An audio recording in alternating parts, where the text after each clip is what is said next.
Have I traveled through time? Could it be that I've returned? Long Yen gazed out the window. In the distance, skyscrapers stood tall, and at the edge of his sight loomed a massive, gray city wall. This was Long Yan's second time traveling through dimensions. The first time was after the college entrance exam, when his parents were killed by mutated beasts. With his awakened and formidable supernatural abilities, he directly joined the military of the Tai Lin Empire. During his service, he slew countless beasts, accomplished numerous missions, and achieved countless military merits. Eventually, he became the youngest one-star Tiger General, commanding an elite army of 10,000 soldiers. He was a hero in the hearts of countless people. However, one day, he led 1,000 Tiger Guards to kill a powerful beast, saving the lives of tens of millions in a city. But due to a critical intelligence error, all 1,000 Tiger Guards perished. Though he managed to kill the beast with all his might, he was gravely injured. Upon returning to the city, during a televised press conference, all the credit was taken by a third-generation official he deeply despised. That man was hailed as the city's hero. Long Yen, on the other hand, was framed as arrogant and accused of being responsible for the deaths of the 1,000 Tiger Guards. The news slandered his character and deeds on a massive scale. He was suppressed by 10 experts working together and executed on the spot. After his death, he traveled to a cultivation world, the Dragon Abyss continent. There, he possessed an unparalleled talent for cultivation, undefeatable by anyone. 5 years to achieve the Golden Core stage, 10 years for the Nascent Soul, 30 years to reach the Integration stage, and a century to the peak of the Tribulation stage. Just when he thought he had surpassed all limits and was ready to open the celestial gate to ascend to immortality, he encountered a chaotic distortion in spacetime. Thrown into a rift, he returned to his origin planet in the present era. This was his second time traveling. Long Yen looked at the old, broken LED electronic clock on the wall. It displayed the date, year 089 of Origin Planet, June 15, 9:20 a.m. Origin Planet, after so many years, I've finally returned. June 15, year 089. This city hasn't yet faced a large-scale beast attack. The global beast crisis erupted on September 1, year 029, the day schools reopened. 60 years have passed since then, and the world has slowly stabilized. In my previous life, my parents died on June 30, year 089. In other words, I have half a month to prepare. Though half a month isn't long, it's enough to get my parents out of this city in advance. More importantly, I must grow stronger to face the beasts that killed my parents. I must make them pay the price. Long Yen clenched his fists, feeling the power coursing through his body. He gently activated the breathing technique he had created in the Dragon Abyss continent. Unexpectedly, he began absorbing the thin spiritual energy of the origin planet. He knew exactly what this meant. Though my cultivation realm has fallen drastically, I can still cultivate. The spiritual energy here is far inferior to that of the Dragon Abyss continent, yet my technique's operation speed isn't slow. It seems my talent in this life is even greater, truly fitting for someone who has traveled through dimensions. This time, I will cultivate every realm to perfection. In this life, I will annihilate all the beasts. Zhao Yuhai, no matter who you are or what background you have. You framed me, caused the deaths of 1,000 Tiger Guards. Even if you die 10,000 times, it won't be enough. I'll ensure you have no place to be buried, and your entire clan will be eradicated. Long Yen stared coldly at the towering buildings outside the window. Once all is done, and I reach the 9th level of the Great Ascension stage, I will shatter the void and ascend to the immortal realm to pursue the path of cultivation. His eyes brimmed with determination and confidence. With all the cultivation experience from his previous life still intact, he only needed to retrain and address the shortcomings to achieve perfection. By mastering every realm to its peak, he would easily become invincible in his level and capable of challenging those above. With a solid foundation, the road to cultivation in the future would be bright. Mom, Dad, this time, I will protect you. I'll ensure you live a life of peace and security. My parents, no one can harm them. Long Yen declared resolutely. In his previous life, he only learned on June 29 that he had been admitted to a prestigious university. That day, he went to another city for 2 days. On the 30th, the city where his parents lived, his home, was attacked by beasts and reduced to ruins. By the time he returned, the city was in devastation. His parents were on the brink of death and, to ensure his escape, desperately diverted the beast's attention. He managed to flee but couldn't save his parents. He watched helplessly as they were devoured by the beasts. That feeling of powerlessness no one could understand. In this life, he swore to change history. If I can't protect my parents even in a second life, Then I don't deserve to be called the #1 genius of the Dragon Abyss continent, the strongest tribulation cultivator. Mom and Dad will be home from work after 7 p.m. I'll cultivate for a while first. Long Yen thought to himself as he closed his eyes and began meditating. No matter the world, strength was the best form of protection. He had to quickly regain his power. At this moment, Long Yen was still a senior in high school. It was Sunday, and he was supposed to be resting at home. His parents went to work during the day and wouldn't return until 8 p.m. after a 12-hour shift. They worked year-round without a single day off. This was the life of ordinary people, constantly struggling just to afford basic living expenses. The money they earned was barely enough, not enough to starve, but far from luxurious. Early mornings and late nights left no time for other pursuits, maintaining the fragile stability of society. For ordinary people, merely surviving was considered success. Only those with supernatural abilities could easily change their fate.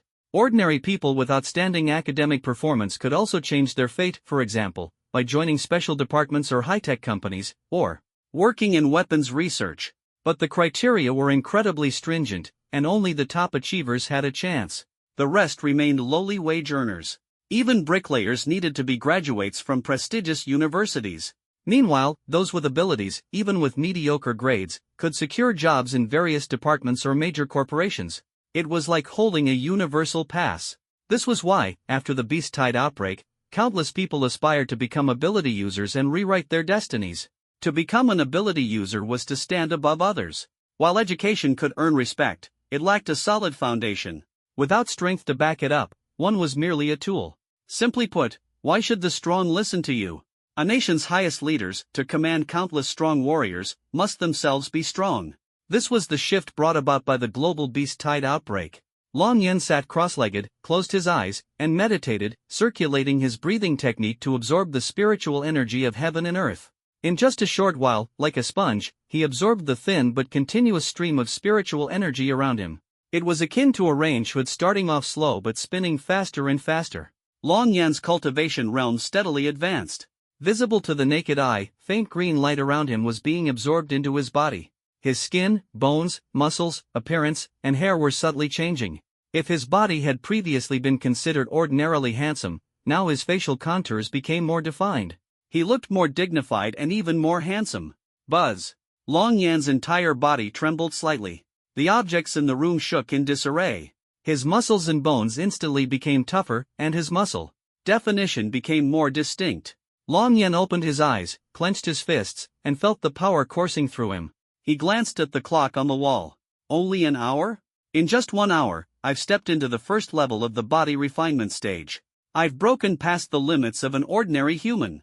This is at least 10 times faster than back when I was on the Longyuan continent. Body refinement is divided into 3 stages: enhancing physical constitution, tempering bones and muscles, and perceiving spiritual energy. I'm just at the physical enhancement stage now, with a checkpoint every 3 levels. One only begins to perceive spiritual energy at the 7th level, and it takes until the 9th level to break through to the chi refining stage. The first level of body refinement is roughly equivalent to the 2nd level of the soldier stage. But it's still far from enough. In this state, I'm still leagues away from the level I was at in my previous life on the Origin Star. Keep cultivating. Long Yen closed his eyes again, continuing to absorb the spiritual energy of heaven and earth. The cultivation system of this world is divided into soldier, warrior, commander, spirit, with each major stage further divided into 9 levels. The gap between each minor stage is enormous. Of course, it is possible to compensate with weapons, combat experience, and talent. A gap of 1 or 2 minor levels can still be overcome, but anything more is nearly impossible due to the vast disparity in power. As for how many major stages exist in this world, Long Yen had yet to reach the limit. On the Longyuan continent, the cultivation stages were body refinement, chi refining, foundation establishment, core formation, nascent soul, spirit, transformation, fusion, great ascension, and tribulation transcendence, 9 major stages in total. Each stage was also divided into 9 levels. At the time, Long Yen had reached the peak of the 9th level of tribulation transcendence, making him an invincible powerhouse. If he wasn't number 1, then no one on the Longyuan continent could claim to be. Buzz, buzz, buzz. Over the next few hours, with successive vibrations, Long Yen successfully broke through several minor levels. He opened his eyes. Finally reached the 9th level of body refinement. I didn't expect to cultivate this quickly in this life. It's a great start. Long Yan smiled and lightly threw a punch. Boom! A gust of wind surged forth, leaving a 1 centimeter deep fist mark on the solid wall. It's worth noting that after the appearance of exotic beasts, the concrete used in all city buildings was of ultra-high standards. To leave a fist mark with just a light punch from a distance demonstrated incredible strength. My power exceeds my expectations. The body refinement stage in this life is not only faster to cultivate but also more stable. The 9th level of body refinement is equivalent to the 9th level of the warrior stage. Adding my ability to fight across levels, I should be able to reach the level of the 9th level of commander. But true combat power can only be determined through life and death battles. Long Yin muttered to himself. Simply put, one major stage on the Longyuan continent roughly equates to 2 major stages on the origin star. This was a conclusion he reached after calculating the normal differences in levels. After all, he had experience cultivating in both systems. However, stages are just stages. At the same stage, the difference in strength could be enormous. For example, though he was at the 9th level of body refinement now, his power when fully unleashed far exceeded that of an ordinary person at the same stage. Coupled with the powerful cultivation techniques he had created in his past life, the combat power he could unleash was unimaginable. Thus, the level of cultivation could never accurately define his true strength. At this pace, I'll soon acquire powerful supernatural abilities. Long Yan shook his head. But compared to the cultivation system of the Longyuan continent, supernatural abilities are utterly insignificant. Even if I awaken a supernatural ability, it's not worth wasting my time cultivating it. That was what Long Yin thought. Supernatural abilities were powers that a very small number of people gained after the outbreak of exotic beasts. These abilities were graded by levels, with higher levels indicating greater potential and future strength. Long Yin remembered that his supernatural ability in his previous life was of an exceptionally high level. It had caused a sensation not only in the entire city but even in the entire state. This was not a common occurrence. A state, equivalent to a province, had a vast population and area. It might take 2 years for even one high-level ability user to appear. 6:30, and it's already dark? Long Yan looked out the window at the myriad lights and the towering dark walls that encircled the entire city like iron fortresses. Although my current body refinement strength is enough to withstand basic thermal weapons, it's still not secure enough. For safety, I must break through to the chi refining stage as soon as possible. Long Yan continued to cultivate, until the sound of a door opening came from the living room outside. He opened his eyes. In this short time, he hadn't managed to directly break through to the chi refining stage. Despite being just the second stage of cultivation, breaking through wasn't easy. On the Longyuan continent, it had taken him nearly a year to go from body refinement to chi refining, and that was already a record-breaking speed. On the origin star, with its thin spiritual energy, the difficulty of breaking through was at least 10 times greater. One could take shortcuts relying on talent during the body refinement stage, but the chi refining stage was even harder to surpass. I've only been back for a few hours.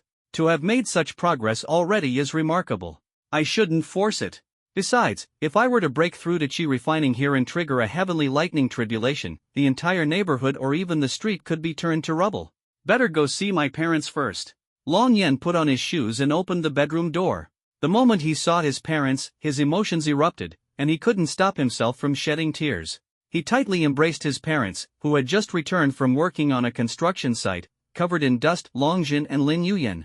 "Mom, Dad," Long Yan said, his voice trembling slightly. Though over 100 years had passed, the scene of his parents being killed by exotic beasts remained as vivid as yesterday. In his heart, if it hadn't been for his parents desperately attracting the beast's attention to protect him, and if he had awakened his supernatural ability back then, his parents would never have been devoured by the beasts. He had blamed himself for 100 years. Now, seeing them again, he could no longer contain his emotions. The path of cultivation was long and arduous. Some pursued immortality, others chose to become accomplices. Long Yan cultivated tirelessly, all for the day he could reverse time and resurrect his deceased parents. Reversing time and altering life and death were not mere legends. As long as one's strength was sufficient, anything was possible. "Ha, what's wrong, Yenner? I've only been gone for a day, and you're like this?" Longjin was stunned, the vegetables in his hand falling to the ground. "Is it because the college entrance exams are coming up? Too much pressure? Relax, no matter how you do, as long as you try your best, that's all that matters," Lin Yuyan said, patting Long Yan on the back. She thought her son was acting this way because of the stress from the upcoming exams. Yes, your mother is right. Don't put too much pressure on yourself. No matter what industry you choose, you can stand out. If it doesn't work, join the army.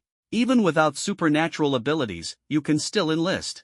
As long as you work hard, the future will be bright, Longjin comforted. Dad, Mom, it's not because of that. Long Yen looked at his parents and smiled. In this life, everything could start anew. His parents were still alive. This was the thing he was most grateful for. By the way, Dad, Mom, go take a shower and rest for a bit.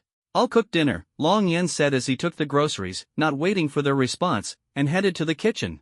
Longjin and Lin Yuyen exchanged glances, their faces showing puzzled smiles. I feel like Yen has changed. His whole demeanor is different. Yes, it's like, he's more handsome now. No, he's extremely handsome. Boys change a lot as they grow up. It's normal. Normal? But he wasn't this handsome yesterday. Alright, honey, go take a shower. Since Yen is so eager, let him handle it. Long Yen, with over a century's worth of cultivation experience, was naturally a master in the kitchen. His knife skills and control over heat were impeccable. 5 dishes and 1 soup were effortlessly prepared and served. The vibrant colors, enticing aroma, and perfect presentation made the food irresistibly appetizing. Longjin and Lin Yuyen were astonished, staring at Long Yen in disbelief. My goodness, Yen, have you been secretly learning how to cook behind our backs? These knife skills, this plating, this is at least the level of a top chef. Are you born with a god of cooking halo or something? Long Yen chuckled. Dad, Mom, try this. Delicious, so delicious. Wow, this one's amazing too. This soup is incredibly flavorful. Yen, with these skills, you could excel anywhere, even as a top chef in a 5-star hotel. The presentation, aroma, and taste are all absolutely perfect. You're incredible. Watching his parents shower him with praise and eat with such happiness, Long Yan's face lit up with a smile. This moment was one he had long awaited. That night, Long Yan talked about many topics with his parents. However, he didn't reveal his true strength. His cultivation system was based on the techniques of the Longyuan continent, which were entirely different from the supernatural system of this world. And he hadn't yet regained the level of power he once held. For now, he couldn't tell them the truth. After 10 p.m., Long Zhen and Lin Yuyen were so exhausted they fell asleep on the sofa. Long Yan gently closed the bedroom door, opened the window, and leapt outside. Their home was on the 20th floor. Stepping onto an old clothesline for support, he climbed up to the 27th floor. Using the balcony railing, he propelled himself onto the rooftop. They lived in an old tube-shaped apartment building. The building had 38 floors, each consisting of small units. Before the appearance of the mutant beasts, such housing was already considered standard for middle-class families. But since the outbreak of the mutant beast tide, high-rise buildings had turned into complete slums. A single building housed tens of thousands of people, with poor facilities, overcrowding, and damp conditions. The elevators frequently broke down.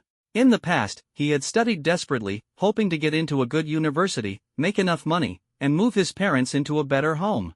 After all, for those without awakened abilities, education was the best way forward. Standing on the rooftop, he could clearly see the city's layout. Aside from the commercial skyscrapers towering 600 to 1,000 meters high, there were also many residential buildings 300 to 400 meters tall in the distance, with floor heights of about 2.5 meters. These buildings had over 100 floors, each capable of housing over 50,000 people. Ever since the mutant beasts appeared, the population has drastically decreased, yet even a small 50 square meter apartment can sell for 5 million. And it's just reinforced concrete. Even with added bulletproof materials, the cost is actually well controlled. But it's sold at such outrageous prices. It's incomprehensible. Long Yan shook his head. Origin Star had a diameter of 100,000 kilometers, with 65% of its surface covered by oceans. Although most of the land was occupied by mutant beasts, and the seas were full of them as well, the world still had many walled cities divided among 81 nations. Each nation had at least one city. The city Long Yan lived in was called Donglin City. It spanned 30,000 square kilometers but had a population of just 40 million. Logically, there was no need for so many people to cram into ultra-high-rise buildings. After all, there were vast mountains, forests, and grasslands still available. Developing more areas would prevent people from being forced into such conditions. The law of the jungle, stronger individuals claim better places and enjoy more resources. It's the same in every world. Power is the key. Long Yan sat cross-legged and began cultivating. He continued until the sunrise. My chi refining stage has progressed again. But it's time for school. No need to take the college entrance exam. I'll just ask my teacher for leave. Long Yen thought to himself. He didn't want his parents to worry, so he still needed to formally request leave from his teacher. After all, his teacher had treated him well and taken good care of him. He jumped down from the rooftop, back into his room, and changed into a set of athletic short sleeves and pants. Watching his parents rush off to work, he noticed the breakfast already prepared on the table. Dad, Mom, just give me a few more days, and your lives will completely change. After finishing breakfast, Long Yen stepped out. There were 3 days left until the college entrance exams. The senior students were in the final stretch, cramming and completing test papers. For ordinary people, this was the best chance to change their destiny. One exam determined their future. Only those who hadn't awakened their abilities by the age of 18 would take the college entrance exam. They relied on it to change their lives. Of course, a very small number of ability users also participated. They wanted to achieve high scores before the ability level assessment in half a month, adding extra points to their ability profiles. Top-tier ability users didn't care about scores. But for average ability users, being academic overachievers with high scores was absolutely advantageous. I'll request a few days leave from my teacher. Whether I take the college entrance exam or not doesn't matter. For ordinary people, it's a chance to change their fate. But for me, haha. Long Yen chuckled lightly. As a tribulation-crossing powerhouse in his previous life, why would he care about exam scores? The rules of this world were simple: might makes right. Those with the biggest fists made the rules. For him, scoring high on a test was meaningless. Without a backpack, he walked to school empty-handed. The streets were filled with office workers, and many couldn't help but turn to look at him. Oh my God, that guy is so handsome. Look, look, there's a super handsome guy over there. Where? Oh wow, he's so handsome. Look at that physique, those muscles, he's irresistible. Calm down. I know you're tempted, but don't rush. There are too many people here. Damn it. My rationality still couldn't hold on. Hey boy, you finally caught my attention. Give me a break. A man like him is out of your league. Only a woman like me, making millions a year, can handle him. Come on, with that little money of yours, you could only use him, but never truly have him. Don't believe me? Try it. On the way, Long Yen attracted an exceptionally high rate of turning heads. Passing by a shop, he stood in front of the glass window and checked himself out. After reaching the 9th level of the body refinement stage, my physical changes are this dramatic? Maybe it's because this time I cultivated the body refinement stage to utter perfection. Long Yen suddenly realized. No wonder, the body refinement stage is fundamentally a phase for training the physical body. Not to mention, he had achieved the 9th level, perfecting every single one. His appearance had naturally undergone an earth-shattering transformation. Originally standing at 1.8 meters, his height had now increased to 1.82 meters. Previously, he lacked much muscle, only having a faint outline of abs. His body was on the slimmer side but still reasonably proportionate. Now, he had 8-pack abs, and the muscle contours throughout his body were flawless. The loose casual t-shirt he used to wear now clung tightly to his muscles like a fitness outfit. The imperfections on his face and the 2 small moles on his neck had disappeared. His skin was smooth and delicate, enviable like that of a baby. His facial features were distinct, his sharp eyebrows striking, and between his brows emanated an unmatched confidence. Upon entering the classroom, the turning heads surged once again. Even when he took his seat, his classmates couldn't recognize him. Is it really you, Long Yen? The class beauty and his deskmate, Lin Shiro, was so shocked her eyes nearly popped out. It's me. What's wrong? You don't recognize me anymore? Long Yen smiled as he looked at her. They had been in the same class since middle school and had been deskmates throughout their 3 years of high school. However, in his past life, after the city was attacked by beasts, Lin Shiro went missing. Even when Long Yen, in his high-ranking position, later investigated, he found no trace of her. Most likely, she had perished during the beast attack, leaving no remains. Of course I recognize you, you just look so handsome today. Did you get plastic surgery? Doesn't seem like it, though. Your physique is incredible. I never noticed before. Lin Shiro's voice got softer and softer as she carefully examined Long Yen's face and body, unable to help but marvel. Yeah, Long Yen, you're absolutely stunning today. That physique, how do you train like that? You're amazing. Are those muscles real? Let me touch. Yen Ge, I want to. Seeing a chubby male classmate grinning lewdly, Long Yan's mouth twitched. Scram. With a quick sidestep, he dodged, causing the chubby classmate to stumble forward into thin air. "Ha, so what if you dress up a bit and look more handsome? Handsomeness can't fill your stomach. In this world, you can't get far without money or power." Suddenly, a mocking voice interrupted. 5 people walked into the classroom. 2 of them were burly and dark-skinned, another 2 were tall and slender. In the center stood Zhao Jingrui, who looked both handsome and arrogant, drawing everyone's attention. The speaker was one of the tall, slender ones, his face full of a petty smirk. "At least he's better than you, Chen Lai.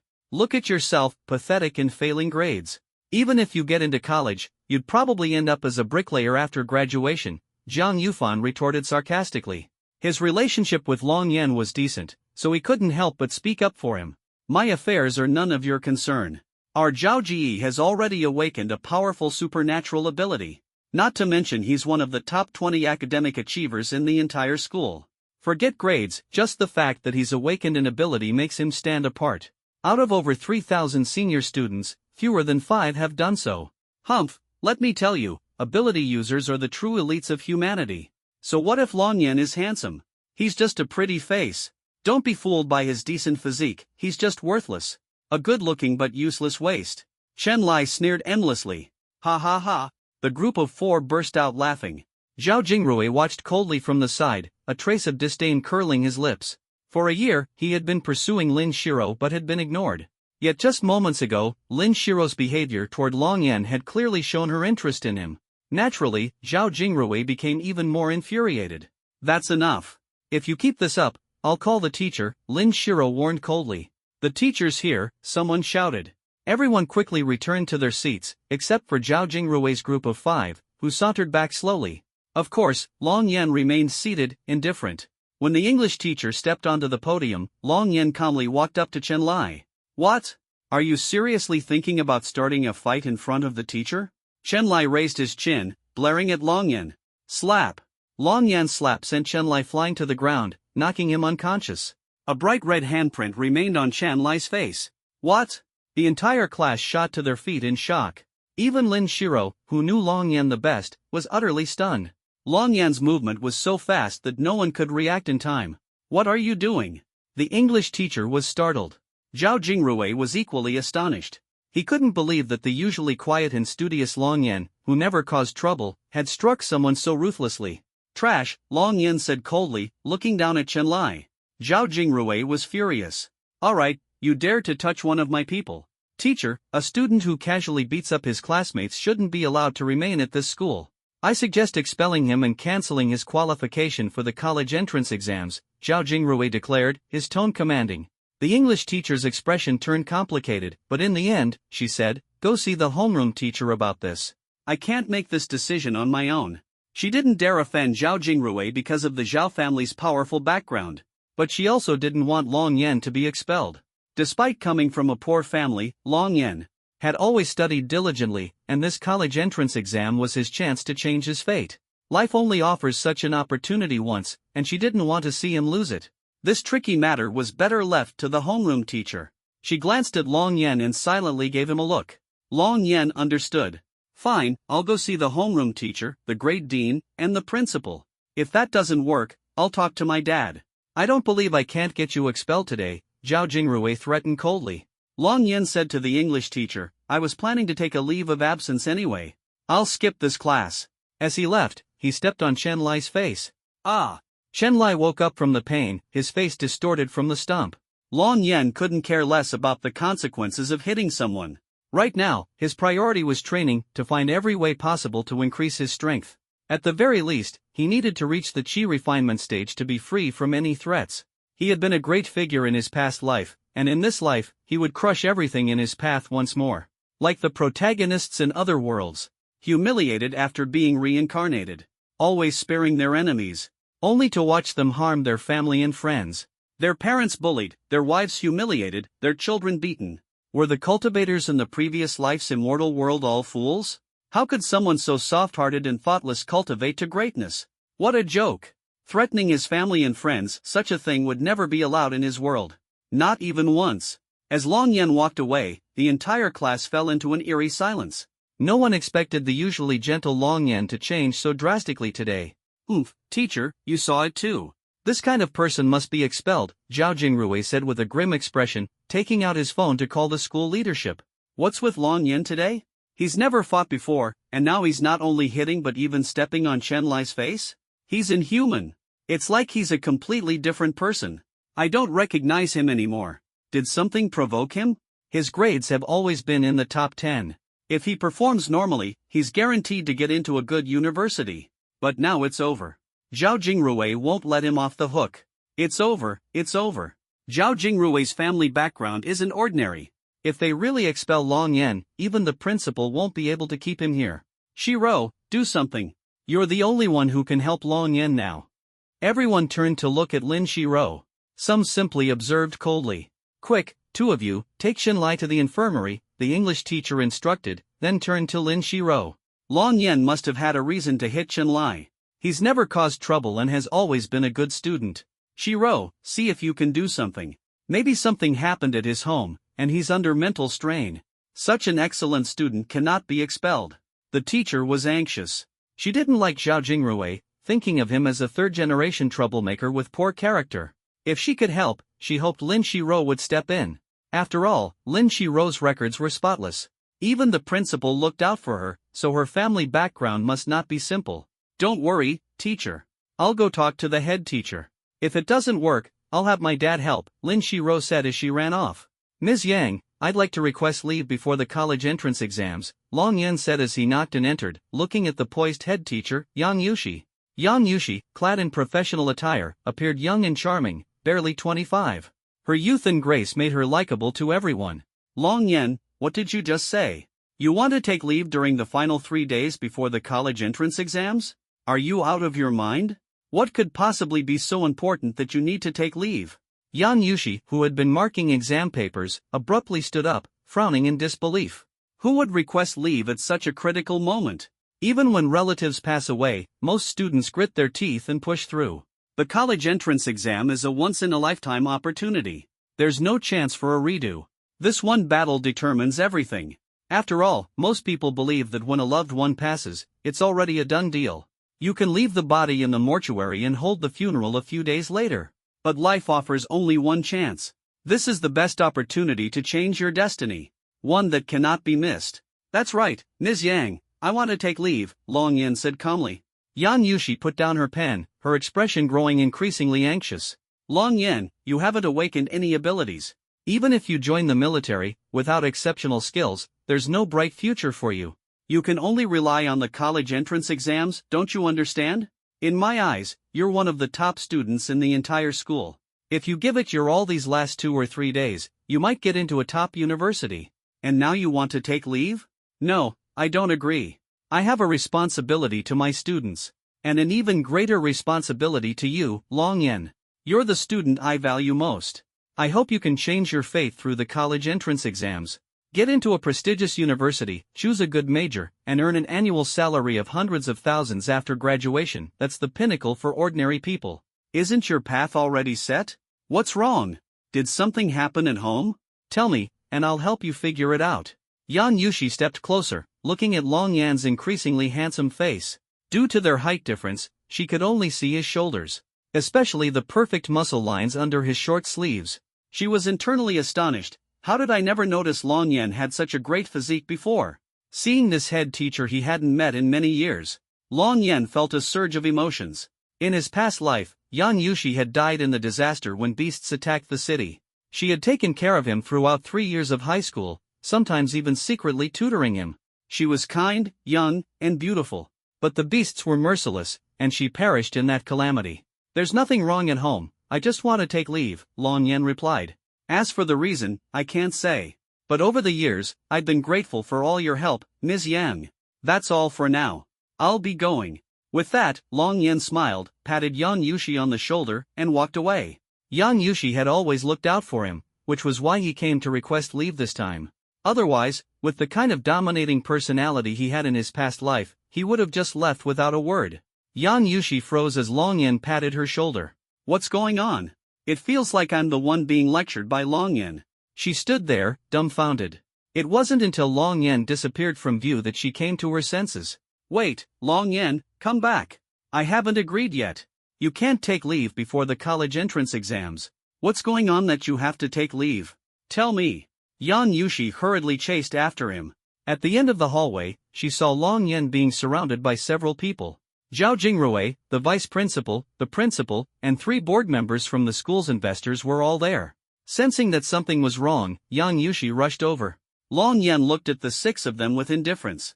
Long Yan, you openly attacked your classmate Chen Lai in class, leaving him possibly unable to take the college entrance exams. This is outrageous. For a student with such poor conduct, I suggest canceling his eligibility for the exams and expelling him. This is my opinion, as well as my father's. I've said my piece. Who agrees, and who opposes?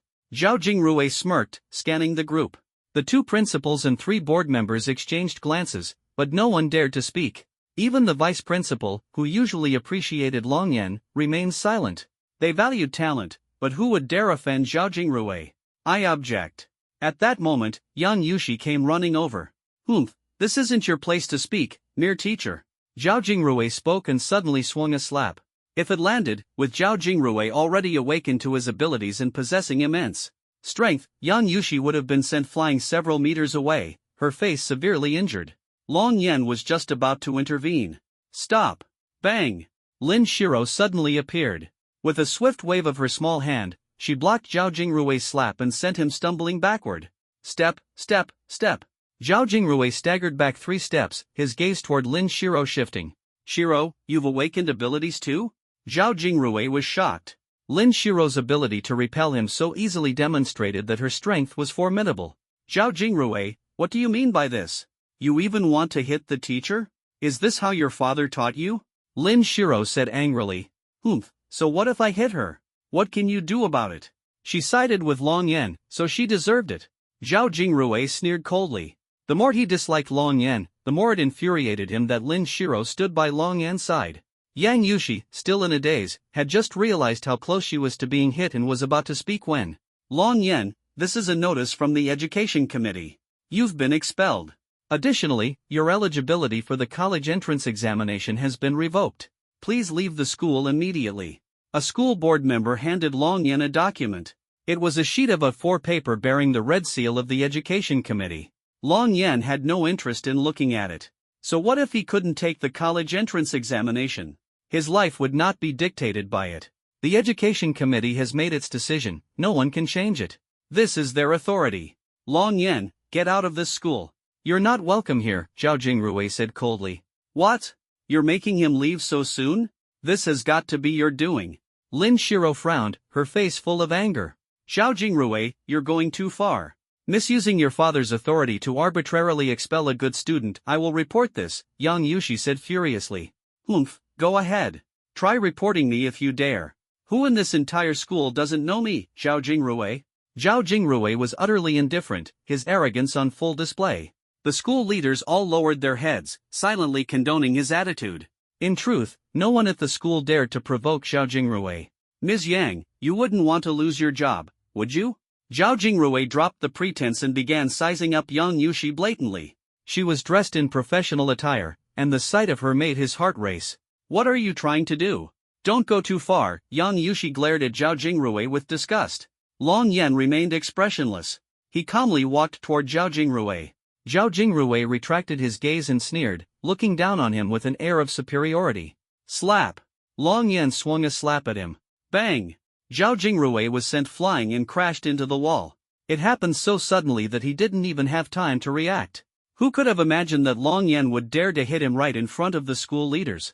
The most shocking part was that Long Yan hadn't awakened any abilities, he was just an ordinary person. How could he hit so hard? You dare hit me? You actually dare hit me? Zhao Jingrui, dazed, tried to get up. Long Yan kicked him again. Ah! Zhao Jingrui screamed, clutching a particular area in agony. The initial movement had already shattered something within him. The sheer pain was so intense it was terrifying just to witness. The men present couldn't help but feel a chill run down their spines. Bang! Long Yan kicked Zhao Jingrui again, sending him sliding over 20 meters along the hallway. He crashed into a wall and passed out. It was unclear how many bones in his body had been broken. You're finished. You dared to hit young Master Zhao. Just for this alone, even if the Education Committee doesn't deal with you, you'll never get to take the college entrance exam again.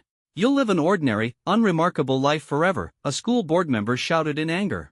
So what if I can't take the college entrance exam or if I'm expelled? Do you really think the college entrance exam is the only path for me? Small-minded people like you have no idea how vast the world beyond this is, Long Yen said, his cold gaze sweeping over the board member. Strength was everything. What even was the college entrance exam? Ms. Yang, Shiro, I'm leaving now. Long Yen nodded at them, then walked away, as if what he had just done was nothing out of the ordinary. He left decisively and cleanly, leaving everyone else dumbfounded.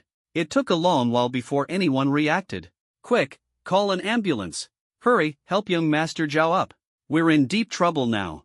Contact old Master Zhao immediately. The school leaders were in utter chaos.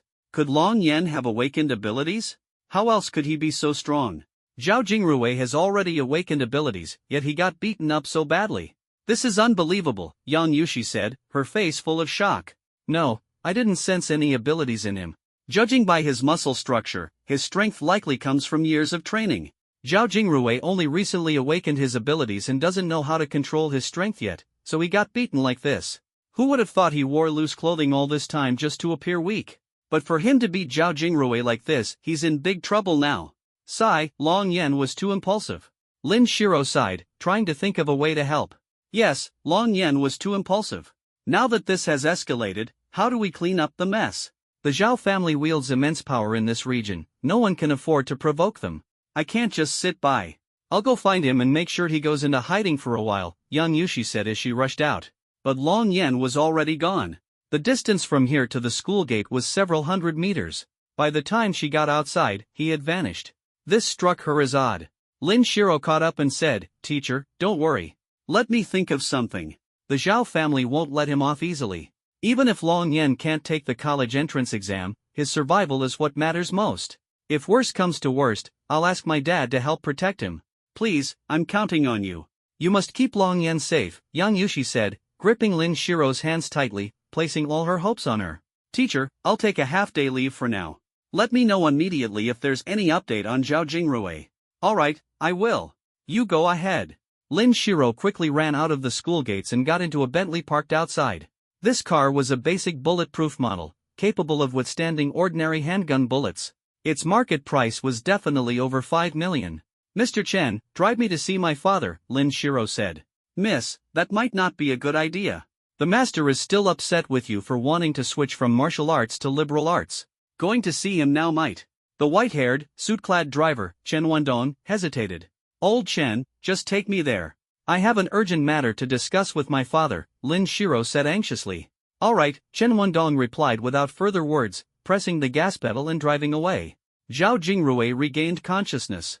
At this moment, he was already on an ambulance. Ah! Zhao Jingrui let out a scream as soon as he woke up. Koan was gone. That pain, no one could understand it. It was far worse than childbirth. He couldn't help but cry out. 3 school board members and 2 principals were accompanying him. Zhao Jingrui's bloodshot eyes glared at them. What did my father say? Zhao Jingrui asked through gritted teeth, enduring the pain. Young Master Zhao, the elder Zhao is not in Donglin City. He won't be back for at least 2 days, a board member replied. Beep beep beep. Zhao Jingrui's phone rang. The principal quickly helped him answer it. Dad, it hurts so much. You have to avenge me. I want him dead. I want his entire family dead. Zhao Jingrui cried and shouted. Don't worry, Jingrui. I've already contacted the best doctors. Get treated first and wait for me to return, his father reassured him. Rest assured, I will make their entire family pay the price. I'll make him watch as the person he loves most dies. Anyone who dares to touch my son must face my wrath. Long Yen found a quiet forest not far from home to train. It was a primeval jungle with few visitors. As for Zhao Jingrui's crushed koan, he deserved it. Long Yen never showed mercy to people like him. Before training, I need to establish a contract with my parents to prevent them from encountering danger. I won't be like other transmigrators who get their parents caught or threatened. That kind of foolishness is not for me. Long Yen pulled 2 buttons out of his pocket. They were taken from his parents' old clothes. Using his fingers, he carved a complex array onto the buttons, channeling his energy to forge a contract linking him to his parents. Though it's just a simple formation contract, it's sufficient, he muttered. If there's any danger near my parents, I'll be immediately alerted. Since my parents are ordinary people, being able to foresee danger in advance is already a plus. If I were stronger, I could sense danger even earlier, Long Yen thought. After completing this, he finally felt at ease. I'm just a step away from the chi refining stage. I must lay a solid foundation for a perfect breakthrough. Even if I don't reach chi refining, my combat strength will already be at the 4th level of this world. If I do break through, I'm far enough from the nearest towns and settlements. Even if it attracts heavenly lightning, no innocents will be harmed. Thinking this, Long Yen calmed his mind and continued consolidating his body refining stage while attempting to break through to chi refining. Deep in the primeval forest, 5 people, 1 woman and 4 men dressed in hiking gear were walking and scanning their surroundings as if searching for something. 3 of the men were young, around 30 to 40 years old. The other was over 60, with graying hair. The woman appeared in her early 20s. Despite wearing a black windbreaker, her figure was still slim. Uncle Lin, if we can't find that herb here, does that mean we have to go to the exotic beast zone outside the city? The woman asked. That's correct, Mississippi. Your physique is unique, and to stabilize your abilities, we must find ice source grass, Uncle Lin replied. But that herb usually grows in high-altitude areas and is very rare. It might not even exist here. If we can't find it, the master and I will head to the exotic beast zone to search, Old Chen added. That's too dangerous. Even in the exotic beast zone, there's no guarantee we'll find it, the woman frowned. Miss, to fully stabilize your ice soul ability, danger is something we must face, Old Chen said with a smile, trying to reassure her. Don't worry. With the master and me together, there's at least a 50% chance of finding one plant and bringing it back. Only 50%? That means there's a 50% risk. The woman's face grew tense. Who's there? Come out. Old Chen suddenly barked, his eyes fixed on the surroundings. The 3 bodyguards immediately surrounded the woman, watching the area cautiously. What is it, Old Chen? Is someone nearby? The woman asked curiously. Yes, and not just one. My ability is very special, my senses are extremely sharp. There's no mistake, Old Chen said. They breathe lightly and step quietly. These people are likely assassins from the Assassin's Guild. Miss, if I tell you to run, you must run for your life. Don't look back, no matter what. Go straight to the security patrol team and have them protect you. Old Chen's expression was solemn. What about you all? The woman asked worriedly. Don't worry. I won't die, Old Chen said, looking ahead. Show yourselves. As soon as he finished speaking, 3 masked assassins in black leapt out of the bushes, with 2 more flanking from the sides. Old Chen pulled a long blade from his backpack and charged forward. Bang bang bang. He single-handedly blocked the sharp daggers of 3 assassins. The blade, crackling with electricity, paralyzed the 3 momentarily but only briefly. The 3 men beside Old Chen immediately intercepted the other 2 assassins. Now's your chance, miss. Run! Old Chen shouted. The woman didn't hesitate, sprinting into the distance. She was also an ability user, her speed astonishingly fast. Like the wind, she quickly vanished into the forest. Not bad. The old man actually has a sea-level ability, a cold voice came from the forest. A masked assassin in black stepped out, his sharp eyes locked onto Old Chen. His killing intent was so intense that Old Chen couldn't help but narrow his eyes. Buzz! Old Chen exerted force with both arms, forcing back the 3 assassins in front of him, his eyes fixed on them. He noticed the emblem on the assassin's chest, 2 crossed blades and a skull, with the words Assassin's Guild beside it, along with 2 golden stars. A 2-star assassin from the Assassin's Guild, Old Chen muttered. So, you really are from the Assassin's Guild. Who placed the bounty on us? Old Chen asked in a low voice. I only kill. I don't care who placed the bounty, the assassin replied coldly. You, go after the woman. If you can't capture her alive, kill her, he ordered. Understood. Swish swish swish. 5 1-star assassins quickly disappeared, chasing after the woman. If you want to capture the miss, you'll have to get past me first. Old Chen prepared to intercept. Old man, you can barely hold yourself together, and you still want to protect others? The 2-star assassin suddenly appeared before Old Chen, drawing twin blades from his back and slashing down fiercely. Bang! Old Chen could only lift his blade to block. The other 3 bodyguards tried to rush over, but the 2-star assassins single-handedly held them back. Miss, you must escape, Old Chen thought to himself, fully concentrating on fending off the 2-star assassin. The woman sprinted wildly, heading toward the city outside the forest. Suddenly, swish swish swish. Trying to run? Dream on. 5 assassins swiftly surrounded her. 5 1-star assassins, none of them seemed to have reached the battle physique realm. But I'm only at the 5th level of the battle soldier stage. How can I possibly fight them? The woman's heart tightened. She had no choice but to fight with everything she had. She pulled out 2 blue long swords from her backpack. Against 5 opponents far stronger than her, this battle was nothing short of a struggle to the death. You want to kill me? You'll have to pay the price. Even if I die, I won't let you leave here alive. She clenched her teeth and gripped her swords tightly. Ha, just a mere 5th level battle soldier. Even if you have the rare Ice Soul ability, so what? A grade A ability that hasn't matured yet is still pitifully weak. One assassin sneered coldly. The others laughed along. They were brimming with confidence as they faced the woman, as if looking at prey utterly at their mercy. The Lin family girls are all quite beautiful. Your sister's pretty too, though unfortunately, she's not part of the mission. Let's subdue her first. Before killing her, let me take the first strike. Stop arguing and form a line. Don't waste time. The captain said the priority is to complete the kill. Right, kill her first and deal with the rest later. Exactly, even if she dies, we can still.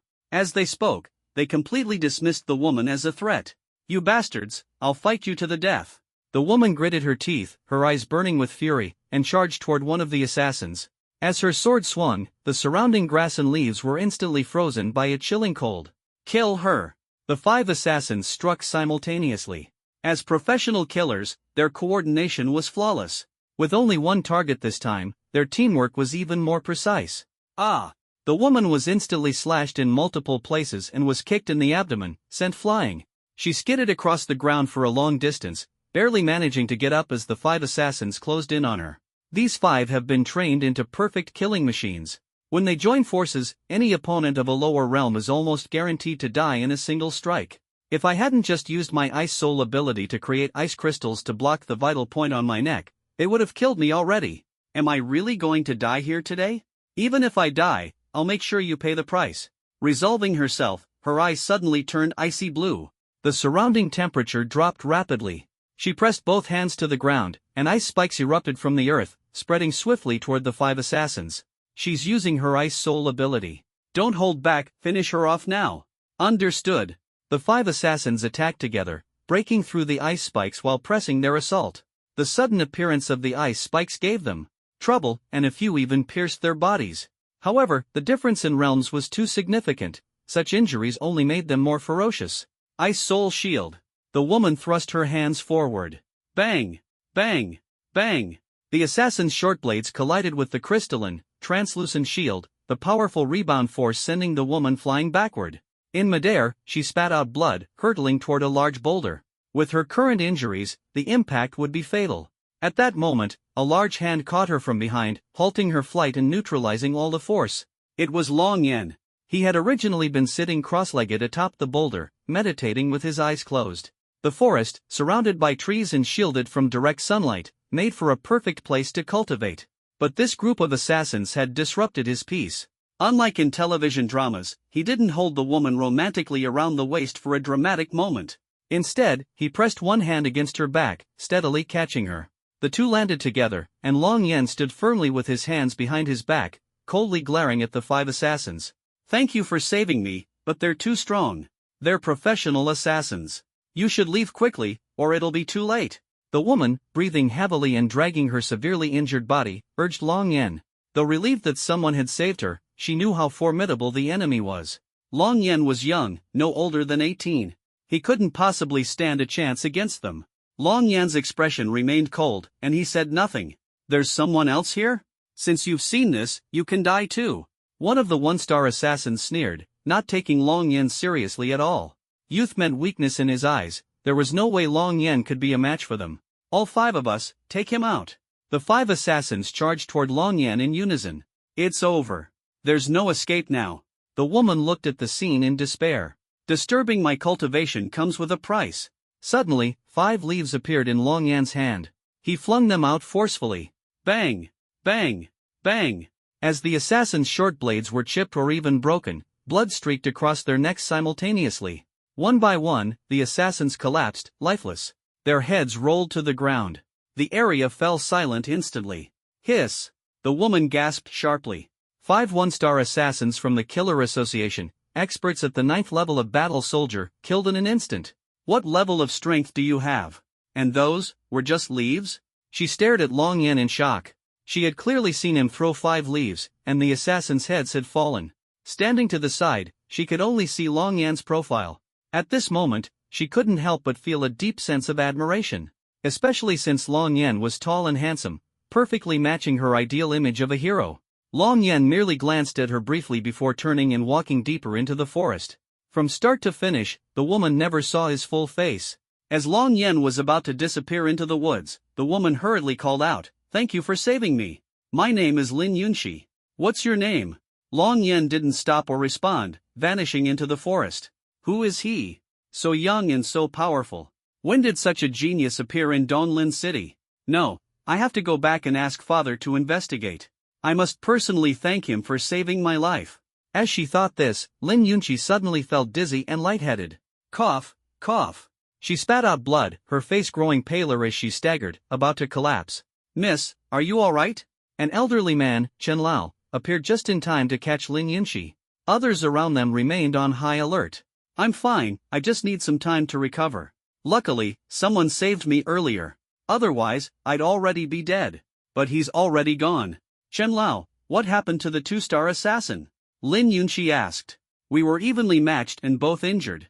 He probably assumed you had been killed and chose to retreat. Who would have thought Miss would encounter such great fortune? Thank goodness you're safe. That's all that matters. By the way, who was it that saved you?" "He must be properly repaid," Elder Chen said. "I don't even know who he is. I don't even know his name. I only caught a glimpse of his side profile. But he looked very young and handsome, definitely not over 20. Lin Yunxi recalled the scene from earlier, still stunned by Long Yan's strength and age, leaving her at a loss for words. How is that possible? A young man under 20, able to defeat a 1-star assassin. You must know, those 5 were all elite battle soldiers. Even if it was a sneak attack or required all his strength to kill them, this is an incredibly rare talent. If we're comparing talents, his might not even be inferior to yours, Miss, even though you haven't fully mastered your Ice Soul ability, Elder Chen said, both shocked and full of questions. Elder Chen, he didn't sneak up on them, nor did he exert much effort. He simply used 5 leaves to take them all out in one strike, Lin Yunxi explained. What did you say? Elder Chen personally examined the wounds on the corpses, his expression growing increasingly solemn.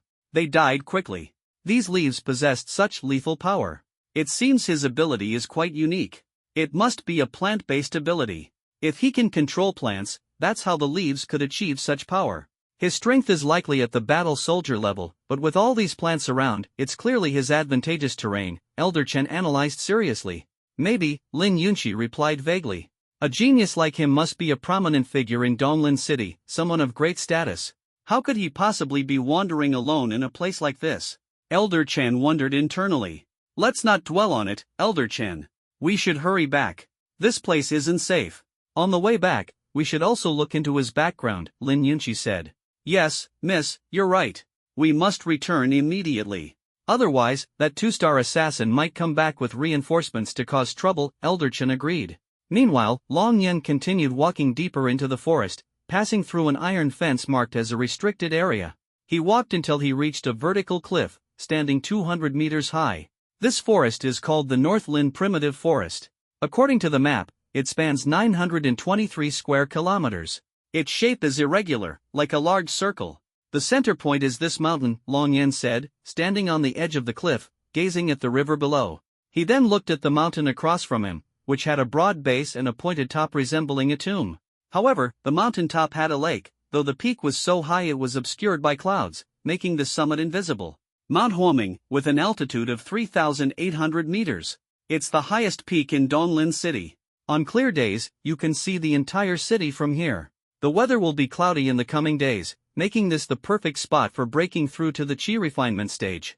This area is sparsely populated, making it very safe, Long Yan thought to himself. With that thought, he bent his knees and took a powerful leap, crossing the 100-meter-wide chasm and landing lightly on the other side. Look, someone just jumped across the cliff, shouted one of the patrol guards on a boat in the river below. Where? I didn't see anything. Stop making things up, there's no one there. Are your eyes playing tricks on you? Could it be a ghost? Hey, shut up. There are no ghosts during the day, someone said, starting to feel frightened. Don't forget, this is the Northland Primitive Forest. All electronic devices are affected here. There are even areas with toxic gases. Every year, dozens of people come here seeking thrills, only to get lost and disappear or die here. Whether there are ghosts or not, there are definitely dangerous things. Alright. Who could possibly jump across a 100-meter cliff? It's getting dark, finish patrolling and let's head back to rest. Yes, Captain, the guard replied. Long Yen continued climbing, eventually reaching the mountain's summit. Standing at the peak, he saw the central lake. The lake spanned about 10,000 square meters, its shores surrounded by trees, creating a picturesque scene. Mount Huoming truly lives up to its name as an extinct volcano. It hasn't erupted for over 2 million years, with an eruption interval of about 3 million years. Based on this timeline, even if a natural disaster were to occur, it wouldn't erupt. I'll train here and aim to break through to the Qi refinement stage. The sooner I reach the Qi refinement stage, the safer I'll be. With that, Long Yen leapt into the trees, sitting cross-legged on a stone to begin his cultivation. The body refinement realm is divided into 3 levels, enhancing physical constitution at the upper level, tempering bones at the middle level, and sensing spiritual energy at the lower level.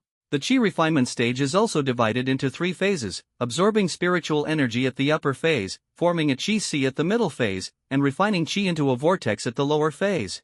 From the beginning, Long Yen had been able to absorb spiritual energy, which accelerated his progress in the body refinement realm. Within half a day, he had advanced to the 9th level of body refinement.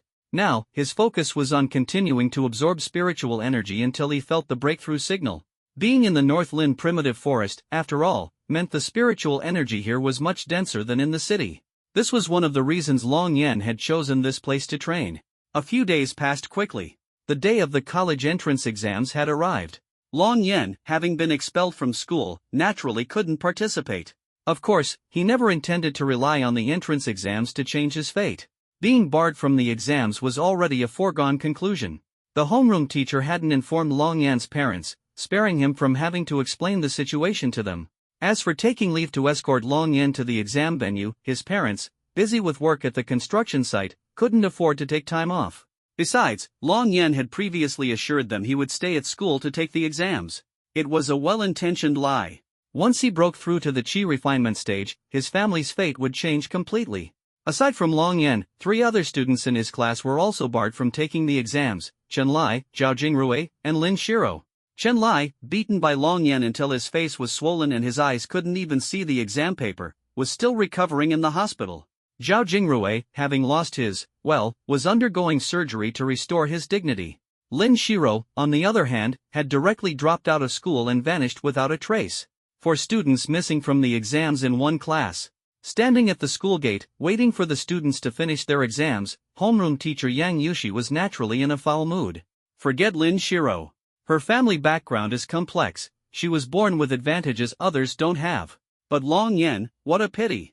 From an ordinary family, unable to take the college entrance exams. At most, he'll have a high school diploma, and in this world, he'll only be able to work construction to help make ends meet. His life is ruined.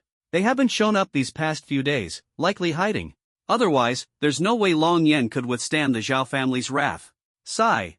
Shiro, I hope you can truly help Long Yen hold on, Yang Yushi murmured to herself. Yang Yushi murmured softly, her heart filled with worry for Long Yen. In the distance, a pair of beautiful eyes stared at Yang Yushi from inside a Bentley. The car window slowly rolled up. The Bentley drove into a densely packed high-rise residential area. This place resembled a modern version of a slum. When the Bentley stopped, it attracted numerous envious glances. The car window lowered slightly, allowing passers-by to catch a glimpse of the woman inside. People couldn't help but exclaim, "Wow, that's the latest Bentley model, worth over 5 million yuan. That's not too expensive. Around here, any house costs more than 5 million. Heh, we live in a slum area, no other choice." For her, that Bentley is just a means of transport. Her family probably owns dozens of cars. Did you see that VIP license plate? The plate alone is more expensive than the car. So envious. She even looks like a high school student, born in a wealthy family. Her gaze seems to be looking down on us ordinary folks. Where? I didn't see any arrogance. Sigh, didn't you notice the people around her? I just hope she doesn't end up owing my son his wages in the future. Miss, we're about to leave. Should we go upstairs and take a look? The driver asked. No need.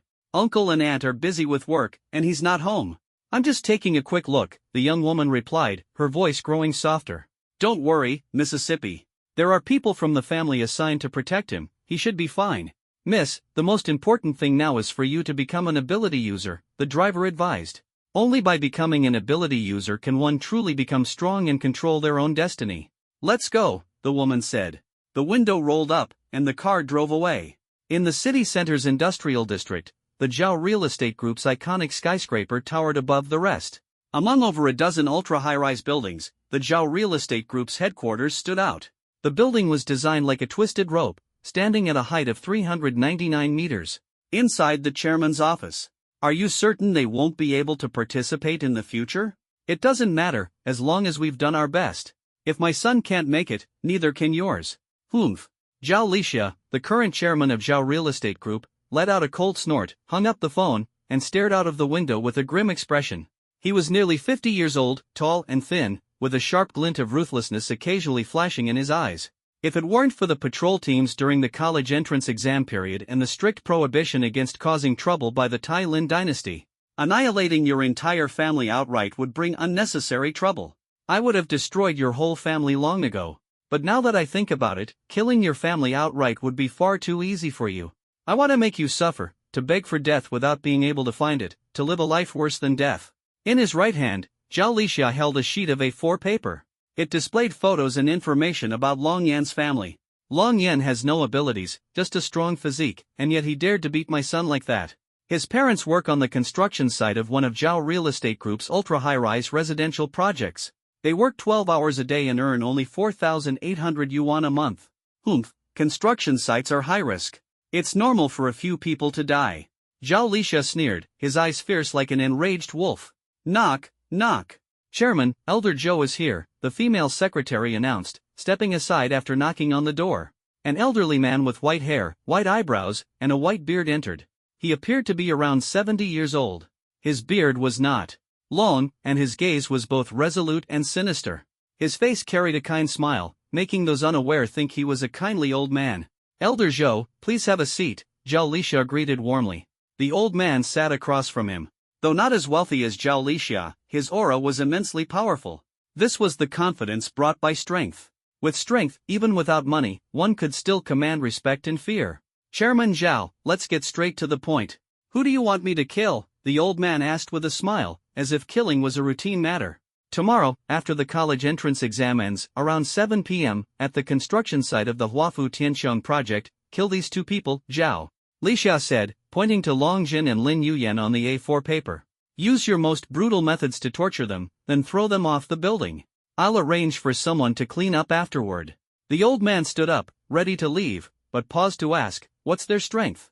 A family of 3, all ordinary people, Zhao Lixia replied indifferently. Mere ordinary people aren't even worthy of my attention, the old man sneered. 5 million per person.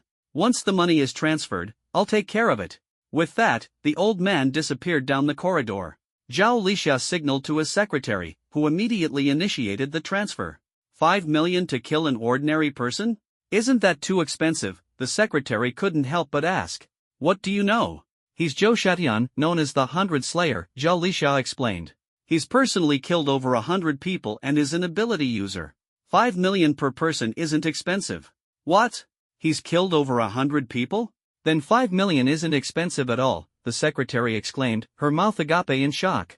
For others, 5 million to kill an ordinary person was an astronomical price, but for Zhao Lixia, it was nothing. In this era, while the strong were respected, the real threat came from mutant beasts. Killing people outright was strictly forbidden on the surface. The title of 100 Slayer carried significant weight for Zhou Shatian.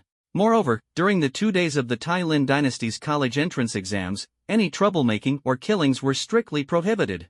Anyone caught would face severe consequences. This was why the action had to wait until after the exams concluded. On the evening after the college entrance exams, around 6:50 p.m., Long Zhen and Lin Yuyan were busy working on the 79th floor of an ultra-high-rise residential building. The building was designed to have 99 floors, with each floor approximately 2.3 meters high, reaching a total height of over 250 meters. Currently, construction had reached the 79th floor, with 6 months left until completion. Modern construction sites were different from before. No matter how skilled the workers were, their wages rarely exceeded 6,000 yuan. In fact, many university graduates struggled to find jobs and ended up hauling bricks and cement at construction sites. A single falling brick could kill several university graduates. Oljin, you and your wife will need to work a bit harder and stay for overtime until 8 p.m. The rest can head back to the workers' dormitories, the foreman instructed. The others quickly left. Good job. I'll try to get you both a 200 yuan raise, the foreman said as he left, patting Longjin on the shoulder with a meaningful look in his eyes. Thank you, boss, Longjin replied happily.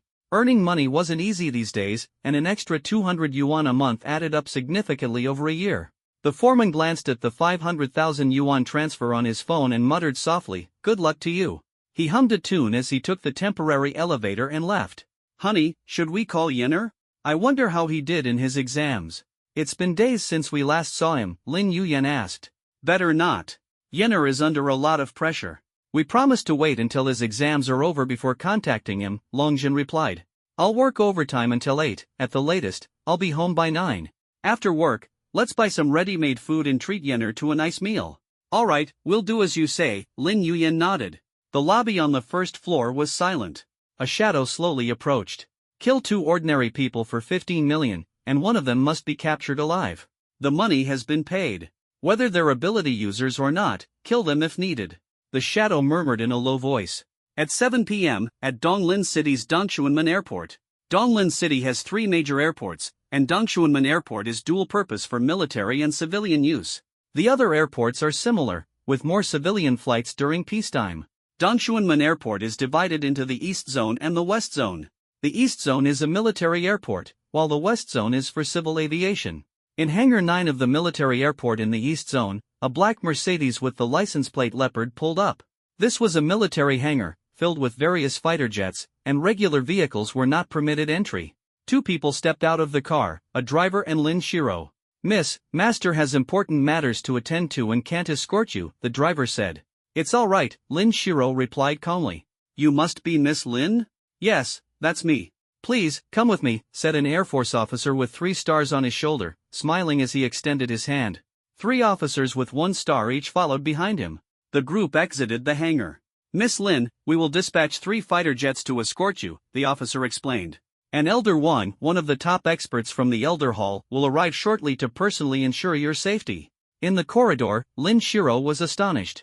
Such a grand arrangement? Even an expert from the Elder Hall is coming to escort me, she exclaimed. What kind of organization was the Elder Hall? It was the supreme symbol of military might in the Tai Lin Empire.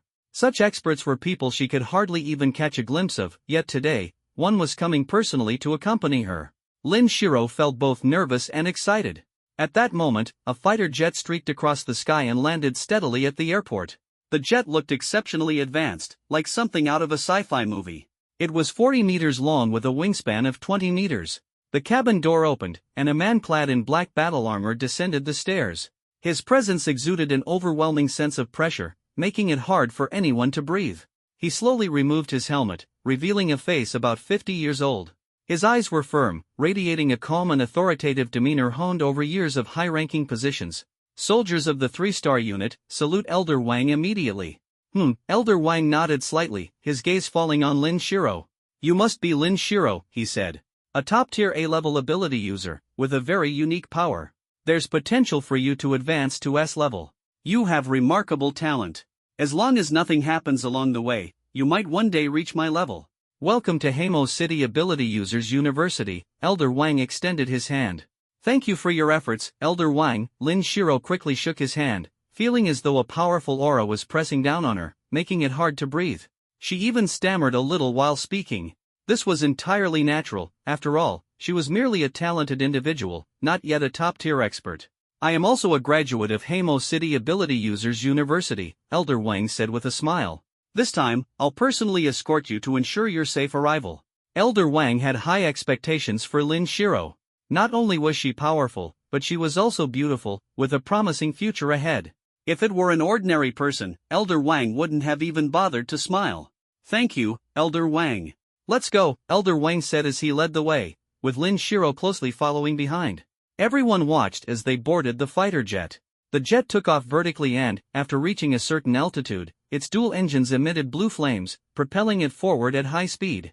3 additional fighter jets followed closely as escorts, and they quickly disappeared into the horizon. As the city lights grew more distant from the window, Lin Shiro felt a wave of reluctance in her heart. After all, this was the place she had lived for 18 years. Every city in the Tai Lin Empire is at least 1,000 kilometers apart, Elder Wang explained. Between Donglin City and Hamo City, the distance is even greater, 6,000 kilometers. Along the way, we will encounter many airborne beasts. Given your unique situation, fighter jets are required to ensure your safety. I see, Lin Shiro nodded. The Tai Lin Empire had 69 fortress cities scattered across its vast territory, with a population of over 5 billion. This figure was lower due to the many lives lost to the beasts. Otherwise, it would have easily surpassed 10 billion. Including dozens of other empires, the global population exceeded 30 billion. However, the majority of the land was occupied by beasts, and the seas and rivers were entirely under their control, as was much of the sky. Nevertheless, fighter jets and civilian aircraft were fast and structurally sturdy. Even if attacked, they could usually withstand it. Radar systems ensured avoidance of beasts, and flying beasts couldn't catch up to airplanes. Thus, the skies were relatively safe and had become the main mode of transportation between cities. Dad and Mom are in danger. Long Yan suddenly sensed the peril through an array linked to his parents. An enemy in the Foundation establishment stage?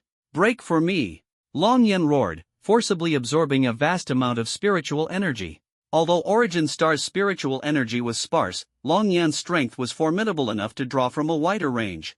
At this moment, his dantian rapidly filled with spiritual energy to its limit. Buzz, buzz. Dark clouds gathered in the sky, covering a 100-mile radius. Boom, crackle. Massive lightning bolts struck the ground. The nighttime thunderstorm was both awe-inspiring and terrifying. Countless people in the city peered through their windows at the scene, utterly terrified. Oh my God, how did a thunderstorm suddenly appear? The weather report didn't mention this. This lightning is too sudden. It's dangerous out there. Quick, get home. It's too dangerous outside. I don't want to be struck by lightning. This must be local extreme weather, likely caused by air currents. The center of the lightning seems to be over the northern forest's primal wilderness. They say the northern forest is a forbidden zone, patrolled daily by guards. Could there really be something mysterious there? Could it be a cultivator undergoing a tribulation? Exactly. It must be a golden core stage expert breaking through. Ha! I'm the nascent soul stage elder, then. Get lost. You've clearly read too many novels. In Donglin City, many ability users and strong individuals quickly climbed to the tops of nearby buildings to observe. Standing atop the building, staring at the scene before them, everyone was utterly shocked. Lightning appearing out of thin air. Could it be? Some seasoned superpowered individuals couldn't help but reveal unprecedentedly solemn expressions. Military fighter jets were already deployed, patrolling and guarding the perimeter of the safe zone. All civilian flights were forced to divert to other airports, and this air route was marked as a temporary no-fly zone. Residents near the North Forest's edge were all instructed to shelter at home. In situations like this, there was no need for reminders from the police force. Even those living farther away hurriedly retreated to their homes voluntarily. No one wanted to risk being struck by lightning. After all, it wasn't unheard of. With so many bolts of lightning, even if the probability was low, being caught in the middle of it could still result in numerous fatalities. Who wouldn't fear that? Aboard one of the fighter jets, Elder Wang and Lin Shiro were also staring in astonishment at the unfolding spectacle. They happened to be flying over the edge of the North Forest. Witnessing this shocking scene firsthand, it was as if they were right in the middle of it. This is terrifying. What on earth is happening? Elder Wang was panic-stricken, his eyelids twitching uncontrollably. Could it be? He suddenly thought of some possible explanations. It must be some extreme weather phenomenon. But I've lived in Donglin City since I was a child and have never seen anything like this before. This is the first time. It feels like the end of the world. Elder Wang, what's wrong with you? Lin Shiro looked at him, noticing his shock and fear, his lips trembling slightly. He seemed to have thought of something deeply unsettling. What is it? Do you know what this is? Lin Shiro glanced at the lightning, then back at Elder Wang. Could it really be? No, it's impossible. If it were a superpowered individual breaking through, to have such a massive impact, what kind of realm would that take? Even at that realm, it shouldn't cause such a commotion. Elder Wang muttered to himself. In the major fortresses of the Tai Lin Empire, several pairs of sharp eyes, long dormant, suddenly opened. They flew directly to an altitude of 3 kilometers, hovering in mid-air and gazing toward the direction of Donglin City. This energy fluctuation is too intense. Could someone have broken through? No, Donglin City is just a small city. There aren't any superpowered individuals of this level stationed there. The energy is still intensifying, growing stronger and stronger. How is this possible? Boom! Boom! Boom! On the peak of Firebright Mountain, blue energy surged outward from Long Yan's body. By the ninth wave, the range of impact covered a radius of 20 kilometers, resembling the shockwave of a massive EMP detonation. Rumble! Rumble! Rumble! Tens of thousands, even hundreds of thousands of blue lightning bolts struck down simultaneously. The North Forest instantly turned into a sea of lightning. Every corner of the city could clearly see the sight. Even cities 1,000 kilometers away, as long as the skies were clear and visibility good, could witness the scene. Rumble! Rumble! Rumble! Next, dozens of heavenly bolts struck consecutively, all landing on Long Yan. Come on, mere heavenly thunder is nothing. Long Yan showed no fear, treating it as if it were nothing at all. After all, in the Long Yuan continent, the number of heavenly thunders during a breakthrough often represented one's talent and strength. Reaching 7 bolts was the mark of a super genius, a disciple of a great sect. 8 bolts signified an unprecedented prodigy. 9 bolts were the rarity of epic makers. 9 bolts were the limit. Long Yan had once been that limit, making him invincible across the Long Yuan continent. But this time, Long Yan surpassed the limit, facing 81 bolts of heavenly thunder. Breaking past the limit inevitably came with unimaginable rewards. When the final bolt struck, nearly the entire North Forest was obliterated. The ground was scorched black, the surface stripped away. Not a single tree remained standing. Finally, I've broken through to the Qi refining stage. According to ancient texts from the Long Yuan continent, even in ancient times, the most there ever were 9 heavenly bolts. I've endured 81, becoming the strongest Qi refining stage cultivator in the history of the Long Yuan continent. Long Yan clenched his fists, unleashing a surge of immense power. The surrounding lightning gradually dissipated, leaving only a few bolts circling around him. Slowly, the lightning calmed.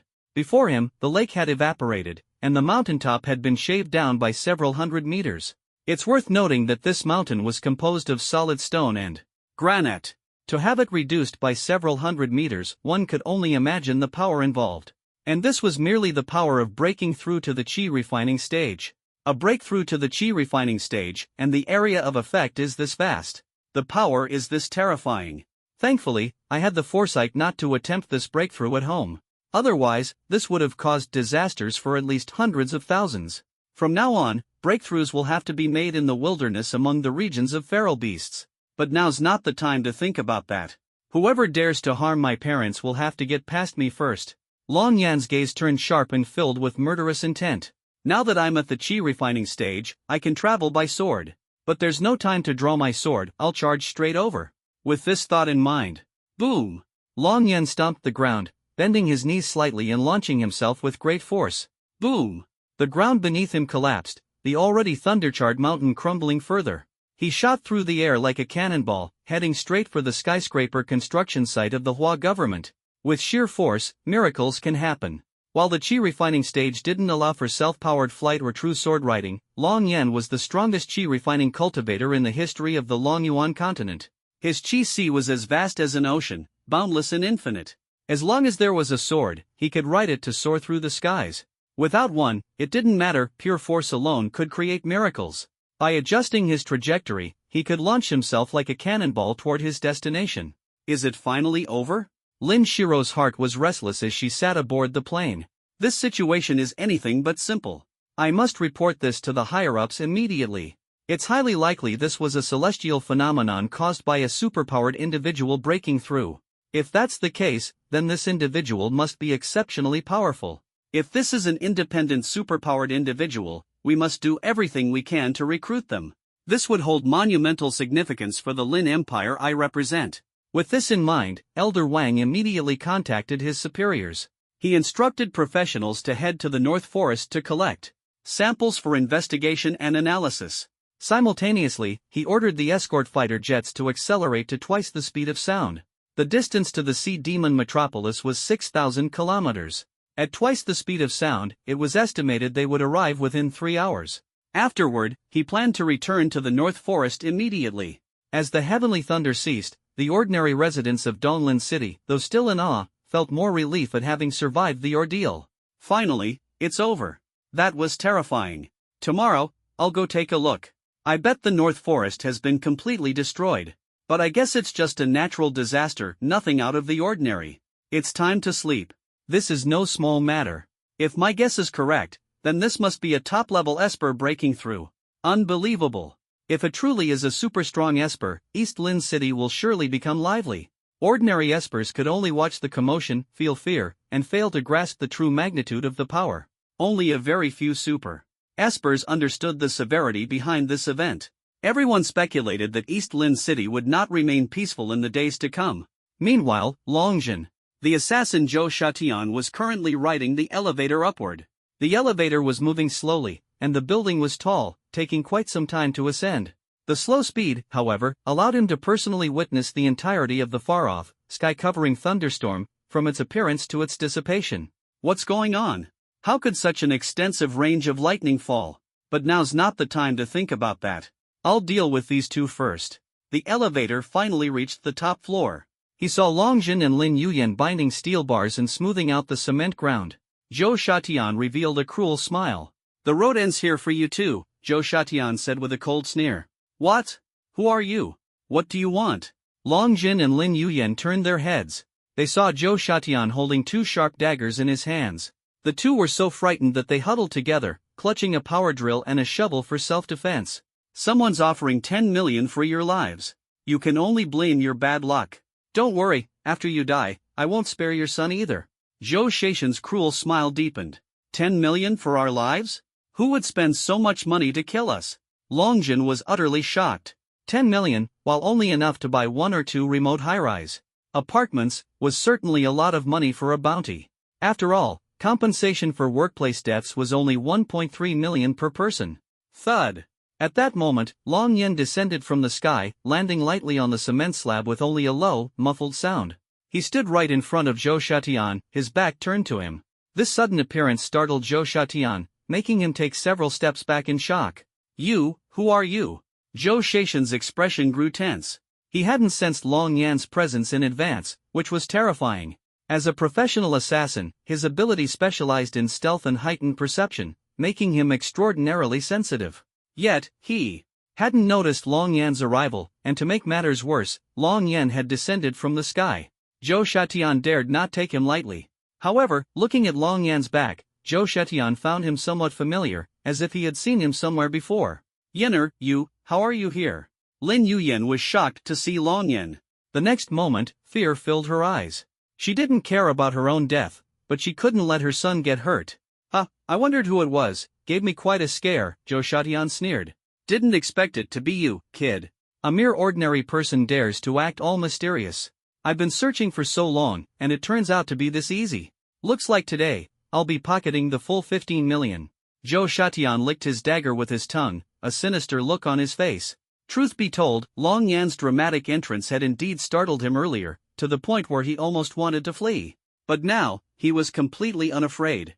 Long Yan was just their son, an ordinary human, posing no real threat. "No, Yener, how did you get here? He's here to kill us. You must run. I'll hold him off. Yener, go down the stairs now." Longjin shouted anxiously, having no time to ponder how Long Yan arrived.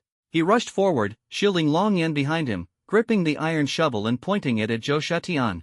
Longjin, with his bare arms covered in dust, wasn't particularly burly, but he stood in front of Long Yan without hesitation. "Run, don't hesitate. As long as you're alive, that's all that matters. Hurry up and go."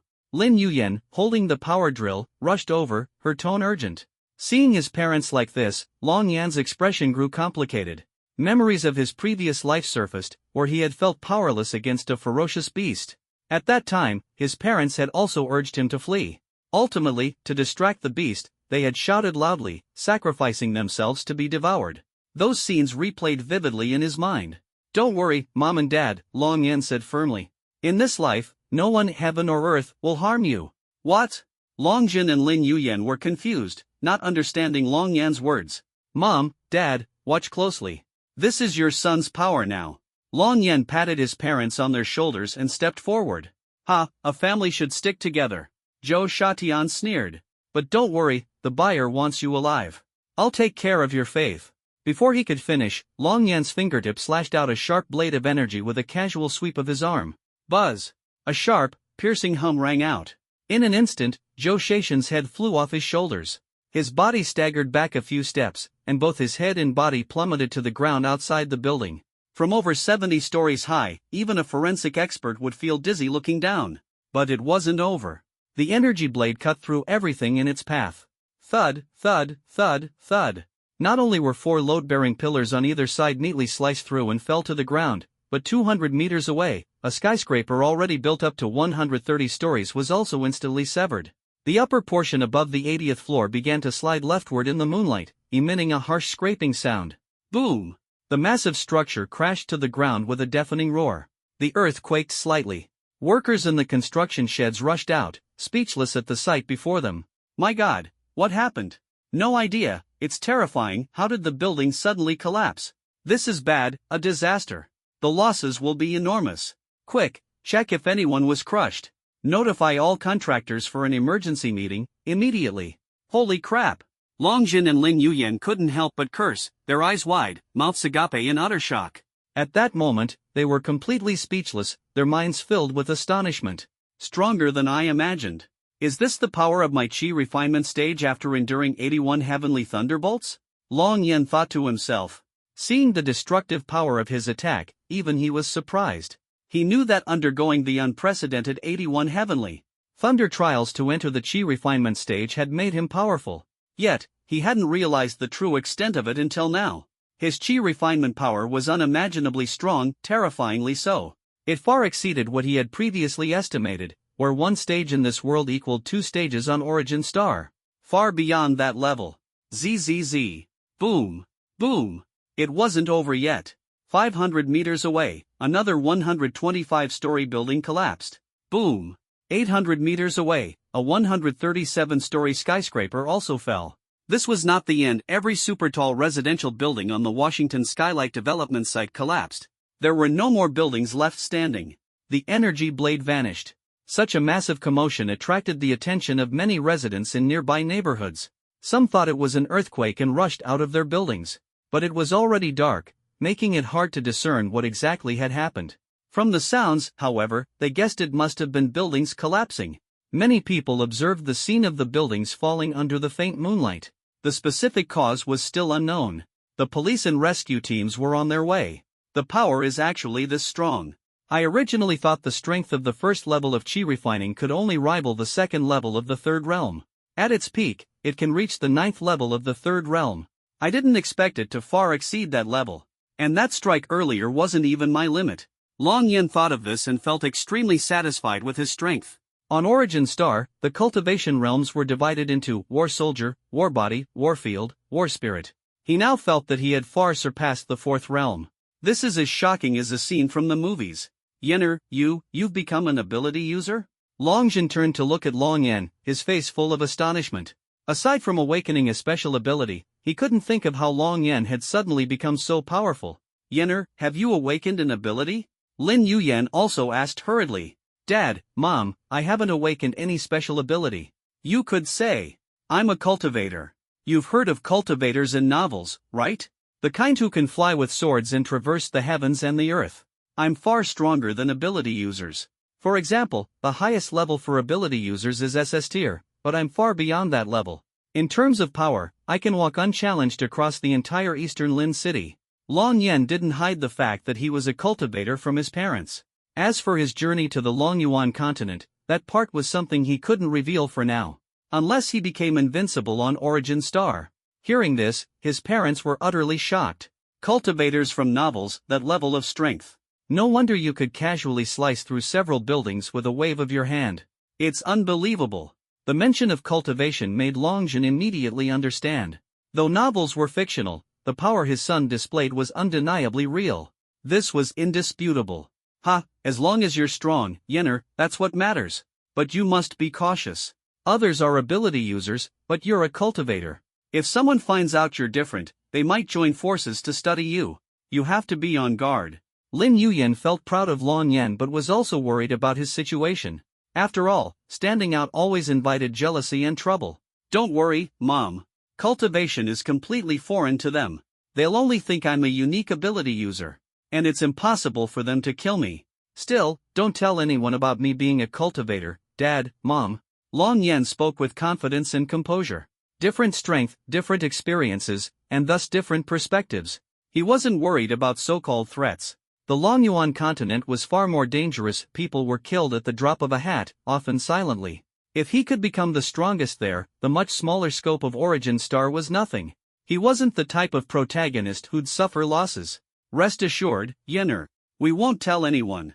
Yes, this secret stays between the three of us. Long Jin and Lin Yuyan nodded solemnly. Long Yan asked why they hadn't finished work yet and learned it might be due to their contractor. Dad, Mom, let me take you down.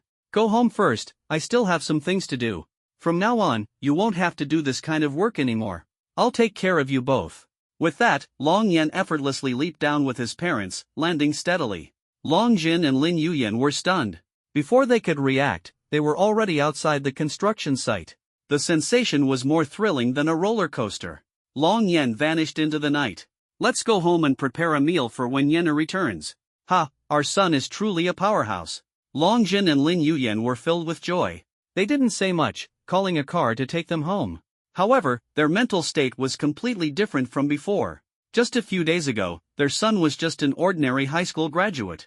Now, he was a genuine powerhouse. It felt like a dream. Though they knew their son had been through something extraordinary, Long Yan didn't elaborate. As modern parents, they didn't press him for details. Long Yan approached the assassin. The assassin was already battered and bruised.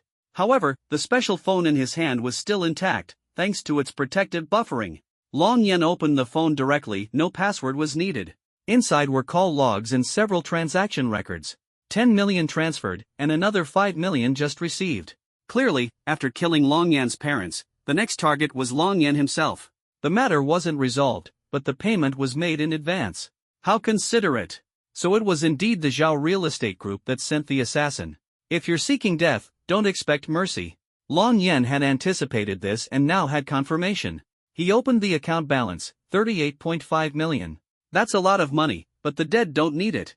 Long Yan smirked, transferring all the funds from Zhou Shaishan's account into his own bank account. This phone was unique. The transfer routed globally in an instant, converting the money into clean funds. There were no fees. After all, the phone itself was worth over 5 million, a cost sufficient to offset transaction fees. It was specifically designed for assassins, efficient and transparent. Beep beep beep. The phone rang. Long Yan answered. Hello, old Zhou, how's it going? Have Long Yan's parents been dealt with? Remember to record a video. I want Long Yan to see it and be consumed with regret for what he did to my son. The voice on the other end was filled with malice. Wait for me, Long Yan replied coldly. The voice on the other end sounded puzzled. Why doesn't this sound like old Zhou? Maybe I'm hearing things. Zhao Lixia hung up, not giving it much thought. Still, a vague unease crept into his heart. Something felt off, but he couldn't pinpoint what. Long Yan left.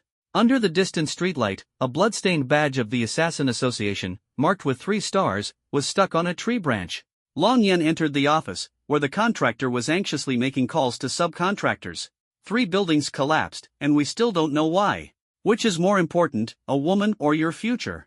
Hurry and come. Before the sentence was finished, the foreman's phone suddenly split in 2. Startled, he turned his head. There stood Long Yan, staring coldly at him. Who are you? What do you want? The fat and greasy foreman stammered in fear.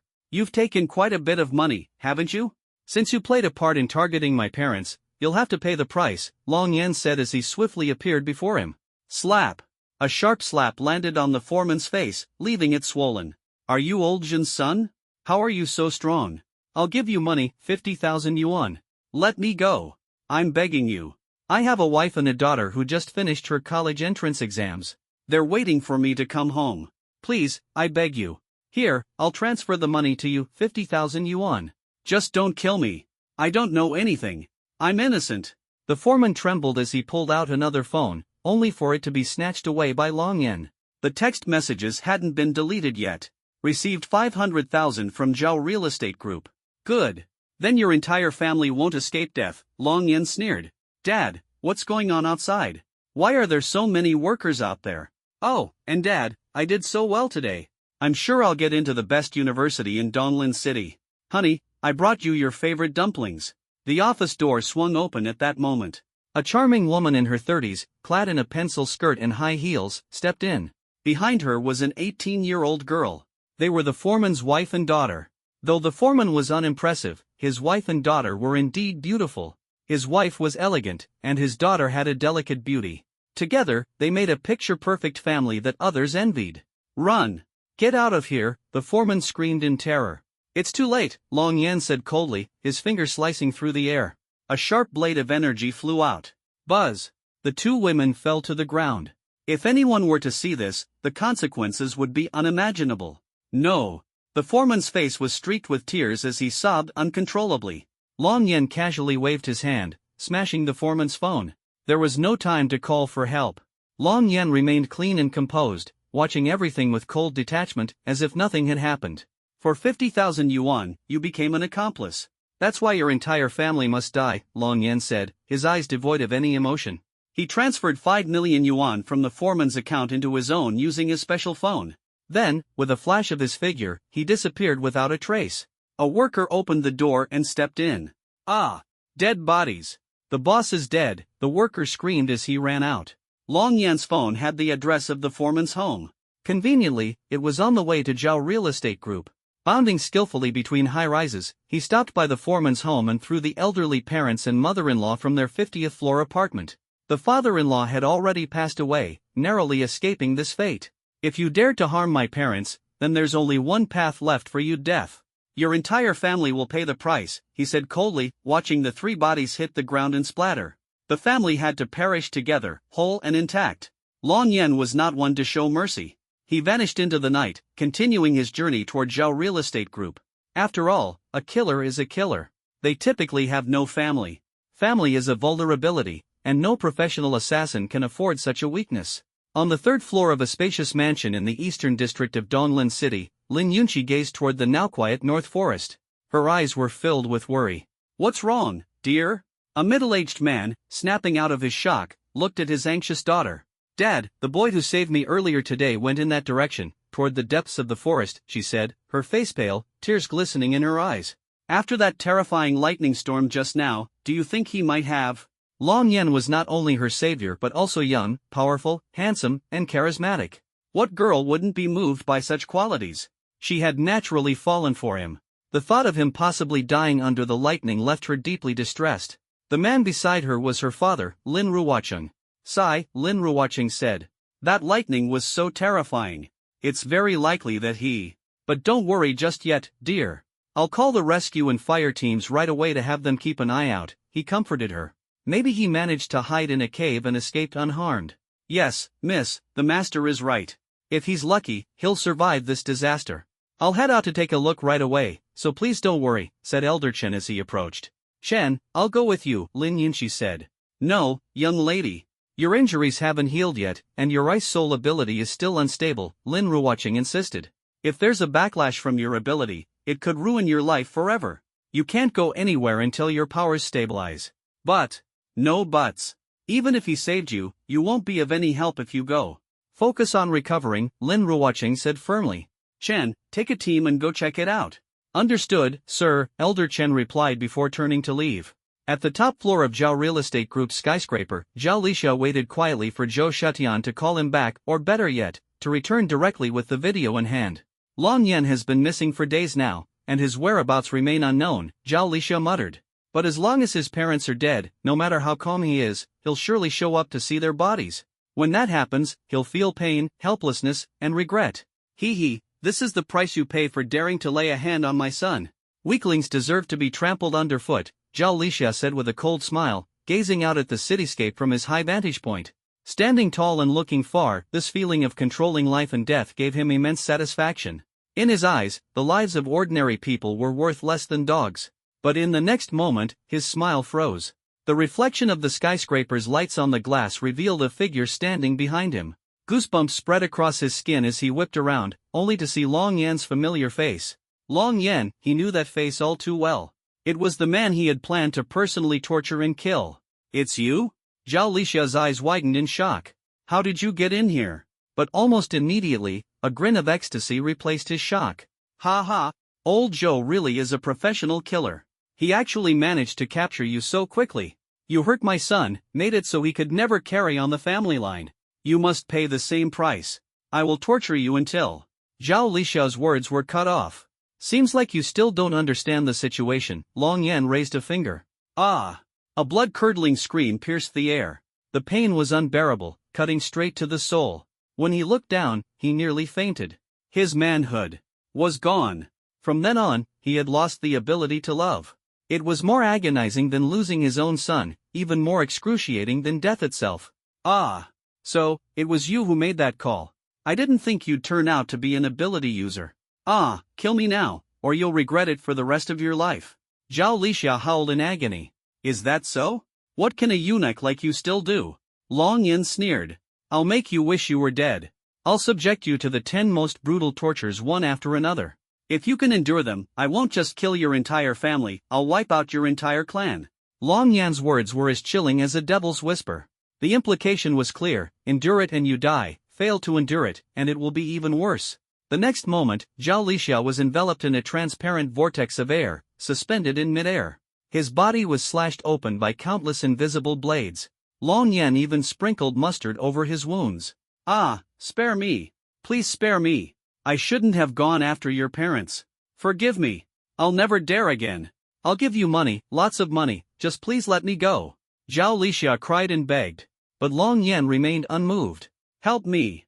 Zhang Lao, I'll give you 50 million, no, 100 million. Save me. Zhao Lixia desperately pressed a communicator button. In the next instant, a hidden door in the office wall suddenly slid open. A dark figure darted out from the shadows, wielding a short blade aimed straight at Long Yan's throat. You can't kill him. Your life ends here, the figure said coldly, exuding an overpowering aura. If this strike landed, it would decapitate an ordinary person instantly. Not even a steel plate could withstand the force of this blade. Ugh! But the next moment, the elder's body froze abruptly. A hoarse sound escaped his throat, as if someone was choking him, rendering him immobile. The elder, who was over 70 years old with graying hair, had once sharp eyes that now brimmed with terror. His bloodshot eyes widened, his face flushed red. His blade stopped a meter away from Long Yan. For a cultivator at the chi refinement stage, chi could be formed into shields or blades. Such simple physical attacks were utterly useless against Long Yan. Who exactly are you? The elder rasped in terror. Crack, the elder's neck twisted, spinning several times. Boom, in an instant, his entire body exploded into a cloud of white mist. The scene unfolded so suddenly that Zhao Lixia didn't even have time to react. Zhang Lao was one of the top experts among ability users.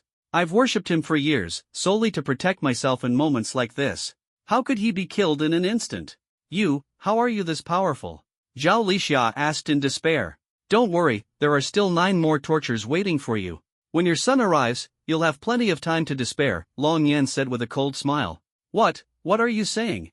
Zhao Lixia's heart filled with panic, his physical pain overshadowed by the fear in his heart. The sounds within the room were completely sealed by Long Yan's ability, so the bodyguards outside couldn't hear a thing. Even if they could, none of them dared to act. Earning just 1 or 2 grand a month wasn't worth risking their lives. A few minutes later, when Zhao Lixia was barely hanging on, with only a shred of life left, bang, the door was kicked open. Dad, the doctor said I might never be able to move again, Zhao Jingrui shouted, his face pale, filled with fury and despair. I want to kill Long Yan. Find him. I want to torture him to death myself. Contact the Assassin Guild. As long as we pay, they'll take on any job. As he yelled, his legs wobbled slightly inward as he walked. Bang, the door suddenly slammed shut. Zhao Jingrui sensed something was wrong and looked up, only to see his father suspended in midair.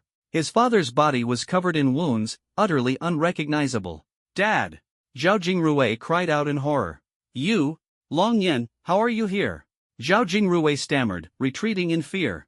He knew his father was an ability user, not weak by any means, yet he had been tortured to such a state and left hanging in midair. He immediately realized the situation was dire.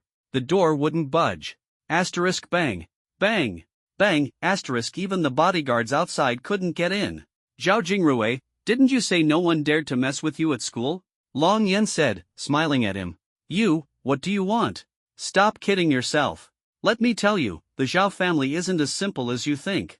Maybe you're strong, but the people around you will all die because of you. No matter how powerful someone is, they always have a weakness, Zhao Jingrui threatened. In the next second, Long Yan suddenly appeared in front of him.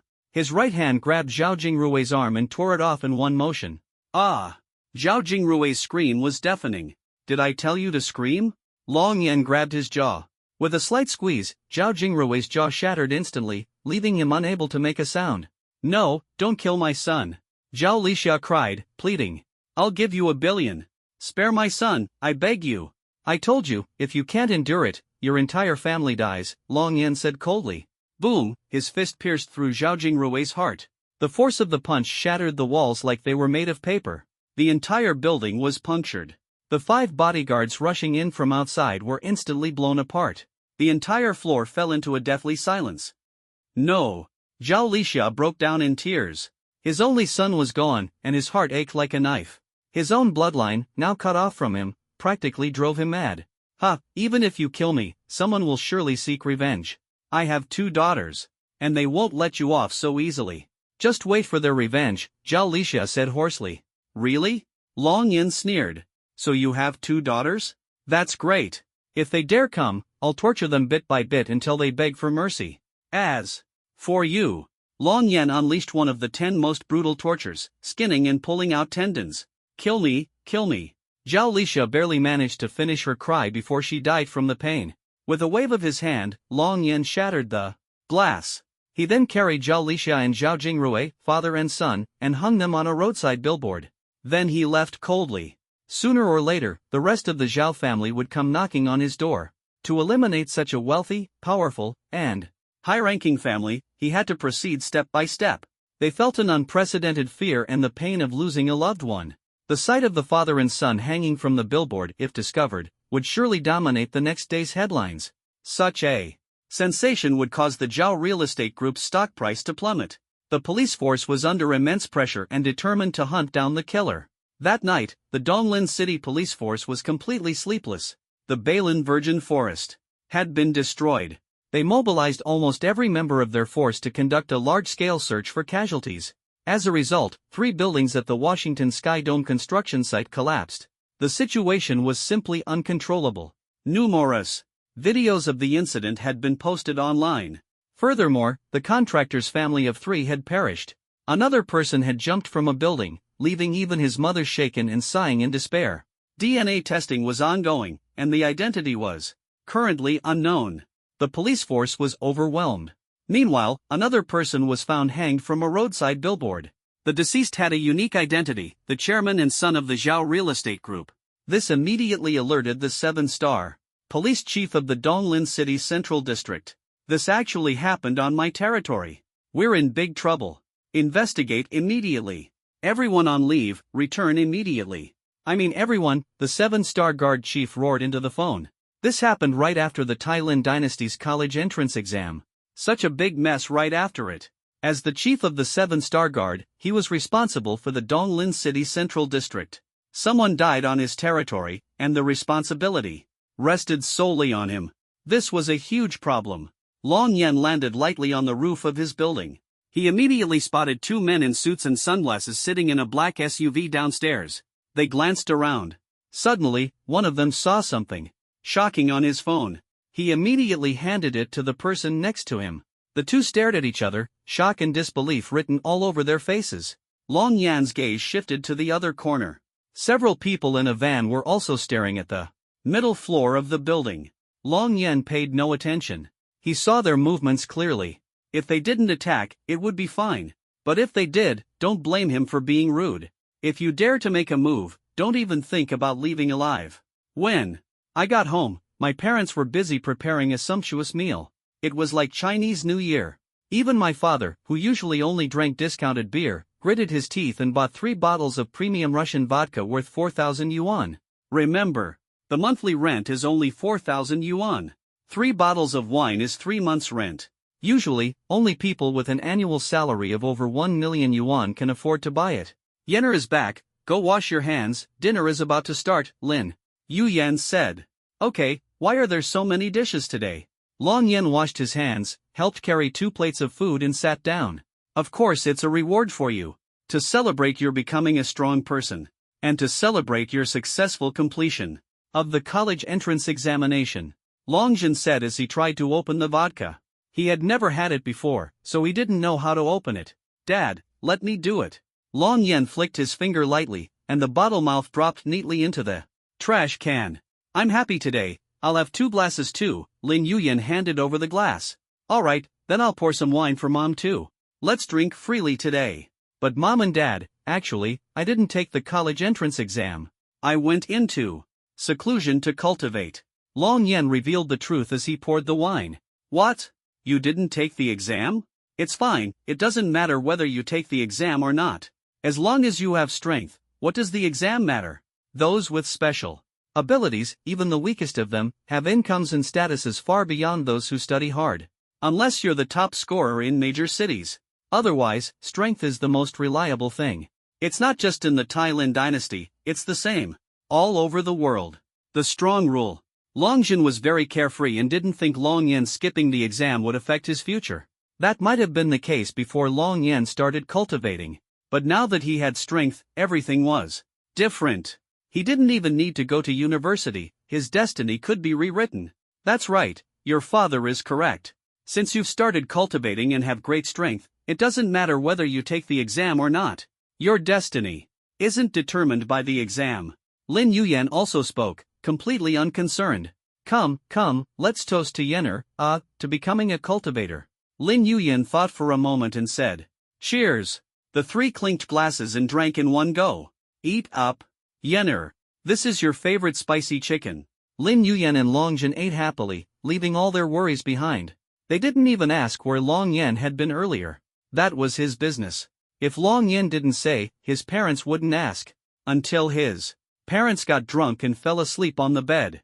Long Yan looked at them, a smile appearing on his face. He turned off the lights and locked the door. He walked to the window, deliberately letting the assassins outside see him. Sure enough, the assassins in the van immediately became restless.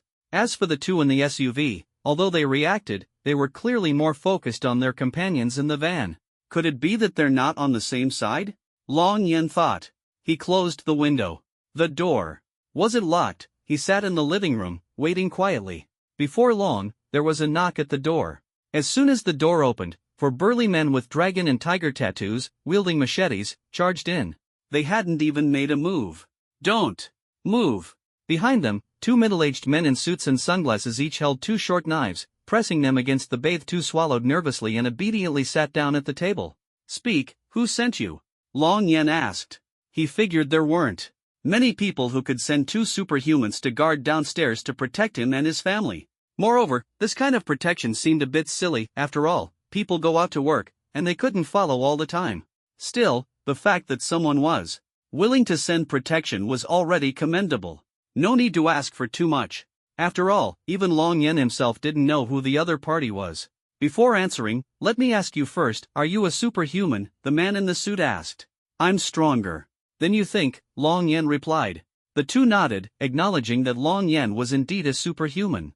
If he weren't a superhuman, who could kill 4 people in an instant just by physical training? Even though these 4 were just ordinary people, they had been in society for years and were physically strong. To take them out in one move, Long Yan must be a superhuman. His strength might not necessarily surpass theirs, but his killing technique was utterly ruthless. He didn't even blink.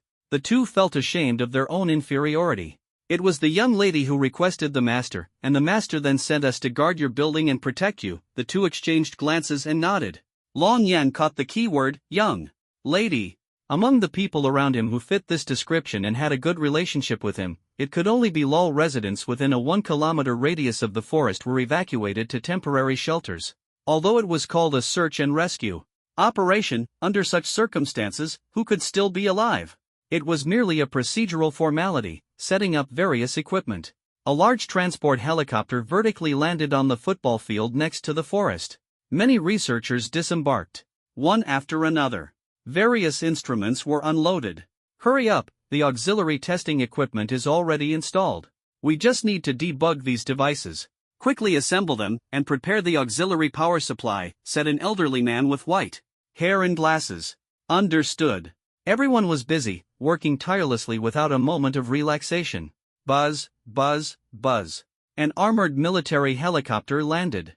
A tall and upright three-star Army officer stepped off the aircraft, accompanied by two one-star officers. Dr. Jean, hello. I am Jiang Guohua, the commander-in-chief of this operation. Jiang Guohua extended his hand politely. Hello. The two shook hands.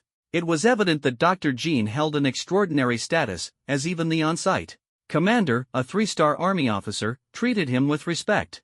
Commander Jiang, you're an ability user too, right? What's your take on this incident? Dr. Jean asked, gazing at the charred mountain range illuminated by the helicopter's lights. Jiang Guohua pondered for a moment. To be honest, this is the first time I've seen such a scene. Although my ability level isn't very high, I've witnessed quite a few things. My guess is that it might have been caused by a breakthrough of a powerful ability user. Of course, that's just my personal speculation. After all, I've never seen anyone's breakthrough cause such an impact. Jiang Guohua shook his head, clearly finding his own theory hard to believe. Then you're definitely overthinking it.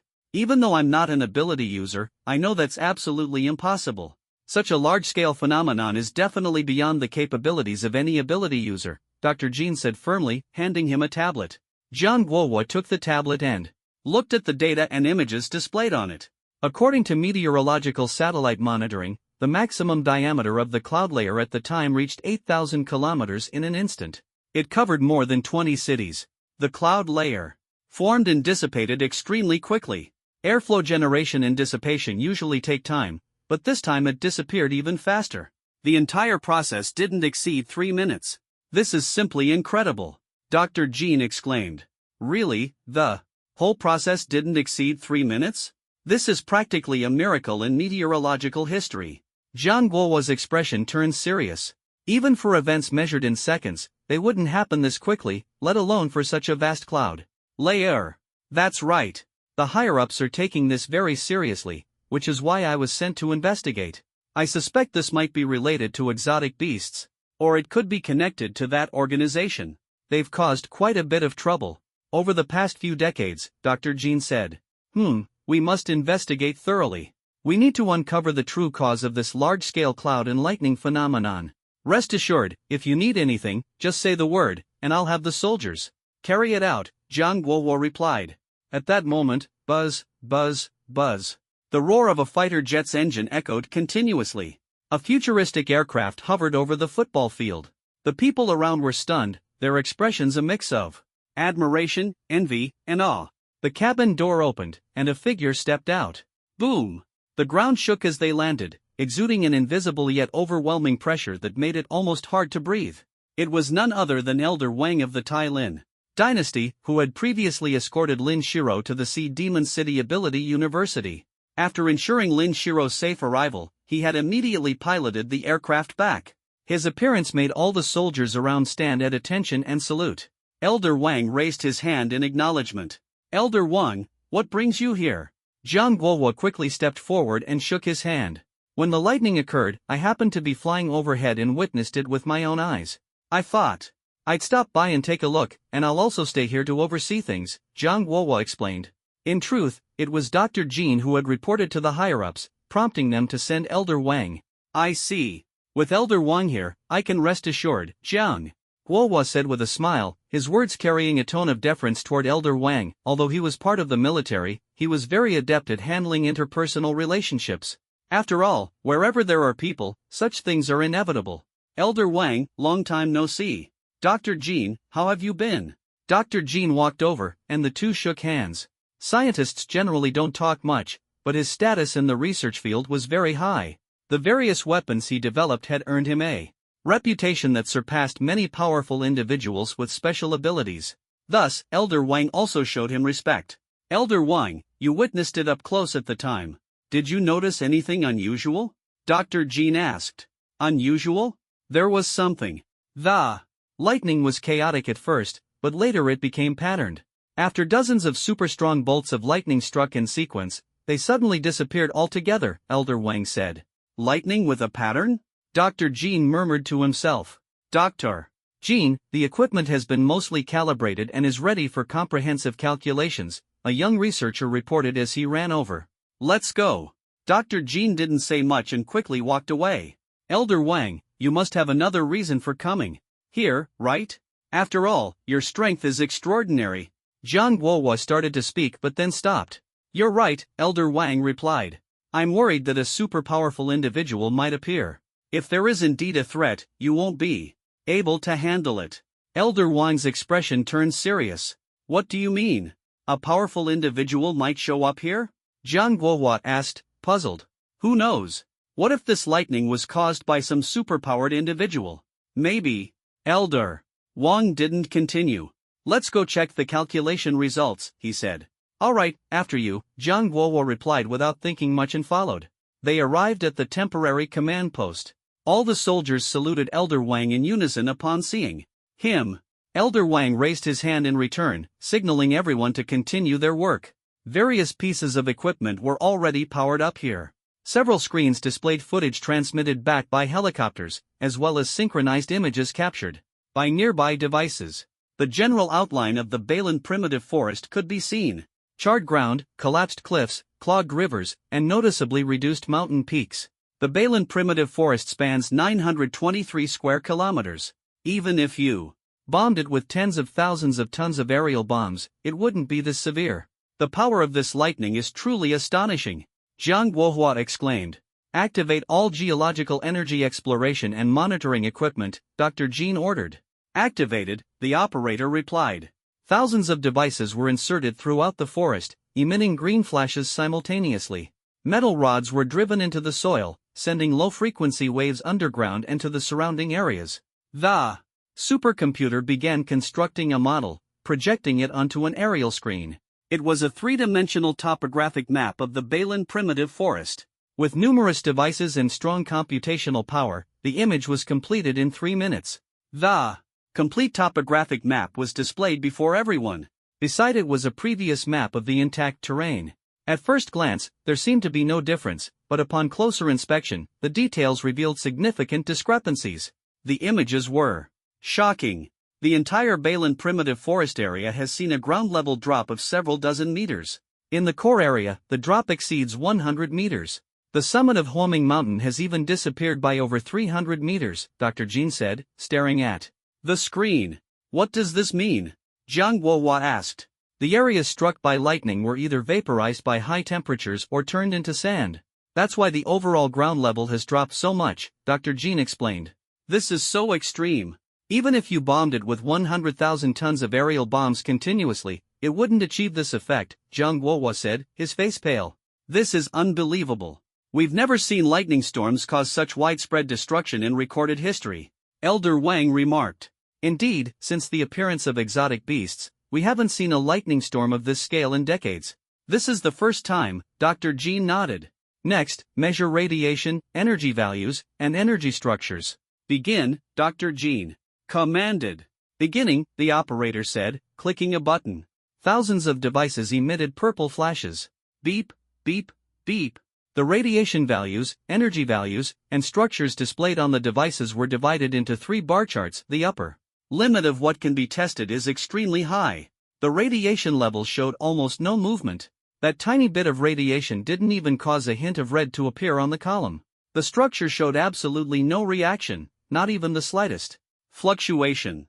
Clearly, this data won't be measurable anytime soon. However, the energy value calculated in terms of TNT equivalent was skyrocketing. The white column rose from the bottom, with the red section climbing rapidly. 1,000, 10,000, 20,000, 30,000, 100,000, the speed kept increasing. Damn, this is way too exaggerated. Dr. Jean was dumbfounded and couldn't help but curse. What's wrong? Jiang Guohua asked. This insane surge is the calculated energy value. The unit is TNT equivalent. Simply put, it's the total energy released when the thunderstorm descends and destroys the entire Balan primeval forest area. This value is specifically used to measure this kind of thing, Dr. Jean explained while keeping his eyes fixed on the screen. I see. It's already exceeded 300,000. Jiang Guohua said in shock. That's not all. Judging by the current trend, it's far from over. The thunderstorm is far from finished, Dr. Jean said with a grave expression. Elder Wang, usually calm, furrowed his brows several times, his eyes fixed on the continuously climbing data. The more he looked, the more shocked he became. Everyone in the command room stared unblinkingly. 1 million, 1.8 million, 3 million, 10 million. The numbers were even jumping by tens of millions per second. 100 million, 1 billion, 1.5 billion. Bang, bang, bang. 10 minutes later, when the data reached 1.5 billion, thousands of small devices embedded in the ground exploded, shattering glass and sending screws flying. Fortunately, no one was nearby. Otherwise, the greatest harm from this thunderstorm might not have been the storm itself but the accidental injuries caused by the exploding testing equipment. The flickering purple light completely extinguished. The data on the screen finally stopped at 1.5 billion. 1.5 billion TNT equivalent, my god. And that's not the energy's limit, it's the equipment's limit. The energy hasn't been fully measured yet, but the equipment couldn't hold up. It's already exceeded the maximum measurable energy value, Dr. Jean exclaimed. That's roughly equivalent to the power of thousands of nuclear bombs. Can a thunderstorm really have such immense energy? I've never heard of a thunderstorm releasing energy in the billions, enough to destroy the ground, Zhang Guohua said in disbelief. Don't forget, 1.5 billion isn't the limit. Unfortunately, we can't prepare more advanced equipment in a short time, so we can't measure further. But there's no radiation in this energy. It's also unlikely we'll be able to measure the structure. How could this be? If it were an ordinary thunderstorm, the energy structure should be relatively simple. There's no reason it couldn't be measured. This is so strange, too strange. Dr. Jean grew even more puzzled. Commander, take a look at these photos. A first lieutenant ran in and handed a few photos to Zhang Guohua. The photos were large, about the size of A4 paper, and fairly clear. On a pitch-black rock, there was half a smooth and neatly pressed footprint, deeply embedded into the stone. However, it was only half a footprint, specifically the heel. Moreover, the force exerted was immense. The size of the footprint was exaggerated, unlike that of a normal human. What is this? Where did it come from? Zhang Guohua asked in confusion. It looks like a footprint no matter how you see it. Could it be? He flipped through the photos several times, growing more alarmed the more he looked, and suddenly thought of something. The first lieutenant glanced around and whispered in his ear, Commander, the photos were taken at the summit of Huoming Mountain. One of our soldiers discovered it by accident. I didn't dare make it public, so I took photos to show you first. I've locked up that rock. Zhang Guohua's expression changed but quickly suppressed his emotions. Come with me, Zhang Guohua instructed. The two moved to a corner of the command room. How many people know about this? Just me and the soldier who discovered it. You've done well. I'll make sure you're credited for this. Later, tell me the name of the soldier who first found it. Additionally, everyone who knows about this matter must sign an A-level, no, an S-level confidentiality agreement, including yourself, and then hand it all over to me, Zhang Guohua said solemnly. Understood, Commander. Go. Yes. Zhang Guohua watched him leave. On the surface, he appeared calm, but inside, his emotions were in turmoil, completely unsettled. This matter is too important. I might even have to sign a confidentiality agreement myself. These photos must be handed over to the higher-ups immediately for them to decide. But if I report directly, would that count as bypassing the chain of command? If I don't bypass it, more people will know about it. Zhang Guohua wrestled with his thoughts. He had never encountered such a situation before and felt a bit flustered. What exactly did these 4 photos signify? As a 3-star officer commanding 10,000 troops and possessing considerable supernatural abilities, he understood the stakes better than anyone. Precisely because he understood so well, he found the situation thorny. His series of actions naturally caught the sharp eyes of Elder Wang. Let's talk outside, Elder Wang suggested. Yes. Zhang Guohua hesitated for a moment but eventually followed Elder Wang out of the command room. The basketball court was next to the soccer field, and there was no one around. Speak. What happened? Elder Wang asked directly. This. Zhang Guohua hesitated, unsure whether to reveal the truth. Although Elder Wang was indeed an elder, this matter was of great importance, and Zhang Guohua dared not overstep his authority. You are the commander, and I am an elder of the Tailin dynasty. Is there something even I cannot know? Elder Wang grew more curious. Elder Wang, you may look, but it must remain confidential. No other elders can know about this, at least not until the higher-ups issue orders.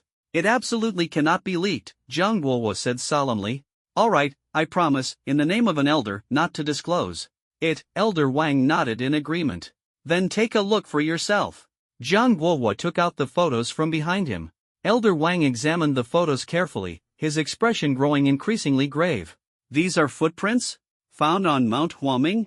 Elder Wang asked, his face serious. That's correct.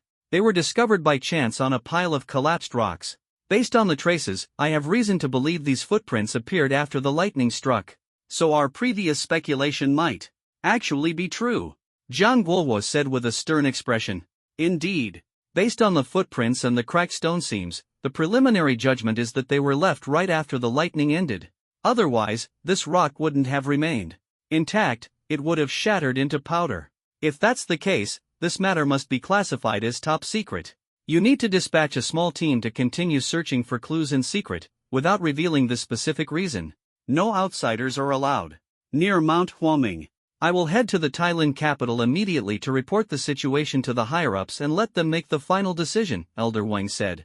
Alright, let's do it that way, Jiang Guohua nodded, feeling that this was the most reliable course of action.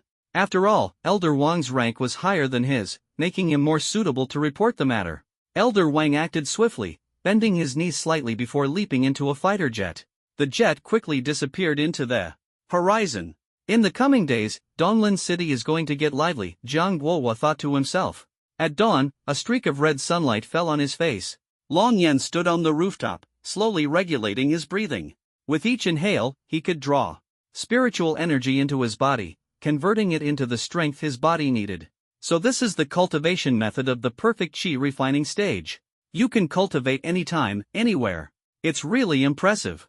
Long Yan clasped his hands behind his back, his gaze fixed on the sunlight. Then he sat cross-legged, quietly cultivating. Until noon, under the scorching sun, not a single drop of sweat appeared on his body. After breaking through to the qi refining stage, I can clearly feel that the cultivation speed has slowed down significantly. Breaking through to the foundation establishment stage will probably take quite some time. But I can't rush it. The current cultivation speed is already much faster than it was on the Long Yuan continent. It was worth noting that Long Yan had only returned to this world a few days ago. He had broken through the body refining realm and successfully entered the qi refining stage. This has never happened in the history of the Long Yuan continent. Long Yan gently waved his finger, and an invisible airflow flowed out from his fingertip. Although during the qi refining stage, one can use qi to form blades, shields, and even kill enemies with a single strike. But I still lack a weapon that feels perfectly suited to me. I must quickly gather materials to forge a sword. Only then can I unleash my full strength. I could even fly with the sword. In case of emergencies, I could respond swiftly. Materials are easy to find on the Long Yuan continent, but on Origin Star, it might be much harder, Long Yan thought. On the Long Yuan continent, he was not only a peak-level powerhouse but also a top-tier weapon craftsman. All his weapons were self-forged, and his cultivation techniques were self-created. As a transmigrator and a peerless genius, if he couldn't create cultivation techniques suited to himself and blindly practiced what predecessors left behind, he would be no different from a useless person. The same goes for weapons. Self-forged weapons are perfectly matched to oneself, with no middlemen profiting. Forging a good sword is the top priority.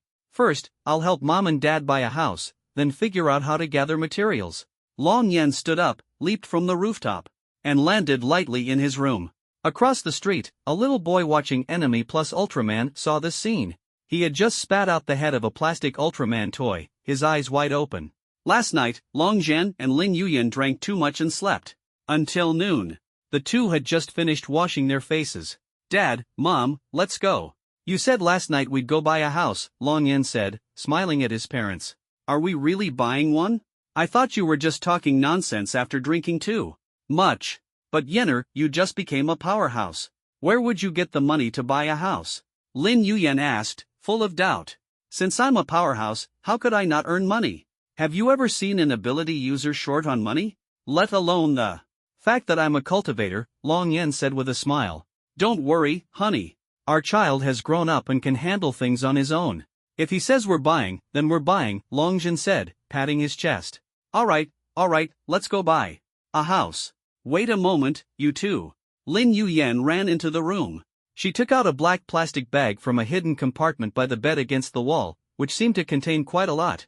Yenner, this is the savings your dad and I have been putting aside since you were little. We don't have much ability, so we can only save a little each month. There's a total of 302,000 here. And the 3 months' wages owed by the construction site boss, which is about 20,000 to 30,000. Lin Yuyan said as she opened the bag.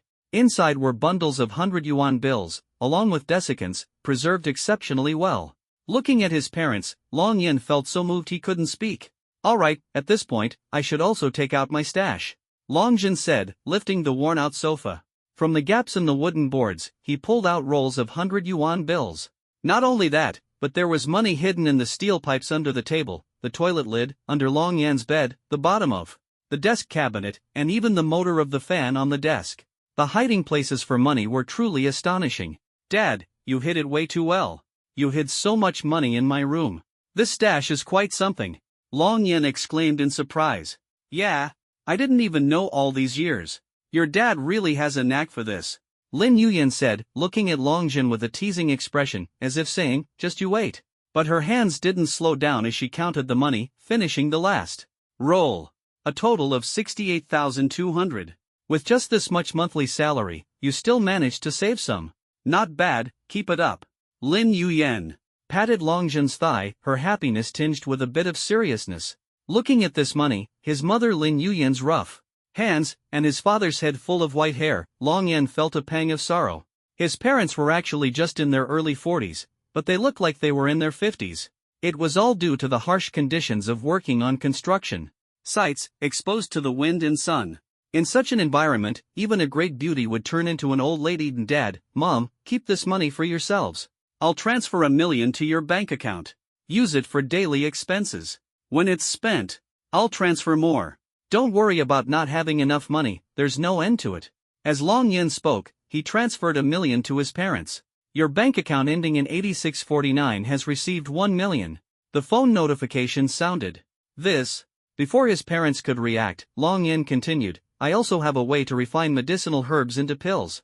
Once I gather the materials, I'll refine the pills for you to take. By then, you'll at least regain the appearance and skin you had before you turned 30. Really? That's wonderful, huh? I can be young again. Lin Yuyan's eyes lit up, and she was as happy as a little girl. Nothing is more appealing to a woman than being young and beautiful. Judging by Long Yan's looks, one could imagine that Lin Yuyan must have been very beautiful in her youth, at least on the level of a class beauty. Let's go, time to buy a house, Long Yan said. Where are we buying? Lin Yuyan asked curiously. I've thought about it, and the Linhong Villa district, which is quiet and well-equipped, seems like a good choice, Long Yan replied. He remembered that in his previous life, when exotic beasts attacked, the houses in the Linhong Villa district remained almost intact, while other areas were reduced to ruins. This showed that the houses there were of excellent quality. Anywhere is fine, you decide, Yenner, Long Jin said. The three of them took a taxi to the sales office of the Linhong Villa district on the outskirts of the city's eastern side. This area, located on the city's outskirts, mainly featured high-end, large-sized low-rise apartments and villas. The housing prices were undoubtedly expensive. However, Long Yen had 42.5 million in hand. That was more than enough to buy a house, especially since this wasn't the city center. The three of them walked into the sales office, which was decorated like a five-star hotel. A time-traveling protagonist returning to the city. This kind of scenario is inevitable, Long Yen thought to himself. Sure enough, the situation unfolded just as he had predicted. The saleswomen, dressed as elegantly as flight attendants, merely glanced at them and had no intention of approaching. Although Long Yan's height, demeanor, and looks were outstanding, making him stand out in a crowd, he was accompanied by his parents, and the family was dressed plainly, not looking like people who could afford a house here. Naturally, the saleswomen couldn't be bothered. If Long Yan had come alone, even if no one thought he was there to buy a house, someone would have approached him to strike up a conversation and exchange contact information. After all, the level of initiative women show toward handsome men is beyond what outsiders can imagine. Yenner, why isn't anyone coming over? Is it because we're dressed too casually? Long Jin asked awkwardly. It's fine, let's just look around first. The three of them examined the model houses on the sand table. At the counter, a dozen salespeople were chatting over coffee, occasionally glancing their way. He's quite good looking. What a pity, though. Looks like he's here with his parents. Otherwise, I'd want to go over and get his contact info. Probably being pressured by his parents to get married, and the bride's family requires a house, so they brought him here to buy one. My parents are pressuring me too, but they wouldn't come to a place like this to buy a house, it's too expensive. The starting price for apartments here is 15 million. Are you sure you don't want to approach them? What if they really can buy? No way. Look at their clothes and the expressions and movements. Of the two older people, they definitely can't afford it. I've been selling houses for 8 years, I can tell at a glance. I'm never wrong. At that moment, a young woman carrying a large bottle of mineral water walked over, placed it into the water dispenser, and wiped the sweat from her forehead. She looked up and saw Long Yen and his parents standing by the sand table, with no one attending to them. Long Yen? Wasn't he expelled and didn't even take the college entrance exam? How is he here? Did Zhao Jingrui not target him? How does he still dare to show up? Shouldn't he be hiding? The girl muttered to herself in confusion. Just as she was about to approach them, someone called out, Hey, Xiaolu, you're not seriously thinking of going over to greet them, are you? Don't be silly. Don't waste your time, there's no way they can buy anything. You're still young. This industry is too complicated for you to handle. Don't waste your energy. I'm thirsty. Go pour a few cups of coffee, that's what really matters. A female salesperson in her 30s said, sisterly, I'll help you pour water later. Let me check on something first. The girl jogged away. Sigh, listen to advice, don't suffer losses. It's just a summer job, it's normal. They're all hoping to make a sale to cover their college expenses, or maybe meet someone rich, get taken care of, and avoid detours. Just watch, she's definitely wasting her time. Xiaolu was only 18 after all, with little social experience. It's understandable. At this rate, she's bound to lose money and get her heart broken. Young people these days just don't listen to advice. Let her suffer a bit. It'll teach her a lesson. Selling houses isn't that easy. The saleswomen sat on high stools, took off their high heels, lightly tapping their legs, looking relaxed. They sighed and shook their heads one after another, none of them optimistic about Xiaolu. Long Yen, what are you doing here? Xiaolu jogged over. You are? Long Yen and his two companions turned to look at her. Her hair was tied up, she wore makeup, a uniform short skirt, and nude stockings. She looked young yet slightly mature, making it hard for Long Yen to recognize her at first glance. After all, it had been 100 years on the Long Yuan continent, and with the past few days spent back in class, he hadn't paid much attention to his classmates, so he really couldn't recall who this girl in front of him was. It's me, we were in the same class, Gu Xiaolu. The math class representative, the one who sat behind you. Gu Xiaolu was a bit anxious. Long Yen actually looked like he didn't recognize her at all. Unbelievable. She had sat right behind him. Oh, it's you, Gu Xiaolu. I remember you. With this makeup, I almost didn't recognize you. Long Yen suddenly remembered. Thank you for still remembering me. It took you 2 years of sitting in front of me to recall. Thanks a lot. Gu Xiaolu's mouth twitched. A mix of helplessness and playfulness. Long Jin and Lin Yuyan exchanged a smile. This girl was quite interesting. Long Yan also smiled, recalling how in his previous life, Gu Xiaolu had confessed to him the day before the college entrance exam. At the time, due to his circumstances, he had directly said he didn't like girls younger than him, rejecting her. Gu Xiaolu had been almost dumbfounded, retorting about what exactly was younger about her. Long Yan had been speechless. Girl, I was talking about age. But later, when the city was overrun by beasts, Gu Xiaolu had died without even leaving a body behind. This outfit suits you. Why are you working as a salesperson here? Long Yan asked curiously. Just earning some money. It's not like I have anything else to do during the summer. But, Long Yan, this isn't the time to talk about that. You've been missing these past few days, and now you suddenly show up? You need to leave here quickly, go to another city, the farther the better. You dared to mess with Zhao Jingrui? He's the only son of the Zhao family from Donglin. With Zhao Jingrui's personality, he definitely won't let you off. Are you out of money and can't leave? I still have money here. Is 20,000 enough? As Gu Xiaolu spoke, she directly transferred money to Long Yan via WeChat. Long Yan took out his phone and saw the amount, 20,131.6 yuan.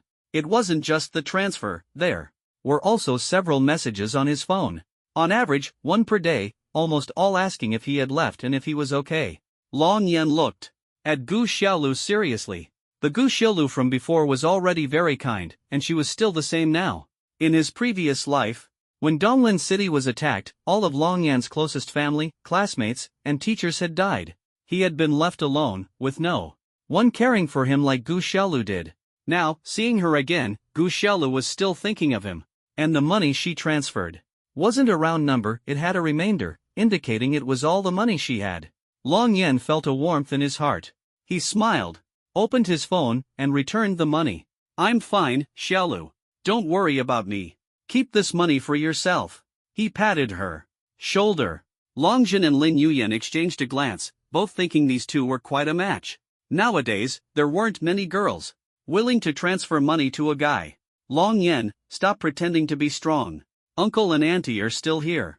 You need to leave quickly. You really can't stay in Donglin City any longer. You'll be in danger. Uncle, auntie, I'm Long Yan's classmate. You heard me, right? Please persuade him, or something really bad will happen. Gu Xiaolu said anxiously. Long Jin and Lin Yuyan looked at Long Yan. They truly had no idea about this matter. Long Yan nodded to his parents, giving them a reassuring smile. They stopped overthinking. Their son was already so strong, what was there to fear about the Zhao family? Since Long Yan wasn't worried, they had no reason to trouble themselves. Gu Xiaolu, then auntie will just call you Xiaolu. Don't worry, it's fine. By the way, aren't you in real estate? Why don't you introduce this house to us? Yener wants to buy a house. Lin Yuyan didn't wait for Gu Xiaolu to speak and directly took her hand. Ah, no way, you're saying such an important matter is no big deal? Gu Xiaolu was stunned. Don't worry, just focus on introducing the house. Long Yan patted her shoulder. Mom, Dad, what do you think about this? 1. Long Yan pointed to a villa near the foot of the mountain and by the lake in the villa district. He had studied it carefully. In terms of both feng shui and spiritual energy, this one was the best. It could be said to be the spiritual energy center of not just this villa district but the surrounding area as well. This location is nice, with mountains and water, Lin Yuyan nodded. In approval. It's indeed good, but I think the one on the mountain might have even better feng shui, Longjin commented. I didn't expect you, Dad, to know about feng shui. That's right, theoretically speaking, it is better. The super large villa on the mountaintop has the advantage of both time and place in terms of feng shui, making it an excellent location. But in reality, its feng shui layout is disrupted by an inconspicuous pavilion. Even the most skilled feng shui master wouldn't notice it. So, its value is significantly reduced. On the other hand, this one has a better location. For those who understand, its value far exceeds its price, Long Yan explained. So that's how it is. Feng shui really is complex. Longjin completely trusted his son's words. After all, his son was a cultivator, so he naturally knew more about feng shui than he did. On the Long Yuan continent, the concept of feng shui treasure lands was very common. Many major sects were located in mountains rich in spiritual energy, allowing their disciples to cultivate much faster than others. The location of this villa was just such a treasure land. How much is this villa? Long Yan asked. Alright, after I introduce it, you all need to leave quickly. Donglin City is no longer safe to stay in. Wait a moment. Gu Xiaolu put away the materials and went to the counter to get detailed information. I told you earlier. Xiaolu, you're wasting your time, but you wouldn't listen. Go make some coffee and stop wasting time, the other salespeople said. Before Gu Xiaolu ran back again. This villa has an area of 395 square meters, with 3 floors above ground and 2 underground. The 2 underground floors are complementary and not included in the area. It's all luxuriously decorated. Because of its remote location, the price is much cheaper, at 100,000 yuan per square meter. The total price is 39.5 million yuan. There's a 3 million yuan discount for full payment, so it's 36.5 million yuan. Gu Xiaolu finished speaking but didn't have time to continue persuading Long Yan to leave quickly. Full payment. Let's process the property certificate now, Long Yan said. Ha! Gu Xiaolu was dumbfounded. Seeing her slow reaction, Long Yan didn't want to waste more time. He picked up the card machine next to the model display. Swipe it quickly. The password is 774,510, Long Yan urged. Alright, I'll swipe it, but don't blame me if it doesn't go through. Gu Xiaolu reluctantly swiped the card. After entering the password buzz, buzz, buzz, the card machine spat out a receipt. Wow, seriously? You have that much money? Didn't you say your family wasn't well off? Where did the money come from? Gu Xiaolu stared at Long Yan in shock. Don't ask so many questions. Just process the paperwork. Based on a 2% commission, you'll probably earn a 700,000 yuan commission, Long Yan said with a smile. Alright, I'll handle it for you. You all wait here, I'll go make some tea. Gu Xiaolu, still not fully recovered from the shock, quickly organized the documents and poured 3 cups of tea.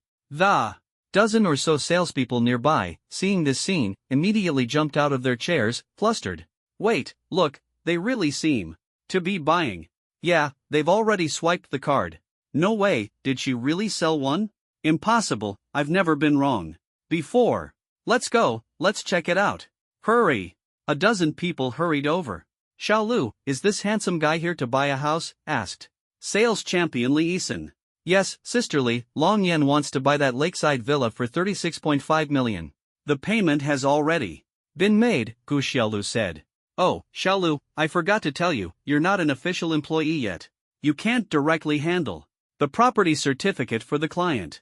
Go pour some tea, and let sisterly handle the follow-up for you, Li Yisan said.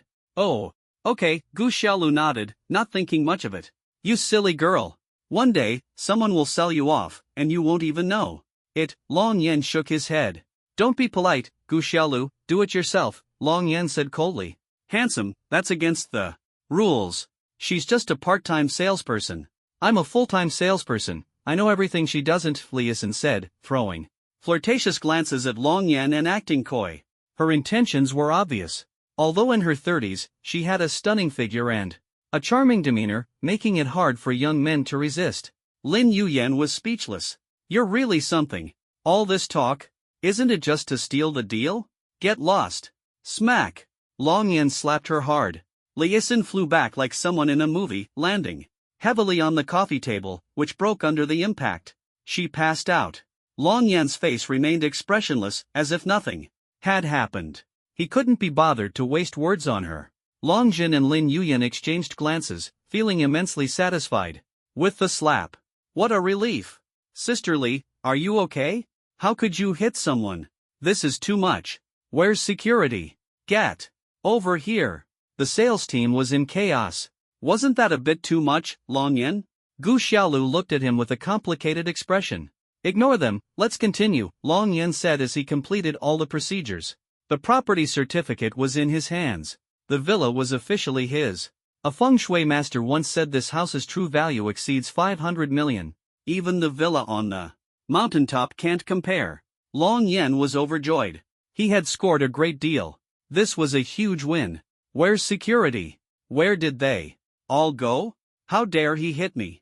What are you all doing? Li Yisan, who had been revived with a pinch to her philtrum, finally woke up.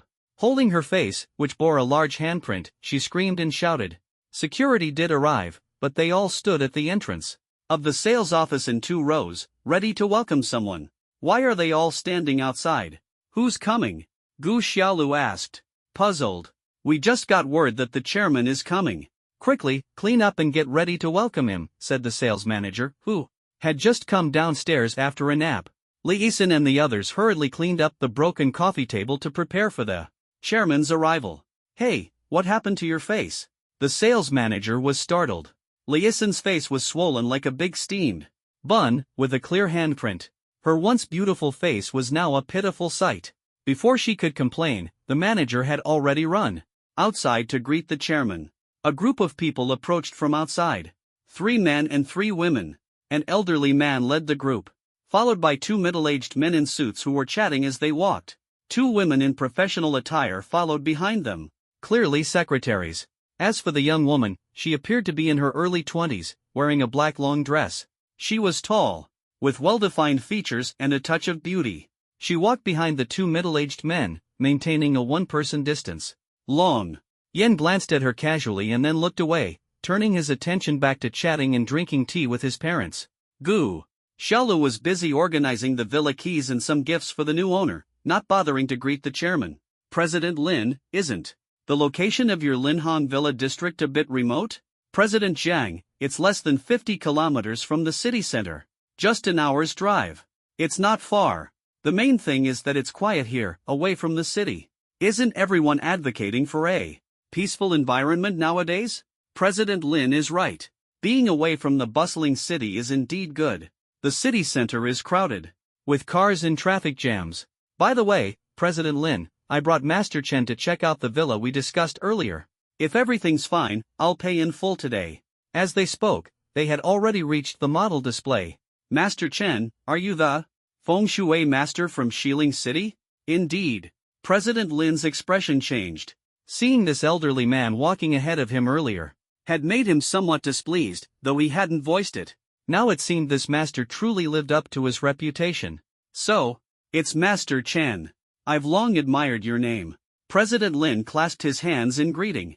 It's merely fame, Master Chen said, his chin slightly raised, a hint of pride in his expression. President Lin smiled, not minding. After all, the strong are always respected, especially those with supernatural abilities in feng shui. Wealthy individuals and high-ranking officials almost all believe in feng shui. They're no fools, they know the truth in their hearts. Thus, President Lin showed great respect for Master Chen, as did President Zhang. Master Chen is someone I spent a great deal of money to invite. It's for this mountaintop villa. President Zhang pointed to the mountaintop villa on the model. I've heard Master Chen is a sea-level water-type ability user, particularly skilled in feng shui. Today, I truly want to witness the master's expertise. Master Chen, please. President Lin gestured with his hand. Master Chen nodded, stroking his graying beard as he carefully examined the mountaintop villa on the model. The more he looked, the brighter his eyes became. This place truly gathers all the best feng shui. Although the Linhong Villa district is remote, it's a rare treasure trove of feng shui. How much is this mountaintop villa selling for? Master Chen asked. To receive Master Chen's praise is my honor. This mountaintop villa is priced at 680 million. President Lin replied with a smile. Not expensive, quite worth the price. Master Chen nodded, stroking his beard. Really, Master Chen? Is this house worth buying? President Zhang's eyes lit up as he asked. Wait. Suddenly, Master Chen's expression changed. Does that pavilion exist in reality? Or is it just decorative? Master Chen pointed to the pavilion halfway up the mountain. It's real, and can be used for tea and enjoying the view, President Lin answered. Oh dear, who designed this? The feng shui is completely ruined. The person who built this pavilion must have issues. President Lin, you need to investigate your people, someone might be deliberately causing trouble. A perfectly good house not only won't appreciate in value, but it'll have to be discounted by at least 40%. Master Chen shook his head and sighed. Really? Is it that serious? President Lin's face changed. A 40% discount meant losing 300 million. That was no small amount, an enormous loss. I guarantee with my reputation, this mountaintop villa is beyond saving. Even if the pavilion is removed, it won't help. The pavilion is deeply rooted, like a nail, destroying the feng shui. After removal, it would still take 60 years for the feng shui to recover. Those unaware might be fine, but once they know, they definitely won't buy it. Wouldn't be worth it. However, those who can afford this price range are certainly not ordinary people. Master Chen reminded, implying that future sales should be honest. Don't offend influential figures just to make more money. I understand. Thank you for the reminder, Master Chen. President Lin respectfully clasped his hands. Master Chen, does this mean my trip today was in vain? President Zhang shook his head, looking helpless. Not entirely. If discounted by 40%, it can still be purchased. While the feng shui value is gone, the house itself is still decent. Master Chen said. Dad, if we're buying, we should buy the best. Since it has no feng shui value, let's not buy it and look elsewhere. President Zhang's daughter, Zhang Shi, said. You're right. President Zhang nodded. Wait, this villa. Master Chen's gaze shifted to a villa by the lakeside at the foot of the mountain. Its location was extremely remote, tucked away in a corner. Logically, this should be the worst spot, with no one favoring it. Master Chen's eyes suddenly lit up. "How much is this villa?" he asked. President Lin glanced at the sales manager. "Master Chen, this villa is in a remote location, so its price is relatively low. After a full payment discount, it's 36.5 million, the sales manager replied. "This is the one. President Jiang must acquire it," Master Chen said firmly. "Ah, Master Chen, this villa is so remote. Does it have something special about it?" Jiang Shi asked curiously. "Of course, the location of this villa is excellent, even better in feng shui than the hilltop villa. It was just previously blocked by the rockery, so I didn't notice it," Master Chen explained with a smile, stroking his beard. Long Yan, who was drinking tea, glanced over but only took a quick look without paying much attention. "Trust me, President Jiang. Living here will definitely bring success to your career," Master Chen assured. "Alright, since Master Chen says so, I naturally believe it. I'll buy this one, pay in full, and no need for discounts. This amount of money is nothing," President Jiang said with a satisfied smile. "Someone, prepare the contract," President Lin instructed. Although he felt a bit regretful about not selling the most expensive hilltop villa, there was no other choice. "Understood, Chairman," the sales manager quickly went to prepare the documents. "Manager, which villa is President Jiang buying?" Li Yisan asked, covering her swollen face. "Number 79, the one by the lake at the foot of the mountain, the hardest to sell," the manager replied instinctively. "But this villa was just sold by the new employee Gu Xiaolu. The contract has been signed, and the property certificate has been issued," Li Yisan said. "What did you say? This newcomer really knows how to stir things up. What should we do now? If President Jiang can't buy the house he wants, the chairman will definitely be furious," the manager exclaimed, jumping up in fear. "Chairman, the house has already been sold, and the property certificate has been issued," Li Yisan added. "Moreover, she hit me for no reason. Chairman, look, my face is swollen from the beating. She completely disregards our Lin group." Li Yisan seized the opportunity to exaggerate, her eyes filled with hatred for Long Yan. Even a beautiful woman like her was hit, he deserved to be single. As soon as she finished speaking, President Lin's gaze turned cold, fixing on Long Yan sitting on the sofa in the distance. "What did you say? The house has been sold? President Lin, this is so unfair. Did I come here today for nothing?" President Jiang's face darkened. Anyone in his position wouldn't be happy, especially someone of his status. The feng shui of the hilltop villa is no good, and now this one has just been sold, Jiang Shi sneered. "President Jiang, I must admit that I didn't plan well today. At tonight's banquet, I will punish myself with 3 glasses of wine," President Lin said with a forced smile.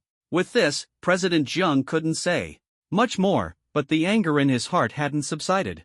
President Lin looked at Long Yan and immediately recognized him as the key figure among the 3. This surprised him a bit. So young and already buying a house for his parents, he must be extraordinary, he thought. With this in mind, he spoke up, "My name is Lin Ruochen. The Lin Hong Villa District is a project developed by my group. I welcome you to buy a house here, but hitting our sales staff is crossing the line. I will check the surveillance footage and hand this matter over to the security team for fair handling," President Lin said solemnly, looking at Long Yan. To be honest, he was somewhat impressed by Long Yan's appearance. This young man was truly handsome. But since Long Yan was a customer, he couldn't speak too harshly. "Chairman, are we just going to let this go? He hit me, and I have to hit back. I want him to taste my wrath," Li Yisan shouted indignantly, tears streaming down her face. Suddenly, Long Yan appeared in front of her. His speed was so fast that no one reacted, not even noticing when he arrived. "Get lost." Slap, Long Yan delivered a clean and swift slap. Li Yisan was sent flying, spinning in the air before crashing heavily onto the sand table, losing consciousness. The sand table was damaged, with over a dozen villa models destroyed. Her face was also swollen. It should be noted that although the sand table was small, it was exquisitely crafted and expensive, costing at least 4 million. This incident caused losses of tens of thousands, not to mention the impact on future business. Millions would be hard to recover. The room fell into complete silence. After a while, everyone finally reacted, especially Lin Ruochen, whose eyes were fixed intently on Long Yan in front of him, his expression focused. How did he suddenly appear? Could it be that I just didn't notice? Lin Ruochen was puzzled. After all, he was an ability user with considerable strength. Yet he hadn't seen clearly how Long Yan had approached. He could only blame himself for not paying attention. With a single slap, he can send someone flying. Could he also be an ability user? But why didn't I sense any ability fluctuations just now? Lin Ruochen grew more and more puzzled. Espers were completely different from ordinary people.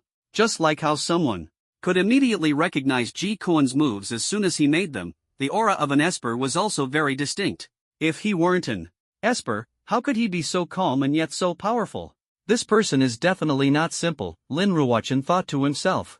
Gu Xiaolu was about to step forward. Don't worry, Yener can handle it, Lin Yuyan said, holding her hand. This guy is so handsome. She hadn't noticed Long Yan earlier. She hadn't wanted to accompany her father to buy a house, thinking it was boring and letting her mind wander. But when she saw Long Yan, she was stunned. How can you hit someone? The manager said angrily. This is none of your business. Quickly take her to the hospital. She waved her hand. Yes, Miss Jiang. The manager, seeing Lin Ruochen nod, sensibly picked up Liisen and had 2 salespeople drive her to the hospital. Young man, I'm Jiang Tianhao. How about selling this house to me for 1 billion? With one transaction, you can make over 60 million. Jiang Tianhao clearly saw that Long Yan was no ordinary person. However, he had only slightly overestimated him. This house, he had to buy it. Not selling. No matter the price, Long Yan said flatly, glancing at him and directly refusing without any room for negotiation. 2 billion? Take it or leave it. Jiang Tianhao raised his offer again. Long Yan didn't even turn his head and walked straight toward his parents. 3 billion, Jiang Tianhao continued to increase the price. Long Yan still ignored him. Don't push it too far. Isn't 3 billion enough? You're making over 2 billion, that's more money than you could spend in a lifetime, she said, frowning. Her impression of Long Yan plummeted. I said, no matter the price, I'm not selling. Long Yan still paid no attention. Young man, don't be too confident. You can't hold on to this house. Don't think you're someone special. My Jiang family making an offer is giving you an opportunity. Who do you think you are? She snorted coldly, speaking angrily. Long Yan turned to look at her. The next second, he was already in front of her. No one saw how he did it. He seemed to teleport, moving at an unimaginable speed. Master Chen's expression changed. Smack! Long Yan swung his hand. She spun around and almost fell. Daughter! Jiang! Tianhao quickly caught her. Her face was visibly swollen. You dare hit me? She stared at Long Yan in shock. Say one more word, and you'll be lying down, Long Yan said coldly, glaring at her. After speaking, he turned and walked toward his parents. Shut up! Jiang Tianhao didn't let Shi continue, immediately stopping her from cursing. Just now, he had seen a trace of killing intent in Long Yan's eyes. Although it was faint, it was pure. Even someone like him, who had weathered many storms, felt a chill. Young man, I apologize. My daughter was too impulsive. If you're not selling, then so be it. Let's leave it at that. I hope you won't take it to heart, Jiang Tianhao said. Facing Long Yan, he actually backed down. She didn't understand. Not only her, but no one else did either. Dad, what's wrong with you? Shut up. He's not as simple as you think. Don't cause trouble for me, Jiang Tianhao said in a low voice, stopping her. What do you mean? Isn't he just a bit faster? So what if he's an Esper? At most, he's just recently awakened his abilities. She said, unconvinced. What do you know? The killing intent in his eyes, I've never seen anything like it before. Even the 3-star assassins from the Assassin's Guild that I've encountered didn't have eyes like his. I wouldn't misjudge. Don't provoke him, Jiang Tianhao warned in a low voice. His current status wasn't just because he had a good father but also because he was well informed, could read situations, and understood how to observe people. Mr. Jiang, are you really giving up on buying it? Master Chen asked. No need. I'll buy elsewhere. Since you don't want it, I'll take it. Master Chen turned to Long Yan. Young man, I am Chen Nanxian, a feng shui master from Xiling City. I'm sure you've heard of me. If you give me this villa, I'll take you as my apprentice. You must know, many wealthy people spend a fortune trying to get me to teach their children, but I simply disdain it. Moreover, I am a strong practitioner of the battle body realm. I am proficient in feng shui. If you become my disciple, your future will be boundless. You will have a powerful backing. And in Donglin City, few would dare to provoke you easily. Master Chen confidently looked at Long Yan's back. What? Master Chen is actually taking on a disciple. This is a big deal. Deciding so quickly, does this young man truly have some special abilities? Master Chen must have his reasons for choosing him. But why can't I sense any fluctuation of special abilities from him? Lin Ruochen was full of doubt. Long Yan sat down to drink tea, completely ignoring Master Chen's words. The scene became awkward for a moment. In truth, Long Yan really hadn't heard him. He was busy thinking about how to set up formations after moving into the villa. Formations that could absorb the surrounding spiritual energy of heaven and earth while enhancing the villa's defense and warning capabilities. As for Master Chen's words, he didn't take them to heart at all. Seeing Long Yan's lack of response, Master Chen's face darkened, looking embarrassed. Young man, do you or do you not want to be my disciple? Master Chen asked again, his tone noticeably lower. Gu Xiaolu, send these gifts to the villa, Long Yan ordered. Alright, when I take you there later, I'll put the items in the car and bring them over. I've already asked the housekeeping staff to clean the villa inside and out. If you need professional movers for the relocation, I can help find someone, Gu Xiaolu said. There's no rush for the move, Long Yan replied, still not noticing that Master Chen was speaking to him. Dad, didn't you say this guy was impressive? Yet he dares to ignore Master Chen's words. How arrogant. Let Master Chen see just how capable he really is. Humph, I don't believe he's better than Master Chen. Jiang Shi snorted coldly. I'm curious too about how strong he really is, Jiang Tianhao said expectantly. Good. Daring to be disrespectful in front of me, Chen Nanshan, this is the first time in all these years I've been humiliated like this. Today, I'll teach this unruly young man a lesson on behalf of his parents, Master Chen said angrily. He charged directly at Long Yan, swinging a palm strike. This was a strike from a battle body realm expert. The force was astonishing, carrying a gust of wind and an overwhelming sense of pressure. As expected of Master Chen, although he specializes in feng shui, his strength has reached the 9th level of the battle body realm. If we could ask him to help search the wilderness and mountains outside the city, perhaps we could find ice source grass. That way, we could completely solidify Xiaoxi's ice soul ability, Lin Ruochen thought. Smack! But Long Yan countered with a single palm strike, sending Master Chen flying. His movements were still clean and efficient. Master Chen spun 6.5 times in midair before landing. Bang! 3 tiles shattered. His head spun, and a palm print swelled on his face. Such immense power, how is this possible? Master Chen muttered in disbelief, feeling as though he'd been hit by a speeding car. Not only did his face hurt, but his entire body ached. He couldn't get up for a moment. Teach me a lesson? With just you? Get lost, Long Yan said coldly, glancing at him before turning away, ignoring him. Mom and Dad, let's go home and pack up. We can move in today or tomorrow. Gu Xiaolu, send the items directly to the villa, Long Yan said. Alright, I'll deliver them later, Gu Xiaolu replied, nodding blankly. She hadn't expected Long Yan to not only be wealthy but also so skilled.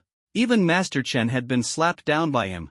It was similar to when the salesperson Li Yisan had been slapped earlier. In the end, it was all about a single slap. Long Jin and Lin Yuyan exchanged smiles, their eyes filled with delight. Their son was truly impressive. He could take down such a powerful feng shui master with ease. This was the confidence that came with strength. Long Yan left with his parents. As he walked out, he didn't look back, only glancing at Lin Ruochen out of the corner of his eye. Although Gu Xiaolu was working part-time, if you dare to withhold her commission, humph. Long Yan said before leaving the stunned crowd behind, speechless, and Master Chen, who was still lying on the ground and unable to get up. Cough, cough, cough. After a while, Master Chen coughed and stood up. Master Chen, are you alright? Lin Ruochen quickly helped him. Damn, this guy is really strong. Indeed, I've never misjudged anyone. Girl, did you see that? I told you earlier he's extraordinary, but you didn't believe me. Do you believe it now? Jiang Tianhao shook his head in amazement, looking at Jiang Shi. How can he be so powerful? What level of ability must he have to be so strong at such a young age? Jiang Shi's throat tightened, filled with shock. I can't explain it either, but he's definitely very strong.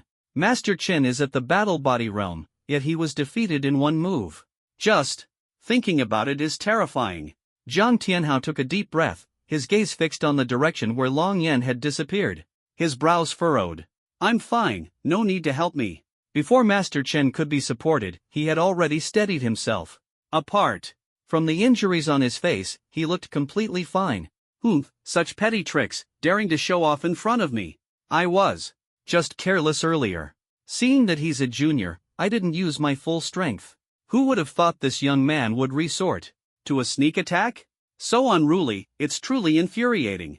Master Chen clasped his hands behind his back, his tone filled with disdain. If not for the injury on his right cheek, he would have appeared every bit the master.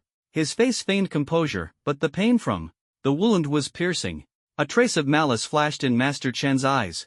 As expected of Master Chen, truly has the demeanor of a great figure. Despite the junior's unreasonable behavior, he doesn't hold a grudge. His respect for talent is evident. I greatly admire him. Lin Ruocheng cupped his hands in praise. He was now more concerned about his daughter. As for Long Yan, he had long understood that it wasn't Master Chen deliberately holding back but intentionally going easy. After all, Master Chen had just wanted to take Long Yan as his disciple. As for not mentioning the villa commission for Gu Xiaolu, such small money was insignificant. To him, there was no need to make enemies over it. I told you, how could he be that strong? Turns out Master Chen didn't use his full strength. He was protecting talent, afraid of hurting him. Jiang Shi suddenly realized. Shut up, this has nothing to do with you. Jiang Tianhao directly reprimanded. Jiang Shi's eyes turned red, pouting in grievance. Jiang Tianhao had never treated her like this before. Master Chen, let's talk in the tea room upstairs, Lin Ruocheng said. President Lin, Master Chen, I have some matters to attend to, so I'll leave first. You two talk. Jiang Tianhao left with his daughter's secretary. Take care, President. Jiang. I'll see you off, Lin Ruocheng instructed. Yes, Chairman. President Jiang, I'll accompany you, the sales manager said. Lin Ruocheng waved his hand, signaling Gu Xiaolu and the other sales staff to leave. Only he and Master Chen remained. Let's get straight to the point. What's the matter? Master Chen asked indifferently. Here's the situation, Master Chen. I urgently need a plant called ice source grass. This grass grows in very specific environments and is extremely rare. It can only be found in high-altitude areas of the Luofeng mountain range outside Donglin City. I'd like to ask Master Chen to help me find it. With your assistance, the success rate is at least 80%. Regardless of success or failure, we'll return within 3 days. 30 million as compensation, no hidden terms. Lin Ruocheng took out a bank card and handed it over with both hands. President Lin, you underestimate me. That area is a wilderness zone, with exotic beasts appearing at any time, full of dangers. Master Chen had just said this. Then 50 million. Lin Ruocheng immediately raised the offer. 60 million. Master Chen increased his demand. Deal, 60 million. Lin Ruocheng took out another card. Master Chen accepted it. 60 million for 3 days. This reward was enough for him to take the risk. When do we set off? The morning after tomorrow. Alright, here's my phone number. Contact me when it's time. Master Chen turned and left after speaking. Take care, Master Chen. I'll have a driver take you to the hotel. I'll treat you to dinner at 6 tonight, Lin Ruocheng said. No need, I'm tired and need to rest. Master Chen refused, a trace of killing intent flashing in his eyes, and got into the car to leave. Watching the car disappear into the distance, Lin Ruocheng finally felt relieved. It's good that Master Chen is willing to go. With his help, this time we are sure to succeed, he thought to himself. As for Long Yan injuring the salesperson, he couldn't be bothered to pursue the matter. After all, the affairs of the gifted were not under the jurisdiction of the police guard team, which only dealt with ordinary people. Inside an old model Rolls-Royce, worth 7 million. Daughter, are you still angry? Jiang Tianhao looked at his daughter's profile as she gazed out the window. Her swollen face made him feel both heartache and helplessness. I was beaten, and Dad, you didn't even avenge me. You're still favoring him. Even Master Chen said he was holding back. That guy isn't that strong, Jiang Shi said angrily. Shut up. I've spoiled you too much. You can't even distinguish between what's important and what's not. What do you know? That was just Master Chin's saving face and forcing himself to endure. Do you really think he didn't dodge because he was careless? A body refining expert would never get hit without retaliating. The only possibility is that he simply isn't a match for that young man. Just wait and see. Based on what I know about Master Chin, he won't let this go. There will definitely be follow-up actions, maybe even. Zhang Tianhao stopped mid-sentence. Dad, are you saying he might kill that guy? Zhang Shi was startled. Not sure. We might find out tomorrow, Zhang Tianhao said gravely. Impossible. This was just a small dispute over not wanting to sell a house. How could it lead to murder? Zhang Shi couldn't understand. Daughter, I've protected you too well. You've never seen the darkness of this world. Although killing is strictly prohibited here, gifted individuals are different from ordinary people. They possess immense power, and when they have grudges, there's no outlet for their emotions. So deaths during battles are quite common.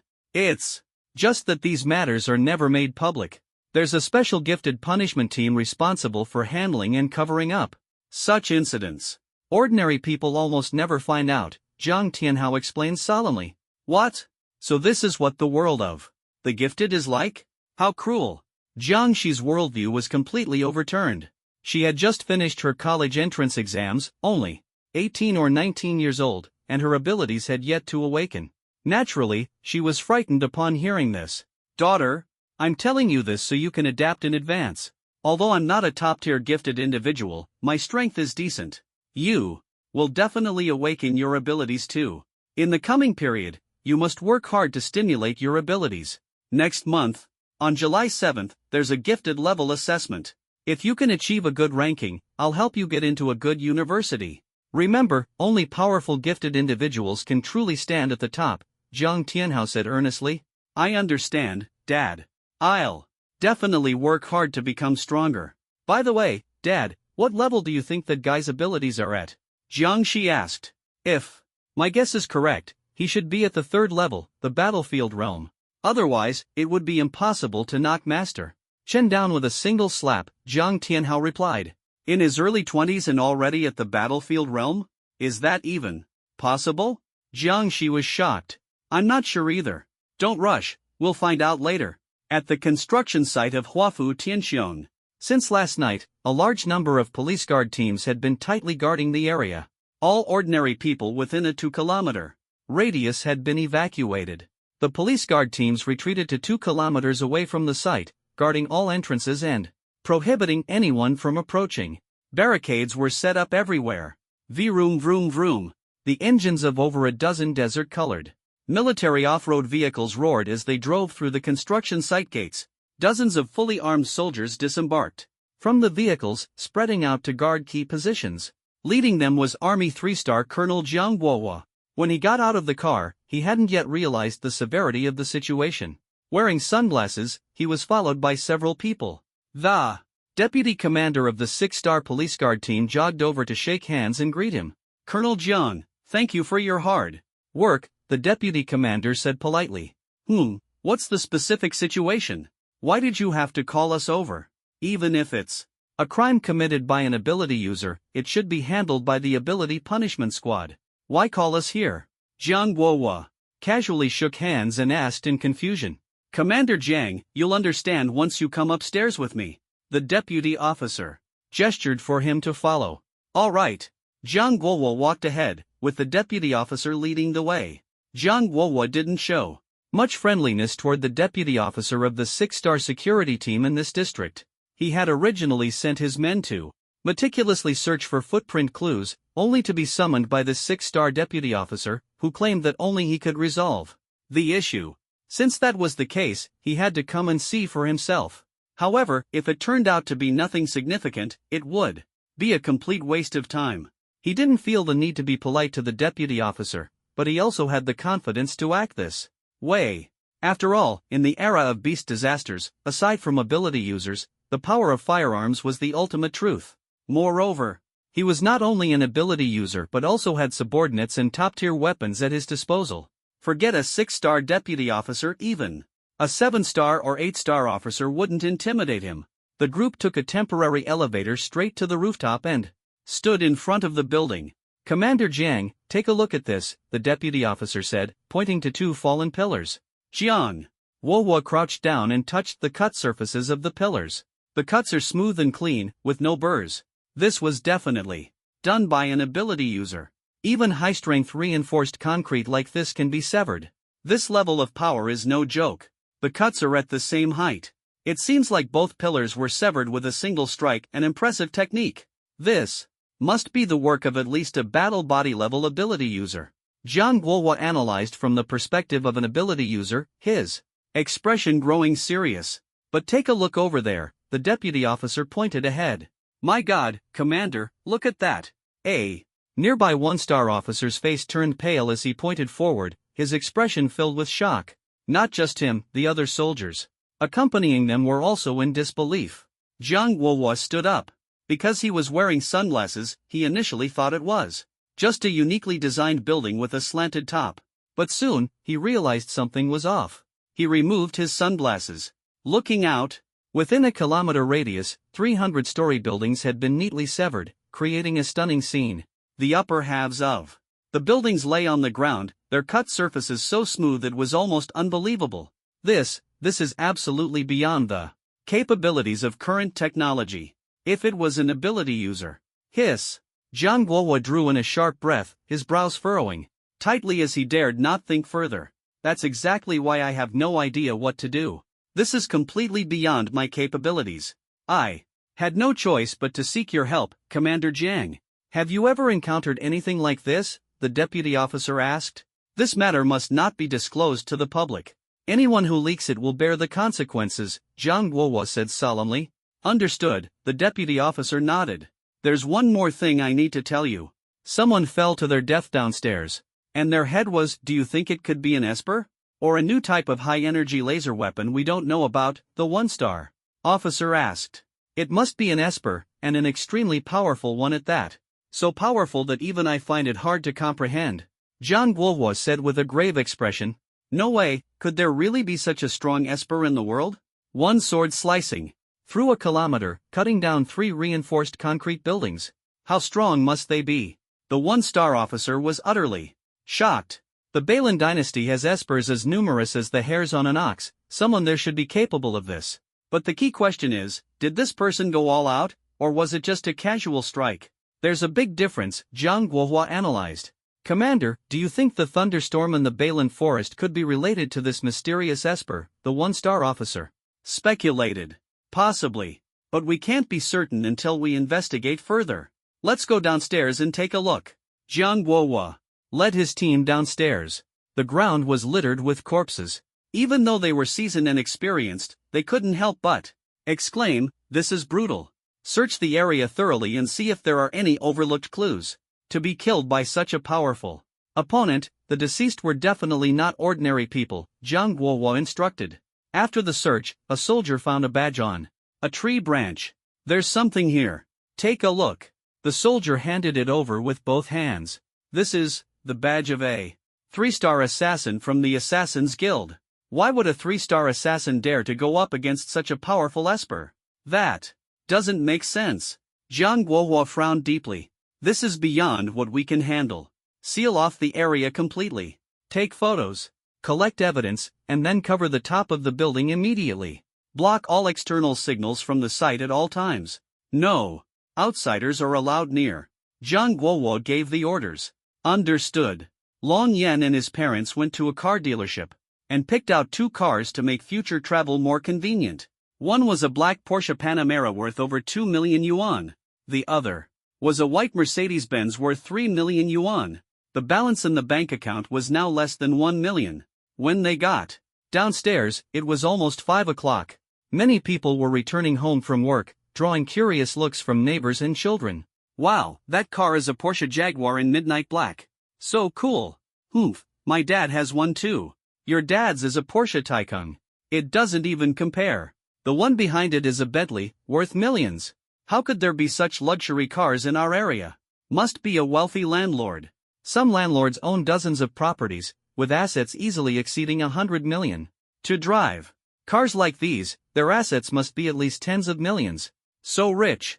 Long Yan and his family got out of the car. Ha! Laojian, it's you guys?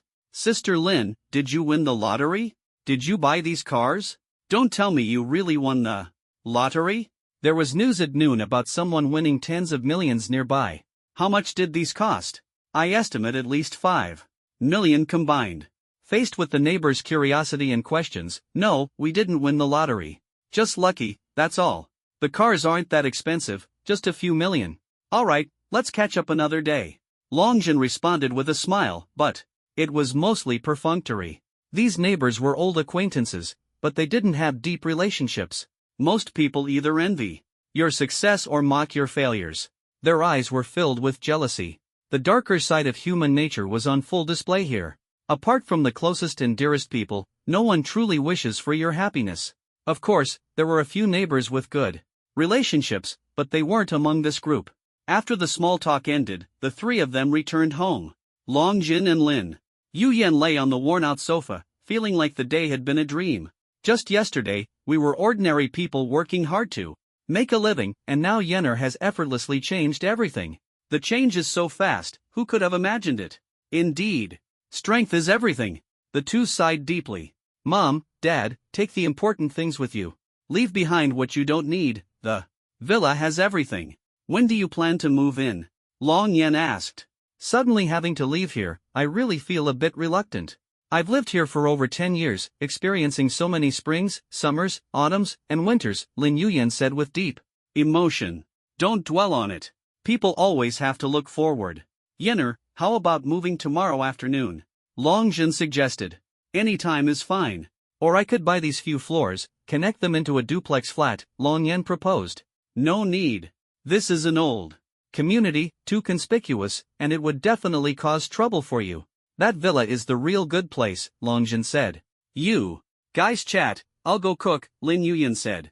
Yenner, is what Xiaolu mentioned today about Zhao Jingrui and the Zhao family true? It's true. You hit Zhao Jingrui, but be careful of his retaliation. Don't worry, Dad. You too enjoy your retirement life. I'll handle the rest. By the way, I didn't go to work today and forgot to ask for leave from my boss. I'll call him now. Even if you don't go to work anymore, you should still get 3 months' salary. This boss won't give it voluntarily. He'll drag it out as much as he can, he's so stingy. We can't let him take advantage of us, Longjin said as he dialed the phone. What are you doing? Oh, you're so annoying. Ah. Ji Kuan's phone rang for a long time, but no one answered. The ringtone was quite unique. What's going on? No one answered? Longjin hung up the phone in confusion. Long Yan didn't tell his parents that the boss was already dead. The family was together, and when the time was right, Long Yan would explain. If you can't get through, don't bother. We'll go in person another day to settle the salary with the boss. 3 months' salary is no small amount. Yenner, help me cut the chicken, Lin Yuyan said. All right. Long Yan used his air blade to slice the chicken neatly in one stroke. Wow, you're so fast. Lin Yuyan exclaimed in shock. Mom, if you want to learn, I can teach you. But you'll have to wait until I gather enough herbs to refine pills and help you cleanse your body. Only then can you start cultivating, Long Yan said. No need. Your dad and I are used to living as ordinary people. If you don't believe me, ask your dad. What's wrong with being ordinary? As long as we're happy, there are fewer worries. Besides, with Yenner protecting us, we have nothing to fear, Lin Yuyan said with a smile. Exactly. Your mom and I think the same way. Even if we started cultivating, we wouldn't achieve much. It might even cause you more trouble, Longjin said while turning on the TV. Alright, but if one day you change your mind, you can start cultivating anytime. Long Yan said. Okay, Lin Yuyan nodded in response. Here it is, spicy dry pot chicken, spicy crayfish, and black pepper fish head. Shortly after, Lin Yuyan brought out 3 dishes. The table was already filled with over a dozen dishes. There's killing intent. Suddenly, Long Yan felt a jolt and looked out the bedroom window. On the fire escape balcony of the opposite residential building, a figure stood there, staring intently in this direction. It was dark and shadowy, impossible for ordinary people to see clearly. But Long Yan instantly recognized the figure. Despite the face being covered, the body shape and killing intent were unmistakably familiar. That self-proclaimed Master Chun from earlier today? Humph, daring to disturb me during dinner, seeking death. Long Yen chuckled inwardly, his lips curling slightly. The figure suddenly disappeared, heading this way. Climbing up each floor's balcony of the building, he quickly reached the rooftop. I'll handle this and be back soon, Long Yen said, getting up and leaping out the window. He swiftly reached the rooftop. Master Chen stood at the edge of the building with his hands behind his back, staring at the rooftop door. That door led to the rooftop. He assumed Long Yen, upon seeing him, would come up through the door. Unexpectedly, Long Yen appeared in front of him effortlessly, clearly having climbed up from outside the building. Watching Long Yen's back, he recalled the slap he received earlier in the day. Rage surged, and hatred exploded. You, a lowly thug living in a slum, dare to provoke me? I could crush you with just one finger.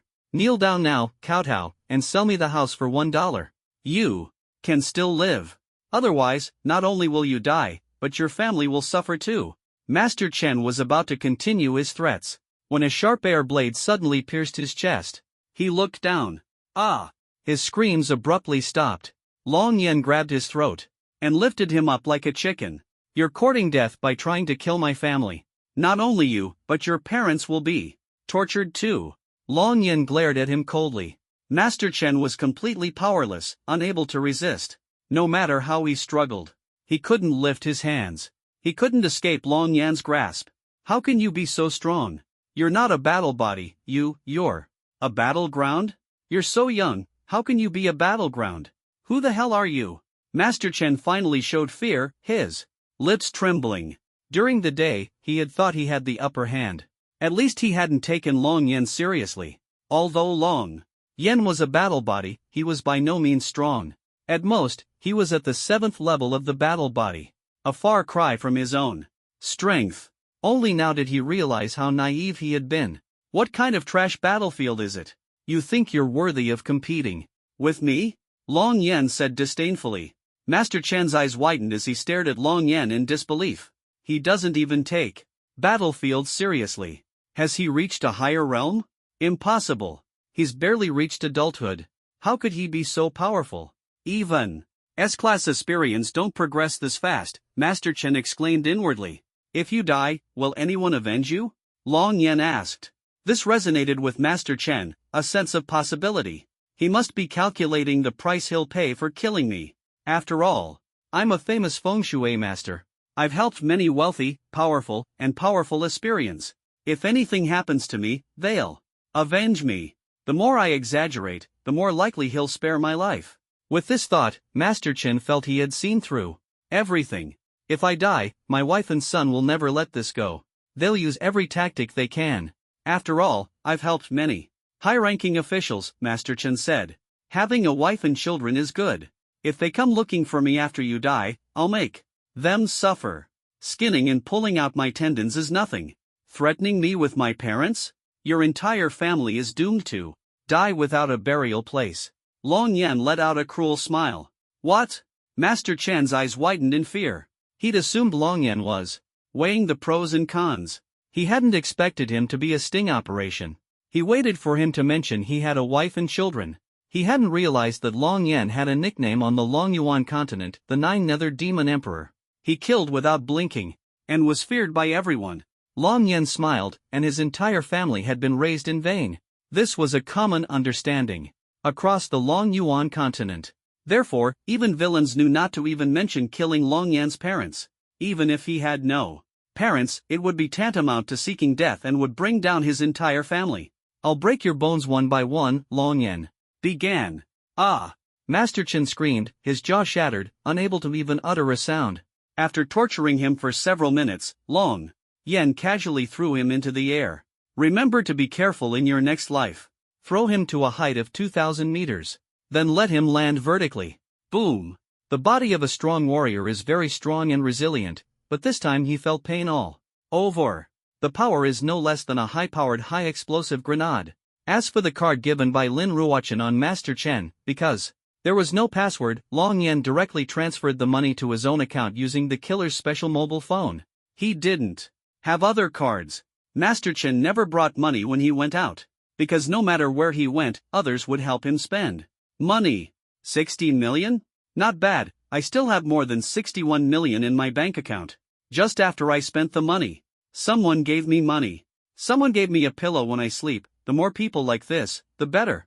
Long Yen smiled. He didn't care about money at all. But if someone offered money to seek death, he didn't recommend accepting it all. Went home to have dinner with his parents. Long Jin and the others didn't ask much, they just served Long Yen some food while the family chatted. Before the meal was finished, buzz, buzz, buzz. The lights of the police escort vehicles flashed, illuminating the neighborhood. An experienced driver got out of a car parked outside the community. What's going on? Could something big have happened? Master Chen hasn't returned yet. I'll go take a look too. Seeing the police escort vehicles driving into the neighborhood, he couldn't help but run over to join the commotion. Squeezing into the crowd, he saw the ground covered in blood, almost enough to make one nauseous. It felt like he stepped on something. Looking down, it was a beard. Master Chen, the driver exclaimed in shock, his face turning pale. He pushed his way out of the crowd and quickly made a phone call. Mr. Lin, something's wrong. Master Chen is dead. Right. In the slum area, Block C, the driver said. What did you say? I'll head over immediately. Lin Ruochen didn't dare delay. He rushed out of the villa. Drive to the slum area, Block C, quickly. The driver stepped on the gas and sped off. How could this happen? Master Chen was so strong, how could he die? It's too sudden. He had such good relations with people. Who would kill him? In the car, Lin Ruochen frowned in thought while making a call to Jiang Tianhao. He had originally planned to invite Jiang Tianhao to dinner, but Jiang hadn't been able to buy a house and was in a bad mood. Moreover, because of Long Yen, he didn't want to attend any gatherings. Jiang Tianhao was sitting at home reading a book. Calling so late, what's the matter? Jiang Tianhao answered. Puzzled. Mr. Jiang, something big has happened. Master Chen is dead, right in the slum area, Block C. My driver just confirmed. It's Master Chen. Lin Ruochen's face was grim. Understood. I'll head over immediately. Jiang Tianhao was stunned for a moment, before nodding heavily. After hanging up, his expression grew increasingly grave. Daughter, come with me quickly. Something important has happened. Hurry up. What's wrong, Dad? I'll explain in the car. Something big has happened. Let's go. Jiang Shi immediately ran downstairs. The two got in the car and left. Dad, what's going on? What's happened to make you look so worried? Did the family go bankrupt? Jiang Shi asked tentatively. No, it's about what I mentioned earlier today. Jiang Tianhao looked at her. Seriously? What did you say earlier? Are you saying Master Chen was killed? That handsome guy is dead? Jiang Shi asked. No, not that man. It's Master Chen. The specifics of how he died are still unclear. We need to go and see. Jiang Tianhao shook his head inside. After all, he was the one who invited him. He was fine during the day, and now he's gone. Life is truly unpredictable, no one can say what tomorrow will bring. Then who do you think it could be? Jiang Shi asked. What do you think? Who else could it be besides him? Jiang Tianhao said. That's impossible. That man is so strong, could he really have killed Master Chen? Jiang Shi couldn't believe it. How else do you explain Master Chen's death? I've said before, Master Chen may seem amiable on the surface, but he holds grudges. Anyone who provokes him, he will definitely retaliate, Jiang Tianhao said. If it really was him who killed Master Chen, if the police escort team comes to investigate us, what should we do? Jiang Shi asked. We know nothing. We can't afford to offend such a young and powerful ability user because of Master Chen. His potential is limitless in the future. Offending him will lead to no good.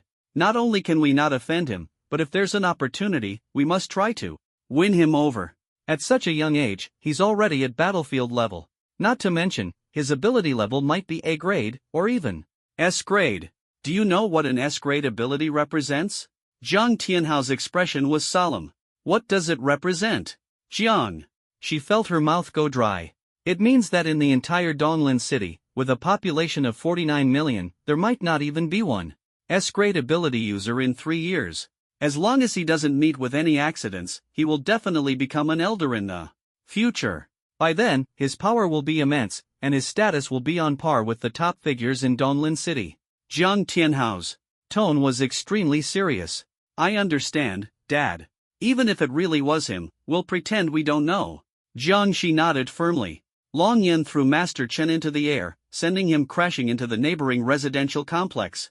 It was several hundred meters away from where he lived. However, the vast area was illuminated by the security team's lights. So many security team vehicles, has there been a murder? What kind of murder would require so many people? Long Jin and Lin Yuyan asked, puzzled, standing at the window. It's a small matter. Let's eat, Long Yan said. Okay. They didn't think much of it. After dinner, Long Yan appeared on the rooftop and surveyed the crowd below. Criminal investigation experts were collecting samples for the autopsy. In the distance, 2 luxury cars parked on the roadside. Zhang Tianhao and Lin Ruochen arrived together. They pushed through the crowd and took in the scene before them. How is it? Can you confirm the identity? What is the cause of death? Zhang Tianhao asked a middle-aged 5-star security team captain. Mr. Jiang, what brings you here? It's very important. I can tell you, but please don't spread it. This case will be handed over to the supernatural punishment team. Our security team is only providing support, the captain said politely, whispering something in a low voice. Zhang Tianhao clearly held considerable weight. Even the captain dared to address him like that. The deceased is the renowned feng shui master, Master Chen. The DNA and ID card match perfectly. The preliminary diagnosis is that he was murdered and then fell from a great height. Not a single bone is left in his body. We're still searching the area. The exact circumstances of his death require further investigation. Because those with abilities at the battle body realm are incredibly resilient. Even if he freefalled from a great height after death, to fall to this extent, the conditions must be extremely challenging. It would have to be at least 1,000 meters. None of the surrounding buildings are that high, the captain said. You mean he could have been dropped from a plane? Jiang Tianhao asked. That's not ruled out.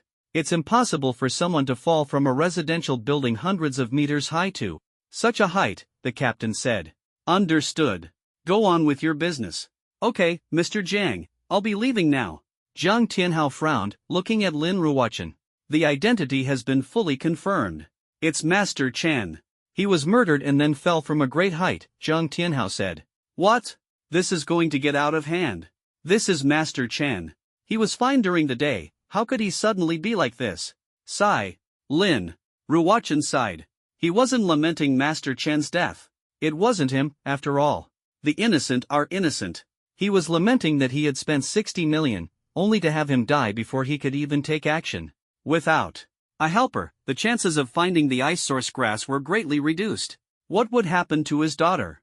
Guess I'll have to seek help from other experts, Lin Ruochen thought. The supernatural penalty squad will take over the case immediately. I'm afraid they'll have to question us then, Zhang Tianhao said. After all, Master Chen is a well-known figure in Xiling City's feng shui community, with extensive connections and a great influence. It's natural they're alarmed. But who is the murderer? Is it really for money? He wouldn't kill for money, right? At least he'd kidnap and wait for the family to pay a ransom. Lin Ruochen was puzzled. Who knows? Zhang Tianhao said this, but in his heart, he was even more convinced that it was Long Yan's doing. He couldn't say he was 100% certain, but it was almost certain. Dad, I'm a little scared. Jiang Shi hugged Zhang Tianhao's arm. Don't be afraid, adapt first. If you want to become a superpower, you must have such psychological endurance. You have to know that the monsters in the wilderness outside the city kill people more terrifyingly than this. Life and death are in a moment. Every year, at least 6 figures of superpowers die at the hands of monsters. You have to be mentally prepared. Jiang Tianhao patted Jiang Shi's shoulder. I see. Jiang Shi nodded. Where is your driver? Ask him why Master Chen came here? Jiang Tianhao said. Yes, how could I forget? Lin Ruochen called the driver. I didn't send Master Chen to the hotel. He got off the car as soon as he left the villa area. He said he was going to meet a friend. Let me wait for him at the hotel first. Later, Master Chen told me to come here to pick him up. He stayed in the car the whole time and only came out after dark. Then I saw a crowd here and joined in, only to find out that Master Chen had fallen to his death. The driver explained everything clearly. Do you really not know who Master Chen was here to meet? Lin Ruochen asked seriously. I really don't know, Mr. Lin. Master Chen didn't tell me, and I wouldn't dare ask if he didn't say. The driver looked completely innocent. Alright, if the security team asks, just tell the truth honestly. Understood, Mr. Lin. That night, no one could sleep. The entire neighborhood was thoroughly investigated. Everything was normal on Long Yan's side. After all, one neighborhood was already a lot to handle. If two neighborhoods were investigated simultaneously, imagine how much manpower would be needed. Moreover, the security team's experts assessed that Master Chen was likely to have fallen from an airplane. No bones were found around the neighborhood either, further suggesting he fell from a high altitude. By noon, on the rooftop of a 100-story building in slum area, 5 people dressed in black uniforms of the Special Ability Punishment Squad stood there. Behind them was the 5-star security team commander, smiling and accompanying them. The status of the Special Ability Punishment Squad was far higher than that of the security team, and their identity was unique. Even the 5-star security team commander had to treat them seriously and could not afford to be negligent. The uniforms of the 5 bore special golden insignias, instantly recognizable as belonging to the Special Ability Punishment Squad. The number of golden stars on their shoulders distinguished their ranks. Among the 5, the highest rank was 5 stars, followed by 1 with 4 stars and 3 with 3 stars. Chief Chen, we investigated all night, and this is the basic situation. Do you think there's anything unusual? The commander asked softly. We can't conclude so easily that he fell from an airplane. It could be some kind of high-altitude flying device that took him up and then dropped him. After all, there are many flights on this route. The perpetrator might be trying to confuse everyone with this. The driver also said that Master Chen died shortly after entering the neighborhood. From my experience, the location of death must be nearby. Since no bones or clues were found in slum area C, expand the search to surrounding areas. Conduct a thorough search until clues are found. Understood? Middle-aged 5-star punishment chief Chen Kefan ordered in a commanding tone. The ranks in the punishment squad are divided by stars. 3 stars are punishment officers, 4 to 6 stars are punishment chiefs, and 7 to 9 stars are punishment generals. Although Chen Kefan's 5-star rank seemed equivalent to the commander's, his actual authority far exceeded the latter's. He had full authority to issue orders. After all, one managed ordinary people, while the other managed those with special abilities. The status of those with special abilities was far higher than that of ordinary people. But we don't have enough manpower. A large-scale search would require at least 5 times more personnel. The commander looked troubled. Over 1/5 of the security team in Donglin City was already investigating the Bailin primitive forest alongside the military. Many personnel had also been dispatched to the Huafu skyscape construction site. Additionally, a significant number were investigating the murder case of the Zhao Real Estate Group's chairman and his son. It wasn't that he didn't want to allocate more people. He simply couldn't spare the manpower. If manpower is insufficient, mobilize personnel from across the city. The deceased is a renowned feng shui master from Xiling City, and the impact is significant. Many influential figures are watching closely. If this isn't handled properly, you know the consequences. Do I need to say more? Chen Kefan shot him a cold glance. Alright, I'll mobilize people immediately for a comprehensive search, the commander said, wiping the sweat from his forehead. Rank suppression was suffocating. Even if they were of the same rank, he felt completely overwhelmed. It's just because Master Chen has some connection to you. If you didn't know him, would you be this concerned? The commander muttered to himself. Chen Kefan's face was full of arrogance as he glanced sideways at the departing commander. Ordinary people were beneath his notice. This matter is definitely not that simple, Chen Kefan said with certainty. His gaze swept over the buildings and vehicles below, carefully observing. Finally, he noticed 3 people in plain clothes near the neighboring community, loading items into a trunk. Then, 2 luxury cars drove away, a Passat and a Mercedes-Benz. How could someone drive such cars in this place?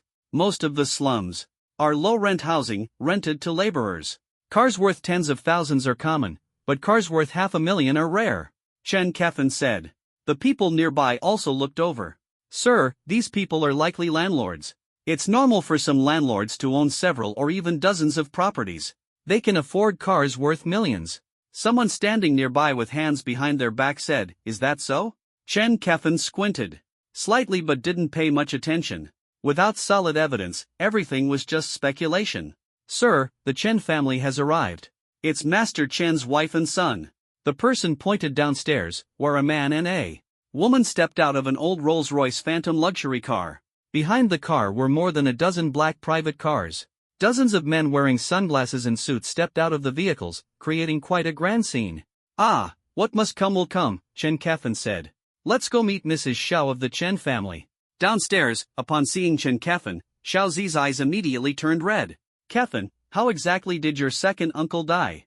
Xiao Zi grabbed Chen Kefan's arm tightly and asked urgently. Indeed, Master Chen was Chen Kefan's uncle. However, they lived in different cities and didn't have much contact. Preliminary investigations show he was murdered, but the exact location of his death hasn't been determined. Second uncle's remains haven't been found yet. And, the situation is, Aunt, it's best not to go to the hospital, Chen Kefan advised. What? Xiao Zi's vision darkened, and she almost fainted. Mom, are you okay? Her son, Chen Keshi, quickly supported her. Kefan, I don't care what method you use, you must find the real culprit. Once you know who it is, inform me immediately. I'll handle my husband's matter myself. Xiao Zi gritted her teeth, her eyes bloodshot. All right. Chen Kefan nodded after some thought. After all, the deceased was his uncle. He had to agree to his aunt's request no matter what.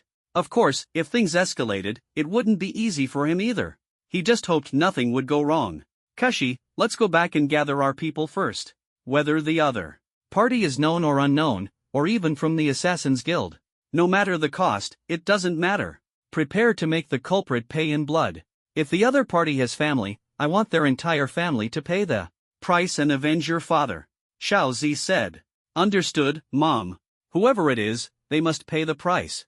The two got into the car and left. Meanwhile, at the top floor of the grand building of the Donglin City Police Guard Team, the 88th floor. This was the office of the 7-star officer of the police guard team.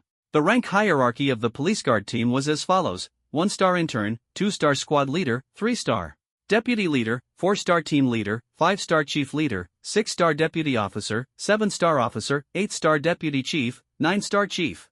A 7-star officer was already a very high position. But now, sitting in this position was a woman. Another person stood by the window. The 7-star officer could only stand in front of the desk, trembling. I'll give you 5 days. If there's no result within 5 days, you won't be able to keep your 7-star officer position. The woman in the chair said coldly. Understood, I will definitely find the mastermind within 5 days. The 7-star officer promised. Long Yan and his family only brought the essentials. They pushed open the door and officially moved into villa number 79. Wow! Lin Yuyan looked at the luxuriously decorated villa, her mouth wide open in excitement. From a low-rent apartment in the slums to a standalone luxury villa, the difference was too great. She couldn't help but tear up. Honey, don't cry. Cheer up. Our son has made us proud, we should be happy, not crying. Long Jin hugged Lin Yuyan to comfort her. Yes, yes. Lin Yuyan nodded. Seeing this, Long Yan smiled. All his efforts were for this moment. In this lifetime, while my parents are still here, I can let them live in a villa they never dreamed of. It makes up for the regrets of the previous life. It's wonderful. Long Yan felt emotional. Mom and Dad, let's go take a look at our new home, Long Yan said. All right. The family was overjoyed. Standing on the 3rd-floor balcony, I noticed along the way that the occupancy rate here isn't very high. Probably only half the people live here, Longjin said. Fewer people means it's quieter, otherwise, why buy a villa? Lin Yuyan said. This place is near the lakeside, and there's an empty plot over there where we can grow vegetables and fish. It's quite nice, Longjin said enthusiastically.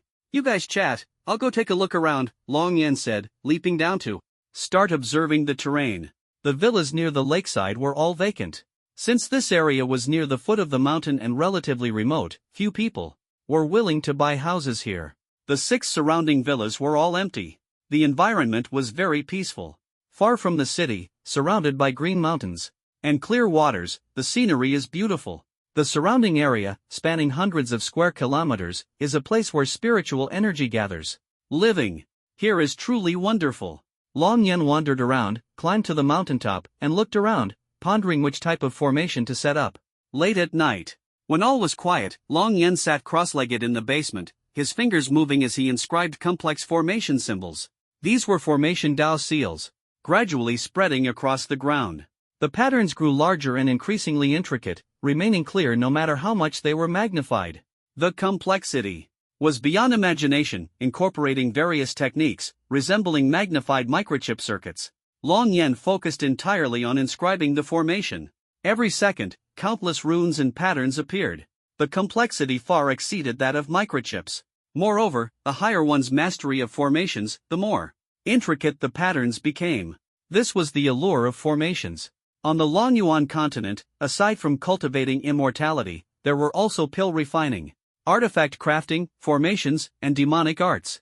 Each path had its geniuses. Long Yen had already reached the pinnacle of the formation path. The yellow formation. Patterns gradually spread, their color fading until it was completely invisible. The 8-directional spirit gathering formation. It's done. With the final stroke, the formation stabilized completely. The formation pulsed gently, almost imperceptibly. Only a very few people could sense it. He deliberately minimized its impact, otherwise, the formation's diffusion would shine with golden light, making people think it was dawn. It's finished. Unless someone surpasses me in formation mastery, or a massive earthquake occurs, altering the Earth's crust, this formation will exist forever. Long Yen absorbed the spiritual energy of heaven and earth with all his might. The surrounding spiritual energy flowed into his body like a river. The spiritual energy reserves I need for advancement now are immense. The spiritual energy here is far less abundant than on the Longyuan continent. It seems that advancing to higher realms won't be quick. Long Yen stopped overthinking. His strength was already formidable, and every step he took was solid and steady. This was more effective than rushing to advance realms. Being invincible at the same level was more satisfying than defeating enemies of higher levels. I also need to set up a safety-triggered defensive formation to protect mom and dad when I'm not around. Long Yen continued setting up formations. The villa's outer walls began to emit a faint glow. By noon. Phew! Long Yen stood up and took a deep breath, walking out of the basement. Yenner, come eat. Lin Yuyen called out, carrying dishes to the table. After the meal, Long Yen looked at his parents. Mom and Dad, I've set up a formation for the villa, so even if it faces a powerful missile attack, it'll be fine. Also, I've set up formations in your rings, which will activate automatically in case of danger to protect you.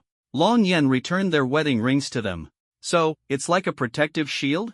Like the energy shields in sci-fi movies that bullets can't penetrate? Long Yen asked. Something like that, but even more miraculous. Unknown dangers trigger automatic defense. Known dangers trigger proactive defense, Long Yen explained. Amazing. Yenner, you're incredible. Lin Yuyen praised, admiring the ring. Yenner, are you planning to go out? Don't worry about our safety. We won't take off the rings. Go ahead and do what you need to do, his mother said, understanding her child well. Lin Yuyen had already guessed that Long Yen was planning to leave. Yes, go ahead. Whatever you want to do it boldly. Your future is in your hands. Long Yen also spoke. Looking at his parents, Long Yen smiled. Mom and Dad, I need to go out for a bit. If it's quick, 2 or 3 days, if it's slow, I can't say for sure. But I will definitely be back before June 30th, Long Yen said. Is there something special about June 30th? Lin Yuyen asked curiously. Not really, it's just special to me. Alright, Mom and Dad, I'm off now. With that, Long Yen waved goodbye and drove away. Of course June 30th is special, he thought. It's the day my parents died in my previous life. In my past life, I was powerless. In this life, whoever dares to harm you, I will kill them. Exotic beasts, humph. Just wait until I gather all the materials and forge a world-shaking sword. Let's see how you attack the city then. Long Yen's eyes turned cold. He was just one sword away from being able to fly with it, soaring freely in the sky.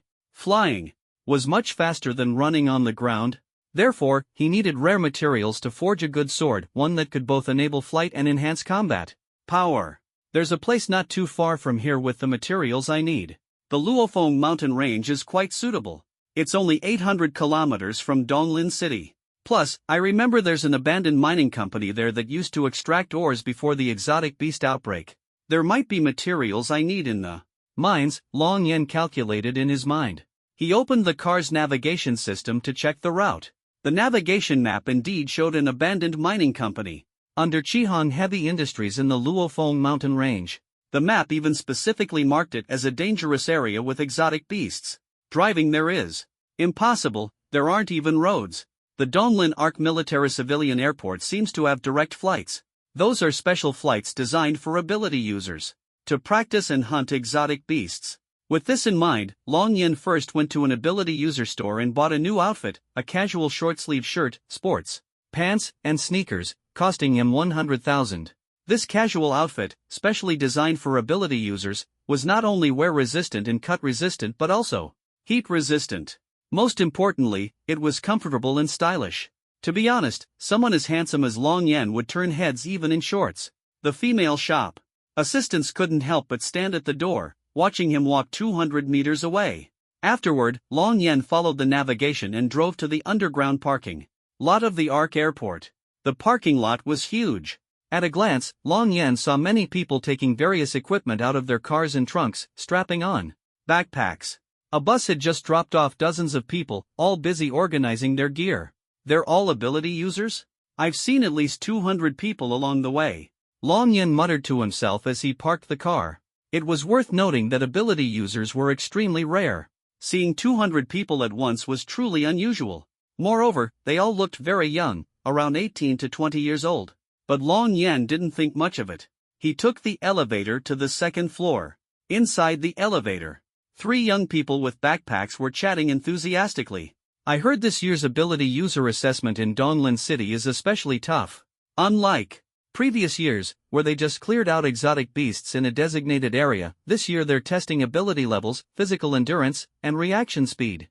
They're even requiring direct hunts in the wilderness.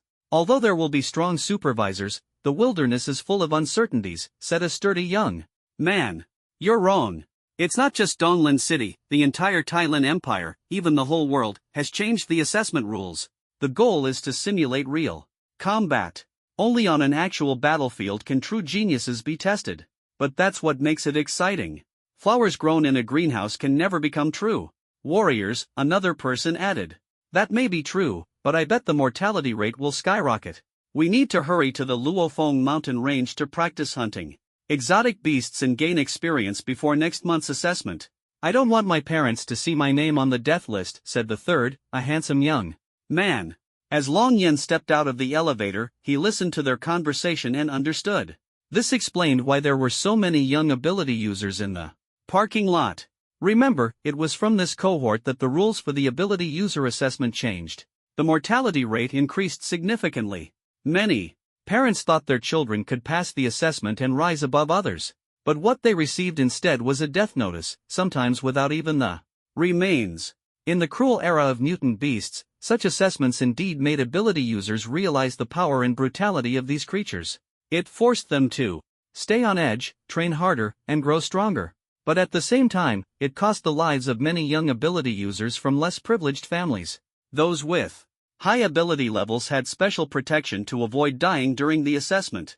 But those with low ability levels and no combat experience faced extremely high mortality rates during the wilderness assessments. These rules are just. Long Yen sighed inwardly.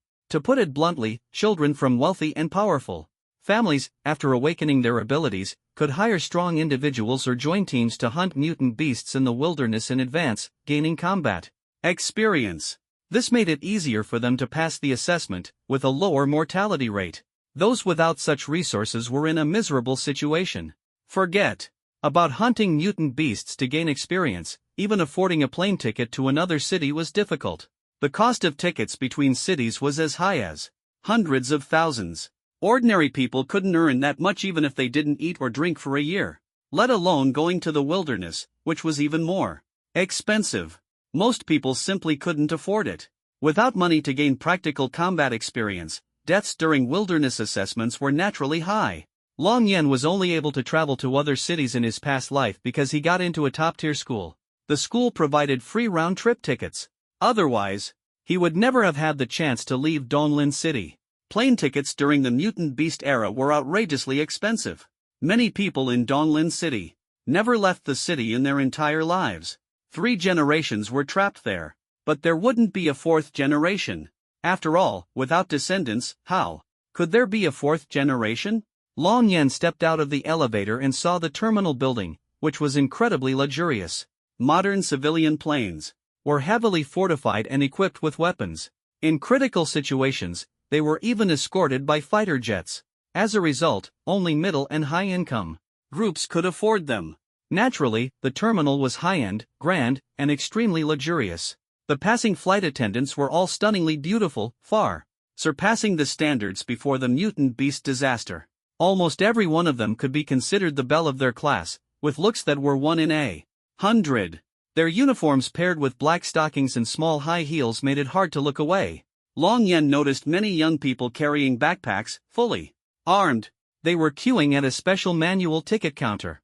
Many were wearing battle armor. The armor resembled Iron Man's mechanical suits but in lighter colors. Some were dressed casually, with their armor packed in their backpacks, planning to wear it upon arrival. The quality of ability users' battle armor varied. The more expensive the materials, the more unique and protective the armor.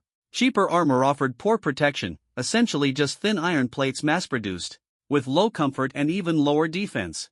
Long Yen walked forward. A 3D screen displayed, ability user adventure ticket counter, small aircraft section. There was also a video introduction nearby. Since the number of ability users was relatively small, they all took small aircraft to adventure destinations. Upon arrival, they would parachute into the wilderness training zones. Those with better conditions could buy rocket flight devices, which were safer than parachuting. Generally, planes wouldn't land unless picking someone up. Looks like this is the place, Long Yen thought to himself as he joined the queue. When it was almost Long Yen's turn, everyone, get out of my way. I'm in a hurry to catch a flight. If you delay me, no one will take responsibility. Move aside. A man in white battle armor barged in. He knocked over a young man who was using his ID to buy a ticket. Behind him were 3 burly bodyguards also in battle armor. The young man who was knocked over slid more than 30 meters before stopping, fainting on the spot. Quick, someone help with first aid. A security guard called for emergency personnel. After a few chest compressions, the young man finally regained consciousness. Damn, who is that guy? How dare he cut in line? Someone's cutting in line. Why aren't the security guards doing anything? Where are the security guards? Get over here. This guy not only cut in line but also hit someone. He's too arrogant. He seems to be young Master Gene. Which young Master Gene? My dad is the president of a corporation. Does that make me a young master? What do you know? Your dad's company is only worth $1 billion, while his family has assets worth hundreds of billions. Can you even compare? What? A $100 billion corporation? Could it be the Gene Pharmaceutical Group? That's right, it's the Gene Pharmaceutical Group's heir, the only son of Chairman Gene Chungji. Whoa, so it's him. Why didn't you say so earlier? Did I speak too harshly just now? Shut up quickly. The Gene family's background is formidable. Their power immense. We can't afford to provoke them, and neither can our parents. Don't be the one to stick your neck out. Exactly. Listening to the whispers around him, Gene Chungji grew even more smug. He enjoyed seeing others fear him. Watching people want to challenge him but being too scared to act amused him greatly. He relished the feeling of being superior, of others being intimidated by him. Coupled with the deterrent effect of the 3 bodyguards by his side, no one dared to oppose him. Even the security guards in the distance, under the captain's signal, refrained from intervening. No one wanted to get involved in this trouble. The man who had been bumped into, upon hearing Gene Chungji's identity, could only blame himself for being careless.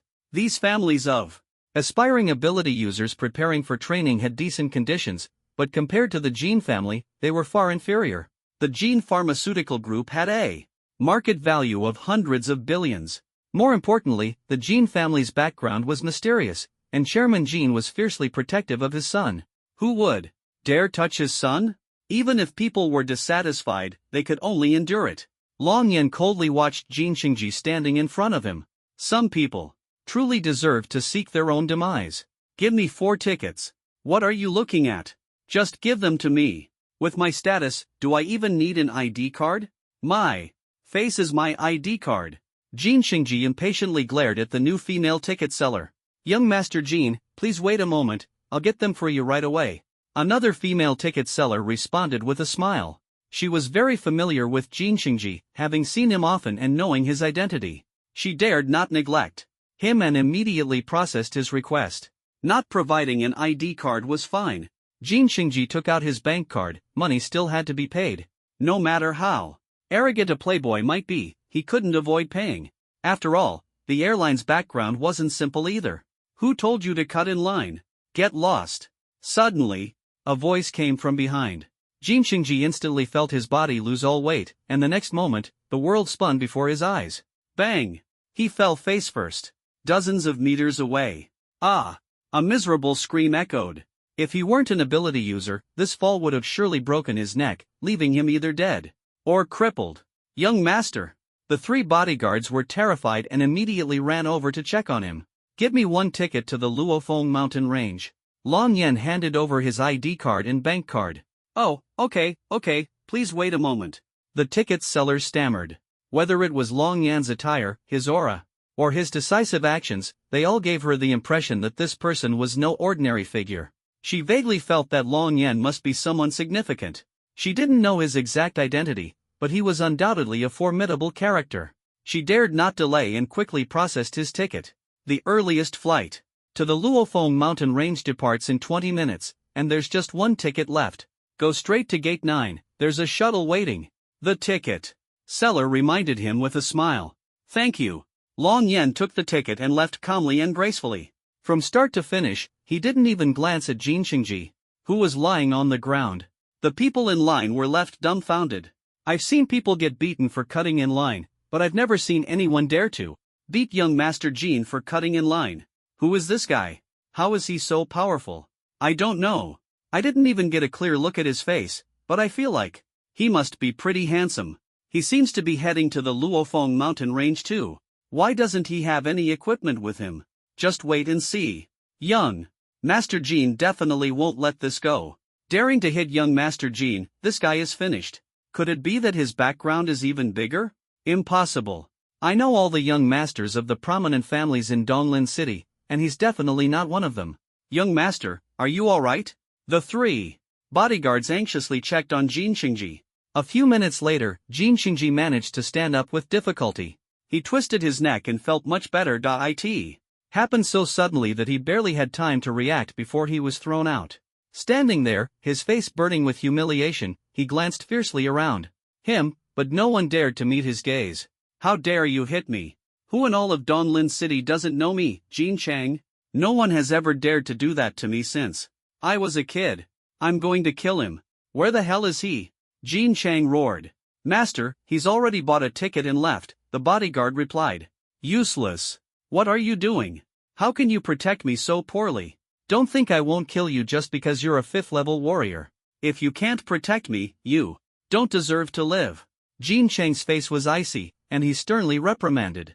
The 3 bodyguards looked grim, but they dared not object. While psychics possessed a special status, the truly wealthy and powerful viewed low-level psychics as mere hired thugs. Take the Assassins Association, for example. Those powerful psychics were merely professional assassins, hired to make money. This also demonstrates that background truly mattered. Master Jin, what are you so angry about? A voice called out. 10 people in black armor approached. 2 of them were women. They were of exceptional stature, but ordinary appearance. Their average age was in their 30s. Each of them exuded an extraordinary aura. All were masters of supernatural powers. Are you the Taotai supernatural team my father was talking about? Jin Chang asked. His tone was no longer as condescending as before, but rather friendly. This was completely different from his previous temper. Yes, Chairman Jin asked us to protect you during your training. I originally wanted to wait for you in the Luofeng Mountains. On second thought, young Master Jin is worth our special trip, said the captain of the Taotai supernatural team. Thank you for your hard work, everyone. Jin Chang smiled, feeling honored. We have a private jet, young Master Jin, please, the captain said. Okay, let's go. Jin Chang held his head high and left side by side with the captain. Young Master Jin, my name is Sun Zihu, and I'm the captain of the Taotai supernatural team. Something seemed to have happened just now? Is there anything I can help with? Sun Zihu asked. Some ignorant little psychic dared to attack me. I, Jin Chang, have never suffered such an insult. He must die. Jin Chang said. Oh, someone in Donglin City actually dared to attack young Master Jin? He's courting death. We, the Taotai psychic team, will take care of the killing. But, young Master Jean, where is this young man now? Does he have connections? Sun Zihu asked. There's only one flight left to the Luophone Mountains. He's definitely headed there, the same destination as us. And he definitely has no connections. I know all the wealthy and powerful young men in Donglin City. I'm close friends with many of them. I've even had drinks with young Master Zhao Ruijing of the Zhao family a few times. This guy is definitely not one of them. He must be an ordinary poor kid who's awakened his psychic powers and thinks he's so great. He's thinking he's superior. Little do they know that psychics are divided into high and low levels. Jean Cheng sneered. That's good. We'll take it. But it's not within the scope of our mission to protect young Master Jean. We also. Sun Zihu hesitated. 10 million. Catch him, I'll do it myself. Jean Cheng said coldly. Young Master Jean is so direct. Ha ha ha. Long Yen boarded the plane in a shuttle bus. The plane heading to Luophone Mountains was a small passenger plane. There was no direct access, so it relied entirely on shuttle buses. There were 20 people on the bus, only 2 of them were girls. One of them was only seen from behind, and Long Yen felt a little familiar, as if he had seen her somewhere. However, he just glanced at her casually and didn't pay much attention. A shuttle bus followed closely behind and drove to the left. A figure on the bus saw Long Yan's profile and was immediately surprised. Hey, isn't this that young man? The man looked carefully. Mr. Lin, which young man are you talking about? A white-bearded old man next to him asked in confusion. No, maybe I was mistaken. The man shook his head and stopped thinking about it. Rest assured, Mr. Lin. With me here, there will absolutely be no problem. I'll definitely help you secure it, the elder confidently assured. With Mr. Sun taking action, I naturally feel at ease, the man nodded with a smile. The shuttle bus came to a stop. On the tarmac stood a small, vertical takeoff and landing passenger plane. It was about 25 meters long with a wingspan of 20 meters, resembling a regular passenger plane. Apart from 6 small windows on each side and 2 small cockpit windows, the rest was wrapped in lightweight metal. This design not only resisted attacks but also ensured light and efficient flight. The small windows were specifically designed to withstand attacks from flying beasts. Unlike before, when windows were large and numerous, making them prone to damage. At this moment, a few people disembarked from the shuttle bus first. Long Yen was unhurried, stepping off last, and only boarded the plane after everyone else had gotten on. This small passenger plane could accommodate 40 people. The seats were relatively comfortable, equipped with 1 captain, 2 co-pilots, and 3 flight attendants. The ticket prices were extremely high, more than 3 times that of regular flights. The lowest price was 300,000, window seats were 500,000, and first-class seats reached as high as 1 million.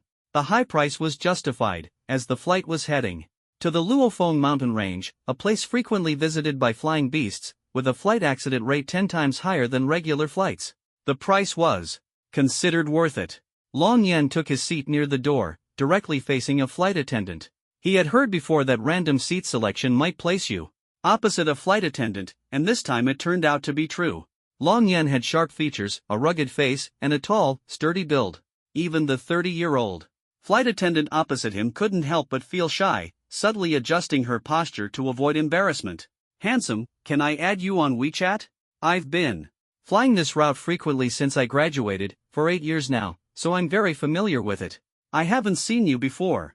Is this your first time flying? Add me on WeChat. If you have any questions in the future, you can ask me. If you buy tickets through me, you can even get a 10% discount. The flight attendant said with a smile. You can scan it yourself. Long Yen casually added her on WeChat. Discounts weren't important to him, he wasn't particularly interested in money. He just happened to have something he wanted to ask her. Have there been many people heading to the Luophone mountain range recently? Long Yen asked. Quite a lot. Just yesterday, there were about 400 people throughout the day, across 10 flights. Today is about the same, not fewer. Many are young people who have just awakened their abilities.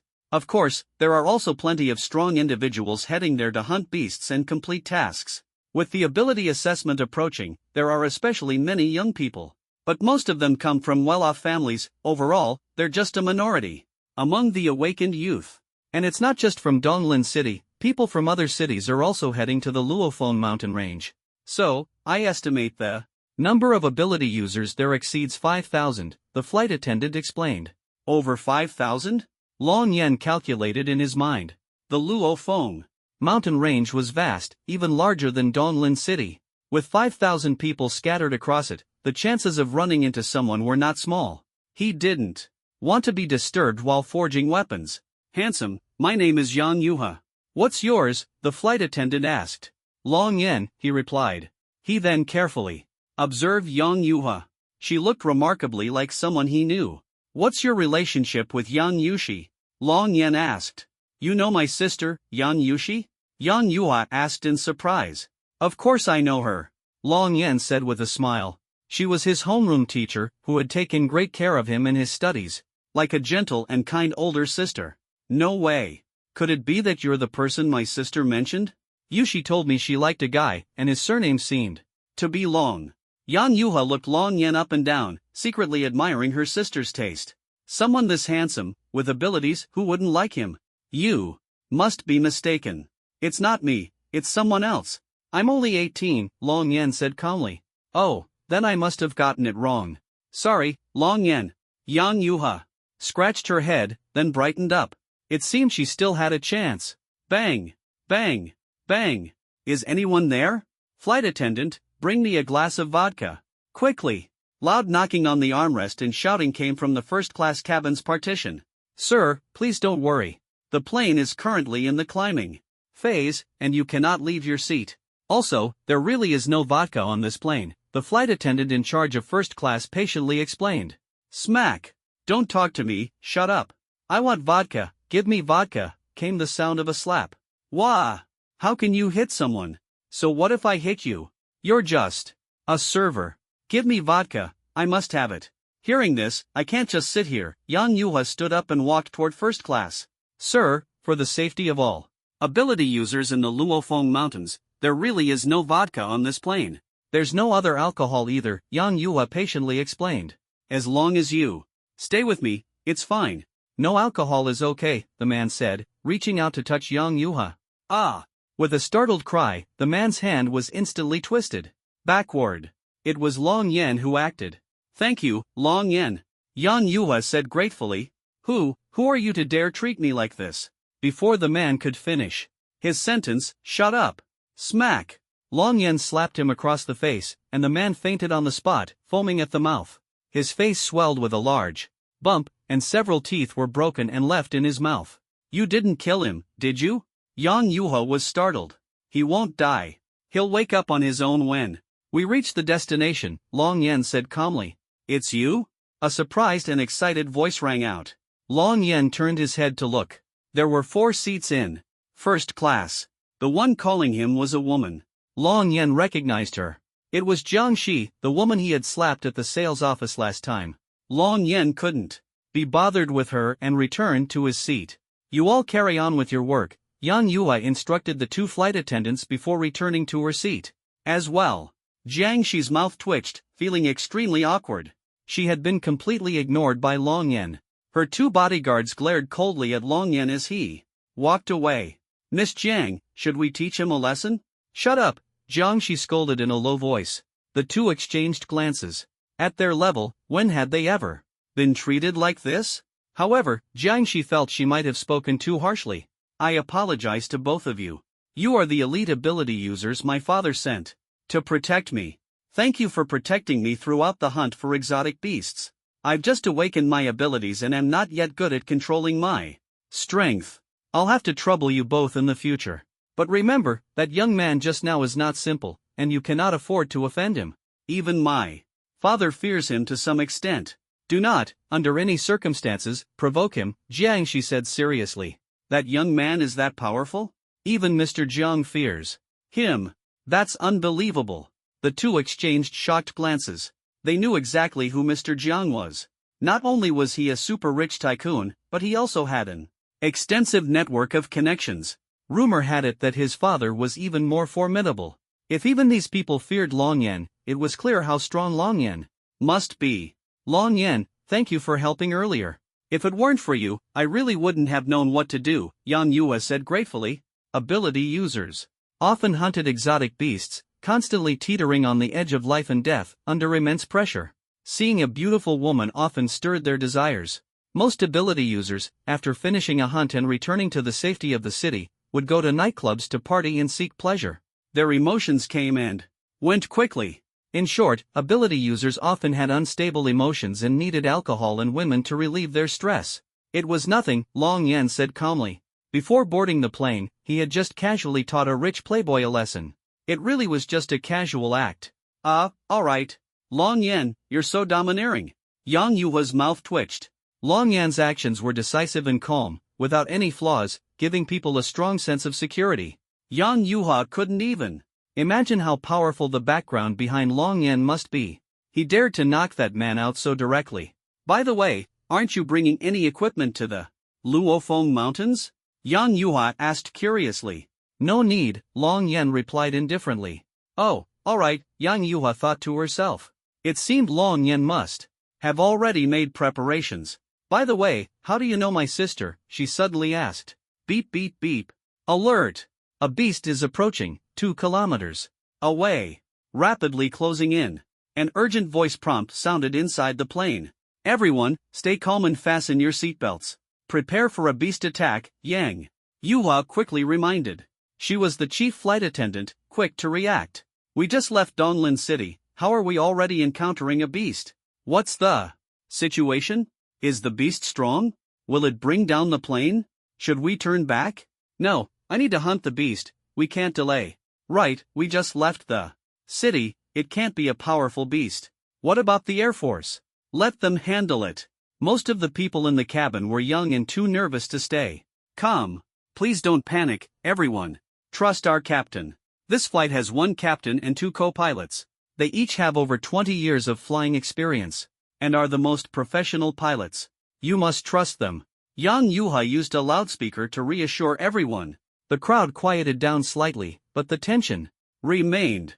A plane attack by a beast has an extremely low survival rate. Even with advanced technology, unless one has exceptional strength to withstand the impact, survival is nearly impossible. Long Yan gazed out through the fist-sized window. In the distant clouds, a massive flying beast could be faintly seen weaving through. Its details were unclear, but its size was extraordinarily large. Is that the beast? Probably 5 kilometers away. Even from this distance. It's so big. This beast's level isn't low, Long Yan thought to himself. How big is that beast? He calmly asked Yang Yuhua. Captain, how big is the beast? Yang Yuhua asked softly through the communicator. The captain hesitated for over 10 seconds. Radar shows a length of 50 meters. 50 meters in length? Yang Yuhua repeated. Hearing this, Long Yan's eyes narrowed slightly. 50 meters? This beast is far larger than that. If the captain isn't lying, then this is interesting. Moreover, the plane's intelligence system indicated 2 kilometers. This means the one I see isn't on the radar. A small civilian aircraft's radar can't detect such a large beast? Long Yan wondered. Boom! Sonic booms echoed from both sides. 2 fighter jets fired missiles to drive away the beast. Boom boom boom. A series of explosions rang out. A minute later. This is the captain. Please don't panic. The Air Force fighter jets have driven away the beast. We are currently safe. The flight route will continue as planned toward the Luofeng mountain range. The captain's voice came through the broadcast. Only then did everyone breathe a sigh of relief. Finally, it's over. I was scared to death, I thought we wouldn't make it back. Look, those are Air Force fighter jets. So cool. Well done. Ha, that damn beast learned its lesson, didn't it? What's a beast? When I get stronger, I'll kill hundreds of them a year. Don't underestimate yourself. 1 per hour, 12 hours a day, and you'd kill over 4,000 a year. Are you crazy? Your dad's company makes employees work 12 hours a day, and you want to kill beasts for 12 hours? You've got more money than you can spend, don't push yourself so hard. Ha ha ha. The tense atmosphere in the cabin eased, and some even began joking. The crisis seemed truly over. It's not that simple, Long Yan said, staring out the window at the beast still trailing the plane 5 kilometers away, flying within the clouds. What's wrong, Long Yan? What are you looking at? Yang Yuhua asked, puzzled. She followed Long Yan's gaze but saw nothing, just the white clouds drifting by. When civilian aircraft fly, they try to avoid being detected by beasts. When clouds provide cover, they fly into them to avoid danger. Ask the captain if the radar shows that beast. It's 5 kilometers to the left and slightly below. Not just the captain, ask the military fighter jets if their radar has any feedback. Hurry, Long Yen said, staring intently at Yan Yue. Alright, I'll ask right away. Yan Yue looked at Long Yen, knowing there was no time to delay. She immediately used the communicator to contact the captain. No, there's no signal on the radar. Are you sure you saw something? With today's radar, it's impossible to miss a flying beast within 10 kilometers.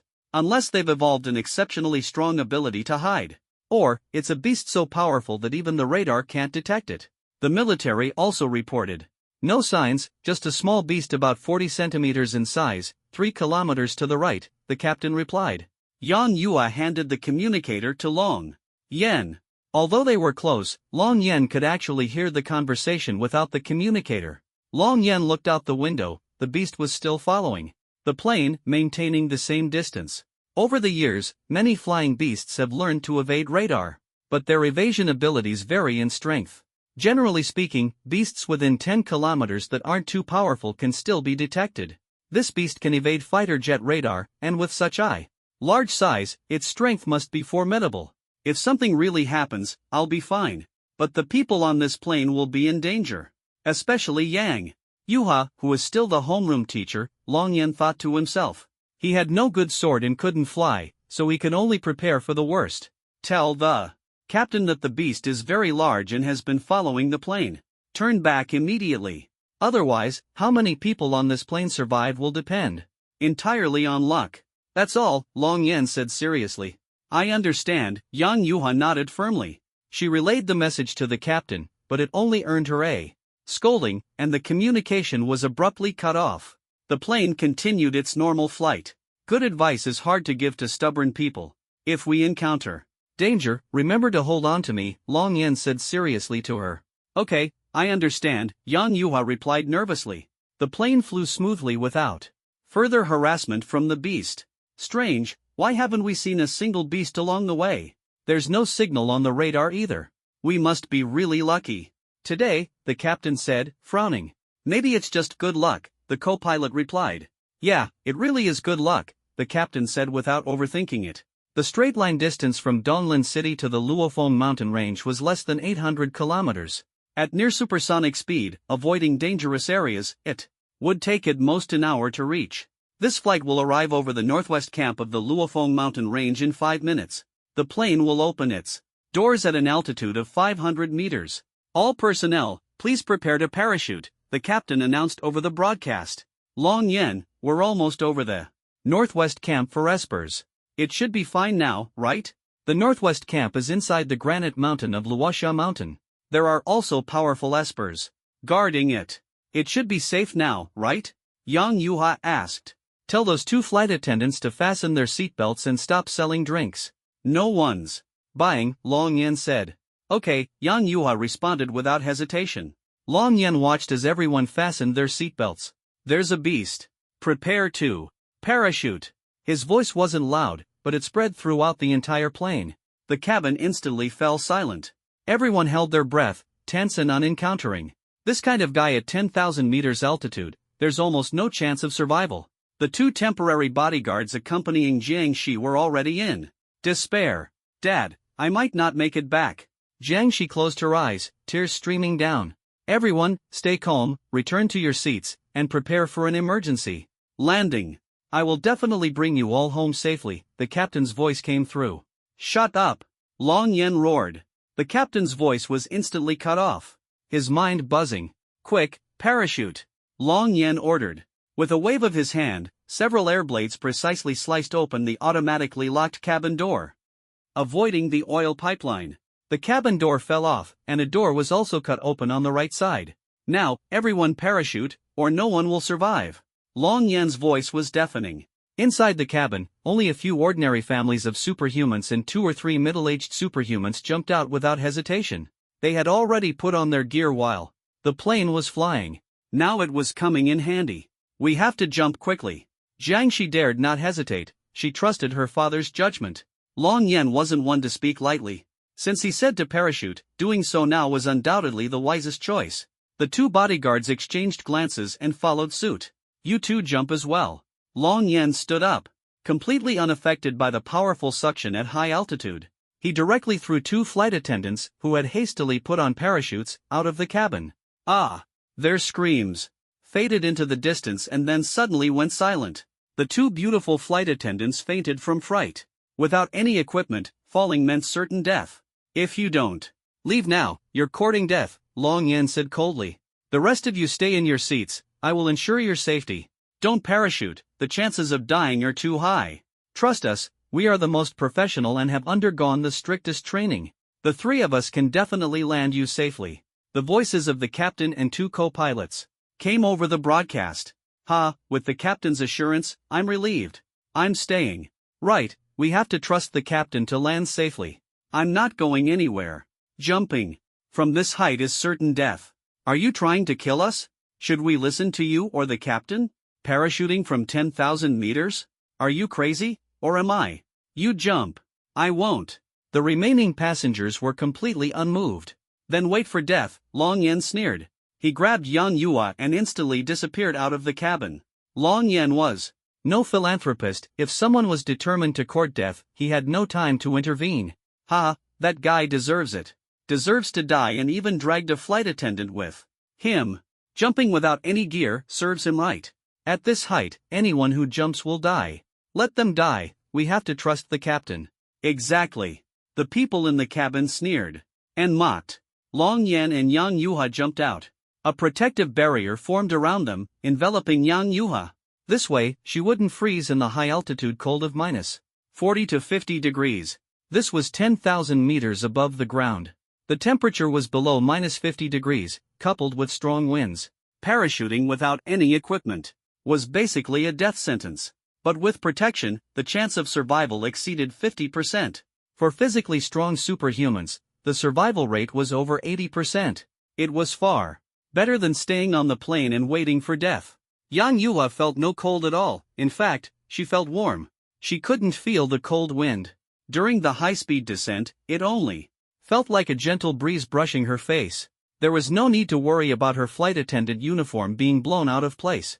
What's going on? It's so warm. Are we going to die? Yang Yua asked, trembling. It wasn't from the cold but from her fear of heights. Moreover, they had no parachuting equipment. You just need to know you won't die, Long Yen said. Your two colleagues are just below. He looked at the two people falling at high speed. Long Yen raised his hand, and an air blade turned into a sharp cone, cutting through the airflow and accelerating his speed. He quickly caught up with the two unconscious flight attendants. The wind was too strong, and the scene was too intense. Details omitted. Long Yen grabbed them, and two streams of gentle airflow wrapped around them. Their falling speed significantly slowed. He pointed his finger, and it was as if a transparent piece of glass condensed beneath his feet. The two flight attendants landed steadily. Yang Yua quickly helped adjust their clothes. They're just frozen stiff, they'll wake up soon, Long Yen said calmly. That's good. Yang Yua breathed a sigh of relief, her gaze falling on Long Yen. He seemed as calm as if nothing had happened. He appeared so composed, as if nothing in the world could shake him. Yang Yua was utterly stunned. Long Yen showed absolutely no interest. The transparent air wall beneath Long Yen's feet was so light it was almost weightless, with an area of about 500 square meters. This is also the reason he could maintain a high-speed descent without falling too fast. Meanwhile, the small passenger plane that had flown far away was firmly gripped by a massive claw of a beast hidden within the clouds. The plane was not small, but compared to this gigantic, bird-like beast, its claw was the largest part. The sheer size of this beast was truly astonishing. Under the immense pressure of the beast's claw, the plane quickly deformed, unable to withstand such force. Everyone, prepare to parachute, quickly, the captain finally shouted. Oh my God, jump! Jump now! The door is blocked, we can't get out. I don't wanna die, sob. Can someone save us? Please save us. No. As the plane continued to be crushed and deformed, everyone fell into despair. The scene of people being crushed alive was extremely tragic, but there was no one else to blame. If they refused to jump, they could only resign themselves to fate. Eventually, the plane could know longer hold together and was forcibly torn into two pieces. The wiring caught fire. Boom! The burning fuel exploded instantly, and a fireball shot toward the ground. Roar! The beast let out a loud cry, then turned its head to look in Long Yan's direction. Their eyes met. From its gaze, Long Yan saw a sense of surprise that only humans would have, along with a wary, half-squinting expression. This beast is no ordinary creature, it seems to possess high intelligence. Long Yan thought to himself. Just the change in its gaze made Long Yan feel the immense power of this flying beast. Let's not forget, in his previous life, Long Yan was a one-star tiger general, a formidable warrior. He had fought many powerful beasts before, but this was the first time he had encountered a beast with such an expression. What? Isn't it said that the higher the intelligence of a beast, the stronger it is? This beast is enormous. Its wingspan must be at least 200 or 300 meters wide. Long Yan, what should we do? Yang Yue's face turned pale with fear. She had never seen such a massive flying beast up close and was completely terrified. Don't panic, Long Yan replied calmly. From inside the plane, it was hard to see the beast's exact position, but with his feet firmly on the ground, he could fully grasp the situation. A three-clawed flying beast? Could it be the legendary three-legged red-eyed eagle? But the color is wrong. The three-legged red-eyed eagle has red feathers, and this creature's feathers are black. Long Yan recalled all the beasts he had encountered before. This beast resembled an eagle but had 3 claws. Moreover, each feather was as hard as steel, incredibly sharp. Its feathers exuded a sense of heaviness, as if its defense was impenetrable and impossible to damage by human means. Since the outbreak of beasts 60 years ago, most beasts were mutated animals. Of course, the earliest beasts were not mutated animals. No one knew where they had suddenly appeared from. They released a special, colorless, and shapeless gas that caused all animals, living beings, and even some peculiar plants to begin mutating. Eventually, they turned into ferocious beasts and became enemies of humanity. Is this a new species we've never seen before? But I really don't know how strong this beast is. Since I broke through to the chi refining stage, I haven't seen them go all out. Perfect, I'll use you to test it out. Long Yan's heart was filled with interest, and a look of anticipation appeared on his face. Boom! The plane exploded again upon hitting the ground. Roar! The beast let out a long, resonant cry and then began to move. Boom! It flapped its wings fiercely, accelerating at an incredible speed toward a slanted downward direction. Its target was Long Yan. Moreover, just 1 second after it took off, a sonic boom occurred. It accelerated to over 1,000 kilometers per hour in less than a second. A typical supercar could only accelerate to 100 kilometers per hour in 1 second. This demonstrated the beast's astonishing explosive power. And this wasn't even its full speed. Facing Long Yan, it remained vigilant, keeping a close eye on his every move, ready to strike at any moment. Perfect timing, Long Yan said as he pressed his palm downward. The transparent air disc beneath his feet instantly expanded to a diameter of 100 meters, further slowing his descent. Faced with the speeding monster, Yang Yua collapsed to the ground in fear, praying that Long Yan could handle it. Long Yan's finger slashed out a blade of air, growing sharper as it gathered power. It was cloudy, satellites couldn't observe, and at an altitude of 7,000 meters. Long Yan could unleash his full potential. I wonder if you can block this strike of mine. Long Yan waved his arm. Buzz! A sharp blade of air, like hot, twisted air, shot out. Swiftly, its trajectory visible to the naked eye. The monster's eyes narrowed slightly, clearly shocked by Long Yan's strength. However, it reacted with remarkable agility. Its wings whirled and morphed at breakneck speed. Immediately, 3 black blades of light shot out from its wings, one after another. Their force was immense, unstoppable. Each blade was 100 meters long, its massive size awe-inspiring. Clang! A crisp metallic clang echoed, like 2 swords clashing. Long Yan's air blades, unstoppable, instantly severed. The black blades, their power only slightly diminished. The eyes of the strange beast suddenly widened, but it was no longer able to dodge. It could only use its wings to block the attack. Bang! The huge wing was cut open by a knife. 1/3 of it was almost broken, with only bones barely connected. Although it could still fly, it was seriously injured. And black blood kept flowing. Roar! The strange beast roared in pain. A faint red light emanated from its whole body. The wound began to wriggle rapidly, healing automatically and repairing the cut wings. The self-healing ability is really strong. Long Yan was slightly surprised, but he did not rush to attack again. At this time, Jiang Shi and others, who had already parachuted down, were safe and sound. They had just witnessed the plane crash and explosion. Now they heard the roar of the strange beast in the sky. Looking at the huge black shadow in the clouds, everyone was terrified. This beast is terrifying. Its sound can be heard so far. We almost died like everyone on the plane. Luckily we parachuted. What kind of flying beast is this? It can actually tear through such a well-protected plane. I don't know, but it must be very powerful, otherwise how could the radar not detect it? Maybe it was too fast, the radar couldn't react. Thank goodness that person opened the hatch and let us jump. I haven't seen what he looks like yet. I don't know if he parachuted. I can only hope he's lucky. He hasn't landed yet, so he's probably with the plane. Sigh. Not sure. Maybe he jumped too late, the plane flew far away, and landed too far away from us. Let's go. He can easily open the hatch, much stronger than us. Don't cause trouble. The northwest camp is still 10 kilometers away. Let's go. Yes, let's get out of this dangerous place. The others left, leaving only Jiang Shi and the 2 bodyguards standing. Miss Jiang, let's go. Yes, it's still 10 kilometers from the northwest camp. With all the noise here, it's too dangerous, the 2 men urged. Didn't you hear the sounds of fighting in the air? Jiang Shi asked.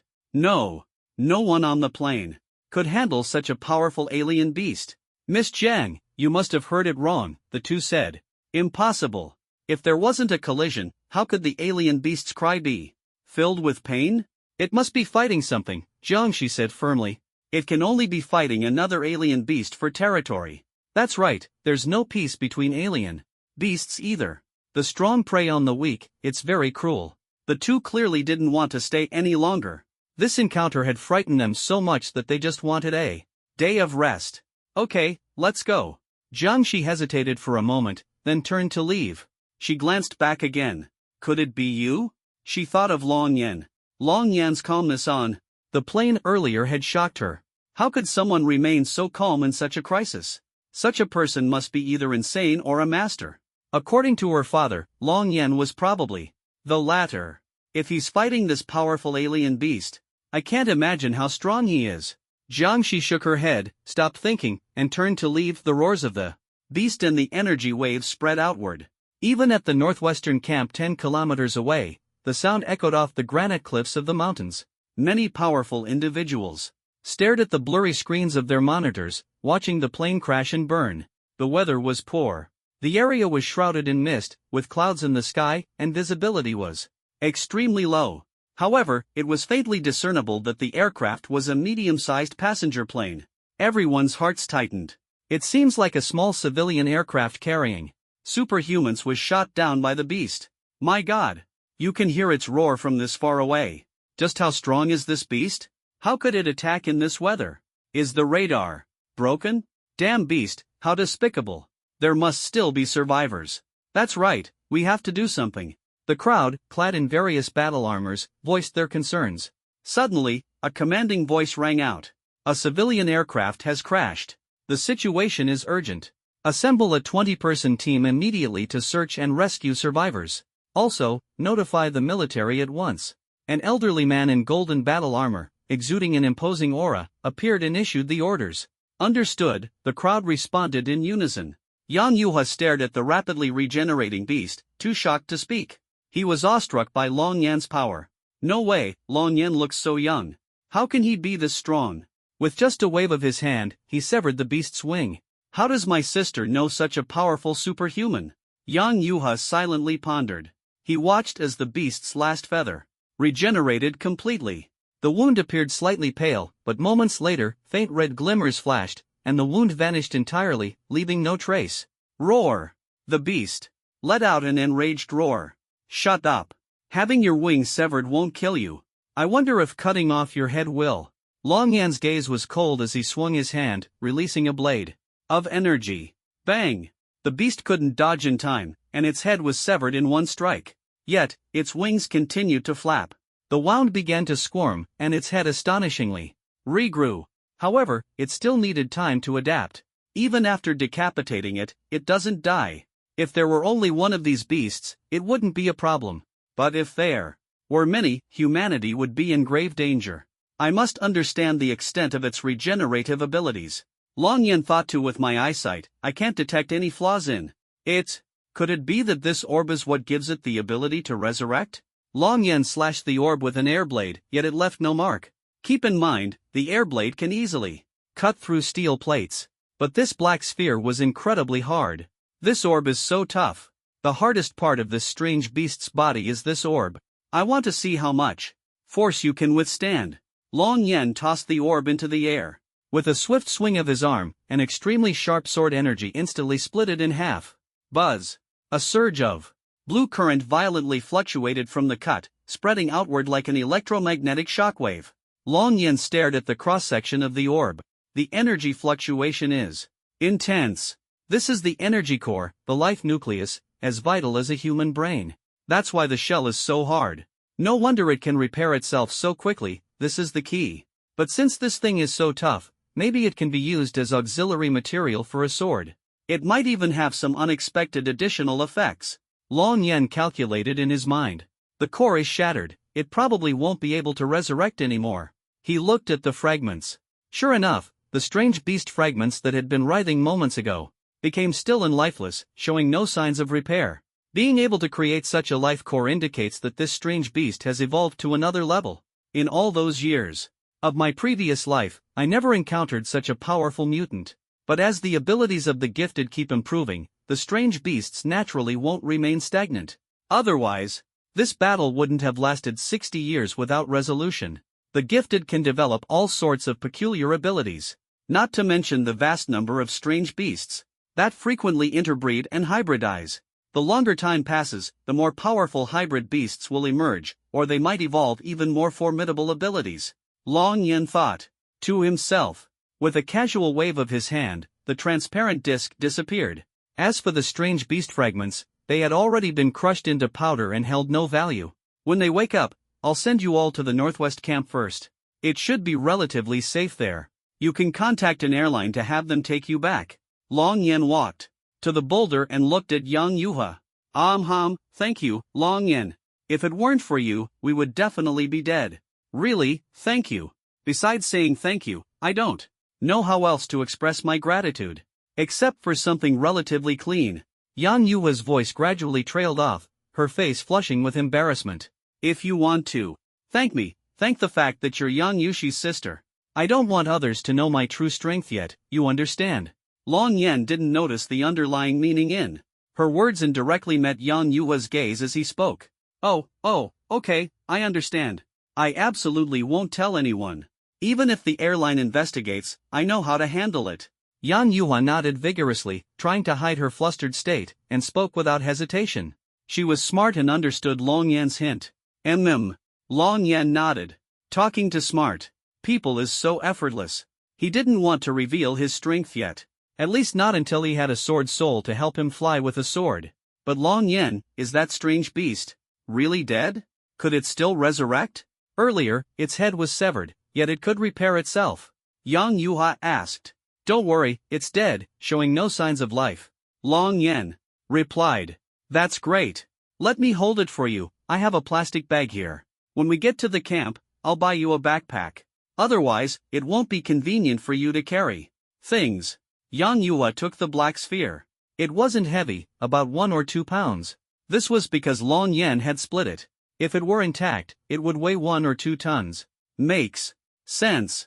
Long Yen nodded, reminded of something. Besides lacking a sword, he was missing another important item. If I could make a spatial ring, even a basic version, it could hold a lot of things. That way, I wouldn't have to carry everything with me. However, the materials needed for a spatial ring are hard to find.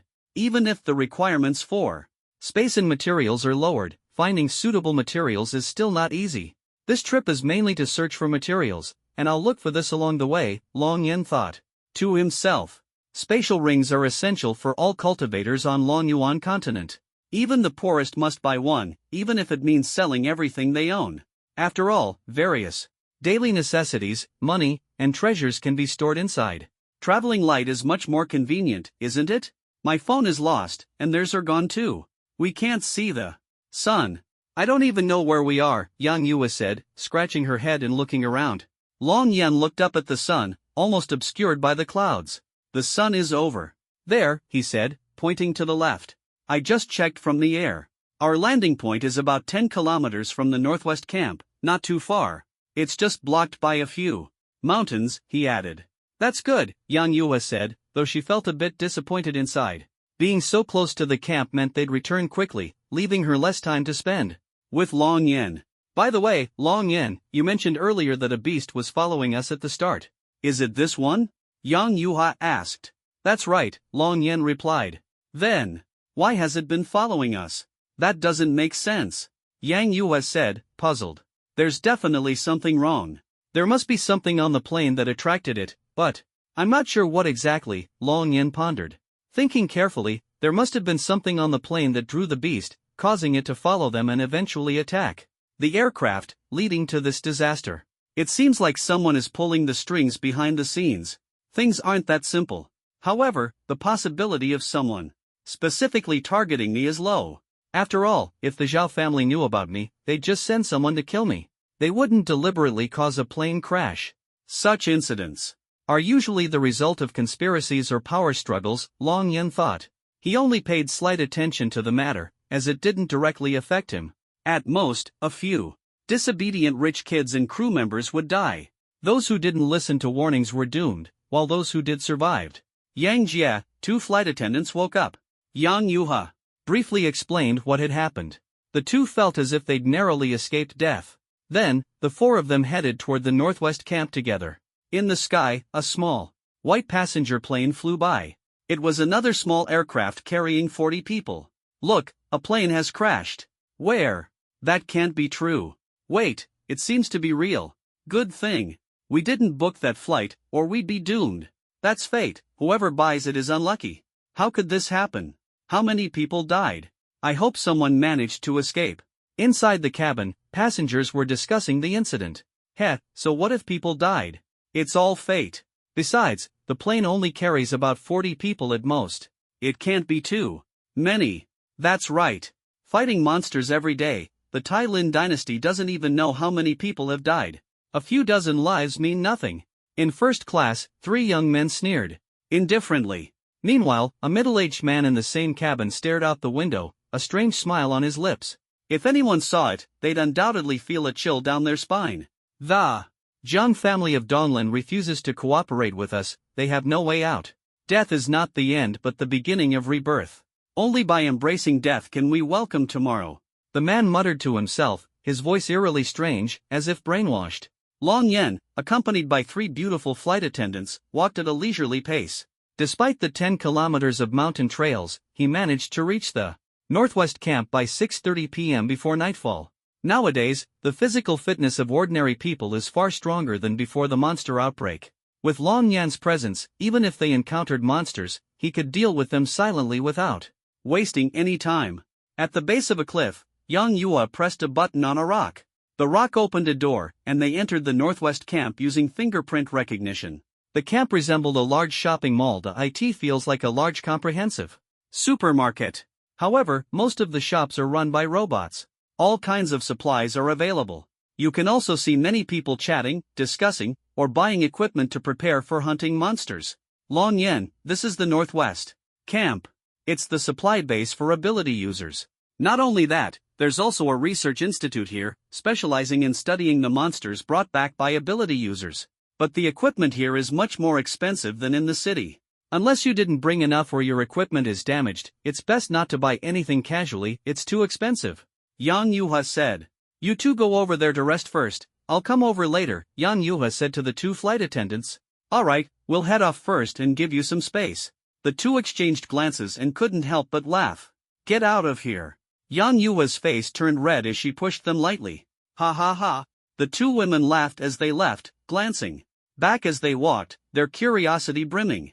Long Yan, don't listen to their nonsense. Wait, hold on for a moment. Yang Yue immediately went to a nearby supply store and bought a sturdy black crossbody bag. The price was over 70,000. However, as a flight attendant, her monthly salary was 13,000, plus various subsidies, especially danger allowances due to the high mortality rate of this route. She earned about 60,000 a month, so buying this bag wasn't an issue. She placed the two halves of the black sphere from the plastic bag into the backpack. Here. I've put the two halves of the black sphere inside. It's convenient to carry a bag when you're out in the wild. Yang Yuha handed the bag to Long Yen with both hands. Thank you. Long Yen took the bag, slung it over his shoulder, and smiled faintly. This was the first time someone had given him a bag, and it looked quite expensive. I should be the one thanking you. If it weren't for you, I'd already be dead. Long Yen, aren't you going to rest for a night before leaving? It's dark outside, very dangerous. Alright, though it might not be dangerous for you. Yang Yua's voice grew softer as she spoke. She couldn't help but shake her head after finishing. Long Yen could kill those giant monsters. She couldn't imagine any monster capable of stopping him. Going out at night wasn't about Long Yen being cautious, it was the monsters that should be cautious. No need, I have important things to do. It's not safe for you here either. Contact the airline as soon as possible and return to Donglin City. Long Yen patted her shoulder. And take this ring, wear it. Long Yen took out a ring carved from nearby purple stone. The craftsmanship was exquisite, surpassing the precision of high-end machines. He had carved it using his vaporized sword, and its natural beauty was stunning. Seeing the ring, Yang Yuha froze completely. She had indeed thought about pursuing Long Yen, but due to the age gap and Long Yan's excellence, she was very aware that she wasn't worthy of him. She could only keep her feelings hidden in her heart.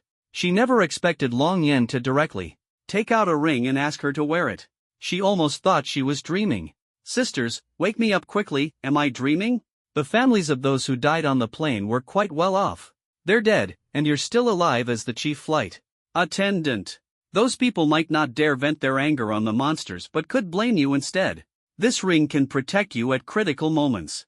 You can treat it as a weapon, it will activate automatically. Remember, never take it off.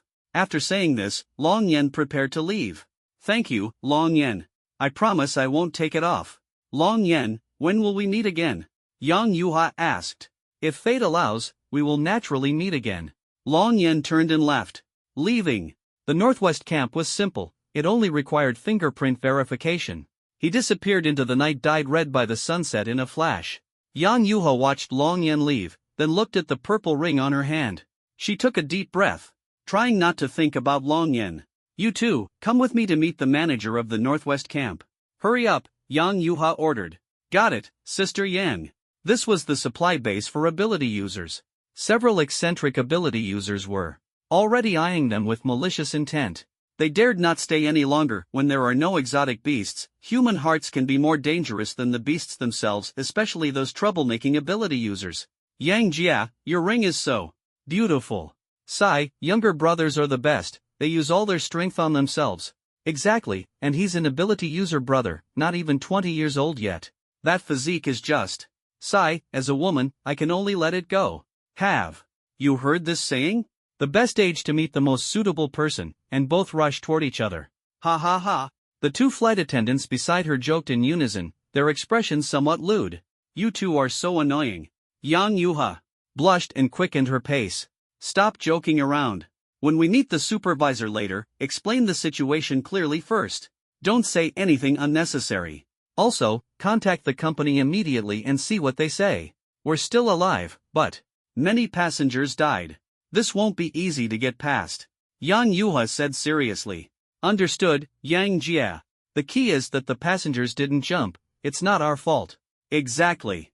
Ultimately, it depends on the black box data.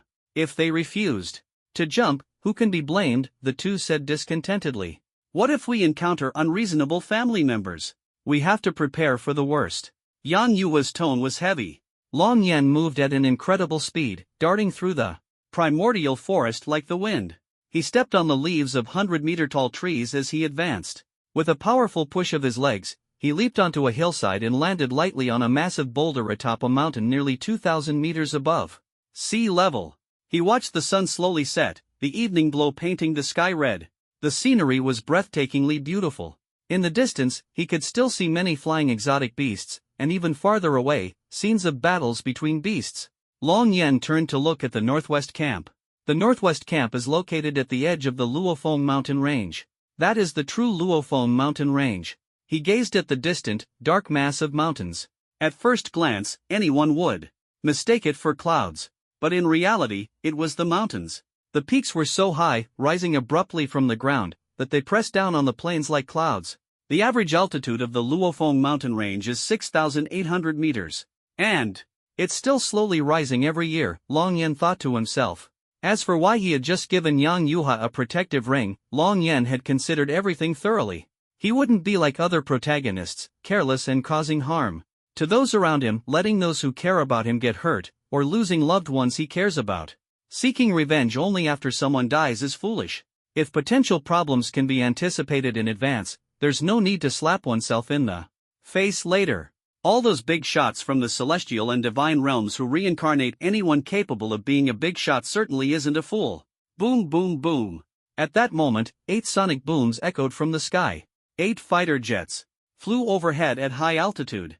They were military aircraft from the Tai Lin dynasty. After the flight was attacked by exotic beasts and crashed, the military dispatched 8 fighter jets to conduct high-altitude patrols, driving away nearby flying exotic beasts to buy time for ground rescue operations in the search for the black box. Jiang Shi and her group were currently hiding in a cave. Although they were very close to the northwest camp, they had taken a wrong path and were chased by a large group of exotic beasts. Exhausted both physically and mentally, they could only hide in the cave to rest temporarily. Upon hearing the sonic booms of the fighter jets, everyone became excited. After sending out a distress signal, they were quickly rescued and safely arrived at the northwest camp. Seeing Jiang Shi safe and sound, though slightly fatigued, a pair of eyes in the crowd gleamed with murderous intent. You didn't die. Only by dying can you be reborn. I'll make sure you are reborn, the man muttered softly, disappearing into the night in an instant. Long Yan looked at his phone and found that apart from the northwest camp, there was almost no signal elsewhere. At this altitude, the phone signal barely fluctuated. He opened the phone map. The old site of Qihang Heavy Industries Group is in that direction. After confirming the direction, Long Yan suddenly pushed off with his foot. Boom! The massive boulder sank as he shot out. Like a cannonball, he flew along a parabolic trajectory. The impact of his landing was several times stronger than a 200mm howitzer shell. Landing silently over 10 kilometers away, the sound was almost imperceptible, the power was controlled with extreme precision. He moved through the forest. Roar! A group of strange beasts charged at him, but they were all instantly killed by a single sword strike. The precious materials on the beasts, such as teeth, horns, and skulls, could fetch a good price, but Long Yan didn't care at all. He traversed the primal forest as if entering an unimpeded world. These are almost all beast soldiers, and there are even quite a few beast spirits. No wonder the Luofeng mountain range is a gathering place for strange beasts. But the sheer number is overwhelming. There's no end to killing them, absolutely no end. Long Yan felt something was amiss, but he continued killing his way through, his enthusiasm undiminished. Even though he sensed something was off, he didn't think much of it, assuming the environment of the Luofeng mountain range was simply too good, leading to an unusually high number of strange beasts. The levels of strange beasts are divided into beast soldiers, beast spirits, beast generals, and beast kings. Each level is further divided into 9 tiers, similar to the classification of ability users. However, it is widely acknowledged that strange beasts of the same level are nearly invincible. Ability users rely on the advantages of battle armor and weapons, while strange beasts possess massive size, immense strength, incredible speed, and high defense. Moreover, their intelligence is not low, generally equivalent to that of children over 5 years old. The stronger ones are even comparable to adults or some human sages. Thus, strange beasts of the same level hold an absolute advantage. Unless an ability user's power is exceptionally high, it is difficult to defeat a strange beast of the same level. But Long Yan's strength was a different matter altogether. Buzz, buzz, buzz. Sword energy intertwined like countless beams of light. A beast spirit level strange beast, as large as an elephant and at the 5th tier, was instantly shattered. Its thick keratin layer, akin to steel armor, was completely unable to withstand the sword energy, crumbling like tofu. It even toppled 2 nearby 100-meter-tall trees. Too weak. Beast spirit level strange beasts are too weak. Isn't there anything stronger? Long Yan honed his sword techniques while consolidating his cultivation realm. In truth, he practiced swordsmanship purely to kill strange beasts. After all, in his previous life, he was a transcendent expert who had undergone tribulation, with no need to improve his sword techniques. At most, he sought to make them more perfect. Long Yen advanced straight into the depths of the Luofeng mountain range, leaving a trail of strange beast corpses in his wake. He didn't keep a single valuable part from their bodies. These strange beasts are too weak. Right now, I only have one shoulder bag. Carrying them would just waste space, they're not worth much. Finding the materials to forge a sword is the real priority. He quickened his pace. The things he didn't want, no one else could take. Countless sword energies effortlessly shattered them. During the day, at the site where the civilian airliner had crashed, multiple helicopters hovered in the air with their searchlights on. On the ground, a rescue team composed of a few ability users and over 200 ordinary people was conducting a search. Among them were dozens of soldiers. Clearly, the military had been alerted. On a hillside, a group of people was observing the scene before them. From this vantage point, they could clearly see the flames still burning on the plane wreckage and everything around it. Among this group was Zhang Guohua from the 3-Star Academy. However, he was not the on-site commander. The overall commander was Wei Jianga, deputy commander of Dongshuanmen Airport in Donglin City and an Air Force brigade commander. Also present were Zhao Guangshuan, the chief administrator of the Northwest Camp, his deputy Lei Lu, Zhang Guohua and Wei Jianga's assistants, and 1-star and 2-star officers. There were several senior representatives from ARC Airlines, dressed in suits, as well as some unfamiliar newcomers. In short, everyone present was a person of significant status. Guohua, you're here too? Wei Jianga asked, looking at Zhang Guohua. How could I not come? Such a major incident happened. Of course, I had to come and take a look. I've already applied to assist with on-site command. Besides, my niece was on this flight. Zhang Guohua's voice lowered as he spoke. Your niece was on board? How is she? Wei Jianga suddenly understood, but swallowed his words halfway. She's fine, she's one of the survivors. She's now safely resting at the Northwest Camp, Zhang Guohua replied. That's good to hear, it's already a blessing. The fatality rate in air crashes is just too high. Even with advanced technology nowadays, once attacked by exotic beasts, the mortality rate exceeds 95%. It's a pity, many young ability users probably died this time. They should have had a better future. Wei Jianga lamented. The atmosphere at the scene was heavy. Whether genuinely or feigned, no one dared to appear happy. Chief Zhao, is there any latest news? Wei Jianga asked politely. Zhao Guangshuan was the chief of the Northwest Camp and also the strongest ability user there. With his formidable strength, even as an Air Force brigade commander, Wei Jianga had to show him respect. Among ability users, the strong are revered and unchanging rule.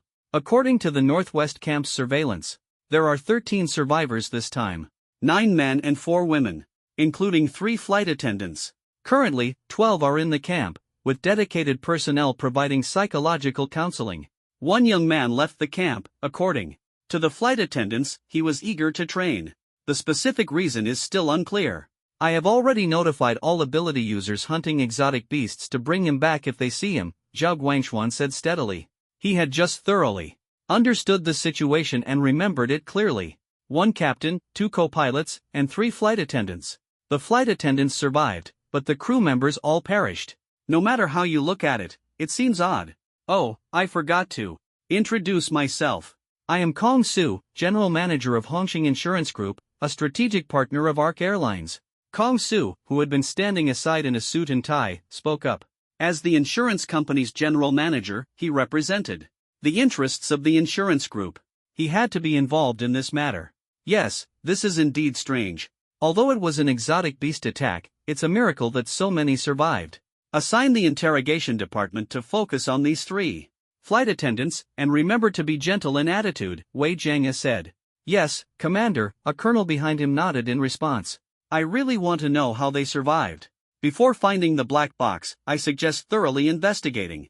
Everyone, the general manager of ARC Airlines said. Yes, a thorough investigation is necessary. The black box must also be searched for with full effort and decrypted as soon as possible. Chief Zhao, please dispatch more ability users to assist. The reward will be covered by ARC Airlines, Wei Jianga said. This expense naturally had to be borne by ARC Airlines. They had the money, and it concerned their own flights, with insurance also involved. If they didn't pay, who would? The general manager of ARC Airlines narrowed his eyes slightly but did not object. They could fully afford the cost of deploying more ability users for the search. Moreover, they also wanted to uncover the truth quickly to avoid Public pressure. It's getting late. If there's nothing else, everyone should return to the camp to rest, Wei Jianga said. The crowd gradually dispersed, leaving only him and Jiang Guohua along with a few military personnel. Did you discover something important? Jiang Guohua asked. He knew very well that Wei Jianga wanted to send others away. Follow me, Wei Jianga said without explanation, his expression serious, as he walked into the distance. Jiang Guohua was somewhat puzzled, but followed him. The group arrived at a place surrounded by dense woods, with a vertical deep pit nearby. Around the pit were dozens of lamps illuminating the area. The light was dim but barely sufficient to see. Is this a cave? No, the surroundings are so neat. It's not a natural cave but a man-made pit. They even installed satellite and signal jammers here. What kind of place is this? Jiang Guohua said in confusion. He vaguely saw several jammers around the pit. These devices could block satellite imaging. Even if a satellite zoomed in on this area, it would only show a blurry mosaic, making it impossible to discern. Any photographic equipment would also be disrupted. The signal jammers made communication with the outside world impossible, highlighting the importance of this location. Cover it with cloth. Turn on the lights, Wei Jianga ordered using a special communicator. Yes, Commander. The next moment, the lights brightened above. A black cloth was quickly stretched between several trees to temporarily cover the large pit. Because the incident happened so suddenly, they could only use the cloth for a simple cover. The surrounding lights gradually illuminated, revealing the full view of the pit. This pit has a diameter of 221 meters, a depth of 33 meters. There are remains of a strange beast inside the pit. By comparing the scratch marks left by the plane, we've confirmed it's the same strange beast, Wei Jianga said gravely. What do you mean? Even if it's the corpse of a strange beast, it couldn't have created such a perfectly round pit, right? Jiang Guohua asked, his face full of confusion. You'll understand once you go down, Wei Jianga said as he descended the temporary staircase into the pit, with Jiang Guohua following closely behind. What they saw inside the pit made Jiang Guohua's hair stand on end. He was so shocked he couldn't speak, crouching down to pick up a fragment. Is this really the corpse of a strange beast? Just touching it, you can feel how extraordinarily hard it is. Its level must be extremely high. The cuts are incredibly clean, without a single burr, and the sizes are almost identical. My God! What on earth is going on here? Jiang Guohua grew increasingly astonished as he looked around. The pit was filled with fragments of the strange beast, leaving him completely stunned and unable to suppress a sharp intake of breath. I was shocked when I first saw it too. Honestly, I've never seen anything like this before. That's why I called you to come and take a look. But this matter is of great importance. Apart from us, no one else can know about it. I haven't reported it to the higher-ups yet, Wei Jianga said solemnly. I understand. I'm more familiar with confidentiality agreements than you are, Jiang Guohua replied. Over the past period, he had signed so many confidentiality agreements that he could almost recite them backward. So, do you think this was caused by human intervention? Wei Jianga asked, looking at him. Some things still need to remain confidential, but it seems I can reveal a bit to you. Anyway, you'll soon have to sign a confidentiality agreement too, Jiang Guohua said. What? Wei Jianga asked, puzzled, as several colleagues from 1-star and 2-star schools tactfully stepped back to give them space. You know about the incident in the Balin primitive forest, right? Yes, isn't it just extreme weather? Don't joke around. Have you ever seen weather that extreme? Then do you know about the incident at the Huafu skyscape construction site? I don't know about that. What happened? 3 buildings at Huafu skyscape were severed. 300-story buildings spaced about a kilometer apart were cut cleanly in one strike. Have you ever seen anything like that? No, but what does this pit and these strange beast fragments have to do with it? Wei Jianga suddenly realized. Are you saying all these incidents were caused by the same person? His expression turned unusually serious, his eyes fixed on Jiang Guohua. Exactly. Looking at these cuts, I feel like I'm seeing the severed buildings. The cuts are identical, smooth and clean, without a single burr. The Balin primitive forest incident was likely caused by the breakthrough of this powerful individual. Moreover, this mysterious figure even left footprints at the scene. The technical department is working hard to analyze basic information like his age, height, and physique. They'll probably have results soon, Jiang Guohua said. If what you're saying is true, then this person is indeed terrifying, undoubtedly among the top tier of ability users. So, are you suspecting him to be the mastermind behind the plane crash? Wei Jiang asked. You're overthinking it. Such a powerful individual wouldn't need to cause a plane crash to kill people. If he wanted to kill, even if he couldn't do it openly, no one could stop him if he acted at night. I think he killed the strange beast and likely hasn't left yet but entered the Luofeng mountain range. Otherwise, how do you explain his presence here? Jiang Guohua said. I think he might be one of the passengers. This angle should be a focus of the investigation. Also, for ability users capable of hunting strange beasts, we should pay extra attention to any unfamiliar faces in the Luofeng mountain range, Wei Jiang said. Yes, you need to report this immediately. That level of expert taking action again, this is serious, we can't afford to be careless, Jiang Guohua said. Long Yan had no idea what had happened here. He had rested on the mountaintop for the night. As sunlight spilled across his face, he turned to gaze at the vast, undulating peaks. Throughout the night, Long Yan had sat there, with strange beasts constantly charging at him. He had barely rested. It seems this black sphere is attracting them, Long Yan thought, recalling the black sphere in his backpack. This thing has such a strong allure. It can drive these beasts mad. He opened his backpack and looked at the two halves of the black sphere. Since it's so unique, it must have special uses for crafting weapons. If you want it, you'll have to trade your life for it. Long Yan coldly stared at the strange beast charging toward him again. With a wave of his arm, he effortlessly sliced it in two.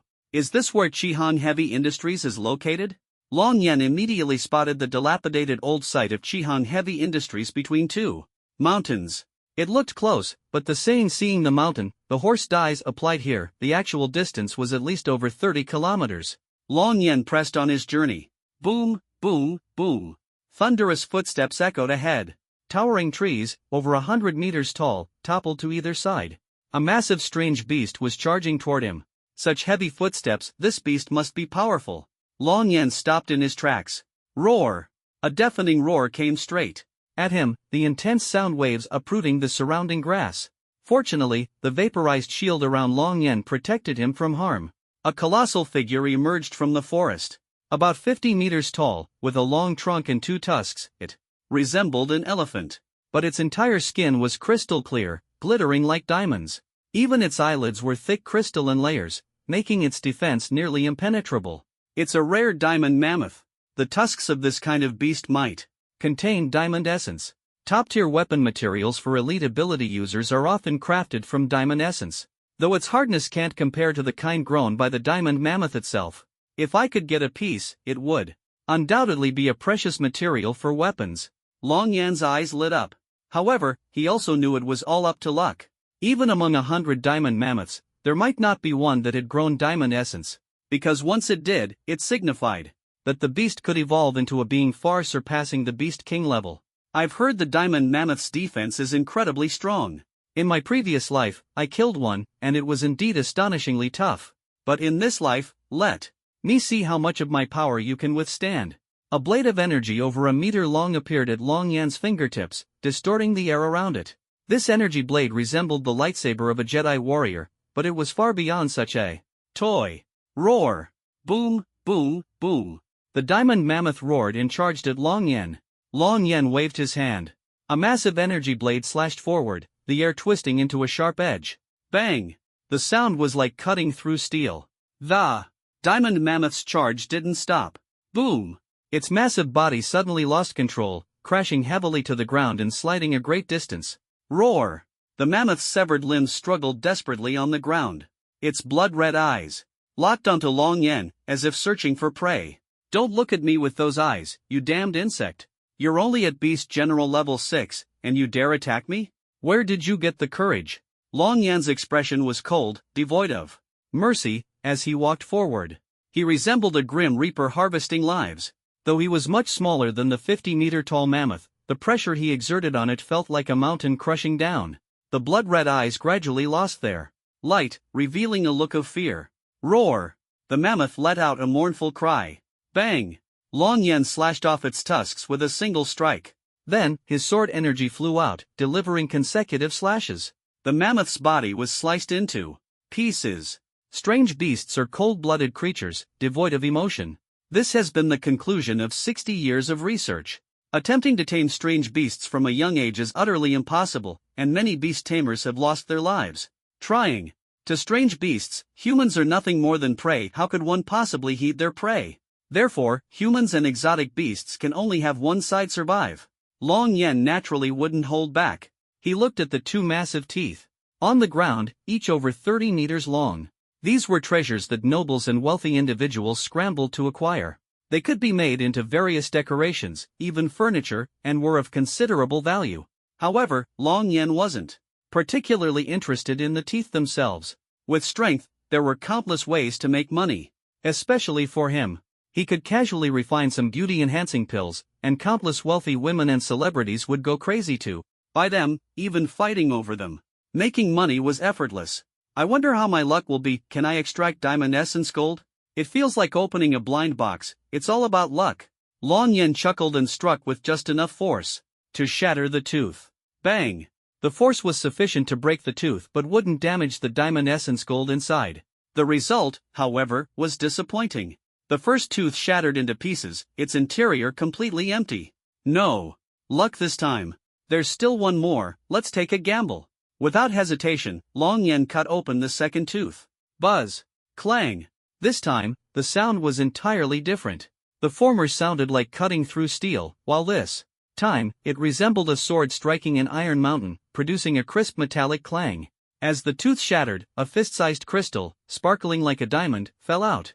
It had an irregular round shape. Long Yen gestured, drawing it into his hand. He weighed it and examined it closely. It's quite heavy, at least 200 pounds. The texture is extremely hard. I tested its durability, and it didn't even leave a scratch. This is definitely diamond essence gold, no doubt about it. Lucky me, this rare diamond essence gold appeared on the first try. This amount is already sufficient. Scientists say that diamond essence gold grows with exotic beasts, gradually spreading from the interior of the tooth to the entire tooth. If it truly grows to that extent, no weapon could cut through the tooth. Even if the tooth is damaged, as long as the exotic beast isn't dead, it will recover over time. No wonder this exotic beast is called the diamond mammoth. It's truly rare among rarities. Thinking of this, Long Yen revealed a satisfied smile. He stored the diamond essence gold in his crossbody bag. So far, I've found two types of rare sword forging materials. To craft a good sword, at least a dozen rare materials are needed. The more materials, the sharper and more exceptional the sword. With this thought, Long Yen quickly continued toward his destination. He left behind the standing limbs of the diamond mammoth. However, the most valuable parts of this exotic beast were its two teeth. The other parts were practically worthless. Transporting thousands of tons of limbs would be too costly, and no one would do it at a loss. During the day, multiple fighter jets continued to patrol and maintain vigilance at high altitudes. The search and rescue operation was nearing its end. All the rescue personnel appeared dejected, even sorrowful. After all, most of the deceased were young ability users. Report to the brigade commander.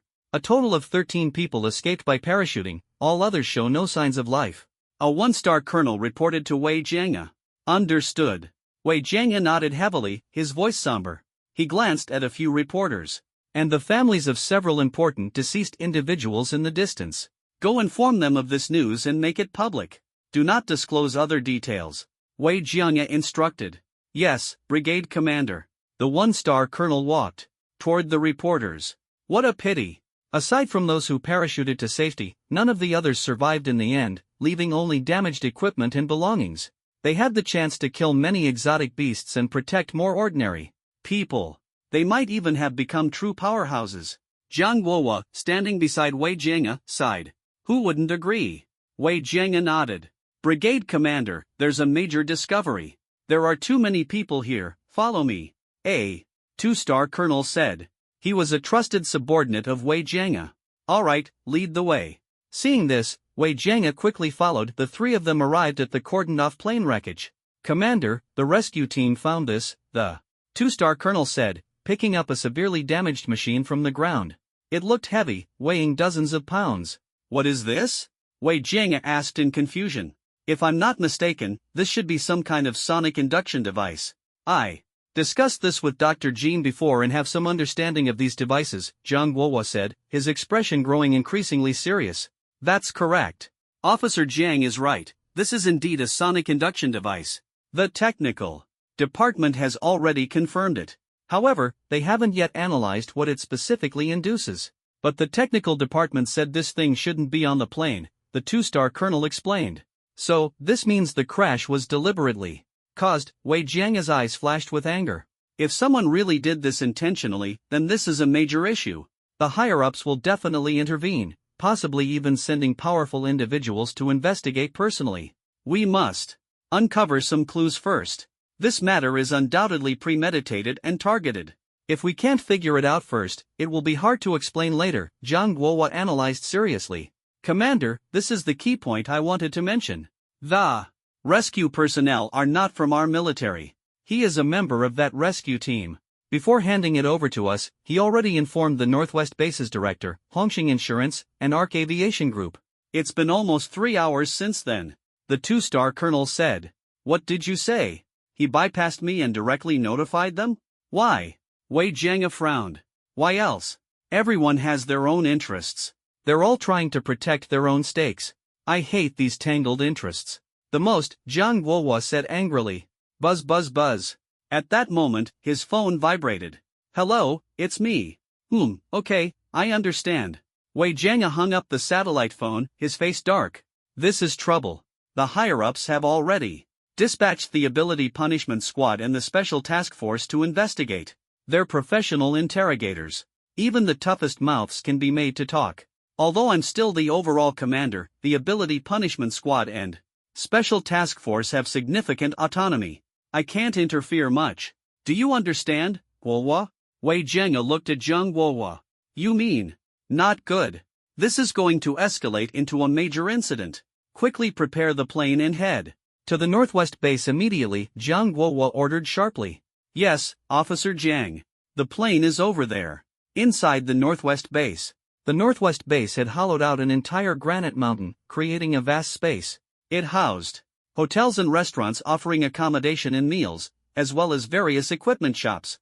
This was the supply base for ability users hunting beasts in the Luofeng Mountains.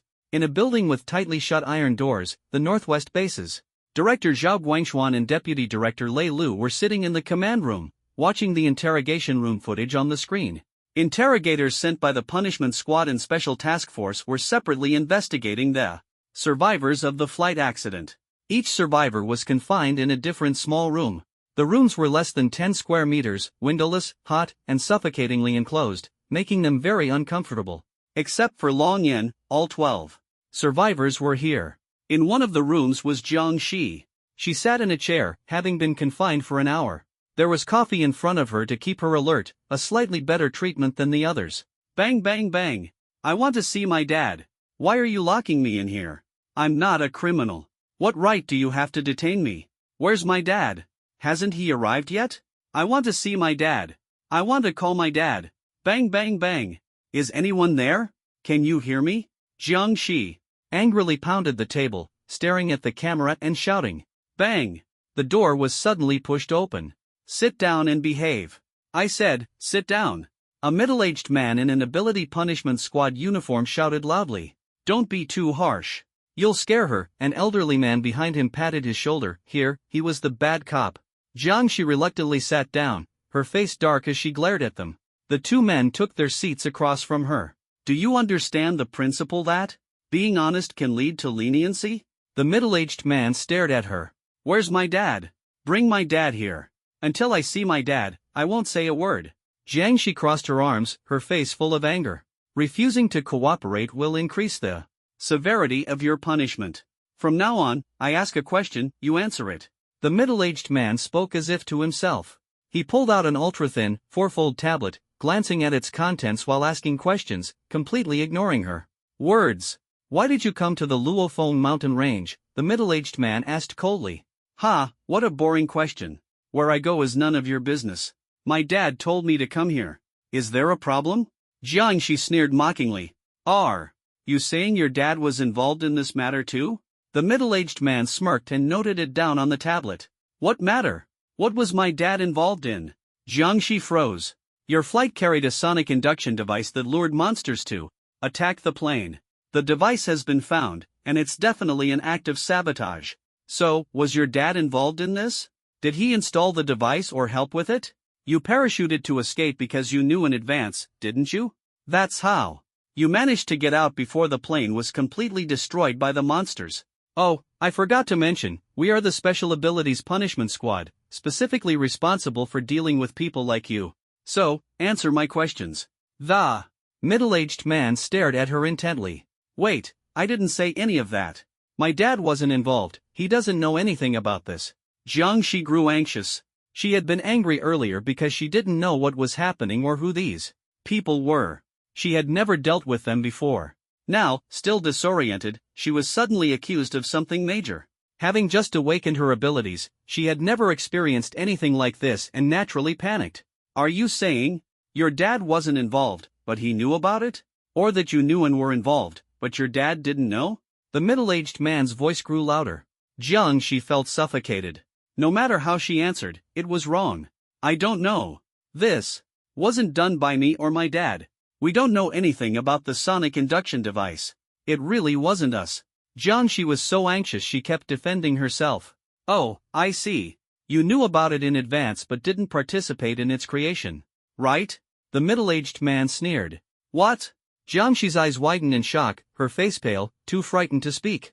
Her whole body bristled, and she even began to tremble slightly.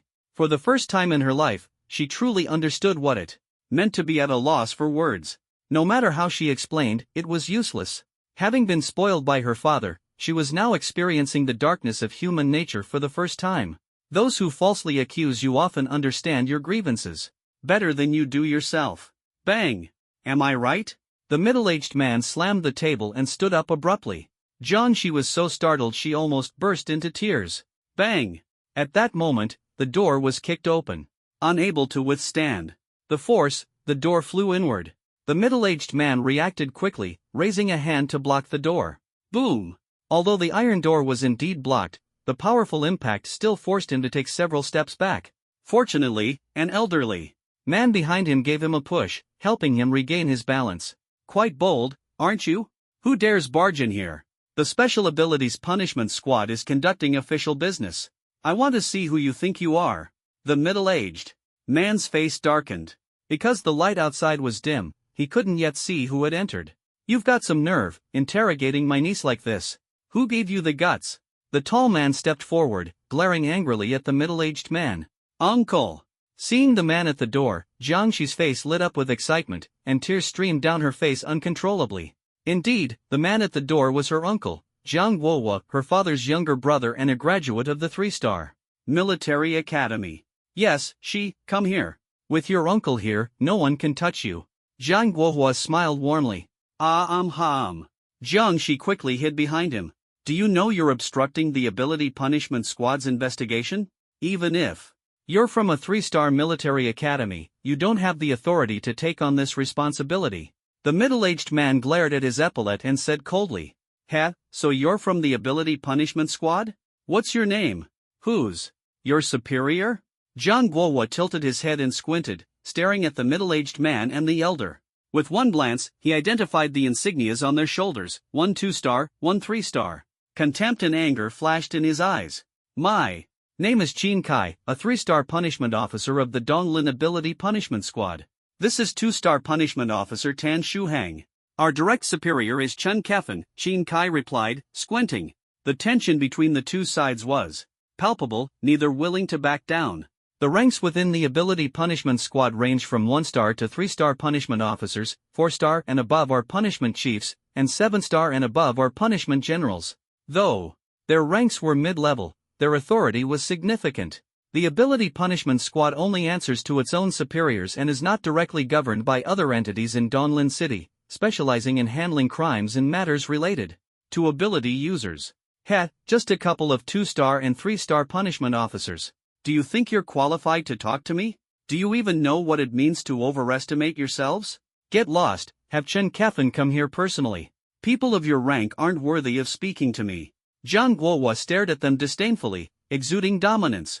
Qin Kai and Tan Shuhang exchanged glances, their expressions darkening. Additionally, I've backed up the surveillance footage of how you interrogated my niece. You'd better give me a reasonable explanation, or your positions won't be secure. Do you really think the Jiang family has no one left, that anyone can bully us?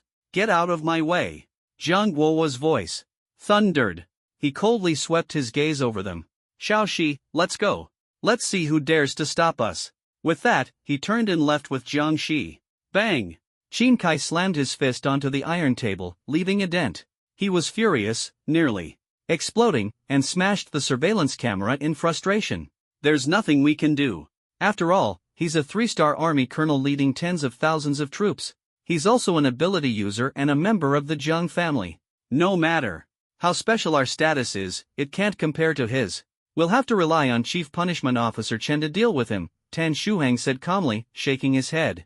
It seems I won't be able to complete the task Chief Punishment Officer Chen assigned to me. What's going on with the Northwest Camp's supervisor? How could they allow the surveillance footage to be taken? Could it have been intentional? This matter must be reported truthfully to Chief Punishment Officer Chen. Afterward, let's go interrogate the others, Qin Kai said in a low voice, signaling to continue their actions. Tan Shuhang responded. Tan Shuhang nodded. At this moment, Wei Jiangya was sitting in the surveillance room. He had obtained the copied footage. Zhao Guangxuan glanced at him with a faint smile, not stopping him. He squinted his eyes, scanning the supervisor and deputy supervisor of the Northwest Camp, then turned and left. How did it go? Did you get the footage? Zhang Guohua stepped forward to ask. Got it, very smoothly, Wei Jiangya replied. Is Jiang Shi okay? Zhang Guohua asked with concern. I'm fine, Jiang Shi answered. Come with me for a moment, Wei Jiangya gestured. The three of them walked to a corner without surveillance. You need to be careful. I've looked into some confidential information, Wei Jiangya said seriously. The Northwest Camp's supervisor, Zhao Guangxuan, is likely a member of the Zhao family. You should know what that means. Zhang Guohua frowned upon hearing this. What? He's actually from the Zhao family? I thought his surname Zhao was just a coincidence, but I didn't expect him to truly be from the Zhao family. He didn't stop me from taking the copied footage, clearly intending to use it against others, or deliberately trying to make you enemies on all sides. In any case, his intentions are definitely not simple. You must stay vigilant. The interests and deeper conspiracies behind this flight explosion make even me feel afraid. A single misstep could lead to being trapped with no way out, Wei Jiangya said gravely. Zhang Guohua lowered his gaze, his tone heavy. The Zhao family acting like this, could it be that the forces on the old man's side have already started moving? In any case, you need to be careful.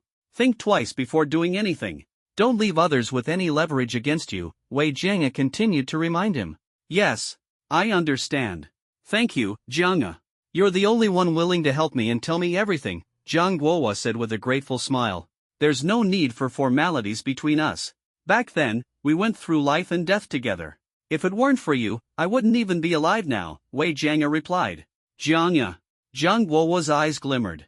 Jiang Shi observed them from the side, muttering to herself, these two definitely have an unusual relationship. Could it really be that kind of unbreakable bond? She shook her head, quickly dismissing the thought. A place like the Heavenly City was just a legend, after all. Ahem, second uncle, how long are you two going to talk? Jiang Shi softly interrupted. All right. Just treat me to a drink sometime, Wei Jiangya said. Let's find a quiet place and organize the testimony first. No matter what, we still have to follow procedure, he added. Sure, I'll definitely treat you to a drink. Sheer, come with us and recount the events in detail, Zhang Guohua said. Okay, Jiang Shi nodded. As they passed by a room, they happened to see a member of the special task force coldly shutting the door. Inside was a beautiful flight attendant, looking flustered as she glanced at them. If you don't talk, we'll just wait here until you do. So you're saying someone told you to parachute? Are you an accomplice? Why did you jump early? Did you install the triggering device? Fine, we'll keep waiting. I have all the time in the world. Don't be shameless. Even if you have superpowers, I can make you stay here for 10 days. As they walked along, interrogation voices could be heard from every room, the tone extremely harsh. Although the soundproofing was decent and the voices were faint, they could still hear them. The Superpower Punishment Squad was responsible for interrogating superhumans, while the Special Task Force handled ordinary people. Second uncle, they're being too harsh. Can't you do something about it? Jiang Shi pleaded. Alas, there's nothing we can do. This isn't within our jurisdiction. We can only make suggestions, not intervene directly, Jiang Guohua said helplessly. Unless they cross the line, he added. And even if they do, we can't forcibly step in right now. Otherwise, we might be accused of fabricated charges, Wei Jiang supplemented. But second uncle, you can protect me, why can't you protect them? Jiang Shi asked, unwilling to accept it. Because they don't have any backing. In this world, strength is respected, yes, but having connections is even more important. Without strong backing, even superhumans who grow up will struggle to achieve greatness, let alone ordinary people. I can only protect you, I can't do anything for others, Jiang Guohua explained. So, Sheer, you must strive to become stronger. You have good talent and might become a formidable figure in the future. Only the strong are respected and can control their own destiny. Do you understand? Jiang Guohua said earnestly. I understand, second uncle, Jiang Shi nodded seriously. Jiang Shi could only nod helplessly, accepting the reality. What about the bodyguards protecting me? Jiang Shi asked. They'll be fine. With their skills, no one would dare touch them directly, Wei Jiang said. They're probably treated much better than others. At most, they'll be questioned. For half an hour, and then it'll be over, he added. The three of them entered a sealed office and carefully checked to ensure there were no listening devices. All right, tell us what happened, Jiang Guohua said. Here's what happened. Jiang Shi recounted the events involving Long Yan in detail. She included her father's speculation about Long Yan's strength and how Long Yan had directly taken down Master Chen at the sales office. As for Long Yan killing Master Chen, she only mentioned that it was likely his doing but wasn't confirmed, so she didn't make any definitive claims. Moreover, Long Yan opened the cabin door on the plane and had everyone parachute, which saved their lives. Long Yan single-handedly rescued 12 people. So that's what happened. Jiang Guohua exclaimed in surprise. This young man is truly remarkable. Remarkable? He's not just remarkable, he's steady, decisive, incredibly strong, and his ability level is likely very high. He's definitely top-tier talent. Who would have thought that Donglin City was hiding such a young genius, and there wasn't even a hint of it before? Jian Gu, do you think it could be? Jiang Guohua looked at Wei Jiang with a complex expression. The two exchanged glances, as if they had both thought of a certain possibility. Regardless, the situation is basically clear now. As long as we find that young man, the truth should come to light. At the same time, we need to investigate how the sonic induction device was installed on the plane. All the maintenance personnel at the airport must be thoroughly investigated. Exactly, we must get to the bottom of this. The two agreed. Jiang Shi, are you going to continue hunting exotic beasts, or are you returning to Donglin City? Jiang Guohua asked. As soon as the bodyguards are ready, I'll head out to hunt exotic beasts, Jiang Shi replied. There are only a few days left until the ability user assessment, so I need to make the most of my time. Good, second uncle supports you. Do whatever you need to do. Be careful on the road, and don't take unnecessary risks. Go ahead. Jiang Guohua encouraged her. Got it, second uncle. Jiang Shi left. The office was now left with just the two of them. Jianya, do you have the same suspicion as I do? Jiang Guohua asked. Are you suspecting that this young man is the mysterious powerhouse, the one who can instantly defeat giant exotic beasts? He continued. No, I don't suspect him, he's too young. If it really were him, that would be beyond extraordinary. Even the most talented individuals in the world aren't as strong as that. I suspect that the mysterious powerhouse is his mentor. Think about it, he's so young yet so powerful. Master Chen was beaten by him to the point where he didn't even dare fight back, and later mysteriously died. He also survived this plane crash. And that mysterious powerhouse appeared at a critical moment to kill the exotic beast. Doesn't all of this suggest an extraordinary relationship between the two? Wei Jiang's tone grew increasingly serious. Then what should we do? If it really is his mentor, should we still question him? Should we report this suspicion to the higher-ups? Jiang Guohua hesitated. Facing a powerhouse of that level, as a mere 3-star colonel, he dared not act rashly. Let's not make this public for now. We'll just keep it to ourselves. And if we do question him, it can't be us doing it. If he really is the disciple of that mysterious powerhouse, we can't afford to provoke him. Even your father wouldn't dare to. Let's see how the punishment squad handles it first. At dawn, Jiang Shi set out quickly with 2 bodyguards, heading deep into the Luofeng mountain range. Long Yan landed lightly and arrived at the old site of the Qihang Heavy Industry Group. The rusted, peeling Signs still bore traces of its former glory. The area was overgrown with weeds, and ponds of various sizes were scattered everywhere, likely the result of exotic beasts rolling in the water. Abandoned giant mining trucks and equipment were strewn about. There was even the massive excavator, once touted as the largest in the world at 40,000 tons. But now it, too, was rusted and desolate. The entire place looked like a post-apocalyptic scene. It would be perfect for filming a doomsday movie. Long Yen stood at the edge of the mine pit, gazing at the enormous crater. Roads spiraled downward in all directions. The diameter of the mine is probably over 8 kilometers. The depth of the pit is about 3 kilometers. No wonder this was once a major mining area for rare metals. At its peak, there were 8,000 people working here simultaneously. The mine is indeed massive. According to the records, Shihang Heavy Industry Group thrived over a century ago. It took decades of mining to create such a large pit. Later, the outbreak of exotic beasts caused many deaths. This place is remote, and the exotic beasts are numerous. To build a base here and resume mining would require a tremendous cost. The Shihang Heavy Industry Group has already abandoned this mine.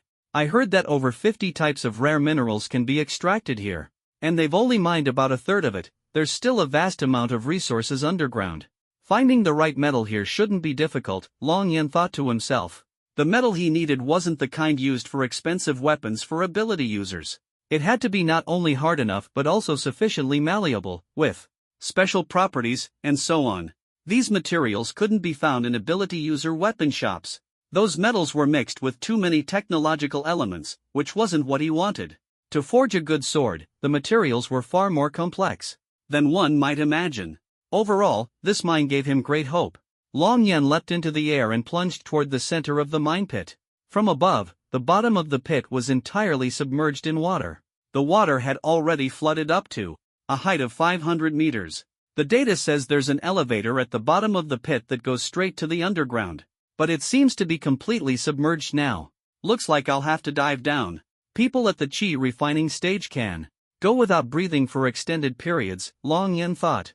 As he was about to hit the water's surface, a dark shadow beneath the deep green water gradually became clear. Activate the vapor shield. Long Yen pressed his hand. A massive, transparent disc descended from his palm. Roar! A giant black-scaled python covered in hard armor plates surged out of the water, letting out a piercing cry. Its massive size would make even the largest snakes in vehicles seem insignificant. Boom! The python slammed into the transparent disc, only to be repelled and sent crashing heavily back into the water.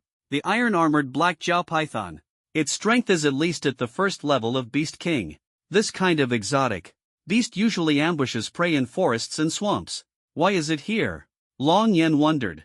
This iron-armored black Jiao python is already so long with just its upper body exposed. Its total length must exceed 130 meters. And there's a slight bulge on its head, definitely at the Beast King level, Long Yen analyzed in his mind. Despite the beast's enormous size, he showed no fear. He stood lightly on the water's surface, as if there were an invisible glass panel beneath him, completely unaffected by the water. With a flick of his finger, a sword aura shot out. Buzz! 100-meter-long sword aura soared into the sky. Roar!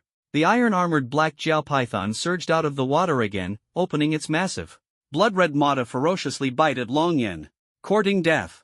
Long Yen swung his arm, and the sword aura slashed toward the python's mouth. Buzz! The hard, thick armor only held for a moment before being sliced open. This armor was 10 times harder than diamond. The lower jaw of the iron-armored black Jiao python was severed. Roar! It let out a miserable cry of pain, crashing heavily back into the water. It thrashed at the bottom, churning up waves over 10 meters high, the pain evident. Long Yen remained calm and composed, standing on the water's surface as he waited for it to reappear. The iron-armored black Jiao python emerged from the water again, but this time it didn't attack. Instead, it crawled ashore and coiled itself into a protective circle, shielding a massive mining truck weighing several hundred tons with its body. Blood flowed from its wounds, and its ferocious blood-red eyes stared at Long Yen, its tongue flicking nervously as it observed his every move. No wonder its reaction was so intense. It's in its egg-laying period. It's protecting its unhatched offspring. Long Yen noticed the mining truck was filled with densely packed eggs, each about 15 centimeters in diameter. The sheer number of eggs was astonishing, disproportionate to the python's massive size. If it were a kind-hearted person, they might soften at the sight, sparing the unborn eggs and feeling pity for the motherly iron-armored black Jiao python. But unfortunately, Long Yan was not such a person. All exotic beasts deserve to die. Long Yan unleashed his power, pressing down on the water's surface with a sudden force, creating waves dozens of meters high. In an instant, he slashed his sword. Buzz! A crisp sound of severing echoed, as if slicing through steel. The iron-armored black Jiao python froze in place. Its head slid to the ground. Long Yan swung his sword again, and countless sword auras shredded it into pieces. However, he noticed something. A serpent gall? It managed to remain intact even under such a powerful attack. As expected, it's a treasure. Long Yan raised his hand, and with a suction motion, a green serpent gall the size of a fist landed in his palm. The texture is extremely tough, though the serpent gall is a bit small. According to the price in my previous life, the larger the snake gall of the ironclad black Jiao python, the more valuable it is. Something of this size could sell for at least 20 million. It's easy to carry and can fetch a good price. Keep it. Long Yan placed the snake gall into his crossbody bag. He looked at the thousands of eggs in the truck bed. Use air to strangle them. Long Yan raised his hand and clenched his fist, sending a surge of energy that pierced through and shattered the eggs one by one. Bang! Bang! Bang! No matter how hard the eggshells were, they couldn't withstand the destructive impact, and broke apart. Many of the eggs had already hatched into embryos, but they were still smashed into fragments. In the end, only 2 of the best quality eggs remained, which Long Yan carefully collected. Rare things are the most valuable. Ironclad black Jiao python eggs are usually nurtured by 2 snakes together, and only beast king level ones lay eggs. Getting eggs from such exotic beasts is extremely difficult. They will fight desperately to protect their eggs, that's true. But once they feel they can't defend them, they'll destroy or eat the eggs themselves. However, I won't give them that chance. An ironclad black Jiao python egg is worth at least 20 million. Having too many would actually lower the value. These 2 eggs together are worth at least 50 million. Long Yan nodded in satisfaction. He didn't bother with the materials from weaker exotic beasts. They took up too much space and had low value. His backpack space was already limited, so there was no way to fit so much. Not to mention that materials from low-level exotic beasts were only valuable in large quantities, which were useless to him. However, for ordinary ability users, these materials were quite precious. Their shortcut to wealth was to hunt large numbers of low-level exotic beasts. Although dangerous, no one would doubt them for doing so. Exotic beast materials sell for such high prices not just because some are inherently valuable. More importantly, countries around the world subsidize their collection. The goal is to reduce the number of exotic beasts as much as possible, to prevent their population from exploding and threatening humanity. So even if recycling low-end exotic beast materials often results in losses, it must be done. But the ones I collect are extremely rare, and their prices will only be higher. Thinking of this, Long Yan scanned the lake and surrounding environment. Earlier, some small exotic beasts occasionally appeared, but after seeing him kill the ironclad black Jiao python, they fled without a trace. Exotic beasts may be cold-blooded animals, but they can still feel fear. Stronger exotic beasts are even less likely to approach the ironclad black Jiao python's territory. This mine pit was the domain of the ironclad black Jiao python. Nearby strong exotic beasts were well aware of this and naturally wouldn't risk approaching. After all, the ironclad black Jiao python's combat power and water increases significantly, easily defeating enemies of higher levels. Strange, the ironclad black Jiao pythons I've seen before always come in pairs. Why is this one laying eggs alone? Could the other one still be in hibernation, breaking through, or has it left? Long Yan stared at the lake, his gaze sharp. Could it be at the bottom of the lake? Even if it is, it doesn't matter. Maybe I can get an even larger snake gall.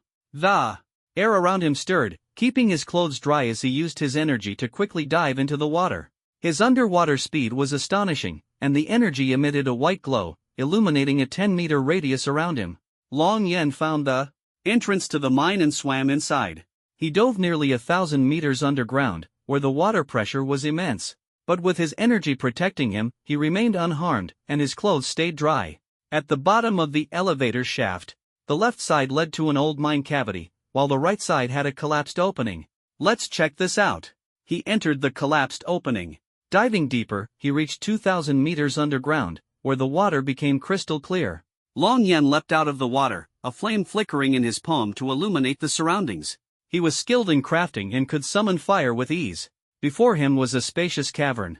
Strange. With the pressure here, the water should have completely flooded the cave. But the water hasn't entered. How peculiar. Long Yan was secretly amazed. He didn't dwell on it, guessing it was caused by the unique magnetic field and geological environment. After all, this was the special magnetic field region of the Luofeng mountain range, where all sorts of strange phenomena could occur. He began to look around, searching for the metals he needed. Ice soul stone, black flame gold, candle fire gold. Ah, these are all excellent materials for forging. Looks like I came to the right place. A smile appeared on Long Yan's face. Swinging his sword like the wind, he precisely extracted various rare metals from the walls of the cave. These metals were mostly rare in the human world, considered worthless by many. But as a top-tier expert of the Longyuan continent, Long Yan was well-versed and knowledgeable. What others saw as trash were treasures in his hands. Soon, he had collected more than 10 different types of ores. Not enough, I need more varieties. He ventured deeper into the cave. The cave didn't extend downward but gradually sloped upward, showcasing typical karst terrain features. As he delved further, he discovered several more precious metals, though their quantities were limited, averaging about the size of a fist. Long Yan noticed a beam of light shining in the center of the cave. Unknowingly, he had almost reached the surface. What is that? He saw the light illuminating a massive beast coiled up like a small mountain, its body covered in a hard shell resembling rock. A male ironclad black Jiao python. It's shedding its skin, preparing to transform. Could it be breaking through to the Beast King level? Wait, what's that? Long Yan noticed a yellow stone on the forehead of the ironclad black Jiao python. The stone gleamed with a metallic luster, hexagonal in shape, and larger than a wash basin. However, compared to its enormous body, the stone seemed relatively small. This ironclad black Jiao python is extraordinary. I've never seen one with something like this growing on its head. Could it be a special mutation? I wonder if this stone has unique properties and whether it can be used for forging. Just as Long Yan thought this, the ironclad black Jiao python's eyelids twitched and suddenly opened. Its sharp, bright eyes fixed on Long Yan, or more precisely, on his shoulder bag. That familiar scent, the ironclad black Jiao python recognized it clearly. Hiss! It let out a sharp, piercing screech, its body rapidly expanding. The skin that would have taken 10 days to shed burst instantly, its girth more than doubling. Its length reached at least 150 meters, roughly equivalent to a 40-story office building. Raising its upper body, it stared intently at Long Yan, its eyes filled with rage. So what if you've surpassed the Beast King level? Don't look at me with those eyes. Since your wife and children are dead, you shouldn't think about surviving either, Long Yan said with a cold sneer. Hiss! The ironclad black Jiao python seemed to understand and lunged fiercely at Long Yan. Air blade. Strangulation. Long Yan raised his hand and clenched his palm.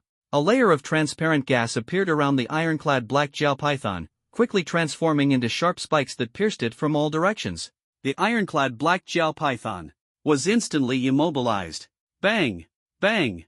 Bang! At first, the spikes didn't penetrate directly. After all, this was a being that had surpassed the Beast King level, with defenses far stronger than its mate. But as the spikes multiplied, hiss, the ironclad black Jiao python let out a miserable cry. One of its eyes was pierced by the spikes, and its armored plates began to crack and scatter, leaving it covered in wounds. Yet its other eye remained fixed on Long Yan, as if determined to take his life. The hatred in its gaze grew deeper and deeper. Staring won't help. A family should be complete and whole. Long Yan waved his hand, and a sword aura slashed across the ironclad black Jiao python's head. The hateful gaze froze.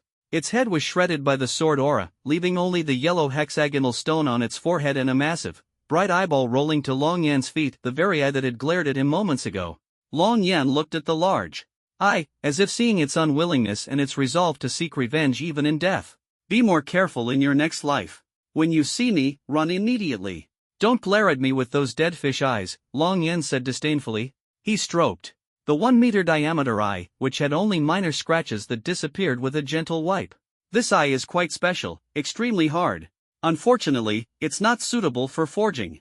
Surely it's worth quite a bit of money. There's a camp in the northwest that specializes in buying monster materials, we can sell it to them. But this thing is too big, it's inconvenient to carry. Let's find a place to store it first. I remember this crossbody bag has an expansion function. Long Yan unzipped several zippers on the crossbody bag. Sure enough, it didn't disappoint. Yang Yua's expensive purchase of a special outdoor crossbody bag for ability users was worth it. Once the zippers were opened, the bag became very large. It could fit the 1-meter diameter giant eye and other items, with plenty of space left, enough to hold about 1/5 of a cubic meter of things. Long Yan raised his hand and absorbed the hexagonal yellow stone into his palm. It was very heavy, weighing at least 200 to 300 pounds. He examined it carefully. It has an earth attribute reaction. A good item, it can be used for refining tools. Satisfied, Long Yan placed it into the bag. This is the iron armored black Jiao python, a beast above the king level. The snake gall inside its body must be enormous. Thinking of this, Long Yan cut the iron armored black Jiao python into pieces. Sure enough, the snake gall was as large as a wash basin, much bigger than its mates. Male creatures really are full of gall. One of these is worth 10 others. This was a huge harvest. He also packed the snake gall into the backpack, which was now almost full. Despite the weight of the items, carrying them on Long Yan's back felt almost weightless, as comfortable as an ordinary person wearing a short-sleeved shirt. Long Yan carefully searched the cave again. Looks like there's really nothing else, but this harvest is already quite good.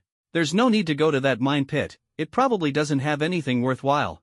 Long Yan leapt out of the exit and landed on a barren mountaintop. In the distance, separated by another mountain, lay the mine pit. He had come through a collapsed cave, while the other mine pit had been excavated by machines. However, that pit was now completely flooded. This harvest was good enough, and he didn't plan to go there. The Luofeng mountain range is so vast, there must be other places where special metals can be found. But the bag is already full. I'll head to the northwest camp first and sell what I can. Long Yan thought to himself. Inside the sealed interrogation room at the northwest camp, 2 3-star interrogators, Chen Chao and Li Yixuan, stared at the exhausted Yang Yuha. The footage captured by the camera was being transmitted in real time to the command room, where the deputy managers of the northwest camp, Zhang Guohua and Wei Zhanga, were also watching. We've already learned from others that it was someone named Long Yan who first told everyone to parachute. What's your relationship with Long Yan? How did he know in advance that the plane would be attacked by a beast? It's been 3 days since the flight accident occurred. Are you still not planning to come clean? Chen Chao questioned angrily. 3 days, a full 3 days. And starting yesterday, you've only slept for 3 hours. If you continue to hide the truth, don't think you can hold out until the 5th day. Don't push yourself to the point where you can't sleep for even an hour. Li Yixuan also scolded angrily. Yang Yua's face was haggard. She had indeed only slept 3 hours in 2 days and was utterly exhausted. No ordinary person could endure such sleeplessness. But she had promised Long Yan that she would never reveal his abilities. Regarding secrets of this nature, she had to guard them with her life. What can I say? A beast just crashed into us. Long Yan happened to see it, so he told everyone to parachute. He instinctively wanted to save everyone. I don't even know him well. What do you want me to say? Just because you can't find the real culprit who planted the decoy device, you want to force me to confess? I haven't done anything to offend you. Are you trying to coerce me? Yang Yuha said angrily. Shut up and confess, or you know the consequences, Li Yixuan shouted. See? I was right. The more anxious you are, the more it proves I'm telling the truth. There was plenty of time to investigate the source of the device. There are so many maintenance personnel at the airport, and many others who had access to the plane. With all those cameras, isn't it enough to find the real culprit? Yet you're fixated on questioning me. I think you just can't find the real culprit, so you're trying to frame me. I've seen through you. Yang Yuha said, her gaze sweeping over them before glancing at the 2 cameras in the corner of the room. Chen Chao and Li Yixuan frowned, their expressions grim. What she said was indeed true. They really couldn't find the person who installed the equipment. At least, up to this point, they had tried every method. They still didn't know who the culprit was. Long Yan and Yang Yuha were the breakthrough points. With Long Yan absent, they could only focus on Yang Yuha. Bang! The door was suddenly flung open. Everyone, get out. I am Qin Kai, and this is Tan Shuhang. From now on, the Paranormal Punishment Unit will take full charge of this case. Qin Kai and Tan Shuhang walked in, producing a document with a black steel seal. Yes. Li Yixuan, upon seeing the black steel seal, immediately dared not delay and quickly pulled Chen Chao out. Since someone else was taking over, they were more than happy to step aside. The situation was too complex for them to handle. We are the Paranormal Punishment Unit. From now on, the interrogation will be under our jurisdiction. I believe you've heard of the Paranormal Punishment Unit. No need for me to elaborate, right? In our unit, there is no distinction between men and women. From now on, every lie you tell will cost you a finger. Qin Kai said coldly. What? You can't do this. I want a lawyer. Yang Yuha quickly retorted. This is unacceptable. How can the Paranormal Punishment Unit be involved in interrogating ordinary people? This completely violates the rules. Stop immediately. Zhang Guohua frowned and protested. Exactly, this is clearly coercion. How can such methods like breaking fingers be used? Wei Jianga also said angrily. Gentlemen, I think you haven't grasped the situation yet. See for yourselves. Zhao Guangxuan, the Northwest Camp Commander, produced a document. Black text on white paper, with a complex black steel seal on it. So it's him. Zhang Guohua's face darkened as he couldn't help but glance at Zhao Guangxuan. Don't look at me like that. With this black steel seal, whatever they want to do is their business. At least, you don't have the authority to intervene. 4. Now, just observe. Zhao Guangxuan said indifferently. Zhang Guohua snorted coldly. It seems the Zhao family has started to act. I didn't expect the Zhao and Zhang family's rivalry to unfold here so quickly. Wei Jianga furrowed his brows, speculating silently. He had already thought of many possibilities. Guohua, step outside for a moment. Wei Jianga pulled Zhang Guohua to a corner outside. This move by the Zhao family isn't just targeting you, I'm afraid they're also eyeing me. Wei Jianga's tone was heavy. Explain in detail? Zhang Guohua asked, frowning. This plane crash, I'm the chief commander, and you're the temporary deputy commander. The Zhao family must be aware of the relationship between us. Qin Kai and Kai someone, these two, seem to be Chen Cathan's people, related to the Chen family. But in reality, they should be arranged by the Zhao family. If they use flight attendant Yang Yuha to stir up trouble and pin all the blame on us, both you and I will be in trouble. Of course, this is just my speculation. It could also be that they just want to intimidate you. They know you have a strong sense of justice and likely can't stand their attitude. But if you forcibly oppose the Black Steel Seal and try to stop the Paranormal Punishment Unit's actions, you'll give them leverage. They'll target you even more. Your position might even be revoked. If you choose to turn a blind eye, they can still use Yang Yuha to smear you. With her in their hands, they hold the narrative power. Whether you intervene or not, you could end up in trouble. As an Air Force 3-star colonel, the crash responsibility can also be used against me. Smearing others is what they're best at. Wei Jianga's tone grew increasingly serious. Looking at it this way, we're already caught in a deadlock.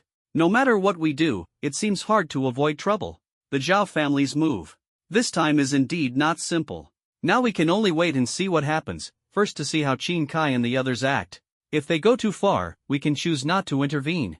Out of sight, out of mind, Zhang Guohua said, and hurried towards the monitoring room.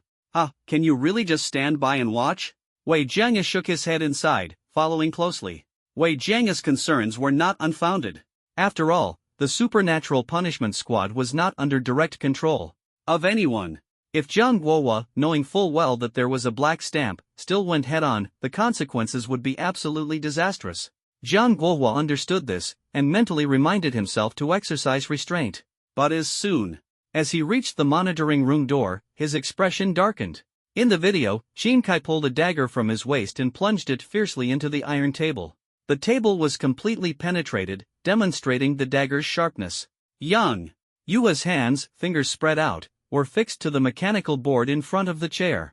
His hands could not move at all, and no amount of struggling was effective. This is too much. How can they do this? When did the Supernatural Punishment Squad become allowed to lynch ordinary people? Zhang Guohua couldn't help but cry out. He hadn't expected the Zhao family to be so ruthless in targeting him. Yang Yuha was completely innocent, and everyone could see that. Zhang Guohua, if you don't agree, go and stop it. Don't blame me for not warning you. Your actions are hindering the Supernatural Penalty Squad from carrying out their mission. You violate the Black Seal. You can't bear the consequences. Zhao Guangxuan stood with his hands behind his back, observing the scene with a cold, unpleasant smile. Tell me, who told you to put the sonic induction device on the plane? Qin Kai asked coldly in the room. How do I know I'm innocent? You can't do this to me, Yang Yuha argued eagerly. It seems you don't want to tell the truth. This ring is well made. It's a pity the material is a bit poor. Qin Kai stood up and drew his dagger. He walked over to her, examining her slender fingers and the purple ring on her right ring finger. Since you won't tell the truth, then... Qin Kai's eyes hardened, and the dagger fell swiftly. Stop! Boom! The two sounds rang out almost simultaneously. Zhang Guohua kicked the door and rushed in shouting. At the same time, Yang Yua's ring emitted a purple energy shield. A ray of purple light penetrated Qin Kai's wrist, who had no time to dodge. The dagger broke, and Qin Kai had not yet reacted. He and Tan Shu Hang were pressed against the wall by the purple energy shield, unable to move. Two dents were knocked into the wall, and human figures were clearly visible. You know, this wall is very strong, but it actually knocked out human figures. What's more, Qin Kai's wrist was pierced with a big hole, with only the skin on both sides hanging. The pain was so painful that it made people feel distressed. His hand was almost disabled. Ah! At this time, the pain finally spread throughout the body. Qin Kai screamed. What on earth is going on? Zhang Guohua stared at the purple shield with a confused look on his face. He looked at Yang Yuha. Yang Yuha is not injured at all. That can only be the power emitted from her body. But what on earth is this thing? Zhang Guohua was shocked. Yang Yuha looked at the broken mechanical gloves, and then looked at the ring on her hand. Fortunately, the finger is still there. This is the ring that Long Yan said must not be taken off.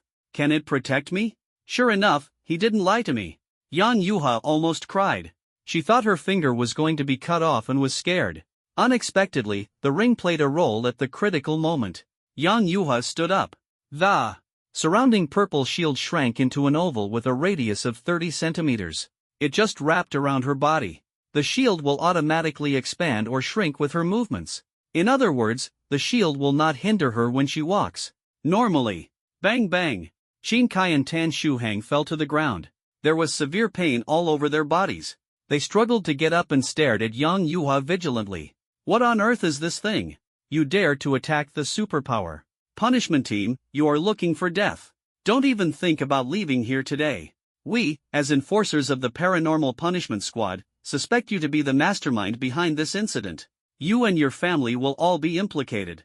The two men roared angrily but dared not move forward. The purple shield around Yang Yuha had not yet dissipated, and they did not dare to act rashly. Zhang Guohua, are you trying to shield the culprit? I will report this matter truthfully to the higher-ups. Just wait to face the punishment of the squad. Qin Kai tightly gripped his nearly detached right hand with his left, his bloodshot eyes glaring at Zhang Guohua. Zhang Guohua kicked open the door, clearly intending to intervene. In this matter, he was seizing the opportunity to extricate himself. If he were accused of being an accomplice, obstructing the squad's actions, or resisting the Black Seal, the consequences would be dire. Once these charges were established, no one could escape punishment. It's over. As expected, it still happened. Guohua definitely won't be able to keep his position. It might even implicate his father. The Zhao family will undoubtedly gain the upper hand this time. They might even secure victory in advance. Wei Jianga, who had followed behind, shook his head and sighed. By the time he realized it, the situation was already beyond salvage. But what occupied his mind more now was what exactly Yang Yuha had on her. It could repel two paranormals and even counterattack. Could Yang Yuha be a bait they deliberately released, actually working for the Zhao family? Wei Jianga's voice was low. But this doesn't seem like an act at all. In any case, as long as we protect Yang Yuha, Zhang Guohua said, it won't be so easy for them to frame us.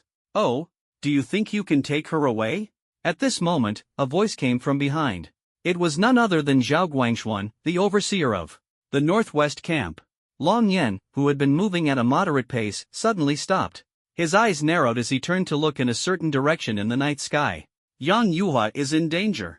As expected, giving her the protective ring was the right decision. It worked at a critical moment. That direction is the Northwest Camp. Long Yan locked onto the location through his senses. Where else could it be in that direction but the Northwest Camp? Anyone who dares to Touch someone under my protection is courting death. Long Yan stomped the ground fiercely. Boom! The ground within a 20-meter radius collapsed instantly, emitting a deafening roar. Long Yan shot into the sky like a cannonball. Zhao Guanxuan, I don't believe you'd dare kill us here, Jiang Guowa said coldly, staring at him. Killing you isn't necessary, but with your level of strength, you can't take her away. Jiang Guowa, even your old man can't protect himself. Stop causing him more trouble. Just stand there and watch. As Zhao Guanxuan spoke, his paranormal aura suddenly erupted.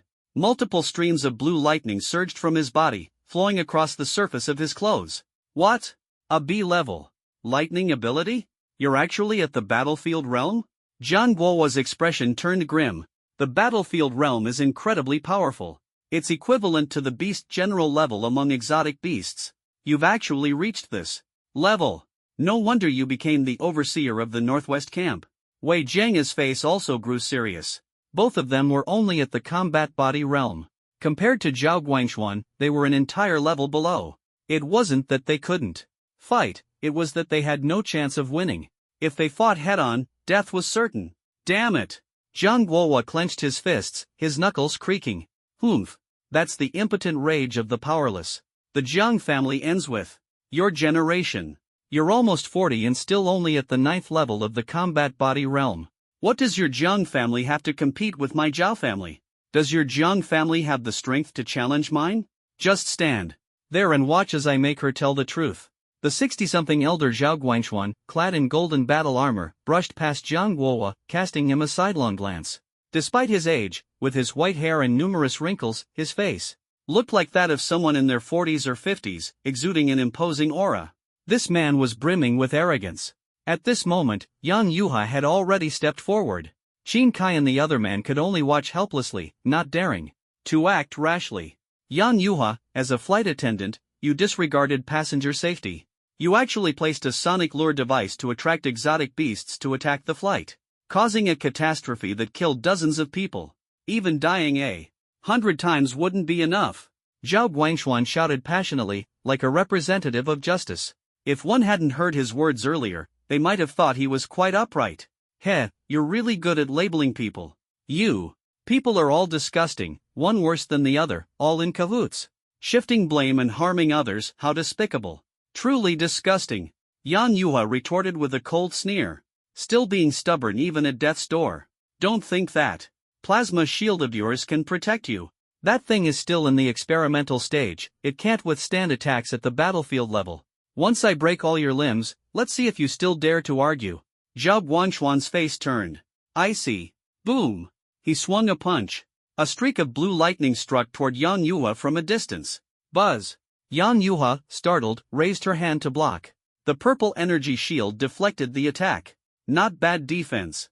But unfortunately, against absolute power, how long can you last? In my eyes, you're nothing more than an insect, a lowly commoner. Zhao Guanxuan's fists crackled with lightning as he prepared to unleash a powerful move. Yang Yuha's heart raced. She wasn't sure if the protective shield from the ring could withstand this attack. Boom! Suddenly, a loud explosion shook the entire Northwest camp slightly. Many people were left confused about what had just happened. Bang! At that moment, the massive silver iron door in the underground hall, 10 meters tall, 5 meters wide, and half a meter thick, was split into 4 pieces. The sharp sword energy was unstoppable, not only piercing through the iron door but also leaving deep sword marks on the high-strength bulletproof concrete walls. Thud, thud, thud. The door crashed to the ground, causing the floor to tremble slightly, a testament to its immense weight. This hall was the refuge for ability users in the Northwest camp in case of a beast invasion. The door was made of high-strength alloy and weighed at least 200 tons. Yet, such a heavy door had been neatly sliced into pieces. Even plasma cutting couldn't achieve such perfection. Everyone who witnessed this scene was utterly shocked. Oh my god, what just happened? How was the door split open? Who could have done this? This door weighs 200 tons and can't even be penetrated by missiles. How could it be cut open? Jiang Guowa and Wei Jianga stared unblinkingly at the door, their hearts in their throats. Zhao Guanxuan's energy buildup came to an abrupt halt. As the door collapsed and the dust settled, a figure emerged. It was Long Yan, dressed in casual shorts and a short-sleeved shirt. His crossbody bag was placed on the ground. Behind him was the corridor leading to the laboratory, obscured by an array formed by Long Yan's energy. No one outside of this group knew what had just transpired here. Just by standing there, Long Yan exuded an overwhelming pressure. What a terrifying aura, it's suffocating. Zhang Guohua clutched his chest, struggling to breathe. I feel like I've seen him recently. How can someone so young have such an oppressive presence? It's like a super beast is standing right in front of me. I've never felt this kind of pressure from anyone around 20 years old. Even Elder Wang, whom I met recently, didn't have this kind of aura or killing intent, Wei Jianga remarked. That's right. Elder Wang is strong, but his aura, pressure, and killing intent are nothing compared to this young man. Who is he, exactly? Zhang Guohua frowned, his expression grave. Xin Kai, Tan Shuhang, and Zhao Guangshuan were all dumbfounded, their faces filled with fear and tension. Especially Zhao Guangshuan, the strongest among them, his strength only made him more acutely aware of how terrifying the power behind Long Yan's door-splitting move was. Who are you? What do you want? Zhao Guangshuan's hands crackled with lightning again as he stood on high alert. He dared not let his guard down for even a moment, as he could feel an unprecedented killing intent emanating from Long Yan's eyes. Fear crept into his heart. Long Yan, you're finally here. They're trying to force me to confess. Wah! Upon seeing Long Yan, Yang Yuha burst into tears, overwhelmed with grievance. She hadn't suffered a single injury. Yet she had been inexplicably saddled with a grave accusation. For the first time, she had witnessed the darkness of human nature and the ruthless power struggles. As an ordinary woman, she had never experienced anything like this before. Rest assured, no one here will leave alive today. Anyone who dares to touch someone under Long Yan's protection is doomed to die. Long Yan's voice was as cold as ice, and the atmosphere in the entire hall instantly became oppressive. The murderous aura sent chills down everyone's spine. The first to be targeted was Zhao Guangshuan. You are Long Yan? The one who was the first to shout parachute on the plane? So, it seems you are indeed the culprit behind installing the sonic wave inducer. Still trying to silence people by killing them? I warn you, I am from the Zhao family. Do you dare to touch me? If you dare to harm me, even with someone backing you, you're on a dead-end path. Zhao Guangshuan roared fiercely, electric sparks flickering all over his body as he stared intently at Long Yan's every move. Is that so? Another Zhao family member. Is Zhao Lixia your relative? Long Yan moved in a flash, mysteriously advancing 10 meters forward, standing atop the thick iron door that had shattered into 4 pieces. His movement was so swift that it was impossible to see clearly. You know my nephew? Zhao Guangshuan was startled by Long Yan's speed, his voice trembling. As he asked. He hadn't even realized that his voice was shaking. Heh, you're nothing more than a little bug. Your death wouldn't be a loss. It seems you still don't know he's already dead. Don't worry, you'll see him very soon. Long Yan sneered coldly. What do you mean? Did you kill Zhao Lixia? Heh, I don't believe you truly dare to go against our Zhao family. The Zhao family's influence is beyond your imagination. Zhao Guangshuan snorted coldly. He had been stationed at the Northwest camp and was indeed not very aware of the outside situation. But he didn't believe Long Yan would dare to harm a Zhao family member. Long Yan stepped down from the half-meter thick iron door, one step at a time. His movements were as light and effortless as if he were walking on solid ground. At that height, he easily gave the impression of walking on air, leaving everyone stunned. Walking on air? How is that possible? Zhao Guangshuan was dumbfounded, unable to finish his sentence. Buzz, buzz, buzz. The air blades around Long Yan suddenly erupted, slicing Zhao Guangshuan into a bloody pulp. Ah! Zhao Guangshuan's scream was heart-wrenching. Director Zhao, Xin Kai, Tan Shu, and Hang's faces turned pale as they trembled and took a few steps back. That's right, the Zhao family's influence is so vast, we wouldn't dare provoke them. This has nothing to do with us, please spare us. Xin Kai, Tan Shu, and Hang knelt down directly, begging for mercy. Dignity at such a moment was utterly worthless. Only by staying alive could one have dignity. Yes, it was all the Zhao family forcing us. They gave us a large sum of money. They sent us here to assist in dealing with the Jiang family. We had no choice. Yes, it has nothing to do with us. The Ability Punishment Squad, the Special Task Force, and Zhao Guangshuan's subordinates all knelt down. Without even being interrogated, they confessed everything. Zhao Guangshuan, a dignified B-level ability battlefield realm expert, was directly slaughtered by him. They had no intention of resisting, not even the courage to make a move. The matter has already happened. I don't want to discuss. Right or wrong. All of you, die. Long Yan waved his hand, and countless sword energies flew out, slicing them into pieces. Deputy Chief Lei Lu collapsed to the ground in fear. It was all the Zhao family forcing me. I didn't do anything. Before he could finish speaking, Long Yan's fingers formed a sword and slashed down fiercely. Lei Lu was instantly split in half, dying on the spot. Buzz! The indestructible sword energy pierced through the wall, leaving an extremely fine sword mark. If one didn't look closely, it would be impossible to notice. Even advanced bulletproof concrete couldn't withstand the power of this sword. Zhang Guohua and Wei Jianga witnessed Long Yan's slaughter firsthand, trembling all over. Although they had survived countless life and death situations to secure their current positions, they had never seen someone as powerful and merciless as Long Yan. Even they were too terrified to remain calm. As for you two, Long Yan stared coldly at them. Their eyes met, and the two retreated several steps in fear. We didn't participate, we're enemies of the Zhao family. And we just tried to save Miss Yang. You can check the surveillance footage. Zhang Guohua hurriedly explained. That's right, Long Yan, they're good people. They just tried to help me, but Zhao Guangshuan was too strong, and they couldn't stop him. Please, don't kill them. Yan Yuhua covered her eyes, leaving only a small gap to peek at Long Yan. Fortunately, you didn't lie, or you'd already be dead. Long Yan's killing intent dissipated. The atmosphere in the hall returned to normal. He could discern lies at a glance. This was the keen observational ability of a transcendent expert from his previous life. Otherwise, even if Yan Yuhua vouched for them, he would have killed them without hesitation. Thank you, sir. Zhang Guohua and Wei Jianga clasped their fists, almost unable to breathe.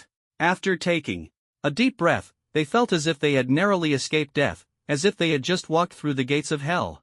Facing Long Yan, they had no power to resist, only passively waiting for death. Thank you, sir was merely a respectful term. For someone as powerful as Long Yan. For seniors of advanced age, they could only be addressed as sir. So this is the pressure brought by a true expert. Legends say that peak ability users can immobilize others with their mere presence, deciding victory before even making a move. It turns out the legends are true. This young man's strength is terrifying. Zhang Guohua thought to himself. Sir, what realm have you reached now? He asked tentatively, clasping his fists. Knowing my current strength would only be detrimental to you, Long Yan replied. You're absolutely right, sir, Zhang Guohua nodded. What are your names? Long Yan asked, looking at their uniforms. The attire made him feel a sense of familiarity. After all, in his previous life, he had been a higher-ranking one-star Tiger General. My name is Zhang Guohua, a 3-star colonel in the army. My name is Wei Jianga, a 3-star colonel in the Air Force, they replied. Zhang Guohua, Wei Jianga, good names. Are you from Donglin City? Long Yan asked.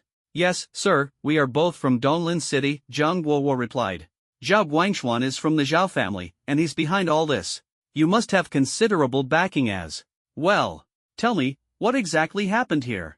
Long Yan stood with his hands behind his back, exuding the demeanor of a superior. Even without displaying his aura, he carried an overwhelming sense of oppression. Zhang Guohua dared not slack off.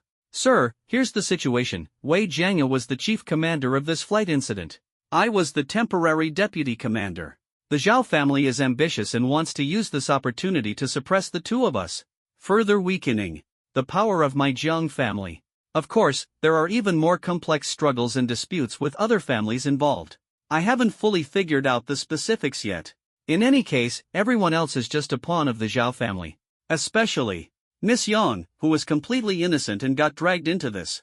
Even if the sonic induction device on the plane wasn't installed by her, she's still been labeled as the culprit. This way, they can also give an explanation to those above. Truly killing two birds with one stone. Zhang Guohua responded respectfully, his tone humble. In front of such a powerful figure, he dared not be careless. The status of a strong individual from Origin Star was not just for show. Even with someone backing him, facing such overwhelming strength, he could only bow his head and comply. No wonder that exotic beast kept following us. It turns out the sonic induction device was connected to the engine. Its sound frequency has a wide range, making it almost undetectable. But it doesn't matter, after all, it's just a weak exotic beast and didn't cause any major trouble. However, you two still need to continue investigating who installed this device.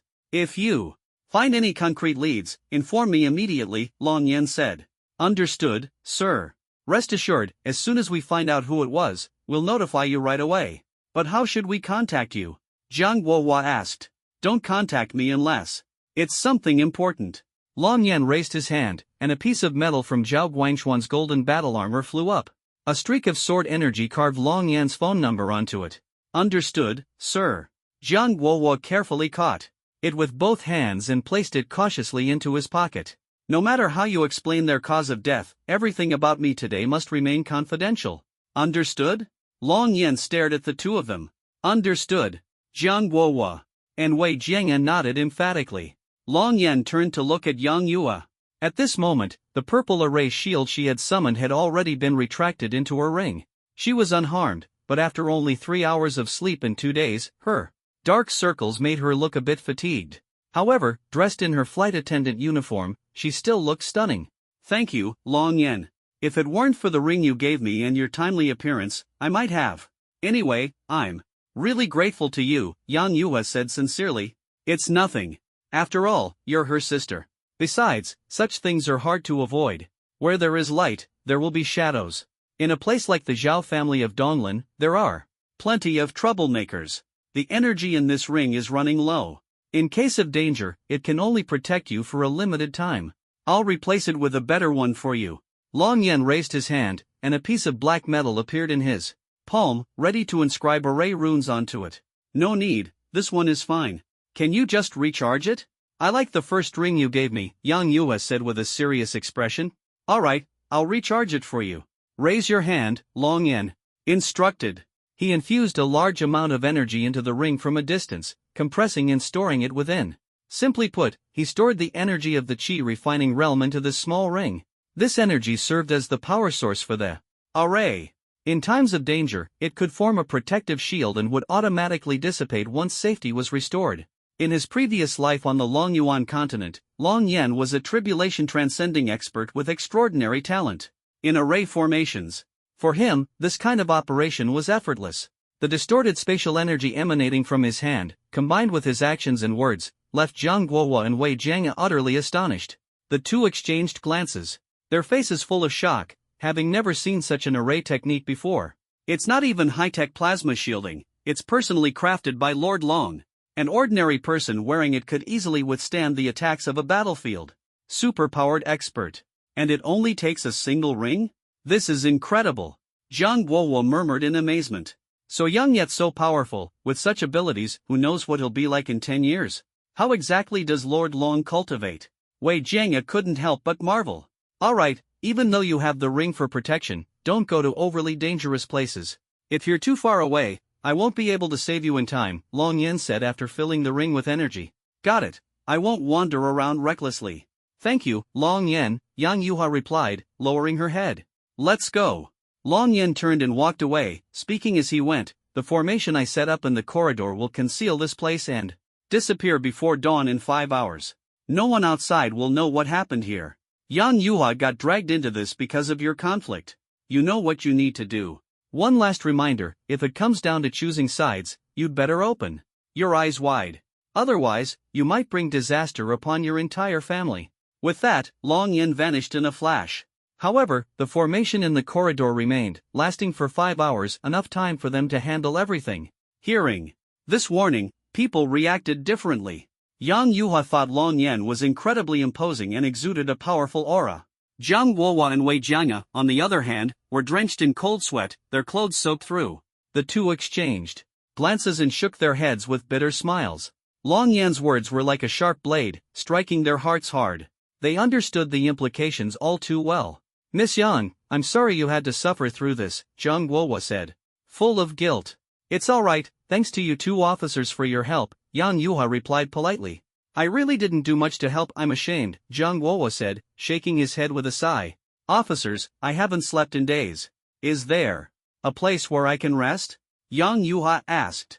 Of course, Jiang Guohua said, handing her a card. Take this card. You can choose any room at the hotel in the northwest camp. Thank you. You don't need to escort me, I'll go on my own, Yang Yue said, taking the card and turning to leave. Take care, Miss Yang. Yang Yuhua was utterly exhausted and just wanted to rush into a room to sleep, leaving everything else for after she woke up. You all, come here, yes, all of you. Jiang Wo ordered through his communicator. Yes, sir. Soon, 2 2-star officers, 2 1-star officers, and over a dozen soldiers rushed in. They had been staying at the hotel that night and were not present during the earlier events. Jiang Wo had ordered them to rest. But now, seeing the door hacked in, there's also Zhao Guangchuan. Both sides have reached the point of no return. If the conflict escalates to him and the Zhao family, or even stronger families, we must choose a side. If we choose the wrong side, we will surely die. Not only us, but even our families will be dragged down. Jiang Guo's face was heavy. Actually, this could be considered a good thing, Wei Jiang pondered. How so? Jiang Guo asked, puzzled. Lord Long is giving us an opportunity, and also showing recognition. Otherwise, he wouldn't directly remind us to choose a side ourselves. He could have waited for us to choose the wrong side and then acted against us. With his strength, he could easily do that. By saying this, he's giving us a choice to cooperate with him, remain neutral, or even oppose him. Guo, we need to prepare in advance. Wei Jiang spoke more seriously, looking at Jiang Guo's contemplative expression. Jiang, how strong do you think Lord Long really is? Jiang Guo didn't answer directly but asked in return. It's unimaginable. That iron gate is theoretically capable of withstanding the direct impact of the most advanced missiles. It can resist attacks from numerous beasts. It can even withstand long-range nuclear weapons. Yet he easily sliced it into pieces with just his finger. I can't even begin to imagine what realm Lord Long is in. Wei Jiang said with deep respect. I guess what you're really asking is Long Yin the mysterious powerhouse from the northern forest? Wei Jiang's expression turned serious. What do you think? Jiang Guo looked at him intently. You already have the answer in your heart. Whether it's slicing through the iron gate, effortlessly taking down Zhao Guangchuan on the battlefield, or the way he previously demonstrated walking in midair. Wei Jiang said solemnly, he is very likely the mysterious powerhouse who caused the great disaster in the northern forest. Jiang Guo's face grew even heavier. If that's true, then it's truly terrifying. Long Yan had just left the underground base and headed straight to the second floor of the mall. He used his aura to form an array, so outsiders only saw him wearing a black robe, with only a pair of deep eyes exposed, making him appear very mysterious. Directly across the second floor, dozens of meters away, were 2 shops specializing in recycling beast materials. Long Yan glanced around and ultimately chose one called Black Dragon Beast Hall to enter. This name was something Long Yan had never heard of in his previous life. He chose this shop because its luxurious decor suggested it could offer high prices. Welcome. 2 humanoid female robots stood at the entrance. 2 beautiful receptionists, who had been dozing off, immediately stood up. Welcome, sir. Is there anything we can assist you with? As soon as they spoke, they became alert. Long Yan was completely covered in a black robe, with only his eyes exposed, looking very peculiar. They had never seen someone selling beast materials dressed like this. This person is definitely suspicious. Even if he's an ability user trying to hide his identity, he could just wear a regular combat suit. It's cheap, practical, and covers the face so no one can recognize him. I've never seen anyone wearing a full black robe. He looks more like he's here to rob us. The 2 girls whispered to each other. Sir, I am the front desk consultant, Muyu. May I ask if you are here to sell beast materials? Muyu asked tentatively. That's correct. Materials from Beast General and Beast King levels, Long Yan replied, his voice revealing no age. What? Materials from Beast General and Beast King levels? Muyu exclaimed. Apologies, sir, I lost my composure. Muyu quickly realized her mistake and adjusted her demeanor. The 2 girls exchanged glances, both surprised and nervous. Seeing the large, bulging shoulder bag Long Yan carried, they finally believed his words. Sir, please wait a moment. Materials of this level are extremely valuable. I need to call the manager to personally assist you. Meng Zi, quickly serve this gentleman some tea. Muyu's tone became very respectful. Right away, Meng Zi responded without hesitation. No need. Just have your manager come over immediately, Long Yan said. Rest assured, sir, right away. Muyu quickly called the manager. It was already 1 a.m. The phone rang for a long time before someone picked up. Manager, come quickly, there's a gentleman here. Selling exotic beast materials, Muyu said urgently. Are you new? Isn't selling exotic beast materials something the robots can handle? The manager replied impatiently. If it really can't be done, sell it yourselves, and I'll still calculate your commission. Don't bother me with everything. His voice was full of irritation. Being woken up at 1 a.m. would make anyone angry. Manager, this gentleman is selling materials from beast generals and beast kings, Muyu quickly added. Afraid the manager would hang up. What? Did you say beast king level materials? You're not lying to me, are you? The manager's tone changed instantly. Alright, I'm coming right away. He jumped out of bed, ignoring the coquettish woman beside him. Darling, where are you going? I can't be without you, the woman said sweetly. Don't bother me, I don't have time to waste with you, the manager snapped, grabbing his clothes and rushing out like the wind. Making money was the priority. In less than 10 seconds, the manager ran downstairs, adjusting his suit and tie as he went. Upon entering, he immediately extended his hand to Long Yen with a respectful demeanor. However, Long Yen had no intention of shaking hands. The manager wasn't offended, assuming it was because of his earlier impatient tone on the phone. It was natural for the other party to be displeased. My apologies for keeping you waiting, esteemed sir, the manager said humbly. I am Yun Fan, the manager here. Please, this way. Yun Fan respectfully led Long Yen deeper into the Black Dragon Exotic Beast Hall. The massive crossbody bag Long Yen carried caught Yun Fan's attention, making him even more courteous. They entered the store, passing through a heavy white iron door that opened to both sides and then closed behind them. The door was about 10 centimeters thick and made of high-strength alloy. Even the anti-tank weapons of a 4th-generation main battle tank couldn't penetrate it, a testament to the high level of security here. This was also a symbol of the strength of the Black Dragon Exotic Beast Hall. Sir, did you hunt all these exotic beasts yourself? Yun Fan asked tentatively. Yes, Long Yen replied indifferently, as if unwilling to say more. Then you must be one of the top-tier powerhouses among the gifted. To be able to hunt exotic beasts of this level. Yun Fan exclaimed in amazement. Despite his words, he doubted that the entire bag of exotic beast materials was hunted by Long Yen alone. It was more likely a team effort, with Long Yen merely acting as the front to sell the materials. They navigated several turns, walked dozens of meters, and passed at least a dozen iron doors before finally arriving at a silver door. Yun Fan placed his finger on the fingerprint scanner, and the 30-centimeter thick iron door slowly opened. Please, come in, sir, Yun Fan said. The two entered, and the iron door closed behind them. Lights illuminated a massive circular room, about 8 meters high and covering an area of 200 square meters. In the center was a long white table with chairs, and the surrounding walls, also white, were lined with storage cabinets resembling drawers. Each of the left and right walls had a door. Long Yen glanced at the door on the left. No wonder I didn't encounter any gifted individuals along the way. So, they're all here, he thought. With his keen senses, he knew that strong individuals were hidden behind the left door, more than one. However, he had no interest in probing how many there were or their levels. Sir, as you can see, this place is absolutely secure. You can rest assured and take out all the exotic beast materials you wish to sell. Our Black Dragon Exotic Beast Hall has over a dozen branches within the Tai Lin Empire's territory. Although we are a privately owned exotic beast material recycling company, we are fully certified. So, you can trust us. The fact that we've established ourselves here proves our legitimacy. We have ample cash flow, so no matter how much material you bring, we can handle it, Yun Fan said politely.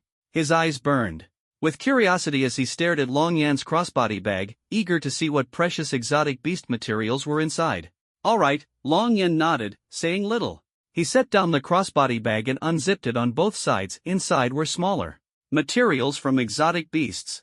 Long Yan removed the suppressive aura of the snake gallbladder and took out a fist-sized gallbladder. At that moment, the aura emanating from the gallbladder was fully exposed. Wow! Yun Fan stepped back in fright but couldn't help scrutinizing it closely.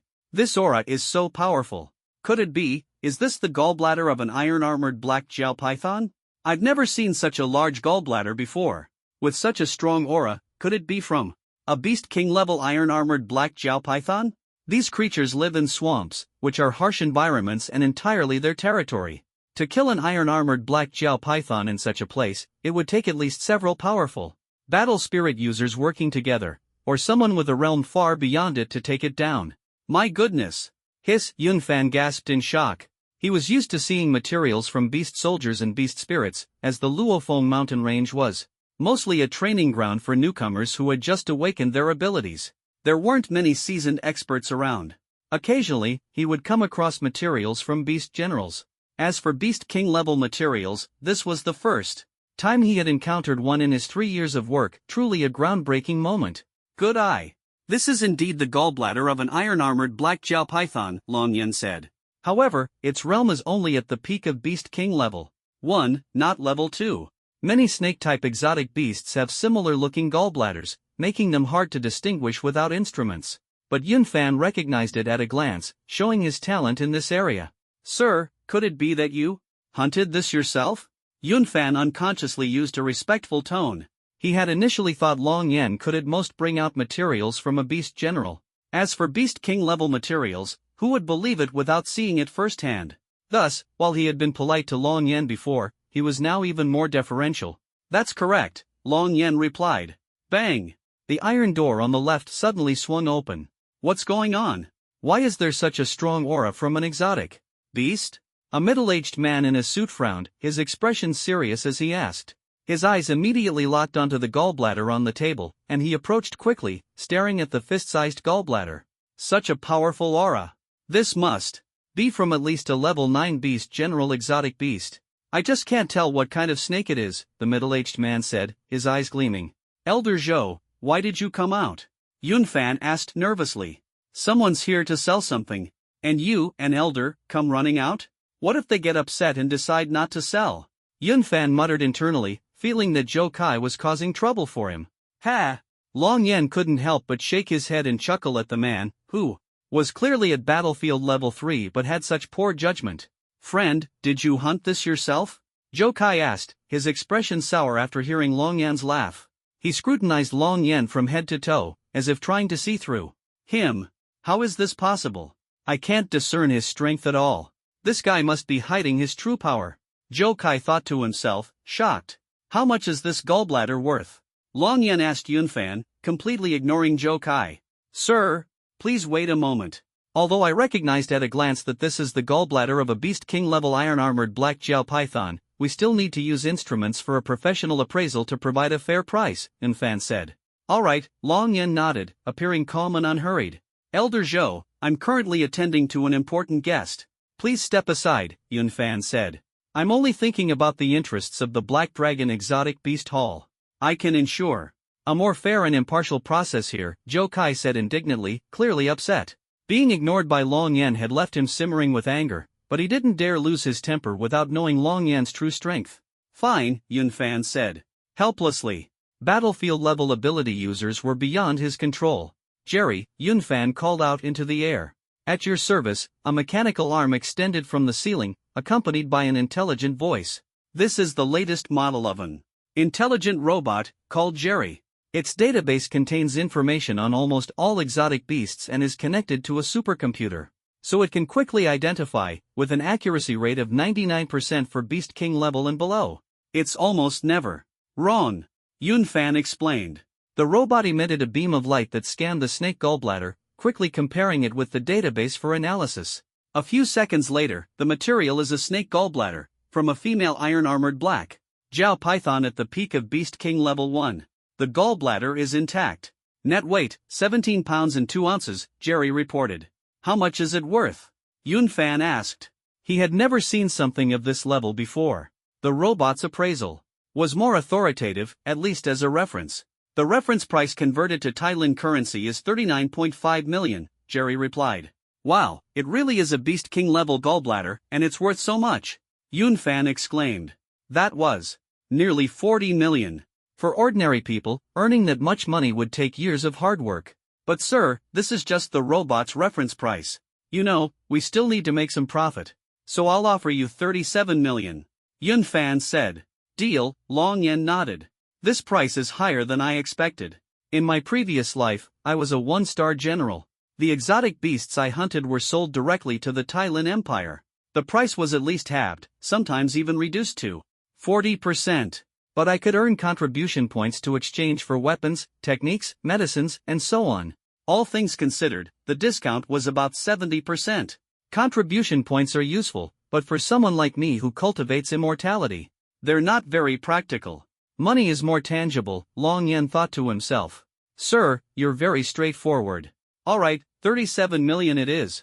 Yunfan smiled happily. He could earn at least 200,000 in commission from this deal. How could it be a beast king? Can you really hunt a beast king? Or did you find the dead snake gallbladder in the Luofeng mountain range? Zhou Kai asked in shock. I've been here for years, and many ability users sell exotic beast materials. I've never seen materials from a beast king level. There's no one here capable of killing a beast king. The Luofeng mountain range is vast, but it's only suitable for ordinary and novice ability users to train. Even the commander of the Northwest camp is only at the battlefield level. No spirit warrior level expert has ever appeared. You can't possibly be a spirit warrior. A spirit warrior wouldn't dress like this to hide their identity, Zhou Kai said, staring into Long Yan's eyes, trying to find a flaw. Zhou Kai, please leave, or I'll report today's incident to headquarters, Yunfan warned with narrowed eyes. Zhou Kai had interrupted multiple times, and Yunfan was worried about offending the client. But inside, he was furious. What are you trying to say? Are you planning to rob me? Long Yan asked coldly. Our Black Dragon exotic beast hall values integrity and would never do such a thing, Zhou Kai replied. He mainly doubted that Long Yan could hunt a beast king. It was more likely that he had stumbled upon it by luck. For example, a powerful individual might have killed the beast king but then died to other exotic beasts. The materials were left behind and happened to be picked up by Long Yan. It was pure luck. That's why he had to keep it hidden and couldn't reveal his identity. In short, he didn't have the strength to protect his wealth, which would only bring trouble. Without the power to safeguard it, wealth becomes a deadly poison. Then shut up and stop talking, Long Yan said with a contemptuous glance. Sir, don't bother with him.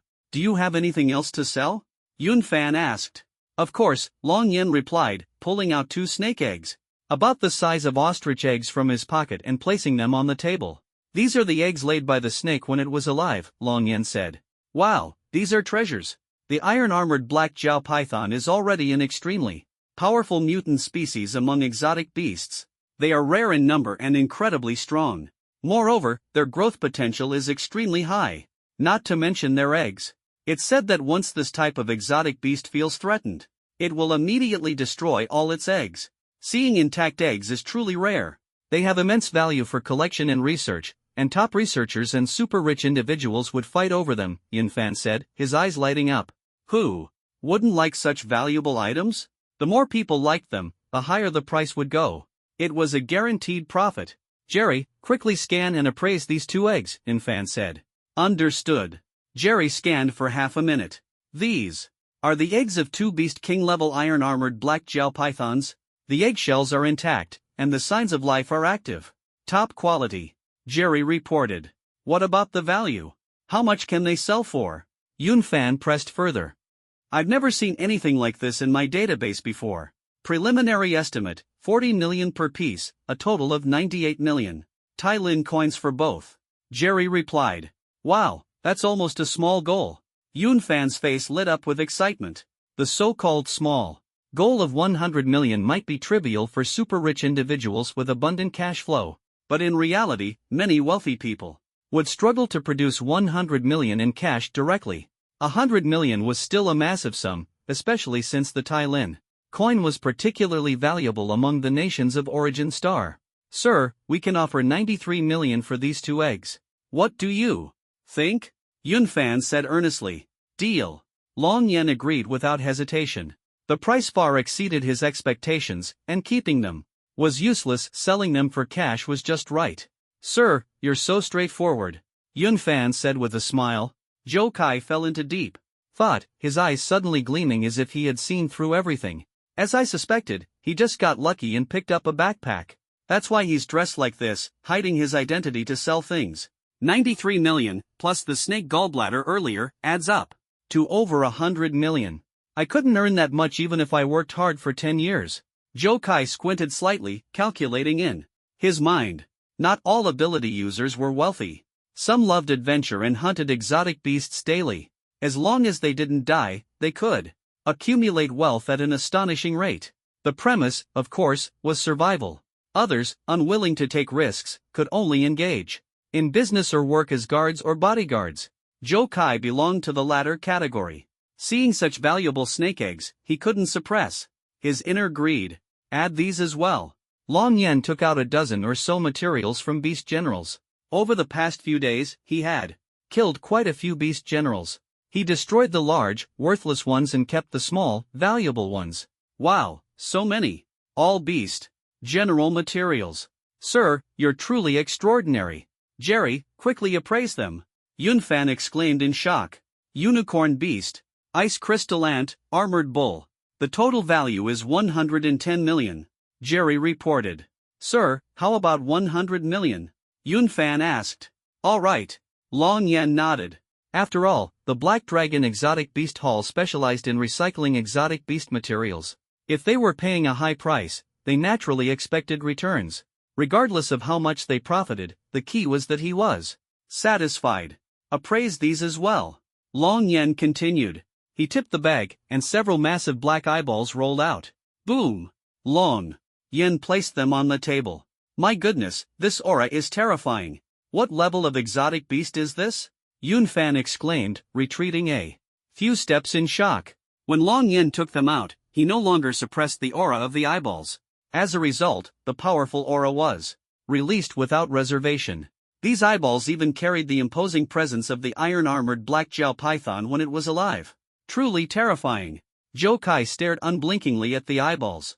Buzz, buzz, buzz. Suddenly, the sound of wind echoed.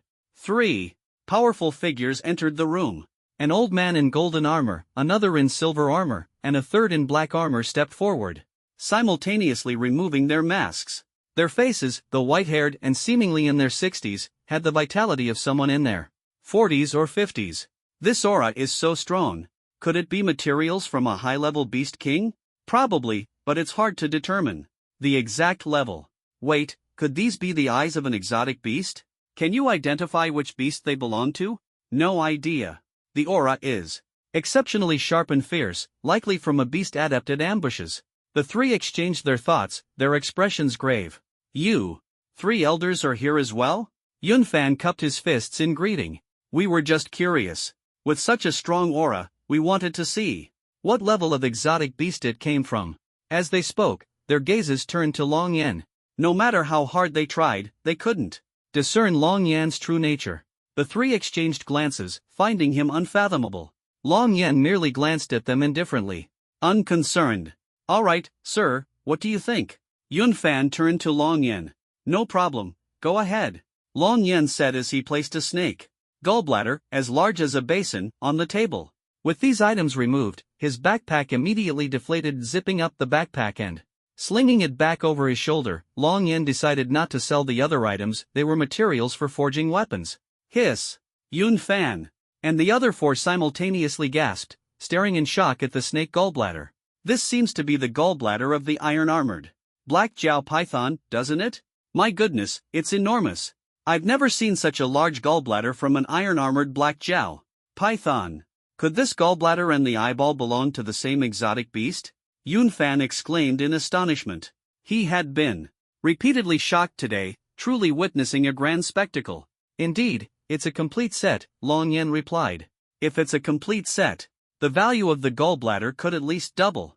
This eyeball doesn't look ordinary, Yunfan remarked. I've been here for years and have never seen such a large gallbladder. It's truly rare. Exactly. Not only is the gallbladder special, but this eyeball feels incredibly hard to the touch. It must be a mutated eyeball of the iron-armored black Jiao python. I estimate the value of this eyeball is absolutely beyond imagination. The 3 elders examined the items closely, their eyes growing brighter the longer they looked. Nearby, Joe Kai narrowed his eyes slightly, a deep greed flickering in his gaze. Tap, tap. Long Yen knocked on the table with his fingers. All right, sir, I'll begin scanning and appraising immediately. Jerry, start scanning. Yunfan snapped back to reality and quickly gave the order. Yes, Jerry replied, activating the laser scanner. But this time, the laser kept scanning up, down, left, and right without stopping. A minute passed, and the scanning continued, feeling as slow as downloading a 100 GB game on a 2G network. Endless. Jerry, what's going on? Yun Fan asked. Jerry can only scan materials from exotic beasts at or below the Beast King level, Jerry explained. For materials beyond the Beast King level, Jerry cannot scan them. Higher grade intelligence scanning equipment is required. What? It can't be scanned?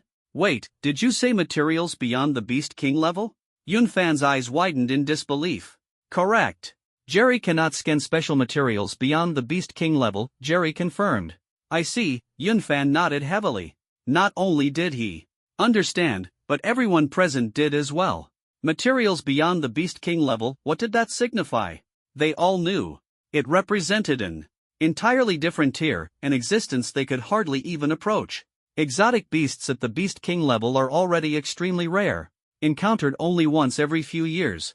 And this turns out to be materials beyond the Beast King level. I'd been here for nearly 5 years, and this is the first time I've seen something like this. It's unimaginable that such powerful exotic beast materials would appear here. Regardless of the value, their significance is extraordinary. I'd even be willing to spend my entire fortune to collect a set. Don't kid yourself. With the little money you have, always squandering it on indulgences, you'd have to stop eating and drinking to afford it. Mind your own business, the 3 elders sighed in amazement. Though Zhou Kai was also shocked and even ecstatic, the greed in his eyes deepened. Yet, he kept glancing at Long Yan discreetly. Sir, we've never seen exotic beasts of this level here, Yun Fan said apologetically. So our current equipment cannot scan them. Without knowing the grade, it's difficult for us to set a price arbitrarily. If we request equipment from headquarters now, the fastest it could arrive is in 20 hours. Would you like to rest at a hotel in the meantime? You can choose any suite on the top floor. Rest assured, all expenses will be covered by our Black Dragon Exotic Beast Hall. No need. Just estimate the price based on standard Beast Emperor materials, Long Yan replied. Transfer all the money to one card first. Once the equipment arrives and the appraisal is complete, you can make up the difference if it's short. This. Yun Fan hesitated, glancing at the 4 elders. The elders were responsible not only for security but also for supervising Yun Fan's work. To put it bluntly, although Yun Fan was the manager here, in charge of material acquisition, payments, and even personnel appointments, the elders held immense power. Strength was everything, and they acted as a check on Yun Fan's authority. In major decisions, the elders naturally had a say. This matter. What do you all think? It's doable, but it has to be calculated at the lowest recovery price for Beast Emperor Tier 1 materials. I disagree. The snake gall is indeed valuable, I acknowledge that, but the eyeballs are uncertain. Whether they have special value still needs to be appraised. That's right. Then it can only be counted as the price of one Beast Emperor Tier 1 material, at a 40% discount. That way, the core interests of the Black Dragon Exotic Beast Hall can be safeguarded. Alright, that's acceptable. We can make up the price difference later, the 3 elders said. The reason they said this was because they didn't believe these items were hunted by Long Yan himself. Killing a Beast Emperor is extremely difficult. Even if the 3 of them join forces, they wouldn't be able to touch a single hair of a Beast Emperor. In a place where Beast King materials are almost non-existent, the sudden appearance of Beast Emperor materials was inherently suspicious. With their vast experience, they immediately suspected that Long Yan's items might have an illegitimate origin or that he was helping someone launder stolen goods. If he were truly a powerhouse capable of killing a Beast Emperor, he would have entered boldly and openly. They wouldn't dare to oppose Long Yan. At the very least, they would have waited politely for his instructions. Wait, I don't think this is acceptable, Yun Fan said without hesitation. The 3 looked at him. We must ensure this gentleman's interests. This is the first collaboration, and it's 2 pieces of Beast Emperor materials. How can we only count it as one, and at the lowest price at that? I suggest counting it as 2 pieces, ensuring the appraisal results are out within 28 hours, and transferring the remaining money immediately. Yun Fan said. He was more concerned about Long Yan's interests and Long Yan's impression of the Black Dragon Exotic Beast Hall. He didn't want to leave a bad impression on the first collaboration. If they offended the client, there would be no repeat business, and they'd have no livelihood. No way. If it turns out not to be worth that much, we can't bear the responsibility. If that's the case, sir, you can wait at the hotel for a day. Leave the items here, and as soon as the machine arrives, we'll Have the results immediately. That's right. This way is more secure. Waiting a day at most isn't too long. The three enshrined elders said, only concerned about the interests of the Black Dragon. Exotic Beast Hall. They didn't care about Long Yan's feelings at all, nor did they take him seriously. Ha! You all are really. Yun Fan sneered, the corners of his mouth curling in mockery. Everyone, how about listening to me for a moment? At this moment, Zhou Kai, who had been silent, suddenly spoke. Yun Fan and the three elders looked at him. Long Yan also glanced over. However, Long Yan's gaze remained calm throughout. There are only 6 of us here. No one else can hear, Zhou Kai said meaningfully, his smile gradually turning sinister. What did you say? Yun Fan frowned. He hadn't expected Zhou Kai to think this way. Not only did he want to make a one-off deal, but he also wanted to kill and rob. The three elders also began to waver, exchanging glances. 5 against 1, we have the advantage. Just these materials alone are worth over 100 million for each of us. More importantly, his bag must contain other valuable items. If we're lucky, each of us could get over 200 million. Lots of money, low risk, this deal is worth it. 200 million in cash deposited in the bank, with a 5% annual interest rate, that's 10 million in interest a year, enough for us to retire comfortably. This guy doesn't seem to have much strength. He's probably just lucky, picking up a bag left behind by a dead powerhouse. Otherwise, why hide his true face? Wouldn't a powerhouse like that be unafraid of us trying to rob him? Something's off. There's definitely a catch. Carrying treasures like this is bound to attract trouble, so of course, he'd hide his identity. A powerhouse capable of killing a beast emperor wouldn't show up here. So, what do you say? Kill him, and we'll split the money from the materials. Zhou Kai grew more and more excited as he spoke. The temptation of 200 million for each of them was too great. Although he wanted to keep it all for himself, it was impossible for him to take down everyone alone. He could only share it with the others. 200 million was enough for him to live worry-free in the future. What are you all hesitating for? This is our territory, he can't escape. Zhou Kai's battle armor quickly extended from his back, covering his entire body. A 4-foot-long sharp blade suddenly appeared in his hand. The three elders exchanged glances. Who wouldn't be tempted? They were all enshrined members of the Black Dragon Exotic Beast Halls branch. To put it simply, it's all about comfort, good benefits, high annual salary, and basically no danger. Each person earns over 3 million a year. In the future, an annual salary of 5 million is also possible. But in the end, it's still working for someone else. You'd have to save for 40 years without spending a penny to accumulate 200 million in cash. Now, with such a huge temptation in front of them, how could the three not be moved? Take a gamble, turn a bicycle into a motorcycle. Besides, you don't even have to risk your life to get it. It's worth a try. Agreed. The masks of the three elders gradually covered their faces. 3 revered ones, is this really what you think? This violates the rules of the Black Dragon Beast Hall. You can't do this. Yun Fan's face turned grim. You'd better not meddle in this, humph. The golden-armored revered one snorted coldly. You? Yun Fan clenched his fists, not expecting the 4 revered ones to be so ruthless. He had been the manager of this place for several years and had never encountered such a situation. The key was that no one with special abilities had ever brought materials from a beast king or anything higher. Other items weren't valuable enough to provoke their killing intent. But this time was different. As they said, the weak invite trouble. When others deem you weak and unworthy of possessing great wealth, your weakness becomes your greatest sin. Do you think the same way? Long Yan remained calm, his gaze fixed on Yun Fan. No, I would never think that, sir. Please don't misunderstand. They are them, and I am me, Yun Fan quickly explained. From his eyes, Long Yan could tell Yun Fan wasn't lying. Perhaps Yun Fan had his own selfish motives, but it was only for commissions or to connect with big clients, with a long-term perspective in mind. Ha! Long Yan chuckled. Very well. I was originally planning to kill you too. Now you get to live. As for them, let them die. Long Yan's voice instantly turned cold, like a demon preparing to feast. Ridiculous. Still talking tough. Before death. Do it. The 4 revered ones attacked simultaneously. Before they could even display their abilities, a terrifying killing intent filled the entire room, accompanied by an oppressive aura. The 4 powerful figures were suspended mid-air, their bodies crushed by an invisible force. as if they were being pressed at the bottom of the deep sea. Impossible. However, as long as you spare my life, all of this is yours, Zhou Kai said, urgently.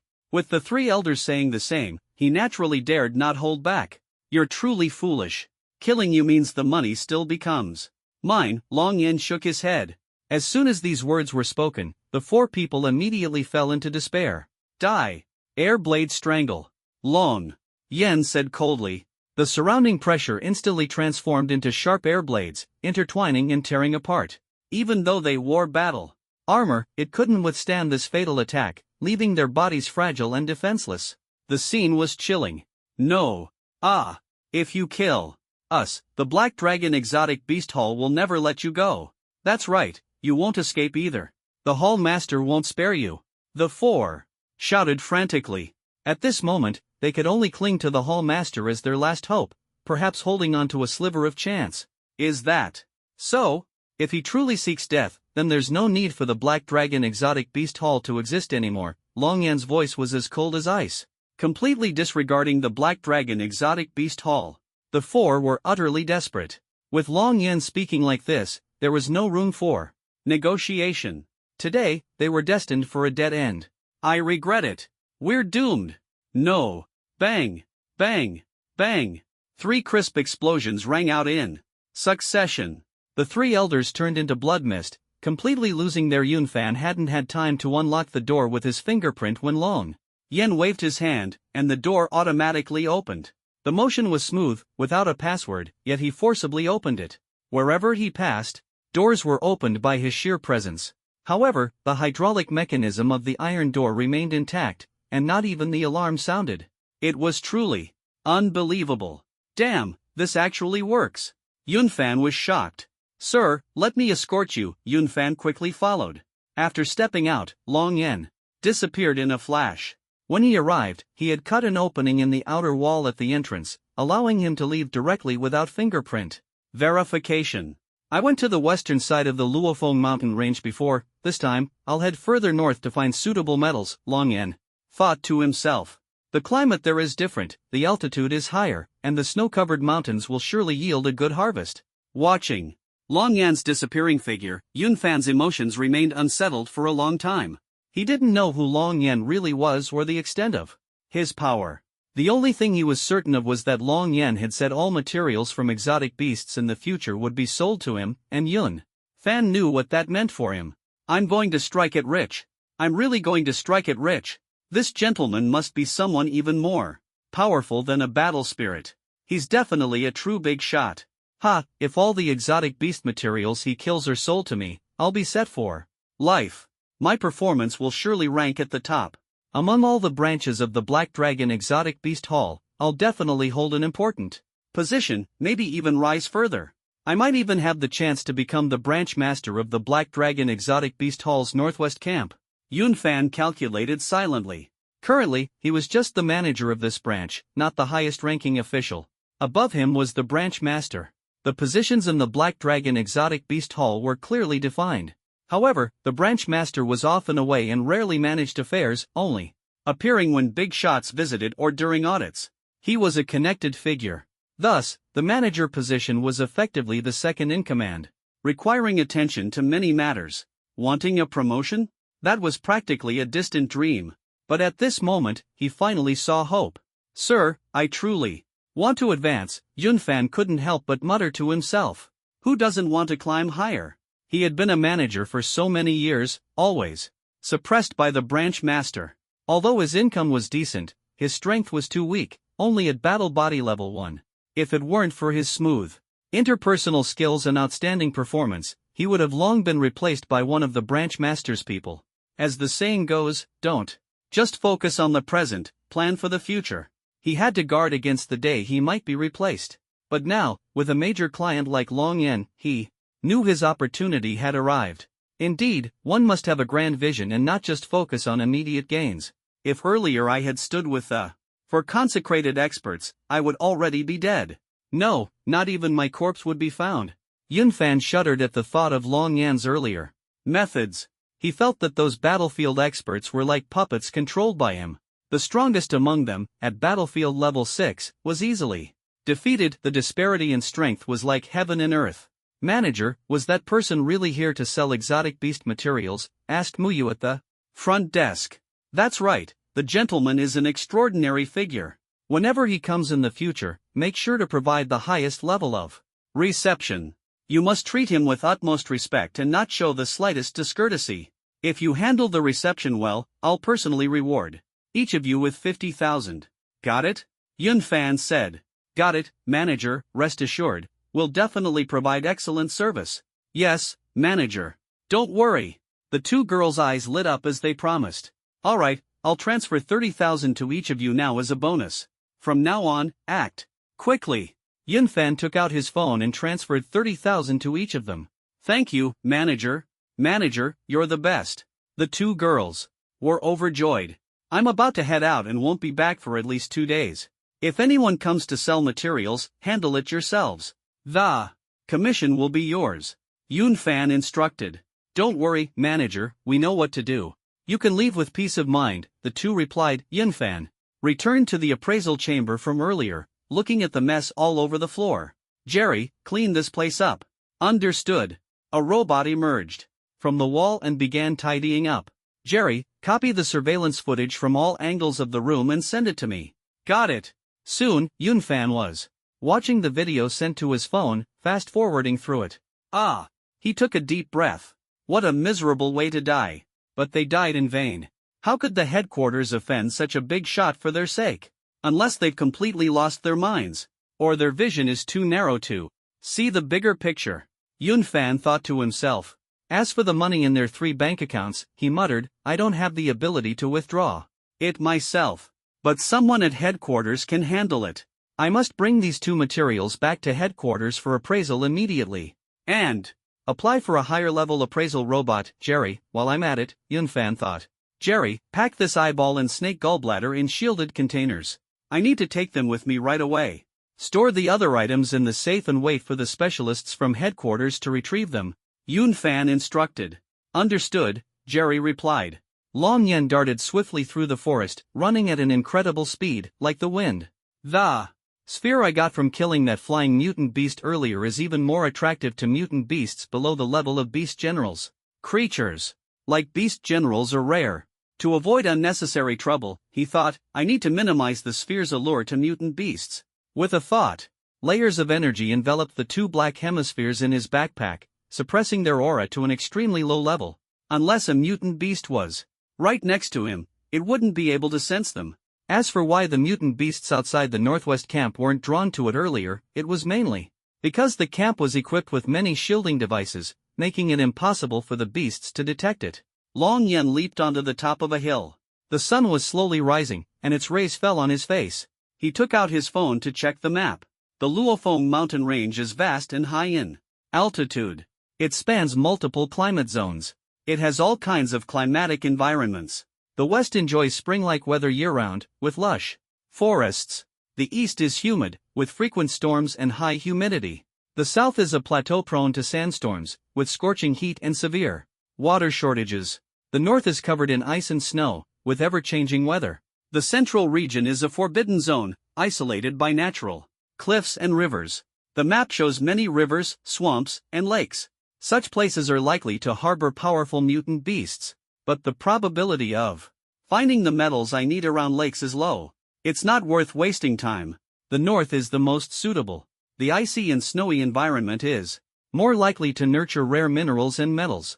Long Yen gazed toward the northern horizon. His figure flickered and disappeared into the forest. Along the way, he encountered many ability users, but none of them noticed him. These ability users are only on the outskirts, with limited strength. And most of them are heading east. The constant rain in the east dulls the hearing and smell of mutant beasts. The success rate of ambushes is higher. They're clearly planning to go there. Long Yen thought. Standing on a tree branch, he glanced around before vanishing again. Compared to the perpetually rainy east, the beasts in the spring-like west are far too strong. The scorching, sandstorm-prone south suffers from severe water shortages, drastically reducing combat effectiveness. Forget about killing mutant beasts, just staying alive would be a challenge. The north is all glaciers and snow. If you fall into an ambush, you wouldn't even know how you died. No one dares to venture into the central forbidden zone. So, the rainy environment in the east is the best choice for rookie ability users to hunt mutant beasts. Bang! Bang! Bang! Suddenly, the sound of intense combat echoed from a distance. Both sides seemed quite strong. Long Yan glanced over. It's her. The person was Jiang Shi, someone Long Yan recognized, the woman he had slapped in the face at the sales office earlier. She was one of the few survivors from the flight. If not for Long Yan, she would have jumped out of the plane and died. The fact that she was still standing here now was thanks to him. Jiang Shi was wearing a tight black battlesuit. Her figure graceful and curves alluring, holding a 4-foot-long blue scepter, resembling the kind used by wizards in comics. Long Yan stood atop a 100-meter-high tree, arms crossed as he watched. He stood on a leaf, his movements so light they seemed weightless. Bang! Bang! Bang! In the clearing at the center of the forest, 4 men in black battle armor were engaged in pairs. Though their armor styles differed, their strength ranged between the 4th and 5th levels of battle physique. Their weapons were also similar. Such a fight would inevitably drag into a prolonged battle, testing who could endure the longest. Boom!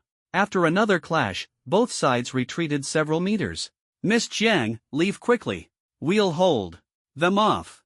That's right, hurry back to the northwest camp and find the supervisor for help. They're clearly prepared, targeting you specifically. You're in great danger here. There's a rocket flight device in the backpack. Put it on and fly back at maximum speed, but don't fly too high, or you'll attract attacks from flying beasts. The speakers were Jiang Shi's 2 bodyguards on this hunting trip, the brothers Bo Ku and Bo One. What about you two? Jiang Shi quickly donned the rocket flight device and asked. We'll be fine, they can't kill us. We can only rest assured if you leave first. Hold them off, and they'll eventually give up. Bo Ku gripped his long blade, looking at the 2 men wielding sides opposite him, and said to Jiang Shi, "All right, be careful." Jiang Shi pressed the button, and flames erupted from the disc beneath her feet, propelling her swiftly into the air. She had just reached over 100 meters in height. RPG! Bowen shouted, spotting a white stream of air heading toward her. What? Jiang Shi reacted but was still a step too late. Boom! She was hit directly, sent flying heavily. The rocket propulsion device beneath her feet was damaged, and she plummeted straight down from over 100 meters. Though her battle armor protected her, such a fall was undoubtedly fatal. After all, she was only a weakling at the peak of the 1st level of battle soldier, roughly equivalent to the initial stage of the 2nd level. The armor could absorb impact, but it had its limits. Miss Jiang. Bo Ku rushed over urgently. Heh, your opponent is me. A man wielding a red scythe, clad in battle armor, swung his weapon as if sweeping through enemy troops. Get out of my way. Bo Ku swung his blade to meet the attack. Taking advantage of the moment, Bowen dodged the other man's assault and caught Jiang Shi as she fell from the sky. Otherwise, she would have surely died from the impact. Are you all right, Miss Jiang? Bowen asked with concern. Cough, cough, cough. I'm fine, just in pain all over. Jiang Shi spat out blood. In this era, RPGs were incredibly powerful. A single shot was at least 5 times stronger than the attacks before the outbreak of the beasts. Fortunately, her battle armor's defense was strong enough to prevent her from being torn to pieces. But her entire body ached, and she felt dizzy and disoriented. Useless fools. Taking so long, I have to step in myself. A cold voice came from behind them. 2 men appeared. One was a towering 2-meter-tall man with bulging muscles clad in battle armor. His armor barely contained his physique. He casually discarded the RPG in his hand, drew twin axes from his back, and strode forward with an imposing presence. The other was also clad in battle armor but shrouded entirely in a black robe, revealing only a face as pale as paper, exuding an eerie aura. The speaker was the leader of the 4. Sir. The 2 scythe-wielding men in battle armor knelt on one knee, placing a hand on their chest in a gesture of reverence akin to soldiers saluting their king. Who are you? Why are you trying to kill me? Jiang Shi struggled to stand and questioned. You should ask your grandfather and uncle. The old man is stubborn and refuses to cooperate with us. Jiang Guohuo ordered missile strikes that killed many of our people. Everyone in the Jiang family of Donlin must die. Not one will be spared. The man spoke coldly. So that's what this is about. Jiang Shi suddenly understood. They wanted to kill her because her grandfather refused to cooperate, and her second uncle Jiang Guohua had ordered the deaths of many of their people. This had led to the assassination attempt, targeting her. Don't worry, Miss Jiang. We'll do our best to protect you. Bowen and Blog protected her. Heh, you can't even hold on yourselves, and you want to protect her? One at the 4th stage of the battle body, the other at the 5th stage, who can you protect? The man sneered coldly. He slowly raised his hand. Suddenly, a sharp rock spike emerged from the ground. Bowen and Blog couldn't dodge in time, their bodies were firmly pinned by the rock. No matter how they struggled, they couldn't break free. Completely nailed down, they were utterly powerless. This is an Earth-type, sea-level ability. You're actually a battlefield-level fighter? Bowen and Blog were shocked, then fell into despair.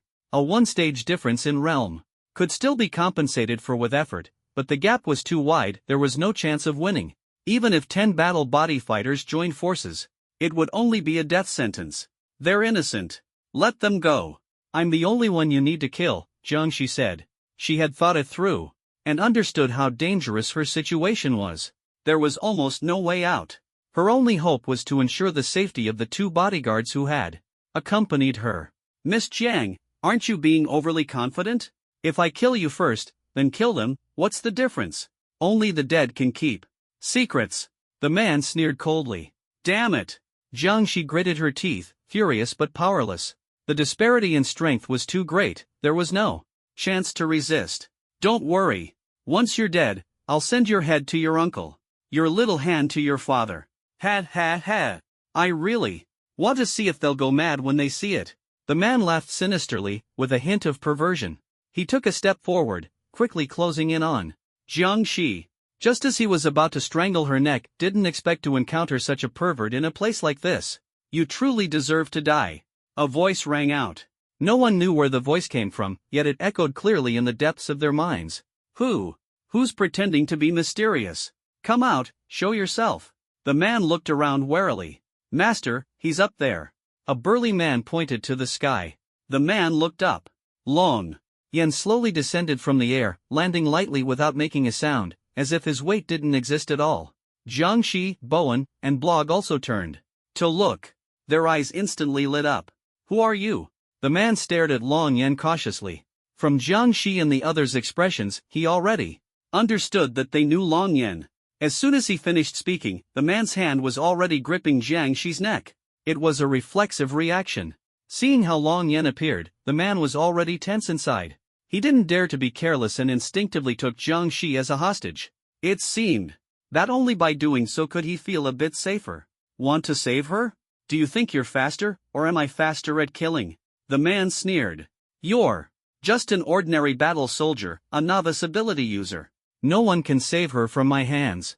He was full of confidence. After all, this was the battlefield, and Jiangxi was in his grasp. If Long Yen wanted to save her, he would have to tread carefully and consider many things. Threatening me? Long Yen smiled faintly. How many lives do you have left? Such arrogance. The man stared at Long Yen, ready to act at any moment. Air blade.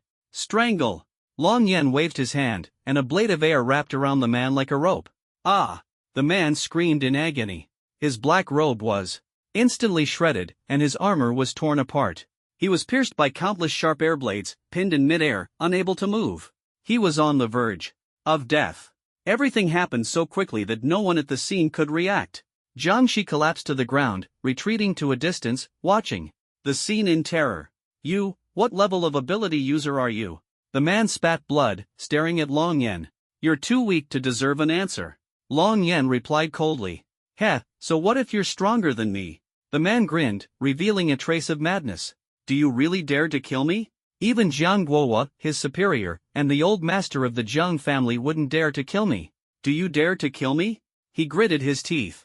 I am a 3-star deacon of the Spirit Fire sect. If you dare to kill me, you will regret living in this world. The Linghua sect will never let you go. You, along with your family and friends, will face the most brutal and inhumane revenge. So what if you're strong? Surely there are people you care about, right? Surely there are times when you're not at home, right?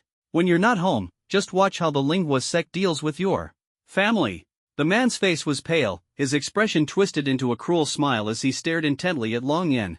His mouth was full of blood, his appearance pitiful, yet it sent chills down one's spine. He was convinced that Long Yen wouldn't dare touch him. After all, in this world, no one is without weaknesses. Some fear for their parents, some for their lovers, and others for their children. Of course, some fear for their mentors. In short, as long as one is human, they have attachments. This is also why even powerful ability users don't casually kill wealthy individuals to amass riches. It's because of the constraints of rules and because everyone has attachments. With attachments come concerns. Even when killing, one would consider whether their family might face retaliation. The man was banking on these factors to threaten Long Yen. I originally planned to kill you outright. But now, I want to make you suffer and die slowly, Long Yen said with a cruel smile. This smile was more terrifying than that of a demon. On his handsome face, it was particularly jarring. What? The man froze. No one wanted to die, but she longed to know why Long Yen had saved her. Was he really acting out of dislike? Who are you? You look so young, how could you be so strong? The man's voice trembled, his voice trembling even before he realized it. I've never heard of anyone daring to hurt my family in living. Anyone who dares to do that will have their whole family killed. Didn't you say that if I killed you, your spirit fire cult wouldn't let me go? If your family and the sect behind you want revenge, then go ahead. I'll kill anyone I see, no mercy. Long Yen raised his hand and pointed. A blast of air instantly sliced through the man's shattered body, causing him to scream in pain. Ah, no, his shrill screams continued, until his body was covered in wounds, even his skin peeled and his tendons pulled out. 10,000 words of the tragic scene are omitted here. Please, let me go. I was wrong. I shouldn't have spoken like that. Please, the man pleaded in agony, completely devoid of his former arrogance, as if no one could punish him. Now, he was just a pitiful creature desperately trying to survive. Be careful in your next life. Long Yen looked at him coldly, raising his hand and pinching him. Bang! The body fell to the ground again, just like his 3 men, dead without a trace. But there was no blood on Long Yen's hand. He turned to look at Jiang Shi, who was still stunned. Thank you, sir, for saving my life without regard for the past. Thank you so much. Jiang Shi knelt and kowtowed, expressing gratitude and regretting that he had offended Long Yen in the sales office before. Get up. Is your uncle Jiang Guohua? Long Yen asked. Yes, sir. My second uncle is Jiang Guohua. Do you know him? Jiang Shi asked doubtfully. Yes, Long Yen replied calmly. As long as Jiang Guohua was mentally sound, he would definitely help Long Yen in the future. Besides, Jiang Guohua had helped Yang Yuhua before. It was no big deal for Long Yen to kill these 4 opponents. So that's how it is. My second uncle actually knew you. That's really an honor for my second uncle. Jiang Shi thought to herself, what a great second uncle. He actually has such a strong support. As expected, he was a close uncle, his vision was extraordinary. There's no one else around. These 4 are the ones who want to kill you. Word of their deaths won't spread anytime soon, and no one will send any more for a while. You can leave now. If you want to stay, it's best to stay on the northern outskirts of the Luofeng Mountains. Bang, bang, bang. As Long Yen finished speaking, his aura erupted, shattering the rock cones that restrained Bowen and Bobo. They landed safely. Thank you, sir, for saving our lives. They knelt together. Get up, Long Yen said, turning and preparing to head north. Sir, wait a moment. Bowen hurriedly caught up. Long Yen looked at him. Sir, I have a map here. If you plan to travel to the extremely cold lands north of the Luofeng Mountains, you must carry it with you, Bowen said, opening a slit in the armor on his waist and handing over a sheepskin map. Long Yen took it and examined it carefully. The map marked the distribution areas of special minerals and several natural shelters, with very detailed information. You know, this information can't be found on regular maps of the Luofeng Mountains. Judging from this sheepskin map, it's at least 30 years old and has a high degree of credibility. Where did you get this map? Long Yen asked. Sir, I accidentally found it in the interlayer of a blind box I bought at an auction, Bowen replied. But with my current strength, I can't use it for the time being. He added, the extreme cold land is too dangerous, I can't go there now. Okay, this map is indeed very useful to me. Long Yen nodded.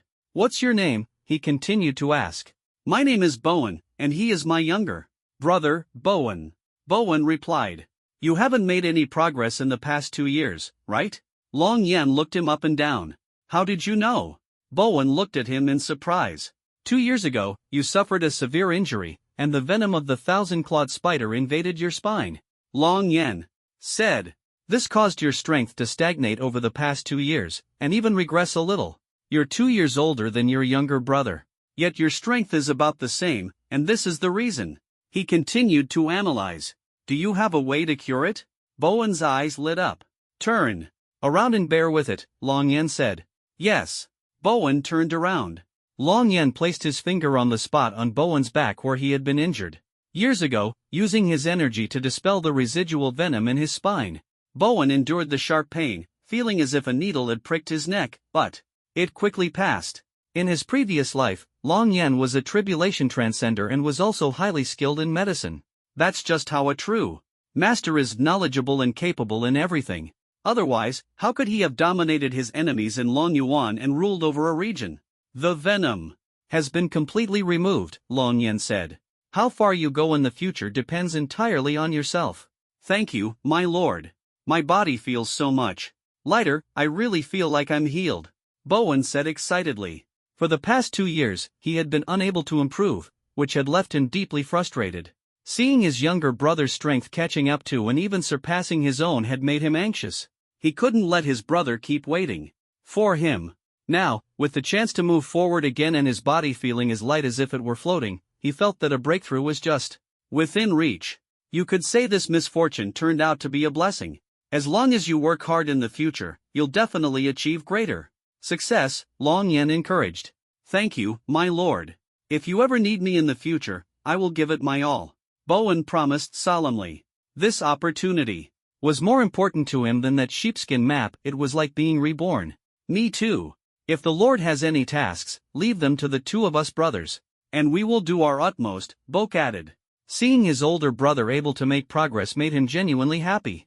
Brothers working together could go much further. In this era, it was hard for anyone to reach great heights alone. We'll talk about it later, Long Yan said with a faint nod. That sheepskin map was indeed of great significance to him. Helping Bowen clear his injury in passing was a simple matter for him. Long Yan had always been clear about gratitude and grievances. By the way, my lord, do you know about the Spirit Fire sect? Bowen asked. I've heard of it, but I don't know much. Why? Long Yan replied. In his previous life, he was a star-level tiger general, spending most of his time improving his strength or leading troops to fight monsters.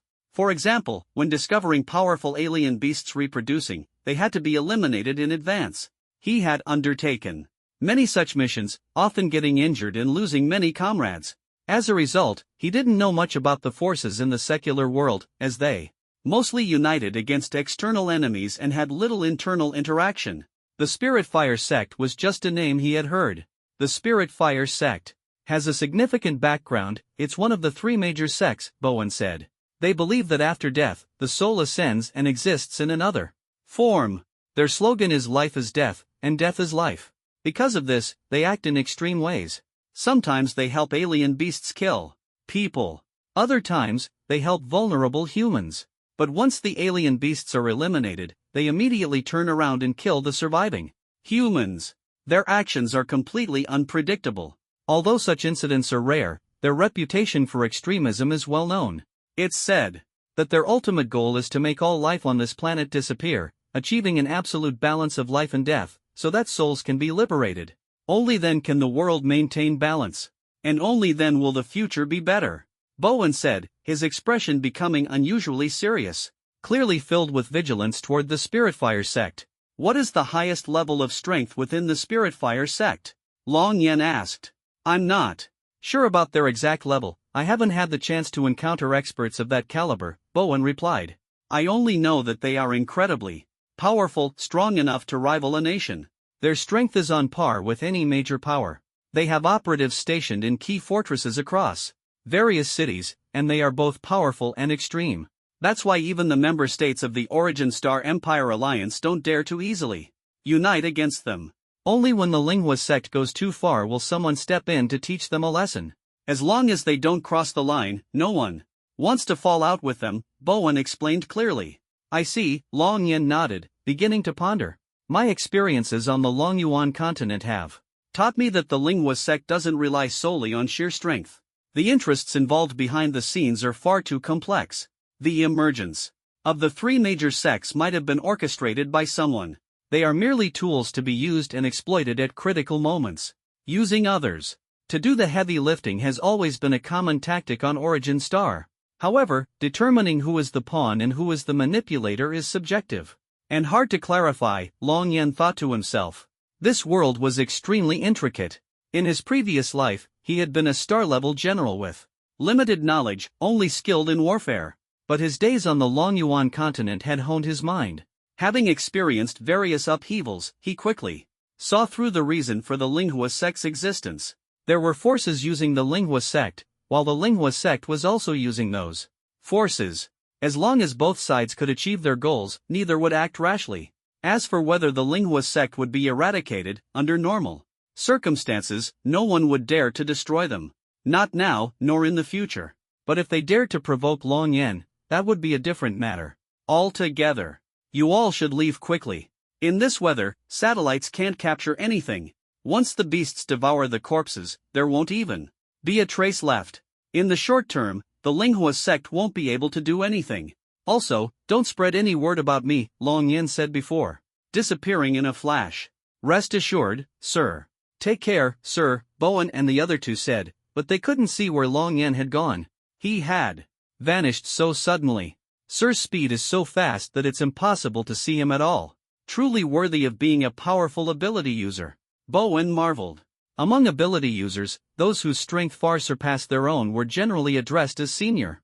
Of course, that was a term for older individuals. For someone as young as Long Yen, Sir was the most appropriate title. Indeed, I've never seen anyone who could so effortlessly eliminate battlefield enemies as if they were chickens. Brother, what level do you think Sir has reached? Boke asked. I'd say at least the battle spirit level. Perhaps even far beyond the battle spirit level, Bowen said solemnly. But Sir looks to be only about 20 years old. Could there really be such a powerful genius in this world? Why haven't I heard even a whisper about him before? Everyone says that a 30-year-old battle spirit is already the pinnacle of the elite. A 20-year-old battle spirit is almost impossible, let alone someone far beyond that level. I can't even begin to imagine what level of ability genius he is. S-level? Double S-level? Or perhaps the unprecedented SSS-level? Boke gazed in the direction where Long Yen had disappeared, filled with awe. Sigh, I don't know either. I've seen geniuses, but never anyone this terrifying. It's utterly demoralizing. Sometimes, the gap between people is greater than the gap between humans and pigs. Talent is truly something to envy but impossible to replicate. Of course, talent alone isn't enough. One must also put in tremendous effort to reach greater heights. The effort Sir has put in behind the scenes must be unimaginable to us. Bowen sighed repeatedly, his heart filled with respect for Long Yen. Brothers, didn't you notice? Sir never displayed any abilities from start to finish. At least, I didn't sense any ability fluctuations. No matter how unique an ability is, it shouldn't be completely undetectable, right? Or is it just that my knowledge is too shallow? Jiangxi couldn't help but voice her doubts. Now that you mention it, that does seem to be the case.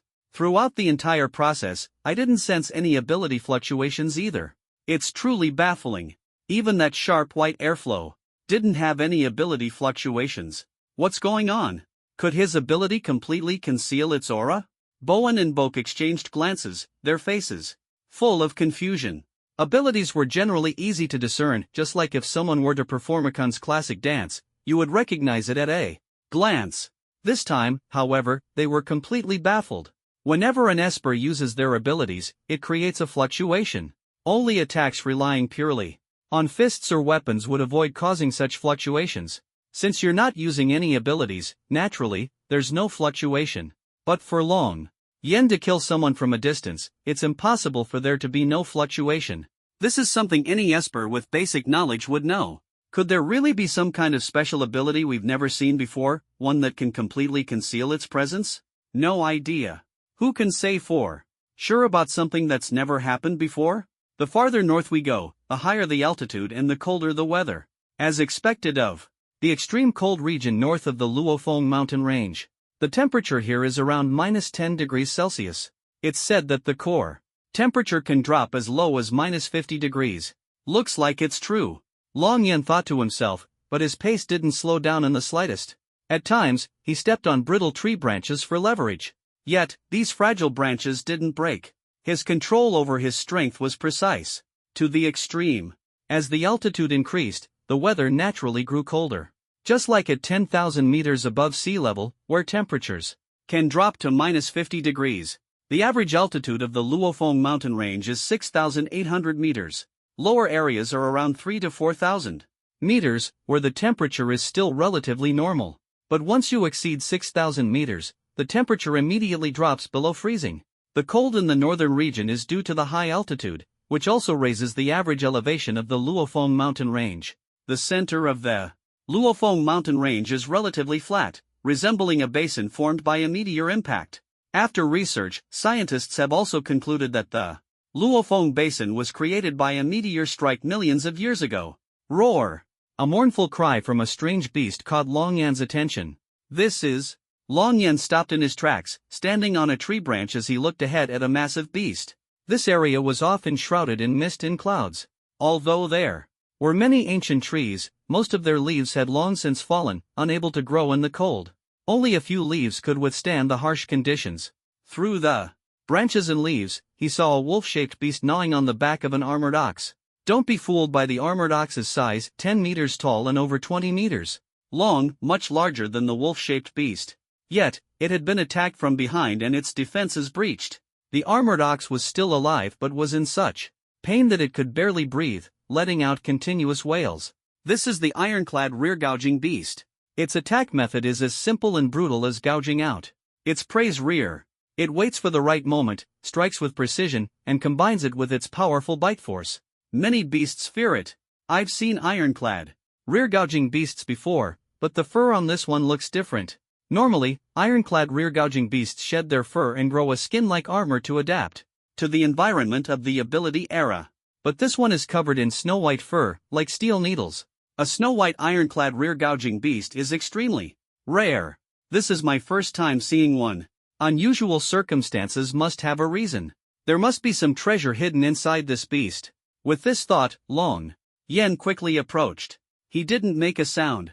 As the ironclad rear-gouging beast focused on its meal, Long Yan's fingers formed a blade of sword energy, and, in the distance, on the mountaintop, multiple pairs of eyes suddenly fixed on this spot. The cicada is being watched by the mantis, but in my eyes, Jin Xingji, everyone is just a mantis. However, that person's back, it seems familiar somehow? Jin Xingji's lips curved slightly, carrying a hint of doubt. Indeed, they were the 10-member Tao Tai ability squad led by Jin Xingji.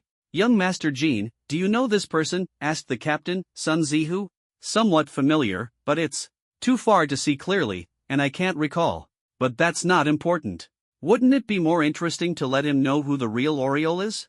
Jin Xingji's lips curled into a sinister smile. Young Master Jin has thought of another new idea? No matter how you want to play, our Tao Tai ability squad will stick with you to the end. As long as young Master Jin is having fun. Sun Zihu smiled, adept at currying favor as the captain. Let me see what treasure lies within your body. Long Yan was just about to slash the corpse with his sword when he suddenly sensed someone approaching from behind. 11 people, their strength is generally not high. It seems they won't be easy to deal with, Long Yan thought to himself.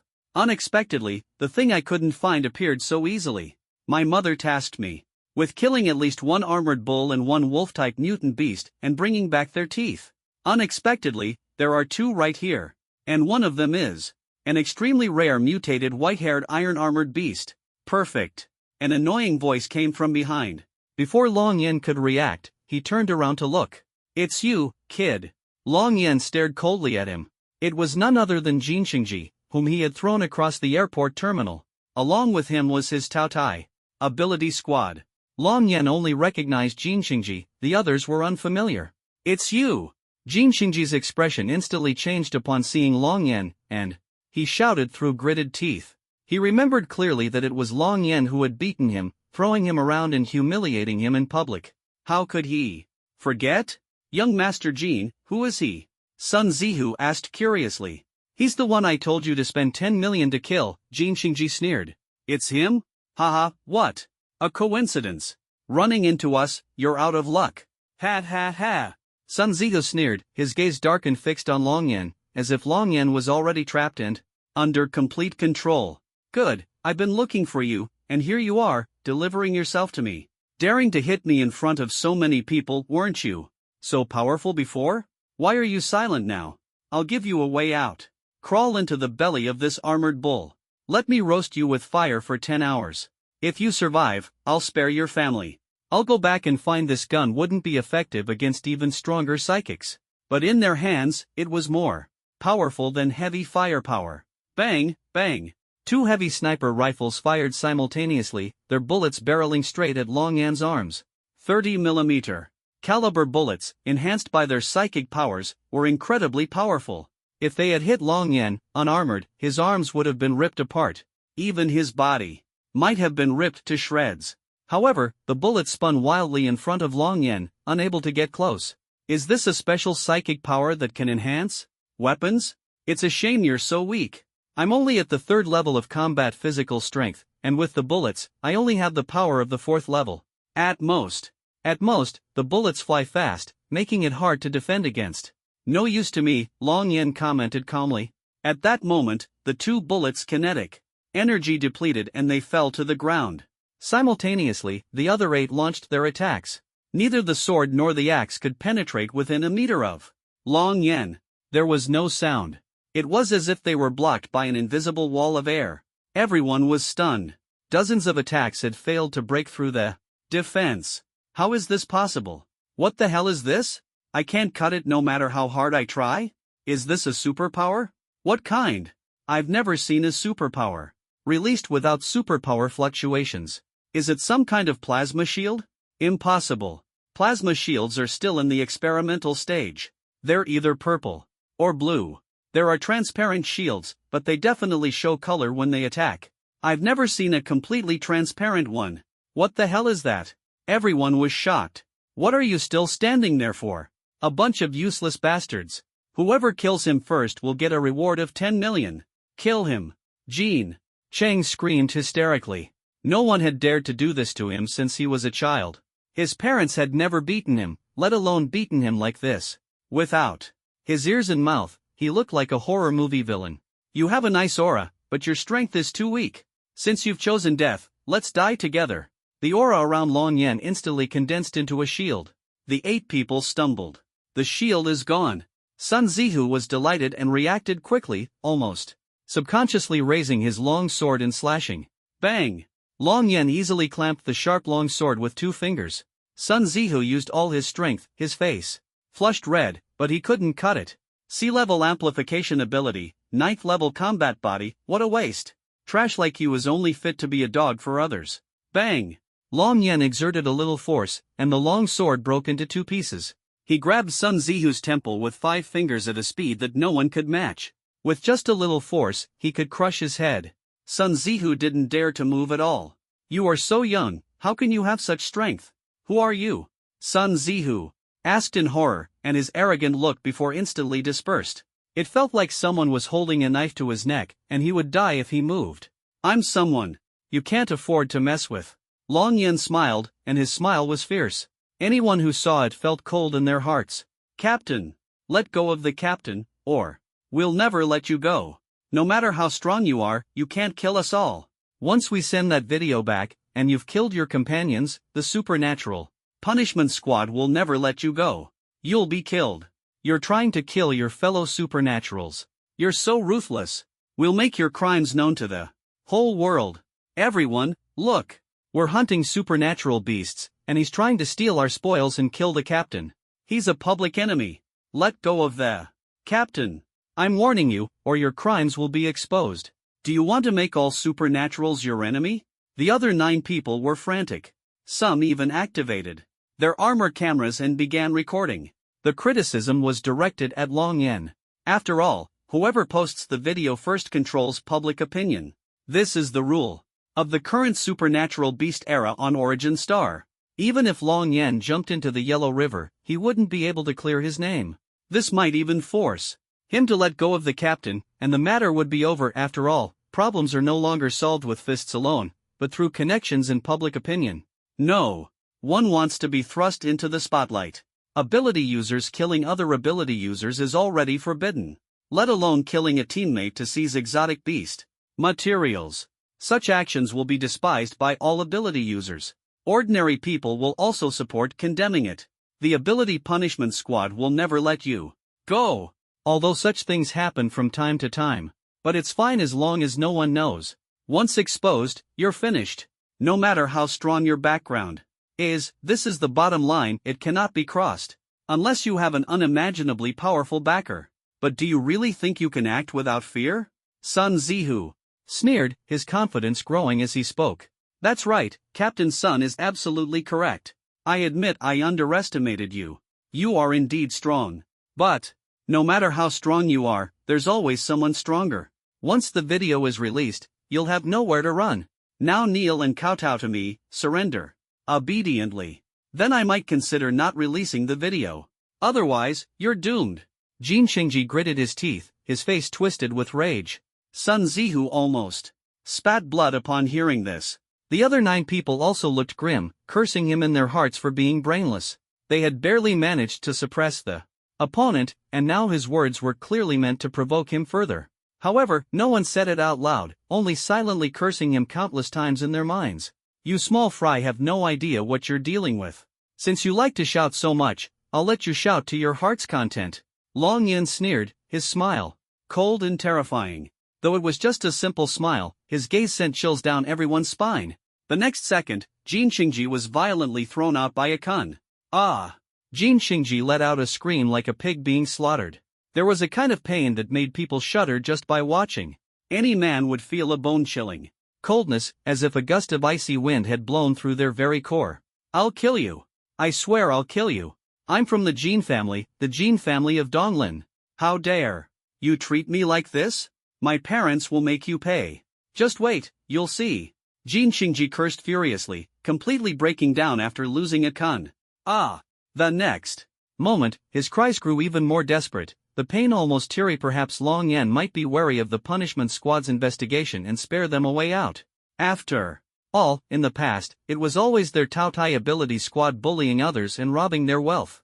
They had never been on the receiving end of such treatment, let alone forced to give up their money to survive. The name Taotai ability squad itself was stolen. Those who encountered them before rarely met a good end. Now it was their turn to encounter Long Yan. What bad luck! Kill you all, and the money is still mine. All of you, just die. Long Yan said coldly.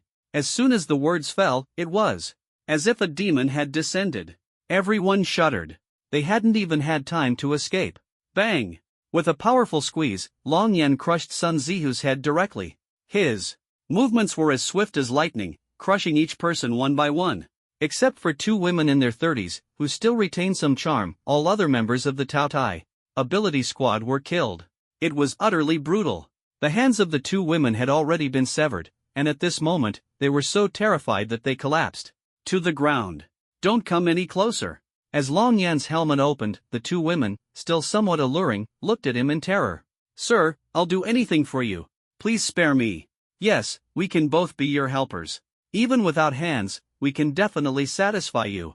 The 2 women batted their eyes seductively, trying to flirt. But before they could finish speaking, Long Yan was already in front of them. With a slap, he struck them down. Heh, women are nothing but painted skeletons. The Long Yuan continent is full of beauties, and I've never cared about any of them. Let alone you 2 30-something aunties. Do you think I'm desperate? Long Yan said coldly. Such women, in their 30s or 40s, would only catch the eye of someone truly desperate. Killing you both could even be considered a contribution to this era of more men than women. After all, in this age of mutant beasts, men were far fewer than women. The scene of Long Yan killing the 2 women was witnessed by Jin Xingji, who had just regained consciousness. He was so terrified that he scrambled backward, only to touch something. Yes, it was a koan. At this moment, he couldn't think about anything else. Faced with this corpse, all he felt was fear and regret. He regretted coming to rob mutant beast materials. He hadn't expected Long Yan to be so powerful. As for you, Long Yan turned to stare at Jin Xingji. My mom is the deputy commander of the 6-star guard squad. My dad is the chairman of Gene Pharmaceutical Group. Do you dare touch me? My parents won't let you off. If you let me go, I promise nothing will happen to you. Jin Xingji could only rely on his background to try to intimidate. Indeed, his background was not simple. In the entire Donglin city, while he wasn't among the absolute elite, he was definitely a prominent figure. He was the typical second-generation rich kid. Usually, he did whatever he wanted, throwing his weight around, and no one dared to provoke him. The reason was simple: he had powerful backing. His parents, one wealthy and one influential, made him untouchable. With money, he could walk sideways; with power, he was invincible. Together, they were unstoppable. Is that so? Then let your parents come find me for revenge. Your whole family will accompany you in death. Wouldn't it be boring if only you died? Oh, right, didn't you want to crawl into the war bull's body and get roasted to death? I'll help you fulfill that wish. Long Yan smiled. To Jin Xingji, that smile was like the devil's arrival. No! Jin Xingji screamed, utterly terrified. Long Yan crippled him directly and threw him into the war bull's stomach. He used an air blade to chop down some trees, lit a fire, and began roasting the war bull. Ah! Jin Xingji screamed hysterically, but it was of no use. Long Yan. To hearing her son's agonized screams, how could a mother possibly stand by and do nothing? In a luxurious office far away in Donglin City, a woman in her 40s, the deputy commander of the police guard, clutched her phone, trembling. She cursed for a long time, but there was no response from the other end of the line, only her son's increasingly distant cries of pain. She was so anxious she was on the verge of collapse. Quick! Help me locate my son's phone, hurry! She immediately used another phone to call her husband. Hello, where the hell are you?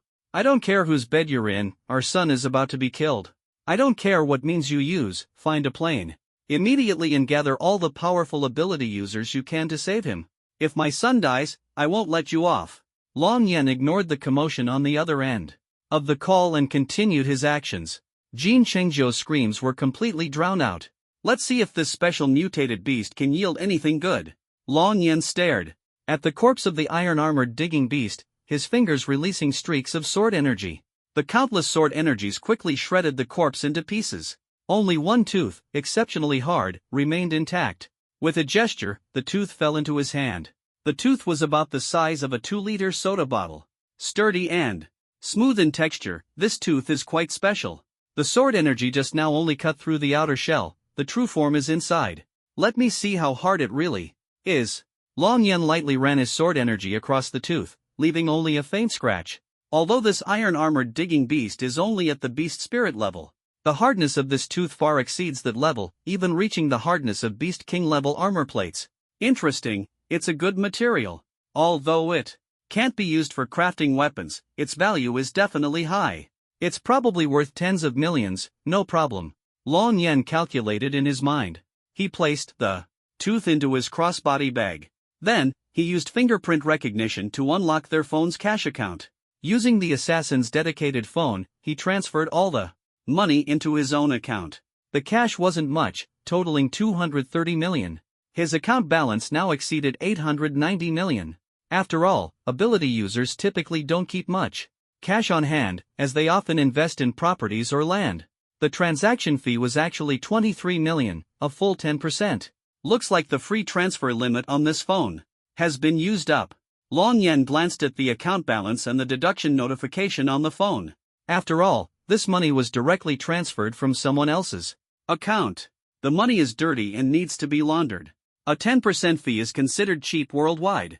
Only assassin-dedicated phones offer such low rates. Normal black market laundering takes at least 20 to 30%, sometimes even over half. Looks like I'll need to find another opportunity to take out someone from the Assassins Guild.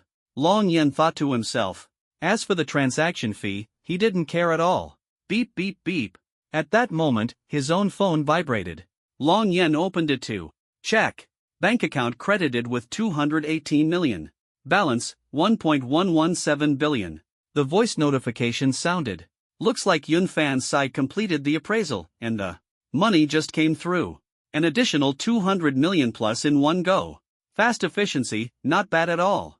But, isn't this amount a bit too much? Materials from a beast. Emperor-level creatures shouldn't sell for such a high price. Looks like they gave quite a bit extra. The Black Dragon Beast Hall really has its own style. Long Yan thought to himself. He didn't dwell on it further, only noticing that when Yun Fan released the on-site video, those who had previously looked down on him immediately became serious. The angry ones also had their gazes turn resolute, all agreeing to pay extra. Yun Fan instantly became someone many high-ranking members of the Black Dragon Beast Hall sought to curry favor with. As for the 4 enshrined members who had died, who would dare oppose someone like this? That would be courting death. No one dared to do so. The Black Dragon Beast Hall was all about making money. Offending a powerful and wealthy patron was a foolish move they wouldn't make. Not long after, Long Yan's phone rang again. Bank card credited with 348 million. The bank account's voice notification sounded. Moreover, the transaction was noted. This is the entire fortune of the 4 consecrators, please accept it with a smile, senior. This shows their vision even more. They didn't even favor their own consecrators. Far better than those villains who only think about self-destruction. The Black Dragon Exotic Beast Hall can continue to cooperate in the future, Long Yan thought. He appreciated people with such vision. Putting down his phone, he paid no attention to the nearly 1.465 billion balance in his account. For an ability user, making money was simple. A set of battle armor, a blade, and one could start a business. Let alone someone as powerful as him. Long Yan didn't care about money, he had no interest in it. To him, it was just a series of cold, meaningless numbers. He cut a piece of battle-armored beef, added some seasoning, and ate it to fill his empty stomach. Only those who reached the nascent soul stage no longer needed to eat. They could survive by absorbing the spiritual energy of heaven and earth. People in other stages still needed to eat. With a flash, Long Yan disappeared, continuing his journey toward the extreme cold of the north. As for the background behind Jin Chang, Long Yan didn't give it a second thought. In the face of true strength, wealth, power, and background meant nothing. Only absolute strength that belonged to oneself was everything. The Jin family was nothing to him. Crossing several mountains, Long Yan stood atop a peak, gazing at the vast plateau ahead, covered in white snow.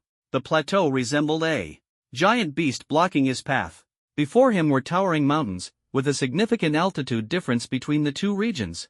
Coupled with the perpetual overcast skies and lack of sunlight, the atmosphere felt somewhat oppressive.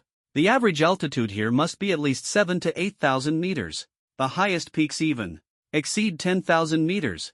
No wonder this is a forbidden zone for ability users. There must be many powerful exotic beasts here, Long Yan thought to himself. He took out a map and examined it. This should be the mountain marked on the map. Heading in that direction, there's an underground cave with special minerals marked on the map. Let's go there. With that thought, he bent his knees. Boom! With a sudden burst of force, he shot out like a cannonball. The ground within a 10-meter radius beneath his feet instantly collapsed. He leaped across a 500-meter-wide chasm, landing directly on the mountainside on the opposite side. For distances of several kilometers, he couldn't be bothered to take a detour and simply charged straight through. As for the special shelters marked on the map, he paid them no mind. He was confident he didn't need any shelter. It was probably the exotic beasts that needed shelter. The temperature here has already dropped to minus 40 degrees. But this temperature doesn't affect me in the chi refining stage. As long as I release my aura, I can block out the cold. Long Yan glanced at the thermometer on his backpack. At the same time, a faintly distorted airflow enveloped him, shielding him from the fierce wind and cold. Even though he was only wearing a short-sleeved shirt and pants, he was perfectly fine. This is the difference between cultivators and ability users. Immortal cultivators are hardly weak in any aspect. Even if they have weaknesses, they can compensate for them by cultivating specific techniques. For example, if someone is innately unable to use fire, they can cultivate fire-related techniques. If they can't use ice, they can cultivate ice-related techniques. The same applies to other elements. The only differences are the level and difficulty of the techniques, as well as how talent affects the cultivation results. On the other hand, ability users can only focus on the direction of their awakened ability after awakening. Only then can they maximize their strength. But their focus is too narrow. The advantage is that they can fully specialize in one direction. The disadvantage is that it's easy for enemies to figure them out and target their weaknesses. These thoughts ran through Long Yan's mind. He didn't think highly of ability. Cultivation. Abilities ultimately had limitations and could never reach the pinnacle. Long Yan stepped on the snow, leaving no trace behind. His climbing speed was almost as fast as walking on flat ground. The harsh environment affected him, but only slightly. Meanwhile, on the other side of the mountain, on a completely frozen, low-lying lake surface, a team of 8 fully armed ability users walked across the ice. If Long Yan were here, he would definitely recognize the leader of the group. Because it was none other than Lin Ruoqing, the man he had previously encountered at the sales office, the developer of the villa Long Yan had purchased. The frozen lake surface was covered with ice crystals, and the lakeshore was lined with icicles, creating a scene that resembled a snow kingdom. The lake was situated in a low-lying area between several mountains, and the surface was almost windless. According to the map, this lake covers about 3 square kilometers. No one has truly explored its depth. Mr. Sun, what do you think? Lin Ruoqing asked as he looked at the information on the display screen. He was dressed in a black combat suit, similar to the 6 other middle-aged bodyguards. However, since standard combat suits had limited insulation, they all wore extreme cold down jackets and pants over them. On their backs were backpacks of various sizes, filled with supplies. According to the data, ice source grass typically grows around high altitude, extremely cold lakes, and there must be caves nearby. As long as we go in, we're bound to find ice source grass. Rest assured, Mr. Lin, I will definitely help you find the ice source grass you're looking for, Sun Lao said confidently. He was wearing an expensive dark green combat suit with a high protection level. As a result, he had only casually thrown on a down jacket over it and carried no extra gear, appearing the most relaxed. With your assurance, Mr. Sun, I feel at ease. After all, we've searched quite a few places over the past few days and haven't found any ice source grass. If we can find it this time, it would truly be a stroke of luck. Lin Ruoqing smiled, though his thoughts were far from optimistic. Sun Zishang has confidently led us to search over a dozen locations, and we haven't found a single ice source grass. Every time, he's this confident. Now we're here in the extreme cold region north of the Luofeng mountain range again. If something goes wrong, we might all be doomed. I really shouldn't have hired him. The gluttonous ability team might have been more reliable. After all, they're a team with extensive experience in the Luofeng mountain range. And they wouldn't have charged an upfront commission of 100 million like he did. Outwardly, Lin Ruoqing said nothing, but inwardly, he was fuming. However, he dared not show it. This place was desolate, and he didn't want to provoke Sun Zishang. After all, he was risking his life for his daughter, personally taking action. His greatest fear was failing to find the ice source grass. Well, it's only natural to worry about one's own daughter. Don't worry, Mr. Lin, we'll definitely have results this time. The probability of ice source grass growing in extreme cold regions is 10 times higher than in other places. This 100 million commission won't be wasted, Sun Zishang said nonchalantly as he surveyed the surroundings. Mr. Sun is right. We'll do our best. Lin Ruoqing quickly responded. But Mr. Sun, the lake surface is frozen. The ice layer doesn't seem to be more than 5 meters thick. Could there be some kind of giant unknown beast beneath it? Lin Ruoqing asked. 3 feet of ice doesn't form in a single day. The ice layer is this thick and uniform, clearly undisturbed. Even if there are beasts, they should be in hibernation. So there's nothing to fear. Just don't make too much noise. No one knows more about this than I do, Sun Zishang said dismissively. Alright, let's hope there's really no danger. Lin Ruoqing could only trust him. What they didn't notice was that as they walked across the center of the lake, a massive black shadow gradually became clearer, swimming forward rapidly. It took over 10 seconds to completely pass beneath their feet, indicating just how long it was. The group on the ice surface felt nothing. The surroundings were eerily quiet, no wind, no sounds, only the faint noise of their footsteps. However, they had already tried to tread lightly, and the soft rubber soles of their combat suits further muffled the sound. It's too quiet here. Something feels off, said Wu Huiyan, the captain of the bodyguard team. He had been with Lin Ruoqing for over a decade and was highly experienced. I think you're overthinking it. I don't sense anything unusual, Sun Zishang replied indifferently. Old Sun doesn't know that although Wu Huiyan's strength is only at the 8th level of the battle body, his ability is very special, with extremely strong insight. If he thinks there's a problem, then there definitely is. It's precisely because of his keen intuition that he has helped me avoid danger countless times. The reason I've been able to escape peril multiple times is all thanks to Wu Huiyan. Lin Ruocheng explained. Even if there really is danger, with me on the battlefield, do you think I can't protect you? Just follow me without worry. Look quickly, there seems to be a cave behind those ice spikes on the shore. Sun Zishang pointed into the distance. Everyone followed his gaze. Sure enough, behind the long ice spikes on the shore, a dark hole was revealed. There really is a cave. Lin Ruocheng's eyes lit up. With this cave, the chances of finding ice source grass have greatly increased. It seems very promising. Lin Ruocheng was extremely excited. Their goal for this trip was the ice source grass. If they could find it, they could end the mission early and return home. Everyone was so excited that they forgot about the anomaly Wu Huiyan had noticed earlier. Let's pick up the pace, Sun Zishang shouted. The group immediately quickened their steps, doubling their speed. Before long, they reached the opposite shore. Some of the ice spikes were clustered together, while others stood alone, crystal clear and completely blocking the cave entrance. There's a small gap here, we can go through it, Lin Ruocheng gestured to the group. No need to bother with that. Boom! Sun Zishang smashed a 1-meter thick ice spike in front of him with a single punch. Boom, boom, boom. The sound of ice chunks hitting the ground echoed into the cave, loud and clear. Old Sun, what are you doing? Lin Ruocheng and the others looked tense. They hadn't even entered yet, and such loud noises were being made. What if there were monsters inside? Judging by the hardness of the ice, these spikes haven't been disturbed for years. There shouldn't be any danger in the cave. But we still can't let our guard down. Follow me, Sun Zishang said. Alright, we'll follow Old Sunday. The group had no choice but to comply. They took out flashlights to illuminate their surroundings. The cave was filled with clusters of ice spikes. Under the reflected light, it resembled a kingdom of ice and snow, dazzlingly beautiful. Fortunately, there were no women in the team. Otherwise, seeing this scene would surely distract them. Who wouldn't think of a romantic proposal or encounter upon seeing such a view? A moment of distraction could lead to trouble.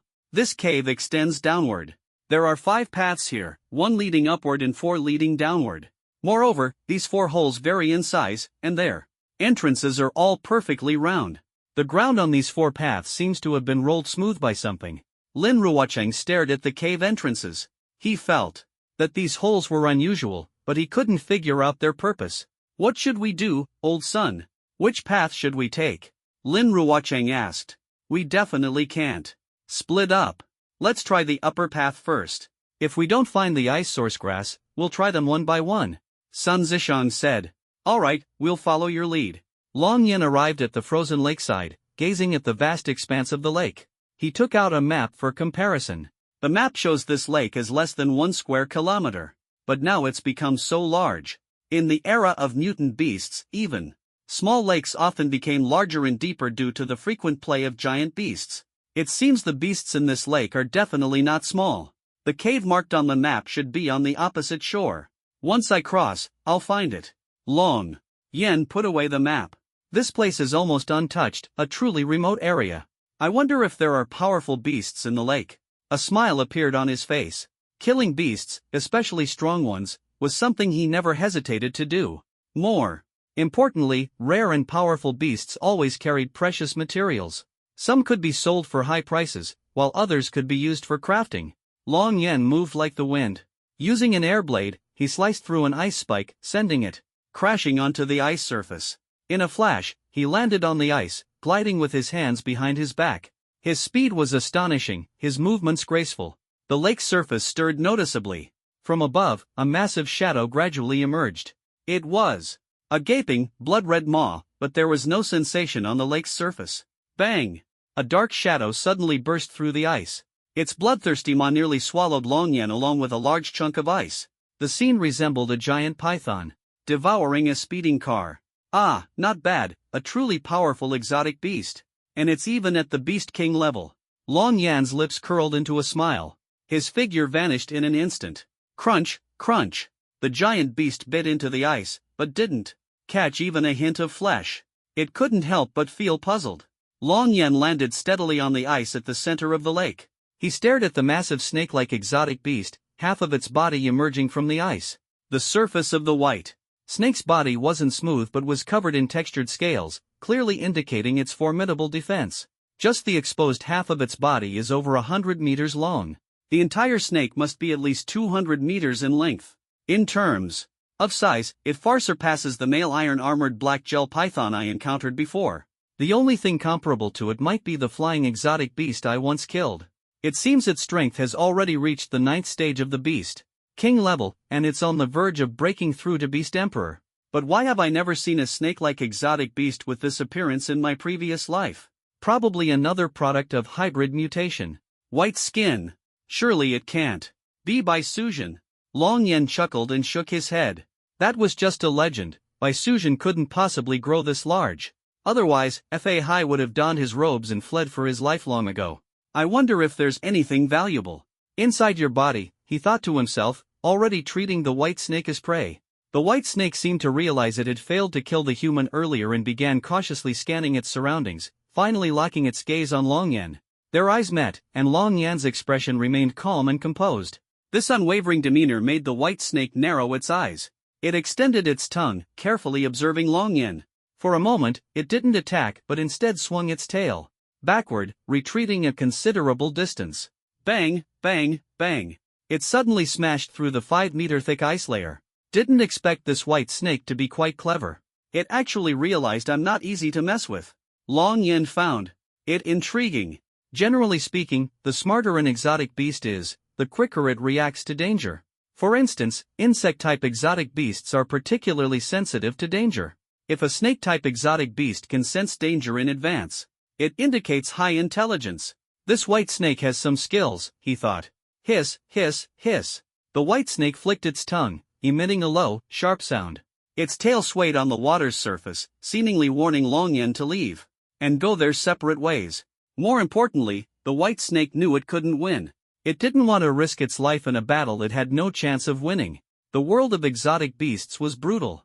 If severely injured and discovered by other exotic beasts higher up the food chain, survival was nearly impossible. You want me to leave? Just now, you tried to swallow me whole, and now you're scared, asking me to leave?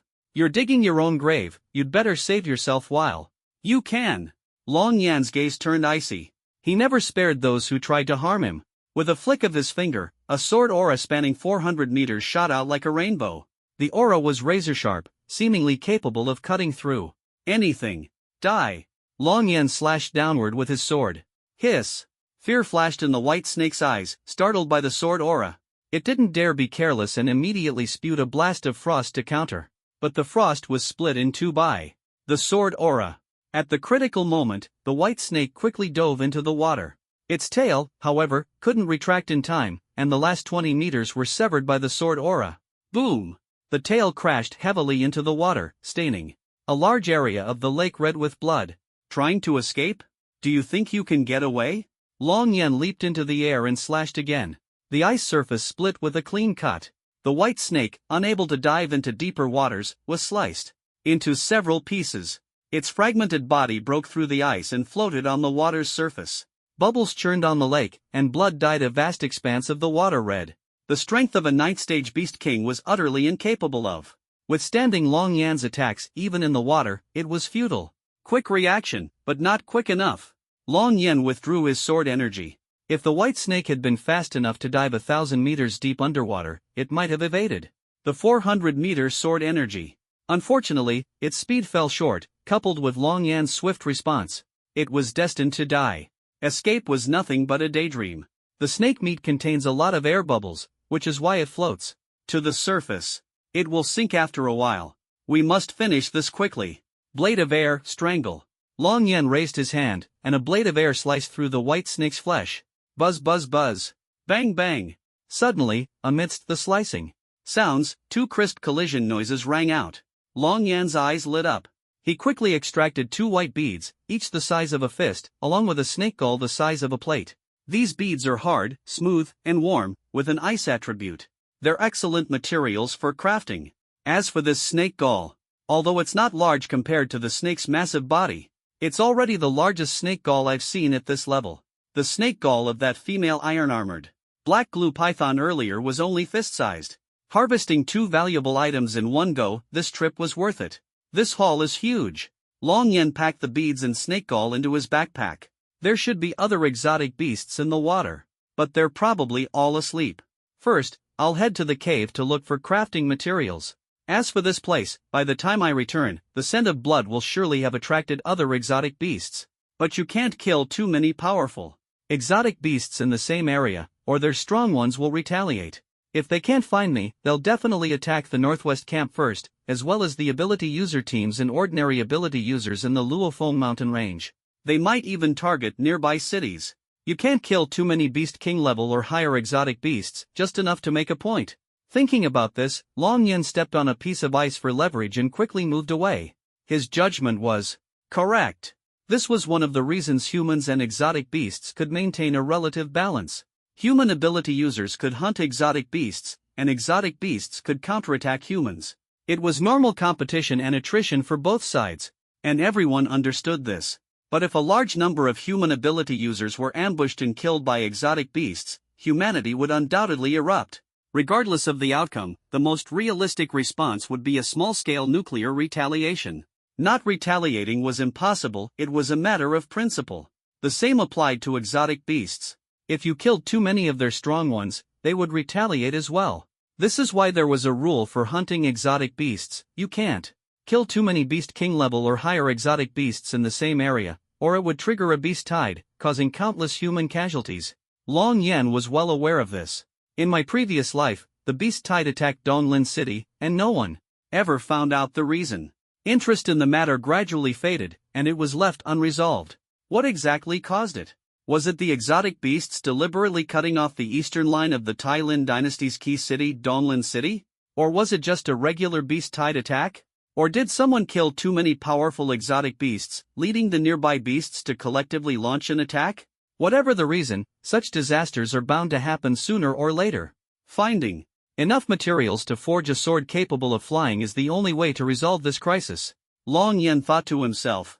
He couldn't possibly go to a TV station and shout that Donglin City was about to be attacked by exotic beasts, urging everyone to abandon their assets and decades of mortgage payments to flee for their lives. You have to understand, the Tailin dynasty's mortgage system is hereditary, meaning if the father dies, the son still has to pay. Even if the wife divorces, she has to pay half. Unless the entire family is gone. With all their assets tied up in Donglin City, who would willingly leave? The rich might manage, but the poor simply couldn't. Anyone claiming exotic beasts were about to attack the city would either be treated as a fool or directly sent to a mental hospital. So the only solution was to rely on one's own strength to truly resolve the crisis. This is it. This map is quite interesting. The marked special or cave is real. It saved me a lot of time searching. Long Yen looked into the cave through the ice spikes. The entrance extended straight inward.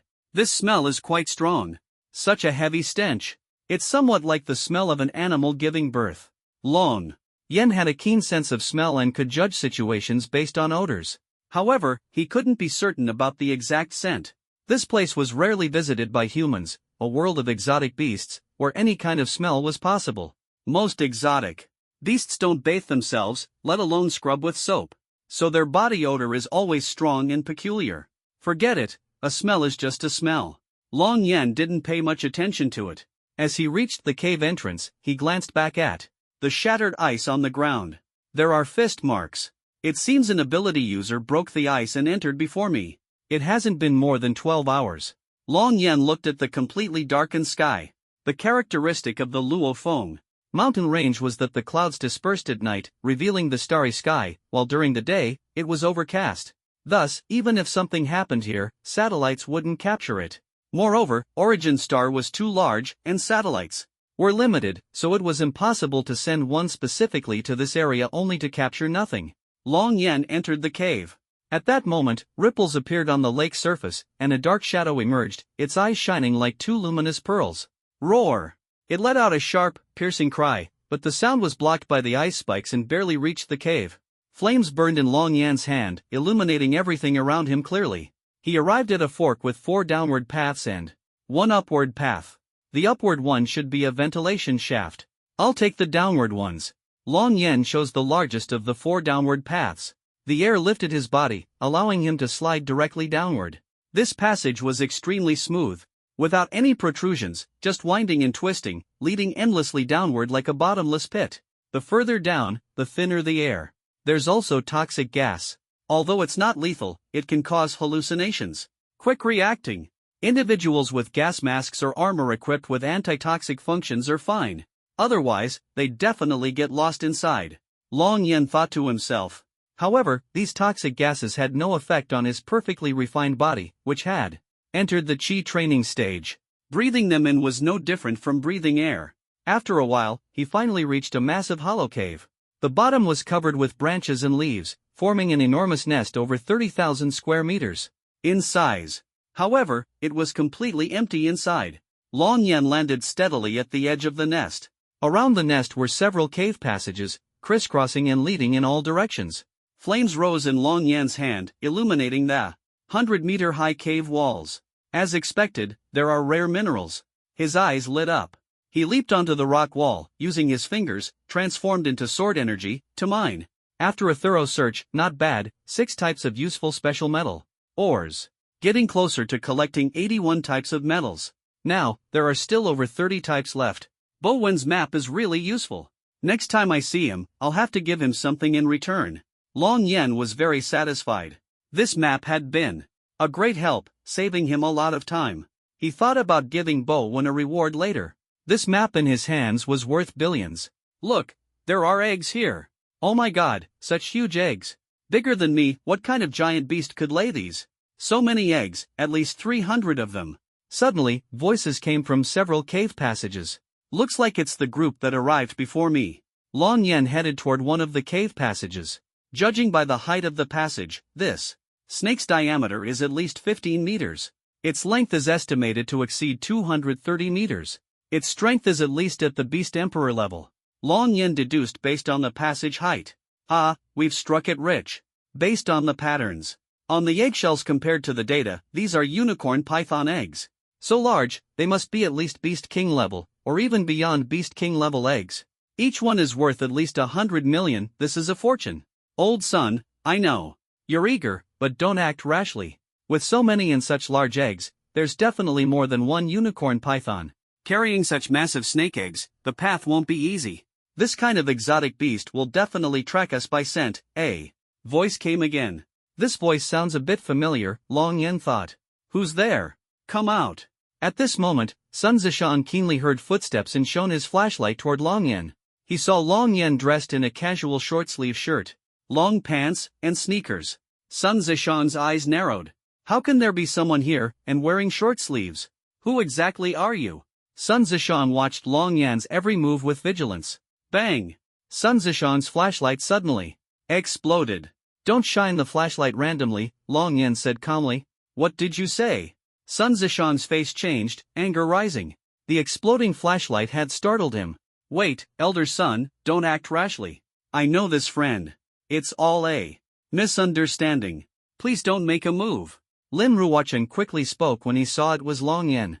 Although he was extremely shocked that Long Yen appeared here, and even more so that he was wearing short sleeves and long pants in this minus 40 to 50 degrees weather, was he not cold, he still hurriedly stopped Sun Zishan's impulsiveness. He knew how formidable Long Yen was. Master Chen had been slapped down and died mysteriously, and 9 times out of 10, it was Long Yan's doing. The key was that Long Yan's background was unclear. There was no need to provoke him without reason. In the martial world, it wasn't just about fighting, human relationships and worldly wisdom mattered too. President Lin, you know. Him? What's this kid's background? Sun Zishan crossed his arms and asked discontentedly. Young man, don't be angry. Elder son didn't shine the flashlight on you intentionally, Lin Ruochen first tried to appease Long Yen. Don't let it happen. Again, Long Yen responded indifferently. Sun Zishan was about to say something. Elder son, let me introduce you. This young man is one of the top figures of the younger generation in Donglin City.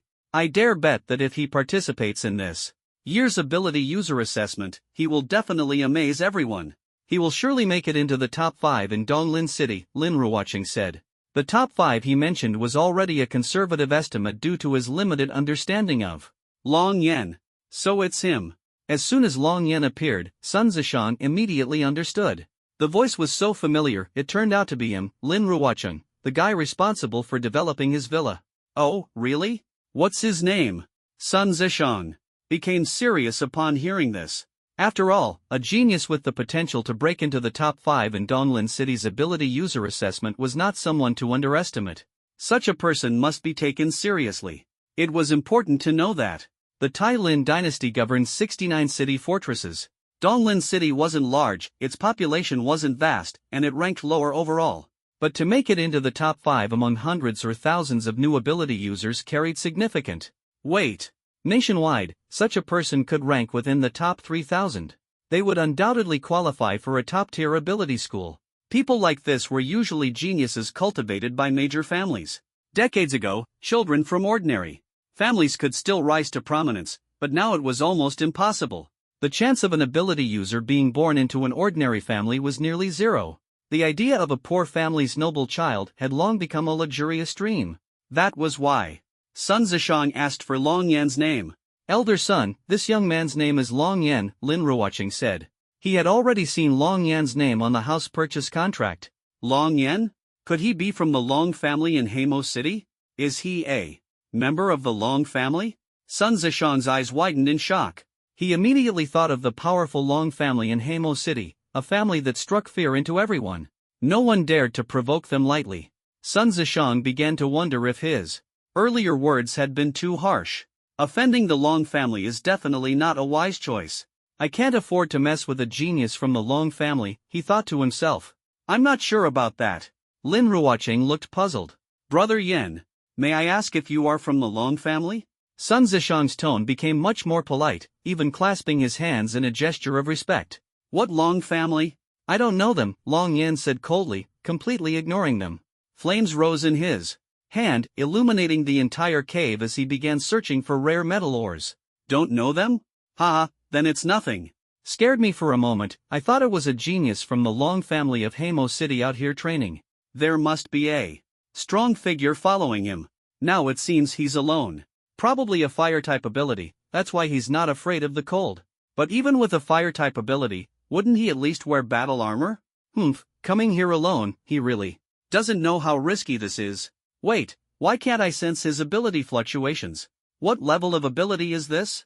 Maybe it's one of those special mutation types that can hide ability fluctuations. Sun Zishang thought to himself.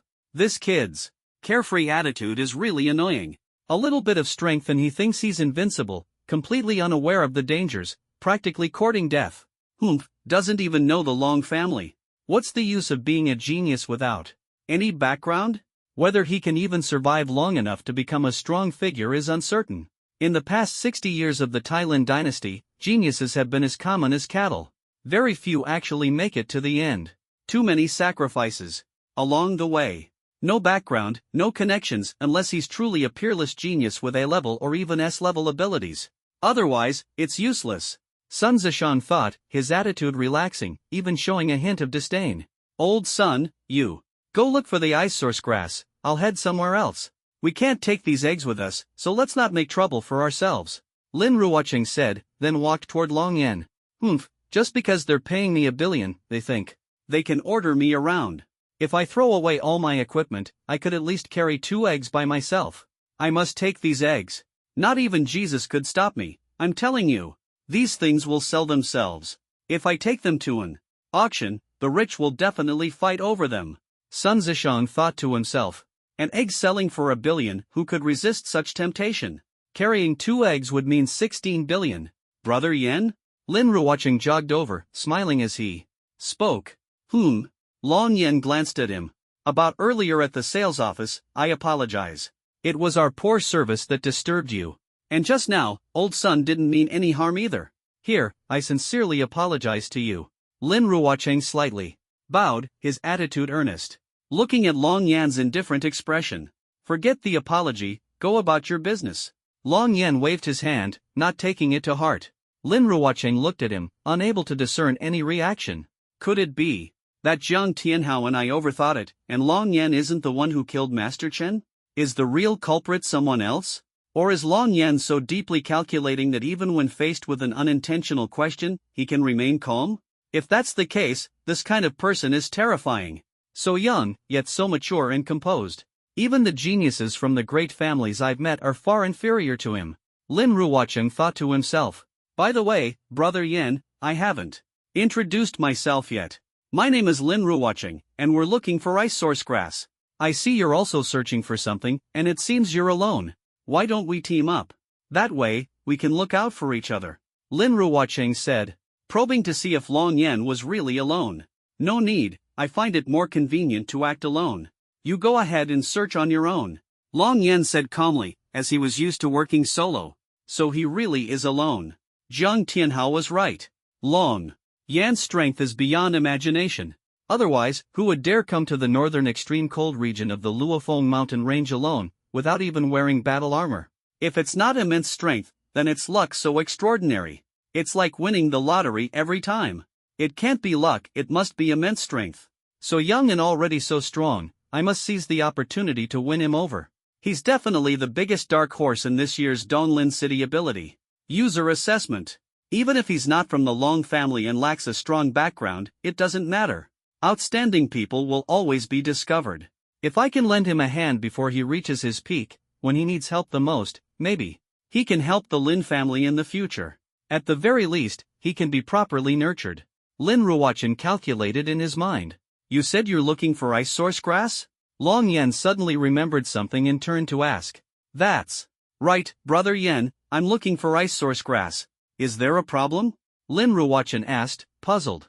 Ice source grass belongs to the category of icy plants and mainly grows in extremely cold plateaus. It is possible to find it here. However, ice source grass is very rare, with extremely limited quantities.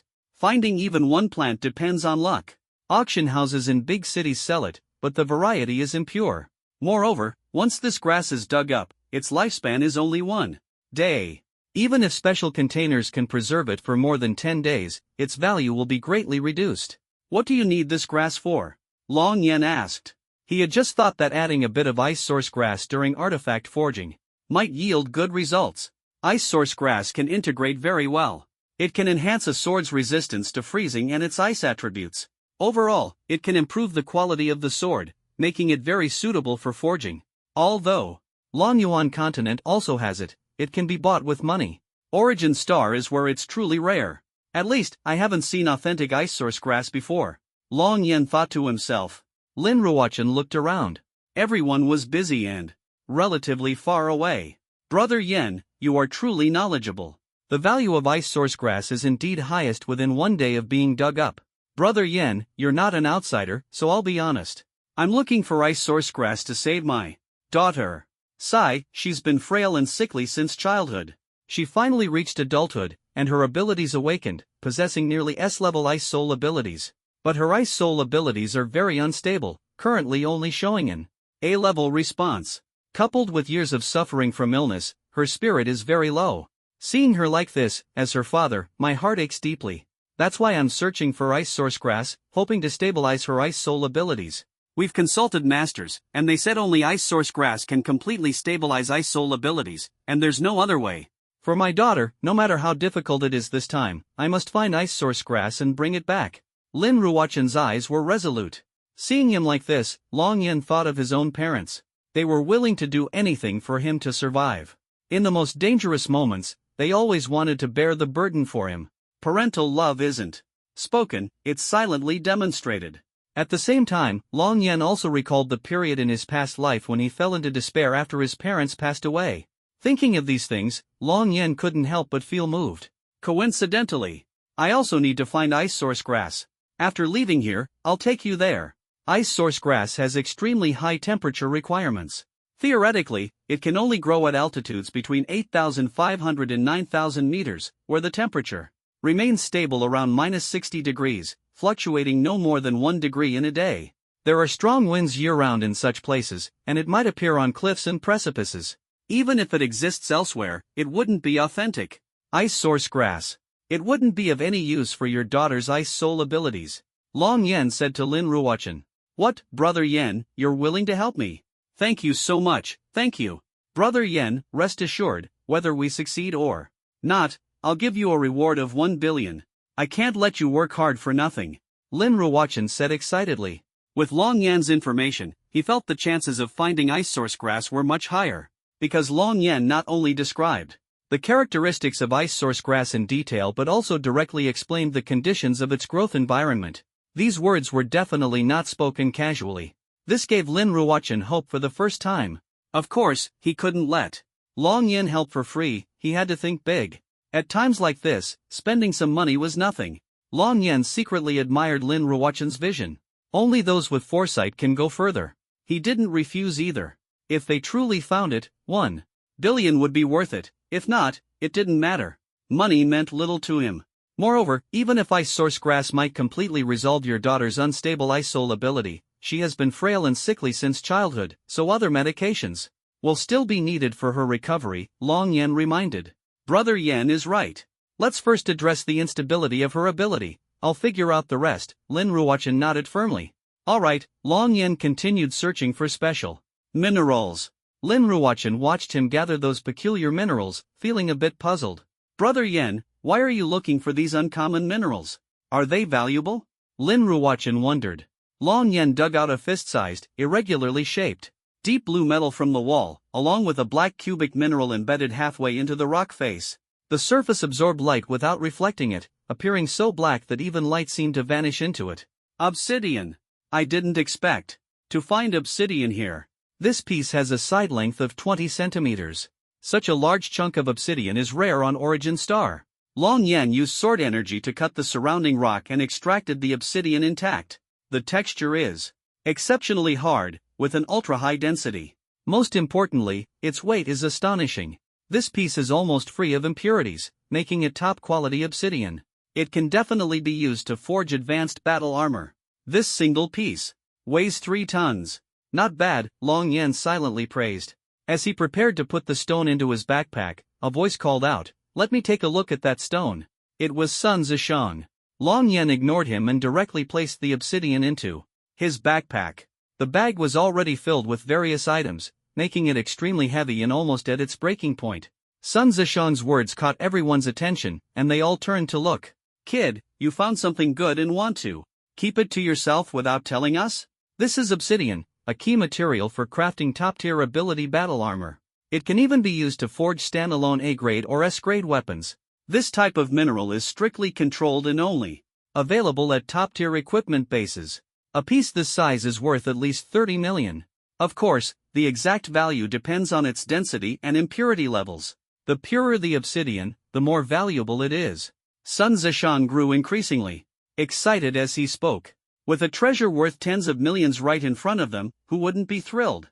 So that's how it is. What a treasure. Let's search for more of these. They're much easier to carry than snake eggs. True, snake eggs are too large, but obsidian is convenient to carry. We haven't found ice source grass here, so searching for obsidian isn't a bad idea. Agreed. Lin Ruochen's bodyguards eagerly began searching the area. Lin Ruochen didn't stop them. Since Long Yan had promised to help find ice source grass, he didn't need to worry too much. After all, there really wasn't any ice source grass here. What do you mean by that? Long Yan looked at Sun Zishang. Nothing, Sun Zishang replied nonchalantly, pretending nothing was wrong. However, he also started searching for obsidian, a hint of greed flashing in his eyes. If he can recognize obsidian, this kid's backpack must have other valuable items. Sun Zishang thought to himself. Long Yan paid him no mind, focusing instead on his backpack, which was on the verge of breaking. Obsidian can't stay in this bag anymore. Otherwise, the backpack will fall apart, Long Yan muttered to himself.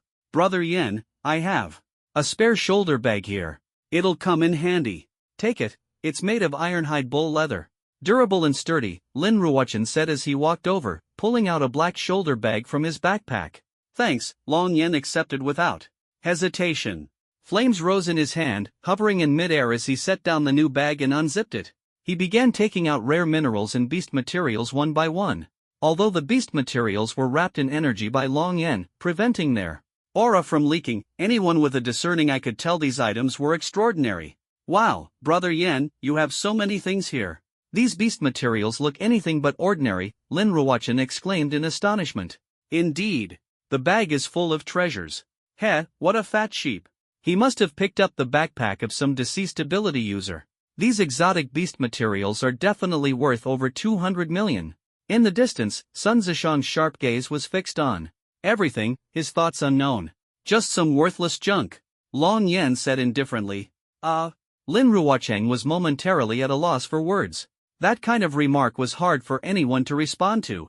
After tidying up, the damaged shoulder bag was also packed back by Long Yan. After all, it was a gift from someone, so it had to be kept. Long Yan carefully searched again and found 6 types of special ores. Stay here and don't wander around. I'm going to check out other caves. Long Yan focused on searching for all the special metal ores, having no time to care about them. Don't wander around and don't cause trouble for yourselves. Sun Zishang, unusually, did not argue. After searching for a while and failing to find obsidian, Long Yan began experimenting with packing snake eggs to see how many could fit in one backpack. Moreover, the number packed had to be just right to ensure they could be taken out through the passageways. After all, the 4 passageways were not large. If too many were packed and got stuck, it would be troublesome to get out. Long Yan quickly scavenged 2 more caves, which were directly connected to the previous 4 passageways, and collected various special metals. This trip was truly worthwhile. I managed to collect over 20 types of ores at once. Just a dozen more to complete the collection. Truly a fruitful journey. Long Yan nodded in satisfaction. The map had saved him a lot of time. Let's go. There's definitely no ice source grass here. I'll take you to another place to look for it, Long Yan said, looking at them. What? You're taking us to look for ice source grass? If it's not here, then it's definitely not elsewhere either. We might as well give up. President Lin, I agreed to accompany you here, but I can't guarantee we'll find it. Besides, today is already the 5th day. I need to head back, Sun Zishang said, frowning as he slung his backpack over his shoulder. Sun Zishang packed 2 snake eggs. Meanwhile, under Sun Zishang's stern orders, Lin Ruocheng's 6 bodyguards each packed 2 eggs as well. Only Lin Ruocheng's own backpack remained empty. He had no interest in dealing with these, and taking them away would be too difficult. First of all, there was a high likelihood of being chased by exotic beasts, and whether they could escape was uncertain. Alright, do you want to go back with Mr. Sun? Lin Ruocheng asked. The group exchanged glances and shook their heads. In truth, they had no intention of following him back. According to Sun Zishang's plan, even if these eggs were brought back, they would entirely belong to him. At most, they were just helping to transport them back to Donglin City, with no benefits for themselves. Who would risk their lives for that? It's not like risking one's life would bring rewards. Without benefits, who would be foolish enough to take the risk? Mr. Sun, as you can see, they don't want to go back with you. Why don't you take 2 eggs back yourself? Lin Ruocheng suggested tentatively. Are you teaching me how to do things? Sun Zishang's face darkened. The flashlight's beam cast from the side, giving him a sinister appearance. Lin Ruocheng felt immense pressure but did not back down. Fine, as long as the eggs are brought back, I'll give each of you 1 million, Sun Zishang said. The group exchanged glances. Lin Ruocheng's payment for this trip was already more than 1 million, and he had even purchased high-value insurance worth 8 million. After all, their lives were at risk. Risking their lives for a mere million wouldn't even buy a restroom in the city. When did ability users become so cheap? What? Still not enough? I'm just asking you to carry 2 eggs, with a 1 million reward. It's not like I'm asking you to risk your lives. I'll handle the tough parts, and you can handle the easier ones. Is 1 million still not enough? Sun Zishang's face grew increasingly grim, even showing a hint of killing intent, as if he might act at any moment to make an example of someone. How about this? Brother Yan and I will continue searching for ice source grass. But Mr. Sun, if you can return safely, you should give them a bigger share. This is the northern part of the Luofeng mountain range, a very dangerous place. Why don't you give each of them 5 million to accompany you back? After careful consideration, Lin Ruocheng proposed. He had no other choice. If Sun Zishang really takes action, they are no match for him. The only expedient solution is to raise the stakes. This way, not only will their lives be spared, but the 6 bodyguards will also each receive a reward of 5 million. All things considered, this is the safest and most cost-effective approach. 5 million per person? Sun Zishang stared intently at Lin Ruocheng. Fine, 5 million it is. As long as you can safely bring them back without damaging the snake eggs, each of you will get 5 million, Sun Zishang said. Although he felt the pain of spending the money, he couldn't carry too much on his own. The snake eggs were enormous, each one taller than a person. Packing too many would risk crushing them, and they would be even more vulnerable during combat. So, at most, each person could carry only 2 eggs. Spending 30 million for 14 billion was barely acceptable. The 6 bodyguards glanced at Lin Ruocheng. Don't worry, with Brother Yen and me together, there will absolutely be no problem. Lin Ruocheng nodded, reassuring them. Alright, then we'll go back with Mr. Sun, said Wu Huiyan, the bodyguard captain. Before we head back, little brother Long Yen, I want to discuss something with you, Sun Zishang said, looking at Long Yen. Go ahead, Long Yen replied indifferently. I really like that piece of obsidian in your backpack. How about this? I'll transfer 30 million to you right now, and you give me the backpack. What do you think? 30 million, for a young ability user from an ordinary family like you, if you use it sparingly, it would be enough for a lifetime, Sun Zishang said, his tone sounding like charity. In truth, giving 30 million was just a small investment for him. Long Yen would be the one making a huge profit. What if I don't sell it? Long Yen asked with interest, looking at him. Then I can't. Guarantee you'll make it back to Donglin City safely. Sun Zishang's face darkened, his tone menacing. After all, the Luofeng mountain range is full of exotic beasts, and it's not uncommon for ability users to die out here. Your surname is Sun, right? Sun Zihu, do you know him? Long Yen asked calmly. How do you know my son? Sun Zishang's eyes flickered. So, he's your son, Long Yen smiled. I didn't expect the captain of the Tao Tai ability team to be your son. No wonder you both share the surname Sun. But why hasn't this been mentioned in the industry? Lin Ruocheng wondered inwardly. What exactly are you trying to say? Sun Zishang sensed something was off. Long Yan's smile made him uneasy. Before anyone could react, Long Yan had already stepped forward, grabbed Sun Zishang by the forehead, and lifted him up. Impossible. How can someone so young be this strong? Sun Zishang was utterly terrified. By the time he realized what was happening, he was completely immobilized. Long Yan's grip rendered his entire body limp, as if all his strength had been drained. Even moving his head felt like it would explode. Your son was killed by me. And as his father, you won't be living either. Go down and join him. Boom!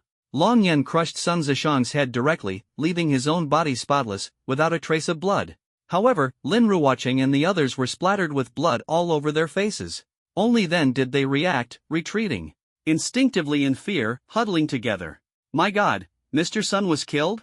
He was a battlefield-level powerhouse, and he didn't even unleash his abilities before being killed. Even the armor on his head was useless. This is absurd. Didn't you hear him? He also killed the captain of the Tao Tai ability team. Good heavens, how strong must he be? He must far surpass the battlefield level. Far beyond that. Mr. Lin, how do you know such an extraordinary genius? Even the major families couldn't nurture someone like this. He looks like he's just in his early 20s. Crushing a battlefield-level powerhouse at 20, what kind of concept is that? The 6 bodyguards were terrified, their faces pale as they looked at Lin Ruocheng. Gulp! Lin Ruocheng swallowed hard. I had already guessed with Jiang Tianhao that Long Yan killed Master Chen, but I never imagined he was this strong. A battlefield-level powerhouse in his hands is like a chick being crushed. Long Yan, could he be a battle spirit? My God, this year's ability assessment is going to explode. With strength like this, he could absolutely crush all the ability geniuses in the country single-handedly. An absolute dark horse, a super dark horse. Fortunately, I didn't provoke him, or I'd end up like Sun Zishang. It seems one shouldn't be too greedy. Lin Ruocheng sighed inwardly.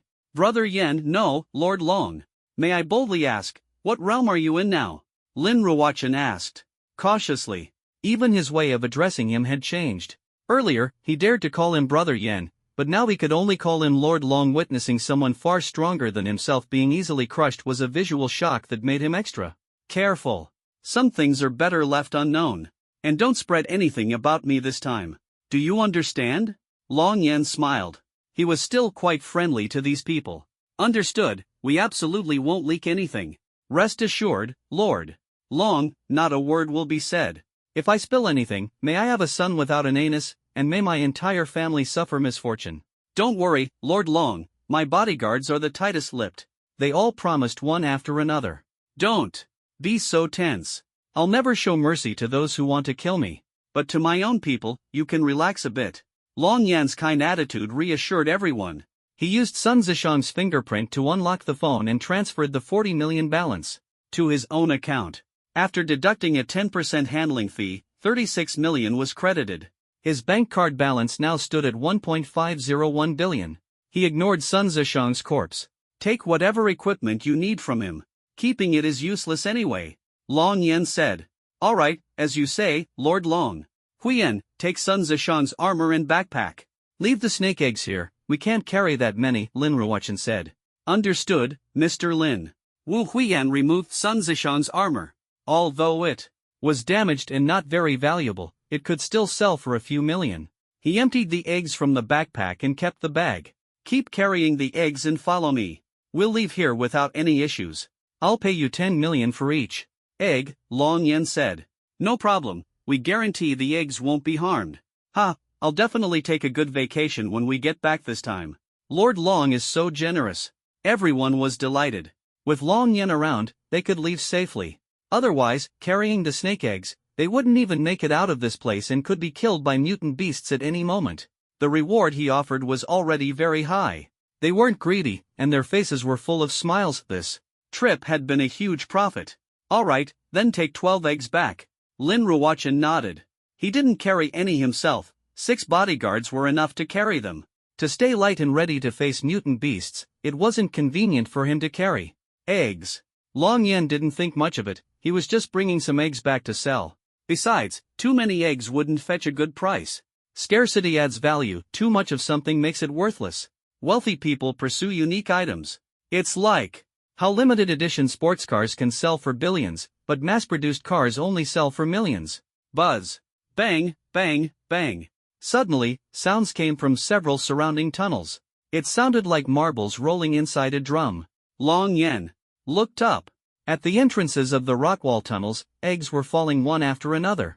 The eggshells were hard, and the height of the fall didn't break them. What's going on? Why are there so many eggs? My God, so many eggs. This tunnel actually lays eggs? What's happening? This strange situation, what's going on outside? Everyone was puzzled. No wonder there's such a strong fishy smell at the upper cave entrance. It turns out to be the egg-laying site of mutant beasts.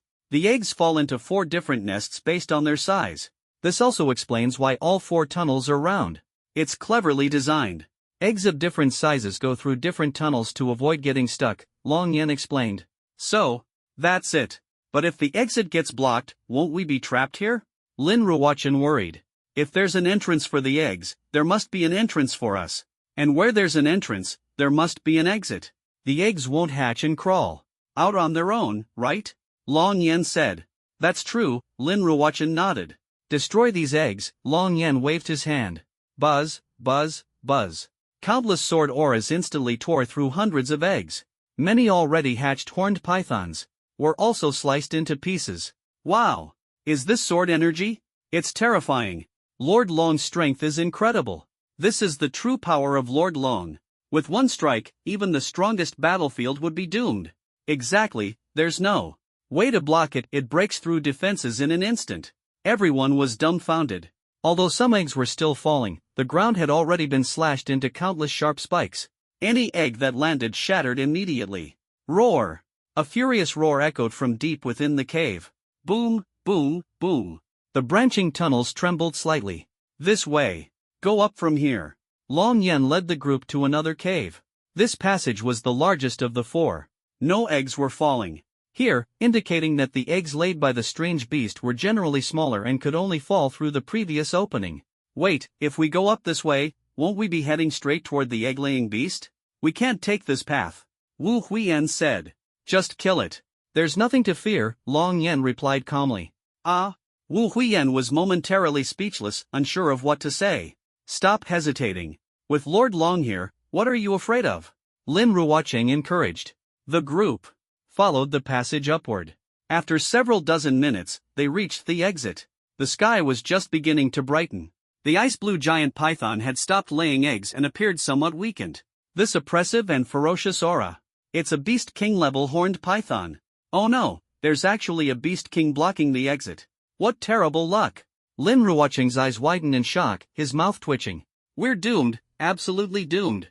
A Beast King. This is the first time I've seen one up close. Horned pythons are already rare and powerful, let alone one at the Beast King level.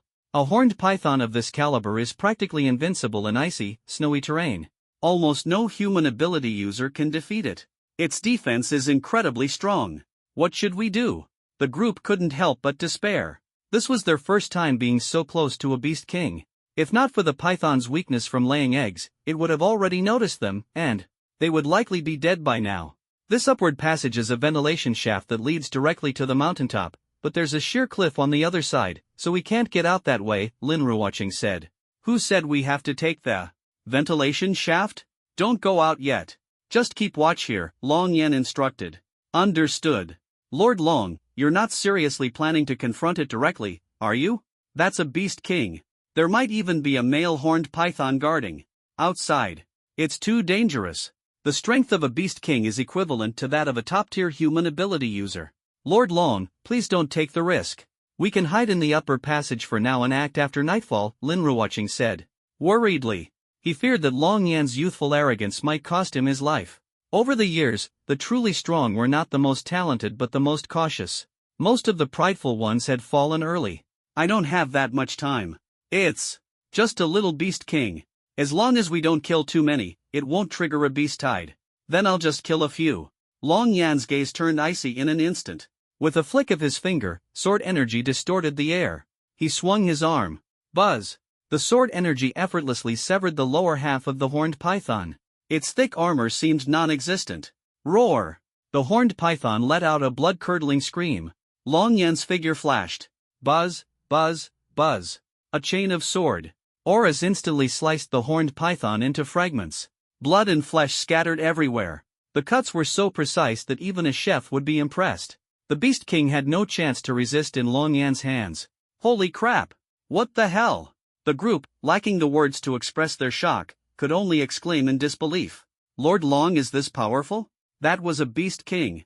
No way, defeating a Beast King so easily, I'm starting to doubt my own eyes. Nonsense, it was definitely a Beast King, a genuine female horned python at the Beast King level. This is insane. Do you know how strong a Beast King's defense is? Even ability users several levels higher might not be able to break through, yet it was sliced to pieces. If I hadn't seen it with my own eyes, who would believe it? I would have thought he was crazy. Exactly. Everyone watched in stunned silence, unconsciously moving a little closer. Outside, Long Yen was facing 8 Beast King unihorned pythons. Looks like they're all female unihorned pythons. They're actually about to lay eggs together. If they hatch a large group of unihorned pythons, it will definitely become a huge problem for humanity. The supernatural beings of the Luofeng mountain range, and even the surrounding cities, will surely suffer in the next 10 years. Terrifying. Lin Ruochen's face was heavy, his brows tightly furrowed. His fists clenched, making a crack sound. But he was powerless. These were Beast King unihorned pythons. They were not something his combat body could handle. The gap of 2 major realms made him no match at all. It is indeed terrifying. Once they all grow up, they will undoubtedly become a great enemy of humanity. And this place is so hidden. If we hadn't discovered it, no one would have known about it for the next 10 years. Exactly. Unihorned pythons have strong defenses, are ferocious and cunning. Each one lays 300 eggs, so these 8 would have at least 2,400 eggs. If even half survive, that's 1,200 unihorned pythons. My God, I can't even imagine how horrific that scene would be. We can't do much to help.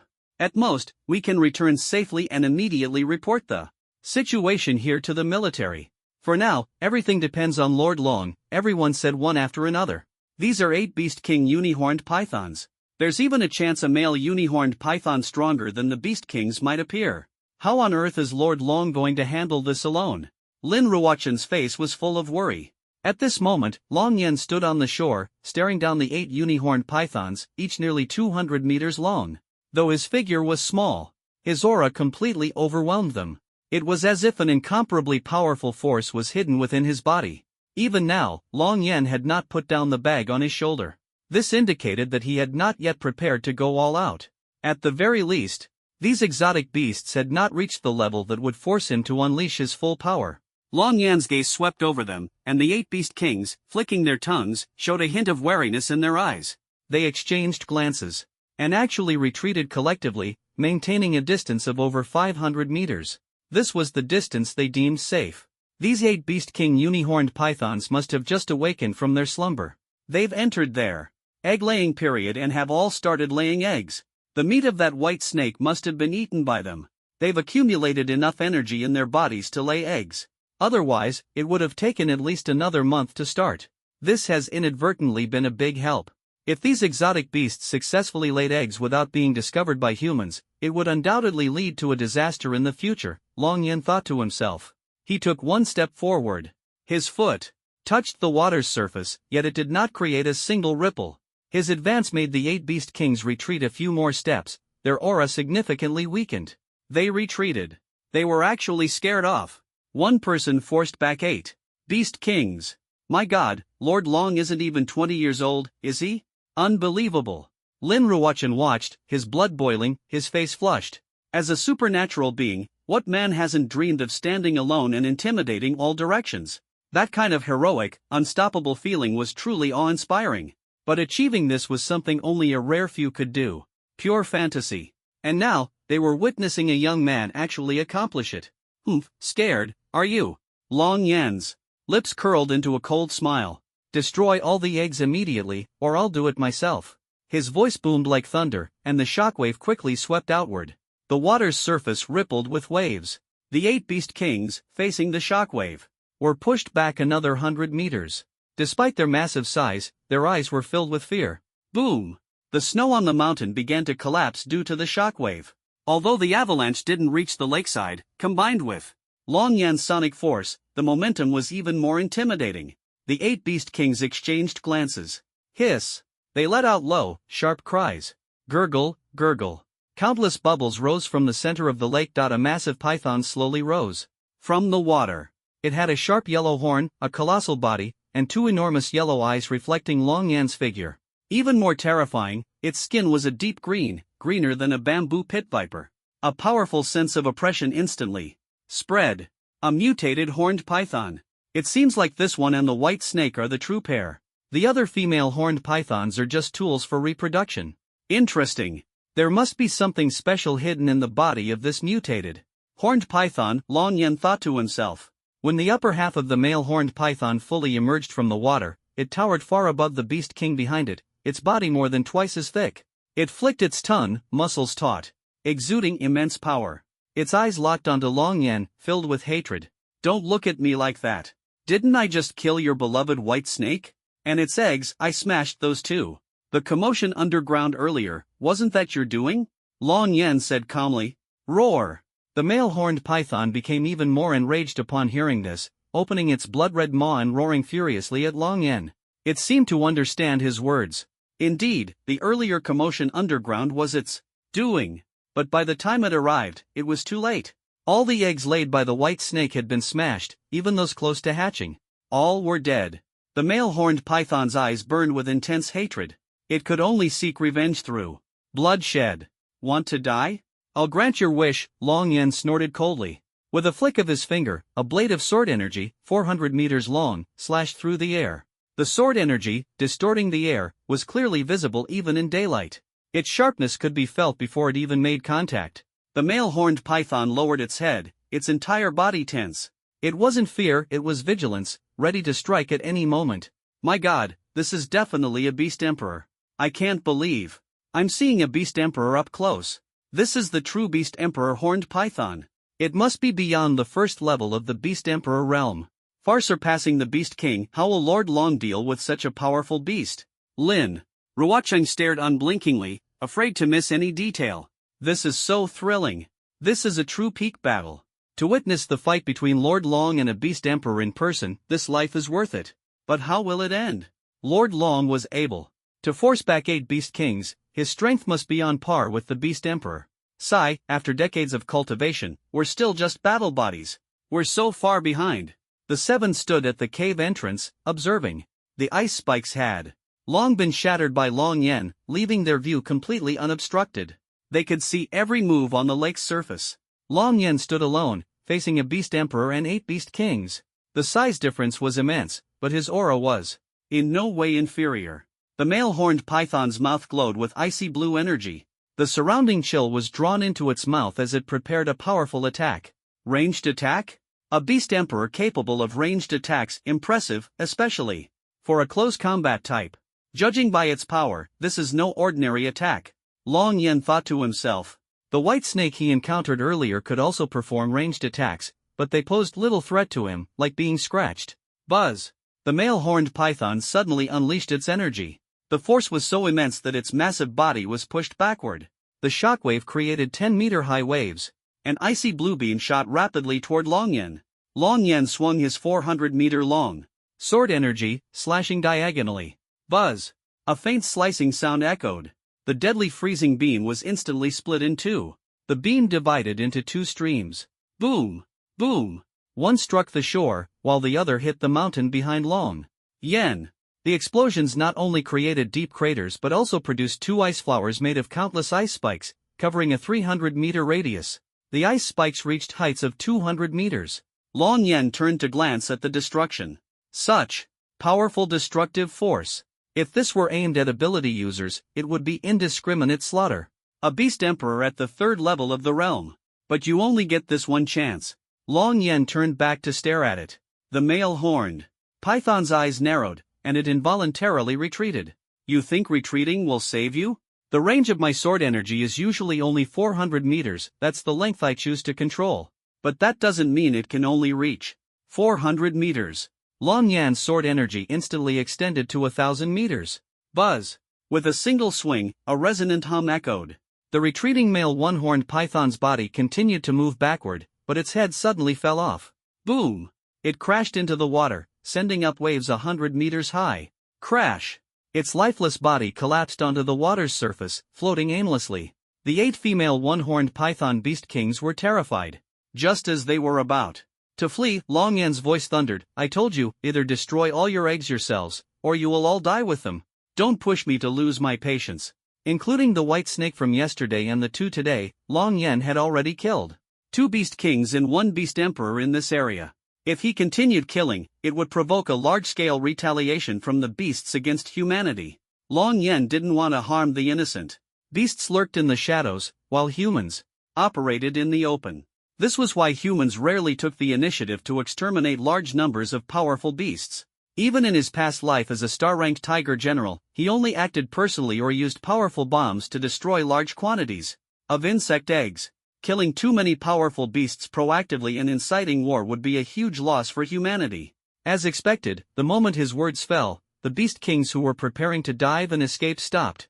They exchanged glances, seemingly deliberating. Decide for yourselves, save the eggs or save your lives. Long Yan stood with his hands behind his back, giving them only one choice. If they chose wrong, they would die immediately. He understood the nature of beasts all too well. For decades, countless kind-hearted people had tried to reform the beasts. The result was either being eaten or betrayed. Cold-blooded creatures had no emotions.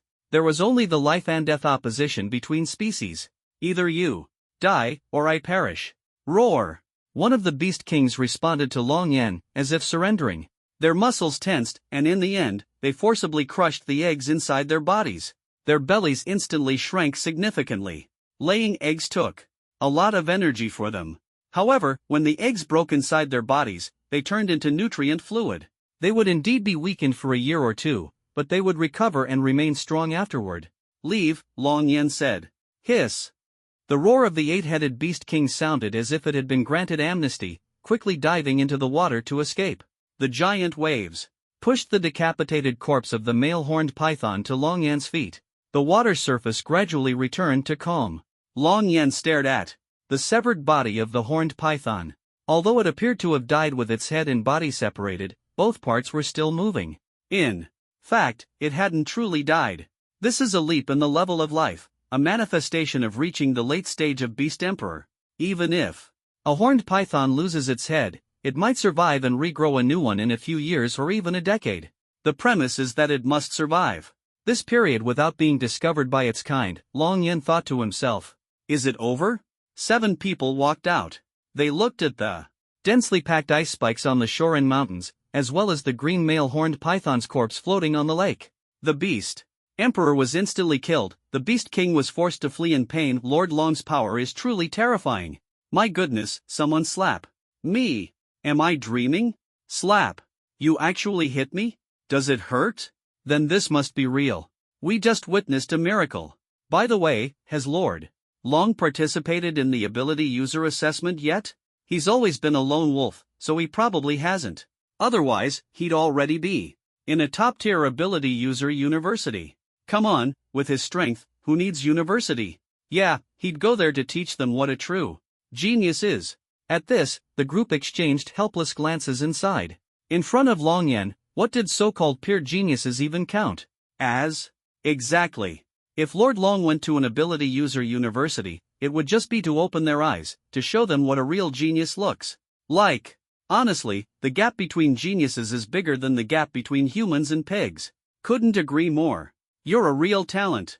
I've decided if this year's Donglin City Ability User Assessment allows betting, I'll wager my entire fortune on Lord Long. That's too small scale. I'm mortgaging my wife to a loan shark with 30% monthly interest, guaranteed profit. You're a real talent. Your wife is lucky. Don't look at me like that. With Lord Long's strength, betting my wife is a sure win. Besides, she doesn't even know. You're absolutely right. Alright, it's settled. Even if I lose everything, I'll bet on Lord Long. Exactly. The group discussed fervently, nodding in agreement. Such an extraordinary young man, Lord Long will undoubtedly become one of the world's top figures in the future. Standing at the pinnacle of the world. It seems Lord Long's ability level is SS, or even the once-in-a-decade SSS level. With Lord Long here, the little girl can be saved. Lin Ruochen thought to himself, his admiration for Long Yan deepening. If possible, he even wanted to kneel and say, Lord Long, you know, I've lacked fatherly love since childhood. If possible, I would gladly take care of you for a lifetime. Blade. Twister. Buzz. Long Yan raised his hand and clenched his fist. The snake head and body were instantly shredded into pieces, leaving only a snake gall the size of a wash basin and a green bead the size of a plate. He held them in his hand and examined them carefully. This bead can be used to assist in weapon crafting. The snake gall is also worth quite a bit. Not a bad haul. Long Yan smiled and put everything into his bag. With a light tap of his toe on the water's surface, he landed steadily on the shore. Extending his hand, he grabbed the shattered Beast King's snake gall and casually placed it into his satchel. Apart from some special ores and metals, everything in the bag could be exchanged for money at the Black Dragon Exotic Beast Hall. Lord Long, the 7 people said respectfully in unison, their voices so synchronized it seemed rehearsed. Each person's gaze was fervent. Being with Long Yan was their greatest honor. If everyone harbored a dream of an invincible hero, then Long Yan was that living hero. Long Yan nodded in acknowledgement. Boom! He snapped his fingers, and flames emerged from his fingertips. The fire landed on the ground but never dissipated. Several pieces of snake meat floated above the flames, slowly roasting. Let's rest for a bit. No rush. Long Yan spoke as he sat cross-legged. Yes, Lord Long, we'll follow your lead, the 7 responded in unison. No need to be so formal, and don't be nervous. Let's keep it relaxed, Long Yan said, shaking his head as he watched them sit in a semicircle around the campfire, all proper and upright. Being so serious made communication harder. Yes, Lord Long. They tried to relax, but their eyes remained fixed on Long Yan. He had gained 7 loyal followers. Lord Long, are you 20 yet? Wu Huiyan asked. 18 and a few months, Long Yan replied. In the Tai Lin dynasty, most people are 18 or 19 when they take the college entrance exams. What? The group gasped, exchanging glances and looking at Long Yan in disbelief. 18 and you defeated the Beast Emperor? My goodness. A true genius. Even a few months' difference in strength is noticeable. An 18-year-old high-level battle king, unbelievable. This is absurd, completely over the top. Forget dominating the younger generation, even veteran experts would be easily defeated. As expected of Lord Long. How does he train? Can the gap between people really be this vast? Everyone was deeply shocked and began to question their own judgments. The younger the age, the stronger the power, which indicated exceptional talent. This was a widely accepted standard because such individuals possessed unimaginably powerful abilities. High ability levels meant faster cultivation and naturally greater strength. Other so-called geniuses couldn't compare. I wonder if Lord Long will participate in the ability user assessment in Donglin City on July 7 this year. The Origin Stars ability user assessments are all held on the same day. And this time, the global assessment rules have been adjusted. The Donglin City assessment will take place in a dangerous wilderness, with no prior preparation allowed. The exact location hasn't been determined yet, but the difficulty will definitely be higher than ever before. If Lord Long participates, he'll surely take first place in the Donglin City assessment. He might even secure the top national score, Lin Ruocheng said, growing more and more excited. We'll see when the time comes, Long Yen replied, indifferent to the ability user assessment. With his current strength, participating wouldn't just be an easy win, it would break the rules entirely. Others wouldn't even stand a chance. It seems Lord Long has never participated in an ability user assessment before.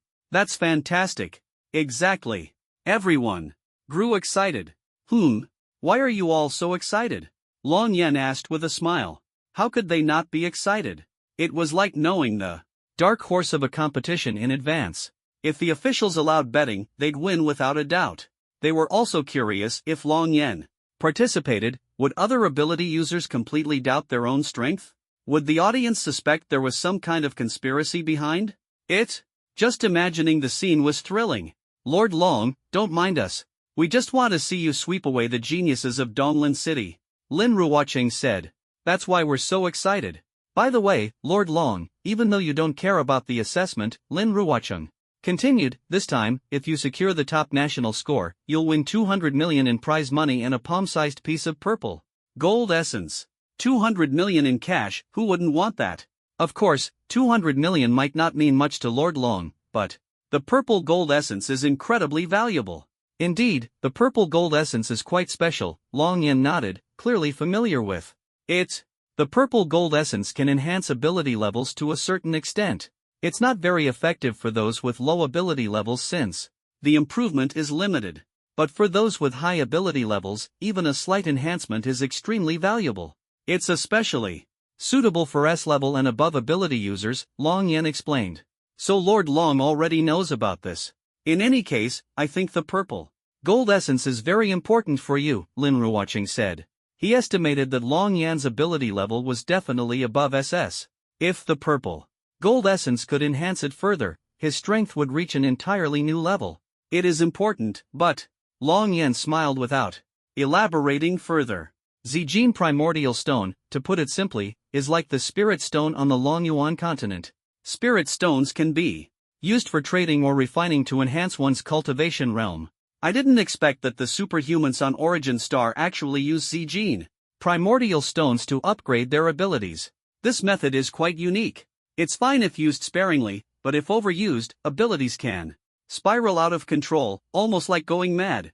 However, if I can get my hands on Zijin Primordial Stones, they would still be beneficial for my cultivation. Long Yen thought to himself.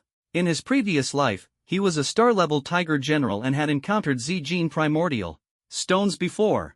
They were rewards he received for his outstanding military achievements. After using them, his abilities indeed improved significantly. But ever since he transmigrated to the Longyuan continent, he realized that spirit stones were merely auxiliary tools for cultivation. After becoming a Tribulation Transcender, he understood even more. Using spirit stones to enhance abilities might be effective, but the risks were immense. Once abilities spiral out of control, it's no longer the person controlling the abilities, but the abilities controlling the person. It's no different from a deranged cultivator.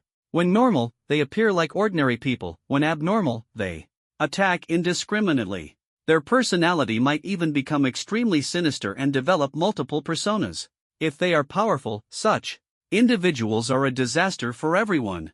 Long Yen controlled his breath as he sprinkled seasoning evenly over the meat, the aroma wafting toward the group. Dig in, Long Yen said. Alright, Lord Long, I won't hold back. This is so delicious. The flavor is absolutely explosive, crispy on the outside, tender on the inside. It's simply amazing. I never expected Lord Long to not only be powerful but also a top-notch chef. Is there anything he can't do? I'm about to cry.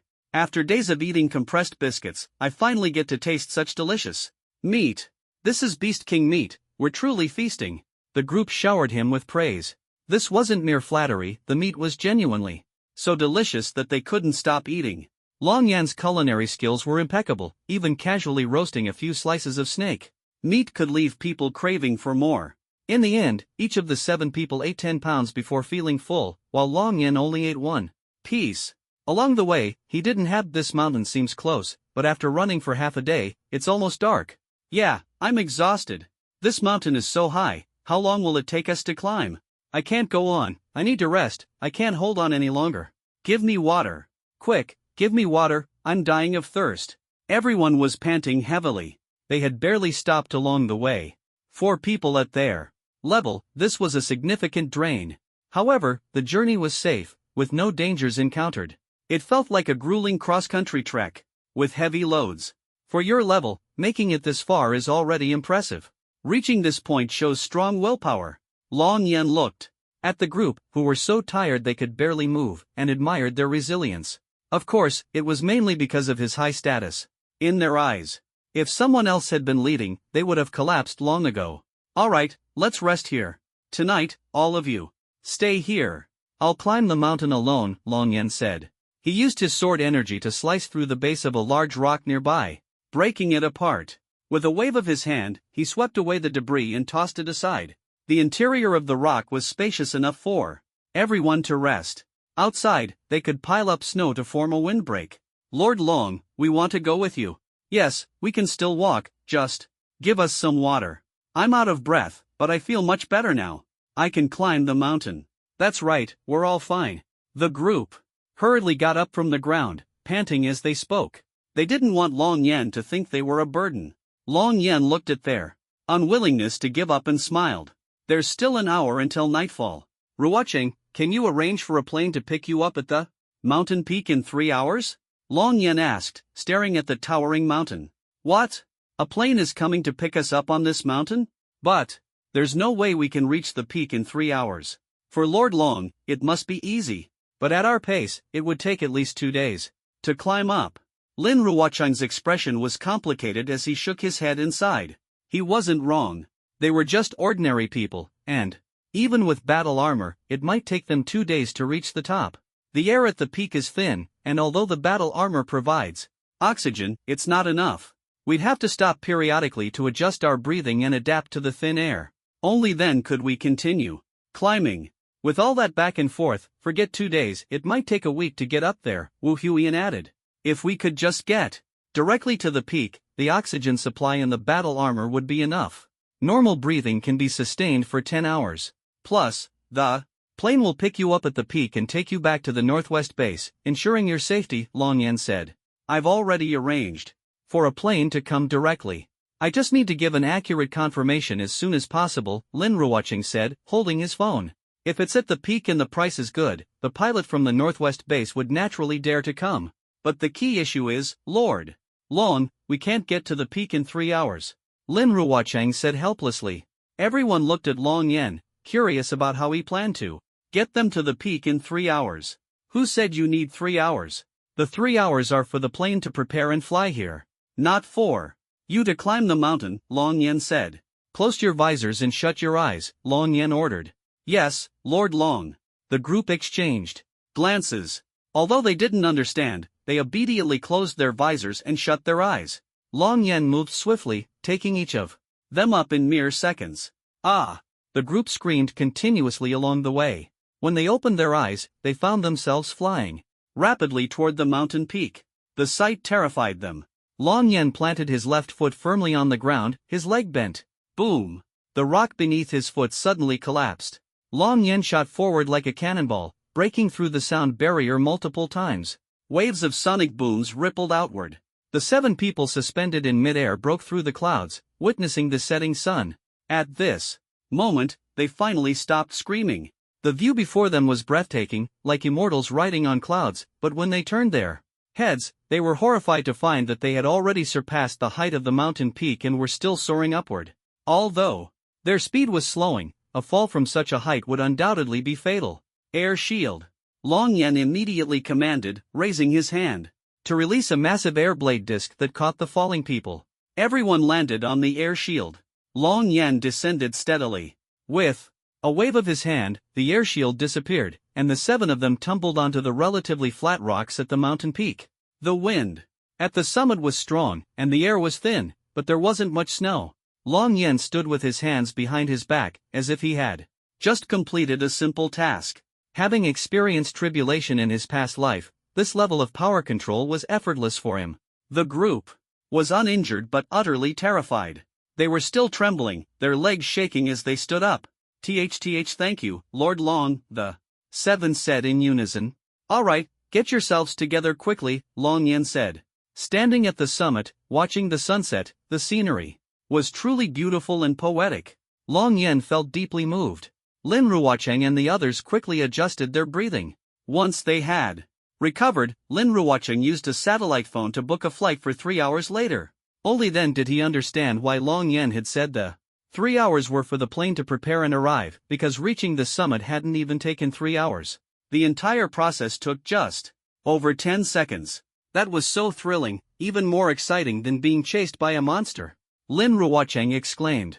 It felt like flying on a missile. That was terrifying, I almost wet myself. If I'd known, I wouldn't have opened my eyes earlier. Now I don't even dare to look down. It's fine, there's just a layer of clouds below, nothing to see.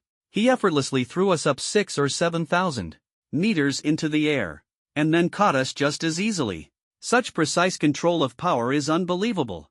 Only long-term training could achieve this level of accuracy. Could the gap between geniuses really be this vast? Lord Long is clearly young, yet his control over power is so strong, Lin Ruocheng thought to himself. Looking at Long Yan's back, he felt that Long Yan was becoming increasingly unfathomable. I wonder if we can find ice source grass here. This is our last hope. Lin Ruocheng gazed at the sea of clouds below the cliff. We'll only know if we try, Long Yan said, pushing his hand forward. A massive air blade disc expanded, sweeping away all the surrounding clouds. You all stay here, Long Yan said, then leaped off the cliff without hesitation. The group stood at the edge of the cliff, looking down at the vertical drop of over 5,000 meters. The sheer visual impact was staggering. Long Yan landed steadily on the rocks of the cliff face. At each level, he scanned the area. Finding no ice source grass, he continued downward, descending to an altitude of 10,000 meters. Phew, the wind is strong. There it is. Long Yan's eyes lit up, and his heart stirred. He spotted a stalk of ice-blue ice source grass with 9 leaves. Even in the fierce wind, it remained completely still, appearing extremely sturdy and firmly rooted in the rock face. There's another one. 2 of them. Perfect, just enough. I can even keep one for myself to use in crafting, Long Yan calculated in his mind. But I won't rush to pick them yet. I'll find the cave entrance first. He continued downward. At an altitude of 9,900 meters, he entered the depths of the cloud layer. A recessed rock face caught Long Yan's attention. This must be it. He leaped over and pushed against the stone door. The slab shifted open, and he stepped inside. In reality, the stone door was just a man-made slab carved to block the cave entrance, indistinguishable from the surroundings unless viewed up close. After walking a few dozen meters, the space opened up before him. A massive natural vertical shaft extended straight down, but it was pitch black, making it impossible to see the bottom. It resembled a Tianqing sky pit in karst topography. Long Yan ignited a flame at his fingertip, illuminating the surroundings. There's no path leading downward. Looks like I'll have to jump straight down. The map shows a deep pool at the bottom. The mineral I need should be embedded in the surrounding rock walls. With this in mind, he leaped downward. The flame in his hand burned brightly, illuminating 100-meter radius below him. As he free fell, the mountain was towering, and it felt like falling into a bottomless abyss. Long Yan quickened his pace. Within seconds, he landed steadily on the surface of the deep pool, creating ripples upon ripples. The flames burned brighter, revealing a massive hollow cave around him, large enough to accommodate a small town. This deep pool spans at least 100,000 square meters. There must be a formidable exotic beast slumbering here, he thought. But for now, let's focus on collecting the ores. Long Yan began searching carefully. As expected, here it is, Star Moon Rock. He spotted a piece on the rock wall and quickly scoured the area, gathering over a dozen types of ores. Only 3 more to go, and I'll be done, he muttered, resuming his search with even greater precision. This time, he found only one, leaving two still missing. Just as he was engrossed in his search, a massive head slowly emerged from the water. In the deep pool, its eyes fixed on Long Yen standing on the distant shore. Long Yen hadn't noticed the exotic beast yet. His mind was preoccupied with figuring out how to obtain the last two types of ores. Although the materials from the Beast King he had slain earlier could be used, some were only auxiliary, and the two he truly needed were still missing. Buzz! Long Yen turned almost instantly, waving his hand. A large, disgusting cylindrical tongue slammed into his energy shield. Long Yen's reaction was lightning fast, blocking the silent attack in an instant. The tongue quickly retracted. It was then that he finally saw what kind of exotic beast it was. Covered in golden scales, could it be the legendary Beast Emperor, the three-legged crimson gold toad? To think I'd encounter such a rare exotic beast. These creatures are extremely scarce. I never even saw one in my previous life. I didn't expect to find one here. What a stroke of luck. Just in time, I'm still missing two materials. If I'm lucky, this three-legged crimson gold toad might provide one of them. Long Yen couldn't help but smile. Under the glow of the flames, the three-legged crimson gold toad looked at Long Yen's smile and felt uneasy, its heart pounding. Why did it feel like trouble was coming its way just by encountering Long Yen? After all, he was just a weak human. Croak! Croak! The three-legged crimson gold toad let out a deep, resonant sound. Soundwave attack? It's strong, but useless against me. Long Yen transformed into a swift shadow, moving so fast that the three-legged crimson gold toad couldn't react. He was already above its head. They say the three-legged crimson gold toad has terrifyingly high defense. Let me see just how tough you are. Long Yen stomped down hard. Boom! A violent shockwave, like a meteor impact, struck its head directly. The three-legged crimson gold toad felt a wave of dizziness. Its entire body forced underwater. Croak! Its gaze changed instantly. Trying to escape? Not so easy. Long Yen stared at the water's surface, where the toad hadn't resurfaced after several seconds. He knew it was trying to flee. With a swing of his hand, Long Yen unleashed a 1,000-meter-long sword aura, piercing straight into the water. He could clearly feel the three-legged crimson gold toad struggling desperately after being struck by the sword aura. A mere beast emperor at the third level dares to ambush me? Since you want to die, I'll grant your wish. Long Yen swung his arm, and the sword aura slashed from the water to the wall, leaving a deep, unfathomable scar. The surface of the deep pool gradually calmed. Gurgle, gurgle. Large bubbles rose from the bottom of the pool as the three-legged crimson gold toad slowly floated up. Its upper body and front claws were torn open by the sword, staining the deep pool red with blood. Croak! The three-legged crimson gold toad stared at Long Yen with unwavering determination, as if it had made a significant decision. Croak, croak, croak. In the next moment, its cries grew increasingly frantic, and its body began to swell and expand wildly. Planning to self-destruct and take me down with you? Too bad, you won't get the chance. Long Yen swung his sword downward. Buzz! The three-legged crimson gold toad was split in half from top to bottom with a single strike. Boom! The highly compressed gas explosion hadn't fully spread yet. Seal!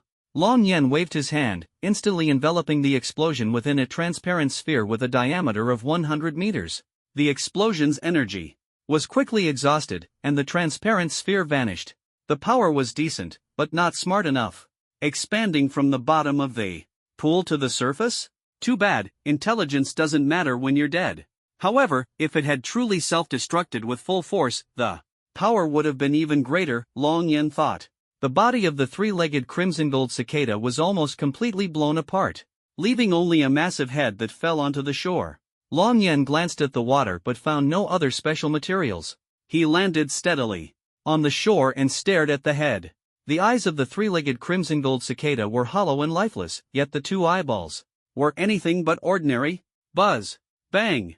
Long Yen swung his sword, and the eyeballs emitted a resilient sound, blocking the attack.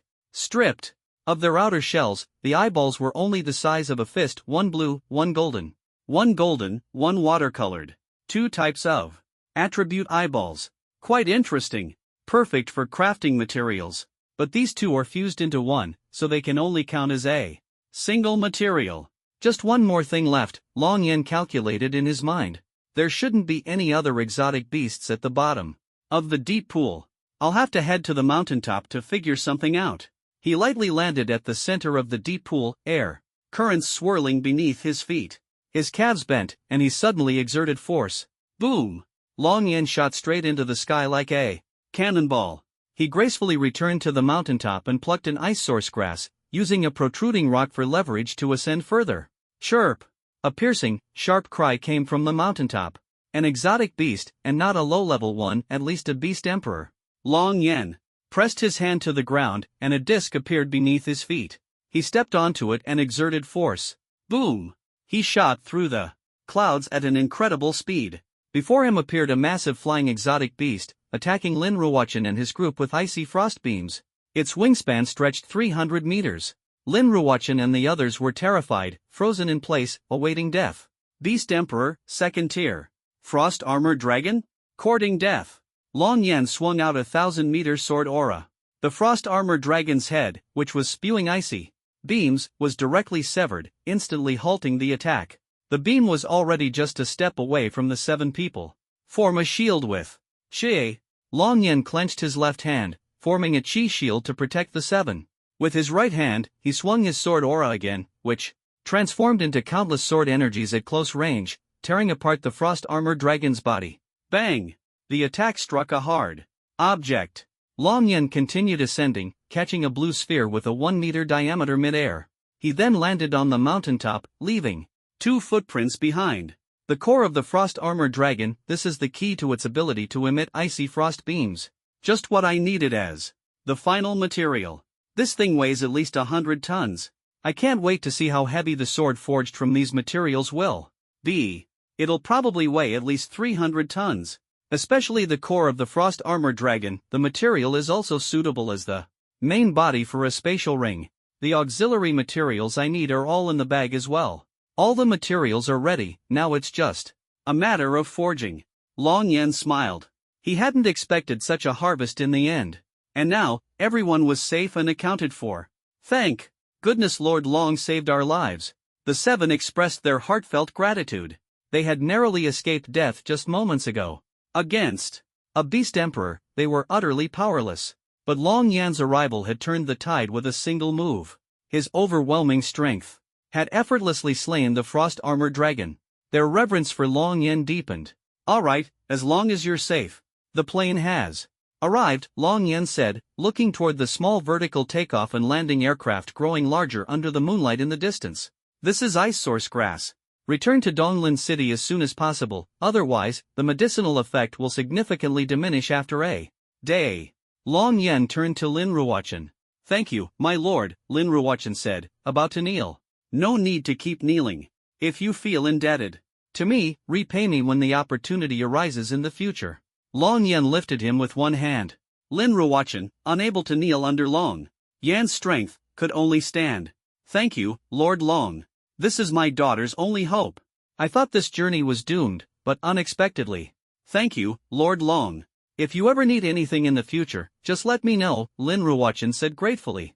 We'll talk about it later. Of course, you need to confirm that this ice source grass can truly cure your daughter. Otherwise, not only will it be useless, but it might also put her into a deep sleep. The medicinal properties of ice source herb are very strong, so use it carefully, Long Yan reminded. Understood, Lord Long, Lin Ruochen nodded solemnly. As for the snake eggs, you can sell them at the Black Dragon Exotic Beast Hall in the Northwest Camp. Just say a man in a black robe instructed you to sell them. The manager over there, Yun Fan, will naturally understand. Transfer the money to this account. Do not reveal my true identity, Long Yan said as he carved a bank account number onto a small metal plate. Understood, rest assured, Lord Long, I will handle it properly, Lin Ruochen replied, carefully taking the metal plate and storing it securely. Alright, go, Long Yan said, stepping forward and leaping off the cliff. He then entered a cave and began crafting artifacts. Long Yan worked on the artifact crafting by the edge of the deep pool. Various materials were laid out before him, dazzling in variety. Apart from the exotic beast materials meant for sale, the rest were all for crafting. Let's start by crafting a spatial ring to get a feel for it, Long Yan thought to himself. 9 flame separation technique. He formed intricate hand seals with his fingers. Complex formation patterns began to appear in the air, layer upon layer, eventually forming a cauldron-like formation. The entire cauldron was composed of formations. This method eliminated the need for a specialized artifact crafting cauldron. This was a technique Long Yan had invented himself, allowing him to craft artifacts anytime and anywhere. It also tested the artifact crafter's ability to control flames. The more precise the operation and the more unique the crafting concept, the more likely it was to successfully construct a cauldron. With formations and complete the crafting process, very few people on the Long Yuan continent could achieve this. And this wasn't even Long Yan's most advanced crafting technique. Unfortunately, I'm only at the first level of qi refining, he thought.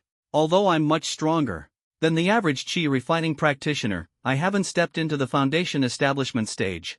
I can't craft artifacts remotely. Yet, otherwise, I wouldn't even need formations. But using formations is actually more stable, he mused. The quality of the crafted weapons is also higher. Gathering materials on Origin Star is too difficult. I can't afford to waste anything. I must succeed on the first try and aim to craft the most perfect spatial ring. With this thought, Long Yan clasped his hands together. A 5-meter-tall cauldron formation instantly appeared. Begin, he said. Over 30 types of materials on the ground floated into the air. Sharp energy blades swiftly sliced off small portions of each material. The cut pieces flew into the cauldron, the lid closed, and the remaining materials returned to their original positions. Long Yan formed hand seals, and flames erupted, enveloping the cauldron. His technique was extremely intricate, involving not only the control and output of flames but also the manipulation of crafting techniques and the observation and adjustment of subtle changes within the cauldron. To outsiders, it would seem incredibly complex, but to him, it was routine. This was his self-created crafting method. Anything crafted using this method far surpassed the quality of items made by other master crafters. Even seasoned masters would be in awe upon witnessing it. No one knew how much time had passed. Zzzzz. Boom, boom, boom. As time went on, dark clouds gathered over the mountain, accompanied by flashes of lightning and thunder. The scene grew increasingly intense. However, deep within the mountain, Long Yan remained completely unaffected. The mountain was tall and thick. Outside, not to mention thunder, even an apocalypse might not disturb this place unless a massive earthquake or tectonic shift occurred. This phenomenon was known as an artifact tribulation. It only occurred when artifact crafting skills reached an extremely high level. Ordinary artifact crafters couldn't produce items capable of triggering such a tribulation because they couldn't meet the conditions to attract heavenly lightning. During artifact crafting, one had to achieve a level unattainable by others. For example, while others might only be able to craft items with 3 patterns, Long Yan could achieve an astonishing 10 patterns. Naturally, this would trigger an artifact tribulation, summoning heavenly lightning. This was also why Long Yan chose to craft artifacts here rather than in the city. He was well aware of his own capabilities. If he crafted artifacts in the city, the thunder alone could cause untold harm to countless people. Boom, boom, boom.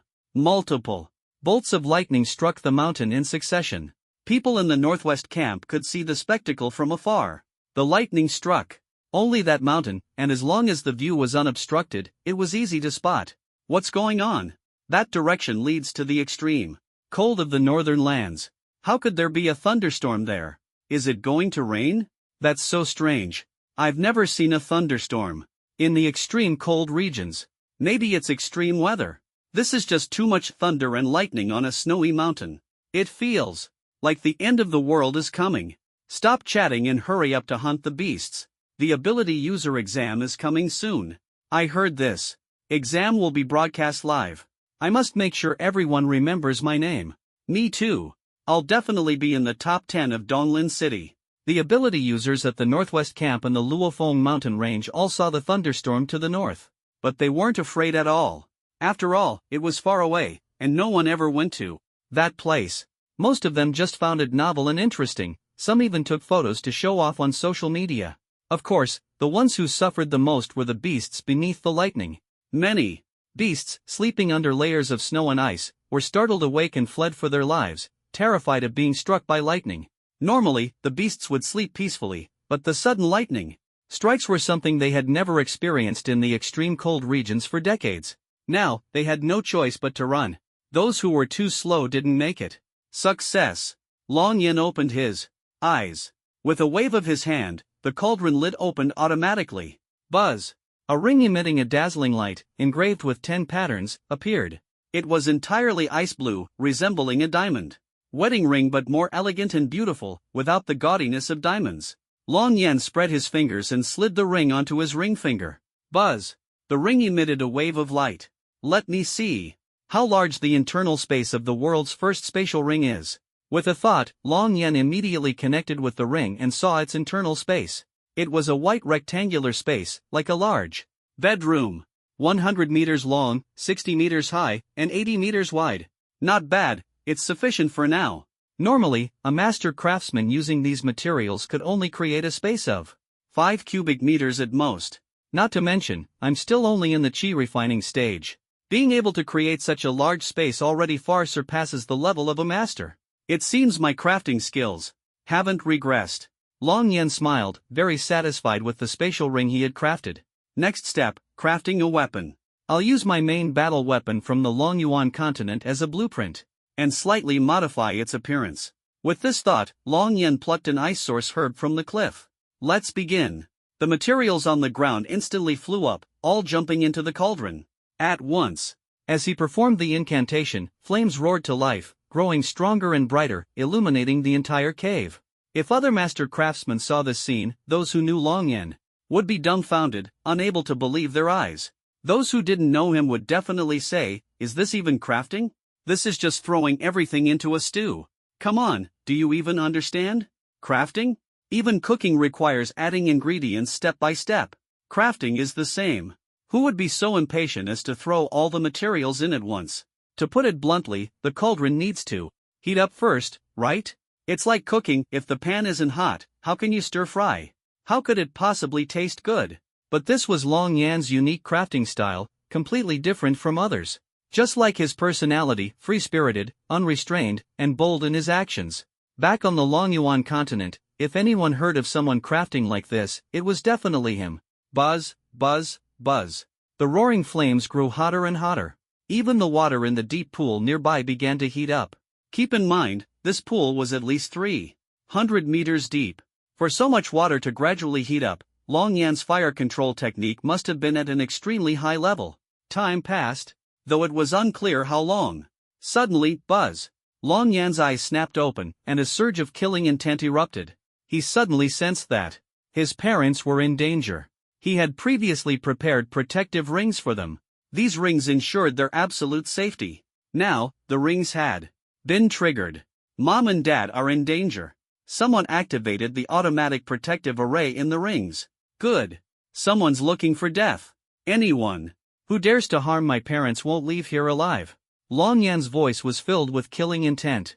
Buzz. His cultivation level instantly broke through from the first stage of chi refining to the second stage. Shockwaves swept through the entire cave, reverberating several times before dissipating.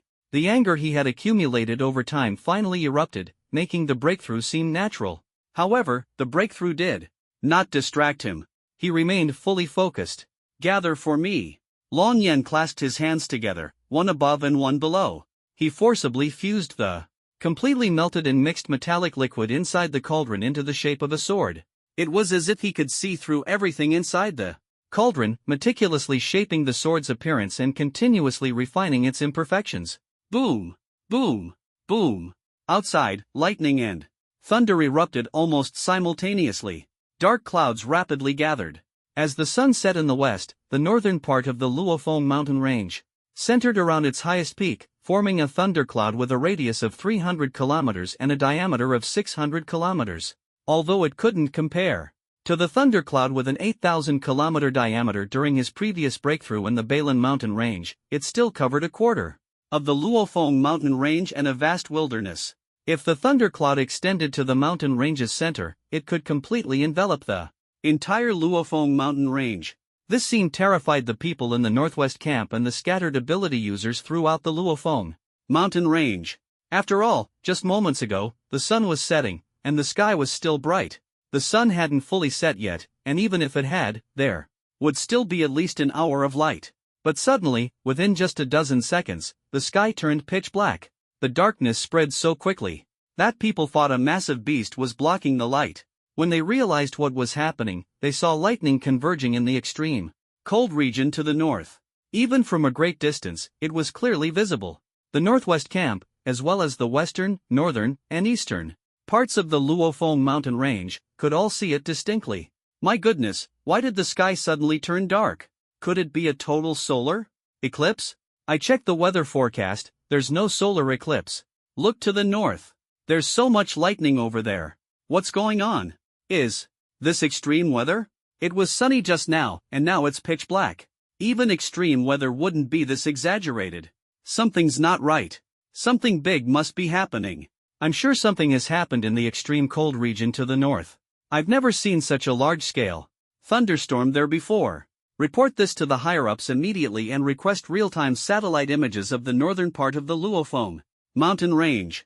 Even in the farthest southern region, the phenomenon was clearly visible. Due to the distance, the circular outline of the dark clouds could be seen, appearing even more oppressive and terrifying. Whether they were ability users hunting beasts or resting, everyone looked up. It felt as if dark clouds were pressing down on a city, ready to destroy it. The oppressive atmosphere made many people's throats tighten and brows furrow. What on earth is happening over there? I remember that's the extreme cold region to the north. No need to guess. It's definitely the extreme cold region to the north. I recall thunderclouds appearing there yesterday, but today it's even worse. At first, I thought it was an alien spaceship. The scale is just too massive. It wasn't there moments ago. This is no ordinary event, definitely not. I'm certain something unimaginable is happening in the extreme cold region to the north. Could it be related to the beasts? After all, some beasts in this world are incredibly terrifying, with abilities beyond imagination. Not sure, but it probably has something to do with them. Stop hunting beasts for now. Head to a vantage point to observe the situation. Understood. Long Yen paid no attention to the events outside the Luophong mountain range. He had calculated that the northern region was sparsely populated. Even if there were a few ability users, as long as they hid in caves, they would be safe. Thus, he boldly summoned the tribulation. Success! Long Yen shouted. The cauldron lid opened, and a fiery red sword shot out, darting around the cave before finally hovering vertically in midair. Boom! Boom! Boom! Outside, heavenly lightning continuously struck the mountain peak, frequently triggering avalanches. Soon, the mountain was almost entirely stripped of its ice and snow. In fact, within a 15-kilometer radius centered around the peak, most areas were scorched black. Further out, the lightning left deep craters scattered across the terrain.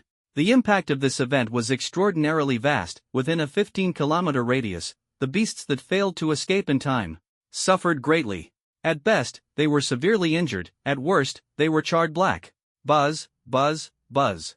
Watching the sword tremble continuously, Long Yen thought to himself, it seems this sword must undergo tempering by thunder and fire.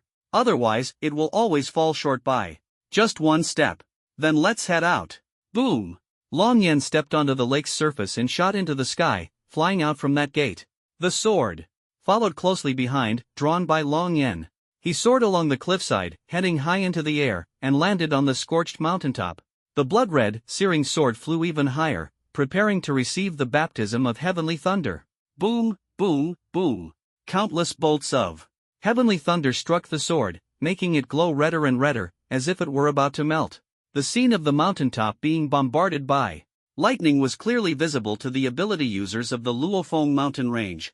Although they couldn't see the person, the lightning spectacle was unmistakable. Normally, the peak of this mountain rose above the clouds, but when the thunderclouds formed, they towered even higher than the mountain, dispersing the clouds around it. This made the lightning at the summit more visible. Look! The summit of the tallest peak in the north is covered in lightning.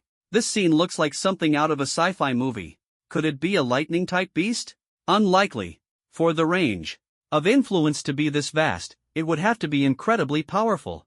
It's possible. We must send someone to investigate. If an unknown superbeast has appeared, it would pose a massive threat to humanity. It's enough now. Long Yen felt the timing was right. He raised his hand. And the long sword flew back, landing steadily in his grip. A layer of energy enveloped his hand, so even though the hilt was scorching hot, he felt no heat. At that moment, another bolt of lightning was about to strike from the sky. Block it for me. Long Yen gripped the hilt tightly and swung the sword. The fiery heat was unleashed in a single slash. The sword energy, like a long rainbow, directly cleaved the descending lightning. The tribulation of forging the weapon had finally ended. The thunderclouds in the sky began to dissipate slowly, though it seemed it would take some time for them to vanish completely.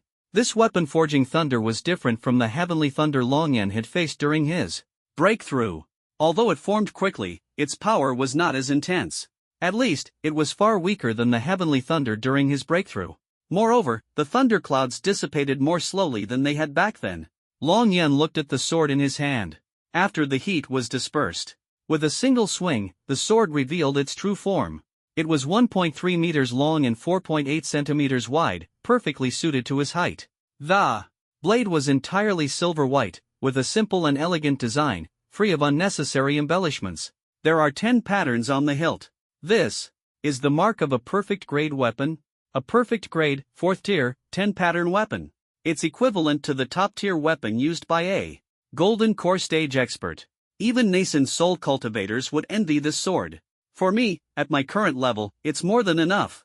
In the future, if I find better materials, I can integrate them to upgrade it. This sword is indeed quite heavy, weighing over 300 tons. The spherical material from that flying beast grants the sword a certain self-repairing ability. Even in intense battles, it can continuously repair itself. The properties of the ice source grass allowed the sword to be upgraded during the thunder tempering. While the skill of the weapon forger is undoubtedly important, the quality of the materials is equally critical. The combination of the two, this is what makes a true main battle weapon. Long Yen gently ran his fingers along the blade, immensely satisfied. As for the sword's specific additional abilities, he planned to discover them gradually in the future. Come here. Long Yen beckoned. The scabbard in the mountain's great cauldron seemed to respond, flying out directly. As the scabbard emerged, the formation-constructed cauldron disappeared. The scabbard also took the stone gate with it as it flew out. After circling in the air, it landed steadily in Long Yen's hand. Buzz! Long Yen sheathed the sword. A perfect fit. While forging the sword, he had naturally also crafted the scabbard. It would have been awkward to have a sword without a scabbard. Now, the two were united, flawless, and complete. This sword has a certain level of sentience, though its intelligence is still low. It can be upgraded in the future. East Lin City is in that direction. Mom, Dad, wait for me. Whoever dares to harm you, I will make their entire family pay the price. A murderous aura emanated from Long Yen, as if a demon god had descended. With a single thought, buzz, the sword flew out. The scabbard was stored in the spatial ring, along with the backpack and other items. With a swift movement, Long Yen firmly stepped onto the sword, as if the two had long become one. There was no risk of losing control or falling. Finally, I can fly again. While others in the chi refining stage can't fly yet, I can. As long as the chi is strong enough, it can drive the sword to fly. Boom! With a thought, a powerful sonic boom erupted around him. In an instant, he broke through the sound barrier. The shockwaves from the sonic boom spread in all directions, dispersing the surrounding clouds. His speed grew faster and faster. Due to the extreme velocity, the friction with the air produced white smoke, making him look like a high-speed missile. Once the speed exceeded the speed of sound, apart from the initial sonic boom, all subsequent sounds were left behind. Long Yen could clearly feel that sound couldn't keep up with his speed. So this is what it feels like for the physical body to break the sound barrier. It's quite fascinating. The Longyuan continent has never heard of supersonic speeds. At least, there hasn't been such a loud sonic boom here. This shows that the spatial rules of different worlds are different. In my previous life, I never reached the realm of flying through the air on Origin Star. I never expected breaking the sound barrier with the physical body to feel like this. Long Yen thought to himself. The sight of him streaking across the sky at high speed beneath the dark clouds drew the attention of many. Before the sky had fully darkened, many people noticed the scene. The speed was simply too fast, accompanied by a long trail of white vapor. Many watched in astonishment. Look, what is that? Looks like a fighter jet. Maybe. The military sent a fighter jet for reconnaissance. No, that thing flew out from the mountaintop. I saw it clearly. It appeared right after the thunder disappeared. Could it be some kind of super powerful beast with a high cultivation level? That's possible too. My goodness, if it can fly that fast, its strength must be terrifying. Isn't that direction toward Donglin City? Yes, it's Donglin City, but it's still quite far, about 800 or 900 kilometers away. Do you think the beast will attack Donglin City? I hope I'm overthinking it. Maybe it's a new missile test? Now that you mention it, that could be possible too. The ability users discussed fervently, but no one could provide a definitive answer. An hour earlier, in the basement level 2 of the West District headquarters of the Donglin City Security Force. This area was specifically designed to detain and interrogate the most dangerous ordinary people. Although it was the era of ability users, there were still many extremely violent individuals among ordinary people. Even without abilities, as long as they had guns, weapons, and vehicles, they could still cause significant destruction. Thus, ordinary people could not be ignored. The interrogation rooms were open in design, with only one side made of steel bars and a door left ajar. The other 3 sides were walls, and the interior could be seen clearly from the corridor. Walking along the white corridor, there were over 20 interrogation rooms on both sides. Each room was about 20 square meters, furnished with a table and 3 chairs. The walls were painted a glaring white. Long Yan's father, Long Jin, and mother, Lin Yuyan, were detained in separate rooms 30 meters apart. Outside each room stood a fully armed special task force guard. The couple had been separated for an hour. Although their movements weren't restricted within the room, they couldn't help but feel nervous and anxious. After all, they had always been honest people and had never encountered such a situation. They couldn't shake the feeling that they had committed some grave offense. Young man, what exactly have we done wrong? Please explain clearly, why did you suddenly bring us here? Could there be some kind of mistake? Long Jin asked, gripping the iron bars. Step back. I said step back. The guard pointed a gun at Long Jin. An ordinary person hit by a 7.62 mm bullet would still die. Long Jin had no choice but to take a few steps back. Could it be that Yenner killed someone? Yenner still hasn't shown up. Could he have been captured? No, it's impossible. Although Yenner's current strength hasn't reached the level of sweeping across the globe, he can definitely walk with his head held high. In Donglin City. So what exactly happened that made you call us here? Long Jin was utterly puzzled and could only continue waiting. Meanwhile, in the luxurious conference hall on the top floor of the headquarters building, the long meeting table was surrounded by people. Among them was Chen Kefan, the 5-star chief of the Ability Punishment Division. He sat in the main seat, his aura even overshadowing Zhou Jiafeng, the 7-star officer of the police protection team sitting opposite him. After all, he was an ability user and the 5-star chief of the Ability Punishment Division, which was not directly managed by anyone. Naturally, he exuded confidence. Chen Kefan pressed a button on the remote control on the table, and a holographic projection appeared in the center of the long table, showing surveillance footage of Long Jin and Lin Yuyan, along with their personal information. These 2 people, one named Long Jin and the other Lin Yuyan, are husband and wife. They also have a son named Long Yan, who is in his 3rd year of high school but didn't take the college entrance exam for some reason. They've been living in a low-rent apartment in the slums. The combined salary of the 2 is only about 10,000 yuan. But shockingly, they suddenly managed to pay in full for a villa worth over 30 million yuan. And they also bought a luxury car and a Bentley. The total value exceeds 40 million yuan. The family of 3 are ordinary people, yet they suddenly came into possession of 40 million yuan. Although the source of the money seems legitimate, it's precisely because it appears legitimate that it raises suspicion. Chen Kefan said. Everyone nodded, listening intently to his analysis. I've learned that when they were buying the house, their son Long Yan had a conflict with Master Chen. Afterward, Master Chen mysteriously died in the neighborhood next to the slums where they used to live. Coincidentally, the next day they moved out of the old neighborhood and into the newly purchased villa. After extensive investigation, I strongly suspect these 2 are among the main suspects in Master Chen's murder. It's highly likely that their son was the mastermind. Perhaps he conspired with others to kill Master Chen. After all, he's just an ordinary 18-year-old, he couldn't have done it alone. As long as we find Long Yan, we can uncover the truth. These two are also key points, we just need to pressure them to talk. Chen Kefan explained. Chief Chen's reasoning makes a lot of sense. But one crucial point remains. Where exactly is this young man? Hasn't he been found yet? There are no outsiders here. Shiling City is Chen family territory. Master Chen was a giant in the feng shui world with many friends, and his death has had a significant impact. It's already been delayed for so many days. We must uncover the truth quickly. Donglin City is so small, where could Long Yan have gone? Zhou Jiafeng, the 7-star officer, asked. This issue involves the Northwest Camp. To access the surveillance there, we need to notify the Northwest Camp first. But the Northwest Camp?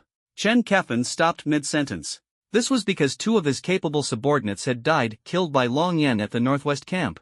Chen Kefan had long discovered that Long Yan was closely connected to the Master Qin case. Moreover, when he questioned Zhang Tianhao and Lin Ruochen, the two had clearly sided with Long Yan, which infuriated Chen Kefan. He wanted to send people to find Zhang Tianhao's younger brother, Zhang Guohua, and align with the Zhao family. Unexpectedly, the people he sent never returned. Zhang Guohua's explanation was that the Northwest Camp headquarters had been attacked by a mysterious strongman. When they arrived, everyone was dead, and the surveillance had been completely destroyed. Chen Kefan wanted to visit the scene but was denied access due to insufficient rank. To this day, he has no idea what really happened at the scene. Long Yan went to the Luofeng Mountains. Chen Kefan didn't know whether he was hiding or had another purpose. Without surveillance from the Northwest Camp, it was impossible to trace his whereabouts. Seeing Chen Kefan stop speaking, Zhou Jiafeng asked urgently, "What's going on, Chief Chen? What exactly happened at the Northwest Camp?" Long Yan's whereabouts are indeed unknown, but we can start by investigating his parents, Chen Kefan said. What if they know nothing? Zhou Jiafeng asked, his words carrying an obvious implication. Bang! Since all the evidence points to their son, they are the key figures in this case and cannot escape responsibility. At that moment, the door was suddenly pushed open. A cold and commanding voice of a middle-aged woman echoed. 2 people entered from outside, a man and a woman. The man was in his 20s, young and promising. The woman was older but still carried an air of elegance. Upon seeing them, everyone around the long table stood up, including Chen Kefan and Zhou Jiafeng. The man was Chen Daxi's son, Chen Keshi. The woman was Chen Daxi's wife, Xiao Zi. Xiao Zi also had a powerful background known only to those in the industry. She was from the Xiao family of Jinling City. Marrying Chen Daxi was, in fact, a step down in terms of family status. In large families, marriages are about matching status and strength. She did it purely out of true love.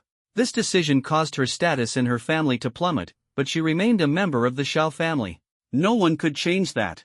What the people present feared was not Xiao Zi herself but the power of the Xiao family behind her. Madam Xiao, what brings you here? Zhou Jiafeng quickly stepped forward with a smile to greet her. Zhou Jiafeng, who promoted you? Don't forget your place. Xiao Zi knocked him down a peg without any intention of shaking hands. Zhou Jiafeng didn't get angry. After all, the person in front of him was someone he couldn't afford to offend. He had been personally promoted by Xiao Zi's father. Understood, rest assured, I will make sure the couple pays dearly for this. But it will take at least a month. Zhou Jiafeng said. No need for such trouble. I'll handle the interrogation myself and take action afterward, Xiao Zi said coldly, giving him a sharp glance before turning to leave. But this?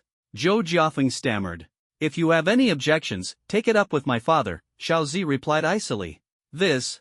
Fine, just don't make it too big of a scene, Zhou Jiafeng relented, having no choice but to agree. Everyone, what happened today is an internal secret. If anyone dares to leak it. Zhou Jiafeng swept his gaze over the crowd. Of course, this didn't include Chen Kefan. After all, Chen Daxi was Chen Kefan's uncle, and there was no way he would leak anything. Understood. We didn't hear anything. Exactly, we're old, our hearing isn't great. Everyone chimed in, not caring about the 2 ordinary people involved. No one wanted to offend Xiao Zi or the Xiao family because of them. Even less so would anyone dare to provoke the 7-star police chief or the 5-star punishment chief, Chen Kefan. Chen Kefan said nothing and silently followed. Zhou Jiafeng also followed. The others dispersed. Xiao Zi took the elevator down to the 2nd basement level, remaining silent. Chen Daxi was her dearest love, her first love and her guiding light. When she married him, it wasn't because of his abilities but because she loved him as a person. Their bond was deep, and even though their son was already in his 20s, their feelings hadn't changed. Her husband's tragic death filled her with rage, and she only wanted to avenge him with her own hands. Mom, you. Chen Keshi gently patted Xiao Zi's shoulder, hesitating to speak. Don't worry, Keshi, I'm fine. I just miss your father, Xiao Zi said, a trace of sorrow flashing in her eyes. The elevator doors to the second basement level opened. Xiao Zi's gaze instantly turned icy, exuding a chilling aura that made people shiver. She was also an ability user, and her strength was formidable. With a command from Zhou Jiathing, 50 people stood guard on both sides of the corridor. Click, click, click. Xiao Zi, dressed in a pantsuit and high heels, walked down the corridor, her footsteps echoing. The sound made Longjin and the others tense up. It was an odd feeling, a foreboding sense that something bad was about to happen. Meanwhile, in the Linhong Villa district of Donglin City, an old Rolls-Royce was slowly driving. Inside the car were Lin Ruochen and the bodyguard Wu Huiyan, heading to Villa number 79. Although Xiaoxi's ability has stabilized, she still fainted. As expected, just like Lord Long said, the medicinal power of the ice source grass is too strong and might cause someone to fall into a deep sleep. Sure enough, it came true. I should have been more cautious and not fully trusted that master's words. Lin Ruochen shook his head, filled with regret. Don't be too upset, Mr. Lin. Since Lord Long said so, there must be a way to save her. We can go and ask Lord Long for help. But it's only been a few days, I wonder if he's already returned. Wu Huiyan said. If Lord Long is still in the Luofeng mountain range, I'll have to go find him myself. Even if it's like searching for a needle in a haystack, I must find him. He's Xiaoxi's only hope. Lin Ruochen's expression was solemn. Mr. Lin, you mentioned earlier that Lord Long's home is at Villa number 79, right? Wu Huiyan asked. That's correct. Why? Lin Ruochen was puzzled. Look quickly. The police guard team and the special operations team have surrounded Villa number 79. Wu Huiyan reported. What? Lin Ruochen exclaimed, sitting up abruptly and leaning out of the window. He saw Villa number 79 surrounded by layers of fences. The special operations team was the elite unit of the police guard team, with each member nearing the physical limits of an ordinary person. There were at least 3 squads on site, over 30 people. Including the police guard team, the total number exceeded 70. There were also several temporary mobile cabins set up, indicating strict orders for surveillance. Why do I have a bad feeling about this? What on earth happened? Lin Ruochen asked nervously. I'm not sure, but it looks serious. Could it be a murder case? Wu Huiyan said, shivering all over. His hair standing on end. His hands on the steering wheel began to tremble. What exactly are you trying to say? Lin Ruochen asked urgently. I mean, if Lord Long hasn't returned, could it be something happened to his parents? Wu Huiyan said in a low voice. Impossible. Lin Ruochen's voice immediately rose. Although he hadn't spent much time with Long Yan, the terrifying strength with which Long Yan easily defeated the Beast King, along with his ruthless decisiveness in killing, made it unimaginable for Lin Ruochen to think about the consequences if something truly happened to Long Yan's parents. How many lives would it take to suffice? Could it be related to Master Chen's incident? Lin Ruochen suddenly thought of this. After all, he was well aware that it was definitely Long Yan's doing. Only Long Yan had the strength to easily kill Master Chen and make the death appear as if caused by a fall from a great height. This is bad. If it's really because of Master Chen's incident, things are going to escalate. Lord Long is not someone they can provoke easily. Hurry up and drive, I need to understand the situation immediately. Quick! Lin Ruochen said anxiously. Understood. Wu Huiyan didn't dare delay and slammed the accelerator, speeding forward. Passers-by thought they were about to crash into someone. As they approached, Wu Huiyan executed a beautiful drift to stop the car. The tires screeched against the ground, emitting thick smoke and a burnt smell. Lin Ruochen got out of the car. A 4-star police guard captain saw him and immediately raised his hand to signal the others to stop. Dozens of guns were lowered. The captain quickly walked over. Mr. Lin, why are you here? He smiled and extended his hand. Lin Ruochen shook it casually. This is the villa area I developed. I came to check on things. What exactly happened? Lin Ruochen asked. The captain glanced around and said in a low voice, Mr. Lin, this couple has been taken away. They are suspected of being involved in the murder of Master Chen, including their son. But their son is very cunning. He left Donglin City just days after Master Chen's death and hasn't been caught yet. But please don't spread this information, it's still confidential. If it leaks, I won't be able to keep my position. The captain's face was full of flattery. After all, Lin Ruochen was the chairman of a listed company with a complex identity, and he was also an ability user. As a 4-star captain, he naturally had to curry favor. Heh, you actually dared to arrest people. Lin Ruochen shook his head, his smile tinged with coldness. Can Lord Long be provoked so casually? And you still want to arrest people? Not just the Donglin City Police Guard team and Special Operations team. Even if the entire East Lin City Ability Punishment Squad is mobilized, a lot of people will still die. You dare to touch Lord Long, even involving his parents? Your courage is truly boundless. Lin Ruochen shook his head, sighing inwardly. He was already contemplating how many lives would be lost because of this. Which district are you from? Lin Ruochen asked. Mr. Lin, we are from the West District Police Guard team, the captain replied. Then take care of yourselves. Lin Ruochen patted his shoulder and got into the car. What he really wanted to say was, be careful not to provoke Long Yen. If Long Yen truly erupted, even those guarding outside the villa would likely suffer. Drive faster, head straight to the West District Police Guard headquarters, hurry. Or else something big will happen. I'm afraid when Lord Long returns, many people will die. Lin Ruochen said. Understood. Wu Huiyan sensed the gravity of the situation, slammed on the gas pedal, and nearly floored the car. Click, click. The sound of high heels came to a stop. Xiaozi walked to the door of Lin Yuyan's interrogation room. Lin Yuyan curiously looked at this elegant woman, who exuded confidence with every step. Do you know Master Chen?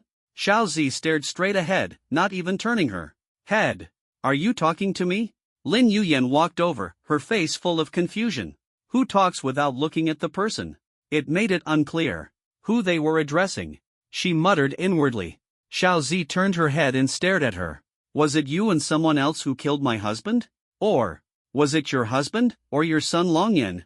Xiaozi fixed her gaze on her eyes, observing her expression. Sure enough, Lin Yuyan's eyes flickered. For a moment, could it be Yenner who killed him? But the world of ability users is inherently cruel. Even if my son really killed him, he must have had his reasons. Lin Yuyan thought to herself. She understood Long Yen, he would never bully others for no reason, let alone kill. If Long Yen did it, there must have been a cause. So, you know who did it. Xiaozi observed the subtle changes in her expression, her face turning cold. No need to ask further, it was their family who did it. Even if they weren't the masterminds, they can't escape responsibility. Xiaozi said coldly, lock the two of them in the same room. Zhou Jiafeng nodded, signaling his subordinates to take the two away. Xiaozi stared coldly at the two in front of her and said, my husband is already dead. He died miserably. The scene was so horrific that I still don't dare to go to the funeral home to see him. He's now lying in a cold morgue. And yet you two are living well, even buying a luxury villa. You lowly people. Do you deserve such a life? You only deserve to struggle for survival in the slums. Xiaozi sneered. I don't care why you killed my husband. I only care about the result. My husband is dead, so someone must be buried with him. Your entire family will be buried with him. I will personally make you witness how your husband dies. Let you taste the deepest pain. Xiaozi's face darkened, her gaze fierce as she stared at Lin Yuyan. But strangely, Long Jin and Lin Yuyan, sitting together, were not that nervous. Although they were startled by Xiaozi's crazed demeanor, they exchanged a glance and looked at the rings on their hands, feeling much more at ease. Their son was a cultivator far stronger than ability users. Moreover, the rings contained defensive formations. With these protections, they naturally had no reason to fear. They were just a bit uneasy about being suddenly brought to an unfamiliar environment. Xiaozi shouted angrily, fine, fine, you're still pretending to be calm even at death's door. Wait until I destroy your husband's manhood, let's see how calm you can stay. Bring me a knife. Xiaozi, seeing the two of them acting unafraid, grew even more furious, her voice becoming sharp. Madam Xiao. Zhou Jiafeng quickly took a sharp dagger from his subordinate and handed it to her. Xiaozi didn't need anyone to help restrain Lin Yuyan and Longjin. She herself was an ability user, and ordinary people were no match for her. Right now, she only wanted to personally deal with her enemies, and she was like a powder keg ready to explode at any moment. Whoever dared to touch her was doomed. Zhou Jiafeng was well aware of this and refrained from making any unnecessary moves to avoid trouble. Lin Yuyan nervously warned, "What are you trying to do? Even if you attack, you can't kill us. Go ahead, scream all you want. No one will care," Xiao Zi sneered coldly. "You lowly insects, go to hell." As soon as she finished speaking, Xiao Zi flipped the table and charged at Longjin, aiming to sever his third leg. Bang! Before the short blade could touch him, it was deflected by the defensive array embedded in their rings, flying off and crashing into the iron bars. The 2-centimeter-thick iron bars were dented from the impact, showcasing incredible force. This scene terrified everyone. Cough, cough. How is this possible? They actually have plasma shields on them. This is the most advanced technology. How did it end up in their hands? Chen Kishi exclaimed in sh, "My strike didn't leave a single mark. What on earth is this thing?" Chen Kefan was shocked. "Kefan, come out first. No matter the cost today, I will kill them. Abandon the second basement level for now. As long as we blow this place up and the shield's energy runs out, they'll be crushed to death by the concrete slabs. Ordinary people can't withstand that." Xiao Zi had completely lost control, acting recklessly. Zhou Jiafeng frowned but dared not say much. He could only go along with Xiao Zi's plan. After all, he owed his position entirely to the Xiao family. What else could he say? Besides, these were just two ordinary people. If they died, so be it. It would even help Xiao Zi out. And as a bonus, they could apply for funds to repair the second basement level, killing two birds with one stone. "Alright, Auntie. It's your call. Even if someone from above asks about it, I can help you suppress it," Chen Kefan said. He was a 5-star enforcer in the Special Abilities Punishment Squad, wielding considerable power. If something happened here, it wouldn't be hard to cover it up. After all, in the era of mutant beasts, transportation relied solely on airplanes.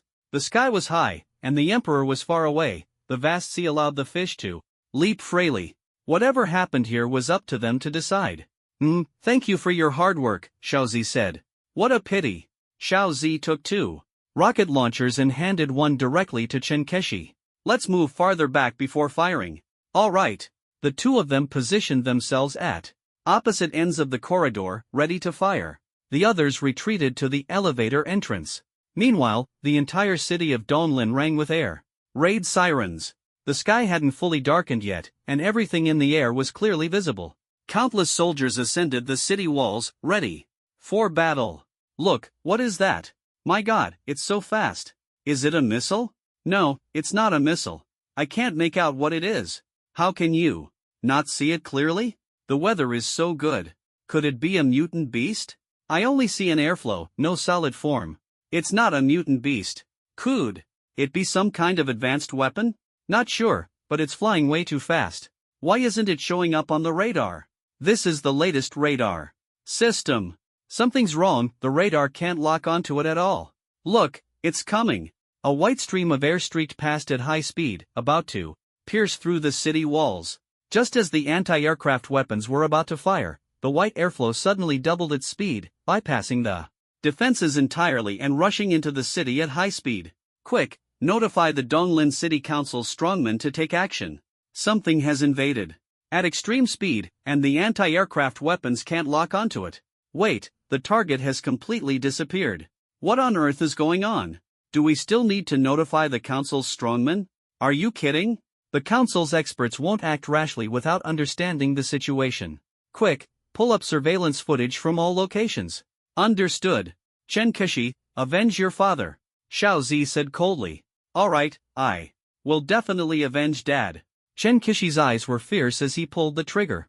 Xiao Zi also pulled the trigger almost simultaneously. Whoosh! Whoosh! 2 rockets shot straight toward the interrogation room where Longjin and the others were. Boom! The building's floor was directly pierced by the rockets. Boom! Cars on the first basement level were blown into scrap metal. On the second basement level, a section of the floor collapsed. Blade storm. Suddenly, a deafening explosion echoed through the second basement level. Boom! Boom! The 2 rockets were trapped. inside a transparent sphere with a 1-meter diameter, and exploded. The surroundings remained completely unscathed. Long Yen suddenly appeared, standing on a sword and hovering in midair like a deity. His entire body exuded a suffocating killing intent, like a massive, ferocious mutant beast. The oppressive atmosphere made it hard for anyone to breathe. Everyone on the scene was stunned. No one dared to move. The air was frozen, silent. Only the hole in the ceiling and the burning cars emitted faint sounds. Yenner, you're finally here. They said they were going to kill us because Master Chen died. Longjin and Lin Yuyan shouted excitedly. Mom, Dad, don't worry. Anyone who dares to harm you, I won't let a single one of them go. You two rest for now, leave the rest to me. Long Yen revealed a faint smile. Be careful. Longjin and Lin Yuyan urged. Long Yen enveloped the interrogation room in a thin layer of energy, isolating it completely from the outside world. Neither sight nor sound could penetrate. He turned to glare at Xiao Zi. His parents were unharmed. His defensive formation was extraordinarily powerful, unless the opponent's strength far exceeded his limits, it was unbreakable.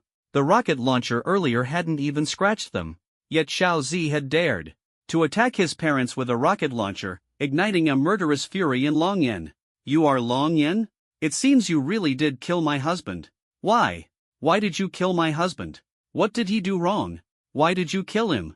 Xiao Zi roared, her anger flaring uncontrollably as she recognized Long Yen from the photos in the files. She was consumed by rage, losing all reason. Your husband was a worthless piece of trash. He deserved to die. Not feeding him to the dogs was already an act of mercy, Long Yen said coldly, his words cutting like a blade. What did you say? How dare you insult my husband? He was my husband, the person I loved most. You killed the one I loved most. I will make you pay. I will make you lose everything you hold dear. Xiao Zi screamed like a madwoman, her fury shocking even the strongest T0 ranked individuals. He's your son, isn't he? Long Yen glanced at Chen Keshi on the other side. Chen Keshi bore a striking resemblance to her mother, it was obvious at a glance. What are you planning to do? Xiao Zi raised the rocket launcher, which still had 3 rounds left. Long Yen raised his hand and made a pulling motion. Chen Keshi was involuntarily drawn toward him, his neck gripped tightly. Whoosh, whoosh, whoosh. Xiao Zi fired the remaining 3 rockets. In a frenzy, Long Yen waved his hand lightly, confining the explosions to within a 1-meter radius. Not a sound escaped. Ugh, Chun. Keshi struggled helplessly, his throat constricted, emitting hoarse sounds as he stared at Long Yen in terror. No, don't hurt my son. I am Xiao Zi, from the Jinling Xiao family. My father is the family head. If you dare harm my son, the Jinling Xiao family will never let you go. Xiao Zi shouted in a desperate attempt to threaten him. As soon as the words left her mouth, bang! Long Yen tightened his grip, and Chen Keshi's head was crushed. His body was casually discarded onto the ground. Boom!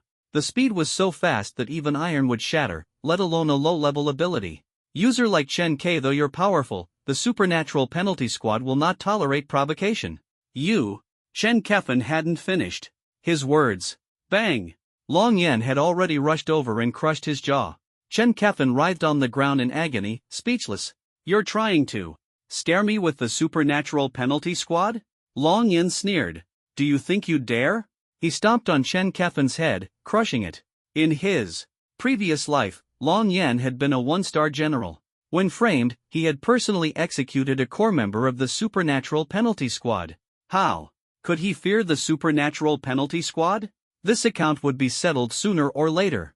Not to mention, those who dared to touch his parents deserved death. Please, spare me. Zhou Jiafeng saw his men being knocked down one by one, unable to squeeze into the elevator, and could only kneel and beg for mercy. Long Yen grabbed his head and threw it, smashing it into pieces. Bang, bang, bang. Along the way, he slapped everyone who stood in his way. As the heavy, bulletproof elevator doors closed, Long Yen lashed out with a sword. Everyone inside was torn to pieces. The scene was like hell. Only Xiao Zi remained alive. There's no need to be here anymore. Long Yen stared coldly at the rooftop. Long Yen, his parents in tow, Xiao Zi in hand, arrived at the parking lot next to the building. It was already completely dark. Meanwhile, Lin Ruochen and Wu Huiyan, who had just gotten out of Old C's car, saw Long Yan, Longjin, and Lin Yuyan standing in the distance. They seemed to be holding someone. It's Lord Long. Lin Ruochen's face lit up with joy, feeling relieved that things weren't so bad. Yes, it's Lord Long. He's back, Wu Huiyan exclaimed. Excitedly. We rushed all the way, running through over 50 red lights, because we were worried something might have happened to Lord Long's parents. Now it seems everything is fine. Lord Long is back. How wonderful! Lin Ruochen breathed a sigh of relief, finally feeling relieved. Suppress. With Qi. Long Yan raised his hand, and a surge of Qi formed into a massive transparent sphere, enveloping and compressing the entire building. Boom! The high-strength reinforced concrete building couldn't withstand the pressure and instantly collapsed. Boom! The building collapsed. With a resounding roar, reducing it to rubble. This was a 30-story building, exceptionally sturdy, designed to defend against attacks from powerful monsters. The entire structure was bulletproof. Yet, it was instantly crushed. Everyone inside the building had been summoned by the Zhou family and Feng for a meeting. They sided with both the Zhou family and Feng, and the Xiao family. They were all in the same group. They deserved their deaths. Despite killing so many, Long Yan maintained a calm demeanor. However, the shock of such a tall building collapsing was unimaginable. Lin Ruochen and Wu Huiyan's relaxed expressions froze. The gust of dust, unable to dodge, blanketed them in dust. Cough, cough, cough. The two men stared at the ruins in shock and fear, their faces smothered in dust. Boom! Long Yan left with his parents and Xiao Zi, leaving behind a deafening roar that dispersed the dust. The two looked up, only to see a figure streaking away like a meteor. It's indeed Lord Long, capable of destroying an entire building with a single wave of his hand. Wu Huiyan swallowed in shock. If he can easily slay even the Beast King, destroying a building is certainly no problem. To mess with Lord Long is like hitting a hard plate. No, it's like hitting super hard steel. Lin Ruochen's voice trembled slightly. Lord Long just left. It sounded like a sonic boom, and he took to the sky. Wait, could it be that he can actually fly? Lin Ruochen suddenly had a terrifying thought. Lord Long can fly? Wu Huiyan said in horror. No way. If he can fly, what level of psychic must he be? This is terrifying. We must absolutely not offend Lord Long. We can offend anyone, but not him. We'll just pretend we didn't see what happened today. We have no idea who did it. Even if someone asks, we'll just pretend we don't know, Lin Ruochen said calmly. I don't know. I went for a foot massage with President Lin, and it cost 38,888. Feel free to check the spending records, Wu Huiyan chimed in. What the heck? Trying to scam me? How could a foot massage be that expensive? Forget it, let's make an alibi and leave quickly. Lin Ruochen said. Don't rush. Speaking of which, no matter what, we still need to maintain good relations with those who might investigate regarding Lord Long's parents. We can't let them disturb Lord Long's parents. It's best to stop here and not stir up more trouble. Lord Long hates it the most when people bother his parents, Wu Huiyan reminded. You're right. I need to figure something out. Lin Ruochen nodded heavily. Long Yanfei was in the air. His parents stood on the sword. This sword could expand at will with a single thought from Long Yan. This was the ability of a 4th grade, 10 pattern perfect level sword. Other swords would need to reach at least 7th grade to have such a capability. Wow, Yenner, you can actually fly now? Is this the sword flight from those cultivation novels? Lin Yuyan asked excitedly. Mom, you're right. This is sword flight, and it can cover thousands of miles. Long Yan said with a smile. We're really flying, how amazing. We're flying. Longjin was as happy as a child. What man hasn't fantasized about flying on a sword when they were young? Unfortunately, it was just a dream. Even in today's era of technology and superhumans, only top-tier superhumans or rocket propulsion devices could enable flight. Rocket propulsion devices rely on equipment, not personal ability. Superhumans who can fly are all big shots. For the vast majority of people, flying is basically a pipe dream. Now that his son could fly on a sword, Longjin was naturally thrilled. Seeing his parents so happy, Long Yan felt delighted as well.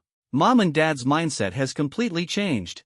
Although they've just experienced a major upheaval, they don't seem to be under much psychological pressure. As long as they're happy and not thinking about other things, that's all that matters, Long Yan thought. As for Xiao Zi, who had Been crushed by Long Yan earlier, the entire building was destroyed by his grip, scaring her into fainting on the spot. Now, he was carrying her by the head like a dead chicken. Long Yan quickly returned to the front of his house. By now, there was no one guarding the door. The headquarters building had collapsed, so what was the point of guarding the door? The barricades had been dismantled, and everyone had retreated. Of course, these guards weren't people from the Zhou or Feng families, otherwise, they wouldn't have been assigned to such a thankless task every day. Because of this, they escaped unscathed, otherwise, they would have been buried along with the building. Dad, Mom, you should rest early. I have some things to take care of. I'll be back for breakfast tomorrow morning, Long Yan said. Alright, Yenner, go ahead, Lin Yuyen agreed. The two watched Long Yan leave. Long Yan ascended into the sky, reaching the stratosphere at over 30,000 meters, then flew toward Jinling City. At night, no radar could detect him. No one knew someone had flown out of Donglin City. As a cultivator, avoiding radar was too easy for Long Yan. He simply used his energy to form a barrier around himself, making radar detection impossible. Jinling City is located on the edge of the Tailin dynasty. It's 4,800 kilometers in a straight line from Donglin City. At my current speed, it won't take long to get there, Long Yan thought. He stood on the sword, holding Xiao Zi's head in his hand. Even at an altitude of 30,000 meters, he could breathe normally. The strong wind blew against him, but the casual short-sleeve shirt he wore only fluttered slightly. As for the location of the Xiao family, it was easy to find, just a quick online search would do. Soon, he saw the massive city circle in the distance. The entire city was surrounded by tall, thick walls. Inside, the lights were dazzling, with thousands of homes illuminated, forming a stark contrast with the dark wilderness outside. This was the key city fortress of the Tailin dynasty, Jinling City. From over 30,000 meters in the air, the entire city's outline was clearly visible, resembling a giant beast standing on the vast plains. Jinling City is incredibly prosperous. It's several levels above Donglin City, Long Yan thought to himself. However, he had been here in his previous life, so he wasn't particularly surprised. At most, he just felt that this place was larger and more bustling than Donglin City. There were more people and more ability users. But he wasn't here for sightseeing. He was here to kill. It's a bit of a pity, though. Such a large city, and it's surrounded by flatlands on all sides. No natural defenses at all. If it weren't for the advanced technological weapons and the large number of ability users here, it would have been easily breached by the mutant beasts long ago. Long Yan shook his head and sighed. Now, when facing super large mutant beasts, natural barriers don't seem to make much of a difference. But having them and not having them are still two different things. For example, Donglin City, which is surrounded by mountains and has even more distant natural barriers. If the defensive forces of Jinling City and Donglin City were swapped, even if only by a third, Donglin City in my previous life wouldn't have been breached by mutant beasts, and millions of people wouldn't have died. Long Yan felt a wave of helplessness in his heart. Different cities had different levels of defense and numbers of ability users. Larger, more populous cities were safer. Donglin City's geographical location determined that it was far more dangerous. By the way, what's the date today? Long Yan glanced at the time on his phone. June 27, 11:45 p.m. There are less than 3 days left until 9 a.m. on June 30th, when the mutant beasts will attack Donglin City. Only about 57 hours remain. During this time, let's see if I can raise my strength to the 3rd level of Qi refining. The higher the cultivation level, the better I can handle the crisis. Long Yan calculated in his mind. Cough, cough, cough. Xiao Zi suddenly coughed a few times and woke up. Her dazed eyes quickly became clear. Her pupils shrank, and she was overwhelmed with terror. Ah! She let out a scream like a pig being slaughtered. Not only was there wind, but she also saw the countless lights of the city below. The feeling was too real. It was too high. Let me go. Let me go. I'm from the Xiao family. You can't do this to me. My dad won't let you get away with this. You must have someone you care about. Don't you care about their lives? Xiao Zi threatened shrilly. But Long Yan simply pressed lightly with his hand, and she felt as if her head was splitting. The pain was so intense that she didn't dare to speak again. Isn't your dad supposed to be very powerful? Isn't your Xiao family supposed to be very strong? In a moment, you'll see how they die.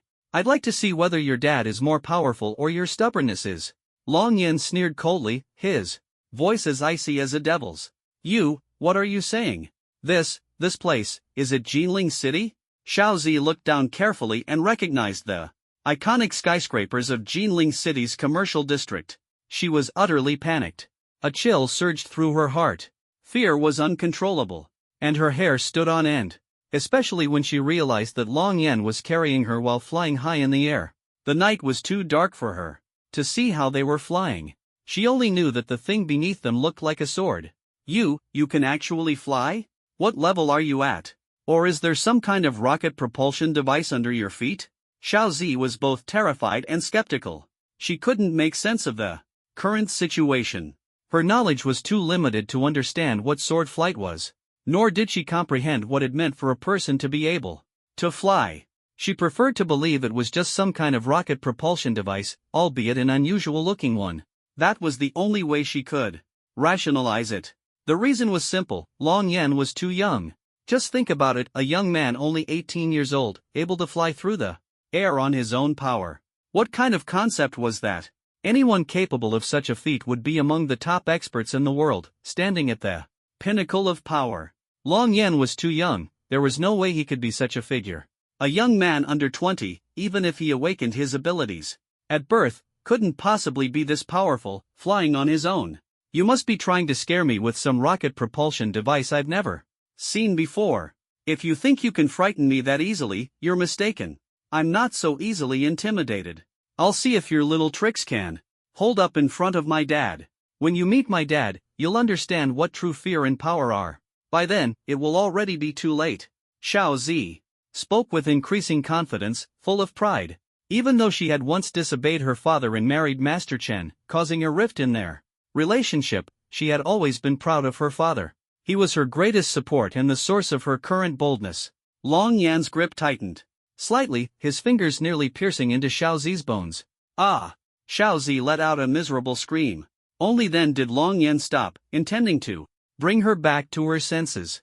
I hope your father is truly as capable as you claim. Don't turn into a sobbing mess the moment you see me. If that's the case, I'll only make your family's death even more tragic, Long Yan said coldly. His words would terrify every villain on the Longyuan continent who had ever crossed him, making them wish for death rather than being caught by him, as the consequences would be dire. Upon hearing Xiao Zi's words, those villains would only secretly lament, "You are truly courageous. Isn't living well enough? Why risk your entire family? This isn't asking for trouble, it's asking for death. Ha, I'd like to see if you can still act so arrogant when you meet my father. I don't believe that at just 18 years old, you're that powerful." These words might scare me, but they definitely won't scare my father. My father will surely make you understand just how miserable it is to offend the Xiao family. Xiao Zi thought to herself. She dared not say more, fearing that Long Yan might explode her head. That kind of pain, penetrating to the bone, was something she never wanted to experience again. Long Yan gazed at a large manor in the suburbs. It spanned over 1 square kilometer, a square area with sides measuring 1,000 meters, entirely occupied by the manor. In this city full of skyscrapers, it stood out remarkably. This is the Xiao family. Long Yan descended rapidly from the sky. Xiao Zi's mouth was distorted by the strong wind. As they descended to an altitude of 500 meters, red lights lit up at the 4 corners of the manor. These were high-altitude warning radars at each corner. Long Yan deliberately allowed the radar to scan him. The radar immediately issued a red alert. Everyone in the manor was almost simultaneously aware that someone had intruded into the Xiao family's territory. Someone's entered the Xiao family. Everyone, grab your weapons, quick, quick, quick. The bodyguards swiftly armed themselves and rushed out from various rooms. In the manor, the lights in the manor turned on, and members of the Xiao family poured out of their houses. The manor was large enough to accommodate all of them. If ordinary people lived there, it could house at least 20,000. On the 2nd floor, 3rd floor, 4th floor, 5th floor, the ground floor, and the rooftop, family members emerged. Some wore battle armor, while some women were dressed in nightgowns. Standing at the center of the 5th floor was a white-haired elder with the strongest presence. He wore black, gleaming armor, exposing only his head. His gaze was resolute, his hair slicked back, his white beard and eyebrows prominent, his facial features sharp, and his skin taut, making him appear youthful and vigorous. His skin condition resembled that of someone in their 40s, if not for his full head of white hair, no one would believe he was elderly. The people around him naturally gathered around, indicating his extraordinary status. Warning radar. Indeed, the Shao family is no ordinary clan to possess equipment of this caliber. It can even prevent interference from drones and aircraft. It can even provide early warnings against aerial strikes. These 4 radars, even if purchased from the military, would be worth over 500 million. And they can't be bought easily. Even with money, you might not be able to acquire them. This is the strength of a prominent family. The Shao family is truly remarkable, Long Yan silently assessed. An expert can discern authenticity at a glance. In his previous life, he was a star-level Tiger general and had seen many such radars, understanding that the issue wasn't the price but the fact that these devices weren't sold to outsiders. Only those with solid strength and background could obtain them. Buzz, buzz. At that moment, high-altitude searchlights on both sides of the manor lit up, their beams dazzlingly bright. Following the radar's warning position, the lights synchronized to track Long Yan's figure, moving like stage lights to highlight his arrival. Long Yan was the protagonist, and these searchlights became the perfect backdrop. He descended steadily above the massive fountain at the front of the manor. As his figure came to a halt, waves of air scattered, exuding an overwhelming aura, falling at an ultra-high speed, yet able to stop steadily. Even the arrogant Cloud Emperor would have to admire it. Everyone's eyes were fixed on Long Yan.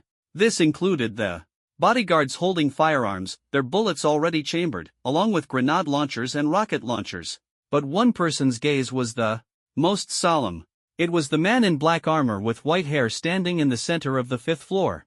His eyes carried a hint of apprehension, and, deep within them, a faint trace of fear was spreading. Dad, Ah Chen was killed by him, and unfortunately, he was also killed by him. Dad, that was your grandson. Your grandson is dead, killed by Long Yan. He killed your grandson, Dad. Kill him and avenge your grandson. Shao Zi, seeing her cold and imposing father, couldn't stop her tears from flowing as she screamed hysterically. Bang! Long Yan casually tossed her, and Shao Zi crashed heavily to the ground, creating a pit in the surface. Put! She spat out a large mouthful of blood, her face covered in it. Horror! Gaze gradually became unfocused, and her internal organs suffered further severe injuries. She convulsed and struggled in pain within the pit. This was a nearly top-tier old Model A8. If someone starving saw this, they would surely exclaim at the waste. But Long Yan didn't care at all. As if he were tossing aside an ordinary chicken. Look, that's Miss Shao Zi. What? It's actually Miss Shao Zi? Hasn't she been gone for a long time? Dad, this is just how he is. You don't need to be afraid of him. Kill him, avenge your grandson. Revenge! Shao Zi once again screamed the word revenge hoarsely. As a result, she was grabbed by Long Yan in an instant. Bang! Her right hand was forcibly torn off by Long Yan. Ah! A heart-wrenching scream erupted, as painful as a pig being slaughtered. Everyone who heard it felt their hearts tighten, their eyelids twitching uncontrollably. The scene was simply too brutal. What's more, Shao Zi was their eldest young lady. You're courting death. Shao Wanyan finally couldn't hold back anymore, gritting his teeth as he spat out 4 words. For the sake of the family, he could endure, especially since the opponent's strength was unclear. But now, he could no longer tolerate it. No matter who you are, no matter what your background is, my Shao family fears nothing. If you dare touch my daughter again, I, Shao Wanyan, swear to make your entire family pay in blood. Shao Wanyan's voice thundered, his imposing aura shaking the heavens. Blue flames surged around him. At this moment, he had only one identity: a father desperate to save his daughter. No matter the bigger picture, his full strength was on display. A heavy sense of oppression swept the surroundings, forcing everyone back a step. An A-level fire ability. A Battle King, first stage. He.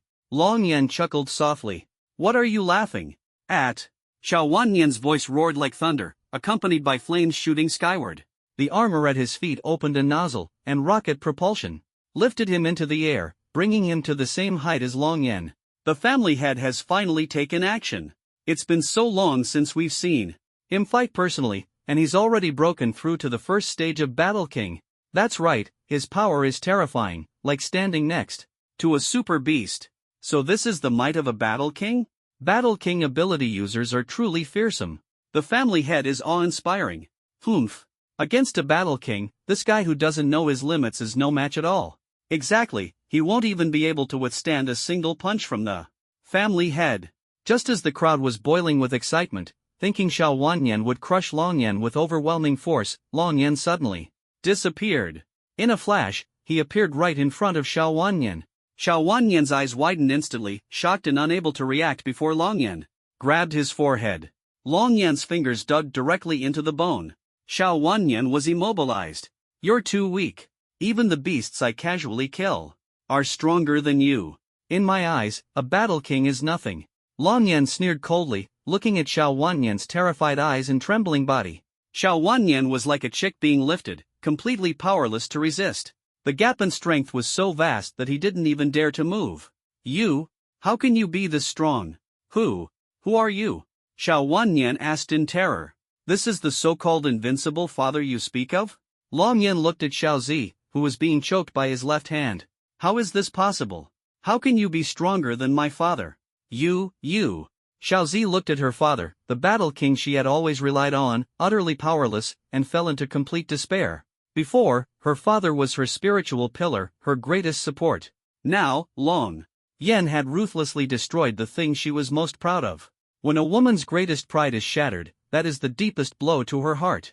Xiao Zi finally understood that she had provoked the wrong person.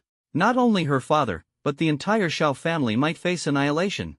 And those who had been so excited moments ago, believing the family head would display his Battle King strength and sweep through Long Yan, now had their expressions frozen. The family head lost, and he's a Battle King. How could a Battle King lose? No, I don't believe it. Battle Kings are invincible. Yet he was defeated. Could this man be beyond a Battle King? It's over, we're doomed. The crowd fell into panic and chaos.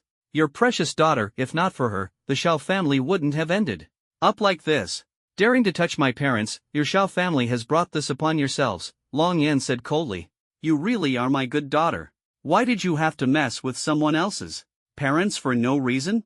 You deserve it. Do you really want to kill your father and destroy the entire Xiao family to make yourself happy? Xiao Wanyan glared viciously at Xiao Zi. After so many years of not returning home, she came back only to bring trouble. It was truly exasperating. Dad, I didn't know he was this strong. I really didn't know. Xiao Zi trembled as she cried. From today onward, Jinling is no longer the Xiao family's territory. Long Yan's words were as cold as a blade, and the surrounding temperature plummeted. A suffocatingly sharp aura enveloped the entire estate. No, you can't do this. If you kill us, the Ability Punishment Squad will definitely intervene and investigate. You'll be implicated too. I know you're strong, but can you really be stronger than the Ability Punishment Squad? Xiao Wanyan hurriedly tried to persuade him. With his life hanging by a thread, he had to seize any chance he could. Judging by Long Yan's tone, it seemed the Xiao family was doomed. My friend, whoever you are and whatever your intentions, stop immediately. Suddenly, a voice echoed from beneath the luxurious estate, resonating clearly throughout the grounds. Boom! A figure burst through the roof and landed steadily on the 5th floor. His presence was overwhelming. It was an elder clad in dark golden battle armor, exuding an awe-inspiring and commanding aura. The old patriarch has emerged from seclusion. 5 years ago, he was already a Battle King. Now that he's out, he must be even stronger. Ha, the old patriarch is here. We're saved. The crowd erupted in cheers. For a moment, the tense atmosphere eased slightly. Father, Xiao Wanyan called out excitedly. But Long Yan shook his head. The same old routine, beat the young ones, and the old ones come out, beat the old ones, and even older ones show up. I don't have time for your nonsense. Bang! Long Yan suddenly threw a punch, shattering Xiao Wanyan's skull instantly. Father! No! Xiao Zi screamed, her pain so intense she could barely breathe. Long Yan coldly eyed Xiao Zi, who still retained her charm. Is this the father you relied on? Pathetic. You can die too. With a swift motion, Xiao Zi's head was severed as she let out a final scream. Boom! He casually tossed her body aside, scattering fragments everywhere. Only her high heels and stockings remained, hanging on the fountain's decorations. Thinking of relying on your brothers for help? Dream on. Nothing was left. You're courting death. The Shao family's old patriarch, Shao Shuafan, roared in fury. He drew the long blade from his back and swung it fiercely at Long Yan with great momentum. Grade B fire ability, Battle King second tier. Another weakling. Long Yan blocked the attack with a wave of his hand. Bang! Impossible. Shao Shuafan's eyes were filled with terror. With one strike, his sword and body were severed. Boom! His head and torso fell heavily to the ground. No, the old patriarch is dead, and the family head is dead too. It's over. The Shao family is finished. Run! Run for your lives. Scatter and escape. He can't possibly catch all of us. Yes, there are so many of us, and he's just one person. If we split up, he won't last long enough to kill us all. The Shao family members descended into chaos. Some, wearing battle armor equipped with rocket propulsion devices, quickly flew into the sky to escape. Others scattered in all directions. Trying to run? Do you think you can escape? To kill you all, I don't even need to chase. Long Yan sneered and shook his head. These people really thought they stood a chance. He never needed to chase his targets to kill them. With a wave of his finger, buzz. A sword aura split into countless fragments, slicing everyone in the estate into pieces. Even the battle armor and various advanced weapons were effortlessly destroyed, as if cutting through tofu. The entire Shao family was annihilated. Not even the beautiful women, including the pure and innocent ones, were spared. Long Yan showed no mercy. Boom, boom, boom. Corpses littered the ground. From that moment on, the Shao family was completely erased from the Jinling continent. Long Yan's gaze remained cold and unfeeling. The dragon's reverse scale, touch it, and you die. Family was his reverse scale. He had killed far more people than this on the Long Yuan continent. This was only the beginning. After dealing with everything, Long Yan stepped into the Shao family's basement. There was an underground vault resembling a bank safe. The door was a meter thick. Please input your fingerprint and 16-digit password, and open your eyes. For verification, the intelligence system on the iron door prompted. Bang! Long Yan slashed the iron door with a single sword strike. Enter a password? What a joke! He broke in directly, destroying the intelligence system in the process. Naturally, this also triggered the alarm. The security team and the special operations squad would arrive soon. The lights turned on. Inside the vault were 10 piles of cash, each worth 100 million. But this money was useless, it was all numbered. Causing trouble for this amount of money wasn't worth it. A wave of sword energy swept through, shredding the cash. Long Yan didn't care at all. After all, the cash was just blocking his view. On the innermost table, however, was a pile of gold. Long Yan stored it, all in his spatial ring. Approximately 1,000 pounds. At the current gold price, 800 per gram, that's about 400 million. Long Yan was very satisfied. Gold was a universal currency, unmarked, and no one would know whose it was. On the wall were various suits of armor, all designed for ability users. These armors are made of A-grade materials. They must have been expensive when purchased, but selling them would be difficult. If they don't fit, the price would drop by 70%. Damaged ones are even cheaper, worth only 10 to 20% of the original price. Long Yan had no interest in these armors. They were useless to him. His gaze swept to the other wall. There's Qingyan grass, 1000 marrow fruit, and dream shatter fruit here. 2 of each, no less. Qingyan grass and 1000 marrow fruit are good. I can refine beauty-enhancing pills for my parents. Dream shatter fruit has unique effects and is extremely rare in the world. Seeing 2 at once, Shao family's collection is indeed impressive. Long Yan stored the herbs in his spatial ring. Not a bad haul. Time to leave. After a thorough search, he found nothing else of value. It was already late. Long Yan flew his sword into the sky, overlooking the estate. 2 kilometers away, the security team's vehicles were already approaching. Suppress with air pressure. Long Yan raised his hand, forming a massive transparent sphere. It rapidly contracted and compressed. Boom! The estate's buildings lasted no more than 2 seconds before being crushed and collapsing into rubble. It was just like the headquarters building in Donglin City before. Long Yan left immediately, flying into the stratosphere over 30,000 meters high. Boom! Breaking the sound barrier, he sped away. The security team and special operations squad vehicles had just stopped at the estate's entrance. Buzz! A thick cloud of smoke billowed toward them. The car door opened, and a woman stepped out. She was wearing the uniform of the special Operation Squad, with 5 stars on her shoulder epaulette. She removed her jacket, revealing a tight combat suit that accentuated her alluring figure. Buzz. She waved her hand. A gust of wind swept through, quickly dispersing the smoke and clearing the area. She displayed her B-grade wind ability, her strength reaching the 5th level of the combat body. Soon, a scene of devastation appeared before her. The estate was completely destroyed. The woman's eyes widened, her brows furrowed, and her expression darkened. How could this happen? The Shao family estate has been destroyed, she said in shock. A large group of fully armed security and special operations team members exited the vehicles. They removed their masks, and all were stunned by the sight before them. Oh my God! How could such a massive estate just disappear? We didn't even hear an explosion earlier. How did the estate collapse? What on earth happened? Could it be the work of the Shao family's enemies? What do we do now? There must have been a lot of casualties. The Shao family is so powerful, this is going to cause a huge uproar. Who would dare to be so audacious as to target the Shao family? I can't remember the last time I saw an attack on an entire family. Isn't it obvious? These days, even the death of a single ability user can cause a major incident, let alone an attack on a family like the Zhaos. Everyone spoke one after another, shaking their heads and sighing. Make way, make way. At the back of the crowd, a man in his 30s wearing the uniform of the 6-star police guard shouted, "Officer Zhao." The crowd saluted and quickly made way for him. Although a 6-star rank in the police guard signifies a deputy officer, and 7-star is the rank of a full officer, workplace rules dictate that the deputy officer is addressed as officer in the absence of the full officer. The man nodded slightly, his gaze falling on the strikingly well-built woman ahead. Jiang Buhui, your abilities have improved again. It seems you won't take long to become a battlefield-level superhuman. His voice carried a hint of mockery. Oh, I wondered who it was. Turns out it's you, Zhao Jingxia. Jiang Buhui retorted with equal sarcasm. I'm no match for you. After all, you became a 9th level combat body expert at 35, while I'm only 23 this year.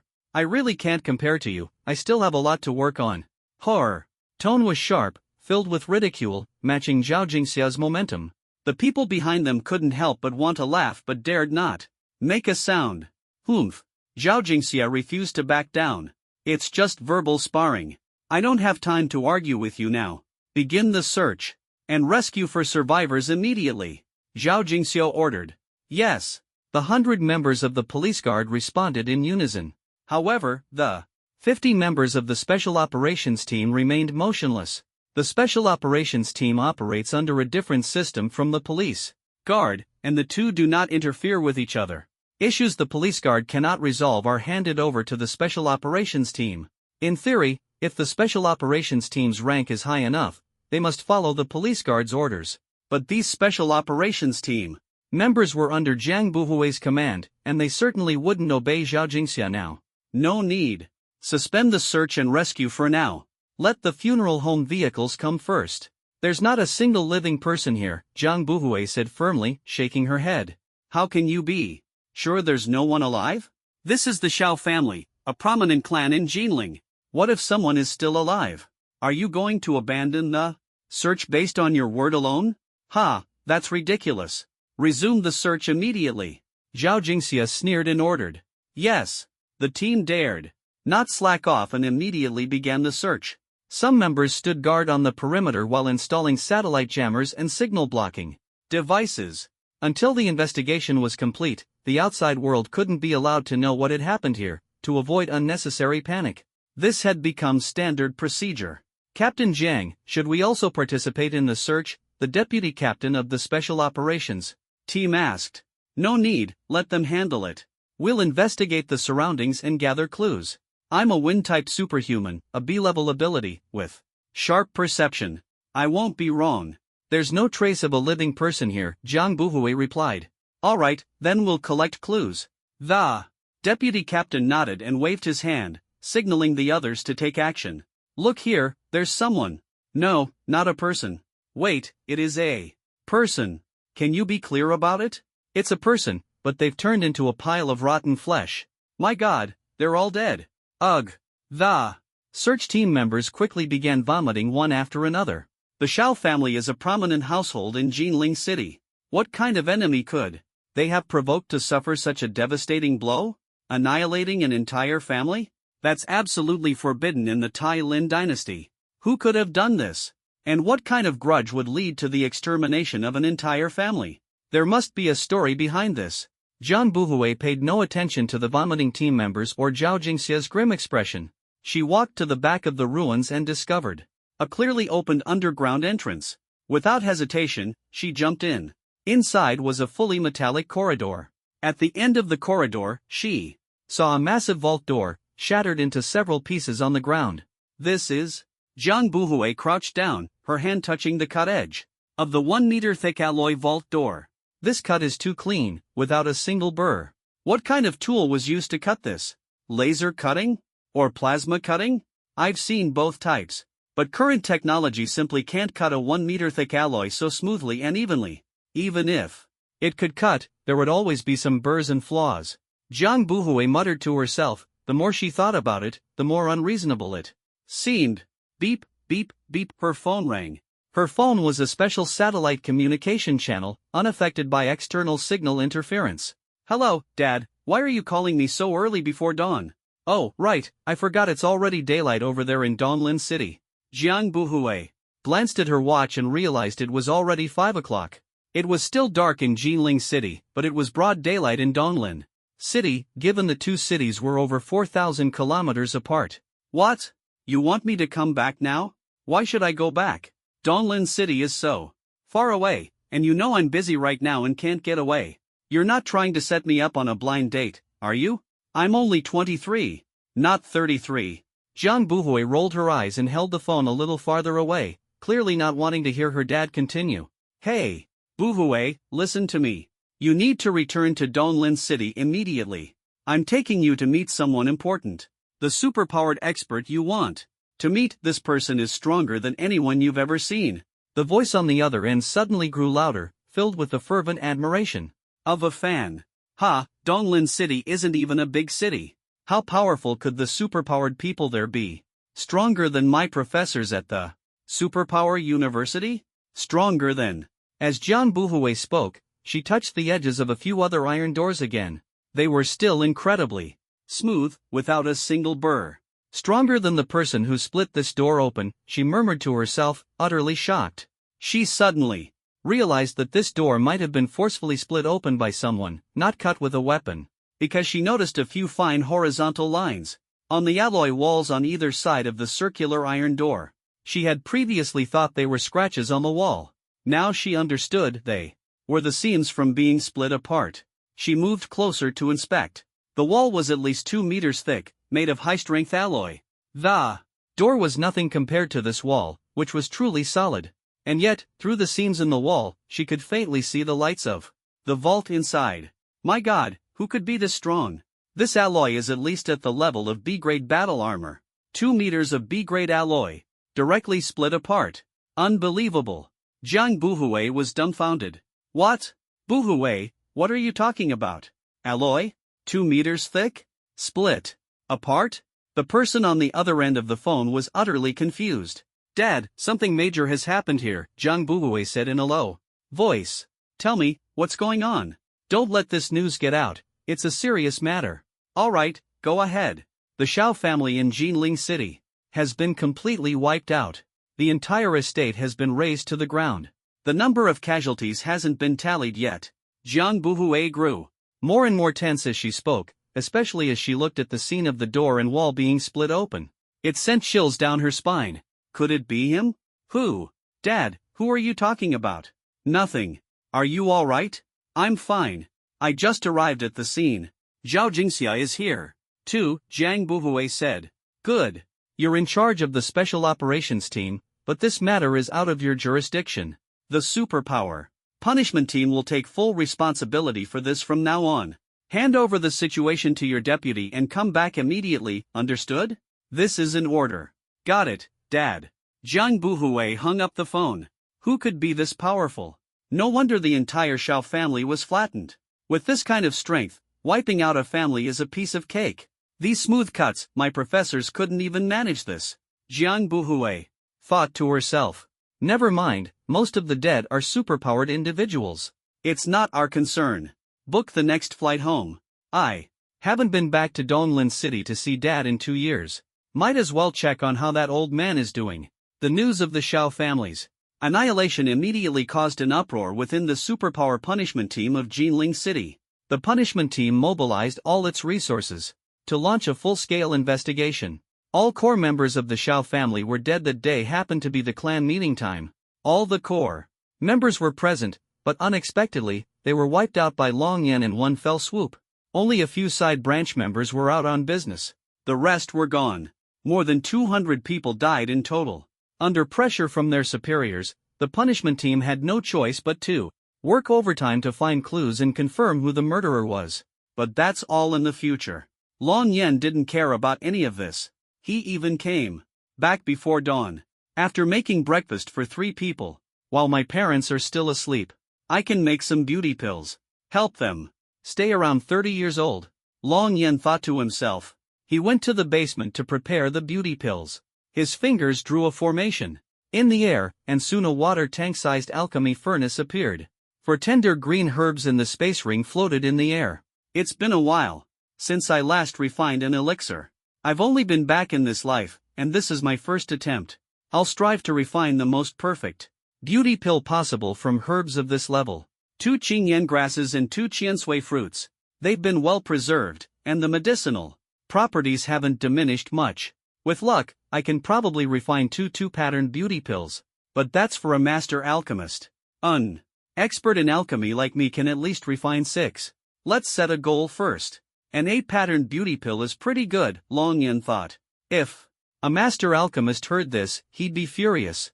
Just as refining tools have patterns, so too do alchemy tools. The same pill's price can vary significantly with each additional pattern. Begin. Long Yan teleported 4 herbs into the alchemy furnace. He closed the lid. Flames ignited from his fingertips, blazing around the furnace. Alchemy began. Because the formation cauldron was transparent, the process inside could be clearly seen from outside. The herbs spun at high speed, gradually melting. The 4 herbs slowly merged. Finally, under precise control, 6 pills, each 1 centimeter in diameter, condensed into a single sphere. They rotated alternately. The alchemy furnace opened, and 6 bright green pills fell into Long Yan's hands. He picked one up and examined it carefully. The outer shell is crystal clear, without a single blemish. The interior is evenly colored and smooth. 8 lines encircling it. Not bad. 6 second grade, 8-line pills have been refined. Given the properties of these 4 herbs, this is already the limit. Don't expect too much, Long Yan said, pleased. The reason it was a second grade 8-line pill wasn't because he hadn't refined pills for many years in his previous life on the Longyuan continent. Rather, the medicinal properties of the herbs limited its effectiveness. Even the most advanced alchemy skills couldn't break through this limit. As for why there was no pill tribulation, second-grade pills inherently don't experience it. It only occurs when a pill is of the 4th grade or higher. And it must be of the 4th grade, 7 lines or higher. Otherwise, it would only occur when the pill is of the 7th grade. If any pill were to encounter a pill tribulation, wouldn't thunder and lightning be constant? The Longyuan continent would be thundering daily. A surprise for Mom and Dad. Long Yan smiled as he returned to the first-floor living room. Long Jin and Lin Yuyan were enjoying breakfast. Long Yan had only spent a dozen minutes refining the elixir. Yenner, are you done? Come and have breakfast, Lin Yuyan called. Okay.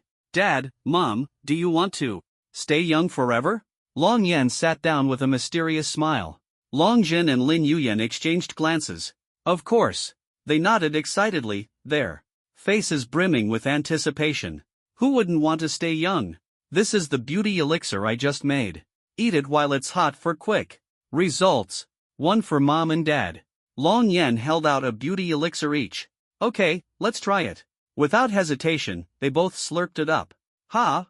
I thought it was bitter, but it tastes like apple. This one's strawberry, pretty good. They chewed it a few times and swallowed it like candy.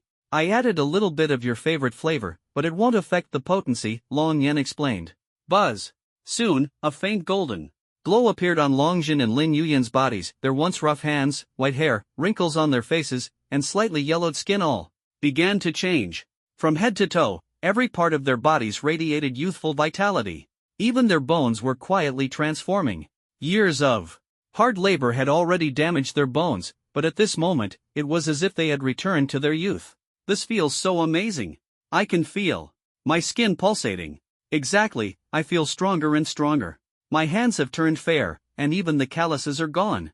Honey, you've become younger, just as handsome as before, no, even more handsome. Darling, you're the same, as beautiful as the first time we met. Long Jin and Lin Yuyan's faces were filled with joy. They held each other's faces, their gazes tender and moist. Over the years, life had worn down their sharp edges. The young man and woman of the past had turned into a middle-aged couple. Sometimes, they were even mistakenly called grandparents, a testament to how much they had aged. But now, their skin had reverted to the appearance of a 23-year-old. They looked about 30, much younger than before. Strangers who saw them would only think that the photos on their IDs were outdated or poorly taken. Clearly, they were a pair of stunning young people. I have something to take care of and might be back late. If I don't make it back, you two go ahead and eat first. Long Yan sensed the atmosphere was a bit off and decided to slip away, wanting to give them some private space. Just as he stood up, Yenner. Thank you. You've worked hard, Yenner. Long Jin and Lin Yuyan tightly embraced Long Yan. It's no trouble. After all, you're my parents. Long Yan smiled.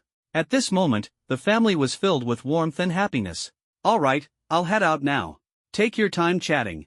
Long Yan quickly left, closing the door behind him to give his parents some alone time. After all, they had just regained their youth, and it wouldn't be right to disturb them. The two of them gazed at each other for a long time. Their deep feelings were hard to control. If only we had a younger brother. A younger brother would be nice, but a younger sister would be better. Yes, a sister would be better. Long Yan strolled leisurely along the villa district's paths, feeling completely relaxed. Beep beep beep. An anonymous call came in, and Long Yan answered. His number was also anonymous to prevent being tracked. Hello, sir. This is Yun Fan. The 12 eggs you entrusted to us last time have all been delivered. Because of the quantity, we couldn't offer a very high price. I hope you understand. The 10 billion has already been transferred to your account. Did you receive it? Yun Fan asked. Long Yan hadn't paid much attention to this matter. At the time, he was busy forging weapons, and after returning, he was focused on killing, so he hadn't checked his messages. He took a look and, sure enough, 10 billion had been credited to his account. He now had a total of 2.51 billion in cash in his account. I received it, Long Yan nodded, his voice deep and resonant, revealing no hint of his age. Here's the thing, sir. Tonight, our Black Dragon Exotic Beast Hall will be hosting a large auction in Donglin City. Some of the items you sold previously will also be up for auction. Would you be available to attend? I will personally host you. Let me give you a little teaser. I've heard that a perpetual crystal will appear at this auction. You know how rare this item is. It enhances the weapons and armor of ability users. Especially when integrated during forging, it can double the effects of S-grade materials, Yun Fan explained. A perpetual crystal, huh? This item is quite common on the Long Yuan continent, but it's indeed rare here. If the size is large enough and the quality is high, it could significantly enhance the Long Yuan sword during forging. Even if it's not perfect, the effects would still be impressive. I must get my hands on this. Long Yan calculated in his mind. He had named his sword Long Yuan. This sword would be his lifelong companion. He had left room for upgrades during its forging, allowing for the continuous addition of materials to enhance it. Theoretically, there was no upper limit, as long as the materials were good enough. However, it also depended on whether Long Yan's strength could keep up, otherwise, he wouldn't be able to sustain the upgrades. Alright, I'll be there tonight, Long Yan agreed. Great, great. I'll be at the entrance to welcome you. Or I can drive to the airport to pick you up, Yun Fan said excitedly. No need, Long Yan replied. Alright then. Sir, the location is at Lingyan Pavilion. I'll wait for you, Yun Fan said before hanging up the phone. Lingyan Pavilion? I've never heard of this place, Long Yan thought to himself. In his previous life, Long Yan had spent many years in Donglin City. However, he hadn't visited many places, as many locations had high thresholds that ordinary people couldn't access, let alone a place like Lingyan Pavilion. Let me check the map to see if it's marked, Long Yen said, opening his phone's navigation app. The result showed no such place. It's not on the map? Long Yen was just about to ask when an old Rolls-Royce with a special license plate suddenly drove up and stopped beside him. Two people got out of the car. They were none other than Lin Ruocheng, the developer of this villa district, and his driver and bodyguard, Wu Huiyan. Greetings, Lord Long. I didn't expect you to return so soon. Lin Ruocheng clasped his hands together, his face full of surprise, as if he hadn't seen Long Yen just yesterday. Weren't you here yesterday as well? Forgotten so quickly? Long Yen said with a smile. Well, as expected of Lord Long, you noticed us back then. Lin Ruocheng scratched his head awkwardly. At the time, they had been quite far away, and he thought Long Yen hadn't noticed them. Little did he know that Long Yen had already sensed their presence without even looking. Lord Long is truly incredible, destroying a building in an instant, Lin Ruocheng said. But they still don't know who did it. Yesterday, the entire city's air raid sirens were even triggered. I suspect their internal investigation will conclude it was an external superpower. I'll also help intervene on my end. I'll make sure they don't trouble your parents. Not bad, well done, Long Yen nodded, finding Lin Ruocheng quite reliable. He himself wasn't afraid of trouble and could kill without hesitation, but he didn't want his parents to be disturbed and preferred to keep things quiet. As for whether anyone dared to touch his parents, no one had the capability yet. Long Yen continued walking forward, with Lin Ruocheng following closely behind. Wu Huiyan sensibly drove the car behind them. Watching Long Yen, a group of young admirers looked at him with eyes full of worship. Who wouldn't want to roam the world with a sword? Who wouldn't want to live freely and unrestrained? One man, one sword, shaking the world with no one daring to stand in his way. Long Yen was like a protagonist straight out of a novel. Wu Huiyan naturally idolized him to the extreme, treating him as a spiritual role model. Speak, what else is there? Long Yen knew Lin Ruocheng must have other matters to discuss. Lord Long, you might not be fully aware of Master Chen's background, Lin Ruocheng began. Let me give you a detailed introduction. Master Chen's family, as well as his wife's family, are not simple. At this point, Lin Ruocheng's expression turned serious. Go on, Long Yen responded calmly. Master Chen is the youngest son of the Chen family patriarch in Xiling City, Lin Ruocheng explained. In his youth, he lacked talent and wasn't valued. Later, he relied on a special ability to make a name for himself in feng shui. Many wealthy and powerful individuals have sought his guidance. Thus, his reputation grew significantly, even surpassing the strength of his abilities. Now, within the Chen family, he is the patriarch's favorite son. So the Chen family won't let him go easily. Unless they encounter a problem they dare not provoke, they will definitely investigate to the end. After finishing, Lin Ruocheng glanced at Long Yen, only to find that he showed no reaction. Long Yen simply looked ahead, indifferently, showing no sign of concern. And his wife, Xiaozi, she's formidable, Lin Ruocheng continued. She is the eldest daughter of the Jinling Xiao family, the current patriarch's eldest daughter. It's said that the Xiao family has a strong ability user at the Battle King level. For Master Chen to marry her was quite a climb. The two families aren't well matched. Although her relationship with her father isn't good, if Xiaozi were to ask her father for help, the Xiao family would definitely intervene. Of course, a Battle King is equivalent to a Beast Emperor level, which shouldn't pose much of a threat to you, my lord, but it could bring some trouble. After all, the Xiao family is both wealthy and powerful. Also, Lin Ruocheng trailed off. The Xiao family has already been wiped out by me, so there's no need to worry about that, Long Yen said calmly. Oh, wiped out? Destroyed? Wait, Lord Long, what did you say? The Xiao family was destroyed? How were they destroyed? Who did it? Lin Ruocheng was so shocked he couldn't speak. Last night, while you were all sleeping, I casually wiped them out. The news should have spread by now. But it must have been suppressed. It'll take a while for the outside world to find out. Long Yen spoke, as if discussing something ordinary. Was the Xiao family powerful? Are War King level experts really strong? Lin Ruocheng froze for a few seconds, his throat tightening, and couldn't help but ask. Defeated in one move, I couldn't really feel how strong they were. Even that green One-horned python in the lake, a beast emperor-level creature, could wipe out their entire family. Long Yen spoke nonchalantly. Listen to me. Damn. Lin Ruochen couldn't help but curse, his expression a mix of astonishment and disbelief. What does defeated in one move mean? A war king is only worthy of being defeated in one move? Does that mean anyone below a war king isn't even considered human? Sob, this is what a true powerhouse looks like, so domineering. Ah! Lin Ruochen looked up at the sky, took a deep breath, and felt dizzy, which was a normal reaction. However, Long Yen was right. The Shao family indeed couldn't compare to that green beast emperor one-horned python. After all, the top combat power of the Shao family was only at the first and second levels of the War King realm. In the human world, they were naturally strong, despite their bullying and evil deeds. But as long as they didn't openly provoke others, no one dared to touch them. However, the number of powerful beasts far exceeds that of humans. Compared to beasts, their strength is insignificant. One thing about humans will never change: they only dare to act fierce within their own circles. Since the Shao family has already been destroyed, there's nothing to worry about. As expected of Lord Long, your strength is truly unbelievable, Lin Ruochen exclaimed. Besides this, do you have anything else to discuss? Long Yen turned to look at him.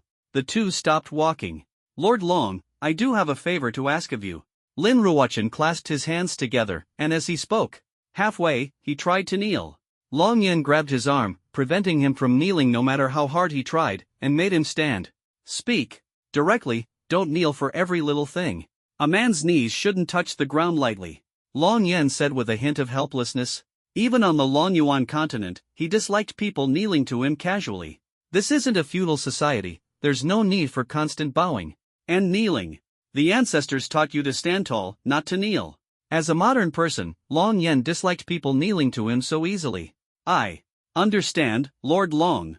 Here's the situation: Master Nye from the medicine pavilion told me that the ice source grass must be consumed entirely to be effective. So I boiled the ice source grass into a soup and gave it to my daughter to drink. However, I remembered what Lord Long said and only served her a small bowl. After drinking it, my daughter has been in a deep sleep and hasn't woken up. Master Nye said he couldn't do anything, and my daughter might never wake up. So, I wanted to ask Lord Long for help. Lin Ruochen hadn't finished speaking. This Master Nye from the medicine pavilion is truly a genius. I thought someone among you would know how to use ice source grass. I didn't expect you'd have people swallow it. The medicinal properties of ice source grass are extremely potent. You just need to extract the juice, dilute it with purified water, and apply it to the skin. The skin will naturally absorb it, helping the body stabilize the ice soul ability. After all, the ice soul ability is released by the body, not the internal organs. Drinking it to let the stomach absorb it is completely unnecessary. This isn't a tonic. Instead, the strong medicinal properties will cause prolonged sleep. Forget it. Let's go take a look. Long Yen patted Lin Ruochen's shoulder and prepared to get in the car. Lin Ruochen was stunned for a moment, then quickly and excitedly opened the car door for Long Yen. Lin Ruochen had an open mind. Being around someone like Long Yen, helping out was just a matter of convenience. Lord Long, rest assured, as long as you can cure my daughter, you can name any condition, Lin Ruochen said excitedly. We'll see. Long Yen responded indifferently. The car quickly arrived at an estate. The estate covered about 10,000 square meters. For a wealthy family, this scale was considered moderately upper class. The main gate opened, and the car drove in. Lin Ruochen led the way, with Long Yen walking ahead. They arrived at a luxurious 70 square meter bedroom on the third floor. The room was filled with expensive medical equipment. 3 senior physicians with graying hair were in discussion. They were top experts from major hospitals in Donglin City. There was also an elderly man sitting on a mahogany chair, sipping tea. His hair was completely white, as were his eyebrows and beard. Deep wrinkles lined his face, making him appear at least 70 years old. He wore a sharp black suit, with a special badge pinned to his chest, a symbol of his membership in the medicine pavilion, a mark of status. Long Yen immediately recognized him as Master Nye, the person Lin Ruochen had mentioned. At this moment, Chen Lao, the old butler responsible for protecting Lin Ruochen's daughter, was pouring tea for Master Nye.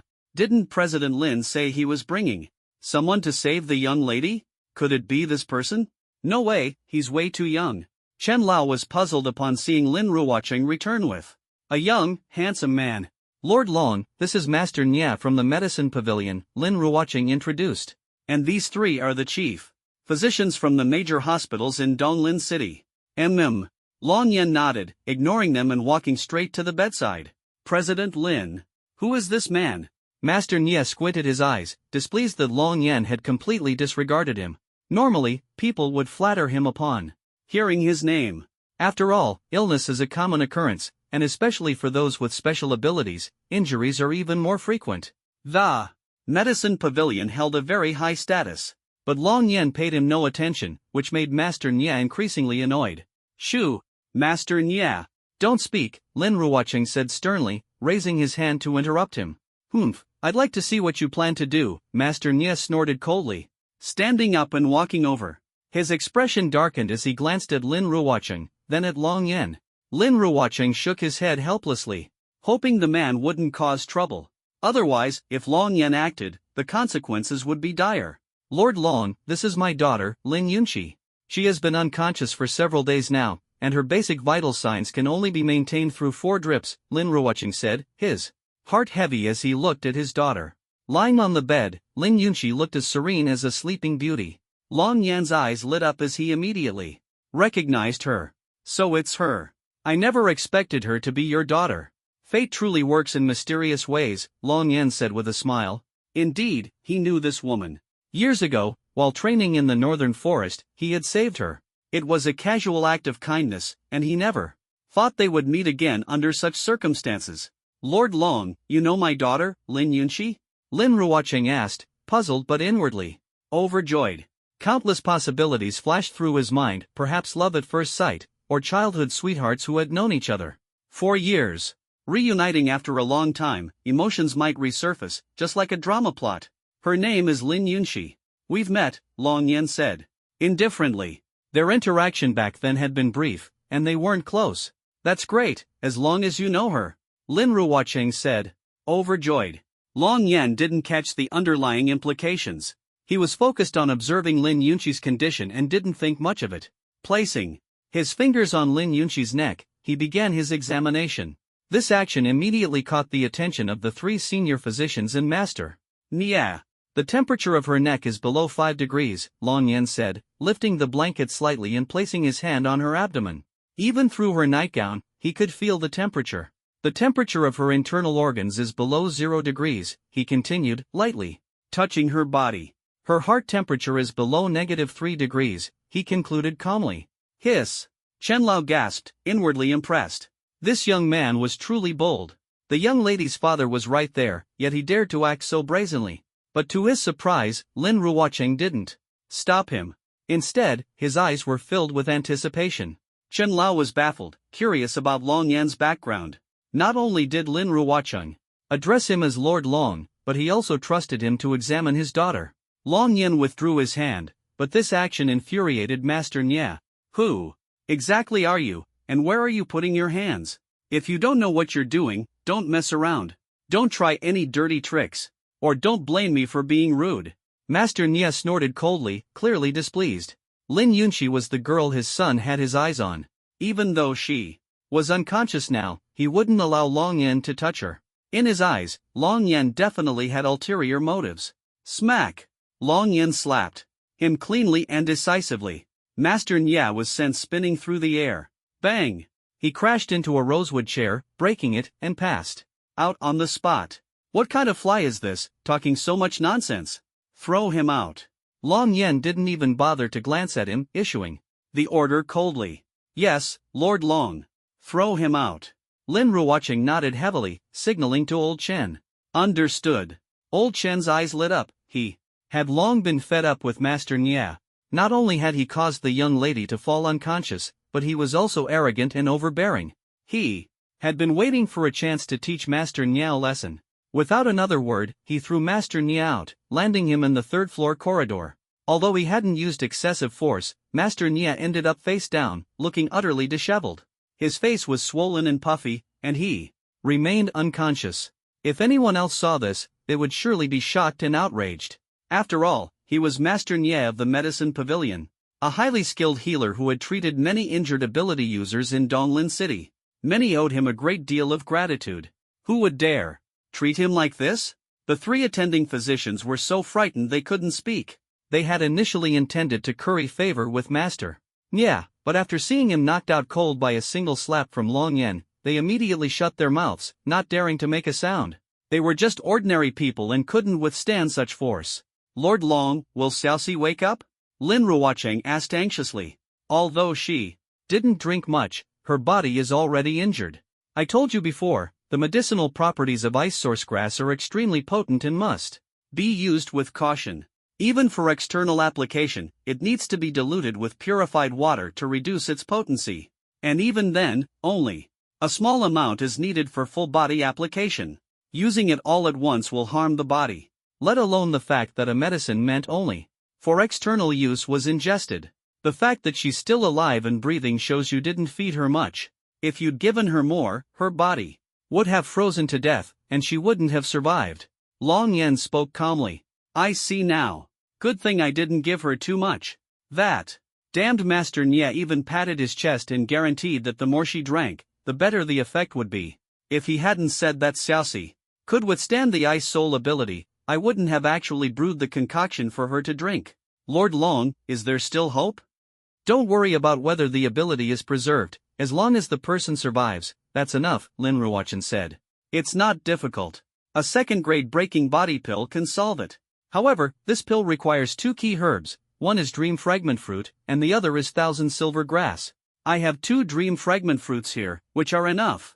Unfortunately, we're missing thousand silver grass. Without thousand silver grass, the pill can't be refined. If you want to cure her and preserve the ice soul ability, this is the only way, Long Yen said decisively. Refining a second-grade pill was easy for him, the challenge lay in gathering the ingredients. Without the herbs, the pill simply couldn't be made. Lin Yunxi's current condition required the breaking body pill to dissolve the icy cold energy freezing her internal organs. Only then could she fully absorb the medicinal effects of ice source grass, stabilizing the ice soul ability. This way, her body wouldn't be harmed, nor would she lose her ability. For those with abilities, losing them was no different from being an ordinary person, which might as well be worse than death. It's great to have a solution. But Lord Long, why have I never heard of thousand silver grass before? What kind of herb is it? Lord Long, do you have a picture? I'll immediately send someone to the medicine pavilion to buy it, Lin Ruochen said, his eyes shining with hope. Long Yen suddenly remembered that thousand silver grass was the name used on the Long Yuan continent. In this world, it seemed there was no such name. Perhaps there was a similar herb, but it was called something else. Thousand silver grass is entirely emerald green, with a total of 199 leaves, 9 of which have hooked tips, Long Yen described. That's strange.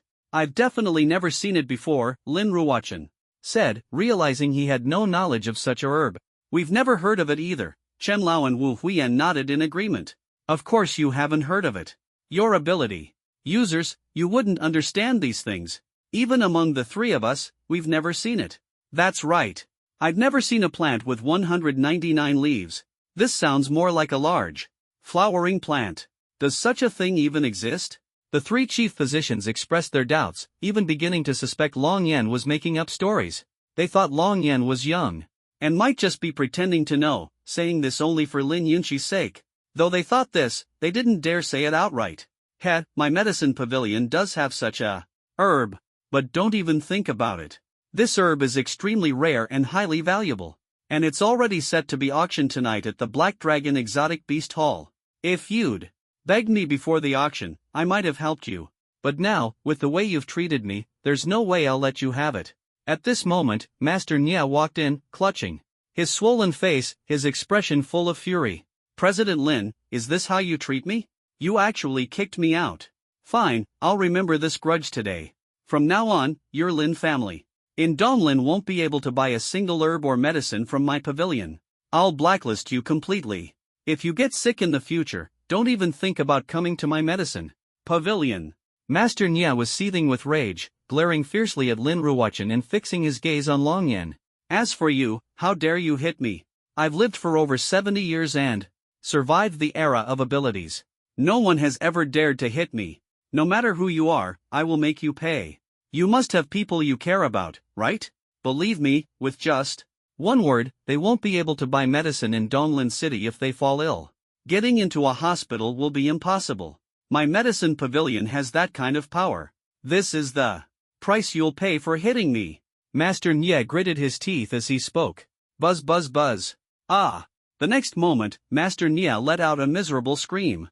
His hands and feet were neatly severed, cut like wooden sticks, and his body floated in midair. Droplets of blood hovered in the air, not falling to the ground or staining the surroundings. It was Long Yen who had acted. He had merely raised his hand and moved his fingers slightly. No, please spare me. I was wrong. I shouldn't have said that. Please, I have an 8-year-old grandson to take care of. Don't kill me. Master Nye begged repeatedly, his eyes straight to action, no nonsense at all. Logically, everyone has their status and should show some decorum, right? But Long Yen completely defied convention. This scared him out of his wits. Dare to threaten my family, and you're courting death, Long Yen said coldly. Bang! Master Nye was shot in the head. All the blood beads converged, compressed violently, leaving his body the size of a fist. It flew out the window and landed in a distant open field. Master Nye died without leaving. A complete corpse. No trace was left at the scene. It was as if he had never appeared, as if he had never been here. Courting death. Long Yan's gaze was calm, as if crushing an ant. With ease. Everyone present couldn't help but nervously swallow. Their mouths were dry, their hearts racing. It felt like the person standing before them wasn't human, but the Grim Reaper. Especially for Chen Lao and the 3 chief physicians who had never met Long Yan before. Chen Lao was better off. He was an ability user, and Long Yan had been brought by Lin Ruocheng. Although surprised that Long Yan was so young yet so powerful, easily killing Master Nye, who was at the first stage of battle physique, he could still accept it. What shocked them more was Long Yan's decisiveness and ruthlessness, acting without hesitation, directly killing someone. This required not only strength but also background and courage. The 3 chief physicians, on the other hand, were terrified, feeling as though their lives no longer belonged to them. They couldn't even begin to imagine what kind of background Long Yan had to dare kill Master Nye from the medicine pavilion. This, what do we do? The medicine pavilion is very powerful. Killing Master Nye will definitely bring trouble. We might also be targeted by the medicine pavilion. The 3 were in a panic. You should leave first. The money will be transferred to your accounts shortly. This matter has nothing to do with you, so don't say anything. Even if the medicine pavilion causes trouble, they'll only come after me. I'm the one who invited Master Nye here. Lin Ruocheng looked at them with an open heart. Alright, President Lin, take care of yourself. Sai, we'll leave now. What on earth is going on here? The 3 hurriedly left, even forgetting to take the expensive medical equipment with them. Have someone send the equipment back later, Lin Ruocheng instructed Chen Lao. Understood, President Lin, Chen Lao replied.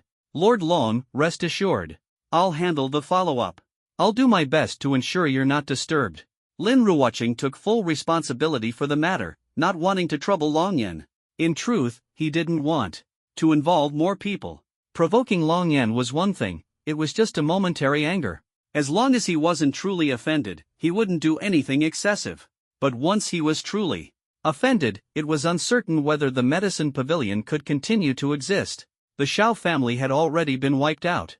Lin Ruocheng firmly believed that if the medicine pavilion dared to target Long Yan's family, Long Yan would undoubtedly take extreme measures. What kind of force is the medicine pavilion? Long Yan asked.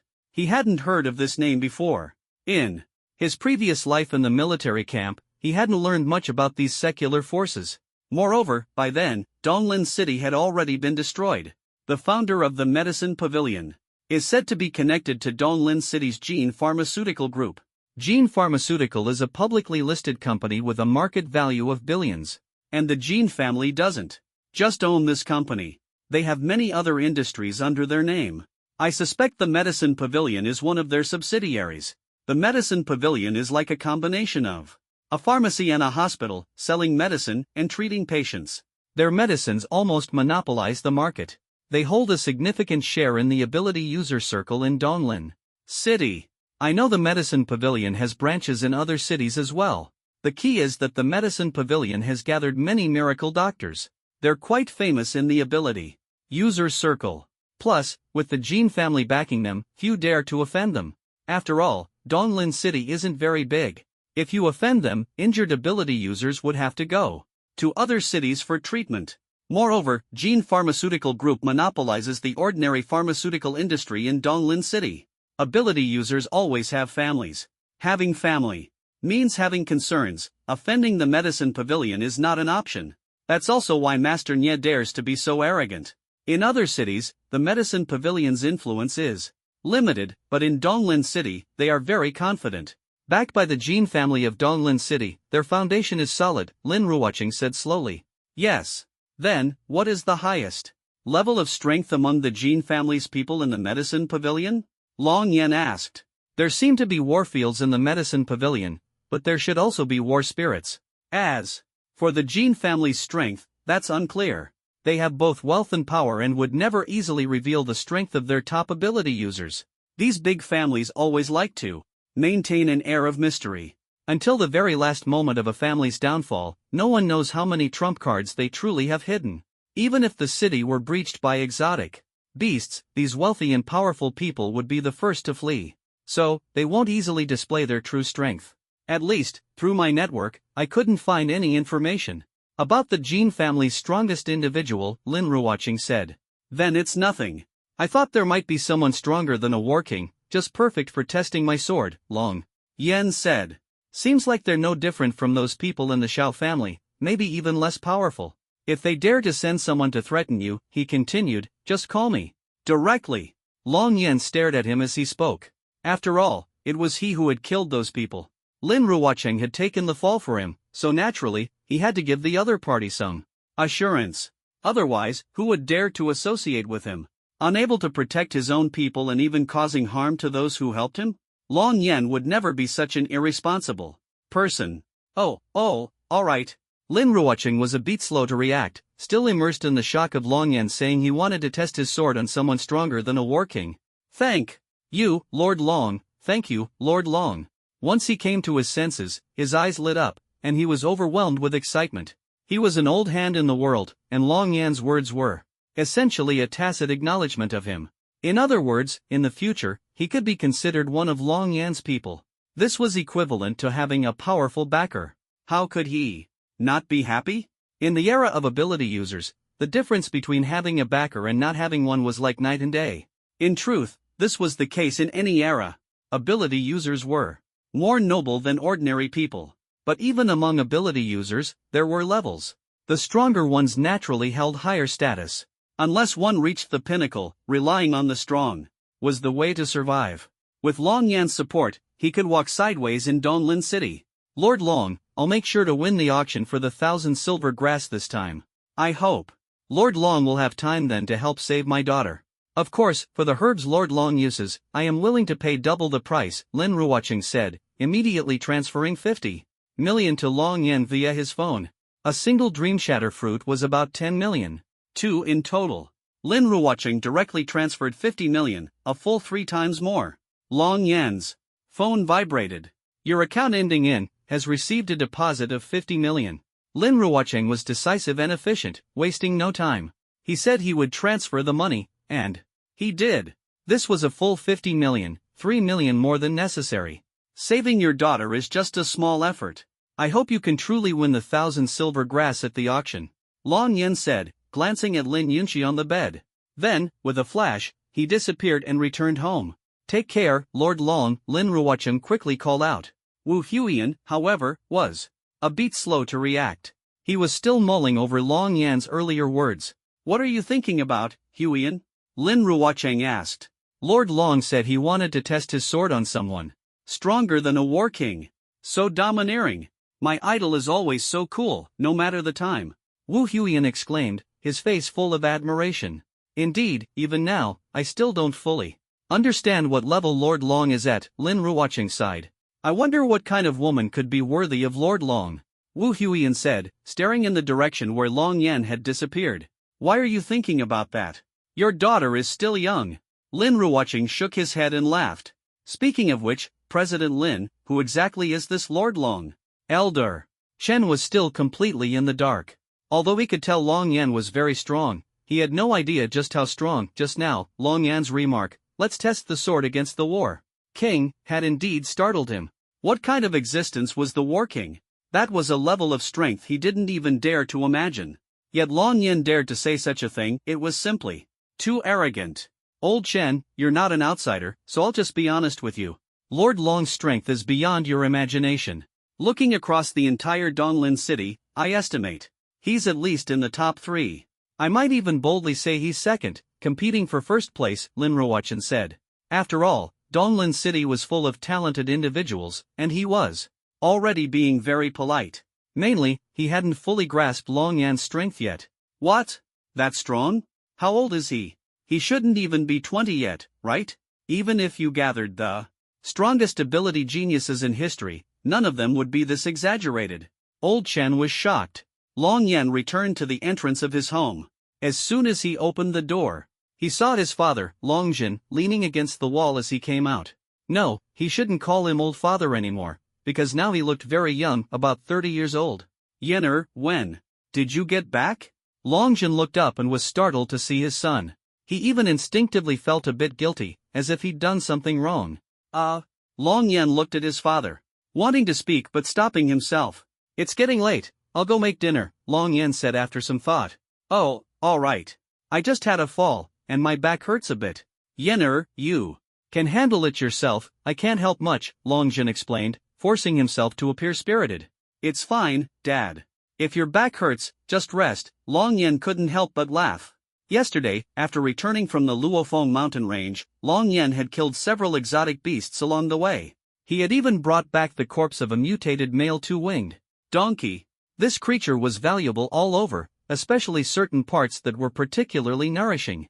Long Yan cut off some pieces from his spatial storage and began cooking. After a sumptuous dinner, Long Jin was full of energy, feeling as if his entire body was brimming with strength. Long Yan stood on the lake's surface. "Ever since I set up the 8 directions spirit gathering array last time and absorbed the spiritual energy of heaven and earth once. After a few days, the spiritual energy here has gathered again. Let me absorb it all at once and see if I can break through to the 3rd level of chi refining," Long Yan thought. He emitted a distorted wave from his entire body, and like a black hole, he began absorbing the vast spiritual energy of heaven and earth around him. The spiritual energy surged toward him like a tide, and in less than 10 minutes, it was all absorbed at a shocking speed. Still not enough. It seems I can't break through in the short term, but I can't rush it. After all, it's been less than half a month since I returned to this world, Long Yan thought. The Black Dragon Exotic Beast Halls auction is about to start. Lin Ruochen said the Linyan Pavilion is at the center of Misty Water Lake. 80 kilometers away, flying there will be quick. Leaving now is just right. Glancing at the time, it was not yet 6:30. Long Yan flew his sword into the night sky and quickly disappeared. Earlier, he had asked Lin Ruochen about the location of Linyan Pavilion while in the car, and he hadn't expected it to be at the center of Misty Water Lake. Soon, from high above, Long Yan saw the Linyan Pavilion on the lake's surface. Misty Water Lake covered an area of about 20 square kilometers, shaped like an irregular circle, with an average depth of over 30 meters. At the lake's center stood the Linyan Pavilion, a massive pagoda-shaped structure. The only way to access it was by boat. At this moment, several wooden boats were shuttling back and forth, docking at the shore to pick up and drop off auction attendees. This is a wetland park, located in a remote area, with almost no one around at night. Hosting an auction in such a secluded place feels a bit sneaky. If some treasure is auctioned off, it might even spark conflict, Long Yan thought. If it were in a densely populated area, people would be more cautious to avoid trouble. But here, it was different. This was a wetland park, and the lake center was at least 2 kilometers from the nearest shore. In other words, even if something happened, the outside world would hardly notice. Long Yan saw many luxury cars parked by the shore. Some license plates were covered and unrecognizable, while others couldn't be traced at all. Clearly, many people wanted to conceal their identities. Of course, there were also those who were confident enough not to bother hiding. None of these cars are priced below 2 million, and some have special license plates, including auspicious numbers, showcasing the status and identity of their owners. A Rolls-Royce worth tens of millions with an auspicious license plate attracted quite a bit of attention. Stepping out of the car were Lin Ruochen and his bodyguard Wu Huiyan. Old Shin didn't come along, he had more important matters to attend to and stayed home to ensure Lin Yunqi's safety.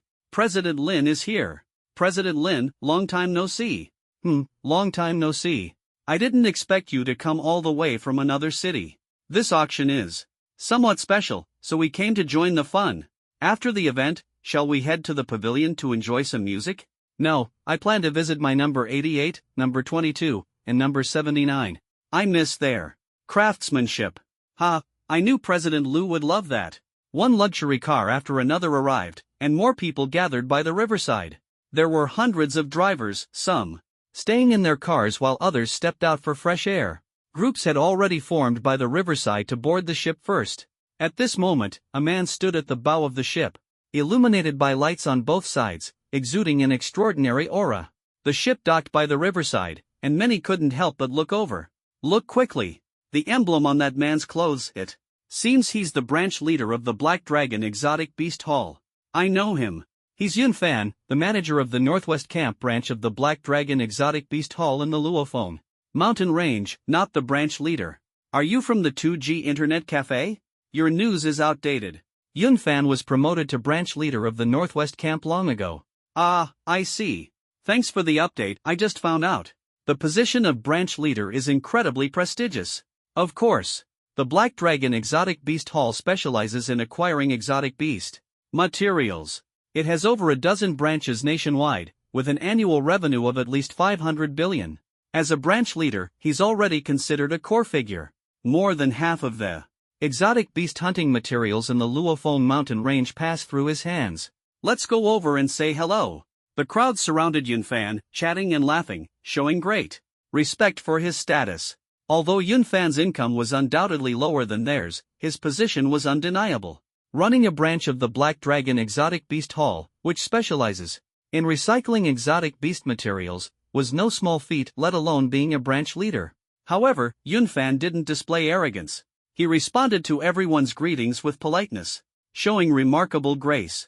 This demeanor was far more pleasant than that of other haughty branch leaders. Is it really him? I didn't expect him to rise so quickly. He actually jumped straight from manager to branch leader. I looked into it, he has no background and isn't an early member of the Black Dragon Exotic Beast Hall. This kind of promotion speed is absurd, Lin Ruochen said in surprise. Indeed. I remember the last time I saw him, he was just a manager. He greeted us and even gave me his business card. Wu Huiyan nodded. For him to climb so fast, there must be someone backing him, Lin Ruochen said confidently. Having spent years in the business world, he was well aware of workplace dynamics. He owned multiple companies, including a publicly listed one. Without connections, even the most capable individuals would struggle to reach management levels. In this world, there are too many people and plenty of talent. Without backing, unless your work is irreplaceable, it's hard to rise. Let's go and say hello, Lin Ruochen said. They walked over and exchanged a few pleasantries. Yun Fan responded courteously but seemed to be scanning the surroundings, as if waiting for someone. At that moment, Long Yen descended from the sky. To avoid drawing attention, he didn't land directly at Lin Yen Pavilion. Instead, he used his energy to form an array that distorted the space around him, making him appear as nothing more than a figure in a black robe, with only a pair of sharp eyes faintly visible. He landed outside the crowd, unnoticed. Long Yen walked toward Yun Fan. Yun Fan spotted him almost immediately, his eyes lighting up and his face showing excitement. He quickly jogged over. Just this jog and the gleam in his eyes were enough for many to learn from for a lifetime. Sir, you've arrived, Yun Fan said happily, his attitude extremely humbled. In front of Long Yen, he dared not show any disrespect. Long Yen had previously produced materials of Beast King and even Beast Emperor level, effortlessly killing 4 battlefield consecrators. He was at least a peak-level war spirit expert. For someone of this caliber, Yun Fan naturally held great respect. To be honest, a war spirit could crush him with just a finger. Long Yen's voice was deep. This way, sir, please. I'll explain the auction details to you on the ship. Yun Fan led Long Yen onto a ship. Throughout the process, Yun Fan acted like a subordinate. This scene left the wealthy, powerful, and influential people around them utterly stunned. Who is that man in the black robe? Do any of you know him? Did I see it wrong just now? Yun Fan was actually so respectful to him? The sky is already dark, and he's wearing a black robe. You can barely see his face. He's too mysterious. Keep your voice down. Don't speak recklessly in front of outsiders. Could he be a high-ranking member of the Black Dragon Exotic Beast Hall? A deputy hall master? Or the hall master himself? Impossible. Someone like the hall master wouldn't appear so easily unless this auction is worth over 20 billion. Let's go. We should check it out too. Long Yen stood at the bow of the ship and glanced back at Lin Ruocheng on the shore. Lin Ruocheng smiled and nodded, signaling friendliness. Why is that mysterious man looking in my direction? Lin Ruocheng couldn't help but ask. Not sure. Judging by his gaze, he seems to be looking this way. Could it be that he knows President Lin? Wu Huiyan asked curiously. I don't know. Dressed like that, even if we've met before, I wouldn't recognize him. But that look in his eyes reminds me of someone, Lin Ruocheng said. Who? Wu Huiyan pressed. Probably just a misconception. Lin Ruocheng thought for a moment and said, let's go. We should head over too. The two quickly boarded the ship and walked inside. Sir, the auction will begin before 8 o'clock. More people will arrive during this time. With bodyguards included, the total number of attendees will exceed 500. Among them, there are over 300 elites and dignitaries from various fields. However, some people remain anonymous, keeping their identities confidential. These individuals are all extraordinary. Even we at the Black Dragon Exotic Beast Hall dare not offend them lightly. Yunfan pointed to the crowd on the shore as he explained. In truth, he was subtly hinting to Long Yen. Although Long Yen was powerful, there were many people here with significant backgrounds. If conflicts with these influential figures could be avoided, it was best to do so. Even if one wasn't afraid, avoiding trouble was always better. Long Yen was strong and decisive in his actions. But society didn't rely solely on brute force to solve problems, it depended on social connections and tact. At least, that was how Yunfan saw it. Long Yan's gaze swept over the crowd, noticing many people wearing masks. Some even wore ordinary battle armor with suits and trousers draped over it, completely concealing their faces. Some cars had their license plates covered, with drivers and bodyguards standing guard nearby. Particularly striking were several black 9-ring sedans. The drivers stood with their heads held high, and the people stepping out of the cars wore masks, exuding a powerful aura. Sir, look at those individuals. Their identities must be extraordinary. Yet even they dare not reveal their true faces at the auction. They can only conceal themselves, Yunfan said. Long Yan's voice remained low, showing no emotion. He didn't care about these so-called elites. No matter how powerful or wealthy you were, if you dared provoke him, he would cut you down with a single sword strike. Long Yan's sword was a judgment that treated everyone equally. No, it was an execution. Yunfan observed Long Yan's calm reaction. You can remain so composed while listening to me talk about this. That's truly remarkable. Still, I wonder if you've reached that level. If you've personally slain a beast king, then you're at the peak of the war spirit level. If you've slain a beast emperor, then you're at least at the war king level. I wonder what realm you've truly reached. Yunfan pondered silently. Sir, this auction will be hosted by the third elder of our Black Dragon Exotic Beast Hall. His status is higher than that of us branch hall masters. He's almost equivalent to a deputy hall master. Even I, as a branch hall master, must follow his lead during the auction. Yunfan spoke as he walked up to Long Yen, clasping his fists in salute. Sir, if it weren't for you, I wouldn't have risen so quickly or achieved my current status. Please accept my respect, Yunfan said respectfully. An invisible aura emanated from Long Yen as he helped him up. Never forget your original intention, only then can you go far. If you become greedy like those people, you'll hit a dead end sooner or later. Fortunately, you're wise, Long Yen said. Your words have been immensely enlightening. Sir, I will remember them in my heart, Yunfan nodded earnestly. I wonder if there's anything you desire, sir? I can tell you in advance about items at the auction that might interest you, Yunfan asked. The perpetual crystal stone is good. Other than that, I'm interested in items that can enhance metal properties and rare herbs, Long Yen replied. There aren't any items that enhance metal properties. However, there is something called the Decay Primal Crystal, which was excavated from deep within a mining area. It's extremely rare in the Tai Lin Dynasty market and can weaken the strength of metals. But this weakens rather than strengthens, so it doesn't meet your needs, Yunfan said after some thought, shaking his head. Long Yan's heart stirred. The decay primal crystal that weakens metal strength? In my past life, I saw weapons crafted with its assistance.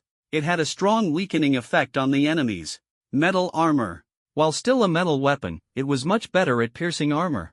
However, this material requires at least S-grade materials to fuse even slightly.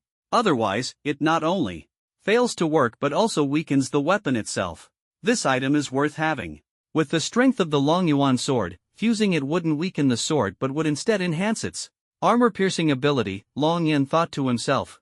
What number is the decay primal crystal in the auction? Long Yan asked.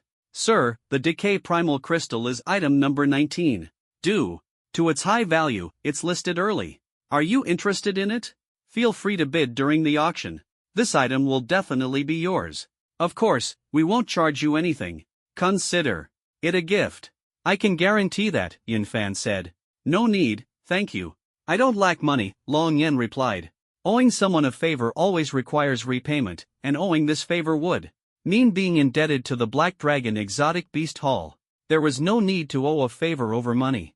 Long Yan certainly wasn't short of money. Even if he were, he could easily earn it by hunting a few beast kings outside the city. Everyone might face financial difficulties at some point, but those with special abilities would never worry about money. Materials from exotic beasts were like automatic money printers. As long as one was willing to work hard, poverty was impossible. Alright, I suppose this really isn't much to you, Yunfan said. Although he didn't fully understand Long Yan's reasoning, upon reflection, it seemed Long Yan simply didn't want to owe anyone a favor. Yunfan didn't insist further, as doing so would only annoy others and be counterproductive. Sir, as for the rare herbs you're looking for, we do have a few here. One of them was consigned by the medicine pavilion earlier. It's extremely rare, and we call it 100-leaf grass. The name comes from its numerous leaves. Tests have shown that this herb is particularly effective in helping vegetative patients recover. It can also prevent strokes and dementia. However, this herb is quite expensive. Especially for elderly wealthy individuals, they'll definitely compete to buy it. As they age, all sorts of health issues arise. Many wealthy people work tirelessly in their youth, only to suffer from strokes and cognitive decline in old age. So, the final price for this herb will undoubtedly be high, Yunfan explained. Anything else? Long Yan asked. He naturally knew Yunfan was referring to the 1,000 silver grass, but Lin Ruochen would handle that herself. Moreover, its value was far more complex than they described. 1,000 silver grass had multiple uses and could be combined with other herbs to refine various pills. It was an incredibly versatile medicinal material. 1,000-year-old Lingji and 1,000-year-old ginseng. Although one is only 800 years old and the other over 700 years, however, it is definitely an extremely precious tonic. The final price certainly won't be low. Although there are still some other herbs, none of them are particularly valuable. Yunfan continued. Well, 800 years and over 700 years. The age isn't very long, but it still depends on the variety. There might be some unexpected surprises. Let's take a look at the auction first. If it's good, we can buy it. Use it for alchemy, to nourish mom and dad's bodies and improve their constitution. It would be quite suitable. Long Yan thought to himself. On the surface, 700 or 800-year-old Lingji and ginseng seem impressive, but due to the scarcity of spiritual energy on Blue Star, the quality of such Lingji and ginseng isn't actually that great. If it were on the Longyuan continent, it would be a completely different story. With the abundance of spiritual energy there, it only takes a few decades to grow top-quality herbs, and there are even 10,000-year-old Lingji and ginseng. Long Yan had even consumed an 80,000-year-old Lingji before. To put it into perspective, a cultivator in the tribulation stage has a lifespan of at least 10,000 years, and this Lingji's lifespan was the equivalent of 8 tribulation stage cultivators combined, a true tonic. Soon, the boat docked at Linyan Pavilion. From a distance, Linyan Pavilion didn't look very large, but upon closer inspection, it turned out to be quite spacious. The base and the building were both circular, with the base having a diameter of over 50 meters and the building a diameter of 45 meters. Surrounding it was a corridor where one could walk around and enjoy the scenery. Entering inside felt like stepping into another world. The first floor was extravagantly decorated, with chandeliers handcrafted by million-dollar artisans. There were staff, wine, and gourmet food, making it resemble a large banquet hall. If you were hungry, you could grab a bite to eat or have a drink on the first floor. There was still more than half an hour before the auction started at 8 p.m. However, the focus here wasn't on how good the food was, it was on how expensive it was. Just like in a bar, a bottle of wine that costs $20 wholesale outside could sell for $2,000 here. A single steak here could easily cost over $10,000. Would you like to dine, sir? There are very quiet private rooms on the second floor. The third floor also has. Yun Fan paused here, revealing a smile that all men would understand. Long Yan immediately caught his meaning. It wasn't because of personal experience, but because the two of them had lived for over 100 years combined across two worlds. They were well versed in such matters and naturally understood. As for practice, Long Yan's mind had no room for women. When he drew his sword, it was all about speed and precision. Emotions would only slow down his sword. You wouldn't force people into those kinds of things, would you? Long Yan asked tentatively. This was his bottom line. If the Black Dragon Beast Hall dared to do such things, this place would have no reason to exist. How could that be? Please don't misunderstand, sir. This place is absolutely clean. Yun Fan replied. Long Yan glanced at him and felt that he was telling the truth. There was no need to meddle further in this matter. Everyone has their own principles, and Long Yan wouldn't interfere too much. Sir, shall we head to the 6th floor? From there, you can see the entire Yanshui Lake, and the environment is relatively quiet, Yun Fan suggested. All right. What are the 4th and 5th floors for? Long Yan asked as he walked up the stairs. Taking the stairs was less trouble than waiting for the two elevators to shuttle back and forth. Those are guest rooms for visitors to stay in, but they're rarely occupied. Usually, they're only used during parties, banquets, or auctions. Most of the time, only a few staff members are there for maintenance, Yun Fan explained as they walked. Along the way, some people greeted Yun Fan politely and exchanged a few words. The two of them arrived on the 6th floor. It was a large observation deck with a 360-degree panoramic view of Yanshui Lake. There weren't many people here, probably only about 20, most of whom were women. They were generally concubines, daughters, or wives brought by wealthy and powerful men, gathered here to chat. How long has your husband been? Not bad, about 30 minutes. Impressive, my husband only lasts 2 minutes. My husband doesn't even touch me. I found a fitness coach myself. And the feeling, oh, it's so good. Ha, be careful your husband finds out, or you'll suffer for it. As Long Yan and Yun Fan arrived, they overheard this conversation. What kind of talk is this? However, Long Yan didn't pay much attention, clasping his hands behind his back as he gazed at the lake scenery. Under the moonlight, the view was quite beautiful. The spiritual energy here is much stronger than in other places, and Lingyan Pavilion happens to be built at the center of the spiritual energy. Is it a coincidence, or did someone deliberately choose this location based on feng shui? Either way, if I can buy this place, I can set up an 8-directional spirit gathering array. That way, I'll have 2 places to absorb spiritual energy. Maybe I'll break through to the 3rd level of chi refining tomorrow. The day after tomorrow is when the exotic beasts from my past life attack the city. The stronger I am, the better. Long Yan calculated in his mind. Was Lingyan Pavilion built by your Black Dragon Exotic Beast Hall? Long Yan asked. No, this place belongs to the Tai Lin Dynasty and is managed by the City Lord's Mansion of Donglin City. We're just renting it. The lease is renewed annually, so it could end at any time, Yun Fan replied. If I want to buy this place, who should I talk to? Long Yan asked. Well, Yun Fan was a bit surprised. He hadn't expected Long Yan to suddenly want to buy Lingyan Pavilion. Sir, the feng shui here is excellent, the architecture is good, and the environment is superior. The price will definitely not be cheap. But it won't be outrageously expensive either, since the location is relatively remote.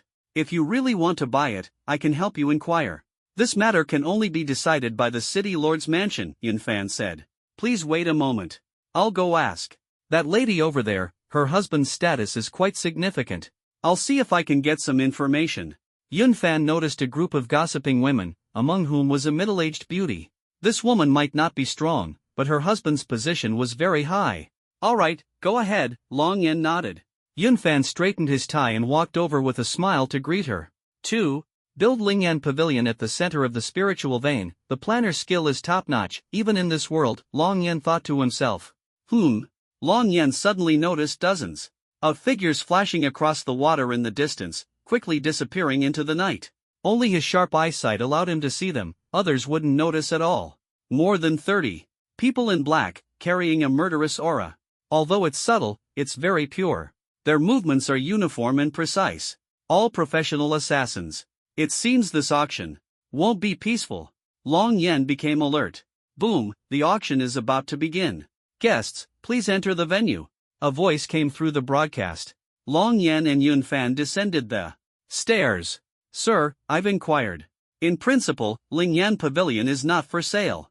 But in practice, it can be sold, though the price is very high. Yunfan's face looked troubled, clearly annoyed. That woman had irritated him. Her attitude was extremely arrogant. What happened? You don't look well, Long Yan asked. Sai, these people, when they need you, they'll call you Dad if necessary. But when you're interested in their stuff, they suddenly act all high and mighty. But they're just abandoned women, even their husbands wouldn't dare talk to me like that. Truly infuriating.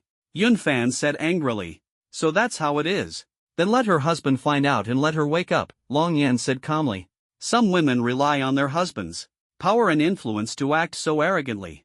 Whenever something happens, they say, my husband is so and so, with an air of superiority. Even the top-tier elites can't help but praise their audacity. Those arrogant second and third generation heirs, you think they're already bad enough? Actually, the most arrogant ones are their mothers. When ordinary people encounter such situations, they might get angry and vent, or find something to distract themselves, or at worst, create a little trouble for the other party. But when Long Yan encounters it, the result is either death or severe injury. Sir, you're absolutely right. She needs a proper lesson. Later, if she and her husband want to bid on something, we'll make sure they don't get a single item, Yunfan said with determination. Honestly, sir, she actually offered to sell Lingyan Pavilion for 2 billion. And the property rights are only for 10 years. That's equivalent to 200 million a year. We only spend 20 million a year renting it. Her asking price is simply ripping us off. Yunfan frowned in anger. Long Yan sneered coldly. However, he didn't care. After the auction ends, we'll first set up an 8-directional spirit gathering array here. Drain all the spiritual energy in one go, ensuring it won't recover for the next year or two. Then dismantle the array.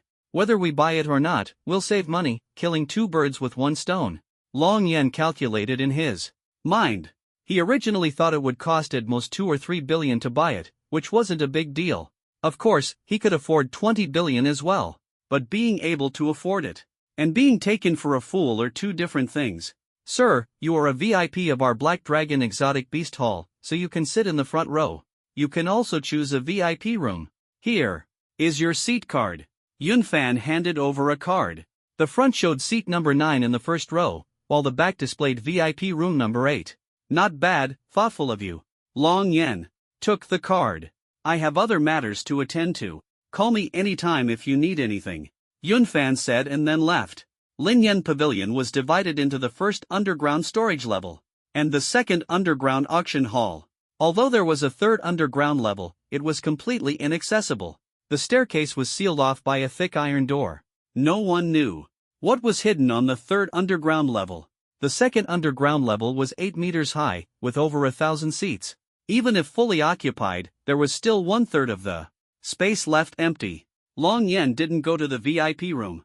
Although the rooms were located on the high sides of the auction hall and offered a comfortable environment, they were far from the auction stage, making it hard to see clearly. He chose to sit in seat number 9 in the first row.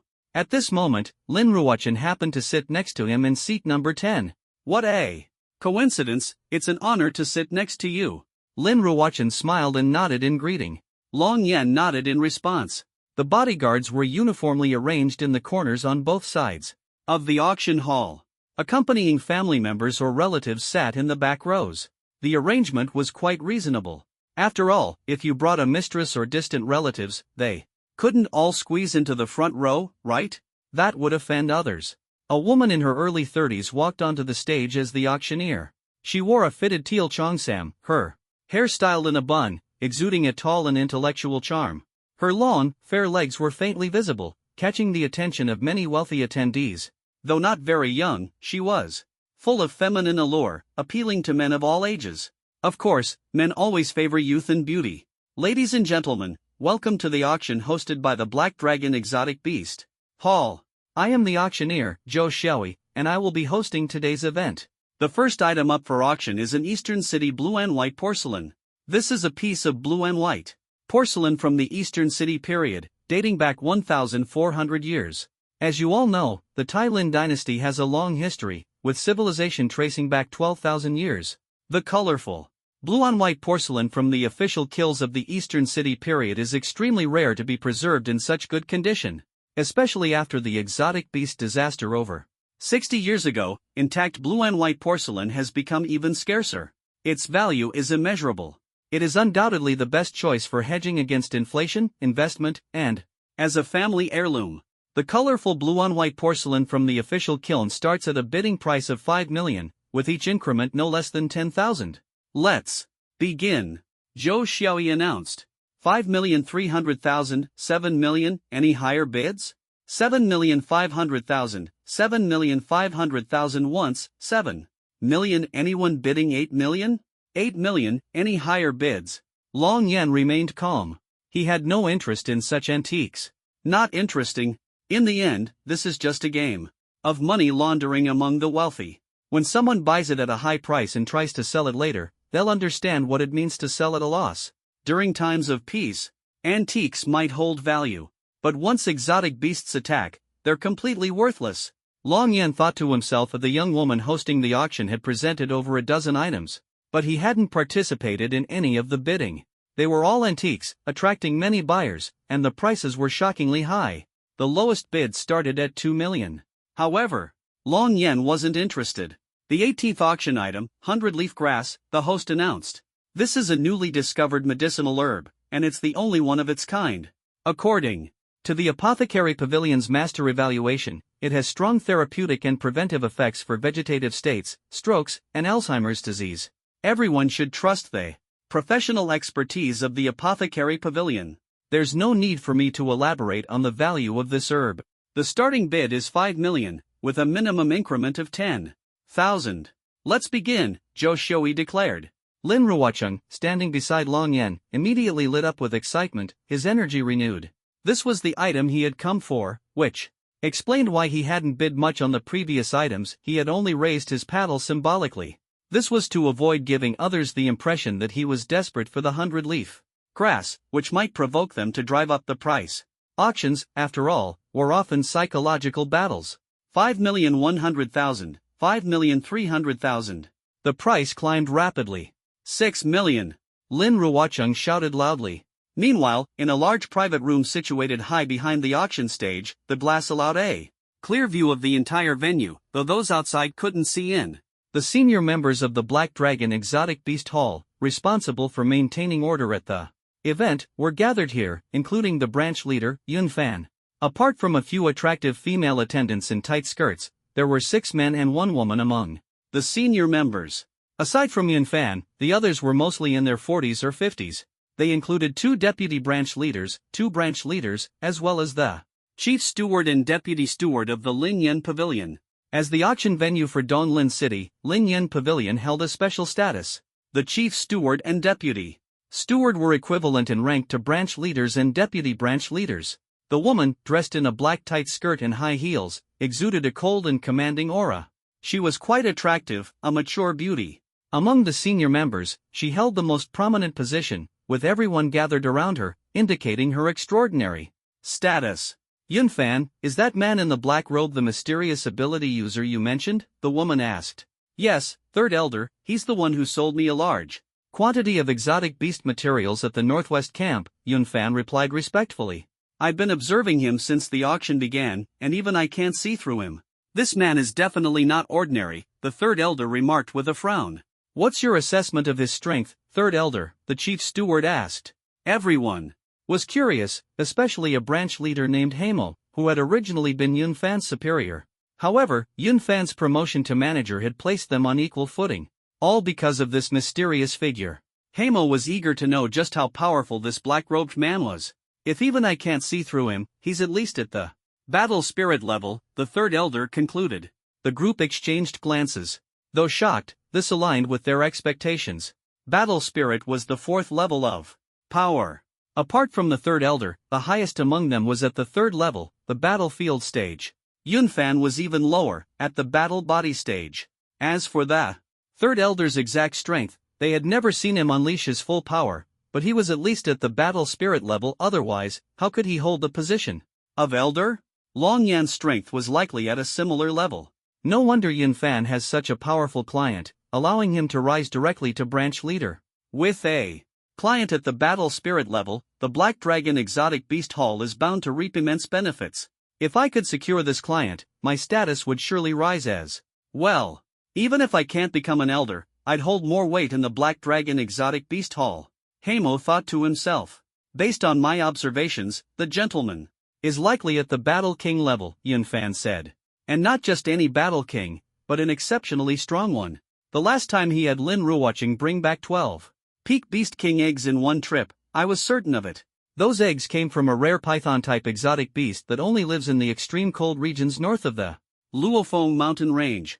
To dare send someone like Lin Ruocheng, who's only at the battle body stage, to such a place, if he weren't a battle king, he wouldn't have the courage.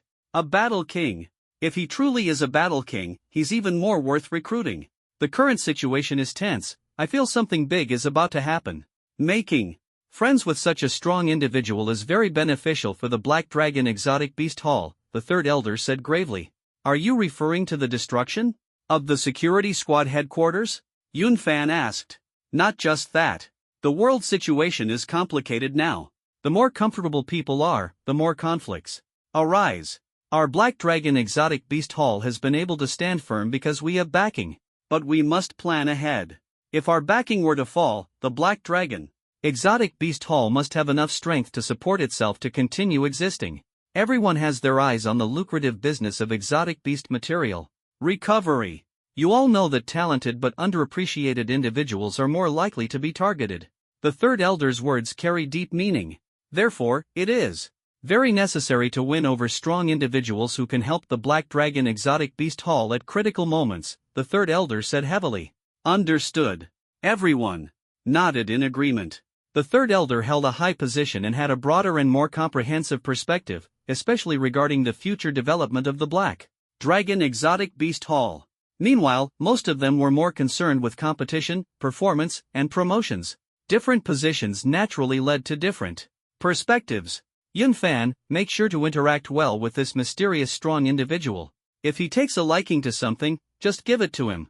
Consider it a gift of introduction, the third elder said. I've already mentioned it.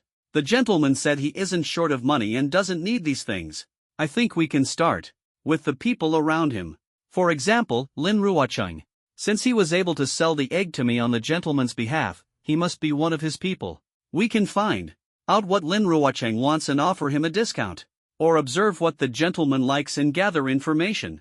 Then sell it to him at a reasonable price. This way, we won't upset him and can gradually build a closer relationship, Yunfan said softly to the third elder. What you said makes sense. You handle this matter, the third elder said, looking at him with newfound respect. Yunfan's quick thinking and broad vision made him a very suitable candidate for promotion to branch hall leader. After the auction, I want to meet this mysterious individual up close, the third elder said. All right, I'll arrange it on the return ship, Yunfan agreed. 24 million. Lin Ruocheng called out. 30 million. An elderly man, seated in the center of the middle row, raised the bid. He appeared to be in his 90s, his body frail and fatigued, but his gaze was firm as he stared intently at the 100-leaf grass on the auction stage. The room fell silent. The price was simply too high. Every item has a reasonable market price. For example, gold wouldn't be inflated to astronomical levels because it is widely circulated. The same goes for medicinal herbs. Even rare ones are considered expensive at over 10 million. Extremely precious ones might reach 20 million. 30 million? Unless there was an urgent need, who would be so reckless? Just a single herb, and it's been bid up to 30 million. Could this old man be a shill hired by the auction house? Very likely. Otherwise, who would be foolish enough to spend 30 million on an herb? Even if you're rich, you can't waste money like this. Keep your voice down. Didn't you see who he is? That's Yang Wujue, the legendary figure of the Yang family from Shilin. He became an ability user at 30, survived the era of ability disasters, and has killed more exotic beasts than we've eaten meals. Yang Wujue? That's a name that carries weight. I heard he's almost 90 now. They say the stronger the ability user, the longer their lifespan. But why does Elder Yang look so ill? He only became an ability user at 30 and fought tirelessly during the exotic beast era, accumulating countless injuries. In his old age, he suffered a stroke. Even the doctors have given up on him, saying he only has a few years left. What a pity! The crowd gradually understood the old man's identity. Most of the attendees were from Donglin City and were familiar with the name Yang Wujue. Those from other cities were less informed. No wonder he's so desperate to get this 100-leaf grass. He's had a stroke, and the 100-leaf grass is the medicine he desires most. The Yang family is wealthy, and with Yang Wujue's years of hunting exotic beasts, they must have ample funds. What should we do? Lin Ruochang muttered under his breath. Then it's a matter of who has more money. Don't overthink it. He's nearing the end of his life. Not even a god can save him. Long Yen, standing nearby, couldn't help but comment. That's right, let's see who's richer. I don't believe he'd risk his entire fortune for this. Thank you for the reminder, sir. Lin Ruochang's eyes lit up. He had been a bit flustered earlier, but now he felt steady. 40 million. Lin Ruochang directly raised the bid by 10 million, showing his determination. Heh, young man, you're in such good health. What do you need this herb for? Why not leave it to me instead? Even if it means owing the Yang family a favor, I must have this herb. Yang Wujue's voice was steady and powerful. As a veteran powerhouse in the world of superhumans, even though his body was extremely frail, his aura remained overwhelmingly strong. The entire venue was enveloped by his presence. Not only that, but the two bodyguards allowed to remain seated beside him also stood up. Simultaneously, the oppressive aura emanating from them was equally intense. Although they did not directly display their abilities, their formidable presence as superhumans was impossible to ignore. A powerful superhuman could exert immense pressure simply through their aura, even without making a move. It wasn't just the two bodyguards who stood up. A few others in the family seating area at the back also rose. It was clear they were members of the Shilin Yang family. The atmosphere in the venue instantly became tense. Everyone else fell silent, including the mysterious masked men seated in the center of the first row. Even those in the VIP rooms remained quiet. No one wanted to offend the Yang family at this moment. I've heard the Shilin Yang family is a major force in the superhuman world. They truly live up to their reputation. Lin Ruochang may be strong, but he wouldn't dare offend the Yang family. Exactly. In situations like this, stepping back is the smart choice. If it were me, I'd say a few polite words on the spot and let the Yang family owe me a favor. Isn't that better? Society values relationships, not life or death struggles. The Yang family is determined to win this time. Lin Ruochang doesn't stand a chance. I'd like to see how Lin Ruochang handles this. Whispers filled the air. In the private room, the senior members of the Black Dragon Beast Hall were also watching the situation unfold. Third Elder, what should we do? Elder Yang Wujue is not someone to mess with. Why don't we use some tricks to make the Yang family back off for now? That way, we can maintain our relationship with the Yang family. After all, their strength is not to be underestimated. Besides, if Elder Yang Wujue's health improves, his power will be immeasurable. Heimo suggested from the side. No, Lin Ruochang is the master's man. We can't offend the master for the Yang family. Don't forget, Elder Yang Wujue's illness has plagued him for years. There's no cure for him now. Are you willing to take responsibility for this? Yun Fan rebuked angrily.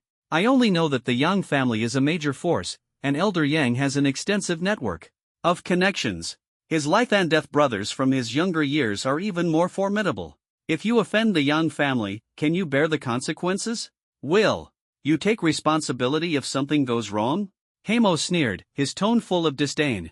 If you'd seen the master's methods of killing, you wouldn't argue with me. Isn't this just because I took the position of Northwest Branch leader from you? If you want revenge, don't forget the decision lies with the third elder. Yun Fan responded coldly, turning his gaze to the third elder. The final decision still depended on the third elder's stance. Third elder, let's wait and see. The third elder said thoughtfully. Lin Ruochen's face darkened. Everyone before him was stronger than he was. Any one of them could easily defeat him. The overwhelming pressure made him feel cornered. This wasn't a negotiation, it was coercion. It was clear that, regardless of his consent, he had to comply. Elder Yang, are you suggesting we talk this over? Lin Ruochen asked, forcing himself to remain calm. I am talking to you. I said, give it to me. You have no use for this. Yang Wujue responded coldly, his aura growing even more oppressive. And if I refuse? My daughter also needs the bay herb. It's her only hope for survival. I can't just stand by and watch her die. Lin Ruochen replied coldly. For his daughter, he was willing to risk offending the entire Yang family. Your daughter needs it too? Yang Wujue asked, puzzled. That's right, the clover leaf is her only hope. She's only 23, I can't lose her. Lin Ruochen's voice was heavy. What does that have to do with me? I'm an ability user. Once I'm cured, I can live at least another 120 years. In other words, I still have 30 years to hunt exotic beasts and save more people. Can your daughter do that? If she dies, no one will care. Only my survival is everyone's hope. Yang Wujue grew more agitated as he spoke. His desire to live was boundless, and he was determined to obtain the cloverleaf at all costs. Humph, how do you know my daughter won't surpass you? There's no point in arguing. Then let's compete. Whoever bids higher gets it. Let the wealthy take it. Lin Ruochen responded with a cold laugh. Really? The highest bidder takes it? Do you think you can win? Members of the Medicine Pavilion, aren't you going to say something? You were the ones who invited me to participate. Now that it's come to this, shouldn't you give me an explanation? Yang Wujue's voice echoed throughout the auction hall. Auctioneer Zhou Xiaowei was well aware that the higher-ups on her side had yet to issue an order, so she dared not make a decision lightly. 3 middle-aged members of the Medicine Pavilion's management, dressed in black suits, stood up. Mr. Yang, the 3 said in unison. The one in the middle was the manager, flanked by 2 deputy managers, as indicated by the pins on their chests. I'll offer you 80 million, the cloverleaf will be mine, and I'll owe the Medicine Pavilion a favor. Yang Wujue spoke.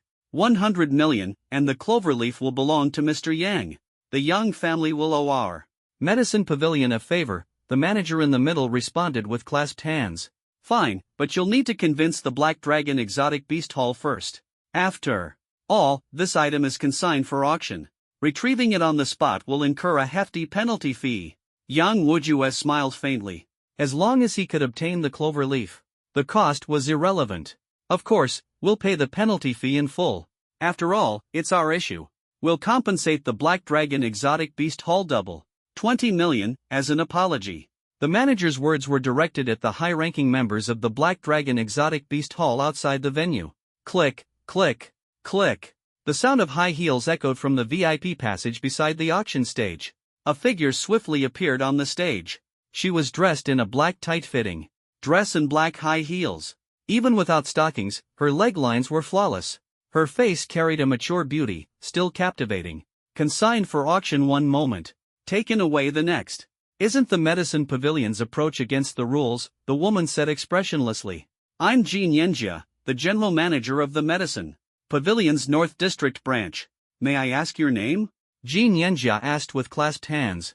Third elder of the Black Dragon Exotic Beast Hall, Zhou replied. So it's Elder Zhou. I've long heard of your name. Seeing you today, your grace remains unmatched. Jin Yenjia became even more respectful. The elder rank of the Black Dragon Exotic Beast Hall signified immense strength. Everyone present, both high-ranking and powerful, understood this. Since Elder Zhou is personally overseeing the auction, I'll get straight to the point. Lin Ruochen killed our Medicine Pavilion's divine doctor, Master Nye. Is that reason enough? Jin Yenjia said. What? Heavens, Master Nye is dead? Impossible. Lin Ruochen dared to kill Master Nye? Is it true? Is there evidence? President Lin must be crazy, isn't this? Openly opposing the Medicine Pavilion? Master Nye saved many ability users and earned countless favors. If this news spreads, it'll surely cause an uproar. It's over. Something big is definitely happening today. The show is about to begin. The surrounding crowd whispered in shock. News travels fast, doesn't it? This is bad. The Cloverleaf auction is definitely off the table now. What should I do? If I can't buy it, Lord Long won't be able to save my daughter. Lin Ruochan worried silently. We installed a life sensor in Master Nye's suit. Master Nye died in Lin Ruochan's home. No matter how he died, it happened in Lin Ruochan's home. Claiming it has nothing to do with Lin Ruochan, no one would believe that. This 100-leaf grass, the medicine pavilion will never sell it to Lin Ruochan. I hope Elder Zhou can understand, Jin Yanjia said. Zhou Figgy frowned slightly, lost in thought. Her gaze swept to the first row, where Long Yan sat beside Lin Ruochan. Ah, interesting. Truly interesting. It seems the matter is settled. The 100-leaf grass is mine. Lin Ruochan, do you think you can compete with me? If you had encountered me in the wilderness 10 years ago, even 1,000 lives wouldn't have been enough for me to kill you. Want to save your daughter? Maybe in your next life. Young Wu Jue said coldly, full of disdain. Being publicly challenged by Lin Ruochan made this 90-year-old veteran ability user extremely uncomfortable. Seeing Lin Ruochan possibly kill Master Nye and directly offend the medicine pavilion made him feel even more pleased. Lin Ruochan gritted his teeth, clenching his fists tightly. But he was utterly powerless, he was merely a weak combat body. Even with Wu Huiyan's help, he was completely under the opponent's control. Old people who refuse to die are a scourge. At your age, you should just go and die. Long Yan's voice echoed through the auction hall. What? Who dares to say such a thing? Damn, so bold? Could it be a fight is about to break out? The crowd turned toward the direction of the voice. No one expected that someone would dare to defy the Yang family here. Let alone Yang Wujue. Everyone wanted to see who this audacious figure was. Long Yan's sharp gaze flashed. Buzz. Long Yan gently raised his hand. Yang Wujue, seated in the center of the back row, suddenly felt an indescribable force pressing down on him. His entire body was squeezed tightly as if trapped against an invisible giant wall. It was an utterly terrifying power. He was instantly immobilized, as though thrown directly into the depths of a 10,000-meter abyss. The intense pee he had instantly killed the Beast Emperor, let alone a battle spirit. The scene fell into a deathly silence. Lin Ruochan witnessed everything, his mouth agape as he stared in shock at Long Yan beside him. Suddenly, the only possibility, came to his mind. Decisive in action, killing without hesitation, and even willing to help. Me. It could only be Lord Long. Earlier, Lord Long had us sell the egg to Yun Fan, saying it was entrusted to us by a man in a black robe. Yun Fan treated him with great respect, even serving him tea. It seems the man in the black robe is Lord Long, and Lord Long is the man in the black robe. Lin Ruochan's heart surged with excitement. Thank you, my lord, for your assistance. I, Lin Ruochan, will never forget this kindness. Lin Ruochan stood up, cupped his fists, and expressed his gratitude. It's nothing, just a pesky fly that deserved to die. If he wanted death, then so be it. What is a battle spirit? Just a barking dog. Long Yan's voice was calm and steady. Due to the extreme silence at the scene, everyone heard him clearly. Many felt their throats go dry and couldn't help but swallow, overwhelmed by Long Yan's oppressive aura. On the stage, Zhou Figgy stared at Long Yan. This man in the black robe is too powerful. He killed the veteran battle spirit Yang Wujue without even engaging him directly. At Yang Wujue's peak, I would have stayed far away from him. Even now, though his movements are limited, he's not someone an ordinary battle spirit could compare to. To suppress him with just a gesture, his strength is terrifying. Although I couldn't sense his ability level, he is very likely a true battle king. And not a low-tier one at that. I never expected this mysterious black-robed powerhouse to be a battle king. With my strength, I can no longer control the situation. Zhou Figgy furrowed her brows, her expression heavy. For a moment, she was at a loss for words. Grandfather is dead. Grandfather, no. Father was killed. He was a battle spirit, how is this possible? Several family members, realizing what had happened, collapsed into their chairs. They stared in terror at Long Yan's back. I must avenge grandfather. A young man began to speak. Shut up. We're leaving. Take my father with us, a middle-aged woman abruptly pulled the young man beside her. Why yes. Two bodyguards quickly scrambled to their feet. They hurried to retry that's not looking for trouble, it's seeking death. The faces of the three people from the medicine pavilion were as grim as if they'd suffered a setback. Even more awkwardly, they were now caught in a dilemma. After all, they had prevented Lin Ruochen from obtaining the 100-leaf grass, while Long Yan was clearly helping Lin Ruochen. Everyone could see it, especially since Yang Wudi had already been taken down. They feared they might be next, so they dared not make a sound. Even Jin Yanjia, with his powerful background, remained silent. Without a strong ally nearby, there was no need to oppose such a cold-blooded killer. Lord Long is truly imposing. Lin Ruochen looked at Long Yan with admiration in his heart. He was the only one who dared to continue sitting beside Long Yan. Could this mysterious figure in the black robe actually be Lord Long? That's right. Judging by Lin's expression, it must be him. I've always said, no one is as decisive and ruthless as Lord Long. Who else could it be? From afar, Wu Huiyan admired Long Yan even more. This must be what they call charisma, the kind that makes people willing to risk their lives for him without regret, like a leader. On the battlefield. Now that someone has died, I believe no one will dare to use their power to oppress others anymore. The hammer can fall now. Long Yan's deep and powerful voice rang out. Only then did the crowd react, realizing the auction could indeed continue. It had been paused for too long. After 3 hammer strikes, the bidding had already exceeded 300 rounds. Zhou Fengyi glanced at the 3 from the medicine pavilion. They didn't dare to object, avoiding her gaze and even pretending to make phone calls. When people are embarrassed, they often act clumsily. Zhou Fengyi knew they had no objections in their hearts. Alright, I won't waste everyone's time. The auction will continue, Zhou Fengyi said with a smile. Xiaoyi, carry on, she said, looking at the auctioneer Zhou Xiaoyi. Understood, third elder. Zhou Xiaoyi took a deep breath, adjusting her emotions. Zhou Fengyi glanced at Long Yan again, their eyes meeting briefly. Her gaze froze for a moment, and she nodded in acknowledgement before quickly disappearing from view. His gaze is truly terrifying. At the moment their eyes met, Zhou Fengyi felt her heart race. Bang! Congratulations to this gentleman for winning the 100-leaf grass. With a bid of 40 million. Zhou Xiaoyi announced with the hammer's strike. As for the medicine pavilion's intention to take back the item and not sell it to Lin Ruochen, the 3 managers pretended not to hear, sitting silently. Manager Jean, what should we do? Master Nya has been killed, we can't just sit back and do nothing. This matter will soon spread, damaging the reputation of our medicine pavilion, the deputy manager whispered. That's right. We need to take action, otherwise, people will think the medicine pavilion is easy to bully, another manager chimed in. Isn't that obvious? But you've seen his strength. That mysterious figure in the black robe doesn't even regard the shieling. Yang family. Old Yang, a battle spirit level expert, was killed in an instant. What can I do? Right now, it's just the 3 of us. Why don't you 2 go up and fight him? Jin Yanjia said irritably. Manager Jin, everyone knows you're from the Jin family, whose background is stronger than the Yang family. You wouldn't be afraid of that mysterious figure in the black robe. Besides, we're not opposing him. Our target is Lin Ruochen. Master Nye died in his house, so he must give our medicine pavilion an explanation. As long as he provides an explanation, that's enough. We don't need to get involved with that mysterious figure. As long as Manager Jean makes it clear that you're from the Jean family, that mysterious figure surely wouldn't dare to oppose the Jean family. No matter how powerful he is, he can't be stronger than the Jean family, right? Society operates on relationships and connections, it's not just about fighting. When faced with someone stronger, no matter how formidable, there will always be hesitation.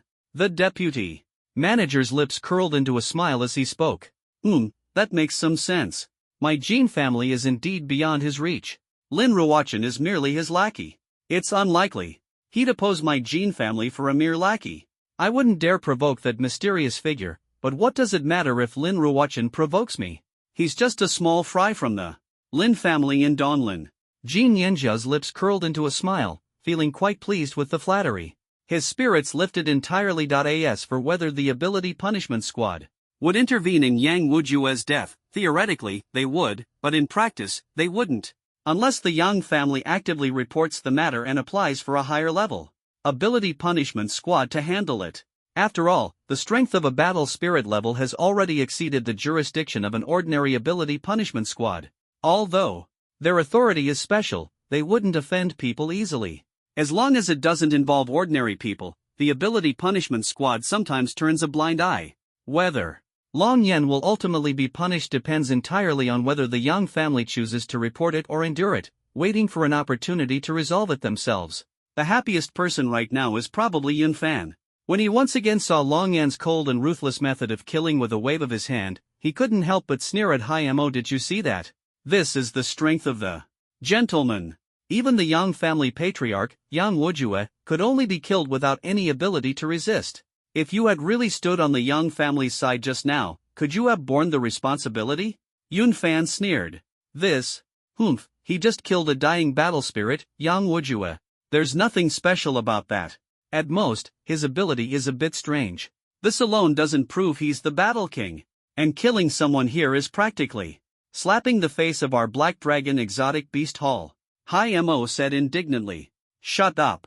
Zhou Fengyi, who walked in from outside, gave Hai Mo a cold look. Hai Mo, don't think that just because your father is the Grand Elder, you can disregard everyone. Keep your words and petty schemes to yourself. If you offend this gentleman, even 10 lives wouldn't be enough for you to die. If you dare to say such things again, even if your father protects you, I will still remove you from your position as branch hallmaster. Zhou Fengyi said coldly. She had long been displeased with Hai Mo. He was arrogant because his father was the Grand Elder. Despite having no real skills, he insisted on occupying the position of branch hallmaster. The achievements others worked hard for ended up becoming his credit. Connections are one thing, while she might not subjectively oppose them, objectively, they always existed. But Zhou Fengyi particularly despised connections like his, those who were incompetent yet loved to stir up trouble. Even the best team could be thrown into chaos by someone like him. I will remember what the third elder said. Hai Mo replied with his head lowered. Whether he remembered her words or bore a grudge, only he knew. Zhou Fengyi cast a contemptuous glance at Hai Mo. Yun Fan, you're right. This gentleman is indeed terrifying. Make sure to handle the relationship well. If the relationship is managed properly, we might even need to ask for his help someday. Zhou Fengyi said. Understood. Yun Fan nodded heavily. Previously, it had been an auction of antique porcelain. Soon, it moved on to the auction of 100 leaf grass, followed by items that pique Long Yan's interest. 1 kilogram of decay primal crystal, starting bid at 500,000, with a minimum increment of 10,000 per bid. The auction begins now, Zhou Xiui announced. 3 million. Long Yan's deep voice rang out. This was just a straightforward bid, without any intention of intimidating others. He wouldn't resort to posturing for something like this. Moreover, his opening bid was already close to the estimated value of the decay primal crystal. Such an item was worth about this much in normal transactions, unless someone particularly desired it. Once Long Yan made his bid, no one dared to raise the price. All eyes were on him, and everyone seemed as tense as freshly graduated college students. No one dared to compete with him. 3 million once, 3 million twice, 3 million thrice. Congratulations to this gentleman for acquiring the decay primal crystal, Zhou Xiui announced. No one bid against me? Was it this easy? It seems my earlier display of momentum scared them, Long Yan thought to himself. However, the price he offered was reasonable and didn't take advantage of the Black Dragon exotic beast Hall.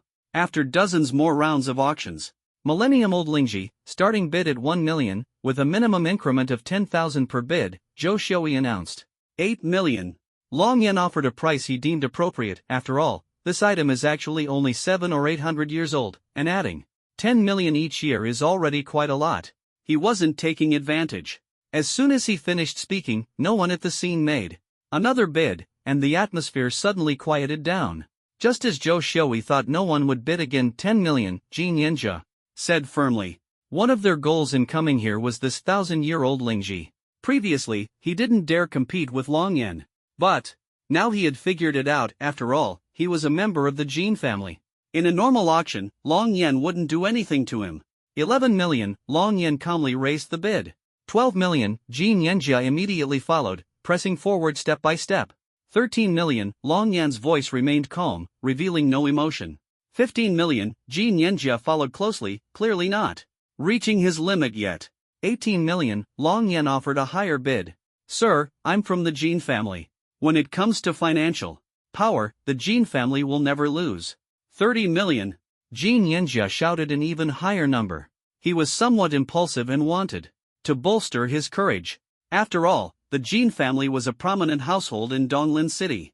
On this territory, even the War King had to show the Jin family some respect. Wait a moment, Manager Jin, this price is too high. This item isn't worth that much. The deputy manager beside him quickly tried to dissuade him. Having money and being taken for a fool are two different things. Normally, 1,000-year-old Lingji selling for 10 million was already a high price. Moreover, no one could confirm whether it was truly worth that much. Even if it was genuinely 1,000 years old, it would only be worth 10 million at most. What do you know? My grandfather's birthday is coming up soon. This 1,000-year-old Lingji is an excellent supplement. I must buy it to gift to him. As long as it makes my grandfather happy, he might casually promote me or let me manage more industries. That would be a return of more than 10 times. You just lack vision. Jin Yanjia angrily rebuked in a low voice. All right then. The two deputy managers reluctantly lowered their heads. In their hearts, they thought, filial piety is fine, but don't be taken for a fool. You say this item is worth tens of millions, who would believe that? So the Jin family is rich but clueless. Truly eye-opening. This 1,000-year-old Lingji is yours for 30 million, Long Yan's voice was low, carrying a hint of disdain. Jin Yanjia listened and couldn't help but feel mocked. Many people at the scene couldn't help but laugh. Some shook their heads and sighed, their expressions filled with contempt. 30 million for a Lingji, crazy. Even as an outsider, I know this kind of quality is worth at most 10 million. Anything beyond that is a stupidity tax, it's not even a rare variety. Jin family? Could it be the Jin family from Donglin? Of course. In Donglin City, who else would dare call themselves that? It must be a powerful family to have such confidence.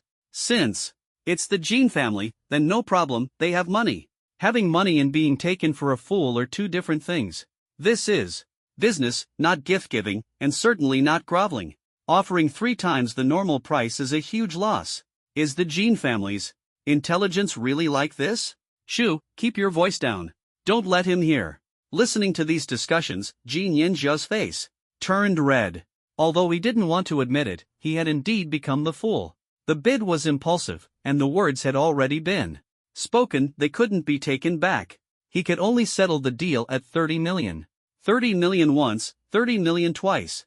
30 million 3 times, sold. Congratulations to this gentleman for winning the 1,000-year-old Lingji. Bang! Zhou Xiaoyi struck the gavel to announce. Boss, do you really want the 1,000-year-old Lingji? I can go to other cities to look for it later. Lin Ruochen said softly. If we can buy it, great. If not, it's fine, Long Yan replied calmly. Understood. Lin Ruochen nodded. Since Long Yan wanted it, he would do his best to find it. With money in hand, effort would eventually yield results. Next up is this auction item, a 1,000-year-old ginseng. It has extremely high medicinal value. I believe everyone present will be interested. Zhou Xiaoyi introduced. As she spoke, she lifted the cloth covering the ginseng. A ginseng about 1 meter long was placed in a glass box. Its dense, long roots numbered in the hundreds. Under the light, it appeared flawless. High-definition images were displayed from multiple angles on the large screen, attracting many people's attention. The effects of Lingji and ginseng are different. Ginseng has particularly strong effects on men. Several wealthy individuals immediately sat up straight, their eyes sparkling. Even Long Yan's calm gaze suddenly lit up. Upon closer inspection, one could even detect a unique scent. Interesting, this turns out to be an 800-year-old plateau blood dragon ginseng. It's just that the surface developed a white protective layer due to the cold weather. That's why its original red color isn't visible. And to keep it intact, not a single root was broken during excavation. This is also why the appraisers at Black Dragon Exotic Beast Hall mistook it for ordinary 1,000-year ginseng. Such a rare plateau blood dragon ginseng can be used to refine many precious elixirs, which can greatly strengthen one's parents' health. Moreover, if consumed by an ability user, the enhancement to their physique is particularly significant. The stronger the ability user, the harder it is to improve their physique. The appearance of plateau blood dragon ginseng is sure to make it a top-tier treasure fiercely contested by all powerful ability users. Something like this is worth buying for 800 million, 1 billion, or even tens of billions. Its value entirely depends on how many ability users are willing to pay a high price. but I estimate the starting bid will be at least 880 million. Long Yan thought to himself. The growth conditions for plateau blood dragon ginseng are extremely demanding, requiring the perfect combination of time, location, and human effort. Its effects on enhancing the physique of ability users are remarkably evident. Once it appears, it will inevitably spark intense competition. Even in his previous life on Origin Star, Long Yan had never seen it, he had only heard of it. It is exceedingly rare. Of course, such items are not uncommon on Long Yuan continent. The starting bid for 1,000-year ginseng is 1 million, with each increment no less than 10,000. Let the bidding begin, Zhou Xiaoyi announced. 2 million, 3 million, 3.5 million, 4 million, 10 million, any higher bids? 10 million once, alright, this gentleman bids 12 million, 12.1 million. The price kept soaring. 15 million. Jin Yanji spoke up, instantly suppressing everyone else. He's bidding too. Aggressively, forget it, not worth competing. 1,000-year ginseng is worth at most 13 million, young Master Jin is going to lose out. Again. Unless you really want it, there's no need to bid so high. You can find plenty of 100-year ginseng on the market, and consuming more of that has a similar effect. Can't afford it, forget it, forget it. Everyone shook their heads. 1,000-year ginseng is good enough, paired with 1,000-year lingji, it's perfect for Grandpa's birthday celebration. Grandpa is in robust health and is also a powerful ability user. Plus, he loves gifts from 18-year-old girls. 1,000-year ginseng Grandpa will definitely love it. Jin Yanji was overjoyed, a smug smile appearing on his lips. He was determined to win this 1,000-year ginseng. 20 million. At that moment, Long Yan suddenly spoke. As soon as those words were uttered, everyone froze, turning their gaze toward him. Jin Yanji's expression instantly changed. Is he trying to mess with me? Raising the bid slightly higher would just be throwing money away. Besides, I don't have much savings left. I can only bid a little more. If I had known earlier, I wouldn't have bid so aggressively for the 1,000-year lingji. Now I don't have enough money. No matter how good 1,000-year lingji is, it can't compare to the appeal of 1,000-year ginseng for Grandpa. Jin Yanji was filled with regret. 21 million. Jin Yanji said, though his tone carried a hint of uncertainty. 22 million. Long Yan responded without hesitation. Sir, could you give the Jin family some face? How about letting me have this ginseng? I'm from the Jin family of Donglin and the manager of the North District branch of Donglin City's Medicine Pavilion. If you give me some face and don't compete with me, I promise that whenever you shop at the North District branch, just mention my name, and you'll get a 10% discount. Otherwise, you'll be opposing the Jin family. As Jin Yanji said this, the deputy manager beside him quickly tugged at him, stopping him from finishing his sentence. Otherwise, what would happen? Long Yan's tone was calm. It's nothing, I just hope you can show some respect. 22.1 million. Jin Yanji puffed out his chest and spoke. Fortunately, the deputy manager stopped him in time, otherwise, he might have said something truly reckless. This was all the cash he could muster, not a single coin left. 22.11 million. Long Yan continued to bid. He had already guessed that the other party was out of money. All he needed to do was add another 100,000 to win. Jin Yanji's face turned red with anger. With his status, he had never been so openly challenged. Previously, he had indeed been wary of Long Yan, as Long Yan's unique methods of killing made him uneasy. But after all, Donglin City was the Jin family's territory. The city wasn't large, and in his view, Long Yan should at least consider the Jin family's influence. Yet the result was a complete disregard for his face. He was so furious he couldn't speak, his chest tight with frustration. Congratulations to this gentleman for winning the Millennium Ginseng, Zhou Xiaoyi announced. No way, this mysterious powerhouse actually spent so much money just to provoke Jin Yanji, someone whispered. This ginseng is at least an 8 million loss, right? With that much money, you could probably buy 2 in a big city. Yeah, but for an ability user, making money is easy. This amount is nothing to them. Though it's not much money, he really played the fool this time. In the end, the Black Dragon Exotic Beast Hall is the one who profits. Isn't this just a case of 2 strong rivals fighting while the bystander reaps the benefits? Lin Ruoqing, standing nearby, was somewhat puzzled. Why was Long Yan willing to spend so much money? Could It be that Lord Long really just wanted to anger Jean Yenjia? That shouldn't be it. Based on what I know about Lord Long, there must be a deeper reason. Could there be some secret hidden behind this Millennium Ginseng? Lin Ruocheng wondered to himself. Humph. Congratulations to the gentleman for spending over 22 million on a single ginseng. Jean Yenjia, though not daring to speak too harshly, couldn't help but make a sarcastic remark. It's just that your vision is too narrow to recognize the extremely rare and highly potent Highland Dragon Blood Ginseng, Long Yan said. Today, let me open your eyes. With a wave of his hand, Long Yan's energy directly sliced through the white protective layer on the surface of the Highland Dragon Blood Ginseng inside the glass case. As the white layer fell away, the blood-red body of the Dragon Blood Ginseng was revealed. Under the white light, it appeared even more vibrant. The large screen displayed it clearly. The protective layer was merely an outer shell, the inner skin remained intact, ensuring the medicinal properties were unaffected. Almost simultaneously, everyone in the room stood up in shock, including those in the VIP rooms, and the high-ranking members of the Black Dragon Exotic Beast Hall, such as Zhou Fenyi. My god, this really is Highland Dragon Blood Ginseng. Damn, this is the Highland Dragon Blood Ginseng described in books. An extremely rare variety of ginseng, and I've never seen one this large before. What does this thing do? Is it just better for kidney health and vitality? Those are just secondary effects. Its real power lies in significantly enhancing the physique of ability users, benefiting almost any level. A Millennium grade Highland Dragon Blood Ginseng is even more terrifying in its potency. Oh my god, how much is this thing worth? I'm telling you, I'm already at the battlefield realm, and I'd be willing to trade my entire fortune for one. If old Master Yang Wujue had encountered this before he fell ill, he would have undoubtedly exchanged all his wealth for it without hesitation. This is an absolute steal. The room erupted into chaos, especially among the ability users, who all understood the value of the Highland Dragon Blood Ginseng. Their eyes turned greedy, though most could only suppress their desires.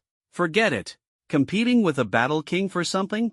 Only another Battle King could stand a chance. This is the Black Dragon Exotic Beast Hall's territory. They definitely won't allow anyone to kill and steal. Who could possibly take on a Battle King?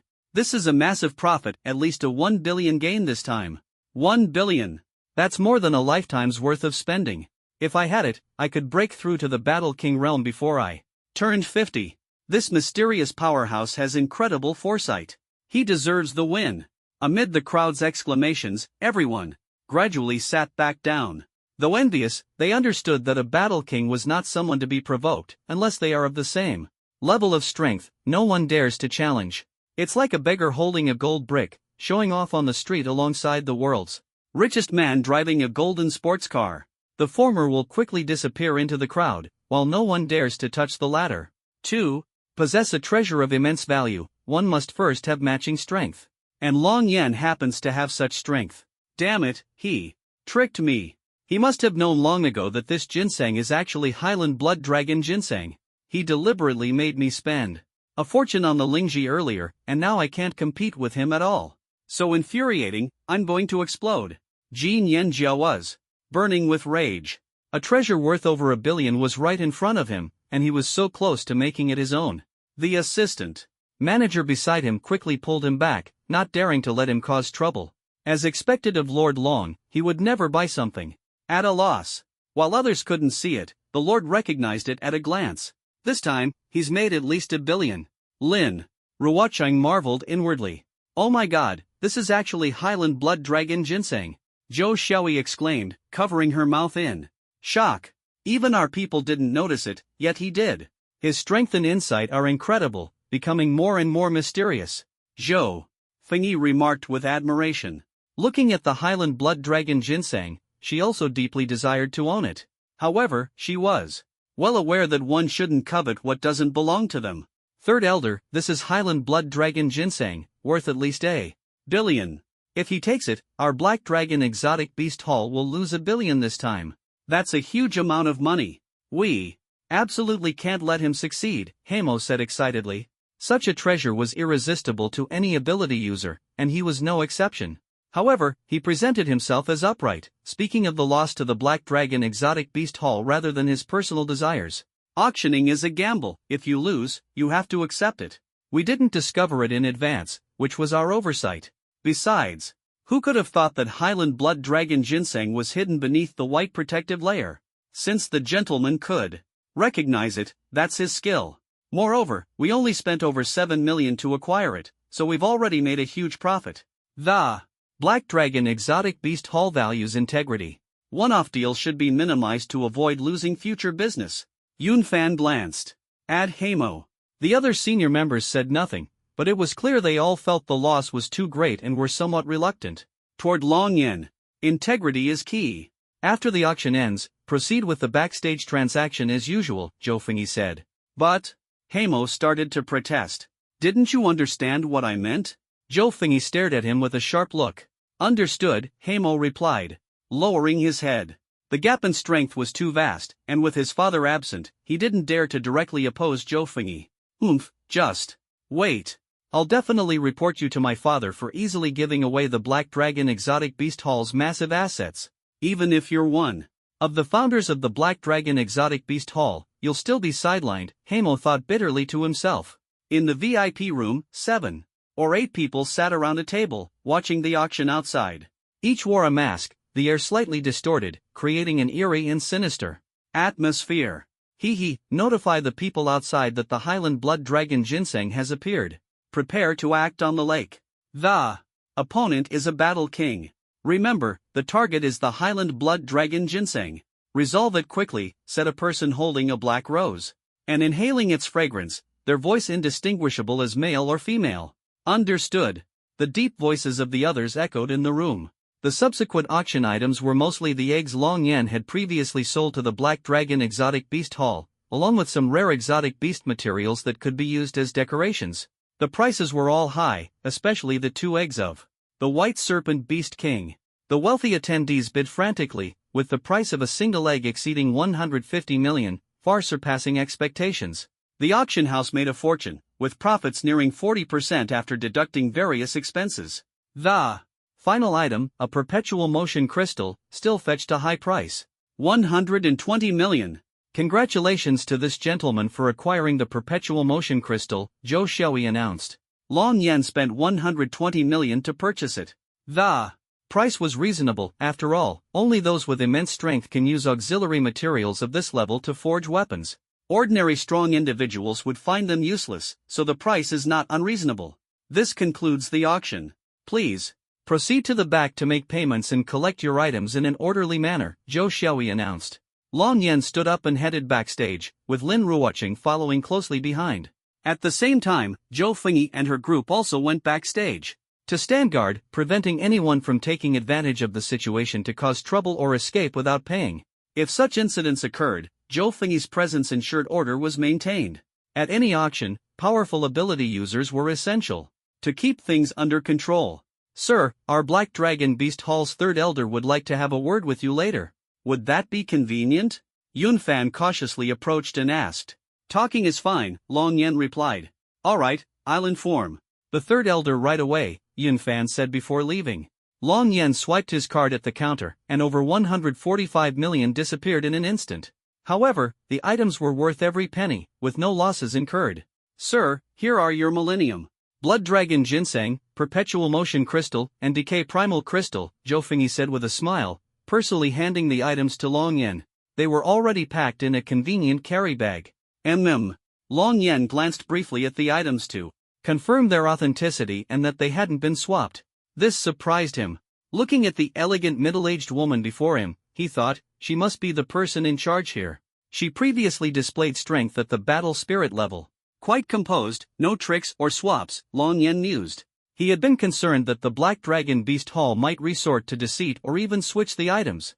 This was why he had deliberately revealed earlier that he possessed Millennium Highland Blood Dragon Ginseng. He wanted to see how the Black Dragon Beast Hall would react. If they tried to raise the price unfairly or outright refused to sell, there would be no need for future cooperation. In fact, the auction house itself would lose its credibility.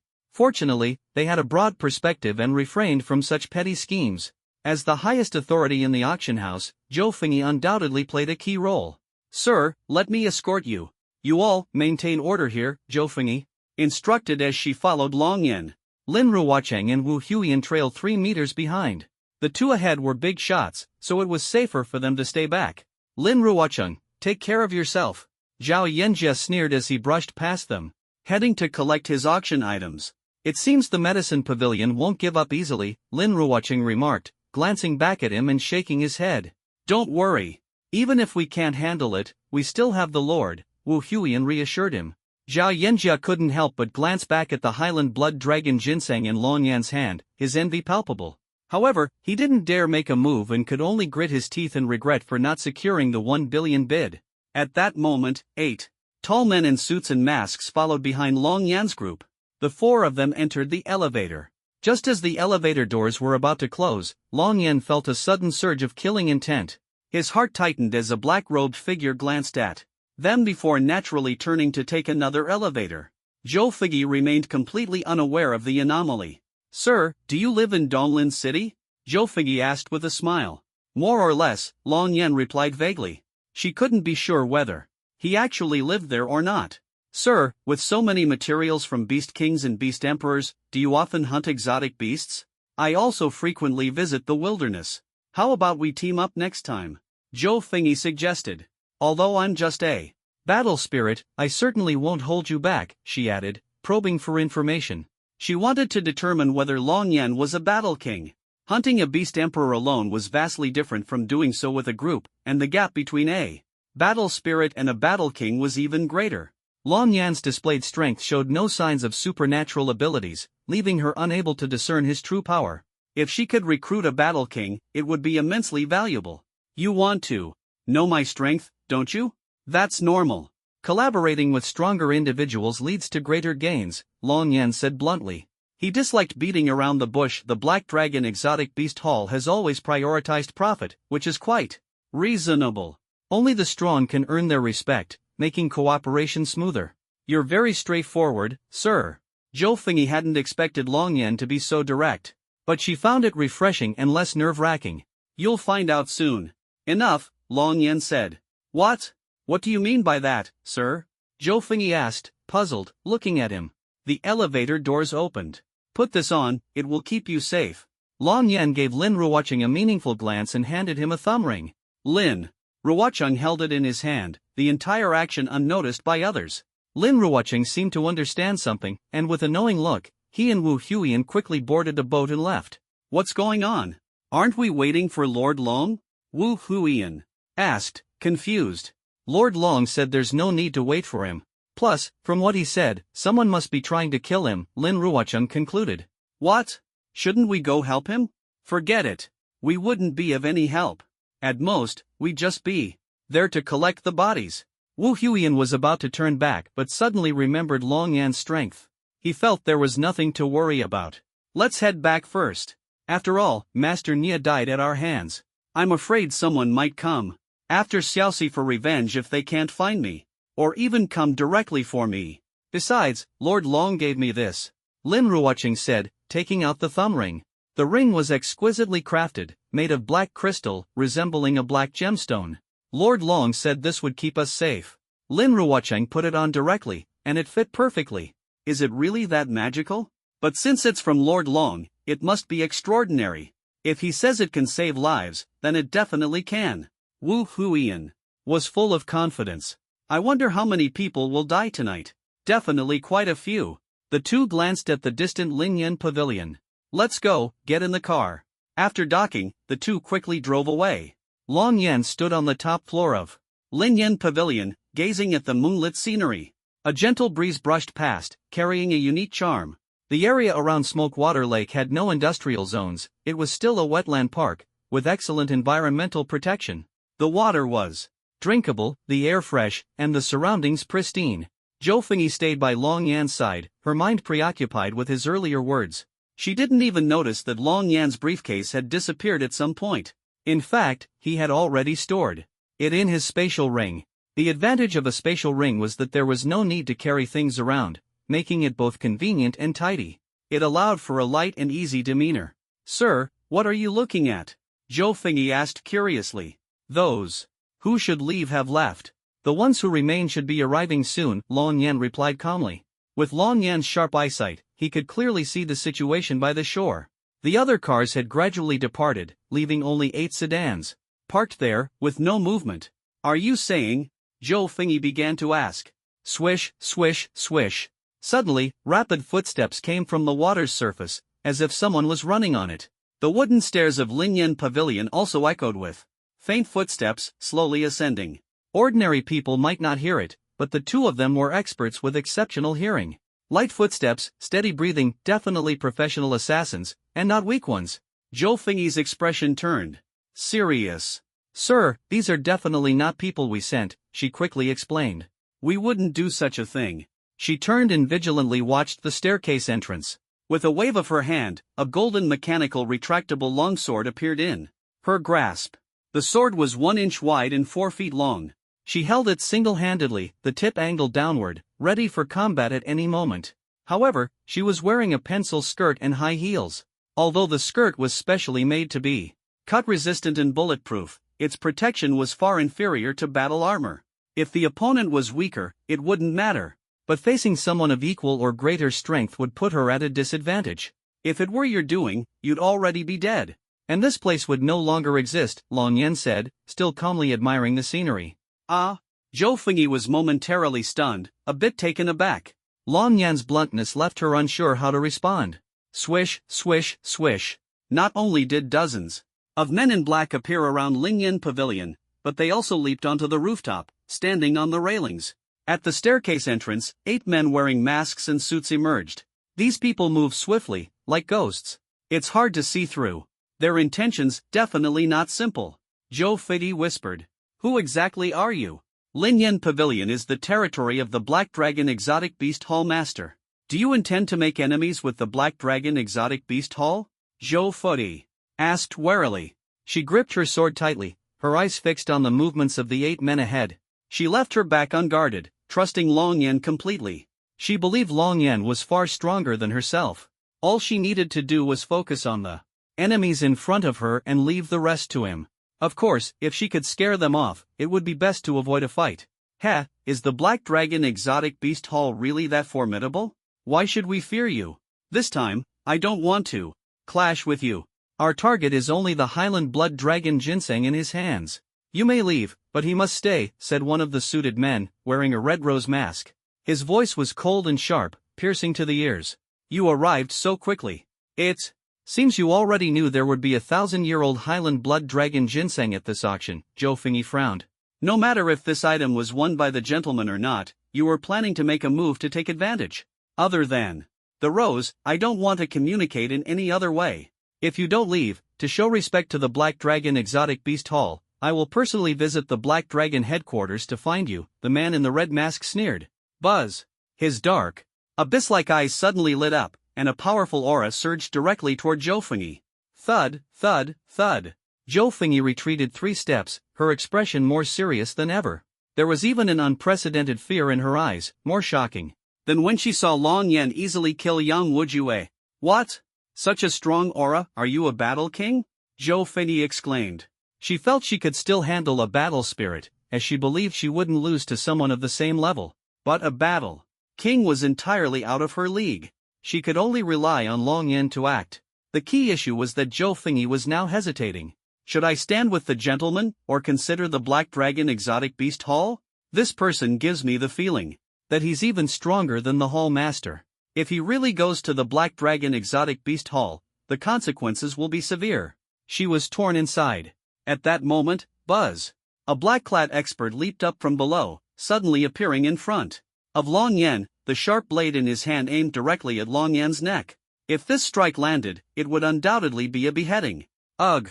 In the next instant, the masked man in black was grabbed by the throat by Long Yen. A hoarse sound escaped his throat, and he didn't dare to struggle. The blade stopped mid-air, unable to continue its swing. Sea-level ability, Battlefield Realm. With your level, you dare attempt a sneak attack? Courting death. Bang! Long Yen squeezed forcefully, instantly crushing the man's neck. His body remained spotless, not a speck of dust on him. The corpse fell into the lake. Even after witnessing their companion's death, the men in black showed no reaction, as if they were puppets under control. As the battle blade emerged from his hand, a sharp killing intent instantly spread, giving off an aura of annihilating everything. Not only the 7 individuals, but everyone around also rushed forward to attack, coordinating seamlessly without any blind spots. At this moment, their abilities and strength were fully revealed. My god, there are actually 7 battle spirits, and the rest are battlefield-level warriors. Plus that battle king. So many powerful figures, what kind of force are they? This move would instantly kill anyone. How will Sir respond? Zhou Fengyi was utterly shocked, just as she thought of this. Buzz buzz buzz. All the swords and blades that reached within a meter of Long Yan were blocked, completely ineffective, as if there was a transparent energy shield surrounding him. What is this? An advanced energy shield? Such a high-level defense, even our battle spirit attacks are being blocked. Any energy shield requires a massive amount of energy to sustain. If one strike doesn't work, then multiple attacks. I don't believe it can't be broken. Attack! The crowd prepared to strike again. You are too weak. I thought you had some skill, but it seems I overestimated you. Long Yan spoke while raising his hand to grab the face of a suited battle spirit in front of him. Boom! The head exploded instantly. Before the others could react, boom boom boom. Long Yan struck repeatedly, crushing the heads of 5 battle spirits in just 3 seconds. It was so fast that no one could react. Even if they did, the invisible energy shield around Long Yan rendered their swords and blades useless. They could only watch helplessly as the last battle spirit was grabbed by Long Yan. Crack! Crack! The armor's faceplate was crushed, fingers digging into the bone seams, ready to explode the head at any moment. Even the battlefield-level warriors, who were indifferent to life and death, were utterly terrified by this scene. This is too strong. Even a battle king couldn't kill battle spirits so effortlessly. What kind of power does he possess? Why can't I discern his ability level or specific strength? We're no match, retreat quickly. Dozens of people trembled, no longer daring to advance. If you don't act now, all your people will die. Long Yan released the battle spirit in his grasp, his gaze fixed on the man holding a rose in front of him. Death is another form of rebirth. Their deaths will exist in another way. My strength makes them stronger. As long as I exist, they exist. This is the meaning of their existence, the ultimate truth of death. Do not fear death, embrace it. Death is not the end but a rebirth in another form. The rose-wielding man spread his arms, speaking passionately, almost absurdly like a cult leader. Yet the black-clad individuals showed no fear, instead displaying an eagerness to rush forward, like moths to a flame, knowing they would die but unable to resist. Are you from the Spirit Fire Cult? Long Yan asked. He had killed members of the Spirit Fire Cult before, and they all behaved like this. However, this man's ideology seemed slightly different. The Spirit Fire Cult? They're not even worthy of comparison to us. They're just a chaotic bunch. The rose-wielding man sneered. Boom! Long Yan crushed the battle spirit in his hand. I don't care who you are. If you provoke me, you all die. Buzz buzz buzz. As he spoke, he waved his hand, and powerful sword energy directly tore apart all the black-clad warriors around him. Although their highest level was only battlefield 2nd rank, he shredded them all into pieces with a single move. The scene was utterly shocking.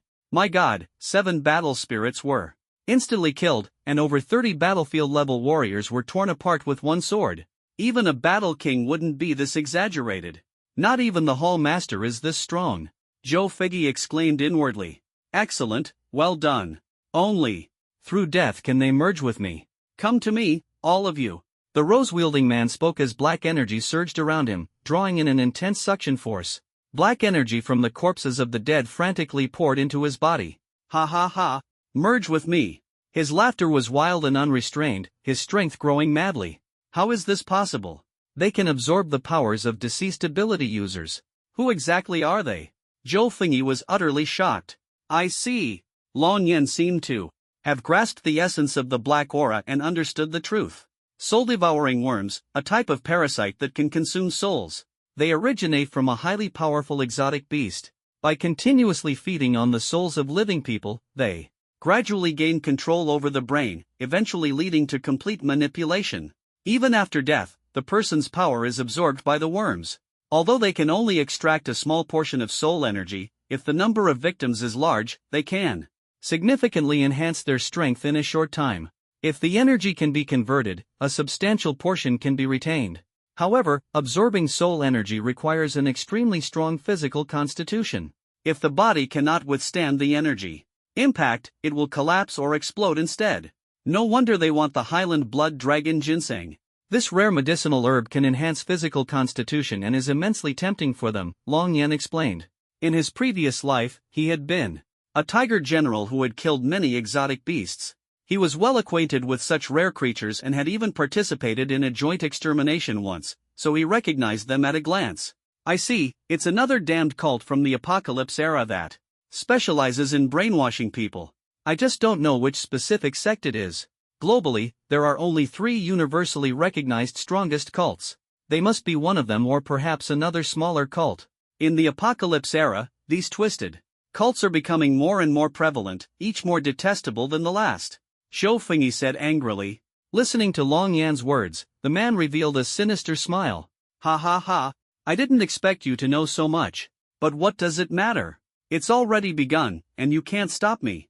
Even if you're a battle king, the difference between levels among battle kings is vast. Not to mention, I'm several levels above you. Today, there's only one path for you, death. The rose-wielding man was brimming with confidence, holding the rose in his hand with an air of elegance and gentlemanly demeanor. He was nearing the completion of absorbing soul energy. B-level ability, Battle King level 3. After absorbing all this soul energy, at most, I'll barely reach Battle King level 5. If I'm lucky, maybe level 6. Is that all? What a waste of my anticipation. Might as well just die. Long Yan raised his hand. A sharp burst of energy pierced through the man's body like a spike. Ah! Impossible. No. He only managed a single scream before turning into a pool of blood. The scene was somewhat grotesque. Your entrance lines sounded impressive, but in the end, you're just trash. What nonsense about only communicating through roses. What a waste of my time. Long Yan was full of disdain. To be honest, he had been momentarily drawn in by the man's aura earlier, thinking he had finally encountered a formidable opponent worthy of drawing his sword.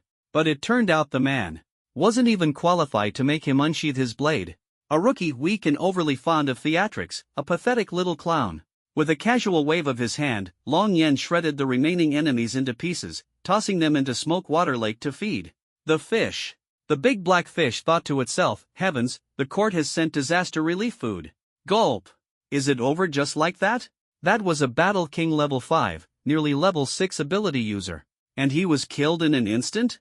Zhou Fengyi swallowed hard, finding it hard to believe. Her eyes widened, her breathing quickened, and her chest heaved violently. Wearing a tight-fitting, hip-hugging dress, she exuded a mature charm. She lightly flicked her hand, and her sword disappeared to an unknown location. Kneeling on one knee, she revealed a patch of snow-white skin. Sir, your strength is astonishing. Surely you can see that I, Fengyi, have had no master since childhood, so even at nearly 40, my abilities remain at the battle spirit level. If you don't mind, I would like to become your disciple, Zhou Fengyi said earnestly.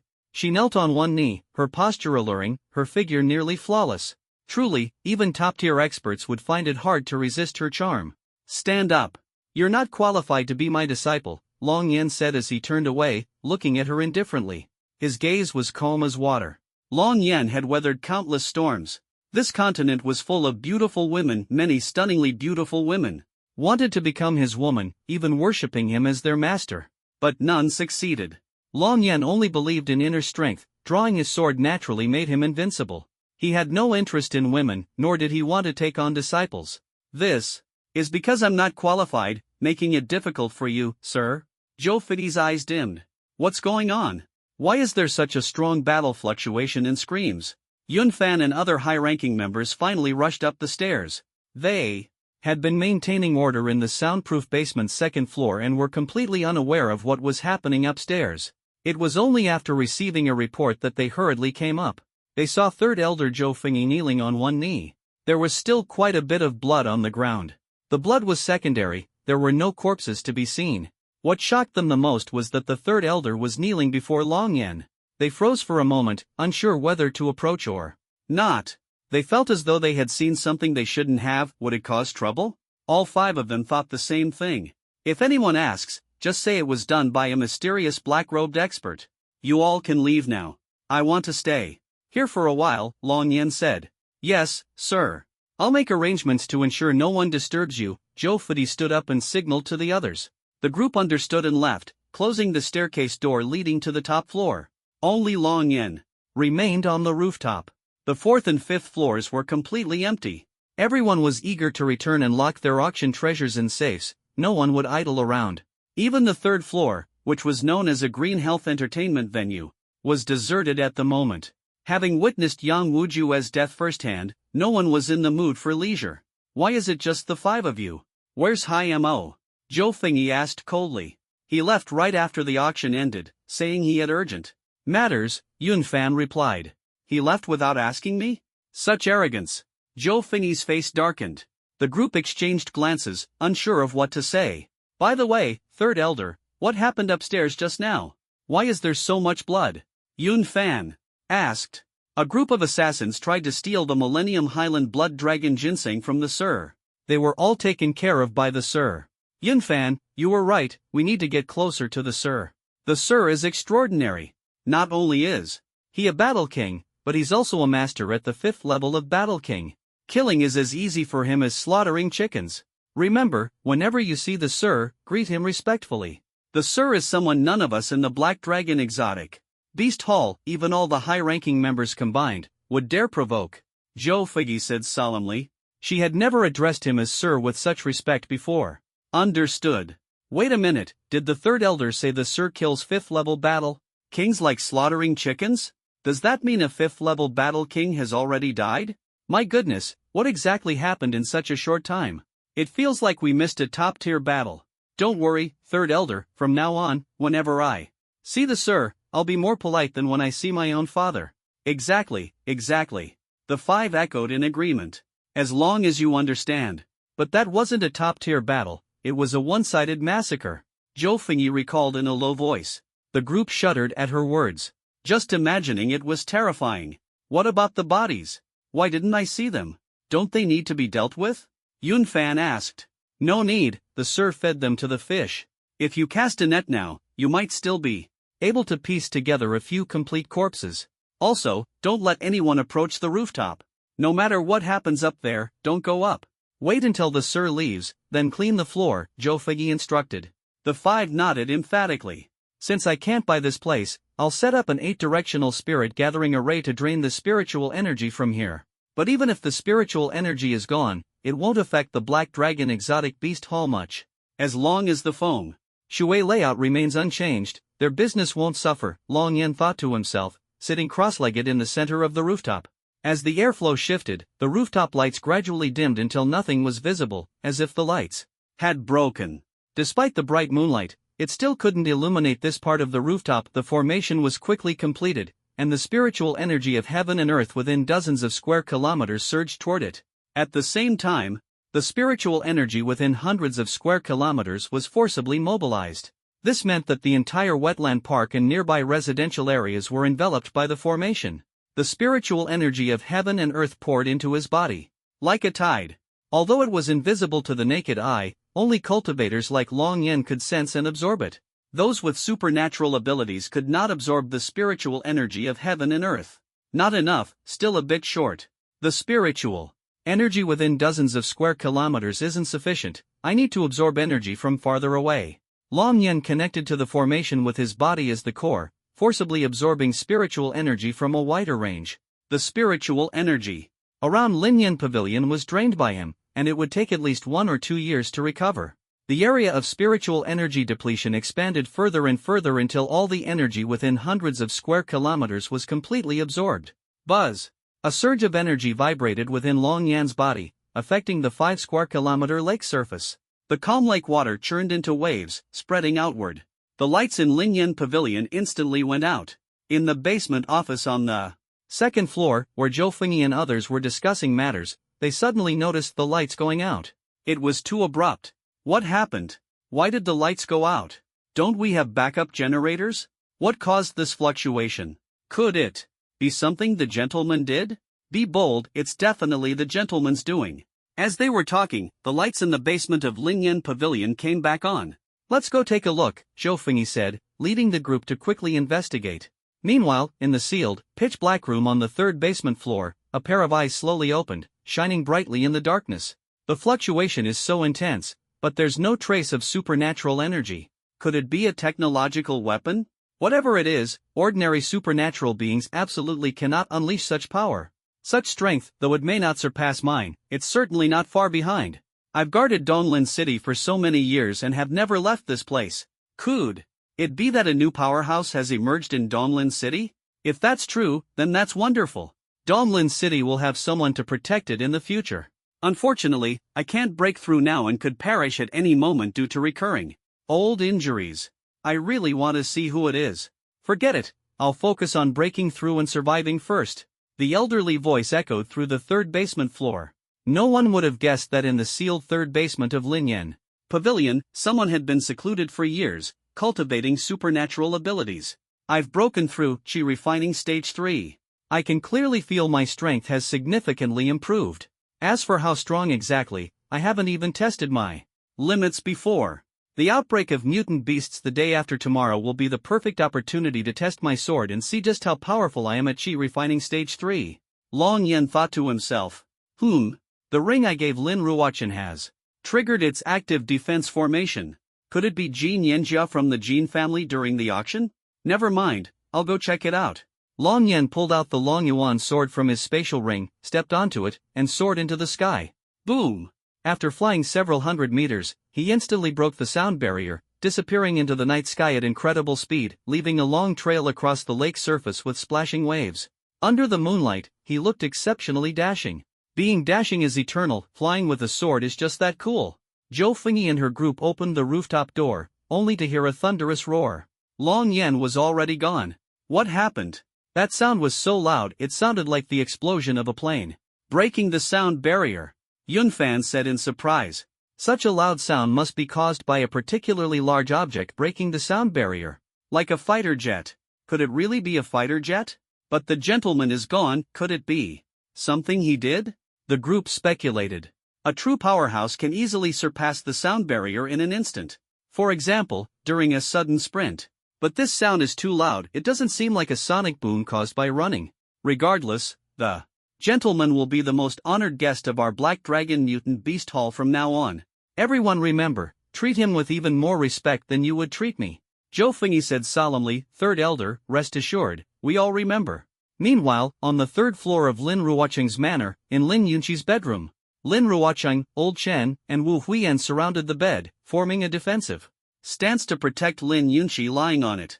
Lin Ruocheng and Wu Huiyan were unharmed, but Old Chen had been stabbed in the shoulder, with blood streaming down his arm. Lin Ruocheng used his thumb ring to activate a transparent defensive array, covering a radius of 3 meters, just enough to shield Lin Yunqi on the bed. Around them stood a circle of men in black, each holding daggers, with more stationed at the windows and balcony, blocking all escape routes. Unless they could phase through walls instantly, there was no way to leave alive. This thing really works! Lin Ruocheng exclaimed excitedly. It actually saved our lives. Earlier, there had only been 3 men in black. Old Chen had been stabbed in the shoulder, but fortunately, they arrived in time. The 3 of them managed to subdue the attackers. However, a large group suddenly charged in, overwhelming them, forcing them to retreat inward and tighten their defenses. At the most critical moment, Lin Ruocheng successfully activated the thumb ring's automatic defensive array, blocking all attacks. Otherwise, they would have been hacked into pieces by now. Truly worthy of its reputation. This thing is incredible. Wu Huiyan said excitedly. It feels like a high-grade military plasma shield. Lin Ruocheng frowned with concern. I don't know how long this shield can hold. They've jammed the satellite signals, and the satellite phone is completely useless. One of the men in black said coldly, plasma shields consume a lot of energy and are still in the experimental stage. I don't believe he can keep it powered for long. They were dressed in black night gear, with lightweight battle armor underneath for mobility, minimizing noise. Another man in black chimed in. The satellite and electronic signals here have been completely jammed. Let's attack together. The shield's energy will definitely run out soon. Lin Ruocheng looked at the insignias on their uniforms and asked, You're from the Assassin's Guild, aren't you? Why are you trying to kill my daughter? Among these assassins, the lowest rank was 1-star, with some even being 2-star and 3-star assassins. A 1-star assassin was a combatant, a 2-star was a battle body, and a 3-star was a battlefield expert. On their side, Lin Ruocheng was only at the 5th level of battle body, while Wu Huiyan and Old Chen were at the 8th level. In comparison, they were completely outmatched, facing certain death. The leader of the three-star assassins stood on the balcony, hands behind his back, gazing at the moonlight with a calm demeanor, as if he controlled the entire situation. "Someone wants your daughter's life, and your life is worth some money too," he said coldly. "We accepted the bounty, and the mission will be completed. Blame your bad luck."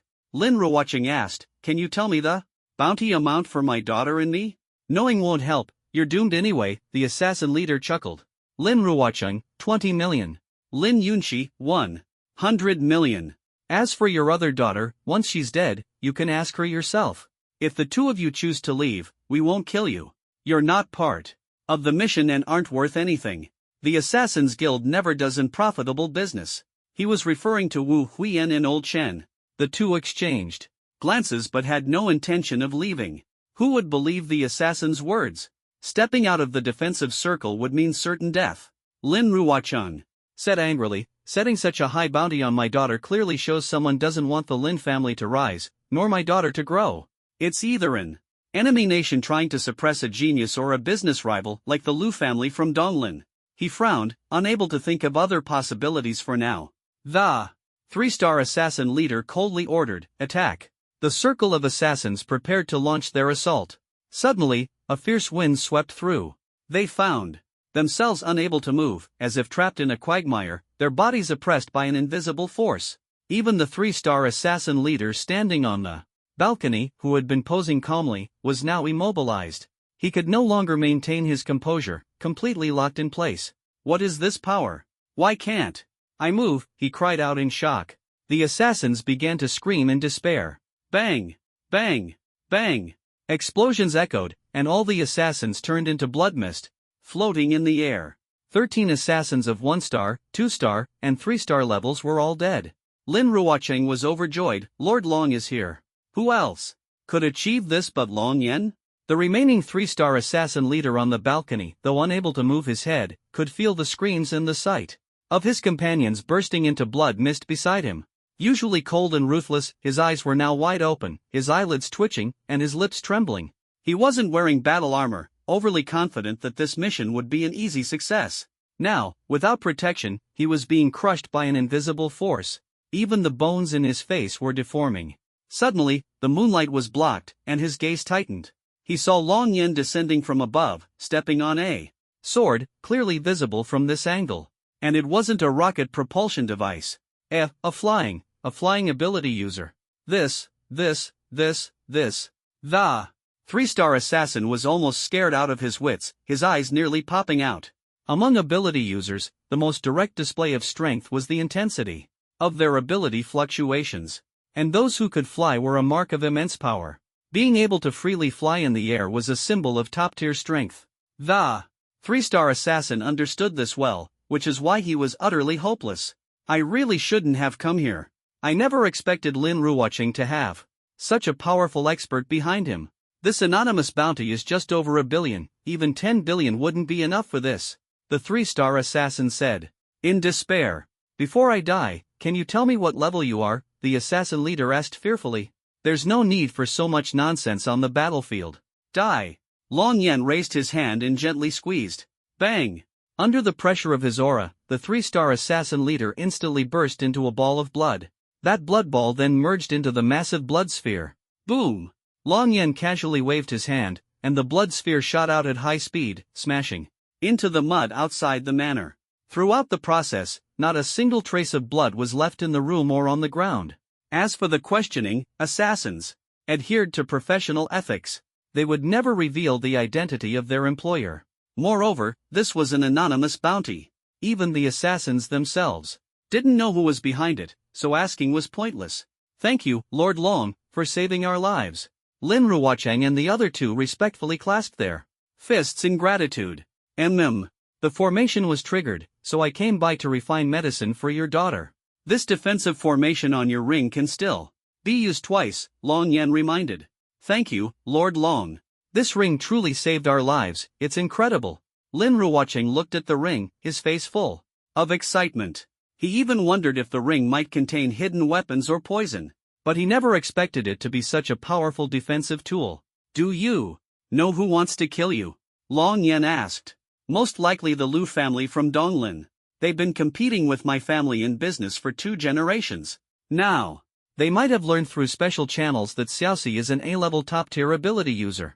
That's why they placed such a high anonymous bounty. Xiaoxi has an A-level top-tier Ice Soul ability, but unfortunately, her body has been weak since childhood, and her ability is unstable. If it stabilizes, she might even have a chance to reach S-level ability.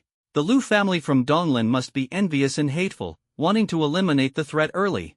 Of course, it could also be an enemy nation trying to kill off a genius.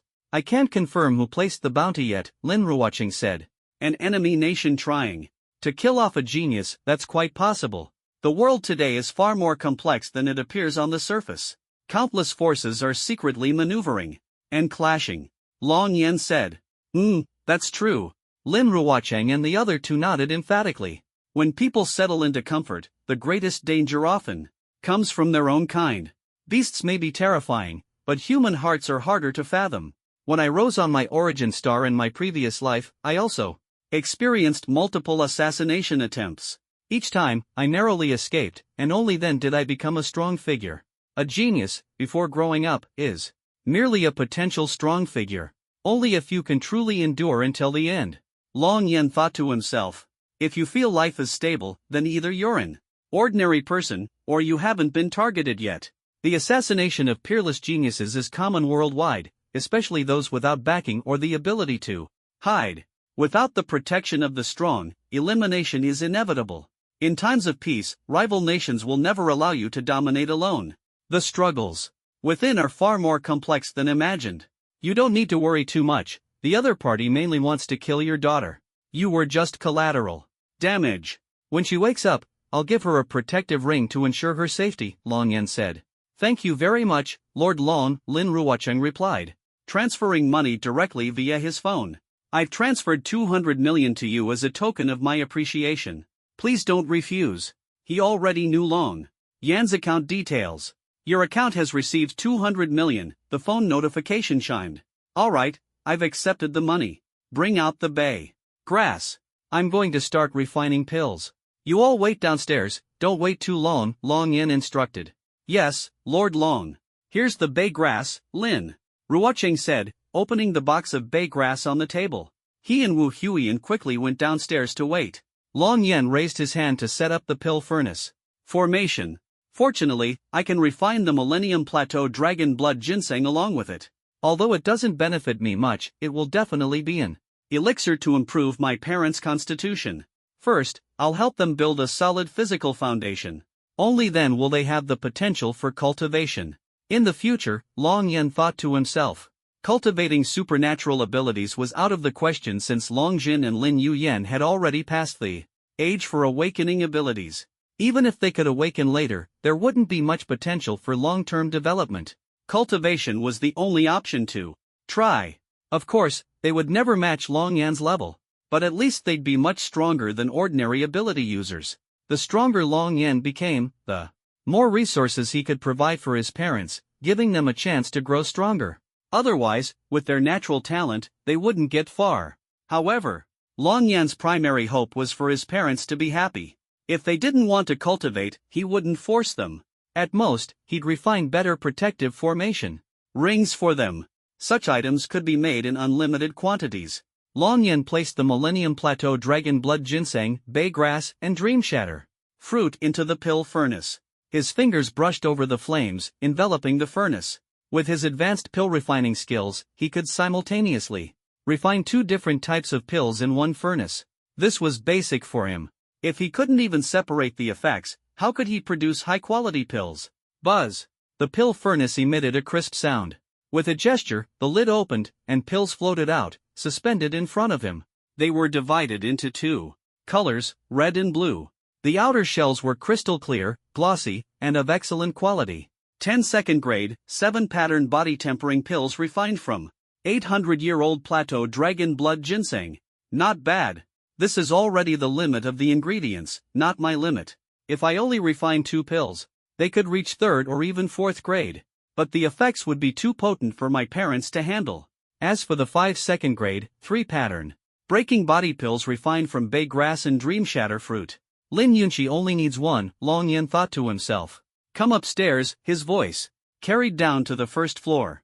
Lin Ruocheng had just finished bandaging Old Chen's wound and administering an injection. Hearing Long Yan's voice, he said, Old Chen, thank you for protecting Xiaoxi. Lin Ruocheng was grateful. Old Chen had been their family steward for many years and was already like family. Protecting his daughter naturally earned Lin Ruocheng's gratitude. It's nothing, Mr. Lin.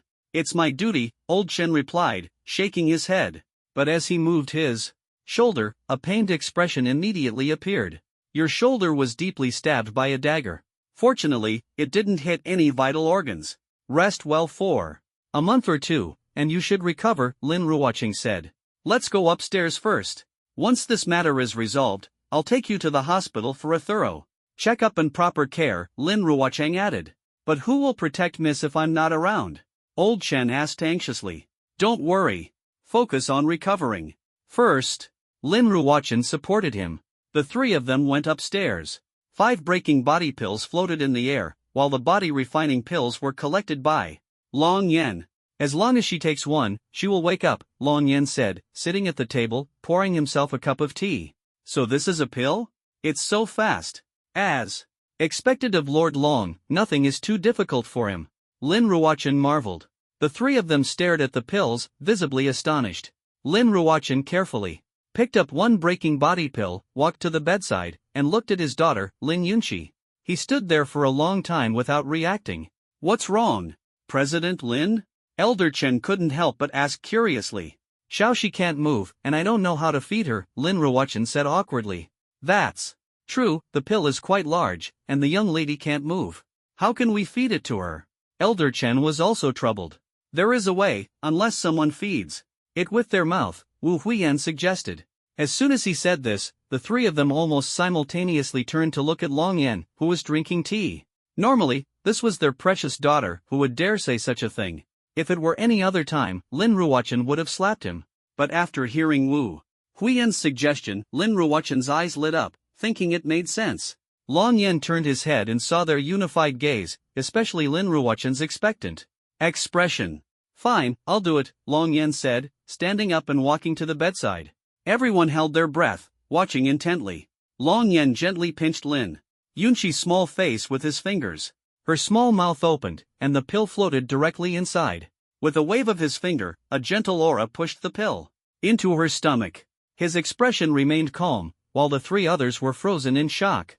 Lin Ruocheng couldn't help but exclaim inwardly, was it really that simple? No way, Lord Long doesn't follow the drama script at all.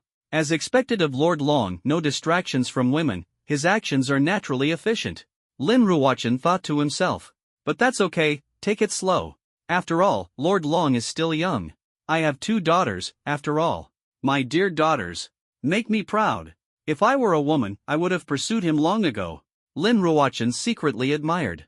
Lin Yunqi's previously pale face gradually turned rosy. Although it was summer and hot, the coldness in her body was dissipating bit by bit. Her complexion visibly improved, becoming better and better. 3 stars. She's really recovering. This pill is incredible, even the people at the medicine pavilion couldn't achieve this. The 3 exclaimed in surprise. Lin Yunqi's heartbeat gradually returned to normal. Earlier, her body temperature was extremely low, and her heart rate was only 10 beats per minute. Now, her heartbeat resumed a normal rhythm. Her long eyelashes gently trembled, and her fingers began to move. As the pill's effects spread throughout her body, a faint blue light shimmered on her skin's surface before slowly fading away. Lin Yunqi suddenly sat up, gasping for air. She looked around the room and saw everyone's faces. Ah, Xiaoxi, you're finally awake. You scared your father. Lin Ruocheng said joyfully. Dad, I had a very long dream. But I couldn't wake up, it scared me to death. Lin Yunqi tightly held Lin Ruocheng's hand, her face full of panic. It's okay now. Xiaoxi, you drank a medicinal soup made from ice source grass, which caused you to fall into a deep sleep. Fortunately, Lord Long's pill saved you. Otherwise, you might never have woken up. Hurry and thank Lord Long. Lin Ruocheng looked at Long Yan. Lin Yunqi turned her head and saw Long Yan by the bedside. Seeing his handsome and striking face, she immediately remembered something. It's you. You were the one who saved me in the northern forest. Lin Yunxi exclaimed in surprise. So the mysterious young expert who saved the young lady back then was Lord Long? I see. No wonder a city can't have two top-tier geniuses at the same time. Elder Chen suddenly realized. Back then, Lin Yunxi was in danger. If Long Yan hadn't acted in time, by the time Elder Chen arrived, she might have already lost her life. Those assassins would have taken advantage of the situation, which was common. The consequences would have been unimaginable. Fate is truly amazing. You saved my daughter twice. Let me bow to you. Lin Ruochen said as he was about to kneel. That's unnecessary, no need to kneel all the time. A man's knees are as valuable as gold. Long Yan waved his hand and gently helped him up. Yes, my lord is absolutely right. Lin Ruochen nodded heavily. Thank you, Lord Long, for saving me twice. Thank you. Lin Yunxi said gratefully. She kept staring at Long Yan. With looks like that, it's hard to imagine any woman not liking him. Alright, get some rest. Although you're fine now, you should still rest for the night, recover, and eat something to replenish your strength. Long Yan advised. Yes, I understand, Lord Long. Thank you for your concern. Lin Yunxi nodded obediently. Lin Ruochen couldn't help but widen his eyes. Wow. Daughter, you weren't like this before. Even your tone has become so well behaved. Alright, take these pills. Each of you will break through 1 or 2 levels without issue. They'll also help lay a solid foundation, making it much easier to break through to the battlefield realm in the future. To work for me, your strength must be formidable. Long Yan said as 3 pills flew in front of them. What's wrong? Afraid to take them? These pills weren't specially refined just for Lin Yunxi. Their effects include breaking through realms and consolidating and enhancing your ability limits. The pills I refine have no side effects. Long Yan said. No, we're not doubting Lord Long. It's just that these pills are too precious.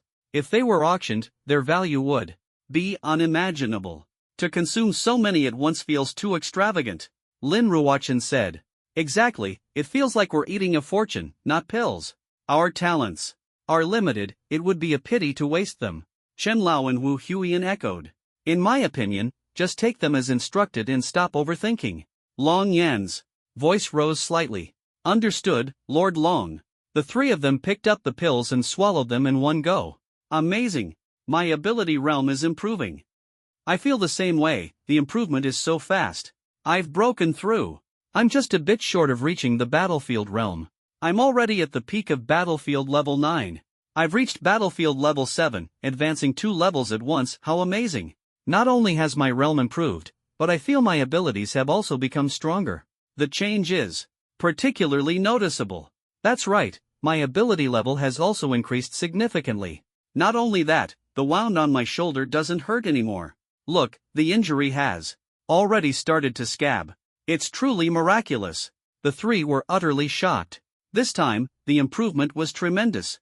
They clenched their fists, clearly feeling the surge in strength, their faces brimming with joy. This saved them a significant amount of cultivation time. After all, the youngest among them was in their 30s or 40s, while Elder Chen was in his 60s or 70s. Starting from the awakening of their abilities at 18, even the fastest cultivator, Wu Huiyan, would need a year to advance 1 level. As for Elder Chen, it would take 2 to 3 years to progress 1 level. This breakthrough undoubtedly saved them a great deal of time and completely altered their cultivation limits. Not to mention Elder Chen's injuries had started to heal. Thank you, Lord Long, thank you so much. The 3 expressed their gratitude excitedly. This is just the beginning. The path of cultivation is still long, so keep working hard, Long Yan said calmly. Witnessing the changes in her father and the others, Lin Yunxi was stunned. She hadn't expected the pill Long Yan had given them to have such a significant effect. Moreover, she had taken one herself. She carefully sensed it and discovered that her abilities had indeed undergone a dramatic transformation. My abilities have actually become more stable. I've never felt before that they truly belong to me, and I can clearly feel my ability level has improved. It's incredible. Lin Yunxi raised her hand and condensed a 30-centimeter diameter ice crystal, controlling it with exceptional fluidity. This aura, it's S-level. Ability. It's really S-level. Oh my, we had only heard that ice source grass might help Xiaoxi reach S-level, but that was just a hope. Could it be the pill's effect? It must be. Lord Long's pill improved even us, let alone Xiaoxi, who is so young and has much greater talent. The pill must have helped her break through to S-level. That's wonderful. This is S-level ability, it's rare to see even one in Donglin City in a year. Lin Ruocheng was ecstatic. Long Yan glanced at the ice crystal in her hand. With the help of the pill. But this is just the initial stage of S-level ability. Lin Yunqi, remember, being a genius doesn't equate to being a true powerhouse. There are plenty of examples of S-level and even SS-level geniuses who perished prematurely. A genius without continuous growth is merely someone with potential, not a true powerhouse. You're only 23 years old now. Although you started later than others, as long as you work harder, you may not be inferior to other S-levels. Long Yan spoke to her earnestly. Yes, I understand. Lord Long. I will definitely remember your words and never forget them, Lin Yunqi promised solemnly, her voice soft and gentle. Lin Ruocheng, standing nearby, couldn't help but marvel inwardly. Daughter, why have you suddenly become so gentle? Long Yan nodded. As for the remaining pill, don't you have another daughter? Give it to her. After speaking, Long Yan turned and left. The pill was of no use to him. He certainly wouldn't use it himself. Besides, he had prepared a stronger body refining pill for his parents, made from 800-year-old plateau dragon blood ginseng. The breaking body pill he gave to Lin Ruocheng and the others was meant to help them better assist him in the future. Safe travels, Lord Long, the three said in unison. Safe travels, Lord Long. Lin Yunqi also said, though her voice was still somewhat soft. The three exchanged glances and couldn't help but shiver. Lin Yunqi, who usually had a loud voice when angry, had suddenly become so gentle today it was truly hard to adapt. Dad, how exactly did you meet Lord Long? Lin Yunqi asked curiously. All right, Lord Long has already left. Xiaoxi, don't speak so softly. I'm getting goosebumps. Lin Ruocheng rubbed his hands, feeling that his daughter's gentle voice sounded a bit odd. This is just how I talk. Lin Yunqi retorted. Lin Ruocheng rolled his eyes. I'm your dad, don't I know you? But he decided not to comment further. We met Lord Long while searching for ice source grass in the Luofeng Mountains. Lord Long is truly the most extraordinary genius I've ever seen, Lin Ruocheng said slowly. Reminiscing.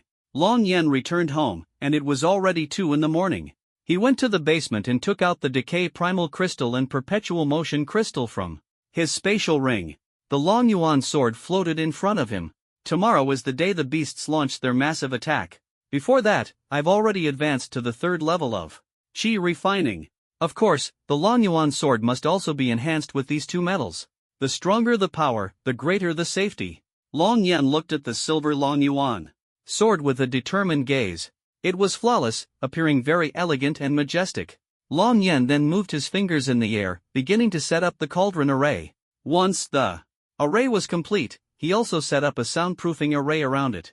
Only then did he throw the Long Yuan sword and the 2 metal materials inside. Flames at his fingertips burned fiercely under the cauldron. Under Long Yan's precise control, the 2 metals slowly fused into the sword. The original size of the Long Yuan sword remained unchanged, the materials were simply compressed and integrated.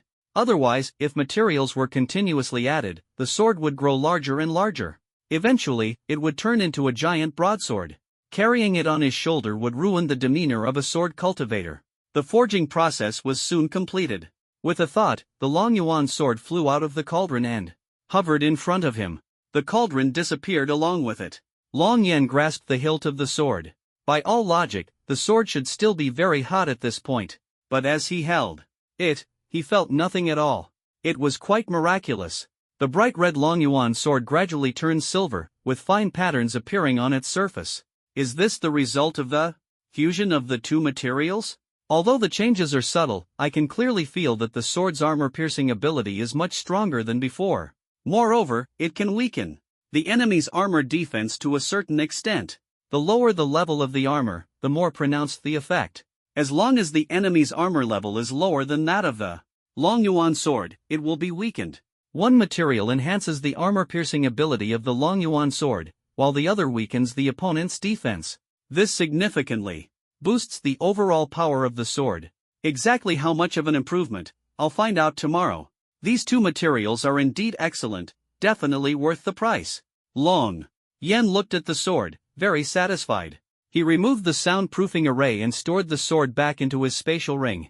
By the time he walked out of the basement, the sun had just risen, and sunlight spilled into the living room.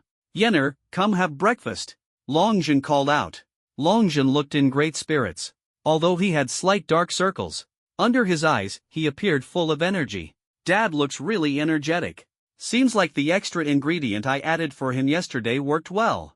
This double-winged donkey stuff is truly amazing," Long Yen thought to himself. However, he hadn't eaten any himself yesterday, only letting his dad have more. "Where's Mom?" Long Yen sat down and started eating breakfast, asking. "She's still washing up, hasn't come out yet," Longjin replied. I have a stiff neck, and my back feels sore." Lin Yuyen came out, supporting herself against the wall. "A stiff neck and back pain? Isn't a stiff neck supposed to cause neck pain?" Long Yen couldn't help but chuckle, lying without even blushing. Lin Yuyen sat down to eat breakfast and gave Longjin a fierce glare, but she quickly smiled again. The couple shared a tacit understanding. "Dad, Mom, this is the body refining pill I prepared for you. It can improve your physical condition. Simply put, after taking it, your body will become stronger. You'll gain strength beyond what ordinary people can imagine. You might even break through the physical limits of ordinary humans, reaching the physical level of an ability user." Long Yen held a red grade 2-7 pattern body refining pill in his hand. Longjin and Lin Yuyen were both ordinary people. He couldn't guarantee the exact effects, but at the very least, taking one pill would bring their physical condition up to the standard of an ability user. This kind of pill, if sold on the market, would easily fetch billions per pill. Wealthy individuals with poor health would be willing to pay any price for it. After all, nothing is more frustrating than having a weak body. Moreover, consuming this pill not only strengthens the body but also turns can into can. It was refined from plateau blood dragon ginseng that had grown for 800 years, with all the medicinal value of the ginseng contained within. Longjin and Lin Yuyen exchanged glances as they looked at the pill. "Let's wait a bit longer. If our physical condition improves too quickly, we might not be able to adapt," they said. "Exactly, let's stay as ordinary people for a while and take it when we're ready," they agreed. "Alright, I was going to mention that this also contains 1,000-year-old ginseng, which is extremely nourishing for the body," Long Yen said. "But if you want to wait, that's fine too. I'll leave it here for you to keep." As soon as Long Yen finished speaking, the two of them immediately perked up, exchanged smiles, and their eyes sparkled. "I'm going for a walk," Long Yen said, finishing a glass of milk and placing the two pills on the table before heading out for a stroll. Longjin and Lin Yuyen exchanged glances again, then each swallowed a pill in one gulp. Their physical condition rapidly improved, reaching the level of a normal ability user. Moreover, the effects were lasting, and their bodies would continue to strengthen over a long period. Longjin felt an inexhaustible surge of energy throughout his body. "Dear, how about we have a daughter?" Longjin excitedly grabbed Lin Yuyen's arm. "But the information says you shouldn't exceed 7 times a day, or else your body might," Lin Yuyen said shyly, lowering her head. Long Yen was strolling in the pavilion of the mountaintop villa. He sat cross-legged, beginning to regulate his breathing and relax. Soon, it was nearing noon. Long Yen walked along the small paths of the villa area, where there wasn't a single person in sight. At that moment, a Mercedes-Benz worth 4 million slowly approached. The car stopped beside Long Yen, and the window rolled down. Inside was a wealthy woman in her 30s. Though not particularly young, she still exuded vitality, embodying the mature older sister type. Her skin wasn't as delicate as that of an 18-year-old girl, but she was still the kind of woman young men found attractive. After all, many young people nowadays prefer to avoid the effort of striving hard. "Handsome, where are you headed?" the wealthy woman asked with a smile. "How about I give you a ride after I finish my errands?" Her tone was gentle, and she acted like a caring older sister. "Someone's actually hitting on me. Being good-looking really has its perks," Long Yen thought to himself, turning to look at her. The feeling was like a spring breeze brushing his face, extremely pleasant. "Wow," the wealthy woman exclaimed. She had initially thought Long Yan's side profile was handsome but assumed his full face might be average, even disappointing. To her surprise, his full face was even more striking. Coupled with his short-sleeved shirt that revealed hints of his toned muscles, her heartbeat instantly quickened. "Handsome, how old are you? Are you an adult yet? Would you like to be this sister's boyfriend?" She couldn't help but ask.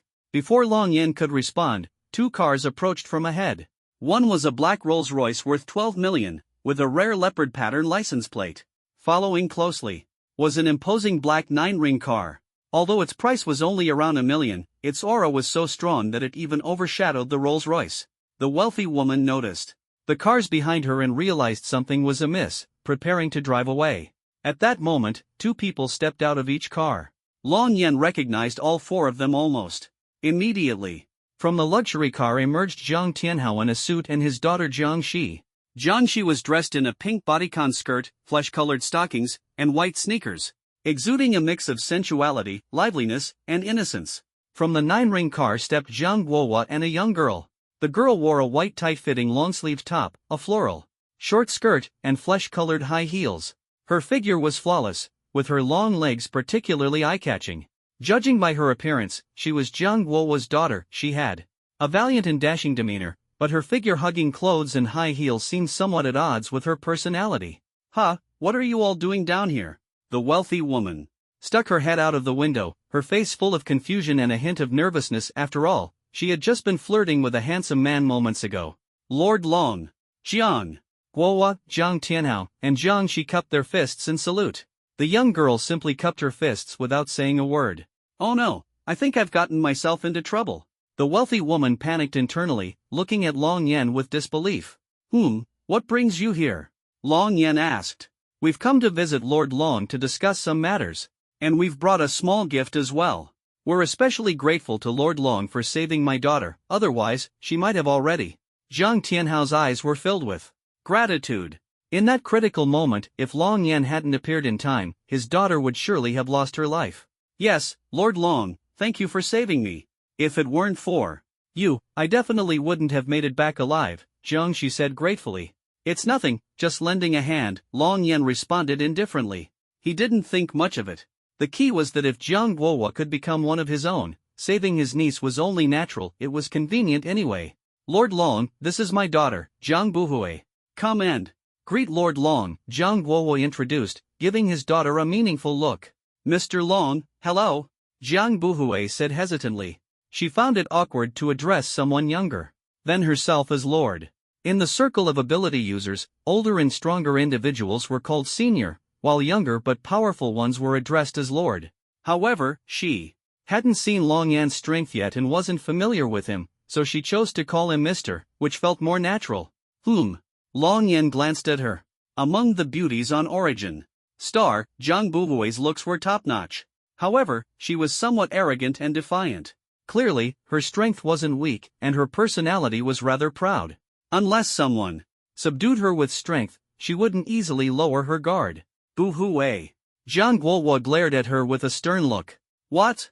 I wasn't being rude. Zhang Buhui retorted defiantly. You? Zhang Guohua was almost furious enough to explode. Despite his repeated warnings, she was still so stubborn. There was even a spark of challenge in her eyes as she looked at Long Yen. Zhang Buhui sized him up from head to toe. Too young, really too young. Are you even 18 yet? Although you look decent. But you're too young. How could someone so young possibly be that powerful? Dad, you call him Lord the moment you meet him, so inexperienced. If you met someone as strong as my teacher, you'd probably be scared stiff. Zhang Buhui shook her head inside. The movement was subtle, but it immediately highlighted her impressive figure. Some people are just born to be the center of attention. Shut up. Zhang Guohua snapped angrily. I'm just speaking the truth. If you're going to be so fierce, there's nothing I can do about it, Zhang Buhui responded haughtily. Zhang Guohua was so angry he couldn't speak, almost wanting to kick her back into the car. Lord, please don't mind her. The young girl hasn't seen much of the world. If her words were offensive, I ask for your forgiveness, Zhang Guohua said respectfully, cupping his fists. It's fine, I'm not that petty. The young girl's perspective is just too narrow, Long Yen said nonchalantly. What? Zhang Buhui stomped her foot in anger. Just as she was about to say something else, shut up and stop causing trouble. Can't you see your cousin is being respectful? If you say another word, I'll send you home. Zhang Guohua warned sternly. Zhang Buhui stomped her foot again, the movement almost as dramatic as a runway model's. By the way, do you know her? Long Yan turned to the wealthy woman in her 30s driving the Bentley. Oh, right, I almost forgot to introduce her. She's my younger sister, Zhang Linger, the fifth among us siblings, Zhang Tianhao said. Linger, come and greet Lord Long. This is the Lord Long I mentioned we'd be visiting this time, Zhang Tianhao reminded. Oh, okay. Zhang Linger was startled upon hearing this. She quickly opened the door, and a pair of long legs clad in black stockings stepped out of the car. She stood at 1.68 meters tall, wearing a black lace bodycon dress paired with flat black shoes. Her hair was styled into a bun with a wooden hairpin inserted. She had a great figure, and her outfit and hairstyle made her especially captivating. Clearly, the Zhang family had good genes. Everyone was beautiful. Lord Long. Zhang. Linger nervously cupped her hands in greeting, her cheeks flushed red, as shy as a ripe apple. So, she's your sister. Long Yan smiled as he looked at Zhang Linger. She glanced up to meet his gaze but quickly averted her eyes, wishing she could find a hole to crawl into. It was too embarrassing. She never expected that the handsome man she had mustered the courage to flirt with would turn out to be the important figure they were visiting. The awkwardness was so intense that her toes could almost dig a 3-bedroom apartment into the ground. Seeing their sister like this, Zhang Tianhao and Zhang Guowo exchanged a glance. Even a fool could tell something was off, let alone them. Linger, what exactly did you do? Zhang Guowo asked, staring at her with the authority of an elder brother. Nothing. Your sister is quite amusing. Don't be nervous. Come on, let's head home and sit down. Long Yan said with a smile, trying to comfort the blushing and flustered Zhang Linger as he got into the passenger seat of her car. All right, Lord Long.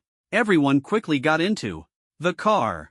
After getting in, Zhang Linger bit her lip lightly and pressed the gas pedal a few times. Ha? Why isn't the car moving? Zhang Linger asked in confusion. Long Yan pressed the start button. V-room. The V8 engine roared to life. Zhang Linger covered her face in embarrassment and quickly stepped on the gas, almost overshooting. The parking space was very spacious, yet she managed to park right on the line. Did you buy your driver's license? Long Yan shook his head as he got out of the car. Of course not. I was just nervous, Zhang Linger explained.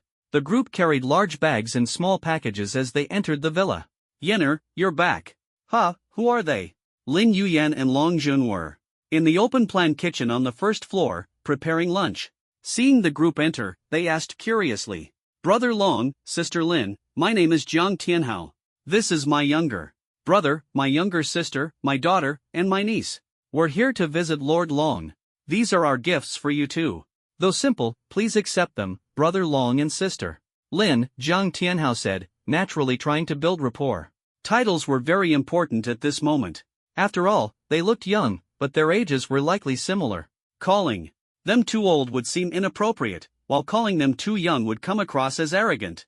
So Brother Long and Sister Lin were the most suitable terms.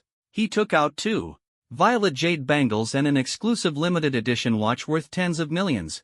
The gifts were substantial. Violet jade bangles were extremely rare treasures, highly sought after in wealthy circles, especially with such pure color. Wow, these bangles are beautiful. They must be very expensive. Lin Yuyan's eyes lit up as she couldn't help but ask. Whether they're expensive or not isn't the point.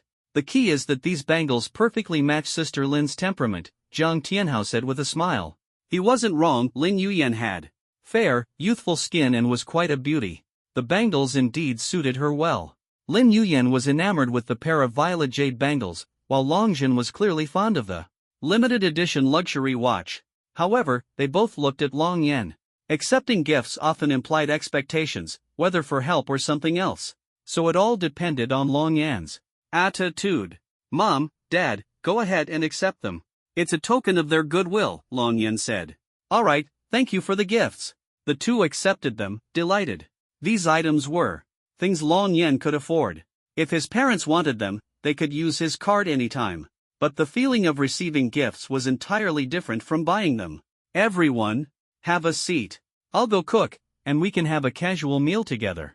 Honey, why don't you pour some tea? Lin Yuyan suggested. No need, no need.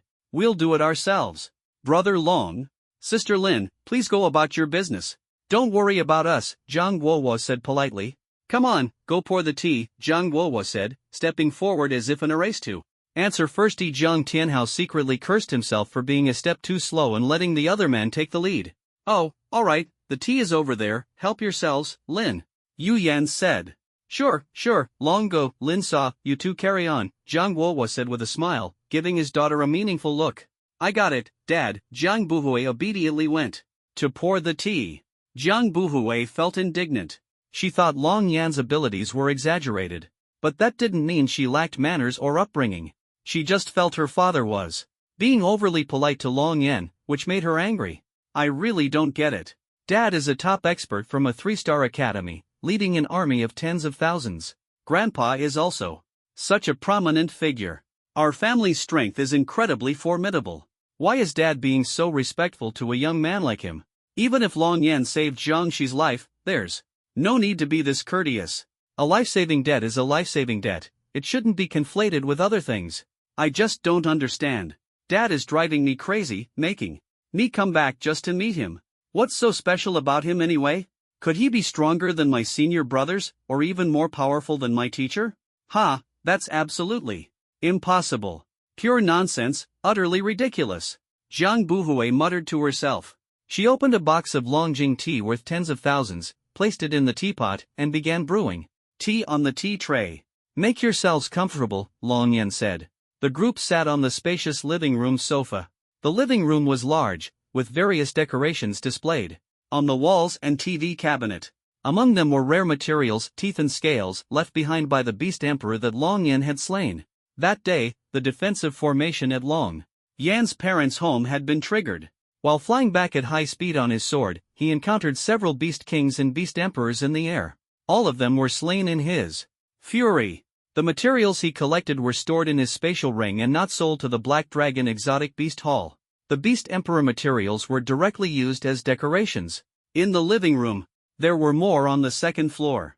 There were too many Beast Kings, and he didn't bother displaying them all. Besides, Beast Kings were too weak to be meaningful as decorations. Holy crap! These are the teeth of the Sky-Armored Dragon, a Beast Emperor, and the feathers of the Silver-Armored Eagle, another Beast Emperor. The scales of the One-Horned Python, also a Beast Emperor. All of these are materials from Beast Emperors. Zhang Guohua exclaimed in shock. As a top expert from a 3-star academy, stationed on the city's defensive line and responsible for eliminating exotic beasts attacking the city, he had extensive knowledge and could instantly recognize the value of these materials. The others also gathered around to take a closer look. While some couldn't identify the items, those with abilities could feel the intense aura emanating from them. They really are from Beast Emperors, all of them. Zhang Shi said in astonishment. This is unbelievable. So many of the most precious materials from Beast Emperors, how much would all this be worth? Zhang Linger was equally shocked. With her considerable ability, she could naturally discern the value of these items. Zhang Buhui, who had just finished brewing tea and was bringing it over to serve everyone, overheard their conversation and curiously glanced around. At first, she didn't think much of it, but when she looked closely, her eyes immediately widened in shock. Her small face was filled with disbelief. No way, this is the most beautiful and durable feather of the iron-armored golden-winged beast. My teacher once took us to the wilderness to practice hunting exotic beasts and mentioned this. Back then, we were unlucky and encountered an iron-armored golden-winged beast. If it weren't for our teacher giving it his all, we would have been completely wiped out. This type of exotic beast is extremely cunning and can fly incredibly fast, easily surpassing the speed of sound. It's an exceptionally powerful species. Human ability users of the same level can't possibly kill it. Unless a group works together, equipped with flying rocket launchers, and combines their efforts, there's only a slight chance of taking it down. I can't believe there's a feather from an iron-armored golden-winged beast here. Jiang Buhui's throat tightened as she stared at the 3 enormous feathers in the vase. Their colors were slightly different, and she couldn't identify the other 2, but she was certain they were from Beast Emperors. The aura was unmistakable. Wait, this is the hardest scale from the 7-inch mark of the one-horned python in the extreme cold region. And this aura is also from a Beast Emperor. All of this is here? My God! Zhang Buhui was utterly stunned. The situation before her eyes constantly challenged her understanding. Your tea-making skills are quite good, and the timing is well controlled, Long Yan calmly commented as he sipped his tea. As expected of Lord Long, even a random piece of exotic beast Material might be worth more than this villa. Wait, did Lord Long kill all these himself?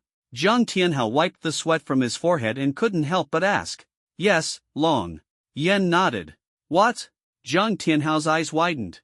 The others were equally astonished. Jiang Tianhao already knew Long Yan was incredibly powerful. Long Yan could easily defeat Master Shan and had even rescued his daughter from the battlefield.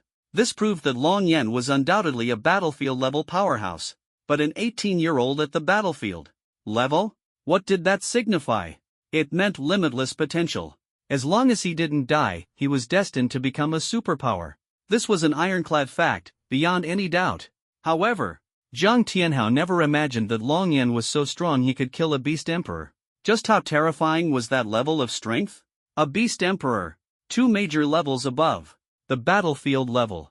Could it be that way Jiangda and I were right in our speculation? He's the mysterious powerhouse who triggered the massive thunderstorm in the northern forest. Jiang Guohua thought to himself. But he didn't share this with Jiang Tianhao and the others. After all, who would believe that someone so young could cause such a phenomenon? Yet Long Yan admitted that all these exotic beast materials were his kills. Jiang Guohua was now firmly convinced that Long Yan was that mysterious figure. Have some tea, Long Yan said. All right. Everyone picked up their teacups. Jiang Buhui, however, frowned. You say you killed all these? I don't believe it. You're so much younger than me. There's no way you could kill a beast emperor. At most, you bought them at an auction. That just proves you're rich. Jiang Buhui said skeptically. What exactly are you trying to say? Long Yan asked as he sipped his tea.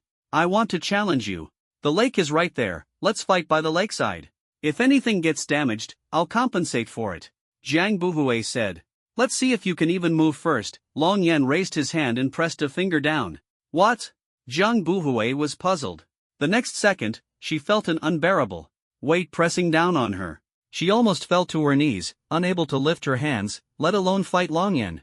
In her eyes, Long Yan was like a giant, while she was nothing more than a tiny ant. This feeling, it's the same as the oppressive force my teacher gives me, maybe even stronger. How is this possible? He's clearly not even 20 years old. Could he be using some kind of psychic ability to create an illusion and trap me? No, this is too real. Jiang Buhui was pressed so hard that her knees bent, and her body hunched over. A flash of white appeared. Long Yan withdrew his hand, and only then was she able to stand upright. Huff, huff, huff. She was drenched in sweat and gasping for breath. Thank you, Lord Long, for showing mercy, Jiang Guohua quickly said. I'm sorry for doubting you. You are indeed stronger than me. But I still can't tell by how much. Anyway, you're definitely not stronger than my teacher. Humph. Jiang Buhui apologized but then stomped her foot arrogantly. Her impressive figure drew envious glances from countless women. Long Yan shook his head. This girl wasn't malicious, just a bit prideful. She could still serve tea and was quite polite. Even after losing, she knew to admit her mistake. Pour the tea, Long Yan said. Oh. Jiang Buhui bit her lip and reluctantly poured tea for Long Yan. She had lost too quickly. As someone who considered herself a genius, she hadn't even had the chance to make a move, which was hard for her to accept. The defeat was a heavy blow to her. Only Lord Long can keep her in check. It seems bringing Buhui here today was the right decision, Jiang Guohua thought to himself, unable to suppress a smile as he watched the scene. Shaoxi, help your cousin pour tea for Lord Long. Jiang Tianhao signaled to his daughter with his eyes. Oh, okay. Jiangxi's eyes lit up as she was about to take the teapot from Jiang Buhui's hands. Sister Lin, you're too kind, preparing so much fruit, Jiang Guohua quickly said, diverting everyone's attention. It's nothing. Come everyone, have some fruit, Lin Yuyan said as she brought out 2 plates of assorted sliced fruit. Buhui, go help Aunt Lin, Jiang Guohua said. All right. Jiang Buhui handed the teapot to Jiangxi, then helped Lin Yuyan carry the fruit platter. Jiang Tianhao frowned and glanced at Jiang Guohua. The two exchanged looks, their gazes seemingly sparking with tension. Jiang Linger shook her head helplessly. Could she not understand the situation? The daughters were all dressed so beautifully, there was definitely a story hidden here. Though she understood, she chose not to expose it, instead secretly observing Long Yan. He suppressed Buhui, who was at the 5th level of the battle body, in an instant, leaving her no chance to resist. His strength must be at least at the 9th level of the battle body. Only a gap of 4 levels could create such absolute suppression. He might even have reached the battlefield realm. No, Big Brother said he could save Xiaoxi, which means his strength is indeed at the battlefield realm. And he must be a top expert in this realm. Not even 20 years old, tall, handsome, and charismatic. No wonder Big Brother and Second Brother both brought their beautiful daughters here. This is clearly an opportunity to probe the situation. Jiang Linger thought to herself. She completely understood why there was some subtle rivalry between Big Brother and Second Brother. But why did Lord Long just admit that these exotic beast materials were killed by him? How could someone at the battlefield realm kill a beast emperor? Could he have a powerful master behind him? Did he and his master hunt these exotic beasts together? If that's the case, it still counts as his achievement. Yes, that must be it. Regardless, having a master capable of hunting beast emperors means his background is undoubtedly significant. No wonder Big Brother and Second Brother both address him as Lord. Jiang Linger calculated in her mind. This fruit is cut so well. Yes, Aunt Lin did a great job, and it tastes good too. Zhang Guohua and Zhang Tianhao praised as they ate the fruit. As long as you enjoy it. Yenner, don't bully the girls. I saw you scare them so much earlier that they were sweating. Lin Yuyan looked at Long Yan and said. Earlier, Buhui was indeed scared into a cold sweat. It felt like encountering a terrifying exotic beast. Lin Yuyan had seen it all. Don't worry, Mom. I was just sparring with her earlier. I wouldn't hurt her. Long Yan said with a smile. Alright, just make sure you go easy and don't frighten the girls. Lin Yuyan patted Jiang Linger's head. It's fine, Aunt Lin. Buhui has been disobedient since she was young. It's good that Lord Long helps me discipline her. Jiang Guohua stood up and laughed. Jiang Buhui rolled her eyes at him, cursing inwardly, you old man, truly acting like a father. Ha, alright then. Lin Yuyan chuckled and turned to cook. Everyone continued eating fruit, and the atmosphere gradually quieted down. Let's get to the point. What's your purpose in coming here? Long Yan looked at Zhang Guohua and asked. Zhang Tianhao's main purpose was to bring his daughter to express gratitude. But Zhang Guohua clearly had other intentions. Lord Long speaks straightforwardly, so I'll be direct as well. Just the night before last, the entire Donglin city suddenly sounded the air raid alarm. An unidentified flying object entered the city. To this day, we still haven't figured out what it was. Shortly after, the headquarters building of the West District Guard Squad collapsed entirely. Many people died, including a 7-star officer and a 5-star punishment captain from the Ability Punishment Squad. 2 important figures are gone. Although the news has been sealed off, with no leaks online or among the public, the impact on Donglin City's upper echelons is significant. Their deaths were extremely gruesome, almost torn to pieces. So I suspect. Zhang Guohua paused and looked at Long Yan. To this day, he still couldn't confirm whether the mysterious expert in the northern forest was Long Yan. Long Yan was strong, but in his view, not to that extent. The most likely scenario was that Long Yan had a powerful master behind him. This incident was likely the work of that master. Based on the information he had, it was undoubtedly connected to Long Yan. Suspect who? Long Yan asked calmly. I suspect it was an extremely skilled swordsman, and possibly able to fly, possessing very special abilities and using advanced technology to hide themselves, Zhang Guohua said, observing Long Yan's reaction. He wanted to determine whether this matter was related to Long Yan. However, he found that Long Yan remained completely calm, showing no hint of what he was thinking or whether he had any connection to the incident. So young, yet so composed, Zhang Guohua felt as though he were facing a formidable figure who could handle anything with poise. So, how strong do you think this mysterious person is? Long Yan asked. While Zhang Guohua was observing him, Long Yan was also observing Zhang Guohua. He enjoyed conversing with intelligent people and preferred dealing with those who had vision. He was assessing whether Zhang Guohua was smart and how broad his perspective was. A mysterious intruder capable of high-speed flight. I can't determine their true identity, Zhang Guohua said. We don't even know how they fly, or if they're even human. But to easily destroy a building and kill so many people, their power is at least at the battle spirit level, possibly even the battle king level. What happens after you catch them? Long Yan asked. That's not my responsibility.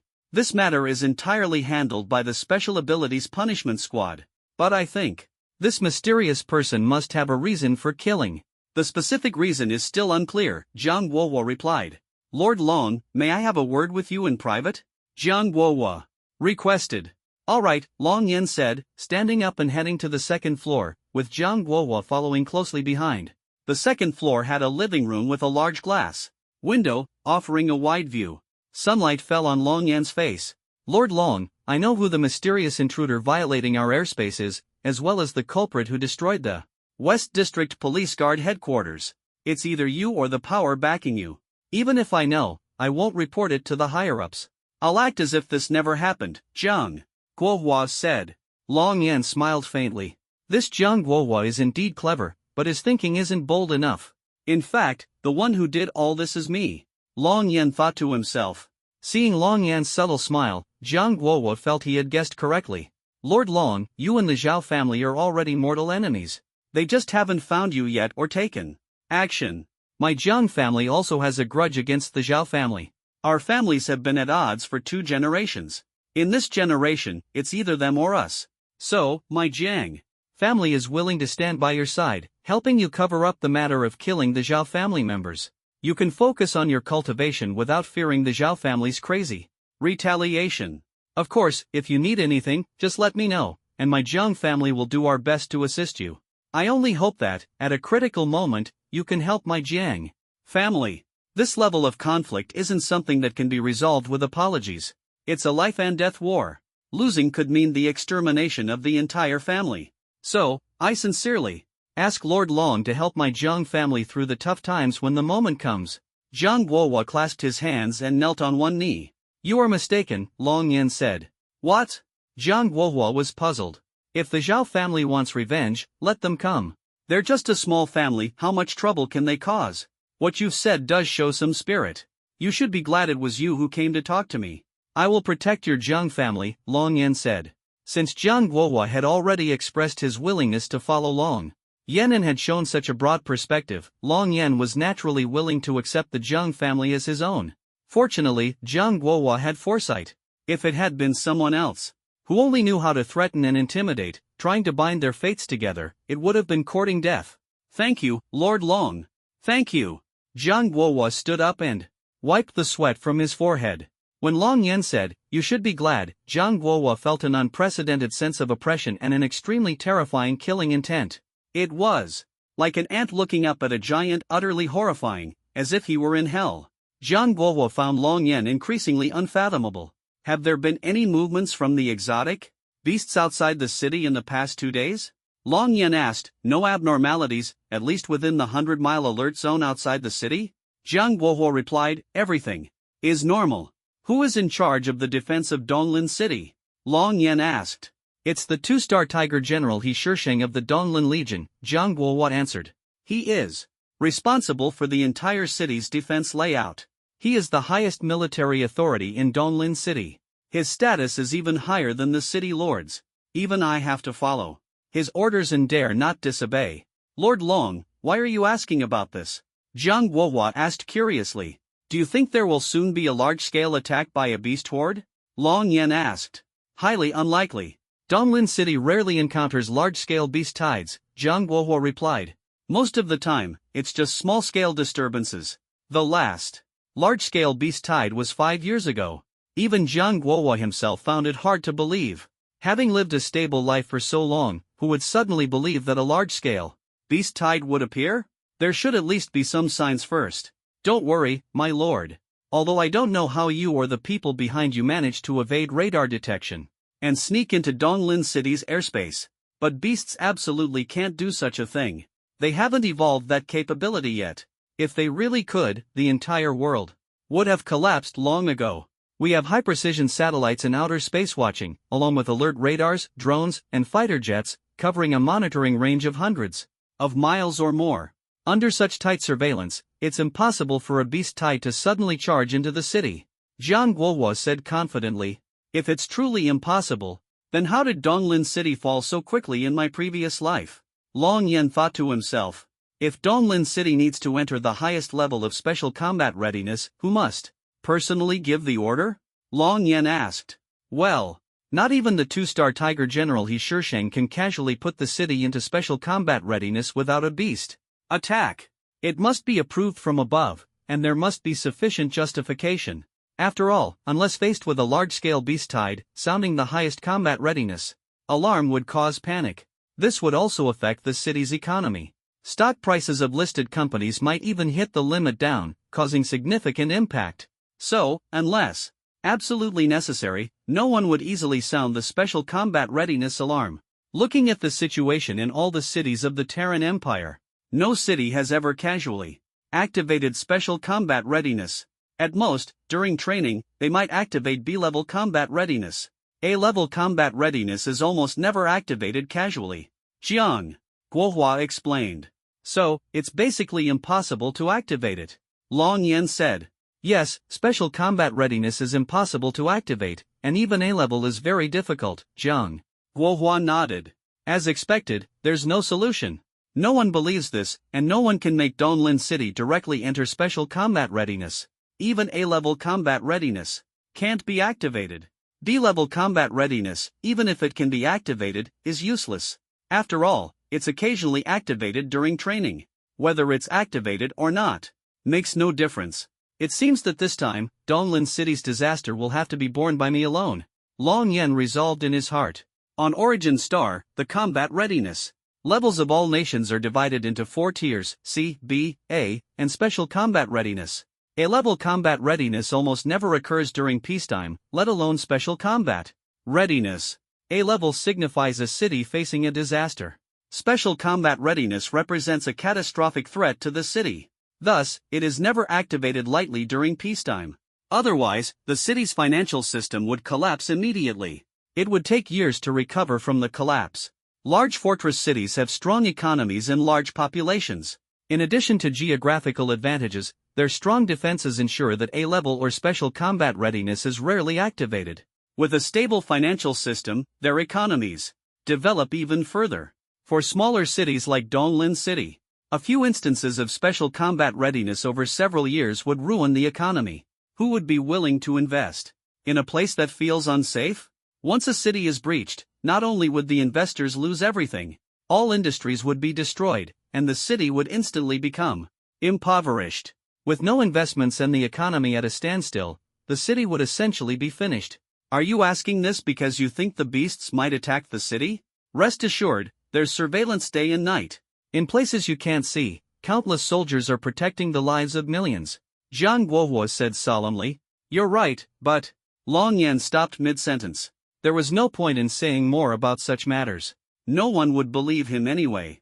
Since that was the case, he could only prepare himself to shoulder the responsibility of an entire city alone. This battle concerns the lives and deaths of millions. Although some people deserve to die, most are innocent. They shouldn't just be slaughtered when the city falls, becoming food for the beasts. Long Yan's resolve was unwavering. From midnight tonight until noon tomorrow, have your people stay vigilant. If anything unusual is detected, immediately sound the highest level alert. This conversation stays between the two of us. Understood? Long Yan said, staring into Jiang Guohua's eyes. Seeing the seriousness in Long Yan's expression, Jiang Guohua felt that he must have known something in advance. Or perhaps he had guessed that the beasts would indeed attack. Understood, Lord Long. I'll have my people monitor the radar and all areas of vigilance throughout the night until tomorrow noon. However, the area my team can cover is limited. I'll do my best to expand the range. Jiang Guohua promised. That's already enough. Also, tell Wei Jianga to be extra cautious. You're on good terms with him, so he should listen to you. Don't mention that I asked you to say this. Long Yan instructed. Understood, I'll go talk to him right away. Jiang Guohua said, preparing to leave. Wait, finish your meal before you go. You came so early, you probably haven't eaten yet, right? Let's go. Long Yan walked ahead. All right, Lord Long, I'll eat before heading out then. Jiang Guohua responded with a smile. Being invited to dine at Long Yan's home meant he had earned his approval. Otherwise, he would have been kicked out long ago, with no chance of staying for a meal. Lord Long, is there anything you want? My Jiang family will do our best to get it for you. Jiang Guohua asked as he followed him downstairs. Do you know of any place nearby with particularly good feng shui? A place even feng shui masters praise? Long Yan asked. I do. There's a place nearby called The ruins of Shuiyu City, south of Donglin. The feng shui of most of that city is excellent. Back in the day, property prices there were sky high. Even suburban areas were going for 100,000 per square meter. Unfortunately, the city was overrun 20 years ago and became a beast lair. Oh, by the way, I have a satellite map from a while back. Would you like to see it, Lord Long? Zhang Guohua took out an encrypted phone and opened a scaled-down map. The entire city layout was visible. Long Yan took the phone and zoomed in and out as he examined it. Shuiyu City, interesting. The feng shui layout here is indeed remarkable. If I could set up an 8-directional spirit gathering array here, it could absorb the spiritual energy of hundreds of square kilometers around it. My body hasn't reached its limit yet. I can absorb more. Maybe I could directly break through to the 4th level of chi refinement. Long Yan calculated in his mind. He handed the phone back. Every breakthrough Long Yan made required time to process. It wasn't as simple as absorbing spiritual energy and immediately advancing. His breakthroughs were much harder than those of ordinary people. For instance, he had started absorbing spiritual energy last night, but his internal energy was still not full. Once he broke through to the 4th level of chi refinement, his internal energy would reach saturation. It would take time to process and stabilize his realm. Breakthroughs couldn't be rushed. He wanted to proceed steadily, striving for perfection at every stage. Only this way could he maintain formidable cross-realm combat power. Come, everyone, let's eat. First, Lin Yuyan called out. Great, I've been wanting to try Brother Long and Sister Lin's cooking. Yeah, it looks so appetizing. Zhang Guohua and Jiang Tianhao, the two moodmakers, immediately chimed in. After the meal, Long Yan saw them off, watching as they drove away. Zhang Guohua didn't dare delay and immediately began arranging the tasks Long Yan had assigned. He always felt that Long Yan wasn't joking. Besides, it was only 12 hours from midnight tonight to noon tomorrow. Since it was Long Yan who said it, he naturally took it seriously. Both young ladies are quite nice. Although Jiang Linger is 5 years older than Yenner, she has fair skin, a good figure, and is diligent. Especially her figure, which is particularly good. She definitely won't let Yenner go hungry, Lin Yuyan commented as she watched the car drive away. What? Long Yan froze and looked at his mother. I mean, she won't let the child go hungry. Lin Yuyan quickly explained. But they're all about the same. Of course, you're still young. Whether you want to marry someone or not, consider it for now. Your father and I will support you, Lin Yuyan said. That's right, Long Jin nodded firmly. All right. Long Yan shook his head and glanced at the weather forecast for Shuiyu City on his phone. The forecast says there's currently heavy rain and thunderstorms in Shuiyu City, and a typhoon. Great. This is exactly what I need. Long Yan said. Dad, Mom, if I told you that a large number of exotic beasts would attack the city before noon tomorrow, would you believe me? Long Yan asked. Of course, we believe you. If Yenner says so, we definitely believe it. Long Jin replied without hesitation. What's going on? Could there really be a massive wave of exotic beasts coming? Lin Yuyan asked anxiously. That's right. It will indeed happen before noon tomorrow. Dad, Mom, what you need to do now is buy more food, stay at home, and don't go out. As long as you stay in this villa, this will be the safest place. I need to go out for a while. Don't worry, with me here, nothing will happen. This city will never fall. You must trust me. Long Yan looked at his parents with firm determination. Yes, we trust you, Yenner. Yenner, do whatever you need to do. We'll stay at home and won't wander around. No, we'll first go buy some groceries, and after that, we'll lock the doors and windows. We won't open them until you return, Long Jin and Lin Yuyan said. All right. Long Yan nodded. A long yuan sword flew out from his spatial ring. Long Yan stepped onto the blade. Be careful, Long Jin and Lin Yuyan reminded him. Long Yan turned back and smiled at his parents. Then, as if merging into the air, he disappeared. After ascending to an altitude of 3,000 meters, boom! A loud noise erupted as he instantly broke the sound barrier and sped away at high velocity. The stronger the power, the greater the confidence. I must break through to the 4th level of chi refinement. Long Yan thought to himself. He rushed toward Shuiyu City at super speed. Inside the black car of the Jiuhuan brand, the driver's seat and the rear compartment were completely separated, with excellent soundproofing. Zhang Guohua stared at the map on his phone, which displayed the defensive points of the city walls in various alert zones under his responsibility. His mind was still occupied with Long Yan's words. "Dad, what were you talking about with him upstairs earlier?" Jiang Wu Hui asked. "You're still young, it's not something you should concern yourself with. What you need to do now is focus on cultivating your abilities and stop wasting time with the Special Operations Squad. When you're strong enough, people will naturally come looking for you," Jiang Guohua said. "I know, but what else can I do if I don't go? Also, what do you mean by saying I'm still young and it's not my concern? Isn't he only 18? Yet he acts like an adult. I thought he was in his 20s. Jiang Wuhui grumbled angrily. "You don't understand. From now on, whenever you see him, you must address him as Lord Long. Lord Long is the future of our Jiang family. Only Lord Long can protect us in the struggle between the Jiang and Zhao families. If you dare disrespect Lord Long, don't call me your father," Jiang Guohuo warned coldly. "What? Is he really that powerful? How could someone so young get involved in a conflict of this level between the Jiang and Zhao families? I don't believe he has the ability to protect us." Jiang Wuhui crossed her arms and pouted in disbelief. "You'll understand in the future. Lord Long's power is beyond your imagination. It's not just his personal strength, but also the background behind him. That's something even our Jiang family can't compare to." Jiang Guohua's expression was serious. "Really? Does he truly have such a powerful backing?" Jiang Wuhui's face changed, her curiosity piqued. This was the first time she'd seen her father take a young man so seriously. "That's right, terrifyingly powerful. I can't even find the right words to describe it." Jiang Guohua thought of the energy readings measured when the Balan primitive forest was destroyed, over tens of billions of tons of TNT equivalent, and the mysterious footprints on the shattered rocks of Huaming Mountain. If it wasn't Long Yan himself, it must be the powerhouse behind him. Jiang Guohua had already confirmed this completely from Long Yan's words. So he has such a strong backing.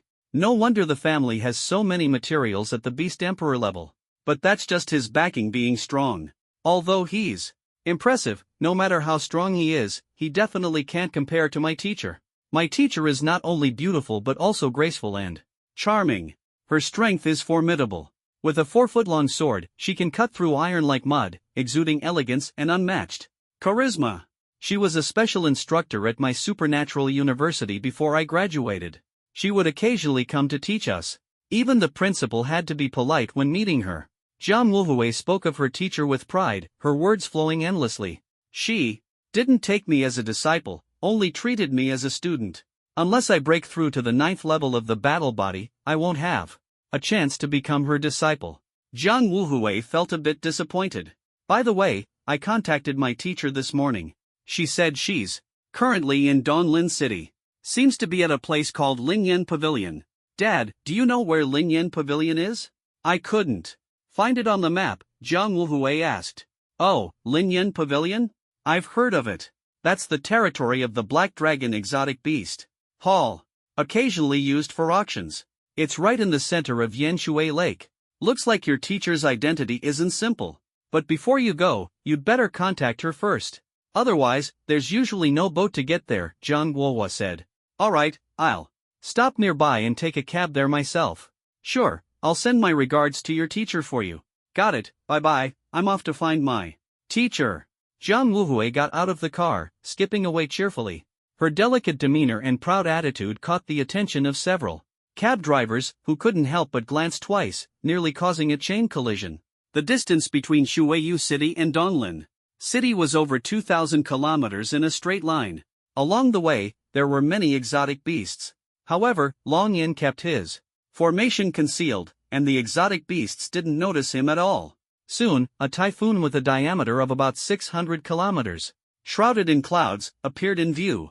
Ahead, there was first a clash of thunder and lightning, followed by howling winds and torrential rain.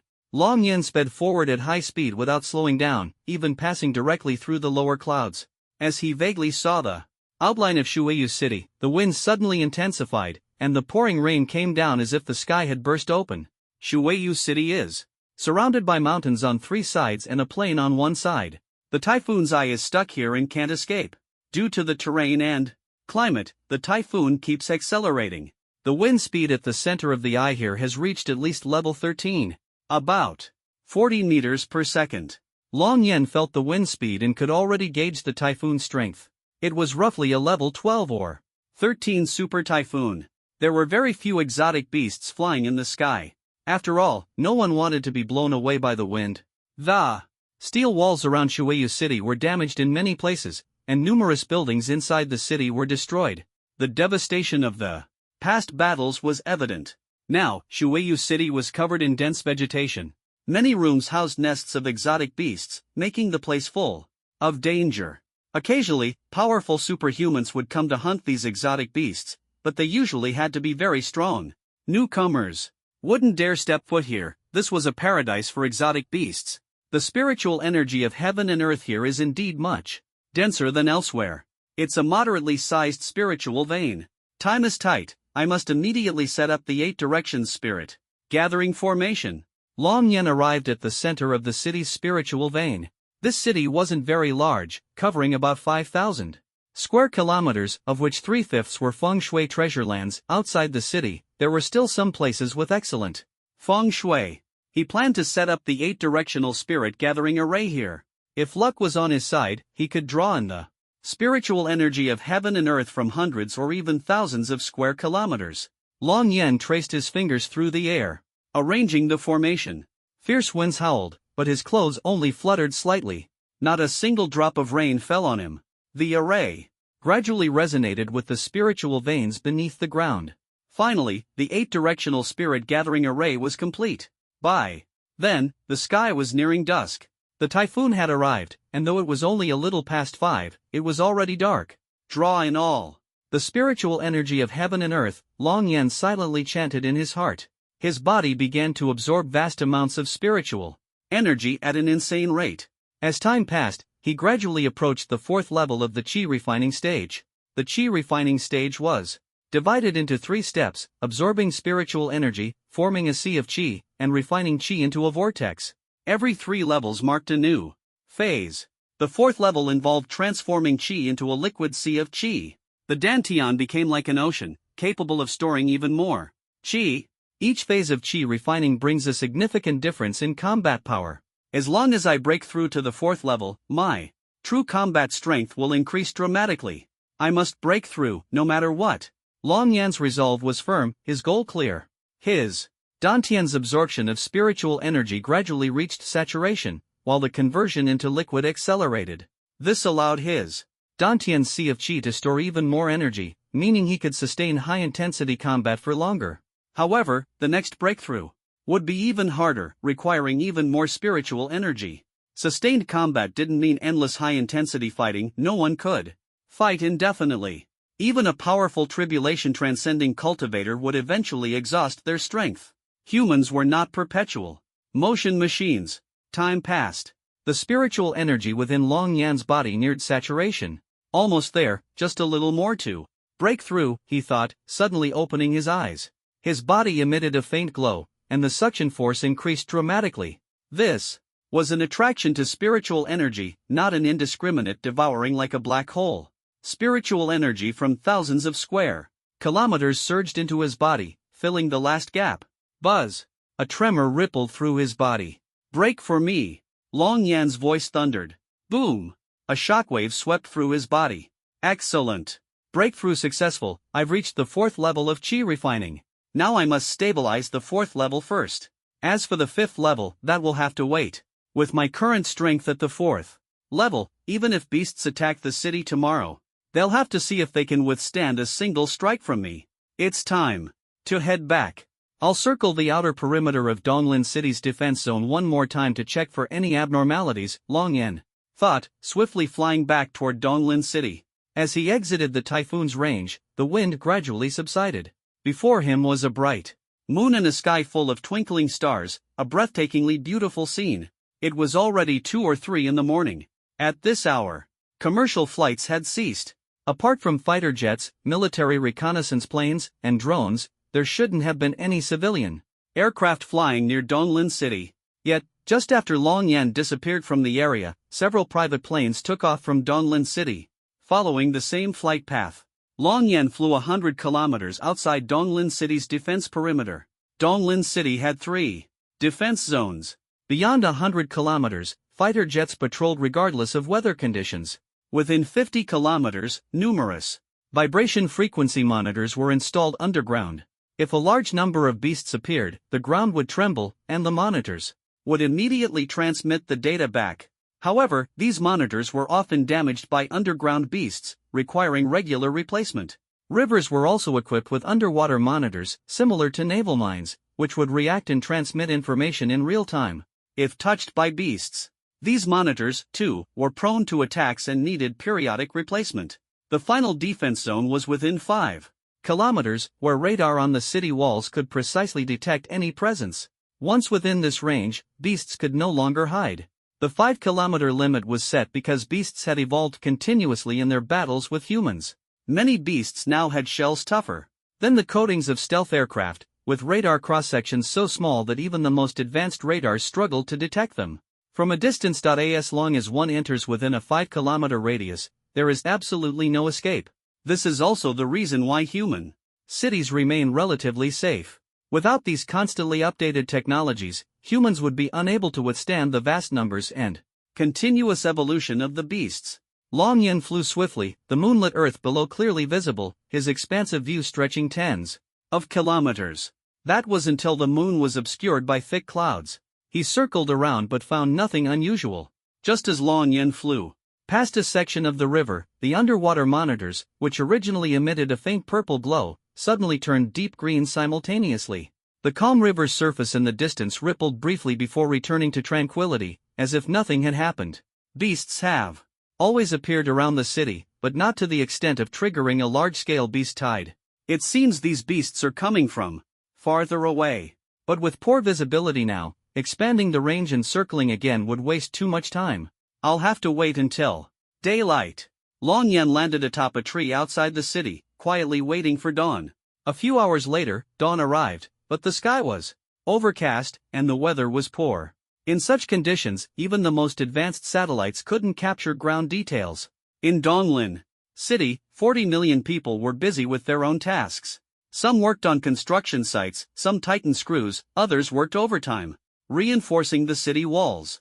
There were financial elites in suits, white-collar workers sipping coffee in offices, and ability users training in combat at the Ability University. Every industry was bustling. Most people were simply trying to survive. As for weather, life was exciting, they had no time to ponder. Long Yen opened his eyes as a beast passed in front of him.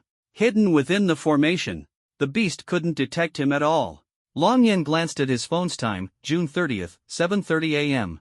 An hour and a half until the beast's large-scale attack on Donglin City at 9 a.m. in my previous life. He thought to himself, I'll circle around once more to check.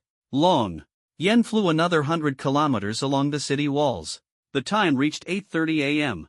He looked at the windy, rain-threatening sky, still no anomalies, unless the tragedy of the previous life won't repeat. If the beasts aren't attacking from land, they must be coming from the water. His gaze fixed on the river below. The investigation into Donglin City's destruction in my previous life ultimately led nowhere. No one knew the real cause, and no one cared.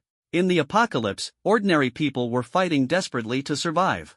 Those indulging in luxury didn't care about others' lives or deaths. After a year of inconclusive investigation, everyone forgot about it. When I finally had the ability to investigate, it was already too late, and no clues could be found. There must be something wrong here. Unless it's a group of exceptionally intelligent super beasts leading the attack. Only then could they launch a large-scale assault on the city without being detected by humans beforehand. Or, this was deliberately orchestrated by someone. As this thought crossed Long Yan's mind, his eyes turned cold. In his previous life, he was merely a one-star general and couldn't see this deeply. Back then, his life revolved around endlessly killing beasts. But after enduring a century of storms on the Longyuan continent and becoming an invincible powerhouse, he had seen too much during those 100 years: scheming, calculating, deception, and betrayal. Now, he could think on a deeper level. Whether it's a natural disaster or a man-made conspiracy.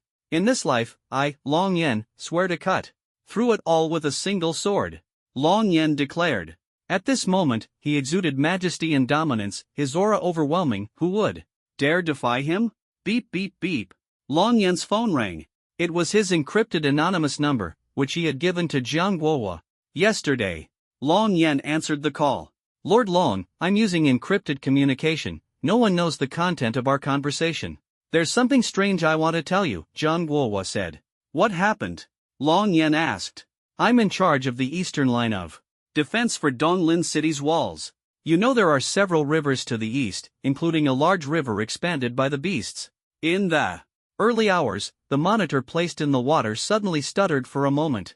Although it was only 0.1 seconds, our monitoring staff noticed it. If it weren't for Lord Long's reminder, we wouldn't have paid attention to such small details. After all, occasional machine malfunctions are quite normal, Jiang Guohua explained. Just as I suspected, it seems there's a problem in the water. Long Yan's eyes narrowed upon hearing this. Do you have the authority to order a large-scale weapon attack on your own? Long Yan asked. Well, some small-scale city defense weapons can be used. Large-scale weapons can only be deployed during a super beast attack or a beast-tide invasion, and I don't have that authority. Only Lord He Shisheng does. Moreover, the use of such weapons requires confirmation of a beast invasion, Jiang Guohua replied. Boom! Long Yan emitted a sonic boom on the spot and dashed toward the east. However, the communication remained unaffected. Can the small-scale weapons you mentioned harm what's in the water? Long Yan asked. Although C-grade underwater mines are ordinary weapons, they are simple to make, low-cost, and highly powerful. They can inflict significant damage on aquatic beasts. After all, the explosive power of bombs underwater far exceeds that in the air, Jiang Guohua explained. Immediately deploy remote-controlled underwater mines into the nearest river. When I say detonate, you detonate immediately. Mark the deployment points with red signal markers, Long Yan ordered. Understood. Although Jiang Guohua was unclear about Long Yan's plan, he had the authority to use underwater mines. Even if there was no reaction in the river, it could be explained as a temporary training exercise, avoiding any responsibility. Jiang Guohua picked up the command communicator. Prepare to deploy 10 C-grade remote-controlled underwater mines into the nearest river. Mark with red smoke, he ordered. Yes, Commander, preparations complete. Launch. Yes, launching. 10 underwater mines, each with a diameter of 1 meter, were fired from the launch tubes on the city wall, heading toward the far end of the river blocked by reinforced concrete, as well as the large river and its tributaries ahead. Simultaneously, a red signal flare was launched into the sky, emitting red smoke visible from afar. Lord Long, 10 underwater mines have been deployed. Red smoke markers are in place, Jiang Guohua reported. Good. Long Yan glanced at the time. 9 o'clock was approaching. No matter what, even entering top-level combat readiness a few minutes early is better than being caught off guard, he thought, accelerating his speed further. Soon, he arrived outside the eastern defensive city wall. Even the most advanced close-range radar couldn't detect Long Yan, let alone the naked eye. Spotting the red signal smoke, Long Yan flew over and stopped above the deployed underwater mines. He gazed at the pitch-black river water. As the saying goes, shallow water is clear, deep water is green, and the deepest water is black. This water was so black that the underwater situation was completely obscured, indicating its depth. I want to see if something is hiding here. With a wave of his finger, sword energy shot out. Detonate. Long Yan commanded. Yes, Lord Long, Jiang Guohua responded. Boom. 10 underwater mines exploded simultaneously, their sounds overlapping. The explosion radius was 300 meters, and water columns shot 100 meters into the sky. This was the power of C-grade underwater mines. At the same time, Long Yan released a streak of sword energy, coinciding with the explosion. The sword energy, spanning a kilometer, landed at the far end of the river's concrete embankment. When it entered the water, it only caused faint ripples, like a thin thread falling into the water, barely noticeable. This demonstrated the sharpness of the sword energy. Coincidentally, one of the underwater mines exploded at the exact spot where Long Yan's sword energy landed. Gurgle. Gurgle. A large amount of fresh blood surged from the riverbed. Soon, the water surface turned red. When the other underwater mines exploded, the water surface showed almost no reaction. Long Yan had Jiang Guohua deploy the mines because Jiang Guohua couldn't use high-powered weapons. C-grade underwater mines couldn't harm powerful beasts, they could only inflict some damage on weaker ones. Unless the Mines exploded in close proximity or were used in large-scale indiscriminate bombardments. They were unlikely to kill many beasts. Thus, Long Yan's sword energy happened to strike at the location of a C-grade underwater mine explosion. The goal was to lure out the beasts, allowing Jiang Guohua to promptly put the city's defenses into combat readiness. Sure enough, the beasts are all hiding in the water, trying to break through the defenses from the water. Even C-class mines are ineffective against them. These aquatic beasts have incredibly strong defenses. As Long Yan thought of this roar, the head of a massive tricolored scaled python beast emerged dozens of meters above the water's surface. Its tail, also dozens of meters long, surfaced as well. It turned out that Long Yan's sword energy had just severed its lower body, causing it such pain that it couldn't help but burst out of the water, howling. This is a rare tricolored scaled python, a beast king of the 8th tier. Long Yan was shocked. There really are beasts hiding here. Massive amounts of blood and the appearance of the tricolored scaled python. This is a beast king level creature. Jiang Guohua, standing at the highest point of the city wall, observed everything through binoculars, astonished. The soldiers on the wall also heard the roar and looked into the distance. However, due to the weather and the several kilometer distance, they could only see clearly with binoculars. Suddenly, the tricolored scaled python dove sharply back into the water, its eyes filled with fear. Waves rippled outward, and the river's surface returned to calm. There's an even stronger beast underwater. Could it be that a more powerful beast devoured the tricolored scaled python to prevent it from disrupting their ambush plan? These beasts are very intelligent. As this thought crossed Long Yan's mind, he unleashed another wave of sword energy. This strike spanned 1,500 meters. Roar! A gigantic beast, which had just swallowed the tricolored scaled python and hadn't yet fully consumed its head, let out a deafening roar and surged out of the water. Its mouth still held the python's head, creating a terrifying sight. The sound it emitted was deep and indistinct, as if it were in extreme pain. A mutated unihorn armored crocodile. No, this one has 2 horns. It's a dual-horn armored crocodile, a new mutated species I've never seen before. It's already at the 7th tier of the Beast Emperor level. This is the strongest beast I've encountered since returning to the Origin Star, Long Yan thought. The sword strike he had just unleashed left a deep wound on the dual-horn armored crocodile's back, which was as hard as alloy. The blade had slashed diagonally through its back armor, exposing bright red flesh. If its armor hadn't been thick enough, it might have been cleaved in two by that single strike. The dual-horn armored crocodile's massive body surged almost entirely out of the water. Its surface was black and had a metallic texture, with back armor averaging 3 meters thick in some areas reaching 5 or 6 meters. It was nearly 180 meters long, as massive as a small mountain. To put it into perspective, an average residential building has a floor height of about 3 meters, making the crocodile's length equivalent to a 60-story building. Boom! The dual-horn armored crocodile crashed heavily back into the water, creating massive waves as it charged toward the shore. Using this momentum, it crushed the tricolored scaled python's head in its mouth and swallowed it whole. A mutated dual-horn armored crocodile. At the 7th tier of the Beast Emperor level. My god! At this level, ordinary weapons can't even scratch it. First a beast king, and now a beast emperor. There must be other formidable enemies in the water, Jiang Guohua said in shock. That's right. Enter combat. Readiness immediately. Long Yan ordered. Understood, sir. A dual-horn armored crocodile at the 7th tier of the Beast Emperor level has appeared. There may be other powerful beasts as well. All soldiers on the eastern defensive line, immediately enter the highest level of combat readiness. Notify the other 3 defensive lines to increase their vigilance, Jiang Guohua commanded through his radio. Yes, Commander. Almost simultaneously beep, beep, beep. The sound of an A-level combat readiness alarm echoed across the eastern defensive wall.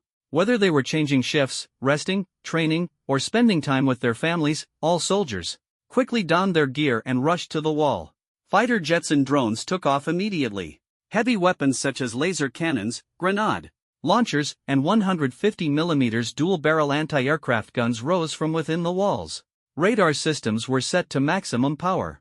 Meanwhile, soldiers equipped themselves with lightweight battle armor, wielding large-caliber heavy machine guns and heavy anti-tank sniper rifles of various weapons and equipment are fully equipped, practically armed to the teeth. It looks like a forest of steel weapons and indestructible defense line. This is the majesty of the Maginot Line. However, only the eastern defense line has entered A-level combat readiness. The other 3 defense lines are still in a state of alert.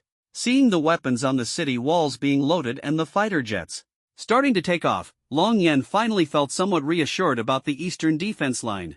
After all, the entire city couldn't rely on him alone. The soldiers also had to fight desperately to defend it, doing their best to keep the beasts outside the city walls. If the beasts broke through the defense line and rushed into the city, it would be like a dam bursting. The city would be doomed. Sir, Jiang Guohua connected the communication. It was his direct superior, 1-star General Fan Wuxin, calling. Although Jiang Guohua could command the eastern defense line, he was only the deputy commander. The true commander of the eastern defense line was Fan Wuxin. What's going on? Why did we suddenly enter A-level combat readiness? If it's just one beast emperor, there's no need to be so tense. Entering A-level combat readiness will have a significant impact on the financial market of Donglin City. Fan Wuxin's tone was serious. It's not just one beast emperor, there are other beasts in the water, all gathering together. This will be a disaster. We must enter A-level combat readiness. Jiang Guohua's expression was grave. Alright, I hope it's as serious as you say. Otherwise, you'll have to explain yourself to the higher-ups. Fan Wuxin hung up after speaking. He was rushing to the city wall. Originally, he was supposed to attend a banquet, but now he had to cancel it at the last minute. Lord Long, I've already ordered the activation of A-level combat readiness. You seem to have a thorough understanding of the situation on site. May I ask where you are now? Jiang Guohua asked, puzzled. Since earlier, he had felt that Long Yen seemed to know everything about the situation, as if he were personally present. Just now, the double-horned giant armored crocodile had surfaced with its belly facing the city wall. Jiang Guohua hadn't seen the wound on its back. Otherwise, he would have suspected Long Yan's involvement. Immediately launch a concentrated attack with underwater mines, Long Yan ordered without directly answering. Understood. Deploy B-level underwater mines toward the double-horned giant armored crocodile. Immediately. Jiang Guohua executed the order without hesitation. Yes, Commander. Boom, boom, boom. Dozens of B-level underwater mines traced arcs and plunged into the blood-stained water. Boom. They detonated simultaneously. Water columns hundreds of meters high shot into the air. Roar. The double-horned giant armored crocodile was blasted away by the powerful shockwave. Not only it, but other beasts were also scattered by the impact. The double-headed golden armored turtle, the giant rock python, the three-legged silver armored toad, all were beast king and beast emperor level creatures.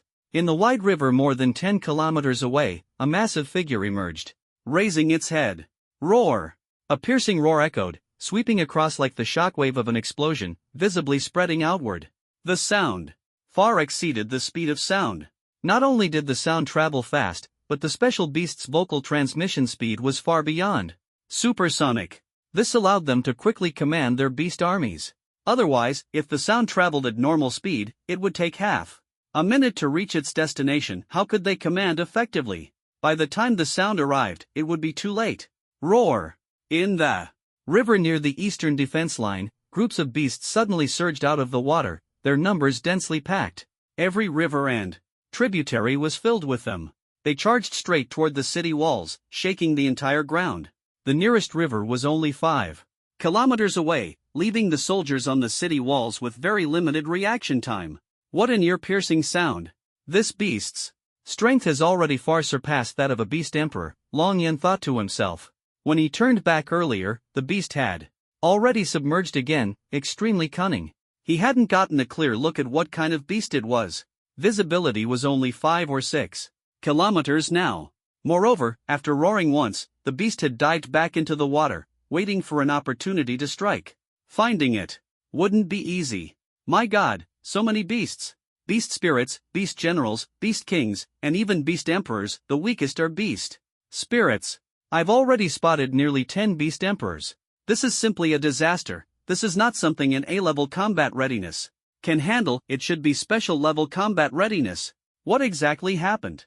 So many beasts lurking. Why didn't the underwater detectors discover them in advance? Heavens, if this is a nightmare, please let me wake up. Everyone, prepare for battle. Weapons loaded. Logistics, full support. Behind us are countless lights of the city. No matter what, we cannot let them break through today. The soldiers on the city wall looked at the scene before them, their hearts pounding with fear. All weapons were loaded, waiting for the commander's orders. How can there be so many? Jiang Guohua froze at the sight. The beasts were already enormous, and their numbers were beyond counting. Even more terrifying, more beasts kept emerging from the water. Immediately enter special level combat readiness. All teams, coordinate operations and focus fire on the beasts. Request support from all ability users in the city immediately. Notify the strong ones in the Donglin City Council to come and assist quickly. Jiang Guohua ordered. Yes, Commander. Without hesitation, everyone activated special level combat readiness in this critical moment, without waiting for higher level approval. The deafening alarm echoed through every street and alley of Donglin City. All personnel in the command rooms were fully focused, nervously coordinating operations. The command rooms served as the central control hub, overseeing the battle on a macro level. Meanwhile, individual teams were responsible for targeted elimination of the beasts, supported by rear firepower and fighter jets covering bombers for carpet bombing. This battle was destined to be extremely brutal. No one knew how many lives would be lost in this disaster. It's now 7:50, about 10 minutes earlier than I expected. So many beasts, no wonder Donglin City fell within half a day last time. If we hadn't prepared a few minutes earlier, the beasts would have reached the city walls almost instantly. By the time we reacted, the walls would have already been breached. Once the walls are breached, no weapon can stop the beast's onslaught. Long Yen thought to himself. At the same time, special level combat readiness signals were also coming from the northern, southern, and western city walls. Initially, only the eastern wall was in crisis, prompting the entire city to respond and support. This meant that logistical resources were concentrated on the eastern line. But now, it was different. Defenses on all sides had entered special level combat readiness. Almost all the beasts simultaneously surged out of the river channels, launching an attack on the entire city. Not only that, but large numbers of beasts were also pouring in from the distant forests and wilderness. Long Yen felt the tremors from afar and turned to look. No wonder the clues about the beasts emerging from the water were all destroyed last time. It turns out the land beasts destroyed all traces. With so many beasts passing through, no trace could possibly remain. Long Yen thought. Beep, beep, beep. The special level combat readiness alarms rang out across the streets and alleys of Donglin City. The entire city descended into chaos. Everyone understood what special level combat readiness meant. This is the entire city entering special level combat readiness. Donglin City hasn't seen special level combat readiness in years. Once activated, it means the city is at imminent risk of being breached. Under special level combat readiness, aside from ordinary citizens, all ability users and soldiers, whether retired or not, must join the battle. Honey, quickly take our daughter to the underground shelter. Although I'm retired, I must go to the battlefield now. No. If you die, what will happen to me and our daughter? The safety of the nation and the city is everyone's responsibility. We have no retreat. Xiaoxue, you must be strong, find a good man to marry, and forget about me. No. Donglin City is home to our family, friends, and loved ones. Today, we'll fight the beasts to the death. At this moment, ordinary citizens rushed to the underground shelters. Thanks to frequent drills, everyone was highly skilled and moved quickly. Retired soldiers, young and able-bodied men, and male and female ability users all hurried to their respective battle lines to provide support. Advanced weapons factories also ramped up production of ammunition and weapons, preparing for an even fiercer battle. Yenner, Longjin and Lin Yuyan listened to the piercing top-level combat readiness alarm, watching luxury cars heading toward the underground shelters. Their hearts heavy. A mother worries as her son embarks on a journey. They knew very well what top-level combat readiness meant. Long Yen would face swarms of mutant beasts. Even though they had full confidence in Long Yen, they couldn't hide their concern. The walls of Donglin City stood over 1,000 meters high. Yet, in the face of massive mutant beasts, even these towering walls seemed insufficient. Time was running out. As the beasts approached and the laser weapons on the walls prepared to fire, whoosh, whoosh, whoosh. Dozens of blue energy spheres shot in from various directions, over 10 kilometers away. Buzz. The air raid sirens blared. Various short-range anti-air missiles were launched in an attempt to intercept the incoming threats. However, before the missiles could get close, they lost power and fell to the ground. This is an electromagnetic pulse. Attack! Long Yin calmly stated. Despite the rapid speed of the attack, he reacted instantly. Suppress them with airflow. He quickly raised his hand, controlling a dozen or so electromagnetic pulse bombs on either side, suppressing and crushing them until they dissipated. However, the scattered electromagnetic pulse bombs farther away couldn't be stopped in time. Boom, boom, boom. Electromagnetic pulses exploded across the walls. Blue shockwaves, mixed with faint electric currents, spread out. All electronic devices were instantly paralyzed. The laser weapons that were charging powered down immediately. Every electronic device along the dozens of kilometers of city walls was rendered useless. However, the aircraft in the sky remained unaffected. As long as they stayed above 4,000 meters, they wouldn't be disrupted by the electromagnetic pulses. Bang! Damn it, electromagnetic pulse bombs. How did these mutant beasts evolve such an ability? Zhang Guohua slammed the table in frustration. He dared not delay and immediately picked up an old-fashioned wired loudspeaker. All soldiers, use any available weapons to attack. Zhang Guohua commanded. Yes, sir, everyone responded in unison. Mines, rocket launchers, grenade launchers, anti-aircraft guns, machine guns, these weapons didn't rely on electronic controls. The 36-barrel 50mm close-in defense system, though unable to rotate automatically, could still be manually operated and fired. However, the laser weapons were completely out of commission. The large radars on the walls were still operational. Modern radars had been upgraded to resist electromagnetic pulses. However, while the radar could still rotate and scan, the screens were blacked out, displaying no information. They could only rely on the radar to detect targets and automatically broadcast coordinates via voice. Manually operated large-caliber anti-aircraft guns intercepted based on the voice coordinates. This method was highly inefficient, but it was the only option. This is a giant-toothed snail capable of emitting high-energy electromagnetic pulses. The massive shell on its back stores energy, and when it opens, it releases electromagnetic pulse bombs, completely paralyzing electronic devices. However, after each launch, it requires a few hours to recharge before it can fire again. Its electromagnetic pulses are powerful enough to directly burn out standard equipment. Military-grade equipment can only withstand it for half a day, but even half a day is a long time. I encountered this type of mutant beast in my previous life. I never expected dozens of them to appear all at once on the eastern defensive line. Could there be more on the other defensive lines? Or are these beasts specifically concentrated on the eastern line, aiming to break through here and advance deep into our territory? If so, all the high-level combat forces and giant-toothed snails have been deliberately concentrated here. As this thought crossed Long Yan's mind, he quickly rushed to the command tower on the city wall. Zhang Guohua, ask the other 3 defensive lines if they have mutant beasts capable of emitting electromagnetic pulses. Long Yan's voice traveled several kilometers, directly reaching Zhang Guohua's ears. Lord Long, where are you? Zhang Guohua was startled by the sudden voice.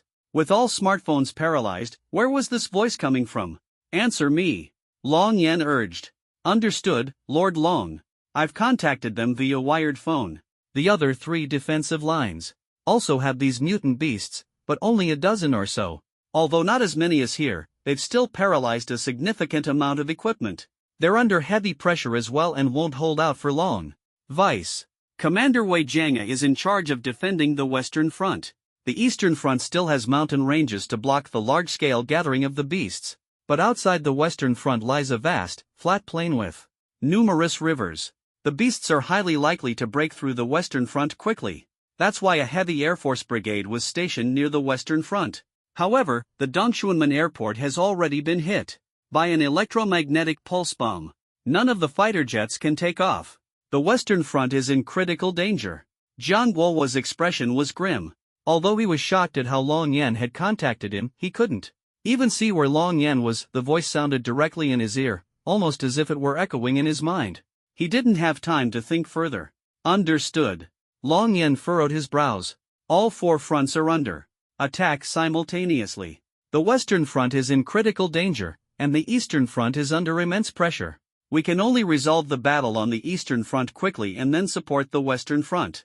Otherwise, even if we kill all the beasts here, once the western front is breached and the beasts pour in, the casualties will be unimaginable and irreversible. Long Yan understood this clearly.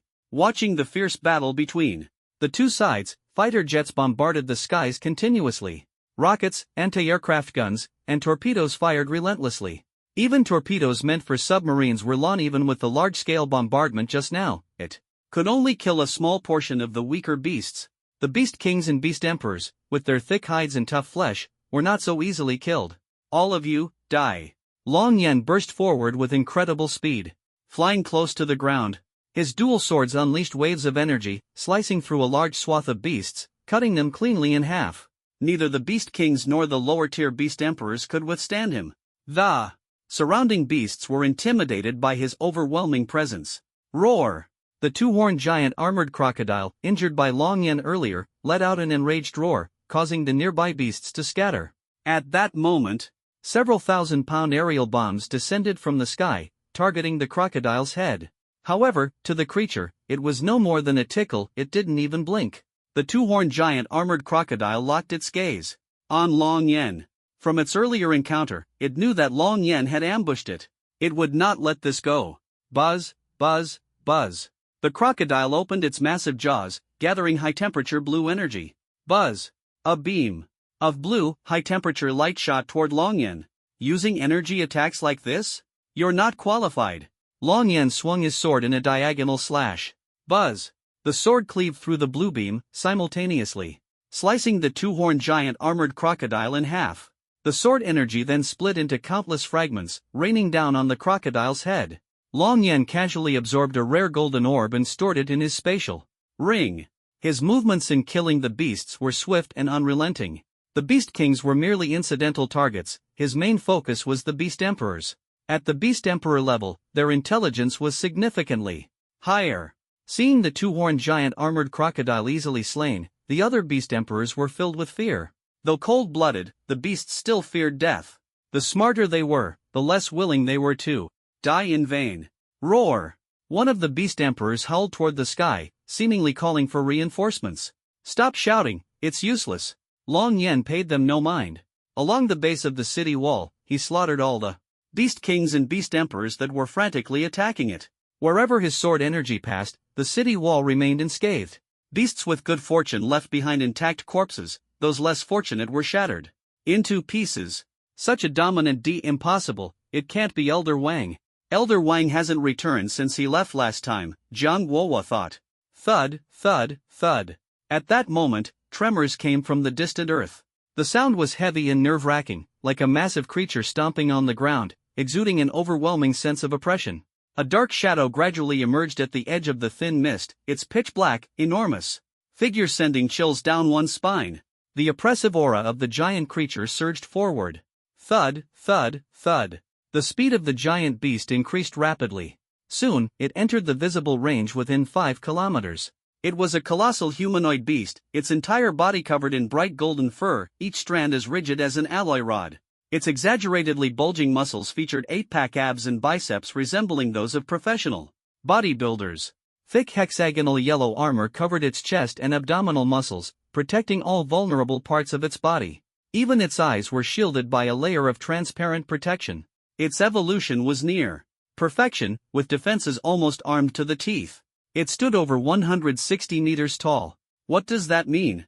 The height of a costumed warrior like Ultraman is only 40 to 50 meters. This beast was 3 times the height of Ultraman, equivalent to a 53-story building. The previous double-horned giant armored crocodile, though long, was only about 30 meters tall.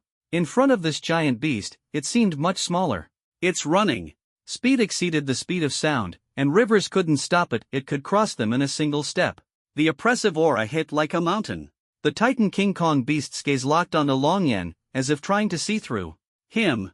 Its target was clear, to kill Long Yan and prevent him from causing further destruction. Titan King Kong beast. And it's an extremely rare golden-furred Titan King Kong beast. It has been concealing its aura as much as possible. Quite cunning, not revealing its true strength until the last moment. While slaying the surrounding beasts, Long Yan waited for its arrival. This is bad, it's a powerful Titan King Kong beast. It's strength, speed, and defense are all ridiculously exaggerated. The senior is in danger. Aim for its head, attack quickly. Understood. Many ability users operated rocket launchers and multi-barreled armor-piercing anti-aircraft guns, firing at the Titan King Kong beast's head. Boom, boom, boom. The shell struck its face, but the Titan King Kong beast didn't even blink. It leaped 1,000 meters into the air, evading all the attacks. At the same time, its massive fist smashed toward Long Yen. Long Yen was busy slaughtering the surrounding beasts.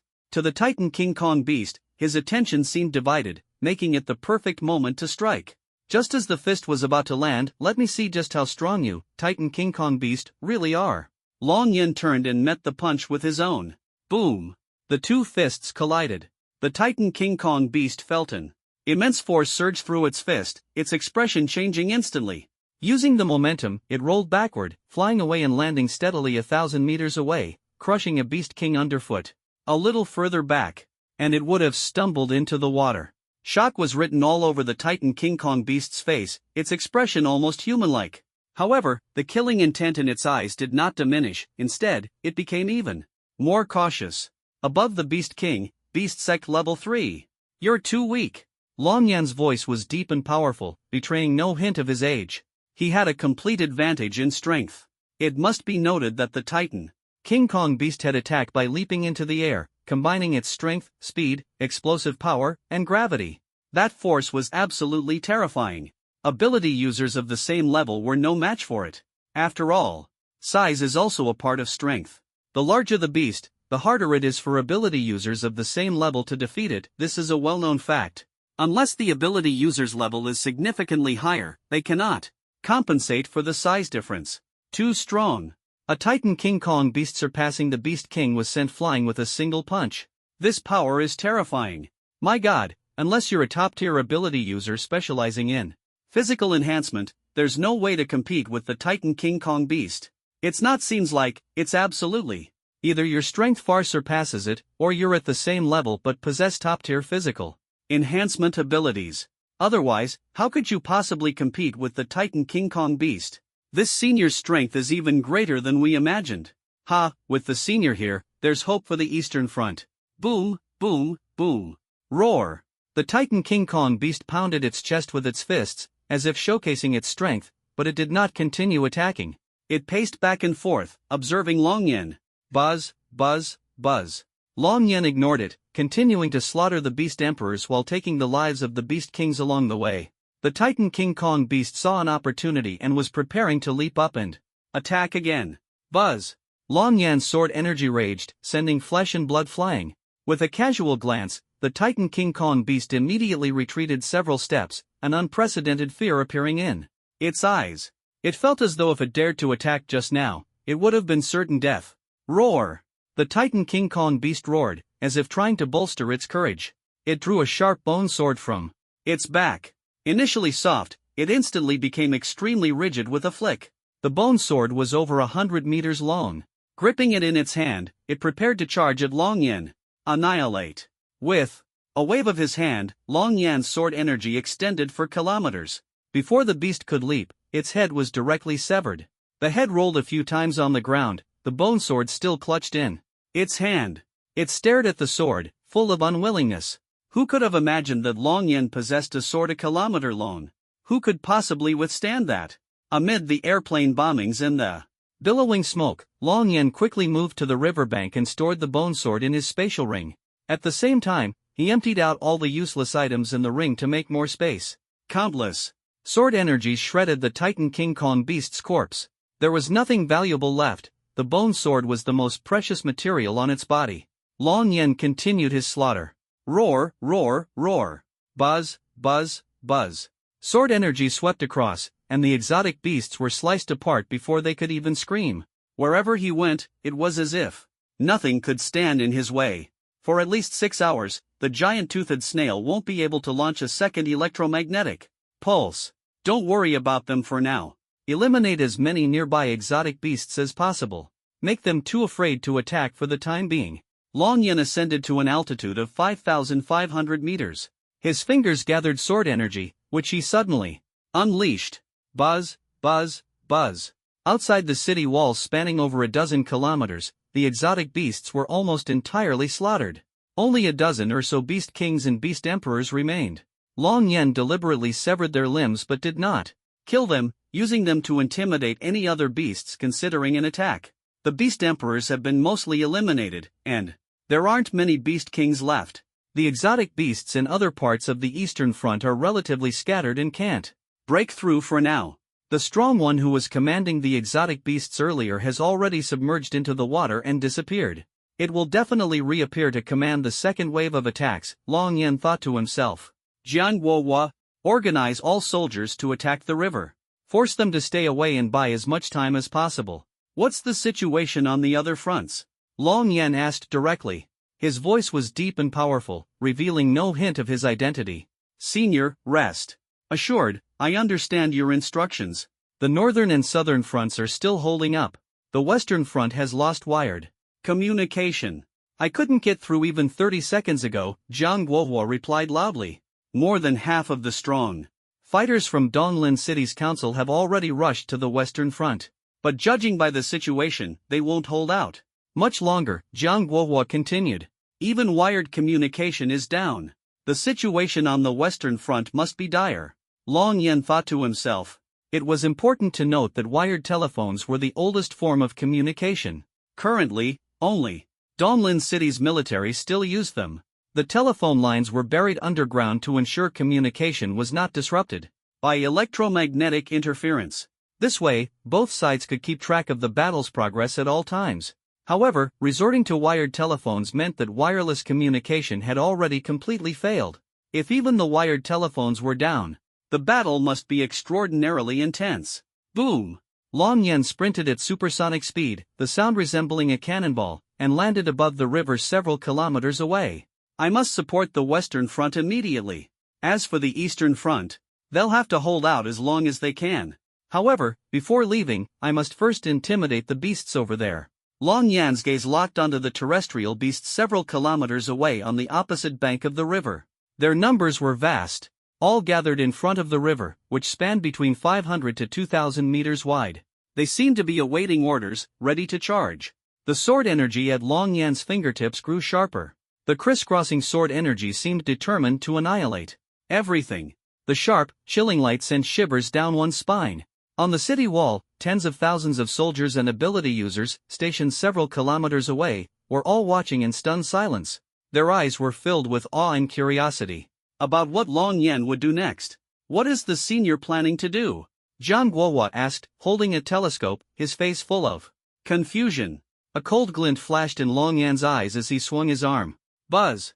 A visible white sword energy shot out with the sound of dawn breaking. The sword energy spanned 10 miles, shaking the heavens and the earth. Boom! The sword energy landed in the wide river, sending up a 1,000-meter-high spray of water. The sound was thunderous, earth-shattering. The impact of this sword energy was immense. Even so, the spray of water was mixed with a large amount of blood. Roar! It was unclear how many beasts in the river had died, some were slain, others maimed, howling in pain. Those who witnessed this scene were too shocked to speak. With this one sword, Long Yen even dispersed the mist in the air. Everyone on the city wall could clearly see the 1,000-meter-high spray of water. They were mesmerized, marveling at the sight. But before they could recover, Long Yen swung his sword a second time. Buzz! This sword's sound was faint, yet exceptionally sharp, and its speed was more than double that of the first. It directly sliced through the still-falling spray of water. The sword energy struck the terrified terrestrial beasts on the shore. Thud! The sword spanned 5 kilometers, and dozens of beasts were cleaved in half before they could dodge. The 5-kilometer-long, clean cut was shocking to behold. Immediately after, Long Yen struck with another sword. Buzz! Thud! 2 intersecting sword strikes horizontally cleaved the river, spanning a width of 1,500 meters. Howl! This sword killed dozens more beasts. Some were still alive but screamed in agony. Among them were beast generals, beast kings, and even beast emperors. As the spray of water fell, everyone could clearly see the spectacular scene. The severed river had formed 2 waterfalls flowing toward the center. My heavens, this is too powerful. The sword energy spans several kilometers, and its power is astonishing. This senior's strength is terrifying. Unstoppable. I've never seen such a powerful ability user. Stop calling him an ability user. A sword spanning thousands of meters, severing a river. How can this still be called an ability? I didn't sense any ability fluctuations at all. If it's not an ability, then what is it? He must be a top-tier expert among S-class ability users. When did our Donglin city have such a formidable figure? I really want to see what this senior looks like. With the senior here, the beasts wouldn't dare act recklessly. Senior, mighty. Cheers erupted from the city wall. Countless people were inspired, their blood boiling with excitement. A sword spanning thousands of meters, a sword severing a river. This strength is overwhelming. Who exactly is this senior? Jiang Guohua muttered to himself, his eyes shining with excitement. What man hasn't fantasized as a child about wielding a long sword and sweeping across the world? As a child, even a long stick could be played with all day, feeling heroic. Long Yan's display naturally evoked immense admiration and longing. These 3 sword strikes greatly intimidated the terrestrial and river beasts. Even the beasts in the sky dared not cross the river. Who dares cross this line? I'll kill you all, leaving none alive. Long Yan's voice thundered, like a clap of lightning. The shockwave swept across, shaking the earth with its dominance. It was like the impact of a massive bomb exploding, rippling in all directions. Many beasts were so frightened that they took a few steps back, their eyes filled with fear. Even the Beast Emperor was no exception. Completely cowed by Long Yan's overwhelming strength and aura, Long Yan cast a cold glance at them. Boom!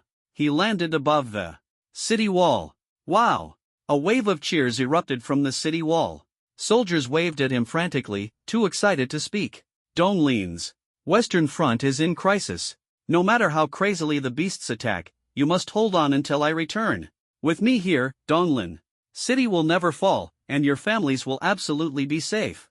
Long Yan's voice echoed for dozens of kilometers, full of dominance.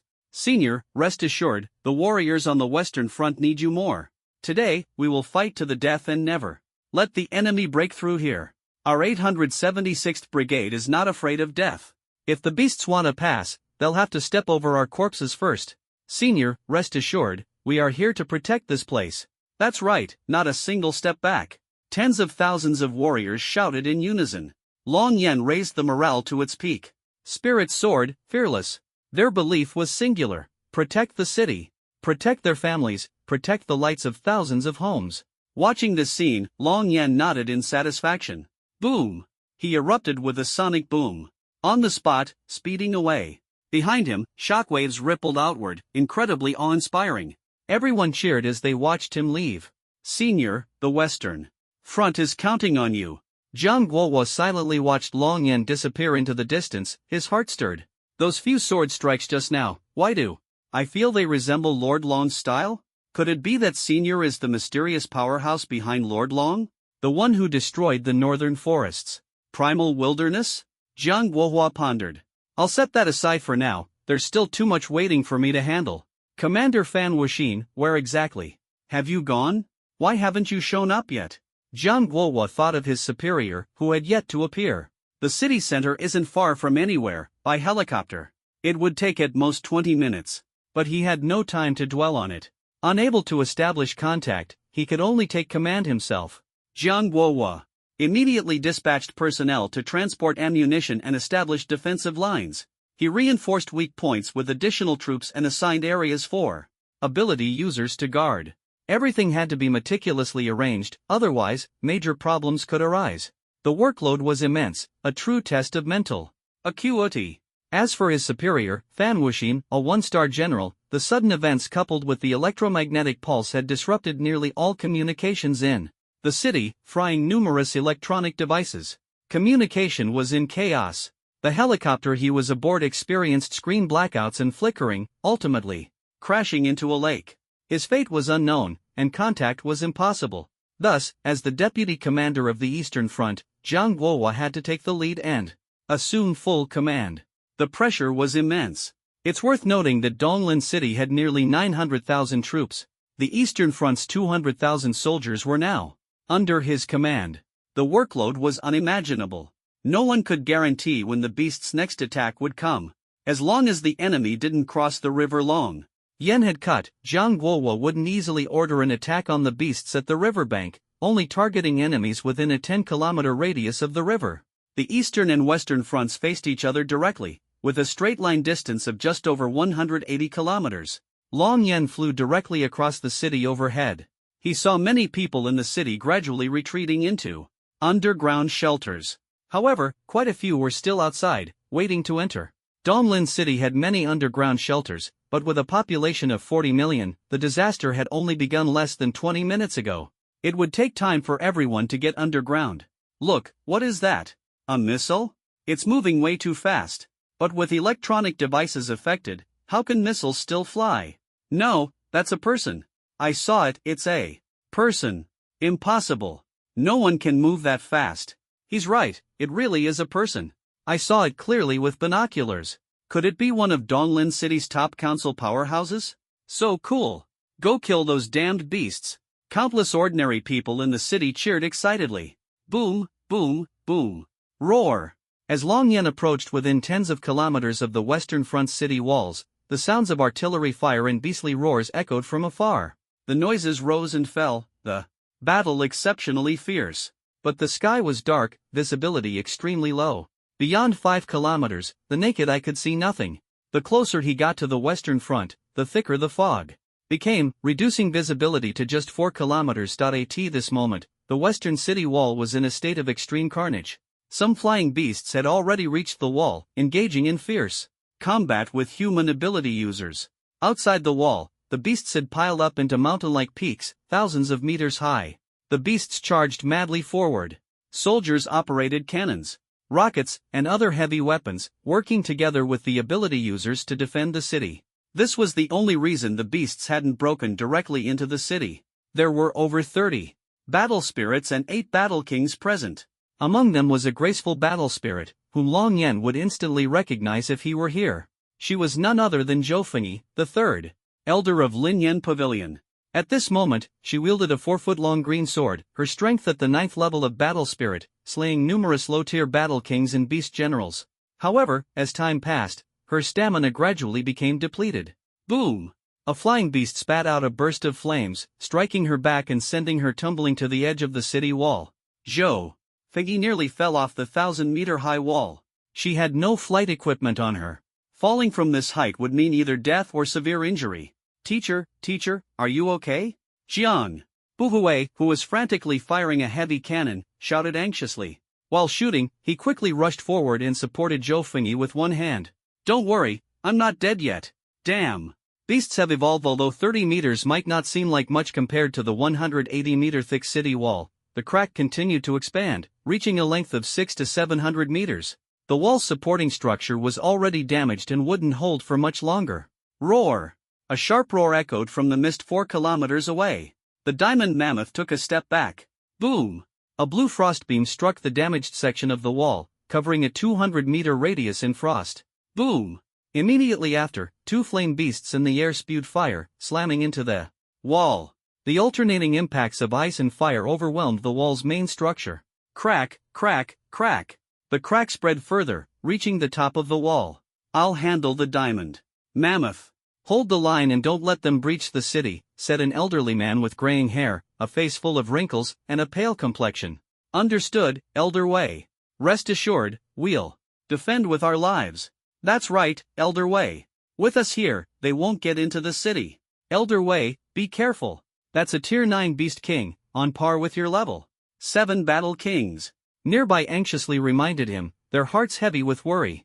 The 7 quickly adjusted their formation, 4 defending the interior, 3 guarding the exterior, working in close coordination to desperately block the charging beasts. The old man instantly leaped into action, soaring into the air and heading straight for the diamond mammoth. Elder Wei is risking his life, he doesn't plan on coming back alive, Zhou Fengyi thought, her heart tightening as she saw the determination in his eyes. It was only a few dozen minutes ago that she learned the 3rd underground level of the sealed Linyan Pavilion concealed a legendary figure of Donglin City. This elderly man, who had protected Donglin City for decades, was none other than Wei Yunxia, now in his twilight years and bearing old injuries. He had spent his life safeguarding this city, his body covered in scars. Yet even now, he was determined to give his all, to do something for the city one last time. It was awe-inspiring. Zhou Fengyi dared not delay, dragging her injured leg back into the fight. Though Wei Yunxia appeared extremely aged, his face pale as if he might collapse at any moment, his posture remained upright, his gaze resolute. From the start of the battle until now, he had always been at the forefront, blocking wave after wave of beasts. Among the piled-up beast corpses, many had fallen by his hand, including several low-tier beast kings and even a tier 6 beast king. Knowing full well he might die, he remained fearless, like a surging torrent. Even in sacrifice, he would have no regrets. Such a person had an indomitable will. He would never cling to life out of fear of death. Grandfather Wei Jianga, who was operating a 300 caliber cannon, saw the old man leap off the wall. His face changed drastically as he shouted urgently. Yes, the old man was his own grandfather, Wei Yunxia. Jianga, you must hold the wall. Otherwise, I won't rest in peace, Wei Yunxia's voice carried through the air. Don't worry, grandfather. Even if it costs me my life, I won't let them break through. Wei Jianga vowed firmly. Watching his grandfather's frail figure, his eyes reddened. He quickly wiped away his tears and continued operating the cannon. As the deputy commander of the Western Front, he was second only to a one-star general. But with beasts everywhere, there was no time for command. The sole task was to hold the line and prevent a breach. Even the one-star general and the deputy commander were fighting on the front lines. As for the overall commander of the Donglin army, He Shishang, communication had been lost, and no one knew which front he was on. Die! Wei Yunxia gripped the blue longsword in his hands tightly, slashing down with all his might. The blade crackled with blue electricity, its power immense, aimed directly at the diamond mammoth's eye. The diamond mammoth had incredibly strong defenses all over its body, with only its eyes being slightly vulnerable. The rest of its body was impenetrable, its thick hide nearly flawless. Bang! The blade struck its trunk. What? Wei Yunxia's expression changed. The diamond mammoth had blocked his attack with its trunk. Its speed was so fast it was hard to react, and its strength was immense. Even though their power levels were comparable, the impact sent Wei Yunxia flying. In midair, he felt a numbing sensation in both hands. This power is overwhelming. As expected of the diamond mammoth, the strongest in defense among the beast kings. But it's not over yet. I refuse to believe I can't kill you. Wei Yunxia stepped on the vertical surface of the city wall a few times, using the momentum to dive down again. Boom! A sonic boom erupted as his speed reached supersonic levels. Thunder Domain Blade, third form. His power surged dramatically, blue lightning, enveloping his entire body, making him appear even more formidable. Lightning flickered in his eyes. This strike was ferocious, leaving no room for retreat. Thud! The diamond mammoth stomped heavily, its knees bending. Its long trunk drooped to the ground. Wei Yunxia's blade was about to strike down when suddenly, the mammoth raised its head and lashed out fiercely with its trunk. Bang! The two forces collided. The mammoth's body sank downward under the impact, but that was all. Ah! Wei Yunxia couldn't help but scream in agony.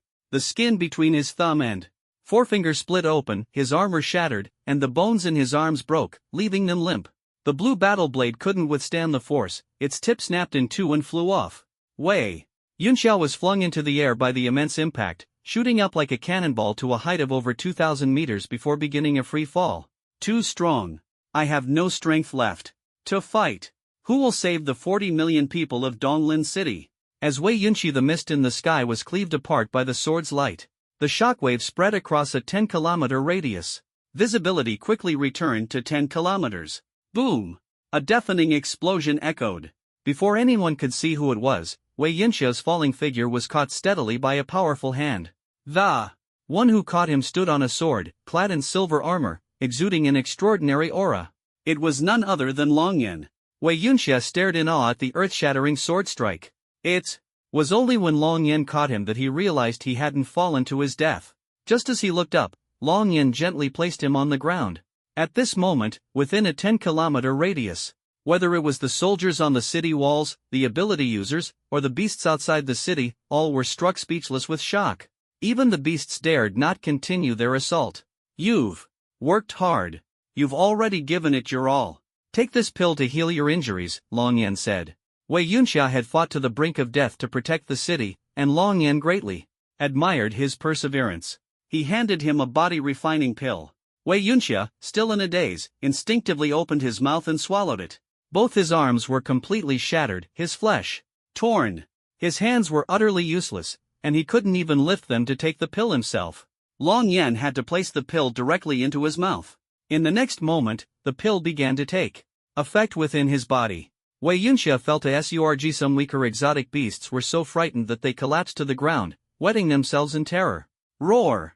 The Beast Emperor, a nine-tiered diamond mammoth trapped under the ruins, let out a deep, angry roar. It strained to lift the heavy debris, its immense strength evident. Suppress it with energy. Long Yen clenched his left hand. This motion caused the diamond mammoth to feel an unprecedented pressure. Roar! The mammoth groaned in pain. Crack, crack, crack. Its bones were crushed under the immense force, deforming beyond recognition. Roar! Agonized screams echoed, the pain evident to both humans and beasts. Long Yen raised his palm. The 80-meter-tall mammoth was forcibly pulled out from the rubble, its body grotesquely compressed. It floated a kilometer above the ground, its massive form squeezed into a sphere with a diameter of only 10 meters. Witnessing this, the exotic beasts panicked. Long Yen clenched his fist. Boom! The mammoth exploded with a thunderous sound, its blood splattering across the land.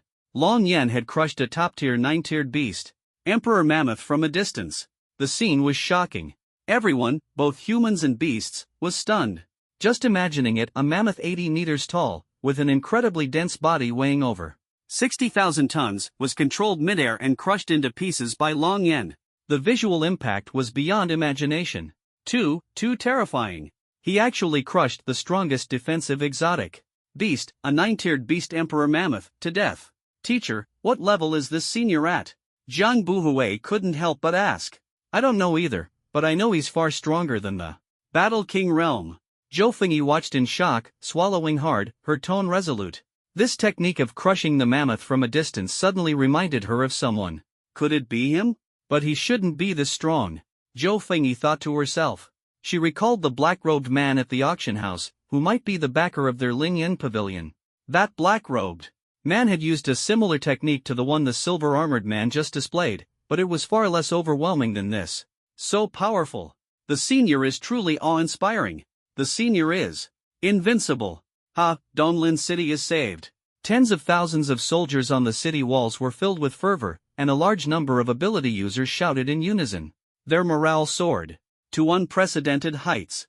Although the city wall had been breached with a massive 200-meter wide gap, no exotic beast dared to cross the chasm that Long Yen had created. The gap, only a few 100 meters away, would have allowed the beasts to directly invade the city's core. Yet this chasm had become an insurmountable barrier for the exotic beasts. A large number of them began retreating, attempting to withdraw. Long Yen, with his strength alone, had intimidated thousands of exotic beasts. This once again proved his immense power. In the hearts of the soldiers and ability users on the city walls, Long Yen's status skyrocketed instantly. Roar! Suddenly, a deafening roar echoed from the distance. In the mist 10 kilometers away, a massive black shadow gradually emerged, letting out a sky-shaking howl. The sound resembled the roar of a V-16 engine, amplified thousands or even tens of thousands of times.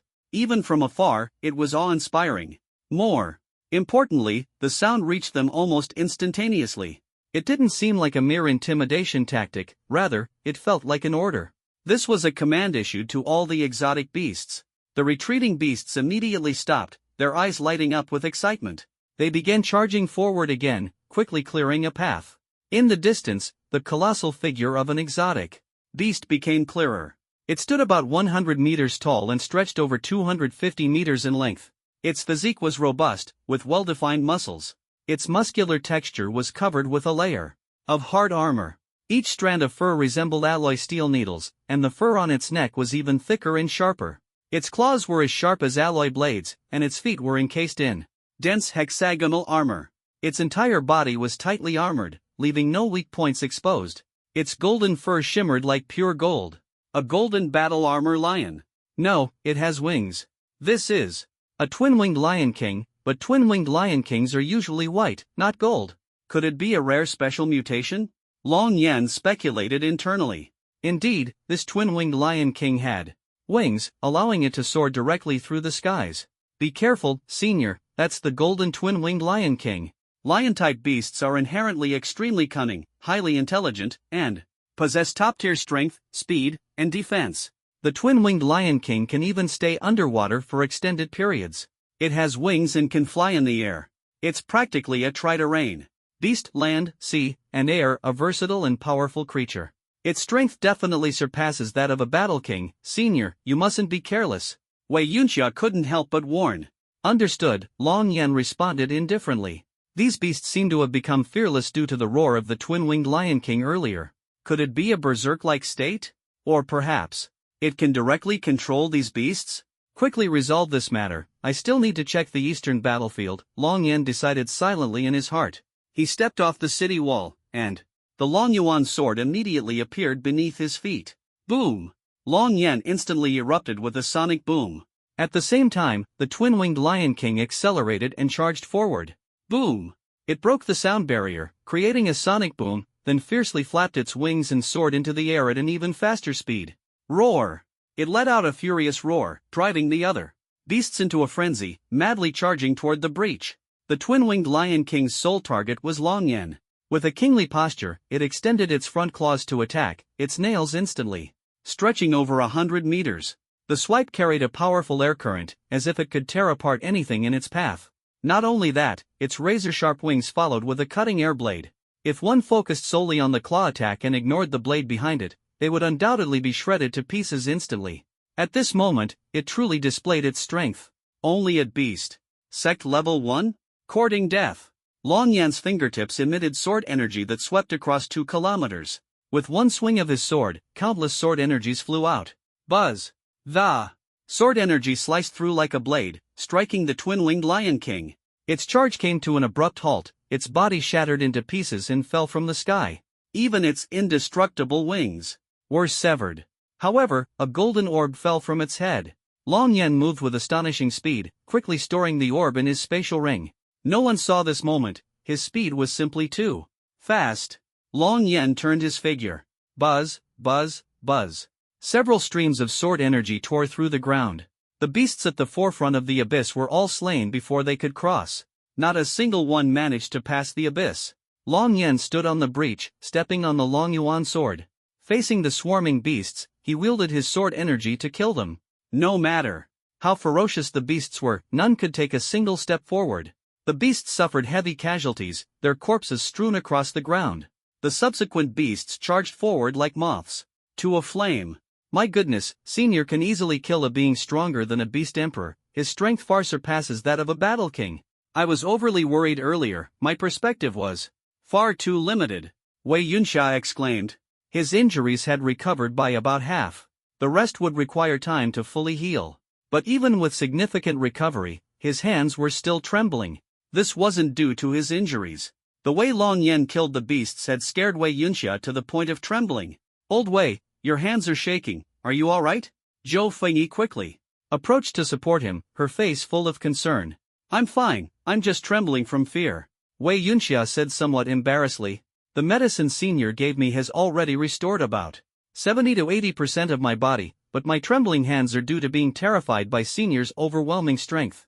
Indeed, Senior effortlessly annihilated the twin-winged Lion King, a nearly invincible powerhouse of the same level. Zhou Fengyi marveled. The difference in strength is too vast, I can't even begin to imagine what realm Senior is in now. One man, one sword. Guarding a city. Not even thousands of beasts can breach this wall's gap. Wei Yunxia sighed. The crisis in Donglin City has been completely resolved. Old Wei, are you really alright? Everyone asked with concern. That last attack was so heavy, are you sure you're not injured? 7 battle kings also gathered around, each of them battered and bruised, their strength reduced to only half of their peak. After all, no matter how strong a person is, their stamina is limited. Facing the endless army of beasts, the consumption is too great. My body is fine. After taking the medicine given by the Senior, I've recovered quite a bit. Wei Yunxia shook his head. As for whether to charge down, if we go down, we'll only slow down the Senior's pace. These beast kings and beast emperors can't stop the Senior at all. Exactly. Everyone nodded in agreement. I've never seen such an incredible battle in my life, someone said excitedly. Just witnessing that earth-shattering sword strike from the Senior makes it worth dying for. If I could become the senior's disciple, it would be like my ancestors' graves emitting green smoke, someone joked. We're already so old, our potential is exhausted. The senior wouldn't even consider us, another teased. I was just dreaming. Can't I have aspirations? Everyone laughed, lightening the mood. Long Yan's sword energy surged like a torrent, unstoppable, sweeping through and slaying all the beasts charging forward. Boom! Long Yan rushed out of the city, almost skimming the ground, continuously killing the beasts. In the river, no beast dared to surface anymore. After the golden-winged Lion King let out a furious roar, the frenzied beasts were slaughtered clean by Long Yan, and none dared to charge forward again. They were even struck by indiscriminate sword energy. The distant beasts, witnessing this scene, were filled with terror, as if they had encountered their nemesis, a merciless killer. Get lost! Long Yan's voice thundered like a clap of lightning, shaking the earth with immense deterrence, as if a small nuclear bomb had exploded in the air, sending shockwaves sweeping in all directions. Boom, boom, boom. The beasts on land, sensing the unfavorable situation, turned and fled in all directions. The beasts in the river followed the current and retreated. The flying beasts, being the smartest, immediately turned around and flew away without hesitation upon realizing the situation. Long Yan stood in the air, his breathing steady, showing no signs of fatigue, like a war god who single-handedly slaughtered tens of thousands of beasts. Among them, there were over 200 beast emperors, equivalent to 200 battle kings. For Long Yan, killing beast emperors was as simple as slaughtering chickens. The so-called differences in strength were merely minor distinctions. Having killed to this extent, there are basically no beasts left that dare to attack again, unless they are completely unafraid of death, Long Yan calculated in his mind. The golden-winged lion king's roar can temporarily eliminate fear among its companions and boost morale, but it lasts no more than 3 minutes. Now that I've killed it, there's no reason for another one to appear. Boom! Long Yan quickly returned to the city wall. In the distance, the sound of artillery fire gradually faded. Listening to it, Long Yan felt a sense of relief. It seems the beasts on the western front have all fled, he thought. The western front stretched over 140 kilometers, flat and open, with sound traveling unobstructed. Now, even artillery fire from dozens of kilometers away could no longer be heard, proving that the beasts had retreated across the entire line.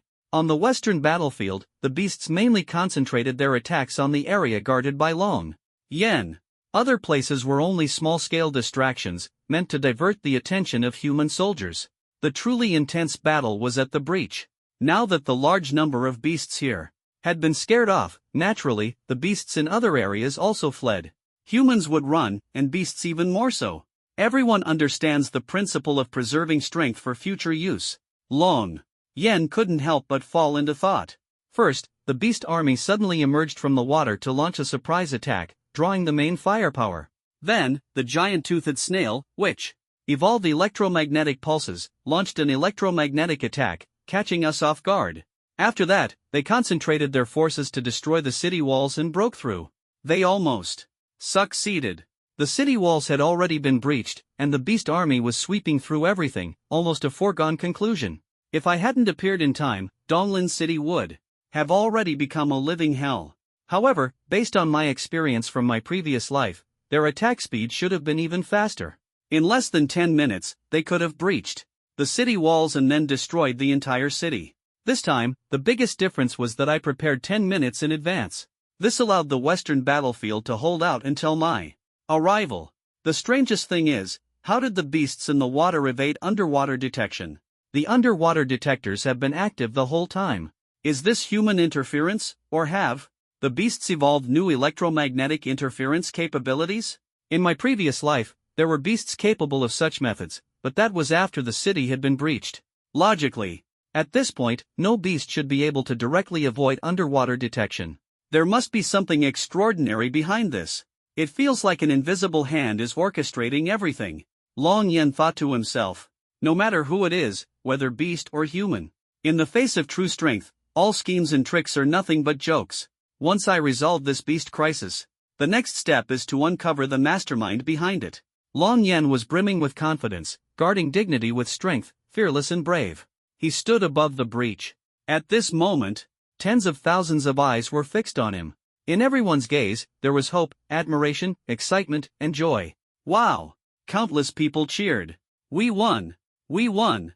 Long live the senior. Long Yan became the center of attention, with soldiers, 3-star colonels, 1-star generals, ability users, and even battle spirits and war kings celebrating excitedly. At this moment, there were no distinctions in rank, only survivors bound by life and death. Although the Western battlefield had lost many soldiers, ability users, and ordinary people responsible for transporting ammunition, and the city wall had been breached with a 200-meter gap, ultimately, thanks to Long Yan's desperate efforts, the city was defended. This sacrifice was worth it. Most people had no regrets. Of course, the pain of losing loved ones, family, and comrades remained heavy. After the celebration came endless sorrow. Long Yan saw it all.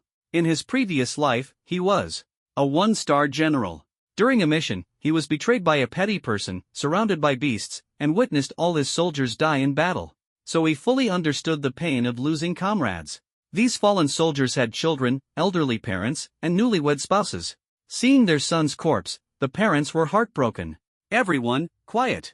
Long Yan's voice spread, carrying an overwhelming aura. Everyone immediately quieted down, focusing on his speech. The surroundings fell silent. I will collect all the beast corpses I killed.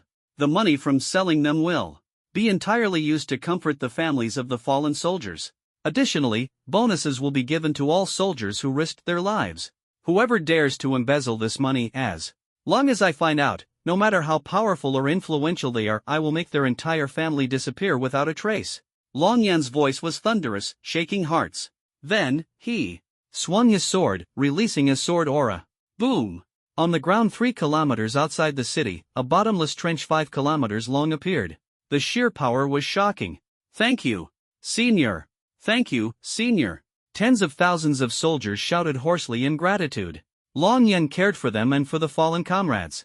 Naturally, they were deeply moved. Long Yan possessed a large amount of beast materials. He personally collected the particularly precious ones. As for the ordinary materials, though abundant and worth a lot of money, he didn't care. If he truly wanted to make money, he could do so in an instant. He preferred to leave this money for the soldiers who sacrificed their lives to protect the city and their loved ones. As for the ability users, they had high compensation and family subsidies, and no one dared touch that money. But the situation for ordinary soldiers was less certain. Thus, Long Yan was warning all the high-ranking officials present. Anyone who dared to covet the money and embezzle it should be prepared for their entire family to accompany them in death. Long Yan didn't care how powerful their background was. No matter how influential they were, he could destroy their entire family. Until safety is confirmed, everyone will take turns standing guard. As for this breach, at this point, Long Yan turned to look outside the city. Suppressed with aura.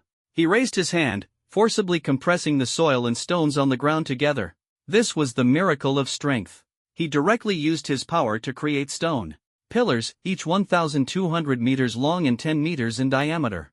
Boom, boom, boom. These stone pillars were deeply embedded 200 meters outside the gap, forming a solid gate.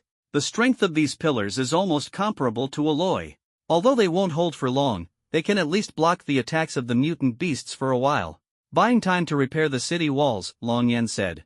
This terrifying display of power once again shocked everyone. My God, just raising his hand and he can compress so many high-strength stone pillars. This is incredible, absolutely unmatched. The strength is comparable to alloy, yet it's just mud and stone compressed together.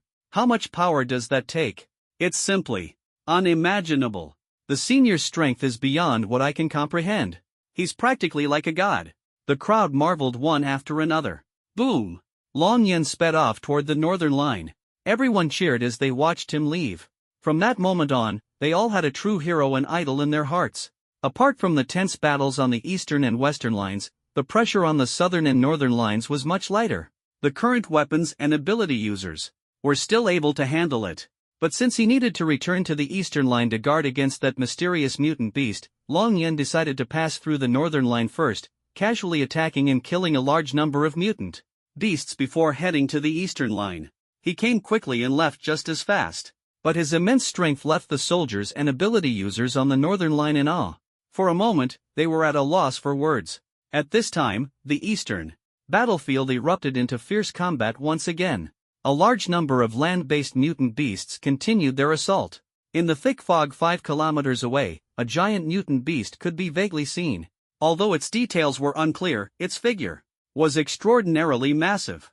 Long Yen sped toward the battlefield. As he swept over everyone's heads, the silver battle armor, it's the senior.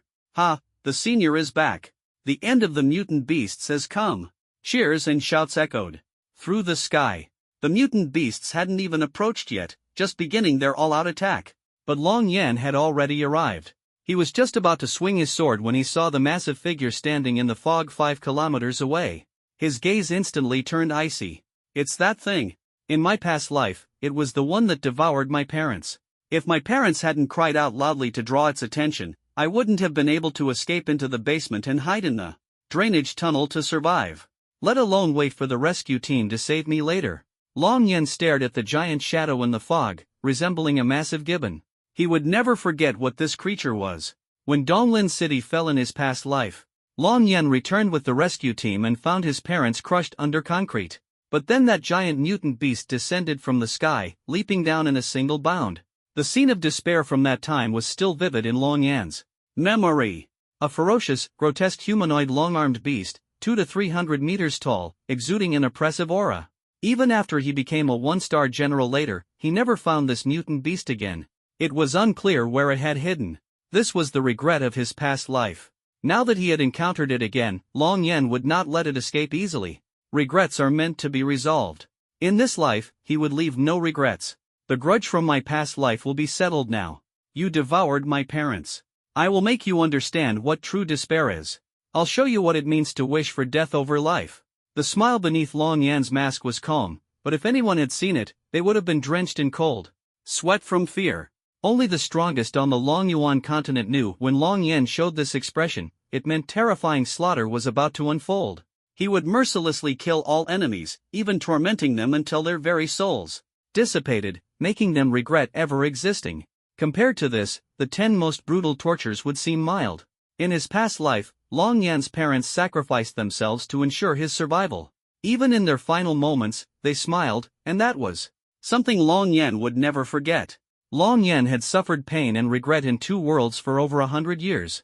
This was also the reason why, in this lifetime, he would never allow his parents to endure even the slightest harm. Thinking of this, the anger in his heart had reached its peak. Everyone, cease fire immediately. Buzz, buzz, buzz. Standing in front of the city wall, Long Yan's voice roared like thunder, the shockwave trembling the air as if a small nuclear explosion had occurred, only with even greater power. However, this shockwave had little effect on humans. It was primarily aimed at the beast army ahead. Under the impact of the shockwave, the beasts halted one after another. Many were even sent flying. On the human side, tens of thousands of soldiers and ability users ceased fire and stopped fighting. Long Yan's voice echoed across dozens of miles, lingering for a long time. He dispersed all the white mist within a 10-kilometer radius. Even the dark clouds that covered the sky were scattered, leaving only a thin layer of clouds. A ray of sunlight shone upon Long Yen, making his silver battle armor exceptionally dazzling. He became the most striking presence in the area. All the humans looked at Long Yen with admiration and anticipation, quietly waiting for his next words. From now on, no one is allowed to fire a shot or launch a cannon. All the beasts here, I will kill them myself.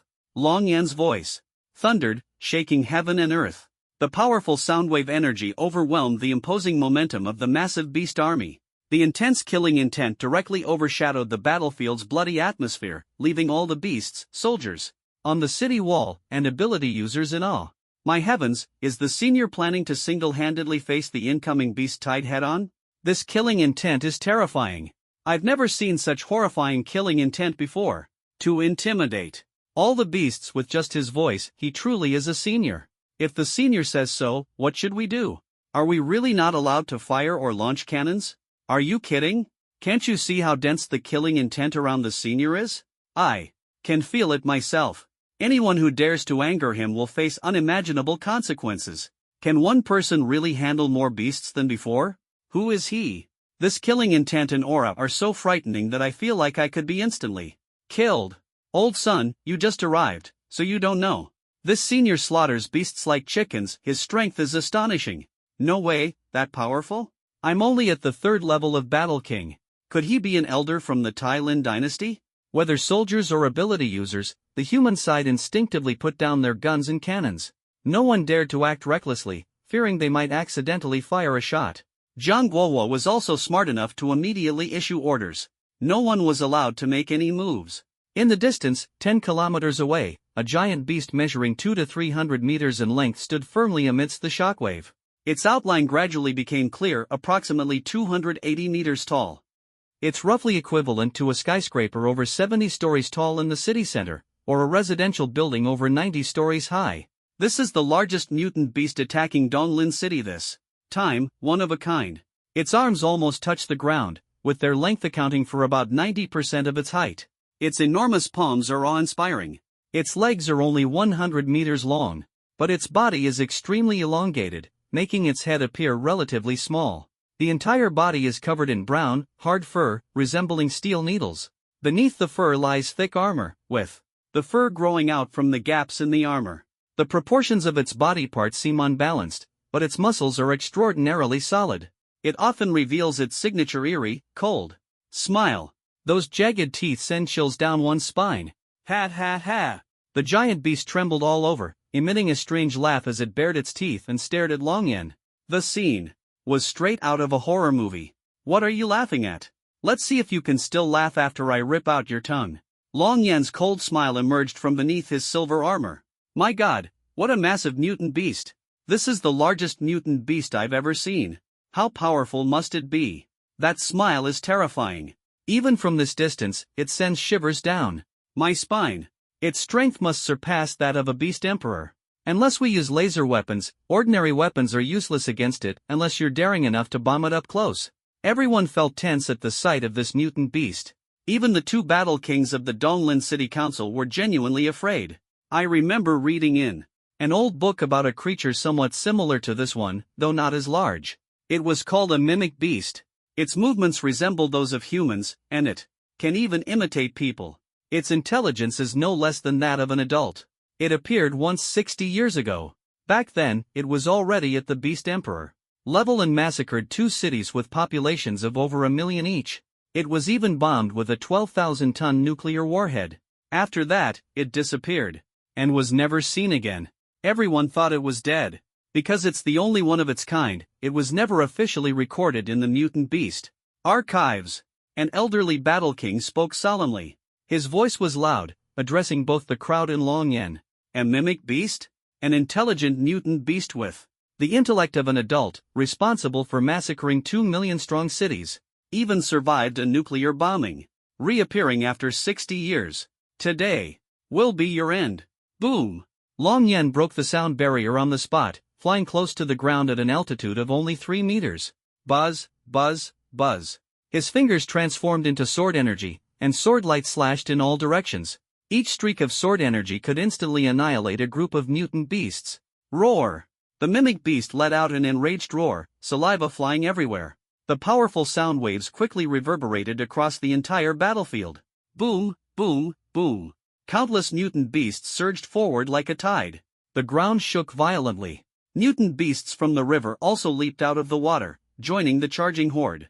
Densely packed, they resembled a swarm of locusts, making one's scalp tingle at the sight. My God, there are way too many of them. You can't even count them all. If it weren't for they seniors protecting us, Donglin City would have been doomed long ago, not to mention that there are even more mutant beasts this time. Look, the senior has gone berserk. My God, this combat power is terrifying. Doesn't the senior ever get tired? Unstoppable, so powerful. The crowd was both shocked and exhilarated, their hearts racing and their blood boiling. Their emotions were completely ignited. Some even felt an urge to rush down and fight alongside Long Yan. But it was just a thought. Without surpassing the strength of a Battle King, being surrounded by this horde of mutant beasts would mean certain death, even for a 9th-level Battle King. Long Yan charged forward like a hot knife through butter. All the mutant beasts coming at him from the front and sides were sliced in half, as effortlessly as cutting tofu. Only the slightly stronger beast emperors could barely hold their ground. The severed mutant beasts, though not dying instantly, could only struggle for a brief moment. Centered around Long Yan, all the Mu's 6-kilometer-long sword energy, visible to the naked eye, swept out. This time, its force was greater than any before. The sword energy traversed 6 kilometers, sending a whistling sound across the battlefield. Nothing could stop it in its path. Roar! Woo! Ah! Numerous alien beasts charging head-on were neatly cut down, wailing in agony. The beasts behind, blocked by. The ones in front, had no way of seeing what was happening. Only when they were slain did they realize it was too late to escape. The tens of thousands of soldiers on the city wall, perched high above, had a clearer view. The shocking sight of the massive sword energy swept through them, their hearts tightening. An unknown number of alien beasts perished at the blow. The sword energy continued to push all the way to the river 6 kilometers away before dissipating, dyeing the water a bright red. Boom! Long Yen rushed in at high speed. Only the river and the other side of the river remained surviving alien beasts. The open space in front of the city wall was already filled with corpses. The remaining whales would soon fade. Adding to the number Long Yen had killed previously, the pile of alien corpses was staggering. Long Yen soared into the air. Buzz, buzz, buzz. Dozens of sword energies slashed the water's surface, indiscriminately attacking the surrounding river. The already crimson waters became even more bloody, bubbles billowing from them. The sheer volume of blood flowing like a river was beyond description. It would soon become a sea of blood. Seeing this, the animatronic beast, which had previously sported a strange smile, froze. Bang, boom, boom. It suddenly turned and fled. Want to run? Too late.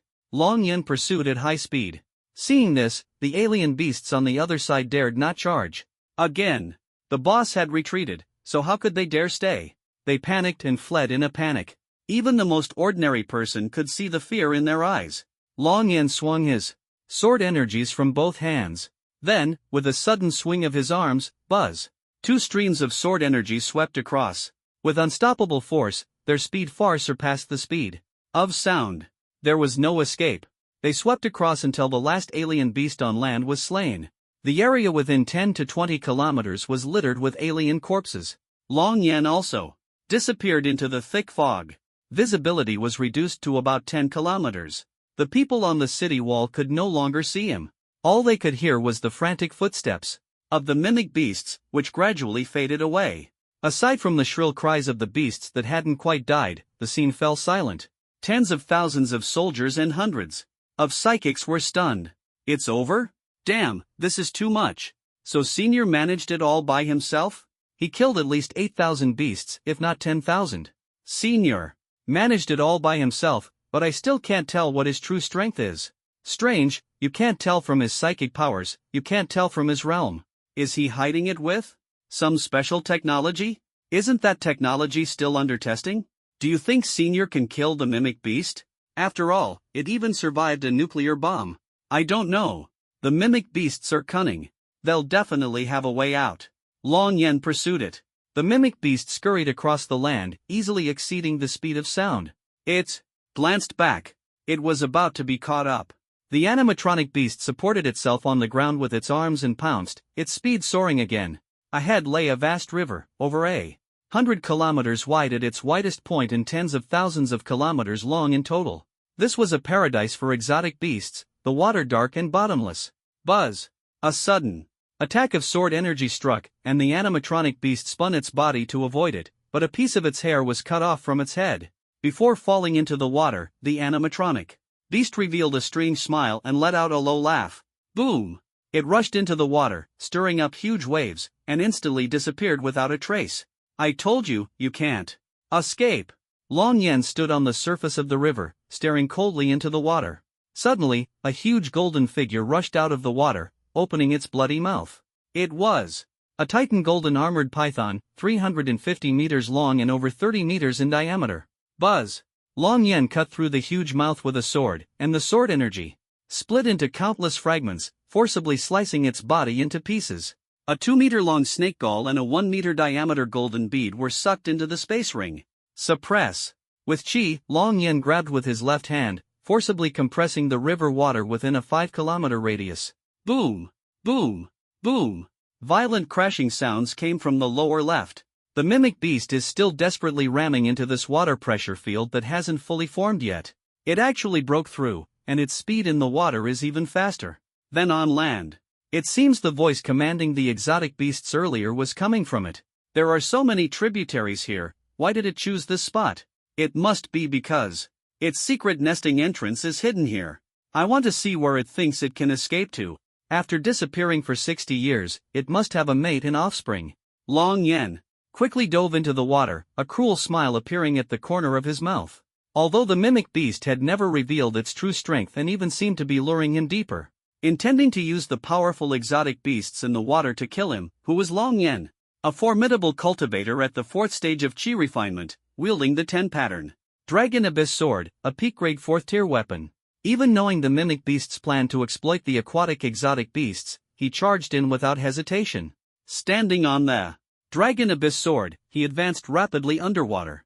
So far, no enemy had forced him to fully unleash the power of this sword. He was even eager to follow the mimic beast back to its lair to see if he could wipe them all out in one go. Long Yen wasn't just intent on tormenting the mimic beast. If it truly had a mate and offspring, he wouldn't hesitate to slaughter them either.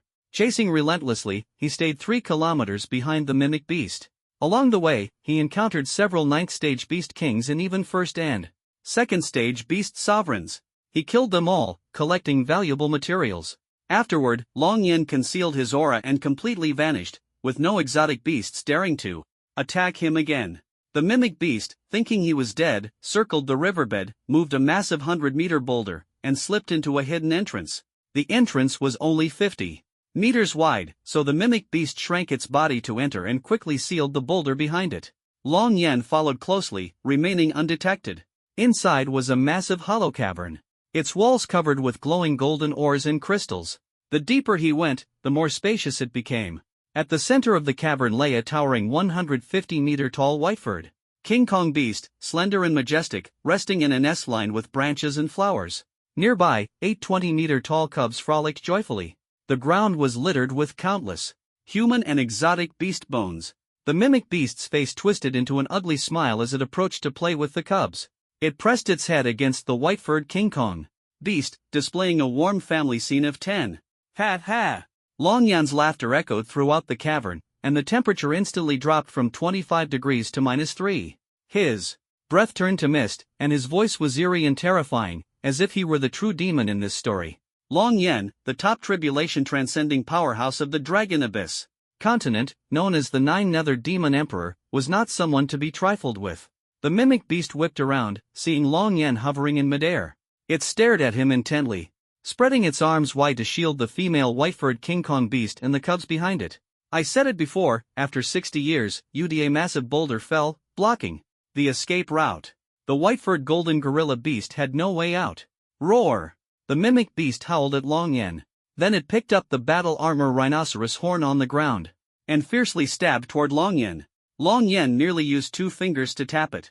Boom! The 100-meter-long horn instantly exploded. A sharp sword aura shot straight at the mimic beast's left arm, piercing through the entire arm and exiting from the shoulder. Roar! The mimic beast screamed in agony again. Its left arm hung limp, the hard bones shattered and penetrated, rendering the arm completely useless. Awoo, awoo. 8 cubs, resembling little monkeys, howled at Long Yen. They were ugly, inheriting the ferocious appearance of the mimic beast, but with shorter legs, jumping up and down, extremely annoying. Roar! The white-furred golden gorilla beast roared as well. Seeing no chance of escape, it decided to fight to the death. Like to scream, huh? I'll make sure you scream to your heart's content later. Suppress with chi. Long Yen raised his hand and clenched it. The mimic beast felt its body lose control. A pressure far beyond its tolerance tightly restrained it, forcibly lifting its arms. Long Yen waved his left hand. Boom! The mimic beast, spread out like a large character, slammed heavily against the rock wall, causing the cave wall to cave in. Long Yen's right hand enveloped several rhinoceros horns on the ground with chi. Boom, boom, boom. Awoo, awoo. The mimic beast screamed repeatedly. 7 horns pierced through its limbs, shoulders, and abdomen, deeply embedding into the rock wall. Blood flowed. It wanted to move but couldn't budge at all, pinned firmly in place. 3rd level of beast sect, and this is all you've got? You think you're worthy of slaughtering cities and killing people? Long Yen's silver battle armor disappeared, revealing his true appearance. The mimic beast's eyes showed shock, followed by panic, even disbelief. But no matter how its expression changed, its face remained hideously ugly. "Human, how are you so young yet so powerful?" The mimic beast's deep voice emerged. It still bared its teeth, but the sound came from its throat, sounding stiff and awkward, as if it had just learned to speak and its pronunciation was clumsy. "So you can talk. Excellent. You're a rare mutant. Apart from you and these 8 cubs, there's not a second one like you in the entire world. But you're too weak, not even qualified to make me. Draw my sword." Long Yin sneered. "Stop rambling, save the idle talk for later. First, let me show you a spectacular performance. Being pinned there is too boring, let's add some entertainment," Long Yin said. The mimic beast was visibly flustered. It had guessed Long Yan's intentions. "Suppress with chi." Long Yan raised his hand to restrain the white-furred, golden gorilla beast, forcibly pulling it over and suspending it in mid-air. "Awa, awa, awa." The 8 cubs, seeing their mother floating in the air, howled one after another, and rushed forward. The white-furred golden gorilla beast hovered in front of Long Yan. "Roar!" It roared angrily at Long Yan. "Like to scream, huh? Then I'll make sure you scream to your heart's content." Long Yan swung his sword aura, slowly peeling the white-furred golden gorilla beast's skin. The speed was slow, but it was absolutely unbearable for any beast. "Awa, awa, awa." The white-furred golden gorilla beast screamed in pain, its cries echoing through the massive cave. "Let it go! Let it go! Roar!" The mimic beast's eyes widened, bloodshot and filled with rage, its voice hoarse and ferocious as it roared. But all of this was futile. It was pinned so tightly that even the slightest movement caused excruciating pain. There was no way to break free. Besides, even if it could escape, what awaited it would only be even more brutal torment. "Don't rush. Once I've peeled its skin, it'll be your turn next. Why are you in such a hurry? Keep your eyes wide open and watch carefully," Long Yan said coldly. The subsequent torture caused the white-furred golden gorilla beast to faint from the pain. 1,000 words omitted, the mimic beast was in such agony that it was on the verge of collapse. But this was merely the price it had to pay. It would never understand the helplessness of the humans it had once devoured.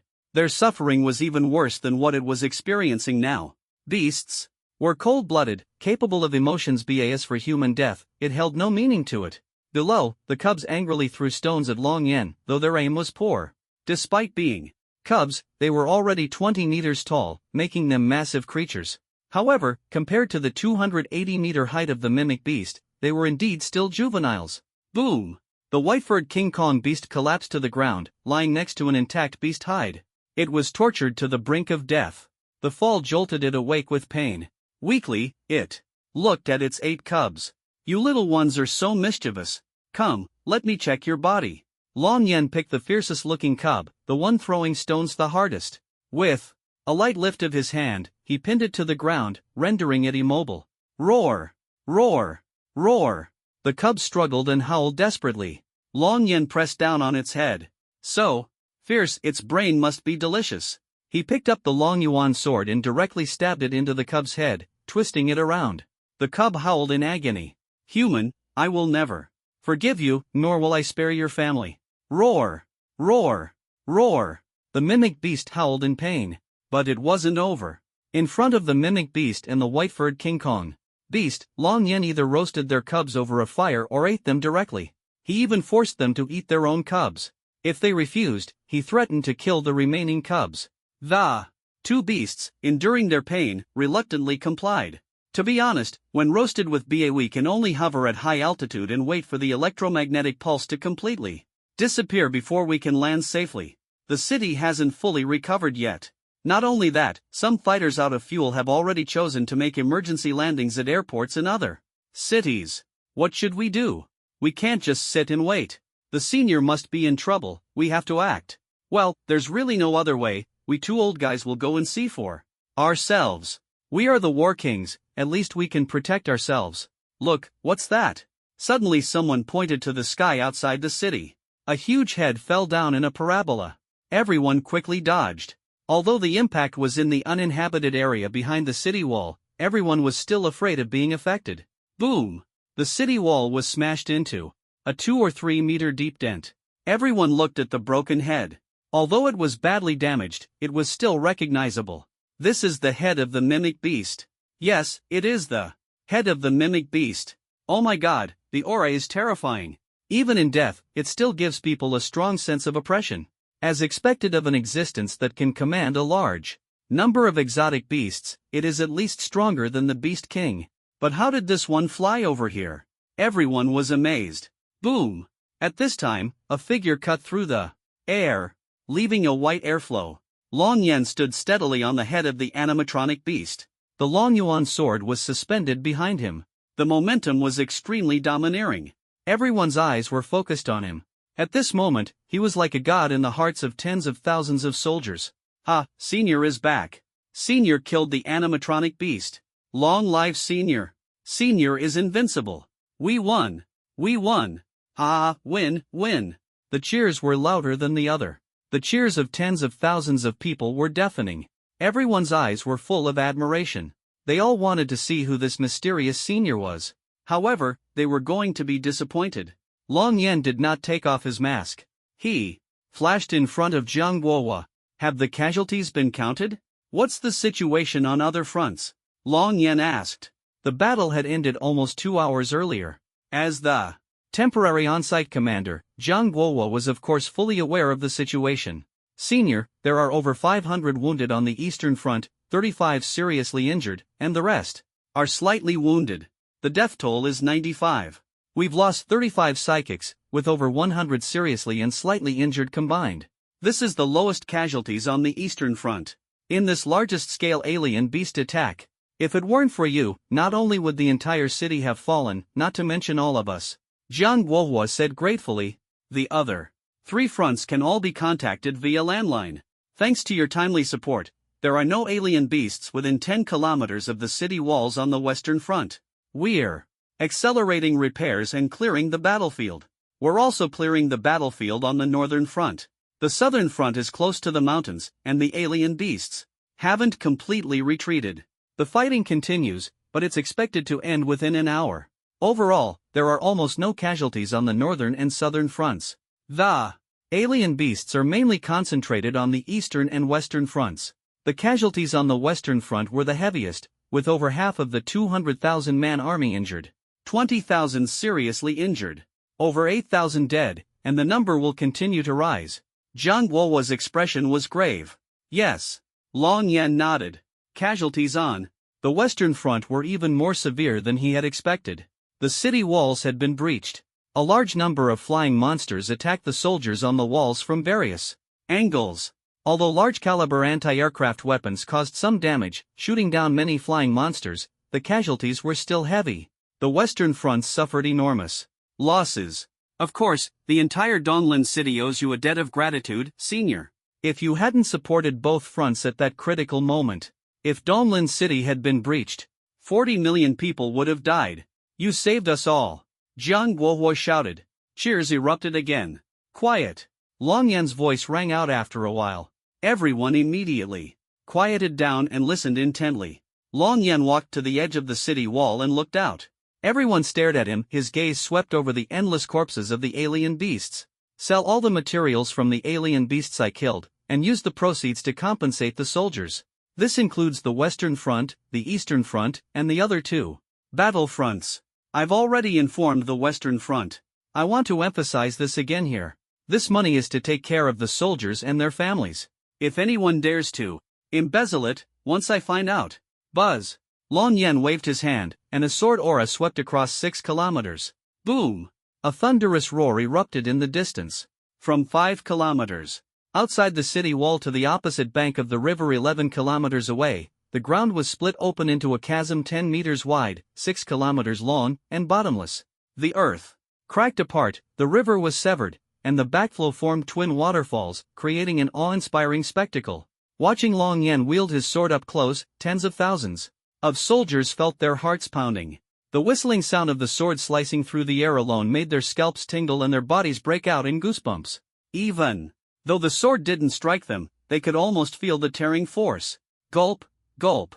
Everyone swallowed hard, their movements perfectly synchronized as if rehearsed.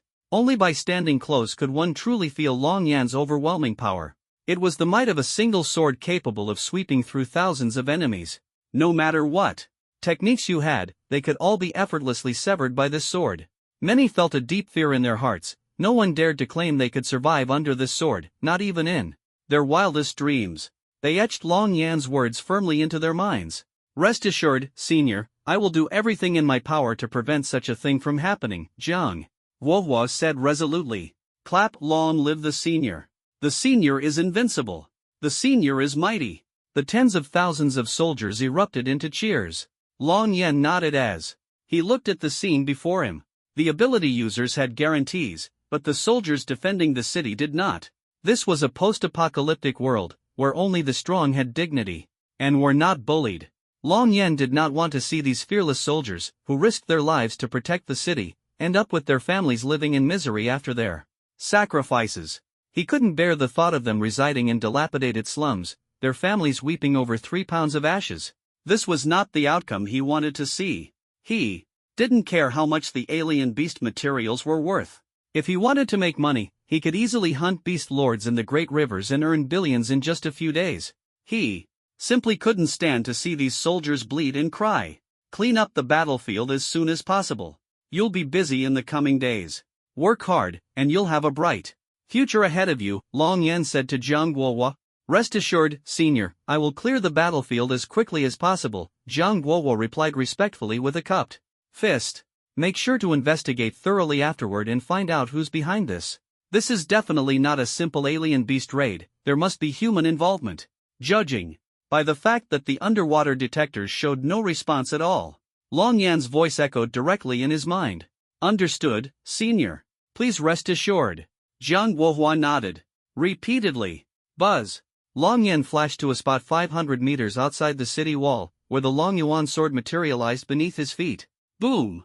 In an instant, a sonic boom erupted as he swiftly flew out of the city, disappearing into the horizon. Everyone watched Long Yan leave, their emotions turbulent and difficult to calm. Is the Senior really that mysterious figure, the backer behind Lord Long, the strongest support in the shadows? Jiang Guohua pondered. This 4-pronged alien beast raid was too strange. They managed to approach silently, and the underwater detectors showed no response. If it were just the Eastern Front, that would be one thing, but the Western Front was the same. Although the Northern and Southern Fronts had slightly better situations, with most of the attacks coming from land-based alien beasts and fewer from the river, it still felt like this was a deliberate attempt to block the escape routes for humans in Donglin City. They used an electromagnetic pulse to seal off the entire city of Donglin. The plan was extremely meticulous. I wouldn't doubt that the smartest of the alien beasts could pull this off. But the fact that the underwater detectors showed no response is the biggest mystery. If it were an electromagnetic pulse, the detectors should have been completely disabled, not still lit up but unresponsive. There must be something fishy here. Thinking of this, Jiang Guohua quickly adjusted his state of mind without overthinking. He decided to set this matter aside for now and investigate it later. The war had ended, but the battlefield still needed to be cleaned up promptly. Defensive measures had to be re-established to prevent another attack by the alien beasts. Although the likelihood was low, it was always better to be prepared. More importantly, the electromagnetic pulse had a devastating impact on many weapons. This would require a significant amount of funds for repairs and replacements, as well as upgrading the weapon systems to guard against future electromagnetic pulse attacks by alien beasts. There were still many other matters waiting to be addressed. For the next couple of days, Jiang Guohua would be working tirelessly through the nights. The follow-up tasks were not something Long Yan needed to worry about. Cleaning up the battlefield was left to them. After leaving the city and traveling over 20 kilometers, the silver battle armor gradually disappeared, revealing Long Yan's original appearance. A casual short-sleeved shirt, athletic pants, a ring on his hand, and a sword speeding forward. He rounded a bend, soared into the sky, then concealed himself within the clouds, quietly returning to Donglin City. This time, the alien beasts launched a 4-pronged attack, with 2 routes being direct assaults. There must be an invisible hand behind this. However, Donglin City was not breached. The truth will soon come to light. I really want to see who it is that dares to gamble with the lives of 40 million people in this city. A cold, murderous intent flickered in Long Yan's eyes. In this apocalyptic era of alien beasts, humans are not always united. At first, people might resist the enemy together. But as cities gradually establish themselves, people gain a sense of security and the ability to fight back against the alien beasts. Once life stabilizes, internal conflicts begin. Countries compete with each other, and jealousy and strife are everywhere. But anyone who dares to do such a thing deserves to die 1,000 times over. Long Yan's heart was filled with rage. As he passed over the slums where he had once lived, he looked at the scene below, feeling a surge of emotion. In my previous life, it was here that my parents were killed by the mimic beasts. In this life, I will never let history repeat itself. The mimic beasts and their offspring have already been killed by me in the most brutal way possible. This grudge has been settled. Long Yan spoke resolutely. This was the obsession he had carried from his past life to the present, and now it had finally dissipated. His state of mind became clear and open. Now my mindset is completely different. I feel like my cultivation level has even broken through. With the continuous battles, the foundation of the 4th level of chi refining has been solidified, and the 5th level is now within reach. If that's the case, let's break through. Long Yan's heart stirred. He absorbed the sparse spiritual energy around him and instantly touched the threshold of the 5th level of chi refining. Boom! A powerful surge of energy erupted from within him, sweeping out like the shockwave of a bomb, creating a grand spectacle. In an instant, he broke through to the 5th level of chi refining, greatly enhancing his strength. I've broken through to the 5th level of chi refining. I didn't expect it to happen so quickly and smoothly. It seems that obsession truly has a significant impact on one's state of mind and cultivation. Once the mind becomes clear and everything clicks into place, breakthroughs happen in an instant. Long Yan thought to himself. He did not look back at the slums. That was merely the path he had come from, a memory of the past. Now, all of it would be rewritten by him. Long Yan tore through the sky, swiftly returning home. Due to the impact of the electromagnetic pulse, the entire city's communication system had collapsed. Phones had no signal, and their screens were completely black. Long Jin and Lin Yuyan sat on the living room sofa, staring at the extinguished transparent television. The TV wouldn't turn on and showed no response. Their faces were full of anxiety and worry. I wonder how Yenner is doing. This is a top-level combat readiness situation. All able-bodied young men in the city have to join the logistics in frontline. The frontline must be very dangerous. Will our son be okay? Yenner is strong, but he's still young and just starting out. If something really happens? Lin Yuyan grew increasingly anxious. As she spoke, her eyes filled with concern. Don't worry, dear. Trust Yenner. He will definitely come back safely. Long Jin comforted her. Although he said this, his face still betrayed his worry. As a father, how could he not be concerned about his son? But this path was chosen by Long Yan himself, and they could only support him. Until the very last moment, they would not give up hope. Their son, Long Yan, would not die so easily. Bang! At that moment, the door was pushed open. The two stood up and looked over. A gust of wind blew into the living room, and Long Yan walked in. Dad, Mom, I'm back, Long Yan said with a smile. Yenner, are you okay? You scared me to death. You were gone for so long, I thought something had happened to you. Yes, the entire city is in a state of heightened alert, and the danger is immense. It's so good to see you're okay. Long Jin and Lin Yuyan ran over excitedly and hugged Long Yan, tears glistening in their eyes. I'm fine, not a scratch on me. Didn't I tell you? I'm a cultivator. Completely different from ordinary ability users. Others might die, but I won't, Long Yan said confidently. At this moment, the family was filled with warmth. After a while, by the way, Yenner, what's the situation outside? Long Jin asked. Beasts from all directions are attacking the city, especially the eastern and western fronts, which are the most severe. Many people have sacrificed their lives. But it's all over now. All the beasts attacking the city have been killed by me. The millions of people in Donglin City are safe, Long Yan said firmly, looking at his parents. He wasn't exaggerating, almost all the enemies on the battlefield had been killed by him. His personal achievements accounted for at least 95% of the total. What? You single-handedly took down all the enemies? Long Jin and Lin Yuyan were stunned. That's right. The news will report it soon. But I kept my identity hidden. No one knows it was me, Long Yan said. That's right, Yenner, you did the right thing. It's wise to leave some room for maneuver. This world is unpredictable, and you can't easily expose yourself. You made a very prudent decision, Long Jin said thoughtfully and earnestly. Let's not talk about this anymore. The matter is resolved. Yenner, you must be hungry.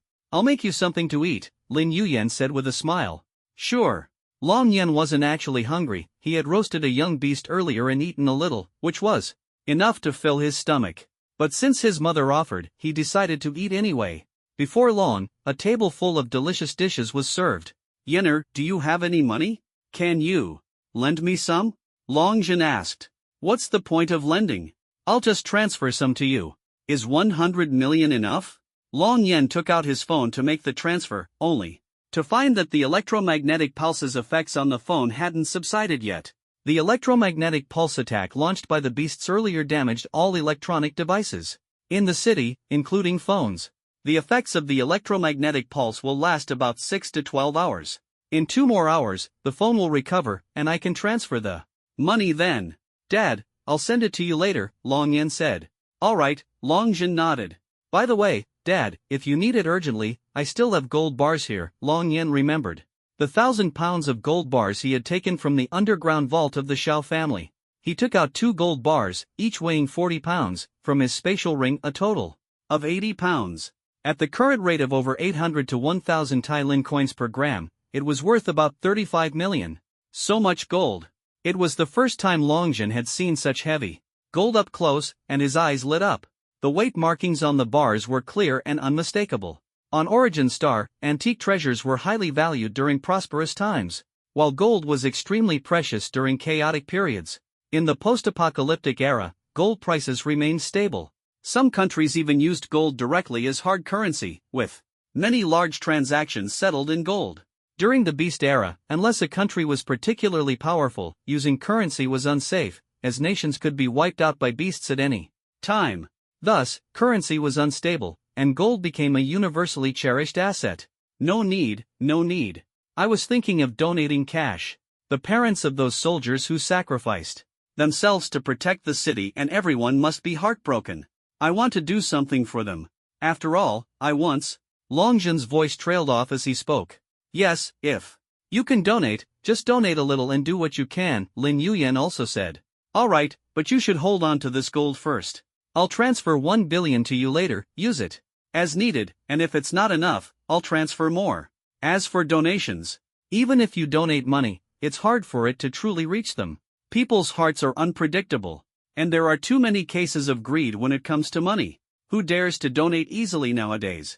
But Dad, don't worry. I've killed more than 95% of the beasts. Selling the materials can earn a lot of money. I've already warned them that all the materials from the beasts I kill are to be used for soldier compensation. If anyone dares to tamper with this, don't blame me for being ruthless, Long Yen said. That's good. Long Zhen's face showed a smile, nodding in approval. Since Long Yen had made up his mind, as a father, he certainly wouldn't object. Besides, making money was now too easy for Long Yen. Since he had decided, he clearly didn't take those beast materials seriously. Today is June 30th, and it will definitely take a long time for the city to return to normal. Especially the stock market in Donglin City. I estimate it's already hit rock bottom. July 7th is the ability user assessment. It seems this year's assessment in Donglin City is likely to be postponed. Yenner, if the assessment proceeds as scheduled, will you participate? Long Zhen suddenly asked. With current technology and a large workforce for repairs, the city walls can be basically restored within a week at most. Donglin City can return to normal within a month. The stock market indeed faces major issues, but such an important event as the ability user assessment will definitely proceed as scheduled. After all, this assessment is held on time every year, and unless the city is destroyed, it won't be postponed. I didn't plan to participate before, but this year, one of the rewards for the first place in the Tai Lin Dynasty assessment is a piece of purple gold ore. This item is very useful for my cultivation, and I must obtain it, Long Yen said. The size and purity of the purple gold ore determine its value. If it's large and pure enough, it could even help him break through a realm. Alright, Yenner, do whatever you want, we support you. That's right, do whatever you want. First place is definitely not a problem for you, Long Zhen and Lin Yuyan said with smiles. By nightfall, the electromagnetic pulse's effects had completely disappeared.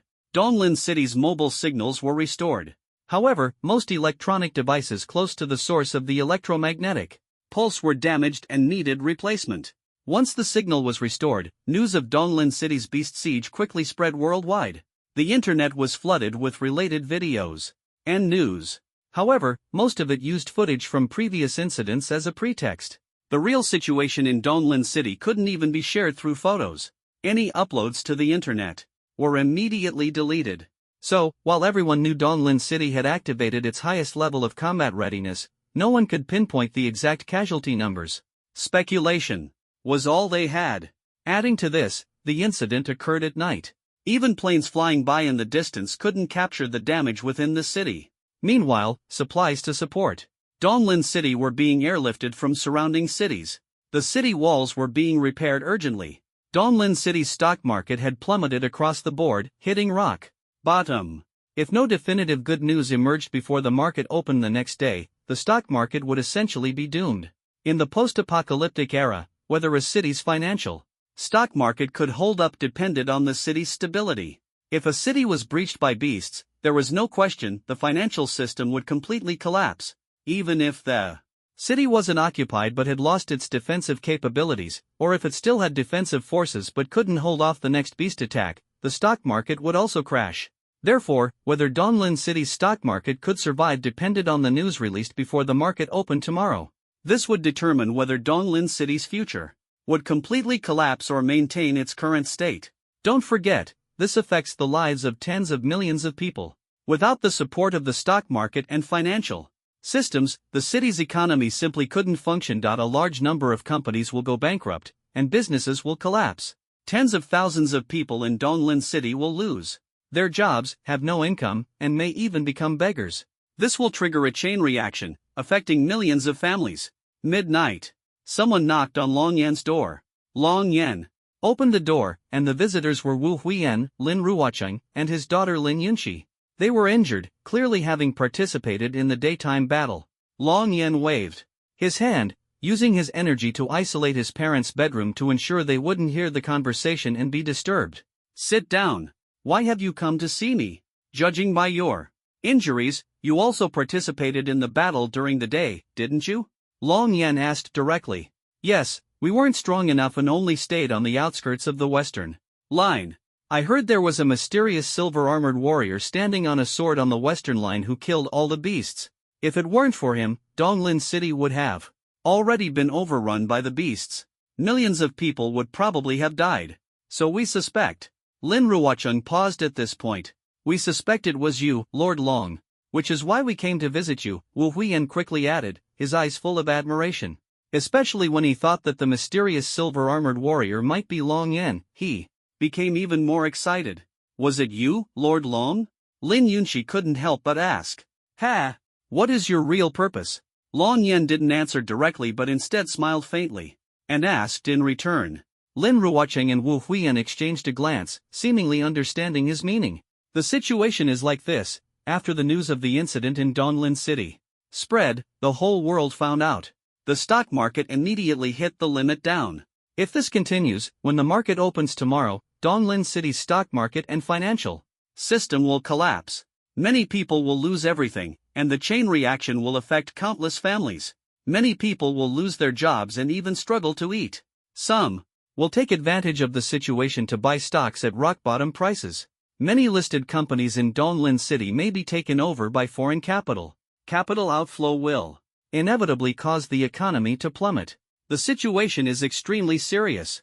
Lin Ruocheng explained the gravity of the situation in detail. I understand what you mean. Donglin City needs reassurance for everyone.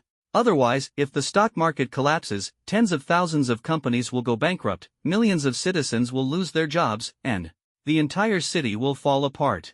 If it really comes to that, the consequences will be unimaginable. Long Yan said thoughtfully.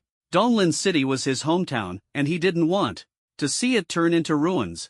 Nor did he want to see countless people displaced, wandering the streets begging, with foul water flowing everywhere. People starving to death one after another. The rich remaining wealthy while the majority lived in poverty. That would be nothing short of hell on earth.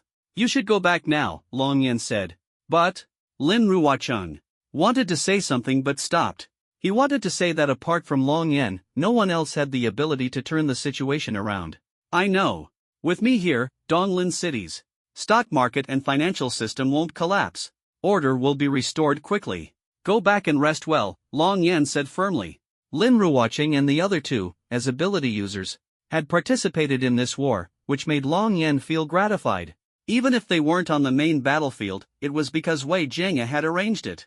The western line of defense stretched over 100 kilometers. Every area needed ability users to guard it. Alright, Lord Long, we understand. Lord Long, you should rest first. We'll take our leave. The three nodded solemnly and then left. Long Yan watched them drive away. Dad, do you think Lord Long is really the silver-armored warrior? Lin Yunqi couldn't help but ask in the car. I think it's probably true. Lin Ruoqing said. If it really is Lord Long, then it all makes sense. After all, the way Lord Long saved us, flying on a sword, was especially impressive, Wu Huiyan added.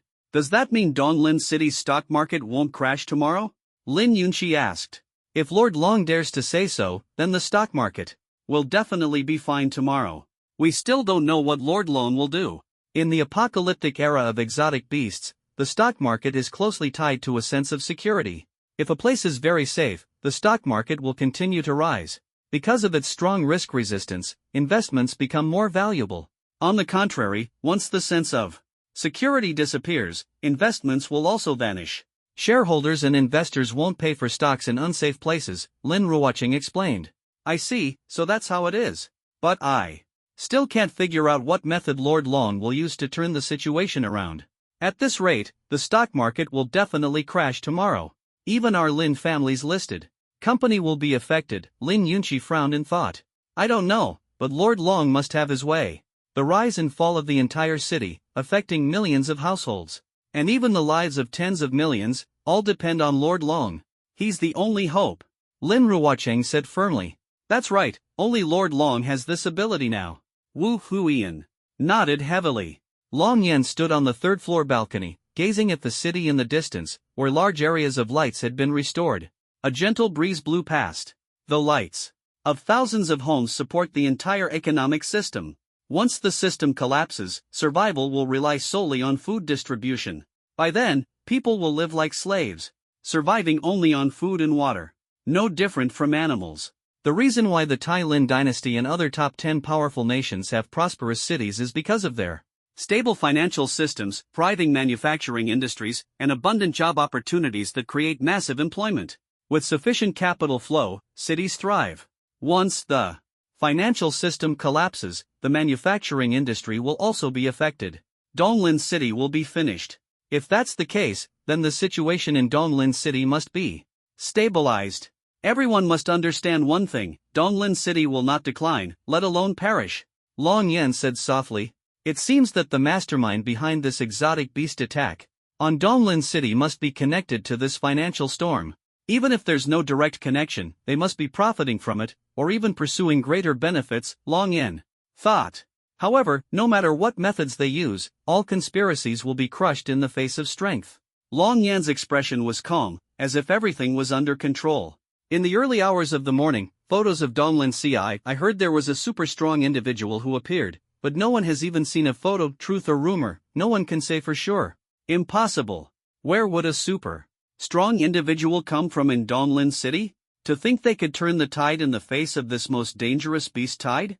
It's just a small city. Stop wasting time. Those who have money, donate money, those who have strength, contribute strength. I'll start by donating a month's salary. Donate whatever you want, but that money is definitely going down the drain. I stopped trusting these donation channels a long time ago. Voices filled the air, and many people even began donating spontaneously. As for where the money would go, it was essentially like throwing it into the sea, with no return. When it came to the stock market and finance, all voices were pessimistic about Donglin City.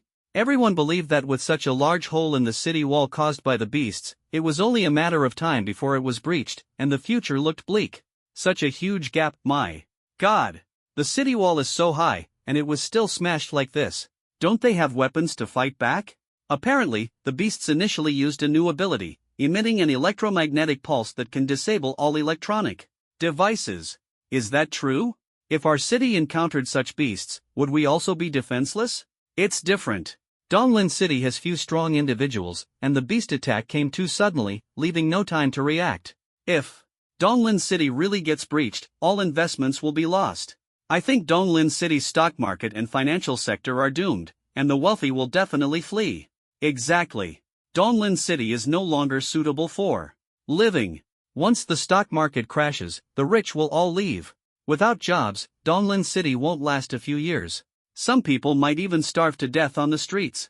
There was a lot of discussion about the stock market, and it was normal for people to be pessimistic about Donglin City. With a gaping hole in the city wall, where was the sense of security? It would be strange if the wealthy didn't flee. As the saying goes, you can't rely on having no money, but with money, you can leave. Moreover, the rich don't need to defend the city like ordinary people. Most of these super-rich individuals came to Donglin City to make money and invest. With no security, guarantees and a stock market collapse, they would undoubtedly all leave.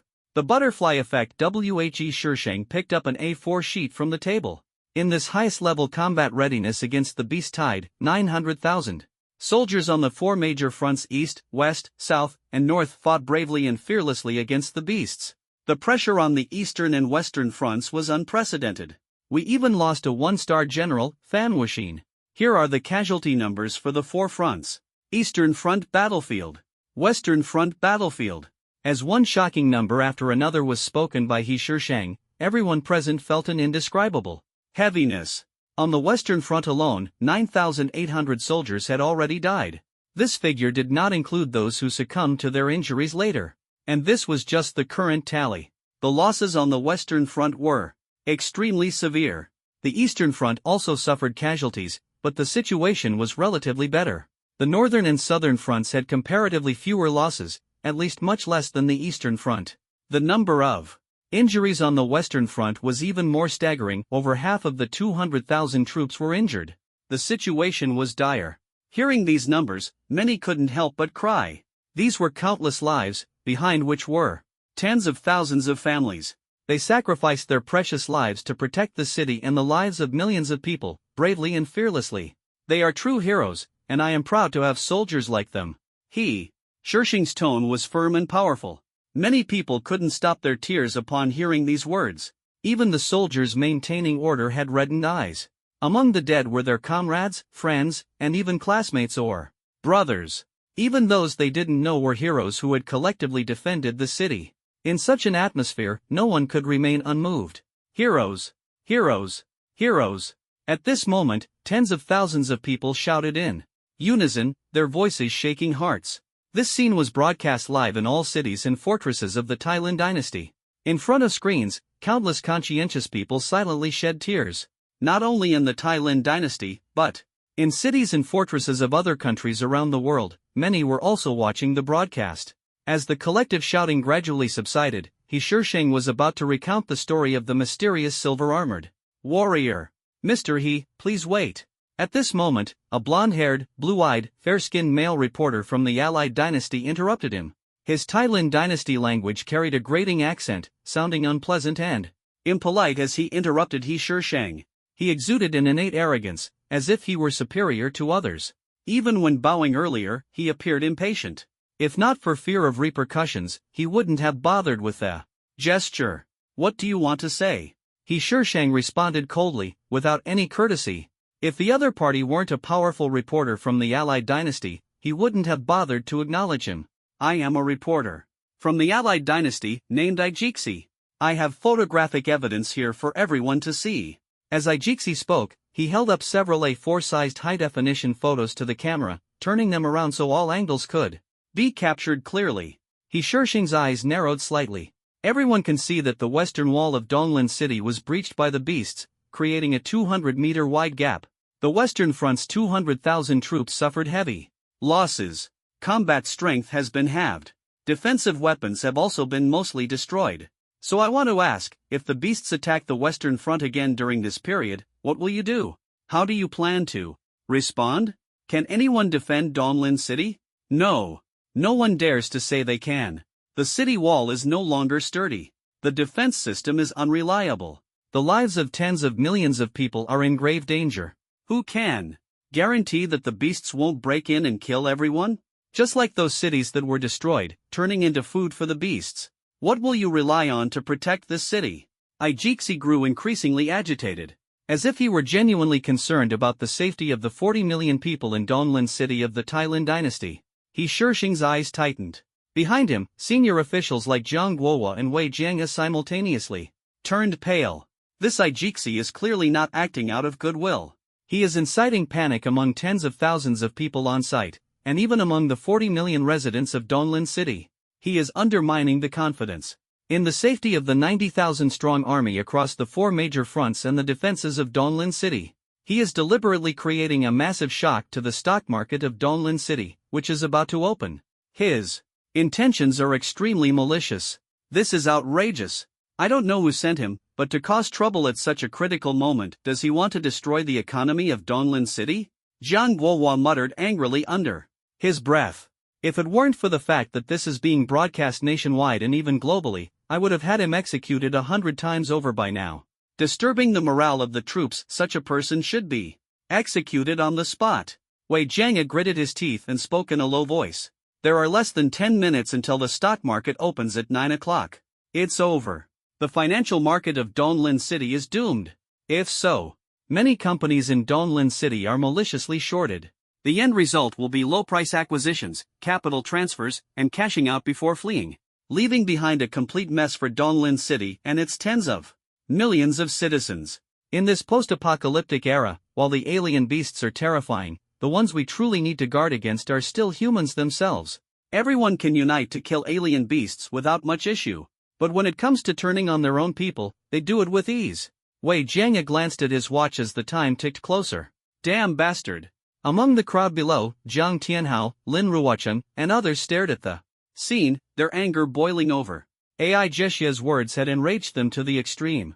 Ordinary people might not fully understand what was about to happen next, they were simply frightened by those photos and alarming words, worrying about whether Donglin city was still safe. But Lin Ruocheng and the others knew in their hearts that AI Jiexia's intentions were sinister. Only 9 minutes left. Just 9 minutes. Lord Long, how do you plan to stop this financial storm targeting Donglin city? Right now, Donglin city doesn't even have a shred of hope left. Lin Ruocheng muttered softly, his brows tightly furrowed, his face full of worry. We must believe in Lord Long. Until the very last moment, no one can say for sure. Lord Long has already said that as long as he's here, the stock market and financial system of Donglin city won't collapse. Then there must be no problem. I trust Lord Long the most.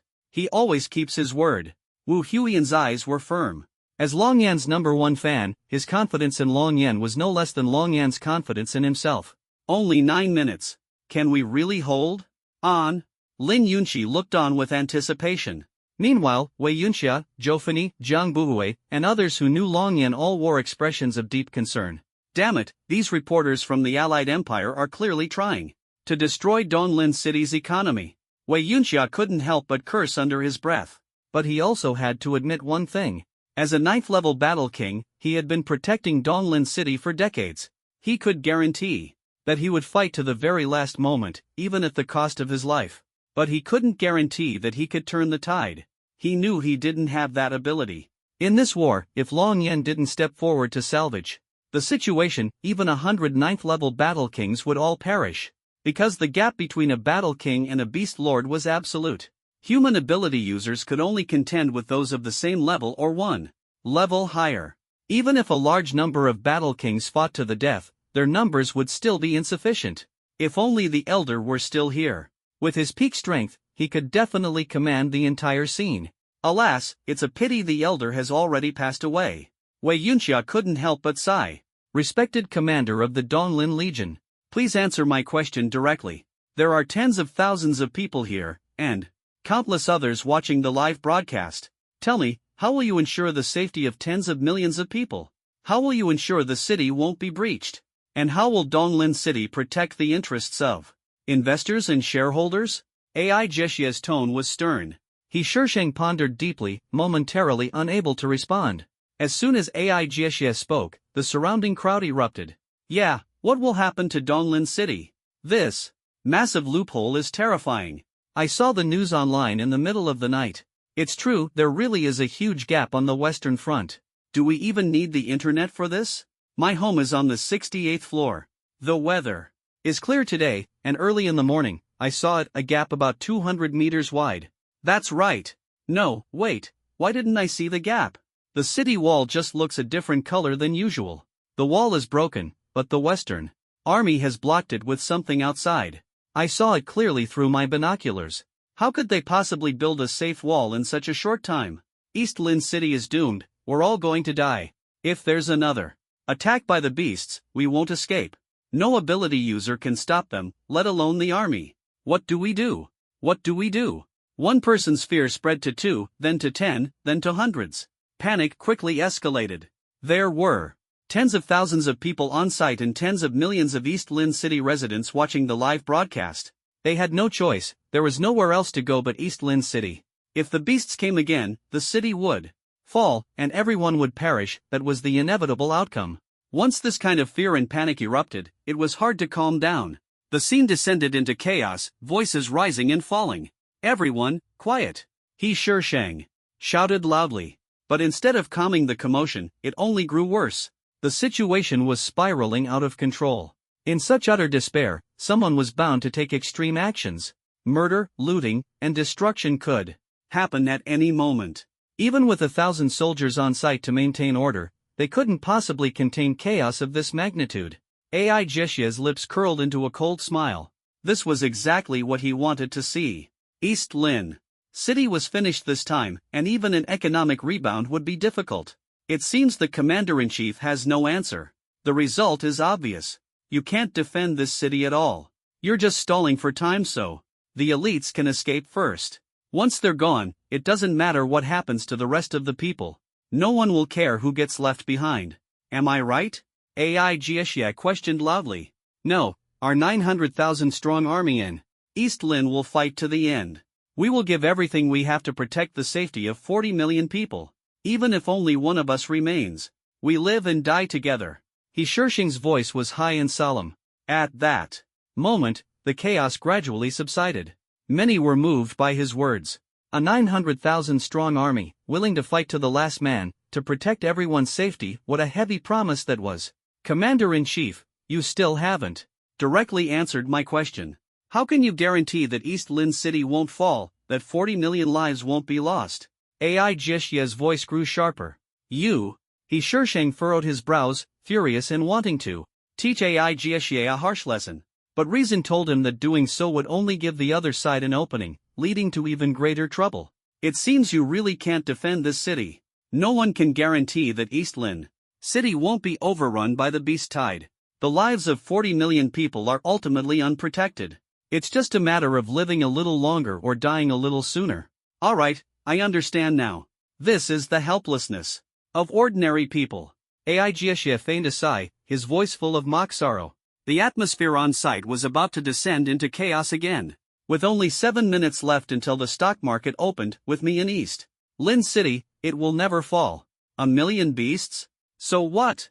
A deafening explosion echoed from afar, resounding across the central square and carrying for dozens of miles. Tens of thousands of people heard it clearly. Everyone looked up in shock. In the cloudless blue sky, a fighter jet streaked by at high speed, leaving a long white contrail. Its speed was astonishing, and the sight was spectacular. My God, that sound is so loud. Who is it? Look, what's that? Looks like a fighter jet. A fighter jet can go that fast? Could it be a missile? Or maybe a flying beast? The crowd was in shock. Buzz, buzz, buzz. The radar of the short-range air defense missile system in the central square scanned the target, and the missiles began locking on. This is Jiang Guohua. Quick, disable the air defense missiles. It's that senior who's arrived. Jiang Guohua excitedly picked up the walkie-talkie. The soldiers in the missile vehicle immediately disabled the radar lock. The voice was magnetic and commanding, something Jiang Guohua remembered vividly. And it wasn't just him. Wei Jianya and others who had encountered the owner of this voice were equally thrilled. It's the senior. The senior is here. Ha ha. Wei Jianya's face was full of excitement and exhilaration. It's the senior. Donglin City is saved. Wei Yunxia's eyes were filled with admiration and anticipation. Could the senior really be Lord Long? Lord Long is that senior. This is amazing. Lin Ruocheng was overjoyed. Boom! A thunderous sonic boom echoed across the sky. Long Yen soared above the central square, ascending to a height of 9,000 meters. My heavens, that's a person. He can actually fly. I saw it clearly, it's not a rocket, it's a sword. He's flying on a sword. I've only ever seen flying experts on TV. What kind of ability user is this, to be able to fly? This is incredible. A powerful ability user has arrived. Seeing this with my own eyes makes it all worth it. I'm so glad I came today. The crowd stared in stunned silence. Long Yen dove down and came to a steady stop above the square. A gust of wind swept through, and everyone felt a strong breeze blowing against them. As they looked closer, they saw a silver-armored figure standing on a sword, radiating an imposing aura under the sunlight. Commander He, that's the mysterious senior who's here to save Donglin City, Zhang Guohua said to He Shishang. I see, He Shishang nodded solemnly. Standing on the sword, hovering in midair, Long Yen needed only a glance from He Shishang to reveal his extraordinary nature. The ability to fly without rocket propulsion was a hallmark of a true powerhouse. Flight was a symbol of peak strength. This was common knowledge even among ordinary people. Ai Jiexia's face turned pale. He hadn't expected a flying powerhouse to appear so suddenly. This was completely beyond his expectations. Long Yen stepped off the Long Yuan sword, walking on air as if it were solid ground, descending steadily as though climbing stairs. The scene left everyone in awe, utterly speechless. Even the countless viewers watching the live broadcast were stunned. Suspended in midair, walking on nothing as if it were solid ground, this required an extraordinary level of power. Anyone with even a basic understanding knew what this signified. It was even more shocking than the moment Long Yen had first flown in. Around the world, super powerful individuals who normally wouldn't pay any attention to a live broadcast from Donglin City's central square were instantly shaken. Sach, turn on the Tailing Dynasty's live broadcast, now. What's going on? I don't care about the Tailing Dynasty. Don't interrupt my training unless it's important. Just watch. The Tailing Dynasty has another powerhouse who can fly and walk on air. What? Let me see. It's true. A silver-armored figure I've never seen before. Who is he? News of this spread rapidly across the globe. Even those who were rarely disturbed were now wide awake. The number of viewers watching the Donglin City live broadcast skyrocketed, breaking historical records. The servers were nearly overwhelmed. The comments section and live chat were flooded with messages. Flying and walking on air, what does this even mean? Can any ability expert explain? Yeah, someone explain. I'll send you 10 yachts as a gift. Simply put, I'm at battle spirit level 9, and he could slap 10 of me to death with one hand. Stop bragging. I'm at battle king level, and even I'd be slapped to death 10 times over. Are you saying your battle spirit is stronger than me? Oh my god, is it really that extreme? So basically, just being able to fly makes you a big deal, right? Obviously. Haven't you seen the level of people who can fly on TV? They're all part of national-level tactical forces. To put it simply, anyone who can fly is far beyond a battle king, 5th realm. And someone who can walk on air? That's practically a strategic nuclear weapon. Could it be one of the elders of the Tailing Dynasty? The comments flooded in even faster. Everyone was utterly shocked by the sight of such a powerhouse. The crowded Donglin City's central square was even more astounded. Long Yen fixed his gaze on the blonde-haired man, Ai Jiexia. Ai Jiexia avoided eye contact, not daring to meet Long Yan's eyes. You intend to sow distrust among everyone in Donglin City and destroy our economic system. I don't care who's behind you, stop immediately. I promise everyone. As long as I guard Donglin City, so what? If an army of 100,000 beasts attacks? Long Yan's voice thundered, reverberating through the air. He stood 20 meters above the ground, stepping on space itself. Beneath his feet, a solid shield of air formed, allowing him to stand steadily in midair. The Long Yuan sword floated behind him, exuding an unimaginable aura of dominance and pressure. I admit, you're strong, but not strong enough to turn the tide of the entire battle. And what gives you the right to guarantee that you alone can defend the entire city? Stop dreaming. Everyone, don't listen to him. Donglin City has no chance of surviving the next beast disaster, Ai Jiexia loudly retorted. He believed that, given the current situation and his special status, while he dared not offend Long Yen outright, as long as he didn't go too far, even someone as powerful as Long Yen couldn't do anything to him. After all, tens of thousands of people were watching the live broadcast. Long Yen wouldn't dare slap him to death in front of such an audience. No one could withstand the public backlash from such an act. AI Jiexie War A. Microphone, his voice amplified through hidden speakers. He wanted tens of thousands of people to hear him. The atmosphere on site instantly grew tense, and the safety of Donglin City's defenses was called into question. Courting. Death. Long Yen raised his hand, and the Surd didn't expect the senior to resolve him remotely. Even a dog wouldn't tolerate it, let alone the powerful Allied Empire. Although we can't help but want to retaliate, we have to hold back. The senior is not someone you can provoke. Offending the senior over a clown like that would be a death sentence. Serves him right. Wei Jianga couldn't help but mock in a low voice.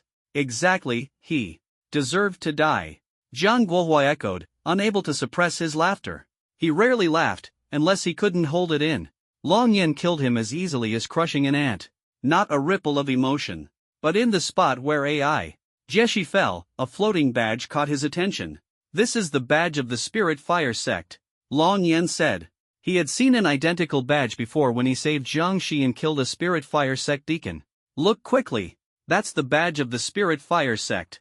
Who would have thought that AI Jiexie, the renowned journalist of the Allied Empire, was part of such a cult? No wonder he was stirring up trouble here. He clearly had ulterior motives. It seems AI Jiexie has no real connection to the Allied Empire. If there were a connection, that would be a huge problem. Jiang Guohua said sarcastically and loudly. This was a live broadcast. His words, combined with the undeniable Spirit Fire Sect badge, made people believe even more that AI Jiexie was a cult member. If the Allied Empire dared to cause trouble, it would be tantamount to publicly admitting their ties to the evil sect. So, the Allied Empire would only rush to distance themselves. Of course, whether they caused trouble or not was irrelevant to Long Yen. If they had the ability, they could come directly. But unfortunately, even if AI Jiexie wasn't part of the Spirit Fire Sect, no one in the Allied Empire would dare to easily confront someone as powerful as Long Yen. In the era of superpowers, strength speaks. Moreover, the one killed was a cult member. Killing him was justified. Even if the Allied Empire and the Spirit Fire Sect were truly connected, they wouldn't openly admit their ties to a universally condemned cult. Doing so would undoubtedly place them in opposition to the vast majority of humanity. The Allied Empire wasn't strong enough to ignore everything. I live 500 miles outside Donglin City. I will protect Donglin City. Anyone who dares to stir up trouble again will face the consequences. As Long Yen spoke, he stepped onto the Long Yuan sword and soared into the sky, his gaze locked on the northern forest's primitive wilderness 10 kilometers away. On the outskirts stood a mountain peak 2,000 meters high, with an 800-meter vertical cliff stretching nearly 4,000 meters. It faced the Central Park directly. It looked incredibly majestic. However, the mountain's color was somewhat blackened, marks left by lightning strikes when Long Yen broke through. Even after being washed by rain, the black traces were still visible. Long Yen waved his finger, and sword energy tore through the air. Buzz! A white sword energy spanning 5,000 meters swept out with unstoppable force. Accompanied by a piercing wind sound, it sent chills down everyone's spine. All eyes were on the white sword energy as it collided with the mountain at incredible speed. Boom! The entire granite mountain was slashed with a deep sword mark visible to the naked eye. Even from 10 kilometers away, it was clearly discernible. The entire mountain shook, the momentum earth-shattering and unimaginable. Everyone was dumbfounded. Destroy their entire family. Boom! Long Yen left behind a ruthless remark. After completing all this, he stepped on the Long Yuan sword and instantly broke the sound barrier, flying away at high speed. His speed was so fast that he disappeared into the horizon in an instant, leaving behind a long white trail. The crowd watched him leave, their emotions unsettled for a long time. The power of Long Yan's sword and the deafening sonic boom left everyone at the scene speechless in shock. And countless viewers watching the live broadcast. Everyone was dumbfounded, frozen in place, their eyes filled with astonishment and disbelief. They could hardly believe what they had just witnessed. My God, this level of attack is terrifying. I've never seen a superpowered individual this strong. One sword strike spanning several kilometers, with an attack range even covering the mountain in the northern forest 10 kilometers away. How powerful is this? Can anyone explain? Quick, hit me. I think I might be dreaming.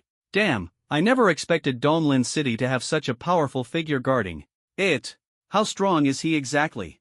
I feel like he could easily fend off an entire beast tide on his own. Countless people at the scene exclaimed in shock. The livestream comments flooded in like a tidal wave. Quick, someone with expertise and abilities, tell me what level this strength is at. I'll transfer 300,000 to you as a thank you gift immediately. Let me explain. I'm at Battle King level 8, and even I would need more training to stand before this senior. If I had been there, I'd probably have been on my knees after that sword strike. Battle King, what would you have done if you were on site? If I were there, I'd kneel on the spot and call him Godfather. Damn, this is too ridiculous. A level 8 Battle King calling a senior Godfather in the comments? How shameless. You don't understand. This Battle King genuinely wants to improve. I want to improve too, but unfortunately, my talent is limited. The senior probably wouldn't even look at me. Alright, got it. I've followed you. The 300,000 is on its way, make sure to accept it. Wait, does this mean Donlin City is very safe now? With this senior guarding it? Obviously. With such a powerful attack and the ability to fly, what do you think? Even if he moves to another front line, it wouldn't take much time. Donlin City isn't that big, and the senior said he lives just 500 miles outside the city. That's at most 250 kilometers in a straight line. At supersonic speed, he could get here in 10 minutes. Strange, I can't discern his ability level or realm. It's probably hidden by some special power. As expected of a senior. A small city having such a powerful ability user stationed there, its defenses must be impenetrable. What does this mean for Donlin City's stock market in the future? The livestream comments section of the Thailand dynasty exploded. Meanwhile, the comments sections of other countries were filled with sour remarks. I admit he's strong, but definitely not stronger than our Zhongming dynasty. Who even uses swords in this day and age? Times have changed, now it's all about ability users equipped with high-end weapons. Our cosmic dynasty isn't weak either. Any random council elder of ours is about the same level, if not stronger. Stop bragging. Your cosmic dynasty is always full of hot air. We have an old saying in the Thailand dynasty, talent is key. Our Yama dynasty is stronger than all of you. Right, you three all make valid points. But don't forget that your top ability users have all been defeated by ours from the Thailand dynasty. Don't deny it, it's a fact. That was in the past. We're much stronger now. Exactly. If you don't believe it, let's duel. No need for a duel. The global ability assessment is happening soon. Just wait and see this time, the geniuses of our Thailand dynasty will crush you all. Ha, keep dreaming. The comments sections of other countries were particularly lively, brimming with jealousy. However, no one dared to openly insult or mock a powerhouse of Long Yan's caliber. It was fine to talk behind his back since no one would know, but the internet has a memory. If you were found out, the consequences would be severe. Everyone understood that ability users of such strength must not be underestimated. 3 minutes until the stock market opens, Zhang Guohua said, glancing at his watch. Sir, let me speak, He Shishang, whose face still bore bloodstains, said. Alright, you go ahead. Zhang Guohua looked at him. Be mindful of your wording, He Shishang reminded, stepping aside. He avoided wiping his face with paper, fearing it would make things worse. Understood, sir, Zhang Guohua nodded solemnly. Everyone, quiet down and listen to me. The scene quickly fell silent. Do you remember yesterday morning, around 8 a.m., when Donglin City faced a massive beast tide attack? Although we fought desperately, the situation became extremely dire after the beasts evolved to use electromagnetic pulse attacks, causing heavy casualties. At the most critical moment, this senior in silver armor appeared. On the eastern, western, and northern battlefields, over 95% of the beast kings and beast emperors were slain by him alone. He even took down several powerful beast lords. With his strength alone, the senior swept through an army of tens of thousands of beasts, blocking a large number of exotic beasts outside the city. Not a single one managed to break through. Sweeping through thousands of troops with one sword, unstoppable. Zhang Guohua's voice was loud and clear. As he spoke, he instructed his team to project a 3D hologram into the sky above the square. The display quality rivaled that of a high-definition screen. As soon as he finished speaking, the atmosphere on site exploded. Especially when the crowd saw multiple photos of Long Yan in battle projected on the screen, everyone was stunned. Their eyes wide open, staring intently at the images. These photos were all taken with old-fashioned Polaroid cameras. As such, Devices were immune to electromagnetic pulse interference. Fortunately, the battlefield recorder had captured a few precious shots. He selected the most awe-inspiring and imposing images to showcase to the crowd. Each photo was incredibly striking, including cracks on the ground and high-definition satellite images of scenes taken from above. There weren't many photos, about 10 in total, but they were enough to leave everyone deeply moved and unable to calm down for a long time. My goodness, this is incredible. The Beast Slayer sect handles exotic beasts so effortlessly, they truly are masters. With such a powerful figure guarding Donglin City, there's no doubt we'll be fine. Exactly. The senior is nearby, and if there's any sign of trouble, he'll be there in no time. Such a sense of security. The senior must be in the mountains, secluded and training. For someone of his level, every moment is spent honing his skills, that's why they're so strong. One person can kill tens of thousands of exotic beasts, including numerous beast kings and beast emperors. It's terrifying. How strong must he be to slay beast emperors? As easily as chickens? Does that mean the senior could defeat a battle king just as effortlessly? Don't hesitate, it's not just possible, it's certain. With the senior here, who would dare claim Donglin City isn't safe? Exotic beasts can't breach this place, it's practically the safest city. Cheers erupted across the scene. The previous panic and worry, the fear of not surviving long, had completely vanished. At this moment, everyone was filled with a sense of security, with no concern for any danger. All because of Long Yen. Although no one knew Long Yan's true identity, he spoke the language of the Thailand dynasty, which indicated he was undoubtedly from there. That alone was enough to reassure people. As for his specific identity, many reclusive masters preferred to keep their identities hidden, and ordinary people wouldn't bother to investigate. 1 more minute. Zhang Guohua glanced at his watch, seeing that no one on site was worried anymore. The stock market was about to open in 1 minute. Would Donglin City's stock market plummet to rock bottom, leading to financial collapse, or would it defy expectations and rise? Zhang Guohua was filled with anticipation. Not just him, Donglin City's listed companies and major enterprises were all eagerly awaiting the outcome. After all, this concerned millions of people and the prosperity of the entire city. It wasn't just about the stock market, the key was whether external investors would dare to invest in Donglin City and do business here. The more people invested, the better Donglin City's economy would be, and the higher the income of ordinary citizens. Conversely, if people had to search for jobs instead of jobs seeking them, wages would only be suppressed further and further. As the saying goes, if you don't do it, someone else will. It's a harsh reality, but in the era of the exotic beast apocalypse, earning money to survive is the priority. Soon, the stock market opened. Many people took out their phones to monitor the trends. To everyone's surprise, the stocks of Donglin City's major listed companies, which were expected to plummet, not only didn't fall but instead rose across the board. They're up. They're up. They've really gone up. Donglin City's crisis is over. As expected of the senior, his mere appearance has such a massive impact. Zhang Guohua laughed joyfully. One person turning the tide. Lord Long truly lives up to his reputation. He can create miracles at any time. Just as Lin Ruochen was thinking this, his phone rang. Upon answering, it was investors from other city fortresses, expressing their intent to invest in his group's companies and even proposing collaboration on real estate development. This included those investors who had threatened to withdraw their investments earlier in the morning. The contracts clearly stated that if Donglin City faced a large-scale exotic beast attack and its safety decreased, investors had the right to pull out. This clause exists in the cooperation agreements of many urban companies. It is designed to protect the interests of investors. After all, no one can guarantee when a city in the era of exotic beasts might be destroyed. Only cities with more powerful individuals and higher safety levels lack such clauses. Otherwise, cities of all sizes include this clause. This is also why Lin Ruocheng said last night that only Long Yen could turn the situation around. Otherwise, the city would quickly decline, the economy would collapse, and it would ultimately disintegrate. Only a super-strong individual can support a city's economy. Lin Ruocheng exchanged a few words with the other party and hung up the phone. It was obvious that the other party's attitude had become more polite. Lin Ruocheng thought to himself, I really wish you could go back to the tough stance you had this morning. Come on, give me more trouble. This morning they were talking about reassessing risks and withdrawing investments. Now they're all rushing to invest.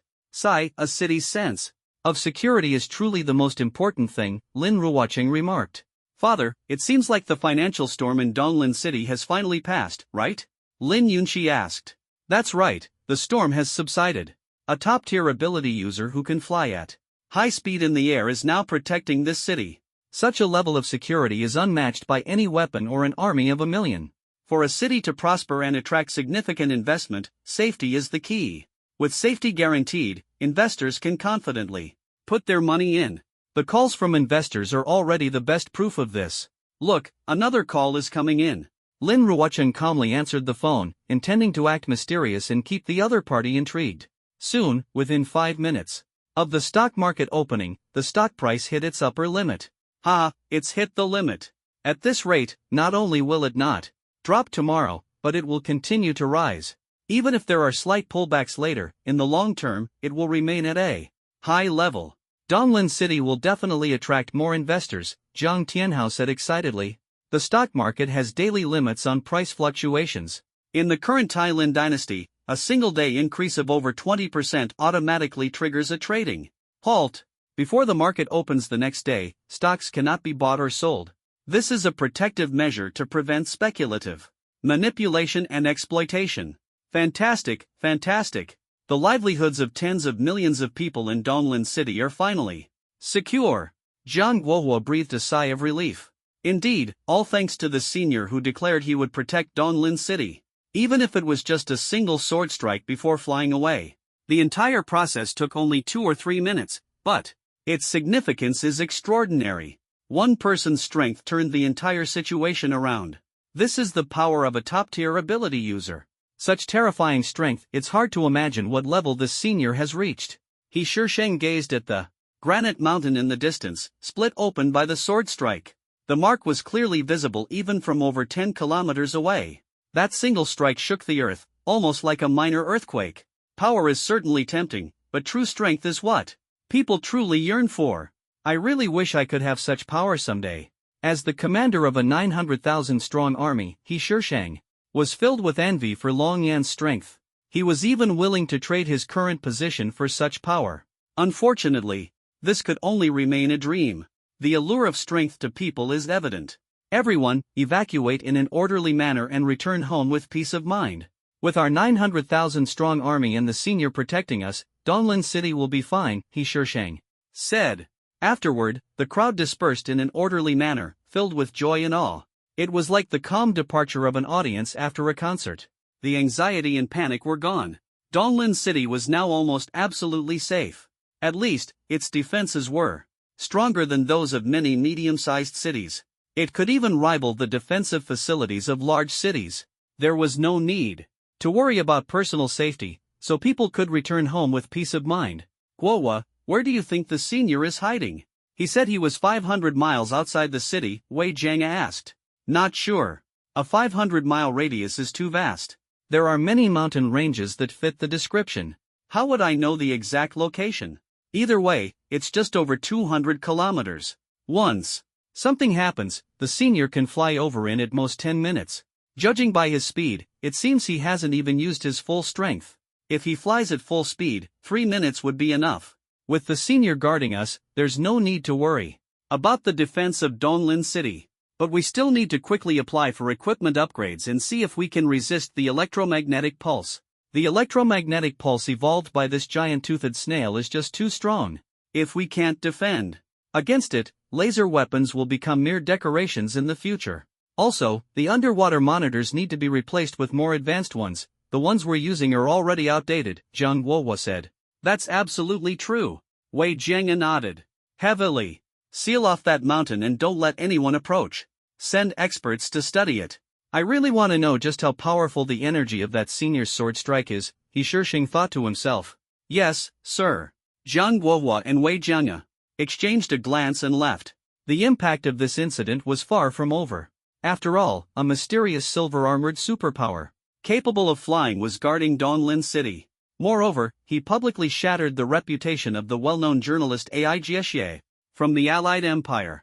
More importantly, Ai Jiexie turned out to be a member of the cult Linghua sect.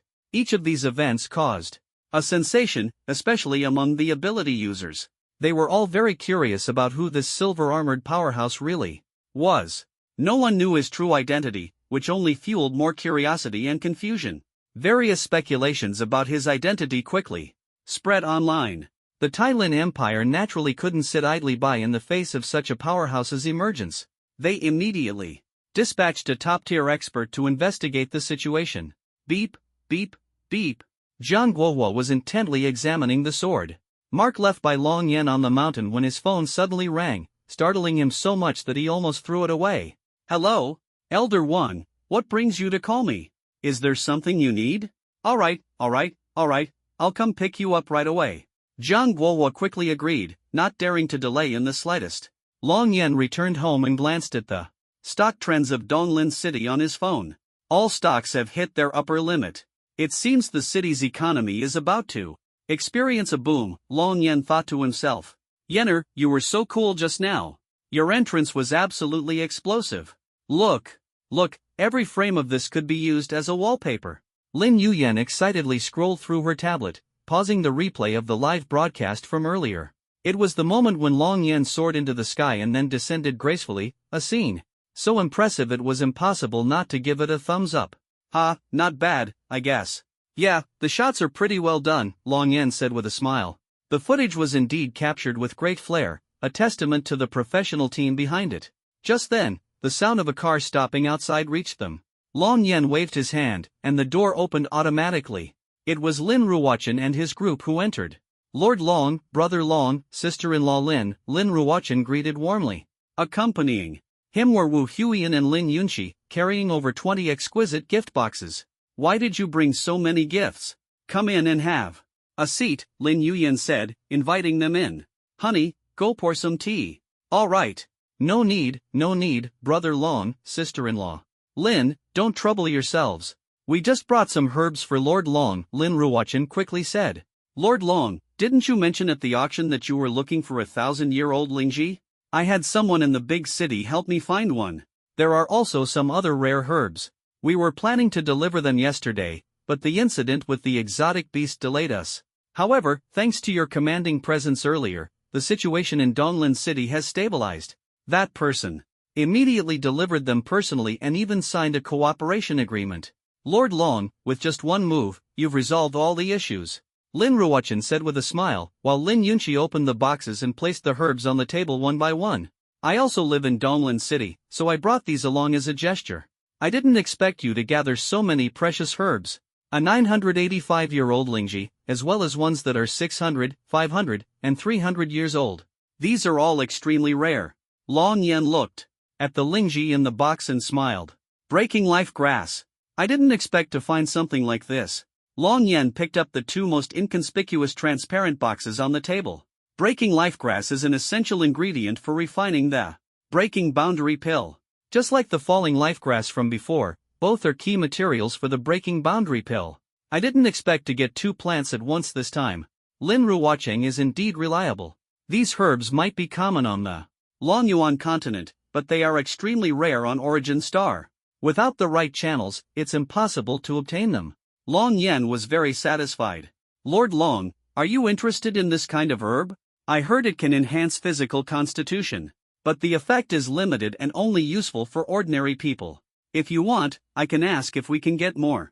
Lin Ruochen said. Sure, I'll take as much of this herb as you can find. Price is not an issue, Long Yan agreed without hesitation. He truly needed this herb urgently. Moreover, places where this grass could be found often also had falling life grass. There might even be a chance to gather all the main ingredients for the breaking boundary pill. Alright, I'll ask right away, Lin Ruochen said, pulling out his phone to make a call. Lord Long, he said there is some, and in considerable quantity. But the place is extremely dangerous. He said he's willing to sell the location for 5 million. Lin Ruochen reported. Transfer it to him, Long Yan said without hesitation. No place was so dangerous as to scare him. This was an excellent opportunity to obtain the breaking boundary pill materials. 5 million was just a small sum to him. All right. Lin Ruochen quickly completed the transfer and sent over a map. He handed the map to Long Yan. It's actually here? Long Yan's heart stirred as he looked at the location on the map. I came to this place during a mission in my previous life. I didn't expect this mountain to have such grass. It's about 2,000 kilometers from Donglin City. I might as well take this opportunity to check it out. Long Yan calculated in his mind. How much do all these herbs cost in total? I'll transfer the money to you, Long Yan asked. These more than 20 boxes together were worth at least over 40 million. Adding the 5 million for the location, it was no small expense. Lord Long, there's no need to pay, Lin Ruocheng said. This is the least I can do. Lord Long saved my daughter and even helped us improve our ability foundation. That's something money can't buy. This amount of money is nothing, as long as it pleases you and is useful. Lin Ruocheng quickly declined with a smile. Even so, I can't take it for free, Long Yan said. How about this, Lin Yunshi, I'll give you a ring to wear. Long Yan looked at Lin Yunshi, and a ring made from the armor of a beast emperor appeared in his hand. Ah, Lord Long, is this for me? Lin Yunshi was stunned. Lin Yuyan, standing nearby, smiled helplessly. Her son was so clueless, he couldn't even figure out how to give a gift to a girl.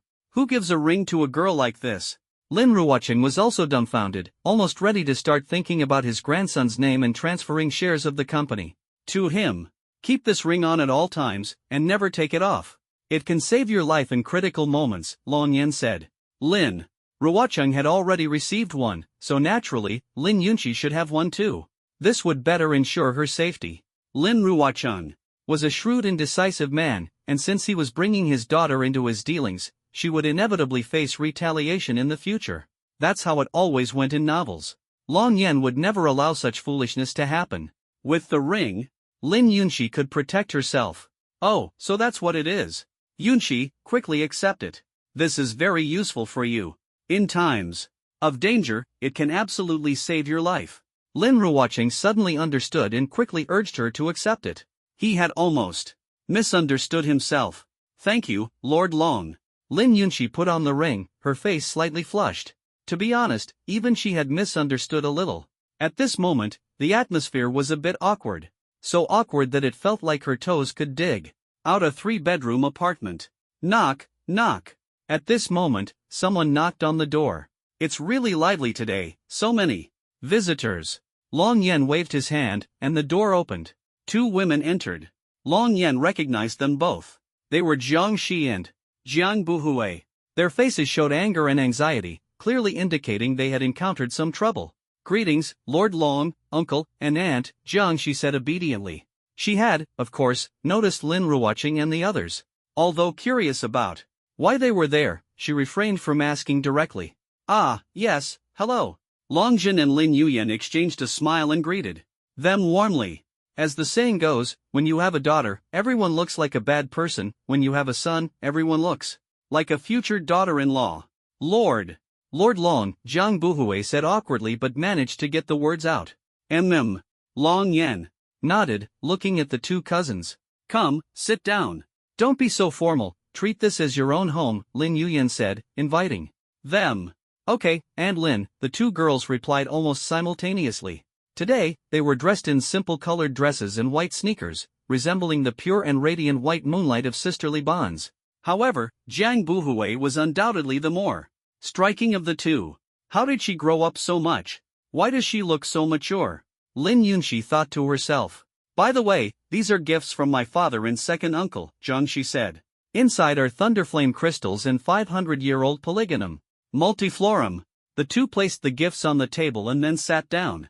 Why is she here? Could it be that she has a good relationship with Lord Long and can enter our home? Xiaoxi should be more cautious. Jiang Shi is indeed beautiful and comes from a good family, Lin Ruocheng thought as he looked at Jiang Shi, puzzled, while also reminding his daughter to stay vigilant. Fathers do tend to worry unnecessarily.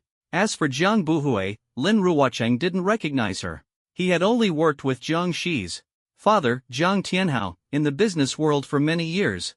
So, he only knew Jiang Shi and had never met Jiang Buhui. Jiang Shi also noticed the gifts Lin Ruocheng had brought. Although what she brought wasn't much, they were high-quality items.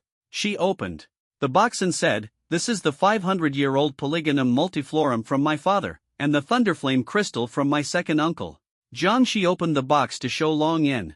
Long Yan's eyes lit up with interest. Thunderflame crystals.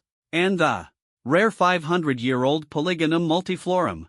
Although there's no shortage of polygonum multiflorum, those over 100 years old are rare. let alone one that's over 500 years old. Especially the Thunderflame crystal, a rare material used to forge SS grade or even higher grade weapons. This material only appears in the main battle weapons of top-tier ability users. It's extremely rare on Origin Star.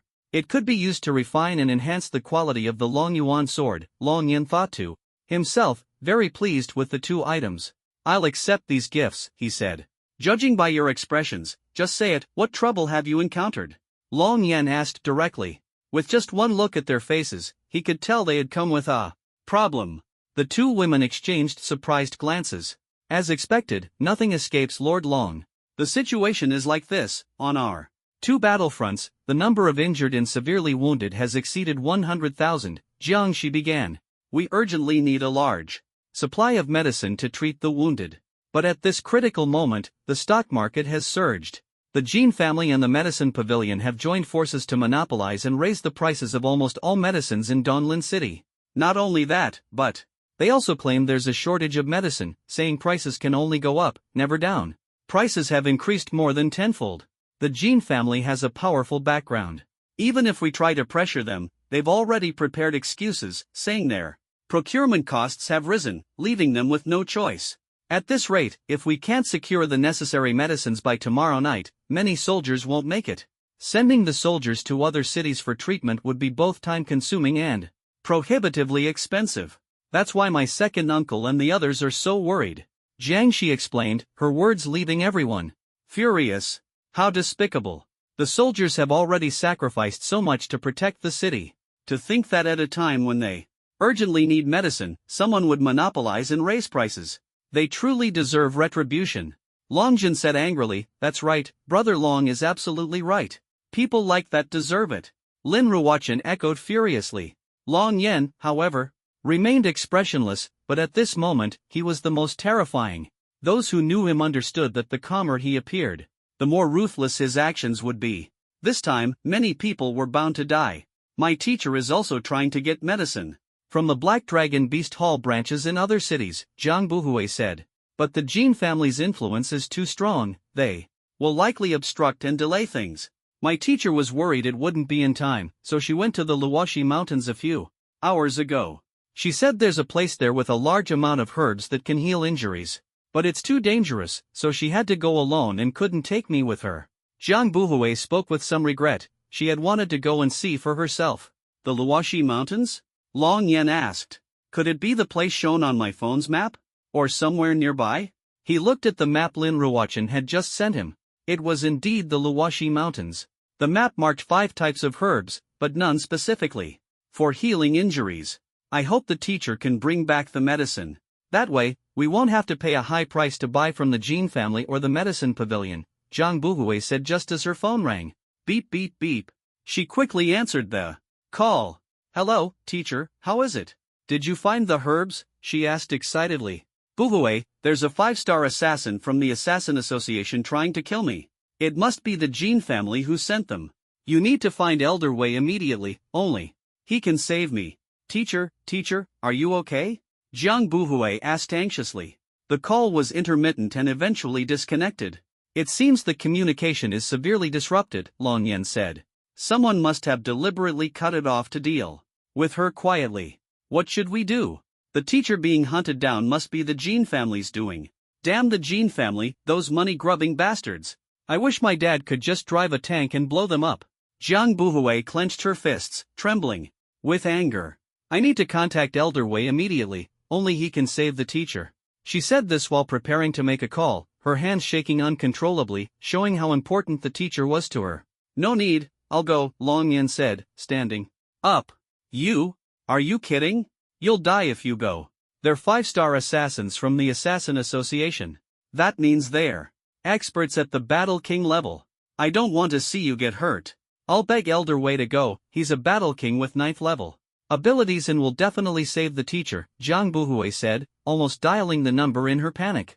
Buhui, don't worry. Let Yenner go, your teacher will be fine, Lin Yuyan said, walking over and patting her shoulder. But Aunt Lin. Jiang. Buhui started to say. Buhui, trust me. If even Lord Long can't save her, then no one in Donglin City can, Lin Ruochen added. Alright. Jiang Buhui nodded heavily. She had no other choice. Since Lin Ruochen said so, she could only pin her hopes on Long Yan. However, deep down, she believed more in the powerful background behind Long Yan rather than his own strength. Long Yan was still too young. Among the geniuses she knew, those who could become battle physiques at this age were all top-tier prodigies. Unparalleled talents. Let alone being able to contend with a battle king. In her understanding, she wouldn't believe it unless she saw it with her own eyes. Give me the last location where she disappeared, Long Yan said. Here, Jiang Buhui said after operating her phone. Alright, Long Yan nodded. It's over 2,000 kilometers from here. I can ask Uncle Wei Jianga to send a fighter jet to transport someone there. If it flies at full speed and there are no beasts blocking the way, it should take about an hour and a half. Lord Long, when will your people arrive? I'll arrange for the airport fighter jet immediately, Jiang Buhui asked. No need. Just wait, your teacher will definitely return safely, Long Yan said as he stood up, collected everything on the table into his spatial ring, and prepared to leave. The group quickly got up and followed him out of the living room, not even noticing when the items on the table had disappeared. Jiang Buhui was a bit puzzled, wondering what Long Yan was planning to do. However, she didn't say much. Long Yan probably had his own way. Perhaps the people behind him were already on the plane and could head there directly. Lord Long, what about the Jin family? Lin Ruochen cautiously probed. I can make their stock prices rise, and I can make them crash to the bottom. If the Jin family seeks death, when I return, not a single one will be spared. Long Yan's efforts to save the financial system of Donglin City's stock market were for the benefit of tens of millions of people. Of course, in a large society, there are all kinds of people. Long Yan didn't plan to clean up these black sheep. I understand, Lord Long. Lin Ruochen nodded heavily, a chill rising in his heart. He knew that beneath Long Yan's calm words lay a cold killing intent. Long Yan always followed through. Based on his experience, the Jin family was bound to face a great disaster. Lord Long, here's the locator. You can hand it over to the people behind you. Make sure to keep it safe. As long as you press it, I'll receive the signal here and immediately send someone to pick you up with a private jet. Jiang Buhui handed over a round locating device. All right. Long Yan took it, opened the protective casing, and gently pressed the button. Then, he disappeared on the spot. That's right, he truly vanished into thin air. At least, that's how it appeared to them. Ha? Where is he? Where did Lord Long go? Jiang Buhui asked in confusion. He was just here. How did he suddenly disappear? What kind of ability is this? Jiang Shi was also startled. Lord Long has already left. Brother Long, Sister Lin, I'll take my leave first. There's still a lot to handle. Lin Ruochen said. Alright, go ahead. Come visit us whenever you have time. Long Jin and Lin Yuyan replied. Lin Ruochen and Lin Yunqi left. Uncle, Aunt, we'll be leaving too, Jiang Shi and another person said. Although they didn't understand how Long Yan disappeared, they guessed it was some kind of special ability. After all, there were many types of supernatural powers, and some could indeed make one invisible. With Long Yan's strength, this was entirely normal. Alright, you two take care. Lin Yuyan nodded and smiled as she saw them off. The two had just gotten into their car and driven off. Boom! A loud noise echoed from the sky. Huh, was that a fighter jet? Didn't they say that no supersonic flights were allowed in the airspace recently because of some important figure's visit? Jiang Buhui wondered. I'm not sure either. Maybe it wasn't a sonic boom but a truck tire explosion. Jiang Shi speculated. That's possible too. They didn't think much of it. Long Yan was flying on his sword at an altitude of 5,000 meters, moving swiftly forward. He continued to ascend until he reached 10,000 meters. It was now 5 p.m. In summer, it gets dark around 7:20 p.m. There were still nearly 2 hours until nightfall. The sky was clear, and the weather was excellent.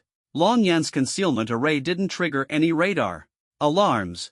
The faster I get to teacher Jiang Buhui, the higher his chances of survival. Going alone to find medicinal herbs, how bold. Herbs capable of healing injuries are surely guarded by powerful beasts nearby. Otherwise, how could so many herbs gather in the wild? But what bad luck to not encounter a powerful beast but instead face a deadly assassin's threat first.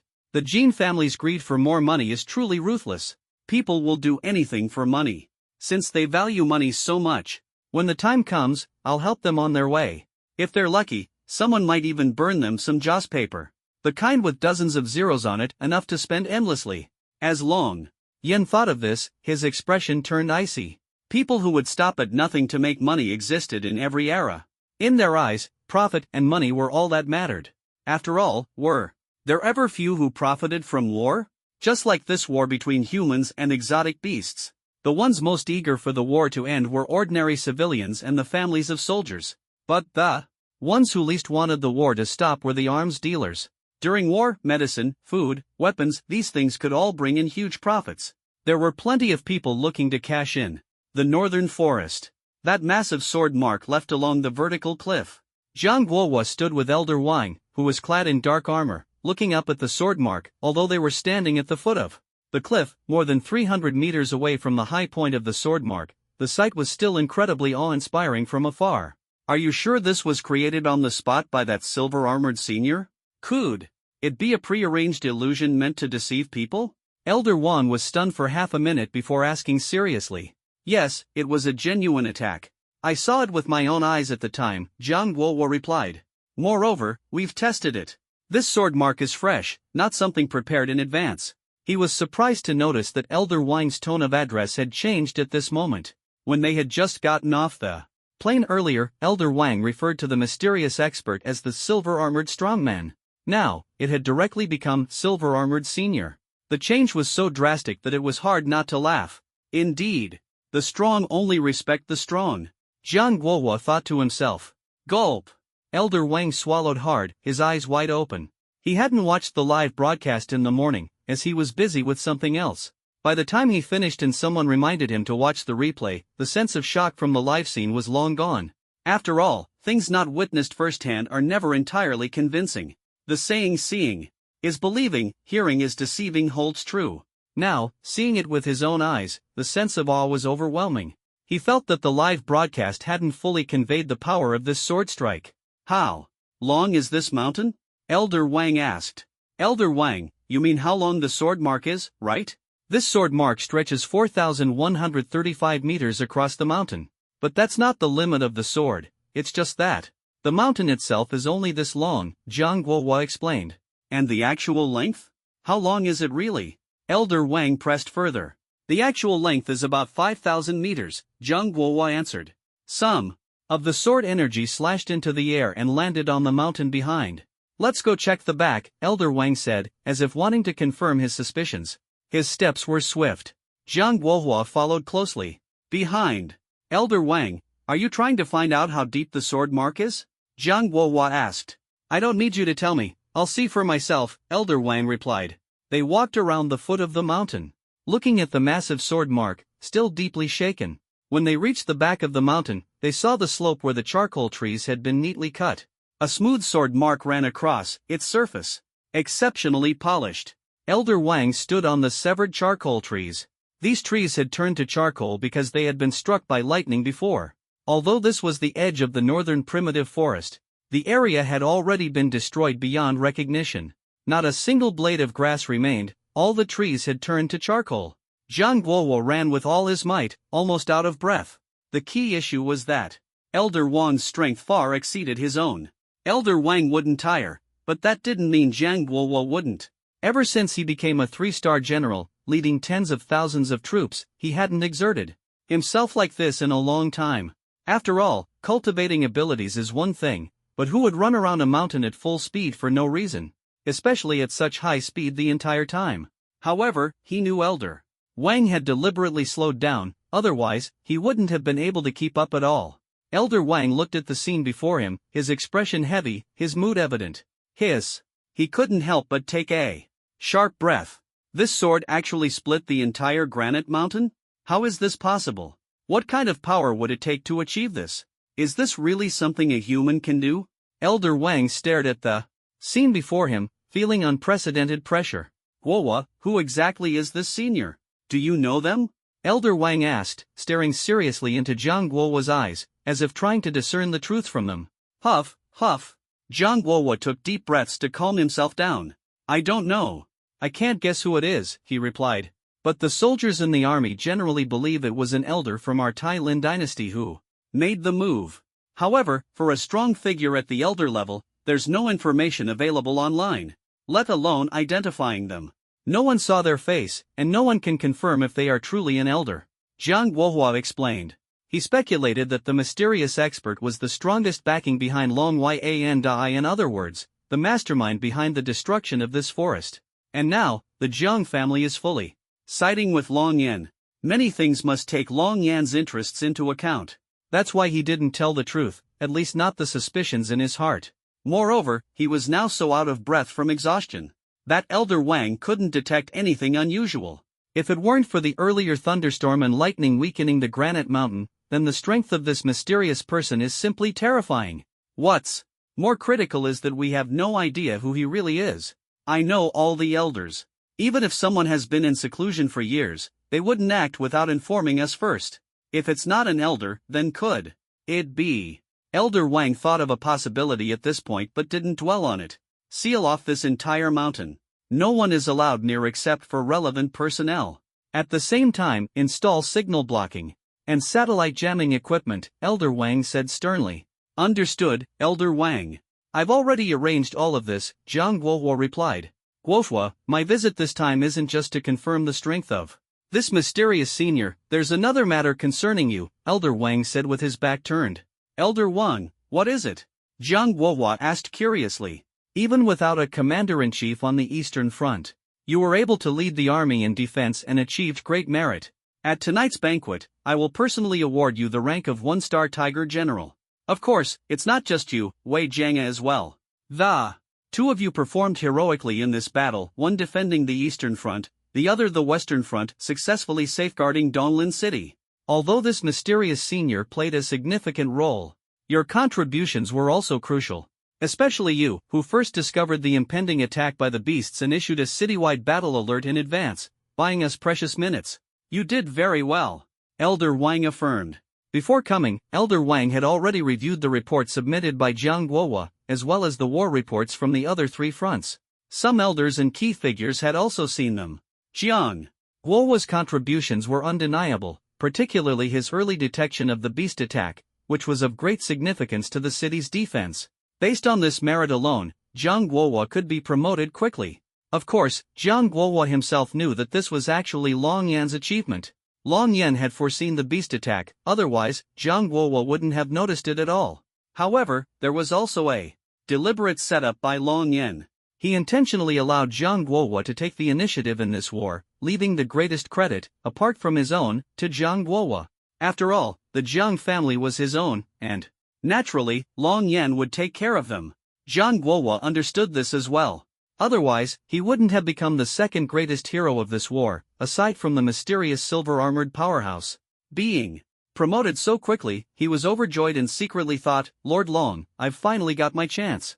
It should be noted that before this, his promotion was as difficult as climbing to the heavens. Due to the conflict between the Jiang and Zhao families, he had always been suppressed. Now, with this advancement, his strength had grown, and he could contend with the Zhao family. At the very least, the Jiang family's power had been enhanced. What's more important is, do you know who was one of the people who proposed your promotion to 1-star Tiger General? Elder Wang turned to look at him. Who? Jiang Guohua asked curiously. That person from the Zhao family, Elder Wang said gravely. What? He actually made such a suggestion.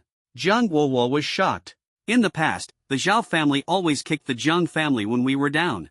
Like this time, even though I made contributions, that Zhao family member would definitely jump out to nitpick. He would never help me. Unless the Zhao family is playing an even bigger game. What exactly is he planning? Jiang Guohua was filled with vigilance and doubt. Guohua, there's no one else here, so let's speak frankly. Your Jiang family is in a precarious situation now, and many people have already chosen sides. I don't want to help anyone, nor do I care to. I'm telling you this just to let you know that I won't interfere in the dispute between your two families. However, I must remind you, the Jiang family doesn't have many cards left to play. Your promotion can help, but only a little. Unless you rise to the rank of a 2-star Tiger General, no, at least a 3-star Tiger General, and gain the full support of 2 elder-level powerhouses, only then might the situation change. Unfortunately, Sai. If there's any hope to hold on to, seize the opportunity. After Elder Wang finished speaking, his figure flickered and he was already standing dozens of meters away. He began carefully observing the break on the mountain. After all, this was the most important task of his trip. Does Elder Wang mean that my Jiang family might be finished? Leaving a spark, does that mean arranging for the younger generation to escape and hide? Jiang Guohua thought to himself. But Lord Long said he would protect my Jiang family. Behind Lord Long is that mysterious powerhouse supporting him. With such a top-tier backer, my Jiang family might not necessarily lose. Jiang Guohua was filled with confidence. Long Yan flew quickly. He flew in a straight line without making a single turn. With the cover of the formation, he encountered no attacks from exotic beasts along the way. The journey was smooth, and it didn't take long for him to reach the skies above the Luoxi mountain range. Following the coordinates provided by Zhang Buhui, he arrived near a volcanic crater at an altitude of 5,000 meters. Based on the coordinates at the time, it should be here. I vaguely heard the sound of running water during the call. It seems this is the place. Long Yan looked down from the air at the stream at the foot of the volcano, where there was a small waterfall. He descended to an altitude of 2,000 meters above the ground, carefully observing and listening to the movements below. There was still a long time before nightfall. The sky was clear, and visibility extended for dozens of kilometers. At this height, he could clearly see everything within a range of several dozen kilometers. I got here pretty quickly. With the strength of Zhang Buhui's teacher, even if being pursued, she could only have run about 20 kilometers at most. Long Yan calculated in his mind. Bang! Bang! Bang! At this moment, Long Yan heard the sound of weapons clashing. It's right here. He fixed his gaze on the dense, primitive forest in the distance. The forest below was untouched, with trees towering over 100 meters, and some even reaching 200 meters, creating a spectacular sight. Just looking wasn't enough, he had to rely on sound to pinpoint the location. Long Yan's sharp hearing allowed him to locate it accurately. Boom! He created a sonic boom as he rushed over at an incredible speed. Ha ha, little beauty, no, old beauty, be good and let us brothers have some fun with you. Ha ha ha. A 4-star assassin at the 8th level of the battle spirit realm wielded a large machete, slashing wildly with a sinister grin. In your dreams. Even if I die, I'll tear that mouth of yours off first today. Zhou Fingyi gripped her 4-foot-long green sword tightly and swung it with all her might, forcing them back. Her expression grew even more serious. The key issue was that the man's words were too insulting. He actually called her old beauty. Although she was slightly older than others, she wasn't even 40 yet and was definitely still a charming beauty. That old beauty remark unexpectedly boosted her combat power by 30%. In addition to the assassin dressed in an expensive B-grade black battle armor, her body bore multiple damages. The helmet covering her head was shattered and had to be pushed back to her neck. Especially striking was her snow-white face, red lips, and pearly teeth, still exuding charm. No wonder the assassins thought so highly of her. As members of the Assassin's Guild, we uphold professional ethics. Just because you pay doesn't mean you get to live. If everyone acted like this, we wouldn't be called the Assassin's Guild, we'd be an auction house. Whoever bids the highest gets to live. Everyone, attack together. Don't let her stall for time. Even if she's dead, we can still take advantage of the situation, said the Battle King assassin. Thanks, boss, the 3 assassins responded excitedly. Then, the 4 launched their attacks simultaneously. I'll fight to the death. Even if I shatter into pieces today, I won't let you succeed. Zhou Fingyi, gripping the hilt of her sword tightly in her black battle armor, unleashed her strongest power, preparing to sweep her sword in all directions. However, facing the Battle King's aerial ambush from the trees and the frontal assault of 3 battle spirits, she had almost no chance of survival. The gap in strength was too vast, there was no contest. Just as Zhou Fingyi abandoned defense and braced herself for a desperate counterattack, on the verge of being struck down, a silver longsword descended from the sky at an astonishing speed. Boom! The sword landed with a powerful shockwave. What? Who is this? Another expert has appeared. If I had known, I would have acted sooner. What a pity! The shockwave forced the 3 battle spirits and the Battle King assassin to retreat. The 4 stared in shock at the silver longsword hovering on the ground. Zhou Fingyi also staggered back several steps, her attack interrupted. She spat out a mouthful of blood, her face even paler. She recalled the sword she had glimpsed in that fleeting moment. That feeling, it seemed familiar. No, it felt incredibly familiar. Just as she was about to look up for a closer view, you should be grateful you didn't have time to act. Otherwise, your deaths would have been even more miserable. Long Yan had already landed, standing in front of Zhou Fini. The Long Yuan sword suddenly vanished. There was no exaggerated drama here. No cliched scene of catching a severely injured woman and spinning to the ground. No feigned ignorance or attempts to act cool. Long Yan simply appeared. Ha ha ha. I thought some great expert had arrived, but it's just a young brat. Kid, are you even of age? Playing the hero to save the damsel in distress at such a young age? Do you know that being a hero comes at a price? The price of your life. A battle spirit at the 8th level licked his broadsword as he spoke. Who are you? Whoever you are, run quickly. Their target is me. I'll hold them off, Zhou Fini shouted, looking at Long Yan's back. She then flashed to his side.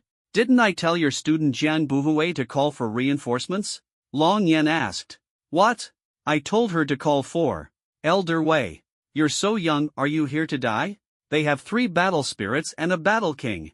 Even I can't defeat them. Run now, or it'll be too late, Zhou Fini said, exasperated.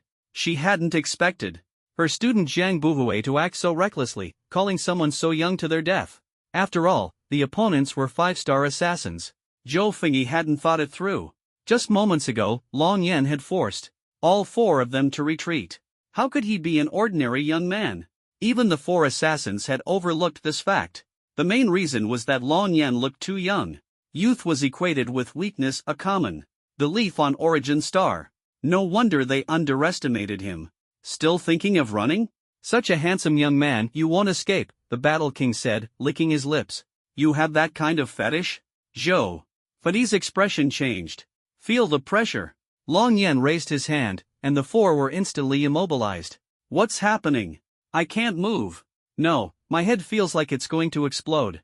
What kind of power is this? Crack, crack, crack. Ah! The 4 screamed in agony. Their battle armor creaked under the pressure, nearing its breaking point and severely damaged. If you like it so much, then I'll let you experience it properly. Bang, bang, bang. Ah! The War King's limbs snapped, bones shattered, and his head slammed to the ground. Long Yan reached out and grabbed a 3-ton armored donkey from a distance. A sword energy slashed, and a tree branch fell, completely blocking the enemy. No! In short, the War King died a horrible death. Zhou Fini watched with horror, her scalp tingling. The 3 war spirits were sweating profusely, their bodies trembling. They wanted to run but couldn't, and the pain was terrifying just to hear. Don't kill me. No. Bang, bang. 2 were crushed, their heads exploded. Only 1 war spirit of the 8th level remained. Crack. Ah! The bones in both legs were completely shattered. Bang! Long Yan raised his hand and grabbed, and he was sent flying, falling to the ground, face up. I'll leave him to you. You should want to kill him more. Long Yan looked at Zhou Fini indifferently, as if he had only killed a few chickens, not people. More ruthless than a professional killer. Zhou Fini finally realized what was happening. She nodded repeatedly. Okay, thank you, sir. I'll leave him to you. Zhou Fini looked at the war spirit on the ground. No, don't kill me. No, you can kill me, but can you please let me die quickly? The war spirit's voice trailed off, trembling with fear. He saw the deadly murderous intent in Zhou Fini's eyes. Go to hell. Ah! Zhou Fini struck out with her sword repeatedly, ruthlessly ending the war spirit's life. This sent a chill down his spine. Thank you, sir, for saving my life. If you hadn't helped me, I would have been dead long ago. I owe you my life. From now on, as long as it doesn't go against my conscience, I will definitely help you with anything I can do. Zhou Fini plunged her sword into the ground and knelt. Both Long Yan's strength and the fact that he had saved her made her feel compelled to do so. As for addressing someone as Great Immortal, that's how it's done in the supernatural world. The young and powerful are called Sir, while those older and more powerful are called Senior, Sir, or Sir. Long Yan looked at her. The armor was so badly damaged that the kneeling caused it to shatter. A massive shard. Even Zhou Fini herself hadn't noticed. Let's not talk about what you're going to do for me. Take a look at yourself first, Long Yan said with a smile, shaking his head. Ha! Zhou Fini looked down, her face flushing. She quickly turned around, trying to find a place to hide. This Zhou Fini is quite interesting. As the 3rd elder of the Black Dragon Beast Hall, and a 9th level combat spirit, She actually braved the danger herself to gather a large amount of medicinal herbs for the soldiers. What a loyal person. She'll be very useful in the future, Long Yan thought to himself. I didn't expect she was Jiang Buhui's teacher. That super powerful teacher who boasted so much. Long Yan couldn't help but laugh. But I didn't bring any change of clothes. I'm just wearing this armor, Zhou Fengyi whispered. Take it and wear it. It'll be enough for you.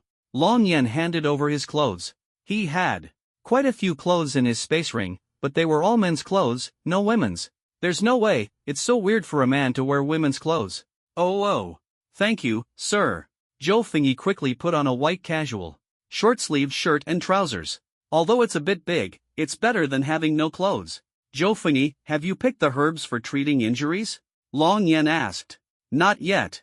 I was about to pick them when they suddenly showed up to kill me.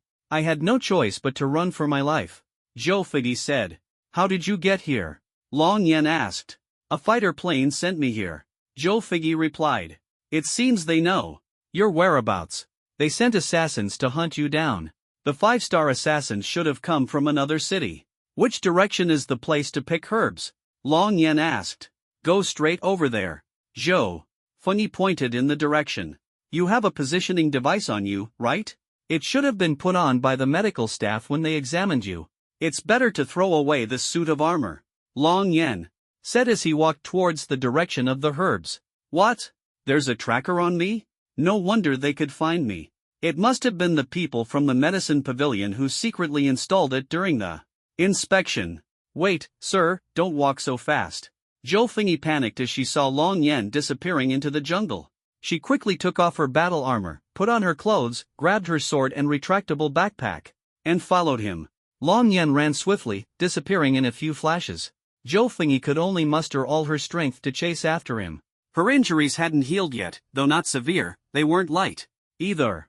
After running for a long time, she couldn't help but cough up a small mouthful of blood.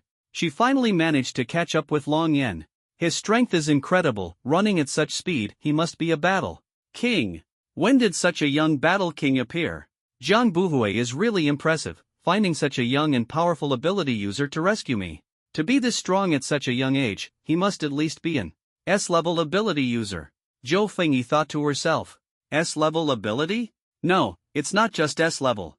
Even I can't discern his ability level, it must exceed S-level. Effortlessly killing a battle king. Judging by his appearance, he's no older than 20, at most in his early 20s. He must be SS level. A battle king in his early 20s, SS level abilities, this is truly unbelievable. I've never seen such a genius before. Even the top ability universities wouldn't have someone like this. Zhou Fengyi pondered as she ran. The two of them crossed dozens of miles, with Zhou Fengyi desperately chasing after him. Her injuries worsened, her vision grew increasingly blurry. As they neared their destination, she leapt onto a tree branch, intending to push forward, but her eyes suddenly rolled back, and she fainted. She was about to fall when Long Yan turned back and caught her firmly, preventing her from hitting the ground. Zhou Fengyi was suspended in midair, held up by Long Yan's aura. Using his mental power, he controlled her, keeping her in this floating state. Zhou Fengyi's eyes barely opened, clearly at her limit, having lost a significant amount of blood. Her initially minor injuries had now drastically worsened, staining her white clothes and pants bright red. Injured to this extent, and with so much blood loss, it's enough. We can begin now, Long Yan said, looking down at her. What? Zhou Fengyi weakly responded. Only in your current state, after consuming tea to have the chance to become a battle king, I truly thank you so much. From now on, whatever you ask me to do, I will obey you. Zhou Fengyi stood up, half kneeling on the ground, and said respectfully. The pill Long Yan had given her was incredibly precious, and she was well aware of the changes it brought. It felt like growing from a 15-year-old child to an 18-year-old adult in an instant. The improvement in her physical condition far exceeded her expectations. Not only had he saved her, but he had also given her a tremendous boost. Zhou Fengyi decided without hesitation to follow Long Yan's orders in the future. As long as you wholeheartedly follow me, your future won't stop at being a battle king. You will continue to serve as the third elder of the Black Dragon Exotic Beast Hall and act accordingly when needed. Long Yan said as he walked toward the herb garden surrounded by bamboo forests between two mountains. Understood, my lord. I will await your orders at any time, Zhou Fengyi quickly followed. Although her clothes were stained with blood, Long Yan's aura had already dried the bloodstains, so wearing them wasn't uncomfortable. My lord, how should I address you? I know your name, but I don't know how to call you, Zhou Fengyi asked softly. Long Yan replied. Then I'll call you Lord Long. By the way, Lord Long, there are many exotic beasts around here. Walking so openly on the path they often use, won't we encounter trouble? There are not only beast kings here but even high-level beast emperors. When I came earlier, I was sneaking around, Zhou Fengyi said nervously, gripping her sword and looking around. The path they were walking on was the only passage through the bamboo forest between the two mountains. The bamboo forest was interspersed with a few giant trees towering 200 to 300 meters high. The entire area was densely covered, with only a small amount of light filtering through. More importantly, this path was frequently used by exotic beasts. The ground was marked with massive footprints, which were shocking to see. It's fine. It's just a beast emperor. Kill it, and that's it, Long Yan said indifferently. Ah, kill it, and that's it? A high-level beast emperor? Can it really be killed? Zhou Fengyi froze, finding it hard to believe. Long Yan turned and walked away, and she hurried to catch up. Lord Long, your skin is so good. What kind of tonic do you use? Zhou Fengyi asked while gripping her sword and vigilantly observing her surroundings. You want to ask how old I am, don't you? I look about the same as what your eyes see, Long Yan said casually, glancing around with a relaxed attitude, as if he were strolling in his own backyard, showing no signs of tension. What? You're actually so young, and you're both handsome and have a great personality, Zhou Fengyi exclaimed in surprise. Shut up, Long Yan responded coldly. Zhou Fengyi quickly covered her mouth, following closely behind without daring to make a sound. She thought Long Yan was worried her voice might attract powerful exotic beasts.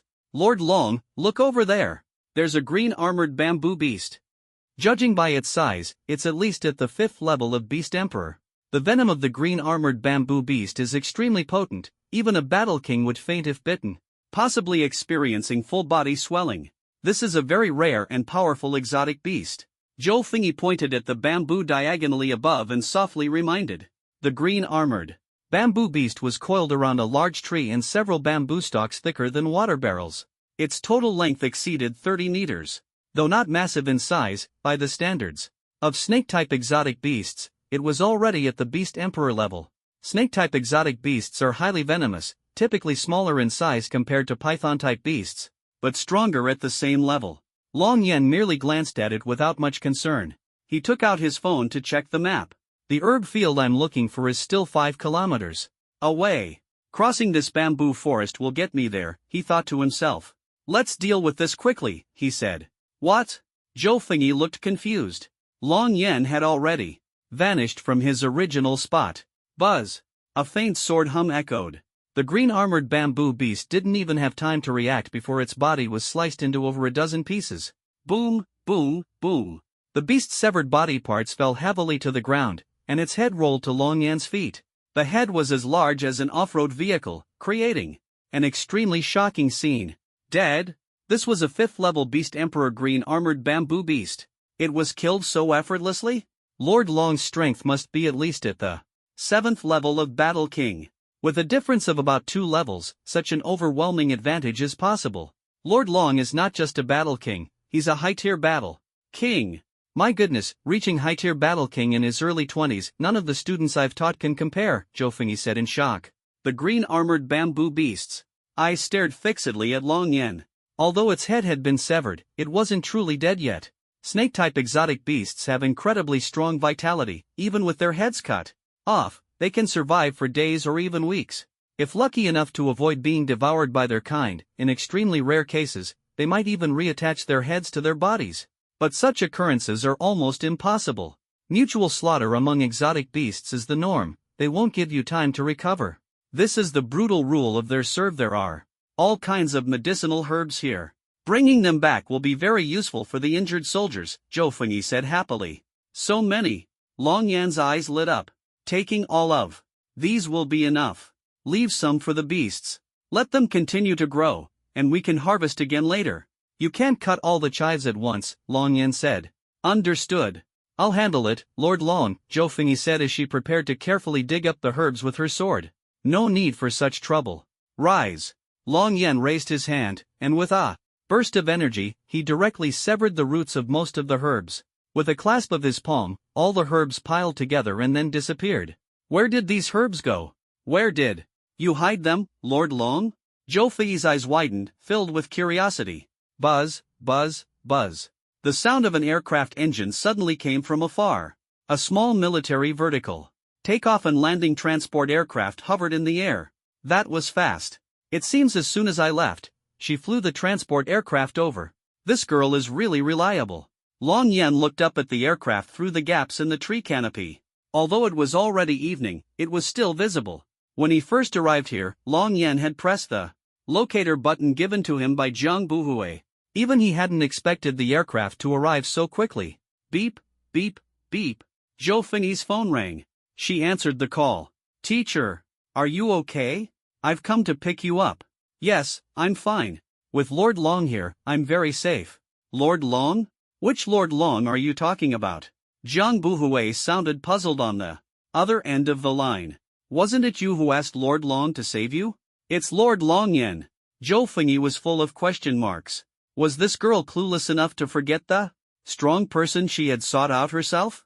Ha? Long Yan? No way, you said Lord Long came to save you? Impossible, how could he fly faster than me and personally come to rescue you? Forget it, let's not dwell on it for now. We'll talk later. Find a flat area, there are beasts nearby, and I don't dare to land. Jiang Buhui's voice was clearly tense.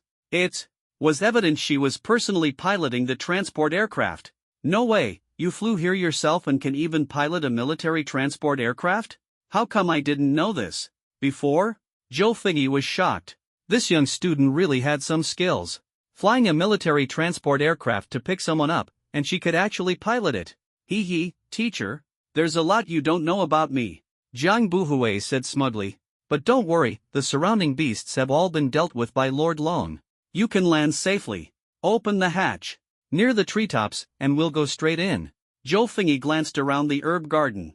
Under the trees, by the bamboo forest, on the road, and along the roadside, there were beast corpses everywhere. 9 beast kings and 3 beast emperors. There couldn't possibly be any other beasts left here. Alright, I hope you're right. Jiang Buhui let out a long sigh of relief and lowered the transport aircraft to a position near the treetops. Get on board, Jiang Buhui called out over the phone. You go back first. I'll return with the refined pills before midnight. Don't rush, wait for me to come back. Long Yan said as he walked toward a direction blocked by trees and bamboo, where there was no path. Understood, Lord Long, Zhou Fengyi nodded heavily. Also, don't spread the word about me. You can say I saved you, but there's no need to go into details.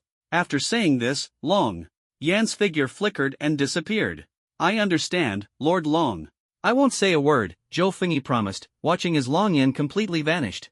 She took one last look in the direction where Long Yan had disappeared, then leapt onto a tree branch and climbed quickly. She thrust her sword into the tree trunk, using it to propel herself to the treetop. Stepping on the dense leaves, she took a strong step into the open hatch of the transport aircraft. I'm in. Let's go, Zhou Fengyi said, looking outside. All right, teacher, get into the cockpit quickly. I'm about to accelerate, Jiang Buhui said. Okay. Zhou Fengyi hung up the phone and entered the cockpit. Jiang Buhui piloted the transport aircraft into the air. The 4 vertical takeoff and landing engines on both sides of the wings transitioned into thrust engines. An engine was added to the tail of the aircraft. With 5 engines simultaneously boosting, the speed increased rapidly. After ascending to an altitude of 11,000 meters, Jiang Buhui glanced at her teacher, Zhou Fengyi, beside her.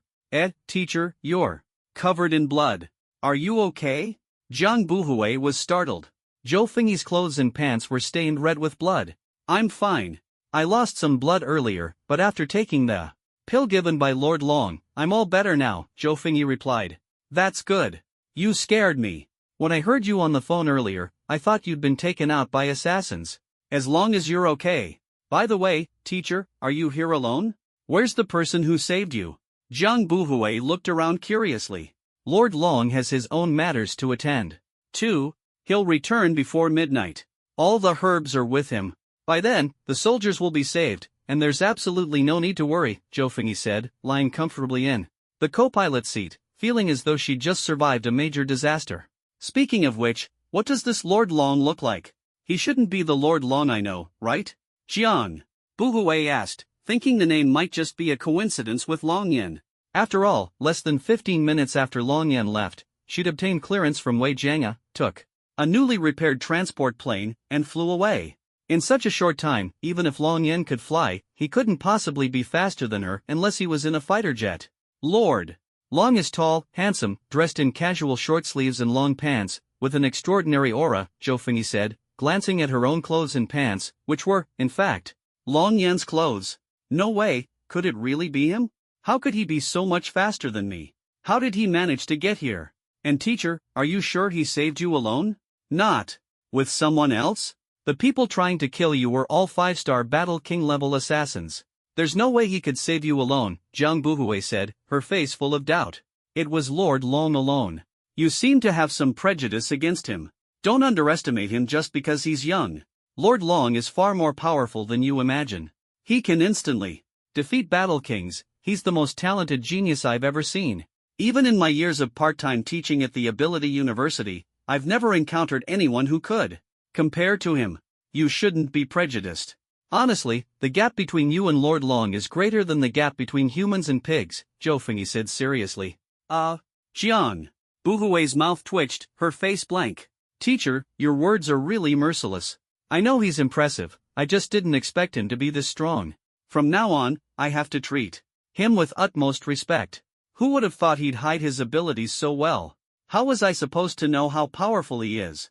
The last time I saw him, he suppressed me once, and I thought he was just a battlefield or psychic ability user. I never imagined he could kill Battle Kings. So young, his talent is truly extraordinary. Jiang Buhui sighed, clearly feeling defeated. As Zhou Fengyi said, the gap between people can sometimes be greater than the gap between humans and pigs. Lord Long must have an incredible background to nurture such a genius. Maybe he has a super powerful teacher. Zhou Fengyi said confidently, especially recalling the mysterious figure in silver armor on the battlefield yesterday. She felt that person must be connected to Long Yan, possibly as his mentor. That would explain everything. After all, they both used sword energy attacks. While there are many sword masters, the probability of a super talented genius and a supermaster appearing simultaneously in this small city is extremely low. Zhou Fengyi wouldn't believe they were unrelated. By the way, teacher, why are you so obviously protective of him today? My goodness. Jiang Buhui exaggeratedly widened her eyes, staring at Zhou Fengyi's clothes, scrutinizing her from top to bottom in shock. What are you doing? Zhou Fengyi felt a bit shy under her gaze. I told you, teacher, you're always siding with outsiders. Turns out it's because you. Already. Jiang Buhui glanced at the bloodstains on her pants, hesitating to speak, her mind running wild. What exactly are you thinking about? Zhou Fengyi's face turned red, embarrassed and angry. So I was right. Hero saves the beauty, a man and a woman alone. This plot is straight out of a novel. Sigh. Lord Long is truly formidable. He can handle anything? No, that's not it. Teacher, you're still as charming as ever, and there are plenty of people who like you. It's not like you're desperate. Teacher, you just happened to seize the opportunity. Tisk, tsk. Jiang Buhui pouted, shaking her head in amazement. Buhui, you little brat, watch me beat you to death. No, it tickles. I was wrong, teacher, don't hit me, I was just joking. Long Yan stood at the entrance of the cave at the foot of the mountain. This is the spot marked on the map. He stepped into the cave. The cave was circular, growing larger as he ventured deeper. A massive spider-like beast hung motionless in the center of the web on the ceiling, covered in dust. It looked dead. This is the mother of the 10-clawed spider emperor beast. So it's this kind of creature, and it's about to lay eggs. Once this beast starts laying eggs, it produces at least 30,000 at a time. Even if only a third survive, that's still 10,000. It must not be allowed to live. Long Yan's eyes turned cold as he unleashed a wave of sword energy. Buzz! The 10-clawed spider emperor beast was instantly sliced into pieces. Even though it reacted at the last moment, it couldn't escape. Its 10 incredibly hard claws assumed defensive and offensive positions but were still split in two. Its abdomen spilled countless shiny black eggs all over the ground. The 10-clawed spider emperor beast had a unique trait. Even if its eggs were separated from the mother, they could still hatch and grow rapidly. This is why anyone who encounters such a beast will do everything in their power to kill it. Even if they can't defeat it, they would immediately call for reinforcements or notify the military for remote strikes. Buzz. Long Yen released another wave of sword energy, which instantly split into countless strands, shredding the thousands of eggs scattered on the ground. In one move, he extracted a black orb from the corpse of the 10-clawed spider emperor beast. This is the core of the 10-clawed spider emperor beast, containing all the accumulated energy. It's the energy reserve for nurturing offspring. This thing is incredibly tough and holds a significant amount of energy. It can definitely be used to upgrade my Long Yuan sword. Long Yen stored the orb in his spatial ring. The mother of the 10-clawed spider emperor beast produces a clutch every 6 months, with a reproductive rate equivalent to the lifetime output of 10,000 human couples. And there isn't just one of these mother beasts. This is why humanity has never been able to truly overcome the beasts.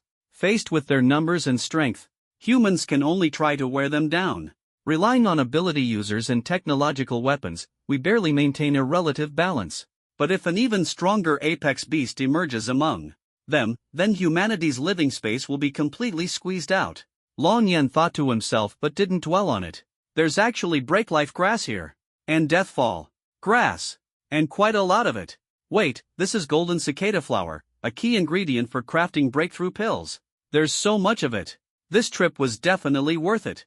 Long Yen began to plunder the cave, collecting a significant amount of valuable herbs. Aside from some ordinary medicinal plants, the most precious were the deathfall grass, breaklife grass, and golden cicada flower. Of course, these materials alone weren't particularly useful. To ordinary people, they were almost worthless. To the wealthy, they might serve as health supplements, expensive but not exorbitant. But to Long Yen, they were extremely valuable. I've now gathered the 3 main ingredients for breakthrough pills. I'm getting closer to having all the materials needed to craft them. This harvest is incredible. A satisfied smile appeared on his face. Not only had he saved Zhou, but he had also collected a large amount of medicinal herbs, definitely worth the trip. We need to refine these healing herbs into pills and bring them back for the soldiers. But these pills must have a story behind them. I should ask Mom and Dad if they're interested in starting a pharmaceutical company during their leisure time. In the future, these pills can be the company's top secret formula, serving as the treasure of the store. We'll aim to open branches in all the cities and fortresses of the Tailin dynasty. Eventually, we'll cover all the cities and fortresses on Origin Star. Later, we can launch more medicines. Of course, if we do this, there will definitely be people who envy us. But it doesn't matter. The protective charms I gave Mom and Dad are absolutely safe. Anyone who dares to touch my things won't get away with it. On the Dragon Source continent, ordinary people carrying treasures easily invite trouble, but no one dares to touch anything that belongs to me, Long Yen. The same goes for Origin Star. Long Yen thought to himself.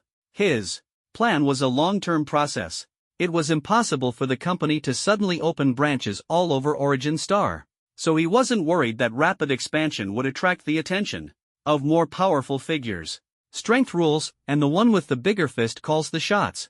This is an unchanging truth. Long Yen was never afraid of anyone. Of course, it also depends on whether Mom and Dad are willing. If they're not interested, then forget it. Whether or not the company is established makes no difference to me. I can always find another reason to take these healing pills out. He thought to himself. Time to head back. Long Yen flew out of the cave on his sword and quickly returned. Meanwhile, in the lobby of an ordinary hotel in Donglin City, a promotion banquet was being held. Because the war had just ended, the event was very simple. There weren't many guests, mainly people of status in Donglin City. All the powerful figures from the Donglin City Council were present. Elder Wang personally attended. Of course, they all came. Although many were injured, some with bandages and casts, no one was absent. Elder Wang personally promoted Zhang Guohua, Wei Jianga, and others who had performed outstandingly in the war. After saying a few brief words, Zhang Guohua was promoted to a 1-star Tiger General. Seeing the insignia of a 1-star Tiger General, Zhang Guohua felt deeply grateful in his heart. Thanks to Lord Long for helping me. Lord Long, I truly want to improve. Elder Wang did not show him a smile.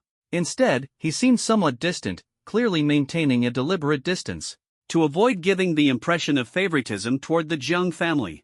Wei Jianga was also promoted to a 1-star Tiger General. Logically speaking, the losses on the Western Front were significant. If anyone wanted to deliberately make things difficult for him, Wei Jianga would absolutely not have been promoted. At most, he could only be a quasi 1-star Tiger General, which is far inferior to a true 1-star Tiger General. And this step is one that many people cannot cross in their lifetime. But this time, he was unexpectedly promoted directly to a 1-star Tiger General. Even Wei Jianga himself found it unbelievable. It was as if a pie had fallen from the sky and landed right on his head. Strange, why was I promoted? I have a good relationship with Jiang Guohua, so logically, I should have been targeted. But I was able to be promoted alongside him. What's going on here? Wei Jianga was full of questions. He displayed his signature smile and accepted the applause. After stepping down, Jiang Guohua and Wei Jianga sat together. The promotion ceremony was not officially over yet. The banquet would begin after the speeches. People started eating snacks. There was alcohol, but not everyone dared to drink. The war had just ended, and drinking here might invite criticism. So most people chose to drink cola and other beverages. The food was simple, not luxurious, but definitely sufficient. Guohua, tell me, what's going on? Why was I promoted alongside you? This is completely abnormal. It's too fast. The war between Donglin City and the Beasts just ended yesterday. And given my close relationship with you, I should definitely have been targeted by the Zhao family. There's no way I could have been promoted. It's just too strange. Wei Jianga frowned and spoke in a low voice, audible only to the two of them. Who knows? The information I received is that not only did the Zhao family not oppose it, but they were very supportive. There's definitely something fishy going on here. I have a feeling there's a bigger conspiracy waiting for us. Not just aimed at me, but at you as well, Jiang Guohua said in a low voice, his expression serious. What? They're actually supporting this? There must be something wrong. I can't pinpoint exactly what's wrong. Wei Jianga thought harder and felt increasingly uneasy. He had a strong sense that he was being manipulated. Clap, clap. Elder Wang finished speaking, and the crowd stood up to applaud. Of course there's something wrong. At that moment, a voice came from the side. An elderly man with white hair, dressed in a suit, stood tall and sharp-eyed, exuding an air of competence. If not for his white hair, eyebrows, and beard, his complexion alone would suggest he was only around 50 years old. Grandfather, why are you here? Is your health better now? Wei Jianga's face lit up with joy. Greetings, Elder Wei, Jiang Guohua also greeted politely. Indeed, the elderly man standing beside them, clapping and speaking, was Wei Jianga's grandfather, Wei Yunxia. Just yesterday, he had been on the battlefield of the Western Front, holding the line as the War King of 9 Layers. Yes, Wei Yunxia nodded to Jiang Guohua. After resting for a night, not only have I recovered, but I've regained excellent health. The item that Senior in silver armor gave me was truly miraculous. It made me feel as though I were young again. I have no idea what kind of medicine it was. Wei Yunxia was brimming with energy, as if he had been reborn, ready to fight a tough battle. That's great. With your recovery, grandfather, the Wei family will be even stronger.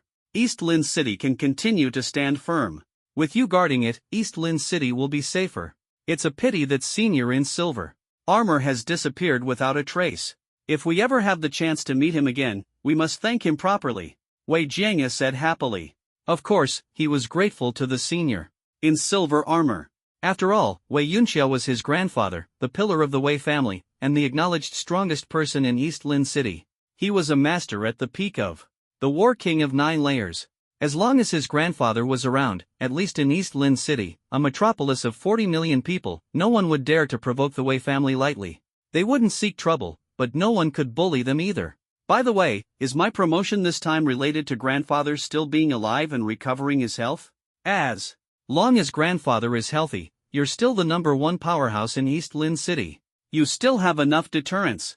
Wei Jianga's eyes lit up as he speculated. As they spoke, under Wei Yunxia's signal, the three of them took their drinks and moved to a corner to chat. Jianga, you're thinking too simply. Wei Yunxia took a sip of wine. With his status and strength, drinking a little wine was no issue. Let me tell you, they originally wouldn't have targeted you. But because of me, you've been implicated as well. Your promotion might actually be a trap. My recovery from old injuries and return to peak strength not only can't help you but might even harm you. I haven't attended the council for Years, and I can clearly sense that they're becoming increasingly distant from me. People's hearts have changed. They've already chosen sides. Even if I re-enter the council, I would only be sidelined. Do you know, just last night, after careful consideration, I decided to send you away, beyond the borders of the Tai Lin dynasty. The reason is simple. Because of the heavy losses suffered by the Western Front Army in East Lin City, you voluntarily resigned from your position as a 3-star colonel in the Air Force. Logically, in a few days, you would officially step down, and I could then safely send you away to protect your life. But this promotion came too suddenly, too unusually, Wei Yunxia said, taking another sip of wine. Although his face showed no emotion, his voice was filled with worry. He didn't want his eldest grandson to face any misfortune. Zhang Guohua and Wei Jianga fell silent. Wei Yunxia's words made them feel an unprecedented pressure, as if an invisible hand was controlling everything. No matter how they resisted, they couldn't escape. That feeling of having one's fate controlled by others was deeply oppressive. After all, they could fall into a trap at any moment. This kind of feeling made it hard to sleep peacefully. It's all my fault. If it weren't for me, Zhang He wouldn't have been dragged into the struggle between the Jiang and Zhao families. I harmed him, Zhang Guohua said self-reproachfully. Guohua, I'm not blaming you. I just want to tell you, you are being schemed against right now. I still don't know the other party's purpose, but there will be action. Soon. During this time, you must be cautious in everything you do. In Donglin City, I can still protect you, but outside of here? Just like now, even elder-level expert. Elder Wang has come, and I am powerless. Wei Yunxia said heavily. I understand, Grandpa, Wei Jianga nodded solemnly. Thank you for the reminder, Zhang Guohua also said seriously. Right now, our two families are like grasshoppers tied to the same rope, sharing honor and disgrace together. Sigh. Wei Jianga said, taking another small sip of wine. Jiang. Guohua and Wei Jianga also picked up their cups and took a sip of their drinks. They didn't know that in a distant corner, a miniature camera was secretly recording everything, especially close-up shots of them drinking. Long Yan returned home, where his parents were cooking in the kitchen. He went to the basement and began refining pills, putting a large amount of healing herbs he had previously collected into the pill furnace. However, these herbs accounted for less than 1/3 of the total amount, the rest were stored in his spatial ring. The spatial ring had another advantage, it could preserve freshness. Herbs placed inside could remain fresh indefinitely. Of course, this was thanks to the many golden patterns on the spatial ring refined by Long Yan. If it were a ring made by someone else, it wouldn't have this effect. I need to prepare a few containers to store the pills. Later, Long Yan thought. He took out a piece of material from a beast emperor exotic beast from his spatial ring. Soon, he used his fingers to carve it into small gourd-shaped containers. Open, he waved his hand, and the lid of the pill furnace automatically opened. A batch of pills flew out, densely packed. The pills were very small, about the size of quick-acting heart relief pills, and came in 2 colors, light yellow and deep yellow. The deep yellow ones were fewer in number. Just enough to fill 11 bottles. Each bottle contains 10,000 pills. These 2 bottles are for severely injured people. The lightly injured can take the regular ones. Long Yan thought to himself. He walked out of the basement. Long Jin and Lin Yuyan had already set up a table full of dishes. During the meal, Long Yan looked at his parents and asked, Dad, Mom, would you like to try starting a company? Lin Yuyan and Long Jin exchanged a glance, their eyes suddenly lighting up. Yenner, you really hit the nail on the head. Your mom and I have always been working for others, but working for others will never be our choice for life. If you're willing to invest in us, we'd be happy to start a company. Staying at home all day is quite boring, Long Jin said enthusiastically. Yes, starting our own company, it sounds so motivating. Just like the Jin family, the richest family in Donglin City. Their pharmaceutical company alone is worth 1 or 200 billion. It's one of the highest valued companies in Donglin City. Whether it makes money or not is uncertain, but its valuation is truly high. If we could create a company with a future valuation of over 100 billion, the sense of achievement would be incredible. Lin Yuyan imagined excitedly. Then, Dad, Mom, what do you think about starting a pharmaceutical company? Later, we could not only make medicine but also open hospitals and pharmacies, creating a full industry chain, Long Yan suggested. Starting a pharmaceutical company? Lin Yuyan and Long Jin exchanged smiles. But wouldn't that mean competing with the Jin family? Jin Pharmaceutical Group is Already a very mature company, and it's the largest pharmaceutical group in Donglin City. I guess most of the smaller pharmaceutical companies are basically its subsidiaries. They're the market leader, and competing with them won't be easy. More importantly, neither of us knows anything about pharmaceuticals. If we invest in it, it would be like throwing money away. Exactly, we'd definitely lose everything, Lin Yuyan and Longjin said in unison. It doesn't matter how much money is spent or how much is lost. As long as I can kill exotic beasts, money will keep coming in endlessly. As for not knowing how to make medicine, Mom and Dad, you don't need to worry. You just need to focus on running the business and planning the overall strategy. And don't forget, I'm a cultivator, not an ordinary ability user. The pills I gave you before were all personally refined by me. How do you feel? Long Yen asked. Very good, not only do they taste great, but after taking them, I feel refreshed and much stronger, Longjin said, savoring the memory. Yeah, the bed at home has been crushed twice by us, Lin Yuyan said, just as she saw Long Yen pick up a cup to drink water. Longjin stared at her and immediately felt something was off. No, what I meant was, while washing dishes, we accidentally broke a lot of cups and bowls. In short, the sudden increase in strength caught us off guard. Look at the bowls we're using now, they're already the third batch we've bought. I don't even dare to use ceramic bowls anymore. Anyway, the effect is really amazing, Lin Yuyan quickly explained. Trying to avoid embarrassment. The pills refined by Yenner, if mass-produced, would definitely sell like crazy. Even if they can't be mass-produced, we could do limited edition sales and make money from the wealthy, Lin Yuyan said excitedly. These pills can't be sold. The main issue is that the raw materials are too rare. We haven't found a second plant yet. Even if we had the raw materials, they still can't be sold. What I want to sell are other medicines, Long Yen said firmly. That's fine. As long as Yenner can make these medicines, we'll have confidence. Good products will never lack a market. But Yenner Gene Pharmaceutical Group is a listed company worth billions. The Gene family is very powerful. If our products are too good, there will definitely be conflicts with them. What will we do then? Lin Yuyan asked. Exactly. The Gene family is very dominant, one of the top families in Donglin City. They might even be the #1 family. If we open a company here and take their market share, conflict is inevitable. Although they wouldn't dare to act openly, they would definitely use underhanded tactics and various public opinion strategies. Business competition is like warfare, Longjin said. Don't worry, Mom and Dad, you just need to decide whether to start a pharmaceutical company. You don't need to worry about anything else. Don't forget how strong your son is now. In the face of absolute power, any tricks are laughable. True strength is the key to everything.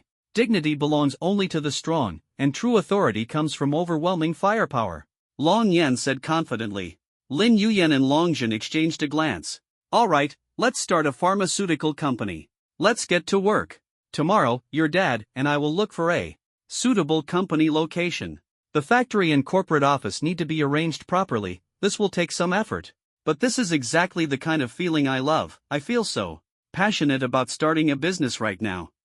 Yes, the three of us will build the company together, Lin Yuyan and Longjin said happily. Making money isn't the most important thing. As long as you two are happy, that's all that matters, Long Yen said with a smile. Don't worry, we definitely won't lose money. That's right, not only won't we lose, but we'll definitely make a lot. We're very confident, Yenner, you have to believe in us too, Lin Yuyan and Longjin said with a smile. Of course, I believe in you. By the way, let me transfer some money to you first. Use it for now, and let me know if it's not enough, Long Yen said, taking out his phone to transfer money to them. Your new Rue bank card ending in 6887 has received 10 billion yuan. Lin Yuyan's phone notified her of the deposit. 10 billion? That's way too much, Lin Yuyan said in shock. It's not much. Starting a pharmaceutical company might not even be enough. Just make do with it for now. Do whatever you want. If anyone causes trouble for you, let me know immediately, Long Yen said. All right, Yenner, don't worry. If there's any trouble, we'll definitely tell you. By the way, Yenner, what do you think the company should be named? Lin Yuyan asked. Let's call it Long Lin Dan Pavilion. What do you think? Long Yen thought for a moment and said. Not bad, it has both Long and Lin, sounds great. Let's call it Long Lin Dan Pavilion. Right, husband? Lin Yuyan nodded emphatically. I think it's good too, Longjin agreed. Alright, then it's settled, Long Lin Dan Pavilion. What do you think of this office building? No, it's too remote. Yeah, you're right. I'll keep looking. Lin Yuyan and Longjin had already started getting busy.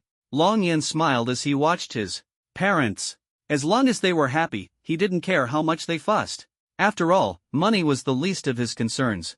Long Yan was practically a living money printing machine.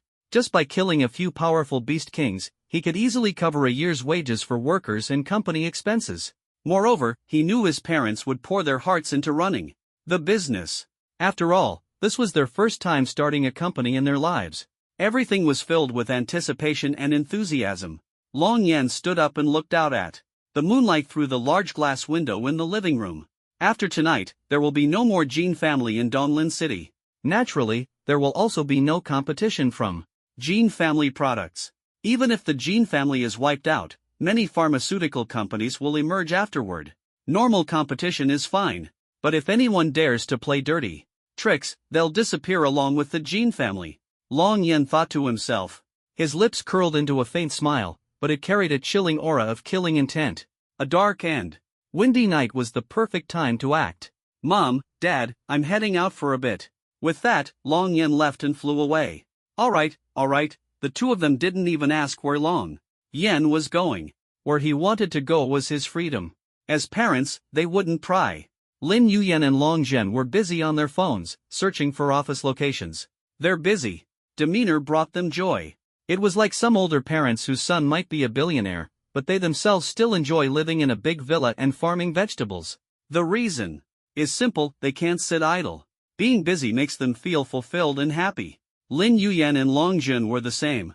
Just as Long Yan left, the family TV news showed photos of Jiang Guohua, Wei Jianga, and Wei Yunxia gathering to drink and celebrate. The volume was too low, so the two didn't notice. Long Yan flew through the air. I don't know exactly where the Jin family of Jin Pharmaceutical Group lives. I can ask Lin Ruochen, he definitely knows.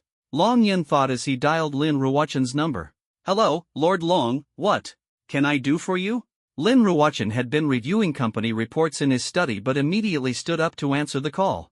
This was attention to detail, standing and sitting while speaking conveyed entirely different levels of respect. Although Long Yan wouldn't care, Lin Ruochen still did it.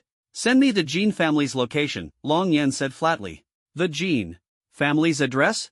If Lord Long is going there, I can drive you right away. But going to the Jin family so late is.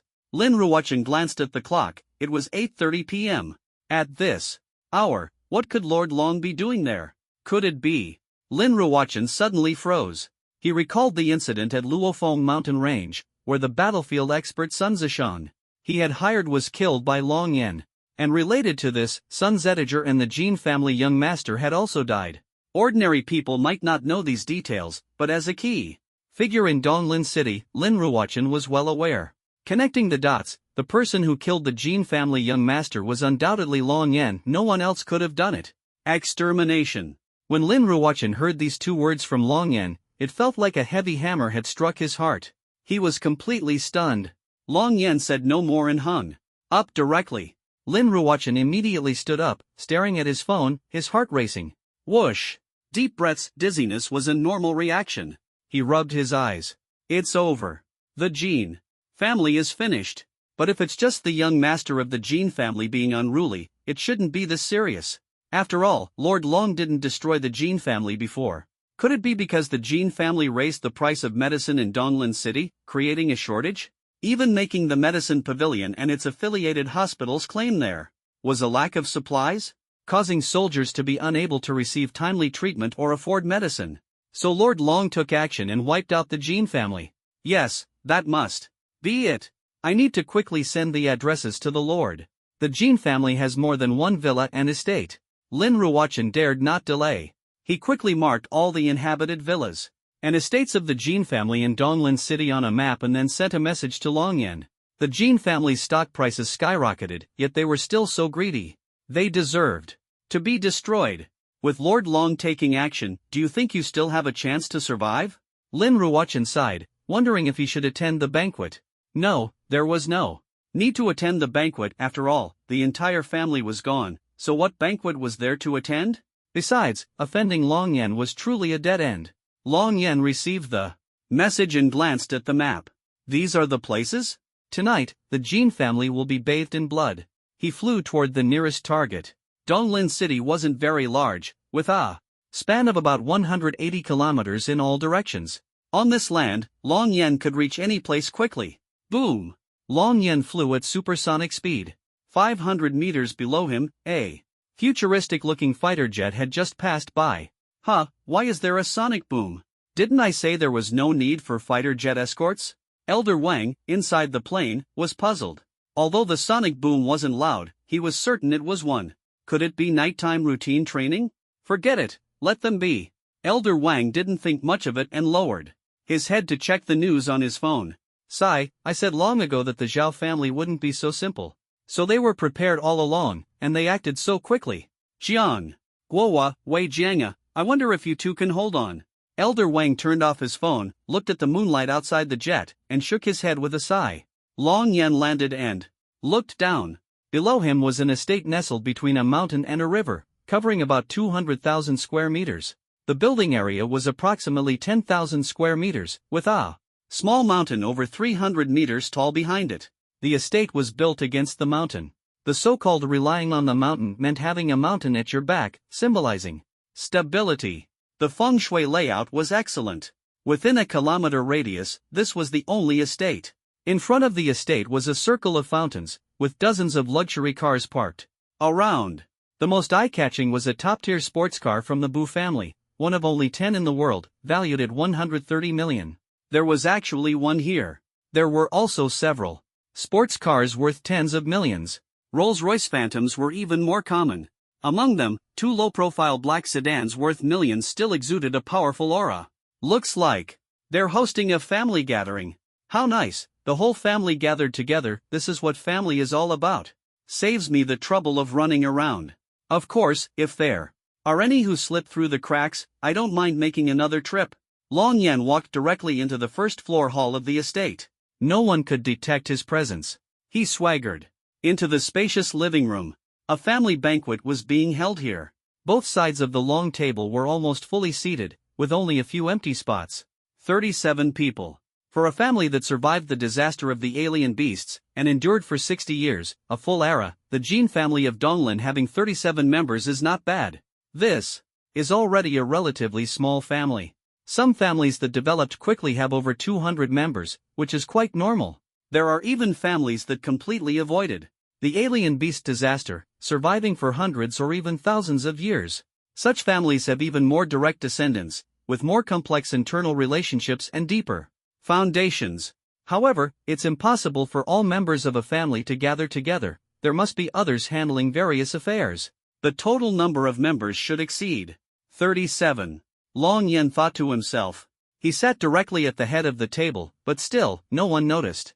Everyone sat upright in their seats, speaking in low voices. The head seat remained unoccupied. Clearly, the most important person at this family dinner has yet to arrive. Seated at the deputy position to the right of the main seat is a capable woman. In her 50s or 60s, dressed in a suit. She doesn't have the charm of a beauty who has aged gracefully. Her age and demeanor are more akin to that of a seasoned leader. The deputy position to the left remains empty. Everyone present is waiting for the key figure to arrive. He's here too. So it's a direct descendant of the Jin family. Long Yan recognized someone. It was Jin Yan Jia, who had competed with him during the Black Dragon Exotic Beast Hall auction. Jin Yan Jia is the branch manager of the Medicine Pavilion. That woman occasionally glances at the seat beside her, her eyes filled with sorrow. She must be the mother of the Jin family's young master I killed. Long Yan looked at the second seat on the left row. A woman in her 40s, dressed in a black bodycon evening gown and high heels, sat there. She gazed sorrowfully at the empty seat beside her, with flashes of resentment occasionally surfacing in her eyes. The middle-aged man sitting next to her had a heavy expression, clearly in no mood to attend this family gathering. This time, the stock price of our Jin Pharmaceutical Group rose by 20% in just 3 minutes. How exciting! Indeed, the market value jumped from 175 billion to 350 billion, hitting the limit. Absolutely incredible. If I sell my shares now, combined with the previous gains, I'll have made 500 million. Ha, I hold more shares than you, I could easily make $1 billion.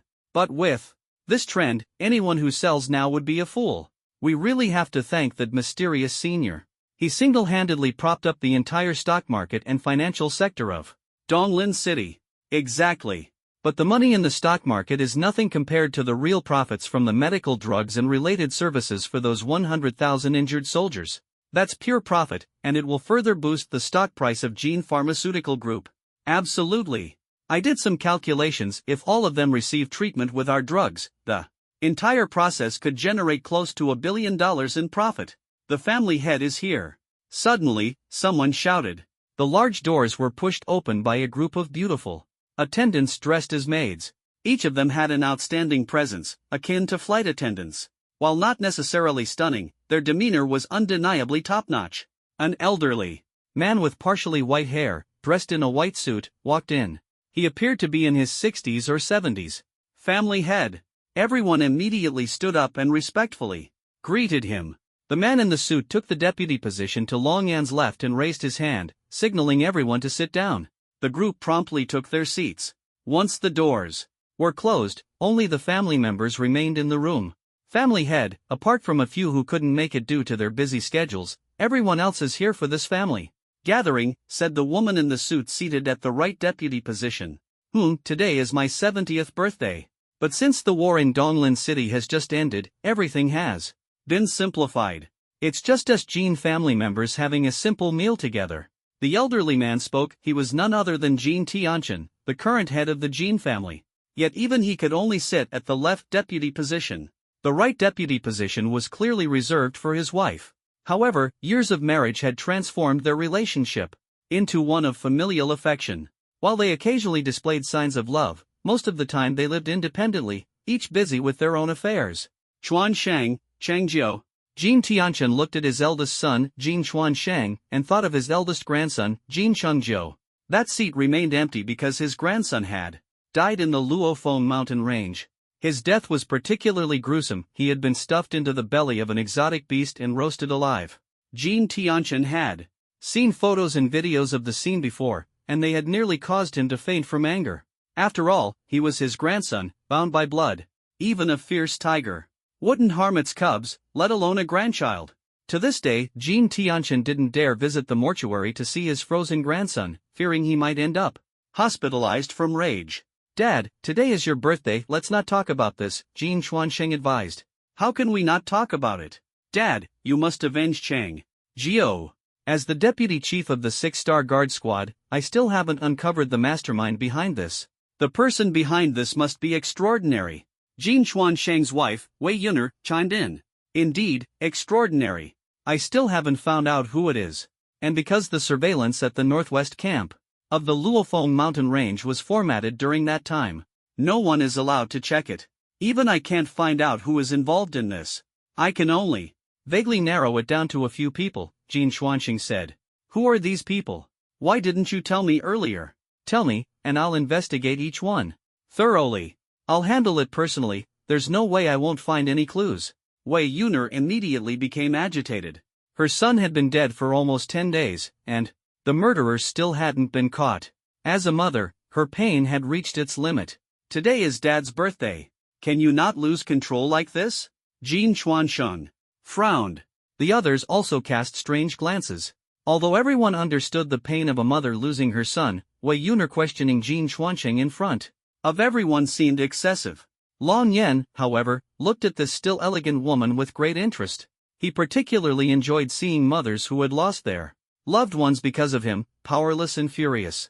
It's fine, it's understandable. I am also deeply saddened by the loss of my grandson. Tell me, what exactly is the situation? Who are these people? What are their backgrounds? Gene Tianchen looked beyond the surface to the essence. He knew these people had extraordinary backgrounds, otherwise, his son wouldn't have delayed mentioning them until now. First is Jiang Tianhao's daughter, Jiang Shi. We were essentially working for the Zhao family, and Jiang Shi was also in the Luofeng mountain range at the time. So I suspect she and her bodyguard killed Chengjiu, Gene Chuansheng said solemnly. As soon as he said this, the room fell silent. Everyone knows who Jiang Shi's grandfather is. Although the Jiang family's influence is currently weak, and Jiang Guohua has encountered significant trouble because of the information we released. They are not people our Jin family can easily offend. Unless the Zhao family fully supports us, we dare not directly interrogate Jiangxi. We can take the lead, but timing is everything, Jin Tianchen said. Seriously. From the perspective of family and interests, there was no need to offend the Jiang family now, even if Jiangxi was highly likely to have killed Jin Qingjiu. After all, everyone knew Jin Qingjiu would lose control when he saw a beautiful woman. Perhaps he provoked Jiangxi first. Even if Jiangxi deliberately killed him, it might have been to intimidate the Jin family. They couldn't afford to tear things apart just yet. Wei Yuner only frowned in thought and said, "Nothing." The second possibility is Wei Jianga. He was at the Northwest camp at the time and was the chief commander of the plane crash disaster. He has close ties with the Jiang family and is also very likely to have acted, Jin Xuanqing continued. The Wei family patriarch's health has improved, and he is now at the peak of his power as a warlord. Jin Tianchen shook his head after hearing this. While the Jiang family was powerful, these two families were even harder to provoke. Exclude the Jiang and Wei families for now. Their current troubles are more severe than we imagined.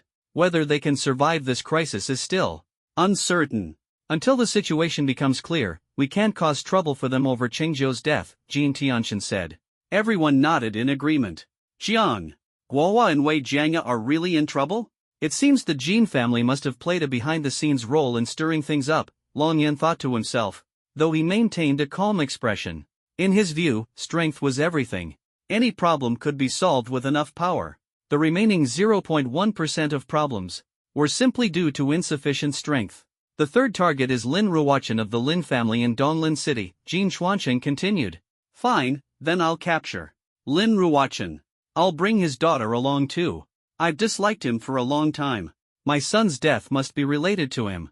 I also heard that Qingjiu once liked his daughter, Lin Yunxi, but he kept opposing it. To protect his daughter, he must have caused my son's death. That old man deserves retribution. Wei Yuner's eyes lit up, her face filled with malice. She didn't dare touch the Jiang or Wei families, but Lin Ruochen? Surely she could. As the saying goes, when looking for trouble, pick the weaker target. We can't touch him because of his daughter, Jin Xuanqing shook his head in opposition. Why? What's so special about his daughter? Could she be some rich second-generation heir? Wei Yuner lashed out at Jin Xuanqing like a shrew, losing her temper at him for no reason. Even the family head, Jin Tianchen, squinted his eyes, clearly displeased. Jin Xuanqing was, after all, his eldest son. Wei Yuner's rude behavior in front of so many people made him uncomfortable. According to the information I have, Jin Xuanqing said seriously, his youngest daughter almost became an S-level ability user. Not long ago, Elder Wang personally escorted her to the top ability university in High Demon City. Although she hasn't fully matured yet, as long as she's alive, provoking Lin Ruochen recklessly is not a wise move. What? Almost an S-level? And Elder Wang personally escorted her? That's quite a solid background. Thinking about it, it makes sense. Almost becoming S-level does warrant such special treatment. Jin Tianchen's expression turned serious. I heard someone has placed a bounty on the Assassin Association to kill him and his daughter, Jin Xuanqing continued. The specifics of who are still unknown, but the bounty has already attracted quite a few assassins. Maybe in a while, they'll be killed. Or if his genius daughter dies, then he'll be much easier to deal with. Forget it, let's not provoke Lin Ruochen for now. Continue investigating, and we'll decide after some time, Jin Tianchen nodded after some thought. Alright. Everyone nodded in agreement, except Wei Yuner, whose face turned gloomy. Let's not talk about this for now. Today, the Jin family's stock market surged, which is worth celebrating. At the same time, cut off all medicine supplies flowing to Donglin City and double the price of the drugs. I heard from Chuandeng that the corpses of the exotic beasts on the eastern and western battlefields can sell for at least 30 billion. Plus, the 20 billion allocated by Donglin City's finances for treatment and compensation, that's a total of 50 billion. Am I right, Chuandeng?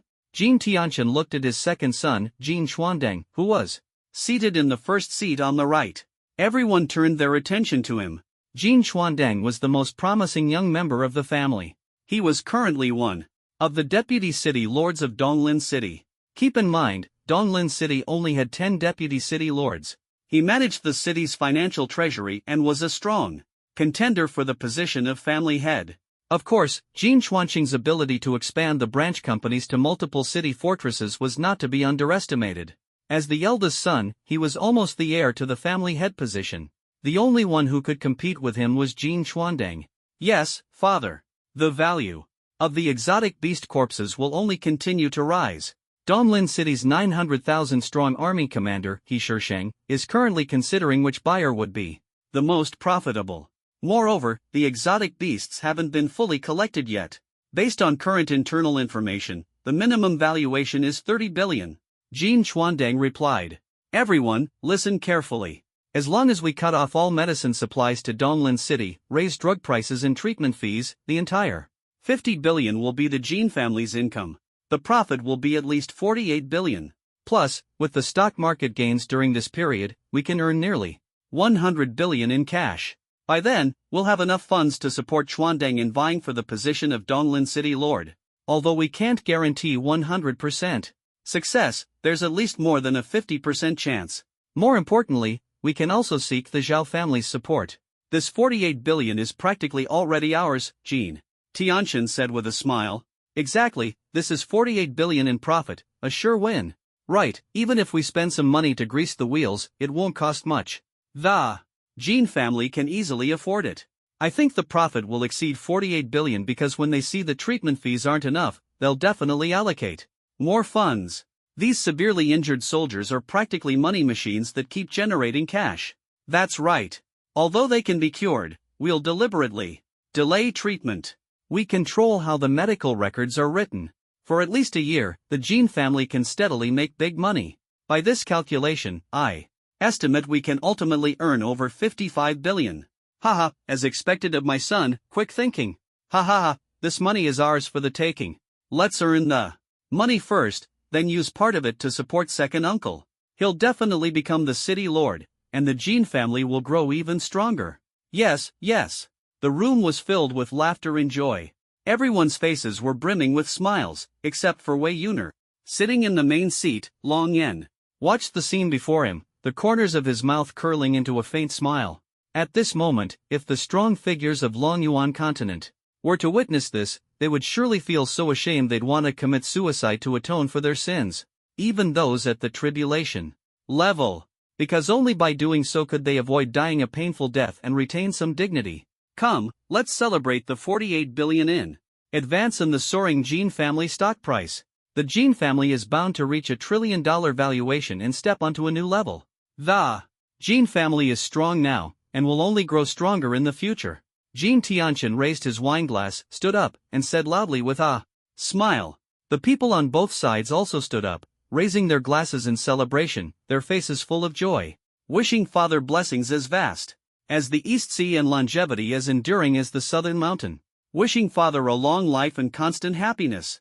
Wishing grandfather. One after another, everyone offered their birthday wishes. The atmosphere was lively, like a happy family gathering, even more festive than the new year.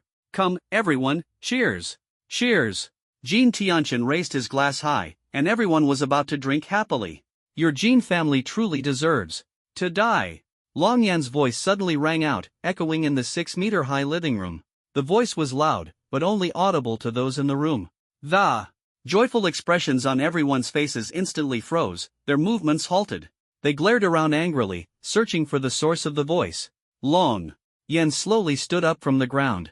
Leaning against the chair, he tapped his fingers on the armrest. This scene shocked all 38 people present. They stared at Long Yan one by one, not daring to look away. Who are you to dare sit in the main seat? That seat belongs to my great-grandfather. Get down from there immediately. Jin Yanjia shouted loudly, trying to seize the opportunity to show off. Ah! As soon as he finished speaking, Jin Yanjia's ears were severed by a blade of air. His entire body floated in the air, his limbs twisted in an extremely bizarre posture. Crack, crack, crack. The sound of bones breaking made everyone's scalp tingle. Ah! Dad, save me, save me. Mom, it hurts so much, kill me instead. Jin Yanjia screamed incessantly, his cries chilling to the bone, more terrifying than a horror movie. Was it you? Jin Tianqian stared intently at Long Yan, feeling immense pressure throughout his body. Even retreating became incredibly slow. Facing Long Yan, he felt an unprecedented sense of oppression. Although Long Yan showed no signs of cultivation aura or energy fluctuations, the feeling was undeniably real. This young man before him was clearly far beyond his imagination. "Let go of my son!" Jin Tianqin's sixth son roared through gritted teeth. Jin Tianqin had 8 sons and 2 daughters, 9 grandsons, and 2 granddaughters. However, one grandson, Jin Xingjiu, had already been killed by Long Yan, leaving only 8 grandsons. The family was full of children and grandchildren. Adding in 8 daughters-in-law, 2 sons-in-law, Jin Tianqin and his wife, there were 38 people present. Almost all the relatives were gathered. "Shut up!" Jin Tianqin shouted angrily. "Dad?" The sixth son looked at Jin Tianqin in shock. He couldn't understand why his father was being so weak, not taking action at this moment, and even scolding him. Jin Yanjia might have been a bit of a failure and not highly regarded, but he was still family. How could he act like this? "Who exactly are you? You dare kill someone in my Jin family, do you not regard us at all?" The Jin family is one of the top families in Donglin City. "You owe me an explanation." Jin Tianqin said, clasping his fists. His self-introduction sounded like a threat, but it didn't seem like he truly intended to threaten. The words carried a tone of menace, yet when he spoke them, they lacked any sense of authority. Yet he lacked the commanding presence of the patriarch just now, the air of a man walking with the wind. Now he was treading cautiously. Long Yan seemed to have barely heard him. He raised his hand and clenched it. Crack, crack, crack. Ah! Jin Yanjia's heartbreaking screams echoed from the spacious living room. Almost every bone in his limbs was broken, shattered completely. The pain of broken bones is unbearable for most people. Guan Yu's pain of scraping bones has been sung for ages, let alone shattering bones. Jin Yanjia fainted and woke up in agony. Repeated torture was a living hell. "Enough! You dare torture my son again? I'll fight you!" Jin Tianqin's sixth son roared. "Little bastard, let my son go! You dare touch my son? I'll kill your entire family!"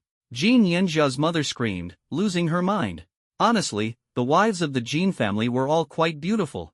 This was normal. Wives of wealthy families were generally beautiful. After all, who doesn't like young and beautiful women? They were beauties in their youth, and time couldn't change their beauty. Despite her age, she still retains her charm. Long Yan's eyes were calm. Bang, bang, bang. The large mahogany table before them suddenly compressed into a ball. The delicious food and expensive red wine on the table were all squeezed together. Bang! Everyone was stunned as a ball with a diameter of 50 centimeters crashed to the ground. Long Yan disappeared. The next moment, he appeared in front of Jin Yanjia's mother, grabbing her chin. The woman's eyes widened in shock, her chest heaving noticeably. Although in her 40s, her figure was still stunning. Bang! Long Yan showed no mercy, crushing her jaw. She was speechless. Faced with such a beautiful woman, Long Yan showed no mercy. This was Long Yan, decisive and ruthless. He struck again, grabbing Jin Yanjia's father's neck. "Call your wife's family here, or your son will die," Long Yan said coldly. Okay, I'll call them. Don't kill my son. I'll call right away." Jin Yanjia's father didn't dare to neglect. Even as his wife lay utterly miserable on the ground, he paid no heed. Even a celestial being would tire of a marriage lasting over 20 years. And for someone of his status, affection was of no concern. To him, his wife was merely a tool for childbearing. He immediately called all of his wife's relatives, even making up an excuse: his grandfather had invited them. "Very good," Long Yan said, raising his hand and squeezing. Crack, crack, crack. Ah! Jin Yanjia screamed in agony as he was forcibly crushed into a ball. Bang! The ball exploded, shattering into pieces. But Long Yan was unsullied. "Your son is back to you," Long Yan said coldly. Looking at Jin Yanjia's mother twitching on the ground, Long Yan stomped on her, ending her life. A dragon has a reverse scale, touching it brings death. Anyone who dares to kill Long Yan's family will be exterminated. You dare to kill my son? I'll fight you." Jin Yanjia's father pulled out a pistol. Before he could fire, Long Yan grabbed him by the forehead and lifted him up, throwing the pistol to the ground. His hands drooped limply, unable to move. A single movement could kill him. Only then did everyone react. It had happened so quickly. By the time they recovered, mother and son were already dead. Damn it. No matter who's behind you, this is my Jin family. You're not allowed to be so presumptuous. Jin Tianqin roared. His grandson and granddaughter-in-law were killed right before his eyes. Even Long Yan's strength was unfathomable, he couldn't fathom it. But he pulled out his trump card. B-rank superpowered Battle King, 9th layer. Long Yan coldly declared, holding up Jin Tianqin's 6th son. You're too weak. Let the strongest of your Jin family come out. Long Yan exerted a slight force and crushed him. Jin Tianqin's 6th son fell to the ground, motionless. The crowd was once again stunned. You're courting death. Jin Tianqin roared, unleashing a punch. The punch was immensely powerful and penetrating. Bang! Ah! Jin Tianqin screamed. It wasn't because Long Yan attacked him. It was because Long Yan used his daughter to block his fist. His youngest daughter was instantly crushed. 19 years old, the epitome of white, rich, and beautiful. And then, everything was gone. Jin Tianqin screamed in agony, agonizing. I want you dead. I'm going to kill your entire family. I'm going to kill your entire family in the most brutal way possible. Jin Tianqin's eyes were red as he roared. Haven't you already experienced this? Because you said that. I want you to live and see your entire family murdered, one by one, in the most brutal way possible. Long Yan smiled grimly, like a demon from hell. What did you say? Why can't I move? What the hell did you do? Jin Tianqin felt himself unable to move. The next moment, he could only watch helplessly as his sons, daughters, grandsons, and granddaughters were brutally murdered one by one. The torture was horrifying. Only when his grandson-in-law and granddaughter-in-law were killed did he feel less pain. After all, they weren't family, not blood relatives, so the pain wasn't particularly severe. But the murders of his sons nearly broke him. Long Yan grabbed his most beautiful granddaughter by the hair. She looked innocent, like a first love from youth, the most beautiful girl in his memory. Decades later, Jin Tianqin still remembered her. It was a shame that she was the only one who smiled the brightest during the celebration of receiving 48 billion. Long Yan saw it clearly. Beneath her pretty exterior lay a vicious heart. Don't believe in white moonlight. Good looks don't guarantee goodness. In fact, those with good looks can sometimes be the most vicious. And since Long Yan said he would exterminate the clan, he would spare no one. In an avalanche, no snowflake is innocent. The whole family must perish. Let me go, please don't kill me. You've already killed my mother. Please don't kill me, okay? I'll do anything for you, anything if you're willing, please. No matter how much his granddaughter begged for mercy, Long Yan remained unmoved. She was one of the most tragic victims. Omitted here, in the end. Only 6 remained: Jin Tianqin, Jin Chuansheng, Wei Yuner, Jin Chuandeng, his son, and his still attractive wife. At this moment, the 6 men were terrified, their bodies trembling. The feeling of waiting for death was incredibly painful. Watching their loved ones die one by one was especially heartbreaking. I'll give you one chance. Call the rest of the Jin family here. I can make your death more comfortable.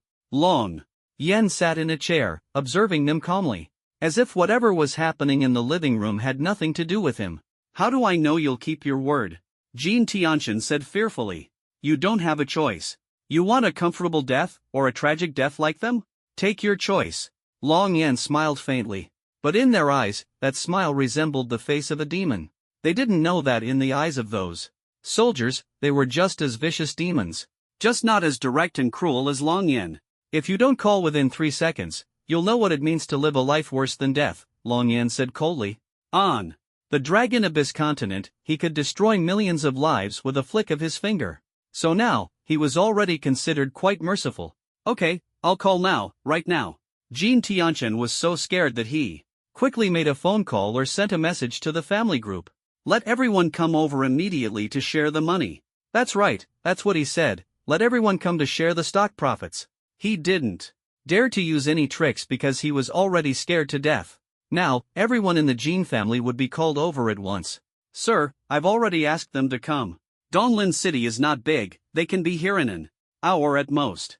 Jin Tianqin even took the initiative to hand the phone to Long Yan to show that he was not playing any tricks. Long Yan didn't even look at the phone. Just by looking at Jin Tianqin's eyes, he could tell whether he was playing any tricks, for example, telling someone to run away quickly or take some other action. The moment such a thought arose, Jin Tianqin's gaze would immediately change, and he would feel worse than death. Long Yan stood up, his feet hovering 10 centimeters above the ground. The floor was already covered in blood, he didn't want to dirty his shoes. Jin Tianqin quickly knelt down, Completely stripped of dignity. In the face of life and death, what was dignity worth? How much was it valued? Staying alive was the ultimate principle. No, now it was about dying comfortably being the ultimate principle. Trying to swallow nearly 50 billion in soldiers' compensation funds. Ignoring the words I said on the battlefield. The beasts I killed, can you even consume them? Your Jin family of Donglin truly deserves to die. Long Yen stood with his back to the six of them, his hands clasped behind him, speaking coldly. What? Those beasts were killed by you? Jin Chuandang was shocked. Hearing Long Yan's words, he suddenly thought of a chilling fact. No wonder you want to destroy our Jin family. So you're that mysterious silver-armored warrior. According to the strong ones in the council, that mysterious silver-armored warrior did indeed say such things. No wonder your strength is so terrifying, you're the silver-armored warrior. Jin Chuandang looked at Long Yan, his voice trembling with fear. What? How is that possible? No way, he's the mysterious silver-armored warrior? The one who appeared just once and revived the financial market of Donglin City? That super-strong warrior? My god. It's over, everything is over. Jin Tianchen and Jin Chuancheng were dumbfounded, their bodies trembling, too shocked to speak. Just how strong was the silver-armored warrior? He was universally acknowledged as someone who surpassed the War King level. A single person, capable of slaughtering an entire horde of beasts. Moreover, just his brief appearance and a single word could ensure the safety of Donglin City, rivaling that of a major metropolis. Many investors and wealthy individuals were drawn to live in Donglin City for this reason. The reason was simple. Having a flying super-strong warrior stationed in the city immediately boosted the sense of security. The safety index skyrocketed. What rich person wouldn't want to live in a safe place?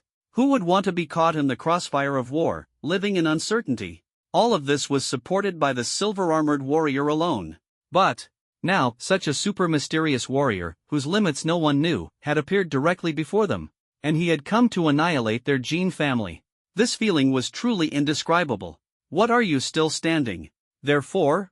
You even dared to argue, but unfortunately, you didn't listen to me at all. Long Yen turned around and waved his hand.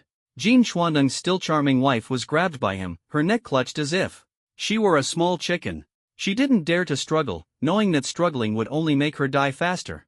The woman wore gold-rimmed glasses, her hair styled with a flight attendant-like accessory. She was dressed in a black, tight-fitting, custom-made dress, paired with flesh-colored stockings and long, slender legs. Her figure was nearly perfect, the type any young man would find irresistible. Don't kill me, I'll do anything you want, the woman pleaded. Don't kill my wife. I'm one of the deputy city lords, in charge of the treasury. If anything happens to my family, the higher-ups will definitely investigate. You can't kill my wife, Jin Chuandang said with difficulty, his voice full of helplessness. Oh, then I'll make her die even more painfully. Content omitted here. You're all the same, Long Yan said coldly, looking at the others. What? I already made the call, you can't go back on your word. You're a strong warrior. Jin Tianchen was terrified. At this critical moment, how could Long Yan not keep his word? Why should I keep my word when dealing with you? Long Yan sneered. Jin Tianchen spat out a mouthful of blood, completely breaking down. Especially you. Long Yan stared at Wei Yuner, the only one there who hadn't been tortured yet. Her son was already dead.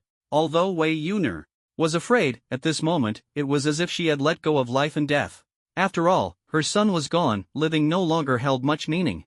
Your son was killed by me. He died miserably. Too bad you came too late. Long Yan spoke coldly. Are you familiar with my son? Why did you kill him? Why? Wei Yuner screamed madly. The enemy was right in front of her, but she was powerless to take revenge. No one could understand this pain. Familiar? Of course I am familiar. He is already very familiar. Long Yan's words cut her heart like a knife. I will kill you, I must kill you. Wei Yuner roared. Then I will let you taste the way your son died. Flames burst out of Long Yan's fingers. Omitted. Here, if you kill me, someone above will definitely not let you go. Jin Chuandang looked at the tragic deaths of his wife and son, and shouted madly. I want to see who dares to help you get revenge. Long Yan didn't care. He cut off Jin Chuandang's limbs, tortured him, and then left him to fend for himself. He would die of blood loss soon. Where is your father? Where is the strongest person in your Jin family? Long Yan stared at Jin Tianchen. I don't know either. I don't have his phone number. He disappeared into seclusion years ago. I have no idea where he is now. Please, please, give me a quick death, please, Jin Tianchen cried. You still dare to lie? Where is he? Long Yan intensified the torture. In the basement. The password is 753-8926. It's behind that door. Jin Tianchen cried out in agony. Excellent. Long Yan casually slapped him to death. Then he headed towards the basement, which was over 100 meters underground. No wonder I didn't find the basement earlier. It's over 100 meters deep, Long Yan thought to himself. He had killed the Jin family's former patriarch, who was in seclusion and at the second level of the War Emperor realm. Even in Donglin City, he would be a top figure. But in Long Yan's hands, he would be tortured to death. He opened the treasure vault on the right and looted a huge pile of gold bars and over $1 billion in cash. Ice soul crystal, black crystal stone, and even these treasures. Good quality, they can be used to upgrade the Dragon Abyss sword. Long Yan looted everything and left. This was destined to be a sleepless night. Long Yan killed everyone who came later. Those summoned by phone cursed their presence until their death. But no one dared to curse Long Yan, as that would only worsen their fate. Long Yan didn't leave until 11 o'clock. The place had become a bloody battlefield. Meanwhile, at Long Yan's request, Jin Tianchen had ordered all the maids to stay away from the manor house, so no one knew what had happened. For generations of the Donglin Jin family had been wiped out. Not a single one survived. No one knew it was Long Yan's doing. At least, those who didn't know him wouldn't suspect it. Long Yan called Zhou Fengyi, who was currently at the largest hospital in Donglin City. As both a psychic and a doctor, she possessed considerable medical knowledge. She was desperately trying to treat the wounded. The Jin family owned more than half of the hospital. The wards and corridors were littered with wounded soldiers, so numerous that it was practically full.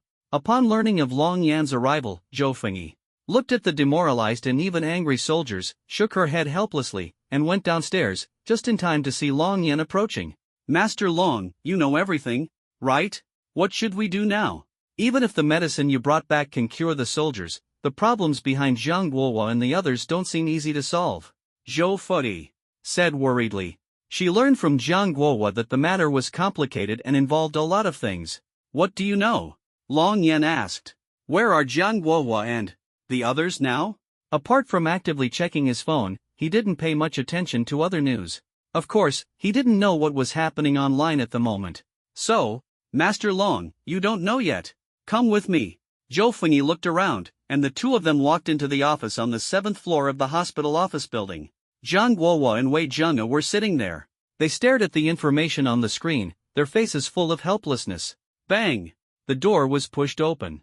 Long Yan and Zhou Fengyi walked in. Master Long, you're back? Zhang Guohua and Wei Zhenghe quickly stood up. Even though they had been promoted now, their attitude towards Long Yan remained respectful. Tell me, what happened? Long Yan sat down and asked calmly. During the Jin family's gathering, Long Yan had already mentioned that Zhang Guohua and Wei Zhenghe might not be able to endure the situation. He also wanted to know what had actually transpired. Here's what happened. Zhang Guohua began to explain. In truth, to put it bluntly, the Zhao family agreeing to promote Zhang Guohua and Wei Zhenghe was essentially setting a big trap. The war had just ended, and the two of them were promoted very quickly. Zhang Guohua's promotion was somewhat understandable, given the heavy losses on the Western Front, but Wei Zhenghe's rapid rise as deputy commander sparked controversy. Normally, promotions wouldn't be a big issue, but the key problem was that the Jin family and the medicine pavilion were closely tied, monopolizing the prices of medicinal supplies and hospital treatments. Among the 100,000 injured soldiers, many couldn't receive timely treatment. The promotion of Zhang Guohua and Wei Zhenghe only deepened the soldiers' disappointment. To make matters worse, photos of the two at a lavish banquet were uploaded to the internet in Donglin City. The angles were deliberately provocative, and the headlines were sensational, shocking. 100,000 soldiers suffer severe injuries without proper arrangements, while Eastern and Western Front deputy commanders rise quickly in rank, enjoying fine wine and gourmet food at a banquet, leaving soldiers disheartened. Just the headline alone was enough to crush anyone under the weight of public opinion. Within hours, the post garnered 50 million likes and over 2 billion views, almost half the population of the Tailin dynasty.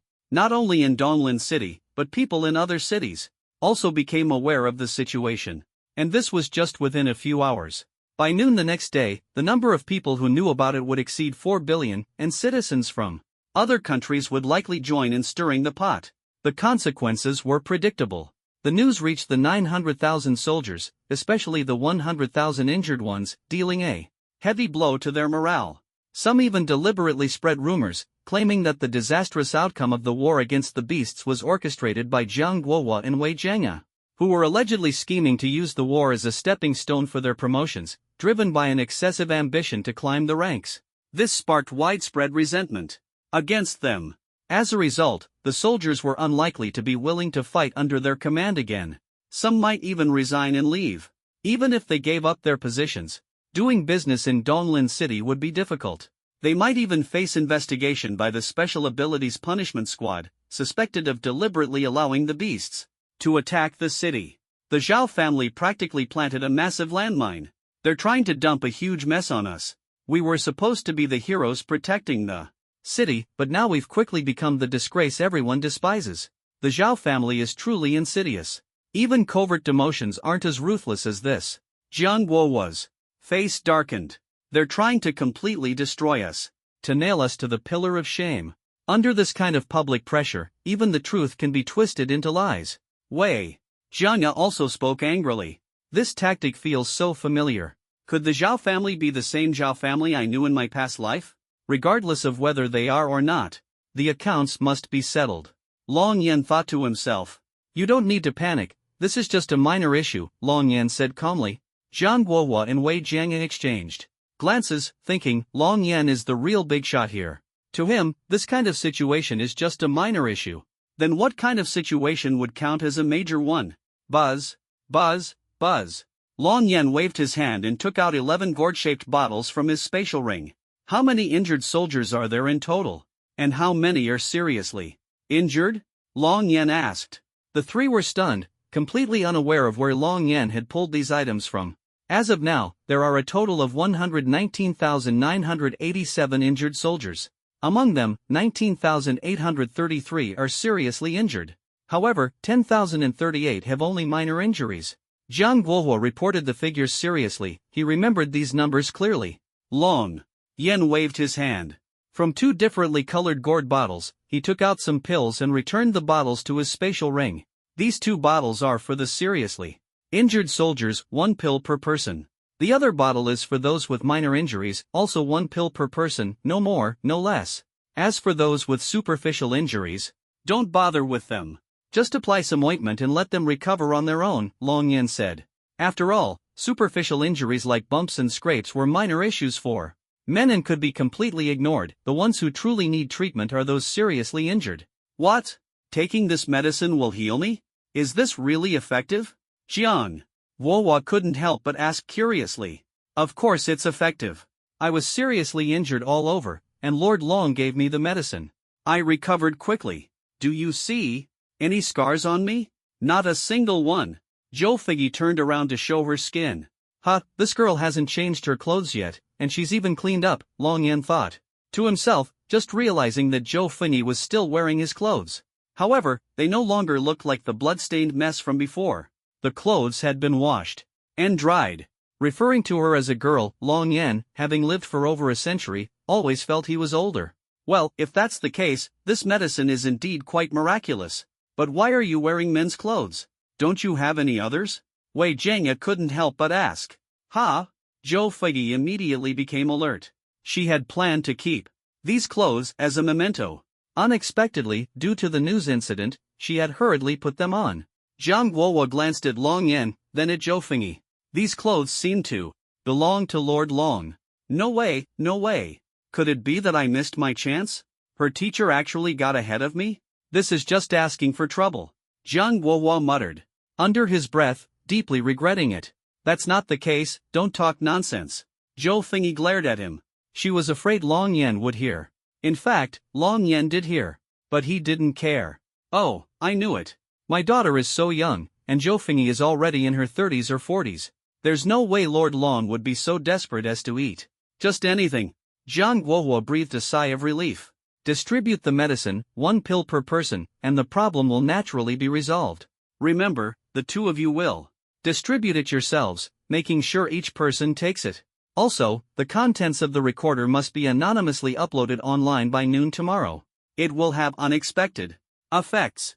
Don't look at the contents in advance, or the effect will be diminished, Long Yen said with a faint smile. He took out a button-sized recorder and placed it on the table. If anyone asks where the medicine came from, just say it's from Long Lin Dan Pavilion. My parents recently started this company for fun, and it will officially open soon. After saying this, Long Yen took a step and disappeared. Yes, he just vanished suddenly. Although the window was open, they couldn't figure out how Long Yen had disappeared. It was too eerie. Take care, Lord Long, the three of them said in unison after snapping out of their daze. Are you sure this medicine really works? Jiang Guohua couldn't help but ask Zhou Fengyi. It wasn't that he didn't trust Long Yen, it was just too unbelievable. He felt uncertain. Don't worry. If it doesn't work, I'll eat all of it myself. Zhou Fengyi's eyes sparkled as she spoke. If it really didn't work, she would indeed want to swallow it all herself. Unfortunately, that was impossible.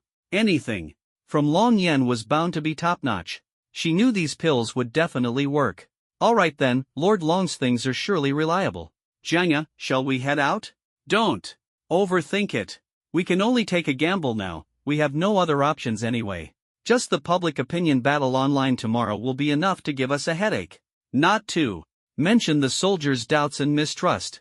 As commanders, failing to provide timely treatment is a major responsibility we can't shirk. Right now, the most important thing is to stabilize the morale of these hundreds of thousands, even up to 900,000 soldiers. Hold our ground, Jiang Guohua said. I know you're right.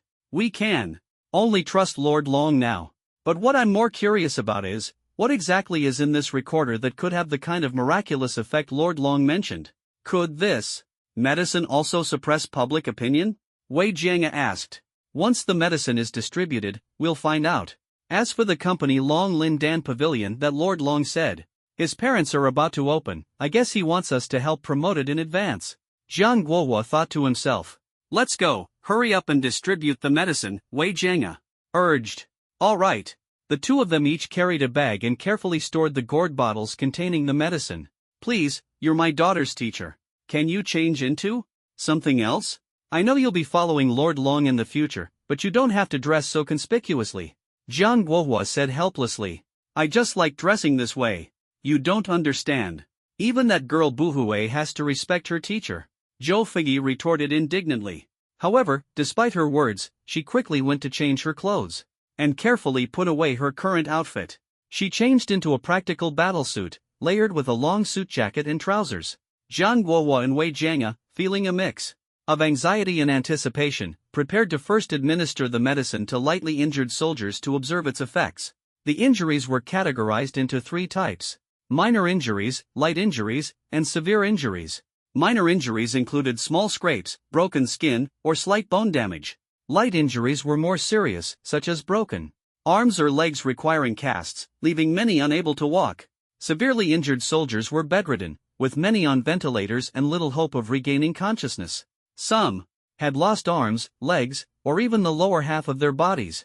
When Jiang Guohua and Wei Jiang appeared, the hallway was crowded with injured soldiers, all of whom saluted. Even those lying in bed managed to salute. However, it was clear that their hearts were filled with dissatisfaction, their eyes brimming with resentment. This was understandable. They had risked their lives, with some comrades even sacrificing themselves, only to find they lacked sufficient medical treatment. Regardless of whether the blame lay with the Jin family, as commanding officers, they bore the responsibility for failing to overcome all obstacles to ensure timely treatment. It was natural for the soldiers to harbor grievances. After all, this wasn't the chaotic early days of the beast outbreak 60 years ago. This was the era of advanced technology, yet such a situation had still occurred. It would be strange if there were no complaints. Moreover, some individuals had deliberately sown discord among the soldiers, and online discussions were in an uproar. Walking down the hallway, Jiang Guohua and Wei Jiang felt as if they were treading on thin ice. Sigh, my life has truly been one of constant peril. Jiang, do you think I can make it through this? Jiang Guohua asked in a low voice while saluting. I don't know if you'll make it through, but I do know that the outcome of the soldiers' sacrifices is Truly disheartening. If it were me, I wouldn't be able to bear it either. I understand their grievances, Wei Jianga replied thoughtfully. Jiang Guohua nodded heavily. They arrived at the second-floor reception area. The injured soldiers were concentrated on the second floor and above of this building, though there were other wards as well. Excluding minor injuries, there were as many as 110,000 severely injured soldiers. Everyone, this medicine was obtained through special channels and will help with your injuries, Zhang Guowo said, distributing 5 pills to 5 lightly injured soldiers. Hurry up and take it. This is an order. If I tell you to take it, you take it, Wei Jianga commanded when he saw their hesitation, saving time in the process. Yes, sir. The 5 soldiers, each with arms in casts and broken legs, swallowed the pills in one gulp. The pills were small, resembling quick-acting heart pills, and had a grassy fragrance. They weren't bitter but slightly sweet and could be chewed directly. Zhang Guohua and Wei Jianga watched the 5 soldiers with anticipation. What is this feeling? I can feel my hand, and I can move it. This is incredible. What kind of medicine is this? My leg, the pain in my leg has really lessened. It doesn't hurt nearly as much. My eyes feel itchy, but it seems like I can see things more clearly now. This medicine is amazing. The pain in my 3 broken fingers is gone, and I feel so much lighter. This is incredible. Wait, are my fingers actually growing back? Am I seeing things? Sir, what kind of medicine is this? The effects are astonishing. This is practically a miracle drug. Could it be the recovery potion mentioned in the news? The most advanced medical technology, worth millions per gram? The 5 soldiers were all stunned. Zhang Guohua and the other officer exchanged glances, equally astonished. Lord Long was right. This medicine really works, and the effects are extraordinary. As expected of Lord Long. It seems there's still hope for the soldiers. The 2 were full of joy. This medicine is produced by Longlin Dan Pavilion. That pharmaceutical company is about to officially open soon, Zhang Guohua said. It's amazing. Even though the pharmaceutical company hasn't officially opened yet, this medicine is already far better than those from unscrupulous drugstores. I can walk now. Brothers, look, I can walk. Several people shouted excitedly. The other soldiers immediately lit up with hope in their eyes. Sir, please give us one too. Yes, my leg hurts terribly. The bandages they gave me earlier were just hastily applied. Everyone began to speak up. At this moment, hope was visible in everyone's eyes. Hurry, let's distribute them one by one, there are still many people waiting, Wei Jianga urged. No, we must give them to the severely injured first. They can't wait. Everyone, please understand, this medicine is extremely precious. Each person only gets 1 pill, and there are no extras. So we need to save the severely injured first, and then distribute to the rest of you later, Zhang Guohua explained loudly. Understood, sir. We can wait. Please go ahead. Yes, save the severely injured brothers first, they need it more. We can hold on, help them first. The soldiers in the corridor responded one after another. You guys are great, Zhang Guohua said solemnly, nodding. He entered the ward and saw the severely injured, unconscious soldiers. Prepare some water for them and feed them the medicine. Understood. Meanwhile, the beautiful maids of the Jean family had already noticed something unusual. It's already past midnight. Why hasn't the master come out yet? Did you hear any sounds? No matter how good the soundproofing is, someone should have come out by now. Today is the master's birthday, and we weren't called to serve. How could they be playing for so long? Something's definitely wrong. Let's go and check. A group of beautiful maids gathered at the door. Each had her own unique charm, intellectual, seductive, alluring, mature, graceful, or cute.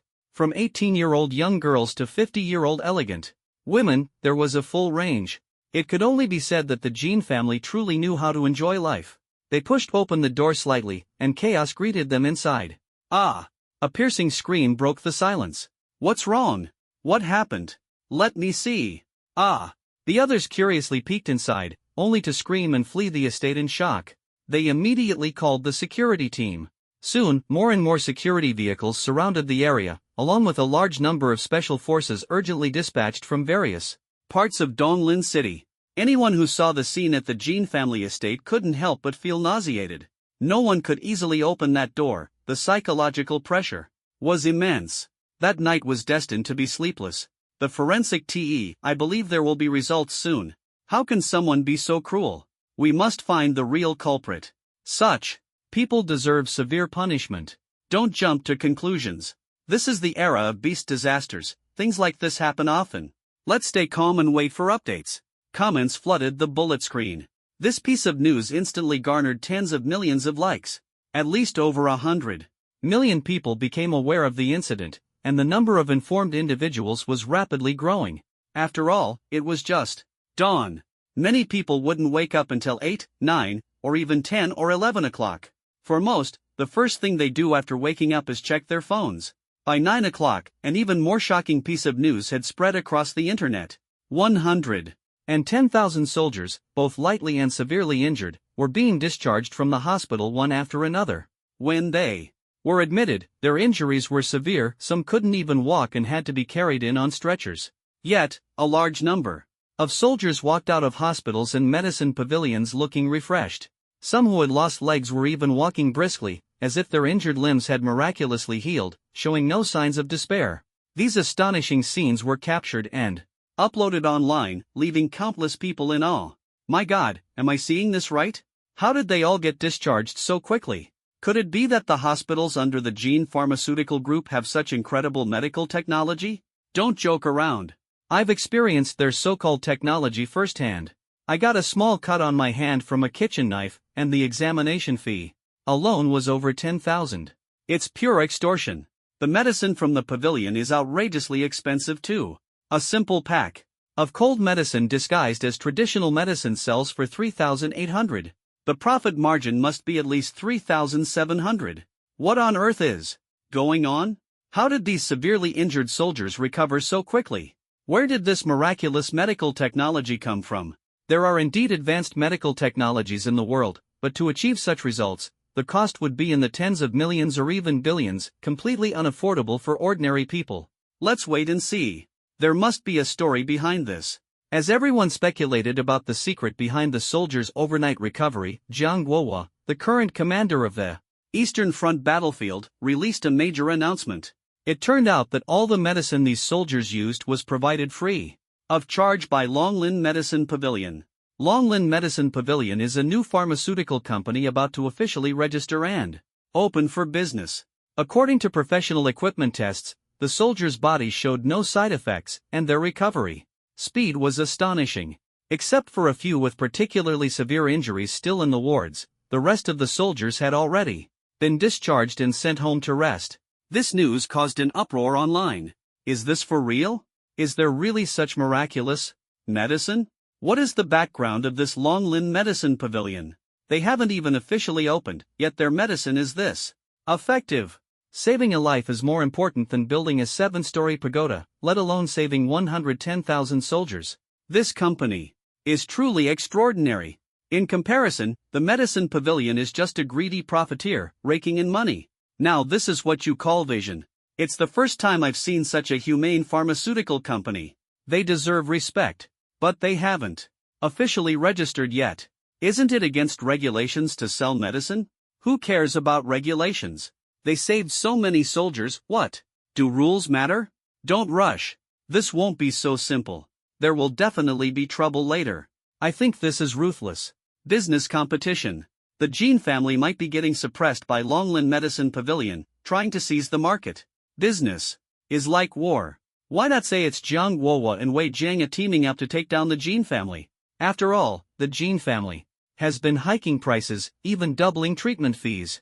They couldn't stand the Gene family's practices, so they targeted them, deliberately smearing them to force them out and grab this massive order. Full of conspiracy. This might actually be possible. The bullet screen grew increasingly lively. Some even began speculating that Jiang Guohua and Wei Jiang had joined forces to take down the Gene family for the sake of the medical order for 100,000 soldiers. After all, they had disappeared for several hours that night. Initially, this was just speculation without concrete evidence. Longlin Medicine Pavilion, though not yet officially open, had already made a name for itself among the public, however, because it touched the interests of many other pharmaceutical companies, and hospitals joined forces to suppress it. The news couldn't maintain its heat, only reaching a few million likes and tens of millions of views. Long Yan sat on the balcony, looking at the comments on his phone. Interesting. It seems many people are still quite clear-headed and can fill in the story themselves, steering it in a direction favorable to Zhang Guohua and his group. After this wave, they will definitely gain the support of hundreds of thousands of soldiers. Winning the people's hearts is winning the world. Their position is now completely secure. As for that recording, that's the ultimate trump card. This matter can be wrapped up perfectly. Long Yan took a sip of tea. Everything is under control, he said with a smile. By late morning, an anonymous exposé truly set the internet ablaze. A recording was released alongside a photo of a Jin family gathering, as well as detailed information about the Jin family members and their positions. In the recording, Jin Chuandeng and Jin Tianchen were heard speaking excitedly about selling the corpses of exotic beasts, earning 30 billion, which they used for soldiers' compensation. Adding to that, they allocated 20 billion from Donglin City's treasury for medical and compensation expenses. By inflating treatment costs and drug prices, they made at least 48 billion in profit. In other words, they leveraged a 2 billion investment to generate 48 billion in profit. Some people were even deliberately left untreated, as this ensured long-term profits. They even planned to double the prices, making it possible to eventually earn 1 trillion in profits. Let's not forget, Jin Chuandeng was one of Donglin City's deputy city lords, in charge of the treasury, wielding significant power. Yet he committed such acts. The recording also mentioned that Zhang Guohua and Wei Jianga were in dire straits. Someone had deliberately set them up, aiming to completely ruin them.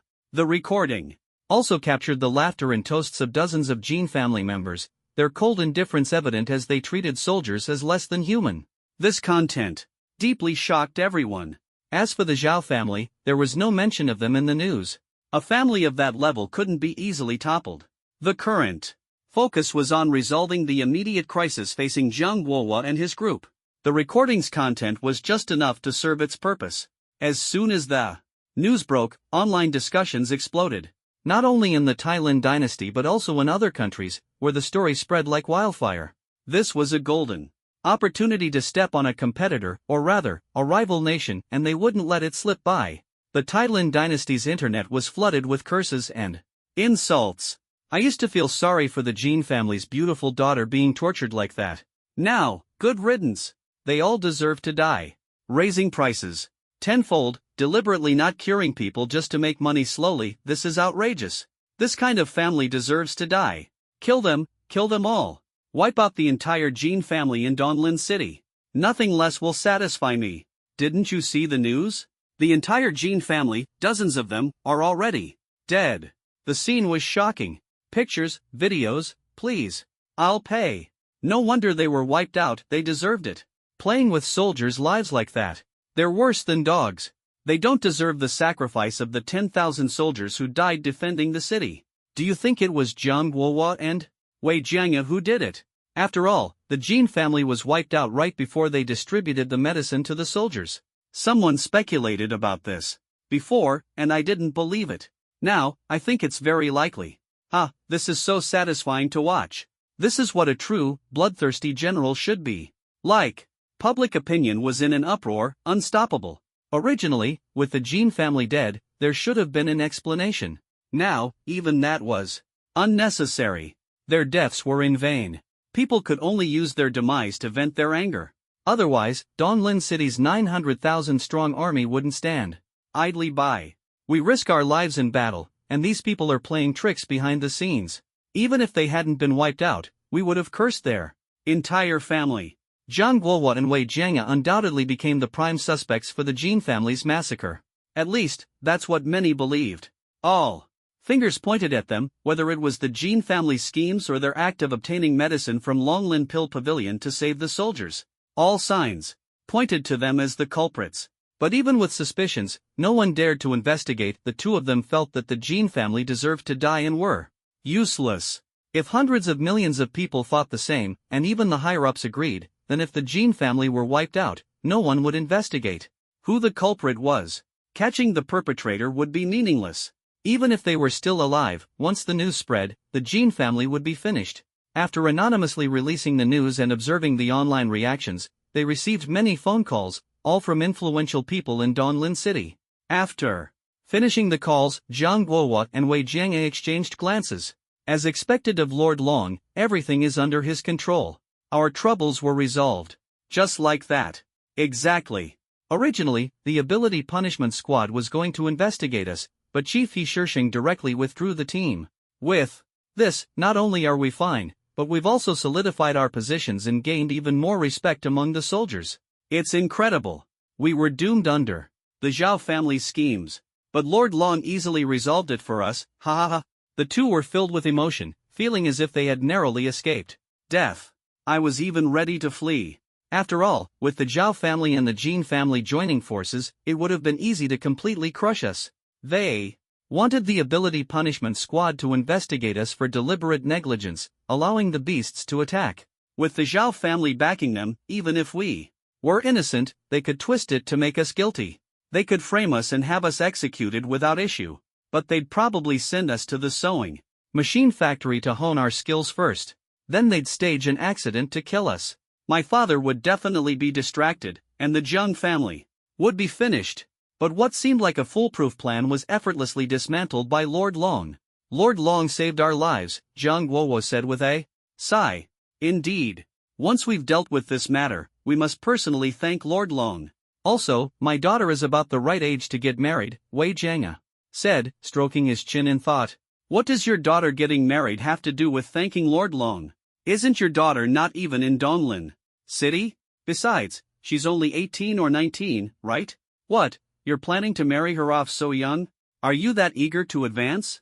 Jiang Guohua rolled his eyes, looking exasperated. I can't help it. The family is poor. Lord Long, I just want a better life. Wei Jiang aside. After all, improving their lives was the key. They had managed to hold on only because of Long Yan's intervention. Zhang Guohua gave him a sidelong glance. But your daughter does look young and pretty. Better be careful. Zhang Guohua thought to himself. Yeah, I need to be on guard. Don't let that old fox make the first move. Wei Jianga squinted, thinking the same. They had been comrades for 30 or 40 years, with a deep brotherly bond, but when it came to certain matters, there was no room for compromise.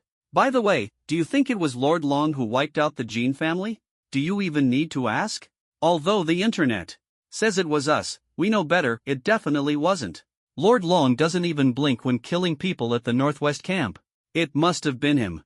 Otherwise, where would the recording have come from? The world isn't that coincidental. Wei Jianga was certain. Just now, Chief He Shishing called me to ask if it was the mysterious silver-armored expert who destroyed the Jin family. After all, the silver-armored senior had warned the armies on the east and west lines that if anyone dared touch a single cent of his, their entire family would be doomed. So Chief He suspects it was the silver-armored senior, Zhang Guohua said. And then? Even if it was the silver-armored senior, so what? Who would dare bother him? Elder Wang personally witnessed the power of that sword. Does he still not understand the senior's strength? Even if the Ability Punishment Squad came, who would dare trouble the senior? Everyone knows. It's easier to pick on the weak, Wei Jianga said disdainfully. You're missing my point. I'm saying, if it was the silver-armored senior who killed the Jin family, and Lord Long got hold of the recording, doesn't that suggest a deep connection between Lord Long and the silver-armored senior? Jiang Guohua pondered. Yeah, now that you mention it, it's pretty terrifying. Could the silver-armored senior be Lord Long's master? Only with a great teacher can there be outstanding disciples, which is what creates young and talented geniuses. Yes, that's definitely the case, Wei Jianga said with great certainty. Long Yan stood on the rooftop of the third floor, looking at the messages on his phone, already aware of the outcome. The Jin family has been wiped out, and pills have been delivered to Zhang Guohua and his group. The Zhao family's public opinion and subsequent plans have been disrupted. The situation has been directly reversed. The crisis for Zhang Guohua and Wei Jianga has been resolved this time. There shouldn't be much happening in the next few days. The ability user assessment is on July 7th. Today is July 2nd. Find a place to train first, and integrate all the special materials into the Long Yuan sword. The Water Domain City is a good choice. Last time, I was in a rush to break through due to the typhoon and didn't get to explore properly. This time, I'll take a good look around. Long Yan thought to himself. He flew away on his sword. Almost on the same day the Jin family fell, the stock price of Jin Pharmaceutical Group plummeted. Pharmaceutical groups in other cities sprang up like mushrooms after the rain. Who could seize the big pie that was Donlin City? After all, it was a small city with a population of 40 million. The profits were very lucrative. Once a monopoly was formed, the entire city's market could be controlled. Of course, they wouldn't use the same malicious methods as the Gene family. The Gene family's approach was bound to backfire sooner or later. At least initially, they wouldn't be so arrogant. After eliminating the smaller competitors, they could dominate the market and then raise prices, achieving complete control over Donglin City's pharmaceutical market. At the same time, they could plan for hospitals and pharmacies. Of course, these were matters for the future. Quickly establishing a foothold in a city wasn't easy. First, the competition was exceptionally fierce. Long Yen didn't care about any of this. If his parents encountered difficulties, a phone call would suffice. For ordinary problems, he let Lin Ruoqing and Jiang Guohua handle them. For major issues, he would step in personally. Flying through the air, Long Yen vaguely saw the outline of Water Domain City. Origin Star was vast, and the territory of the Tailin dynasty was naturally expansive. Thus, within 1,000 kilometers around Water Domain City, there were no other cities or fortresses. This area had become a place frequented by strong individuals for training. Some less powerful geniuses would also come, but they usually traveled in groups or were accompanied by strong individuals. They stayed on the outskirts of the city, not daring to venture inside recklessly. I'm currently at the 5th level of Qi refining. If I break through to the 6th level and reach the 7th, my strength will undergo a qualitative leap. Every 3 levels in Qi refining are like crossing a threshold. The difference in strength is immense. But so far, no one has forced me to go all out. My sword has yet to truly taste blood.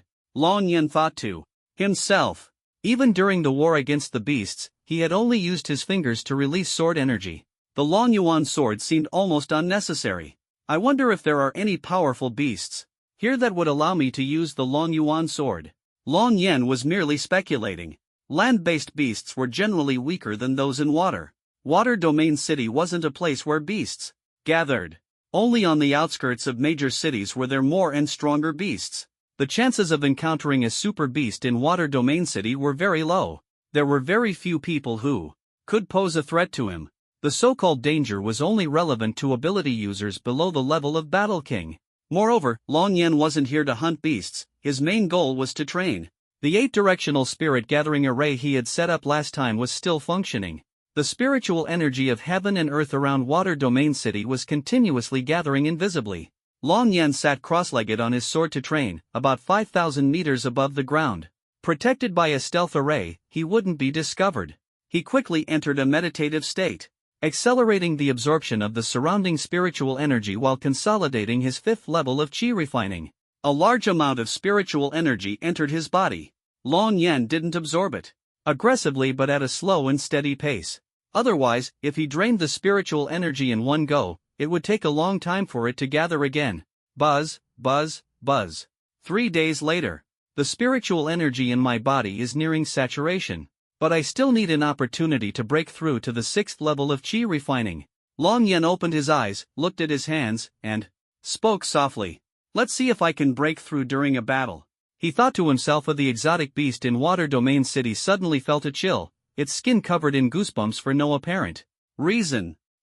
There's a fight over there. Long Yen noticed the battle fluctuations coming from outside the dilapidated city walls of Water Domain City. He flew into the air. Bang bang bang. Boom. At noon, the sun was shining brightly, and visibility was clear. 2 squads were engaged in a fierce battle. Each squad consisted of 10 people. One side had 3 young individuals and 7 middle-aged ones. The other side had 9 middle-aged individuals and 1 young person. 9 against 7, 3 against 1, divided into 2 combat zones. In the battlefield of the middle-aged ability users, their strength ranged from level 1 to level 5 of the battlefield. On the young people's side, there were 2 men and 1 woman, with strength ranging from level 5 to level 6 of the battle soldier rank. Their opponent was a male battle soldier at level 8.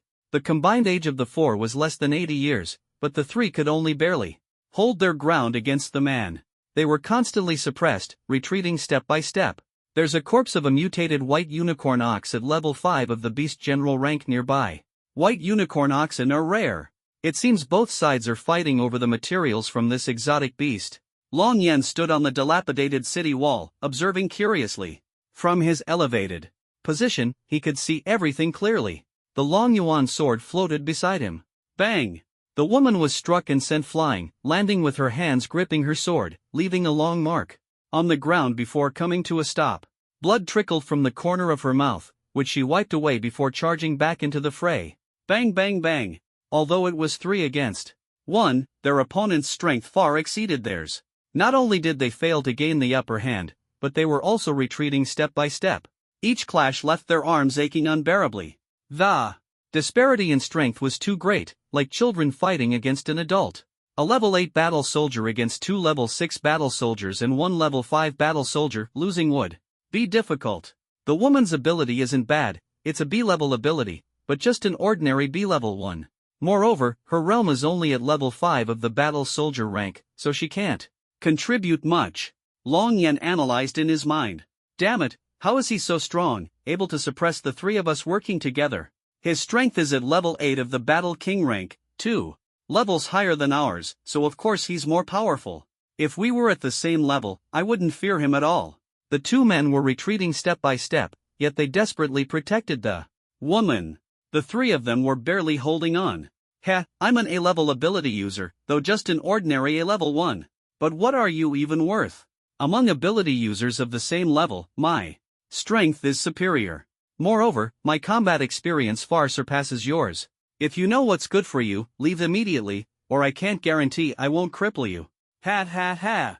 The man sneered, swinging his large blade down fiercely. Bang! With one strike, he sent the 3 of them flying. Gu Mingxian, do you really intend to steal the materials from the unicorn ox? We paid a great price to kill it. Your family is so wealthy, you don't even need the materials from this exotic beast. The woman rebuked angrily. Wei Ziyan, today I want this exotic beast. Leave now, or don't blame me for being ruthless. Don't think that just because you have a powerful father, I won't dare touch you. Even if it were your grandfather, the Gu family wouldn't fear him. Get lost. If you don't leave now, I won't show mercy. Gu Mingxuan's lips curled into a disdainful smile. Ziyan, let's go. We can't beat them. They have more people and are much stronger than us. Continuing to fight will only lead to losses. Yes, Ziyan, let's retreat for now and look for an opportunity to take revenge later. The 2 men exchanged glances after some thought and could only try to persuade her. Lei Hua, Sun Hushuan, how can you say that? We've worked so hard for so many days, and now you're just going to let him take advantage of us? Wei Ziyan said angrily. She was unwilling to let the exotic beast they had painstakingly killed be taken away. Actually, we didn't contribute much to killing this exotic beast. It was mainly the 7 strong individuals you hired who helped. Otherwise, the 3 of us wouldn't have been able to kill it at all. Forget it, we can't afford to offend the Gu family. Although your Wei family is also very powerful, overall strength is still inferior to the Gu family. And they even have a base here, often forming teams to hunt exotic beasts. They're the local bosses, we're no match for them. Don't confront them head-on, let's go. Sun Hushuan urged, his gaze sweeping toward the domineering Gu Mingxian before quickly retreating. Lei Hua hurried to follow. Get lost, or don't blame me for being ruthless. By the way, let me tell you, the Wei family has already been targeted by a big shot. Just because I won't kill you doesn't mean others will show mercy. This is Shuiyu City, and within 1,000 kilometers, there are no other cities, and very few ability users. However, if you're willing to give me some benefits, I might consider ensuring your safe departure. The Gu family not only has a base here but also many powerful ability users stationed. This is just a portion of our strength. As Gu Mingxian spoke, his gaze kept sweeping over Wei Ziyan without any restraint, making her feel extremely uncomfortable. Now that I take a closer look, I must say, even though you're only 18 or 19, your figure is quite impressive. Tisk, TSK, TSK. Gu Mingxuan's gaze was brazen, and a meaningful smile appeared at the corner of his mouth. Humph, I don't want this mutated unicorn bull anymore. Wei Ziyan snorted coldly. She didn't want to entangle with Gu Mingxian any further. His gaze made her very uneasy. Stop fighting, Wei Ziyan called out as she turned back. The 7 people on her side immediately ceased their battle after a brief clash. Ziyan, watch out. Sun Hushuan suddenly noticed something amiss, his eyes widening in shock as his face changed drastically. What? Wei Ziyan hadn't yet reacted when a large blade had already pierced through her body. She looked down at the wound.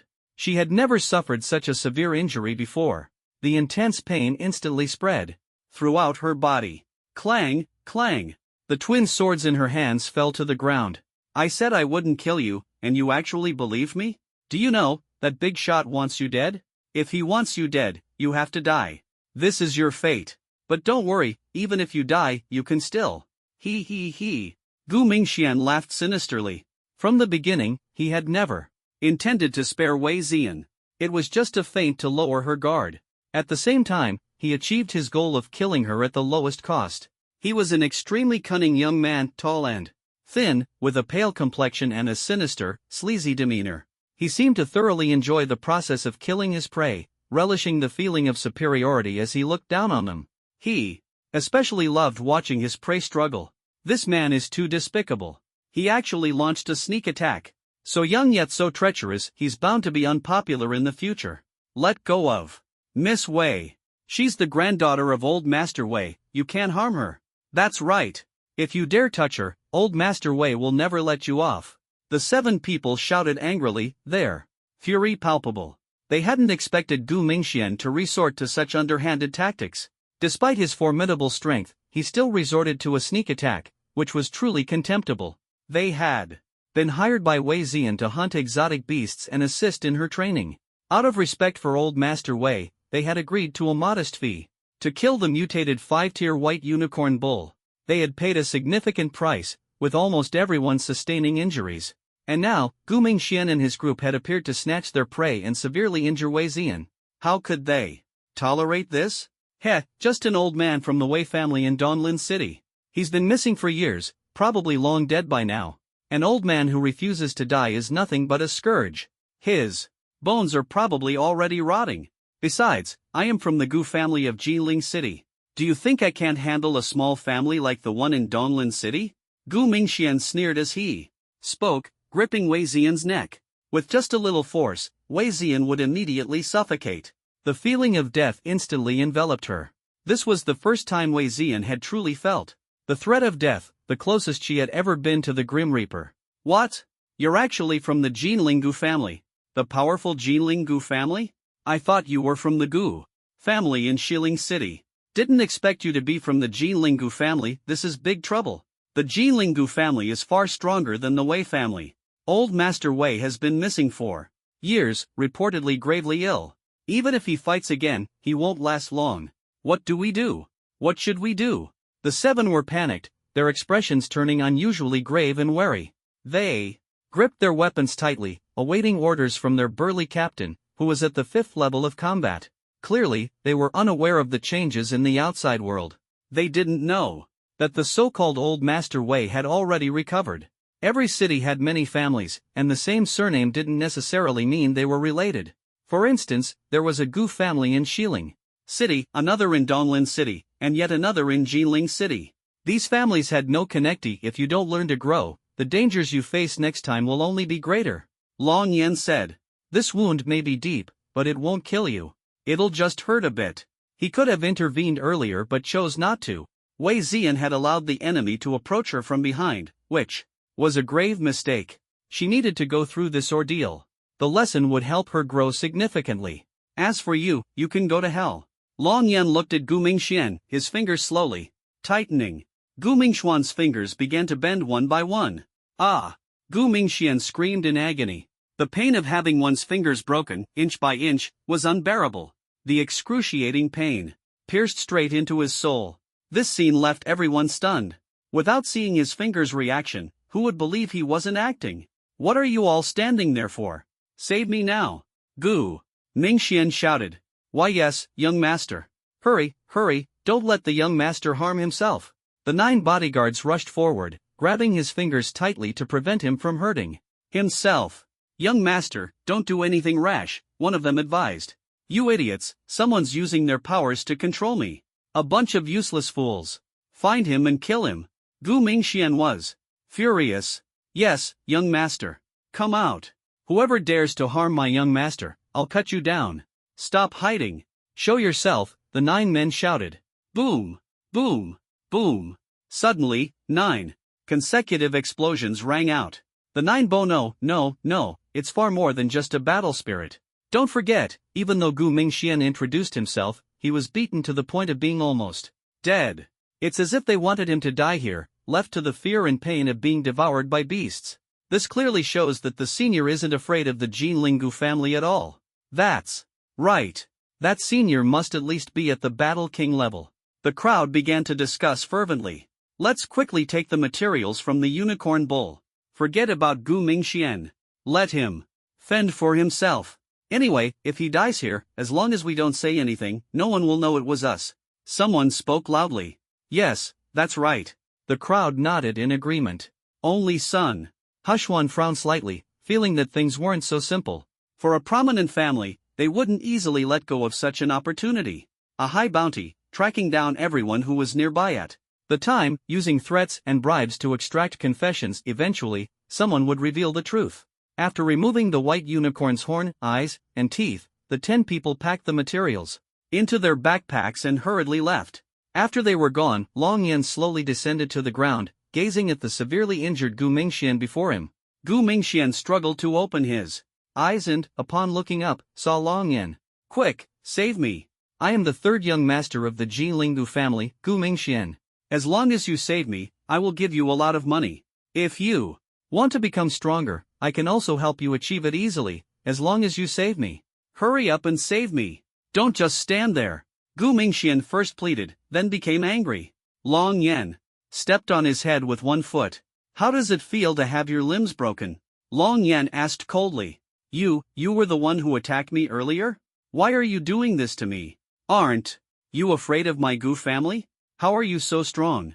You must have someone backing you, there's no way you did this on your own. Gu Mingxian was furious and unwilling to believe that Long Yan possessed such strength. Feel it well, Long Yan said, his hands clasped behind his back as he ascended 30 meters into the air. Soon after, a large group of beasts swarmed in, but Long Yan was nowhere to be seen. All their attacks were concentrated on Gu Mingxian. Flying, walking on air, he is. Seeing Long Yan like this, Gu Mingxian was on the verge of tears, his voice trembling, his eyes nearly popping out of their sockets. The beasts were not large, most of them resembling wild boars. No. Gu Mingxian suffered greatly. Long Yan's gaze remained indifferent, as he vanished in an instant, flying dozens of kilometers away to an abandoned warehouse. It's quiet here, and there are no beasts. I can first fuse all the materials I obtained earlier. With the Long Yuan sword, Long Yan thought to himself. He raised his hand to set up a refining cauldron. The Long Yuan sword floated within the cauldron. From his spatial ring, he retrieved a large pile of materials, including those from the beast sect he had slain on the battlefield, as well as a piece of the spine's bone structure. However, only a small piece was needed. Too much of this material would be useless. Refining isn't about using more materials but about proportionally blending them. There were also materials obtained from the Jin family's treasure vault. Long Yan placed all the materials into the refining cauldron. Flames ignited, and under Long Yan's precise control, the fusion process began. Fine patterns gradually appeared on the silver blade, and its density was continuously compressed. This way, while the materials were being fused, the sword's size remained unchanged. Inside the transparent cauldron, the Long Yuan sword was being tempered, fused, and upgraded. Under Long Yan's control, the process was swift. Buzz, buzz. Outside, the sky grew dark with thick clouds, and fierce winds began to howl. It felt as though everything was changing, as if a major transformation was about to occur. For strong winds and clouds to appear out of nowhere like this was rare, even in extreme weather conditions. After all, clouds and winds take time to form, they don't appear so quickly. Boom, boom. Thunder roared, and lightning intertwined, creating an apocalyptic scene. The dark clouds covered an area with a diameter of at least 600 kilometers, with the center being the most intense. Could it be about to break through to grade 5? Although it's difficult, there's still some hope. Once it breaks through to grade 5, the Long Yuan sword will become a nascent soul-level artifact. Long Yan thought to himself, once again urging the refining cauldron to refine with greater precision. Thunderbolts in the sky continued to ravage the earth. This was the wilderness outside the water domain city, so there was no need to worry about harming the ability users. Ability Users were smart and would surely avoid the area. Besides, the Long Yuan sword had not truly broken through to the 5th grade yet. The thunderbolts were merely falling naturally, and their power was not overly exaggerated. Currently, the Long Yuan sword was at 4th grade with 10 patterns, and advancing further would make it 5th grade. It seemed like just one grade apart, but the gap was actually immense. This was a qualitative leap. Long Yan's eyes flashed as he opened his hands, drawing a circle, then clasping his palms together. Breakthrough, 5th grade. Long Yan murmured. Buzz. The Long Yuan sword emitted a crisp sword hum, flying out and hovering in mid-air. Its fiery red blade shone with dazzling red light. Boom, boom, boom. The thunderbolts in the sky grew even more intense. The ability users in Water Domain City were shocked by the scene and quickly sought places to hide. My goodness, what on earth is happening? Why are there suddenly dark clouds and thunderbolts? This doesn't seem right. Could it be that the rainy season has come early? If so, many places here will be flooded, and numerous aquatic beasts will appear in the water. Extremely dangerous. I've never seen such extreme weather before. Me neither. The last time I saw weather like this was a long time ago. Don't even mention it. The last time I saw something similar was in the Luofeng mountain range, but it wasn't as crazy as this. Everyone, get out of the way. If you're struck by lightning, even battle armor won't save you. I'm fine, I have lightning abilities. Stop deceiving yourself. Even if you can control lightning, this thunderbolt can blow you apart. Hide quickly. Throughout Water Domain City, ability users looked up at the sky with terrified expressions and hurried to find shelter. Not only ability users but also beasts fled under trees, into caves, underground, or even submerged themselves in water. Some hid in ruined buildings. Most beasts feared lightning. Those with strong power and thick skin could endure it for a while, but weak and tall beasts, if the lightning didn't strike you, who else would it strike? Thousands upon thousands of thunderbolts converged at the center. A massive bolt struck directly toward a warehouse. Buzz. Long Yan waved his hand, and sword energy swept across, cutting a triangular opening in the thick reinforced concrete roof of the warehouse. The thunderbolt struck the Long Yuan sword. The previously faded blade instantly regained its vibrant red color. Boom, boom, boom. Dozens of thunderbolts struck the Long Yuan sword inside the warehouse in succession. The lightning gradually dissipated. The Long Yuan sword remained unscathed, perfectly intact. This was the so-called artifact lightning tribulation, a critical step in testing the toughness and strength of a magical artifact. If it couldn't withstand the tribulation, all the materials and time spent would be wasted, and the artifact would explode instantly, leaving nothing behind. If it could endure, it proved that it had surpassed the 5th grade, and its grade would rise to a higher level during the refinement process. Long Yan raised his hand, enveloping the Long Yuan sword with his aura, quickly lowering its temperature. The Long Yuan sword fell back into his hand. He gripped the hilt tightly, his hand trembling slightly. Buzz. The Long Yuan sword emitted a sword hum, its color completely restored to normal. It was still silver, but the patterns on the blade were deeper and more intricate. The Long Yuan sword has successfully broken through the limit of 4th grade with 10 patterns. It is now a 5th grade, 2-pattern magical artifact. Although it has only advanced 1 grade, the difference between a nascent soul grade artifact and a golden core grade artifact is immense. A nascent soul grade artifact can greatly enhance the power of a nascent soul realm swordmaster. Its power has increased several fold. Not bad. I didn't expect it to truly break through. Long Yan placed the Long Yuan sword horizontally in front of him, gently stroking the blade with his fingers. Bang! He flicked his finger lightly, and the sword hum echoed continuously. A good sword, truly a good sword. With a perfect grade golden core artifact of 4th grade and 10 patterns as the foundation, it can continue to be upgraded. Under the attack of heavenly thunder, the blade showed no cracks and remained intact. Moreover, it now contains even stronger lightning power. A confident smile appeared on Long Yan's face. Let's find a powerful beast to test the current Long Yuan sword, he thought to himself. As soon as he finished speaking, his figure flashed and disappeared. At the same time, the dark clouds in the sky quickly dispersed, and the lightning vanished. The sky returned to its clear state, as if the storm had never happened. It came quickly and left just as fast. Is it over just like that? Who exactly got struck by the lightning? This is the first time I've seen such terrifying lightning. Even in the Luo Peak mountain range, it wasn't this extreme. It's all over now. Everyone, get ready to start hunting the beasts. Long Yan landed on a crumbling city wall, where a piece of alloy-reinforced steel protruded. This beast looks really strange. I've never seen one like it before. He looked down at the collapsed ruins below, where a blood-red, one-horned beast lay. Its entire body was blood-red, with 4 claws gripping the ground, a long tail, and a pair of massive wings. Its body was enormous. The tail, in particular, was at least 200 meters long and could extend and retract freely. Without the tail, its body length is at least 200 meters. With its wings spread, it's probably over 300 meters. A beast this large must be incredibly powerful. Heh, it's eating a Titan crystal. Python. That's a type of beast with skin as transparent as crystal and extremely high defense. Although such beasts aren't rare, they grow very quickly. Their defense far surpasses most python-type beasts. Judging by the aura of the corpse, it was at least an 8th tier Beast Emperor. For it to rip out the heart and guts of an 8th tier Beast Emperor Titan Crystal Python, this red beast is incredibly strong. It has already surpassed the Beast Emperor realm. Long Yan thought to himself, good.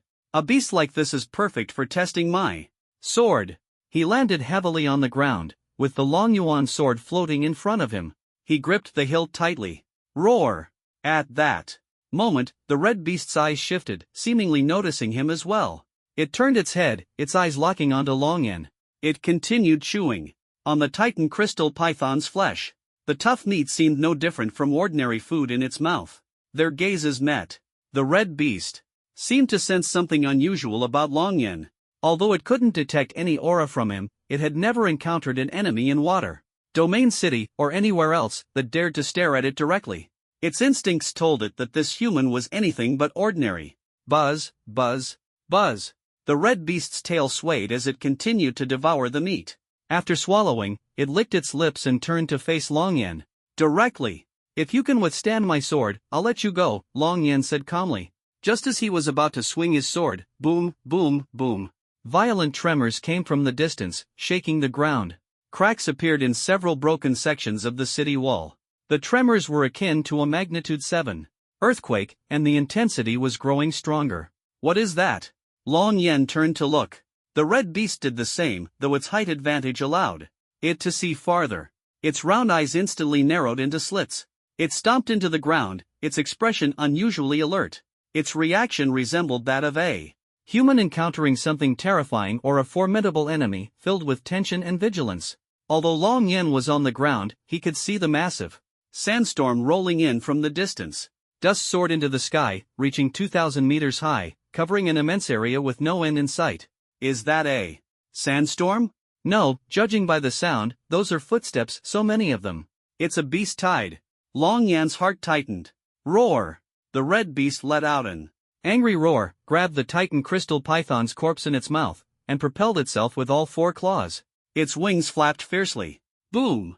It shot into the sky at incredible speed, breaking the sound barrier. After circling once in the air, it quickly fled. Even it was afraid of the oncoming beasts. If even it ran away, these beasts must be far from ordinary. Perfect. I can test the power of the Long Yuan sword. As for that red beast, its bright color makes it easy to find. It won't get far. With these thoughts, Long Yan waved his hand, and the tip of the Long Yuan sword pointed forward at an angle. He planted his feet firmly on the ground, quietly waiting for the beasts to surge out of the overwhelming sandstorm. Thud, thud, thud. The sound of footsteps grew closer. Run! If they catch up to us, we're done for. Why did so many mutant beasts suddenly appear? They must have been startled. Those are centipede battle armor ants. Thousands, no, hundreds of thousands. My God, this is insane. Run quickly. If you're too slow, you're definitely dead. Let's head to the city wall and hide there for now. No, the wall is so damaged it won't hold against the centipede battle armor ants. If we hide there and they attack the city, we're finished. Then what do we do? Get into the city and hide in the underground defense structures. That's our only chance to survive this. Alright. Long Yan heard a flurry of urgent voices ahead. Someone's being chased?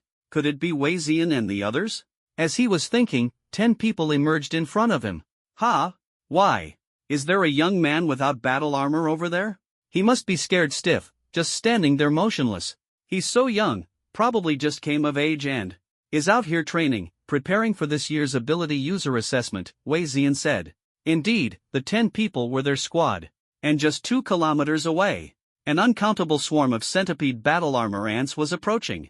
We can barely save ourselves, don't bother with him. He's clearly a rookie, not even wearing battle armor. Whoever brought him out here probably ran off, leaving him standing there like an idiot. Exactly, a rookie. Why isn't he running? Ha ha, well, it's better if he doesn't run. He can block the mutant beasts for us and buy us some time, Sun Hushwan sneered, a trace of malice flashing in his eyes. No, I can't just watch him die like this.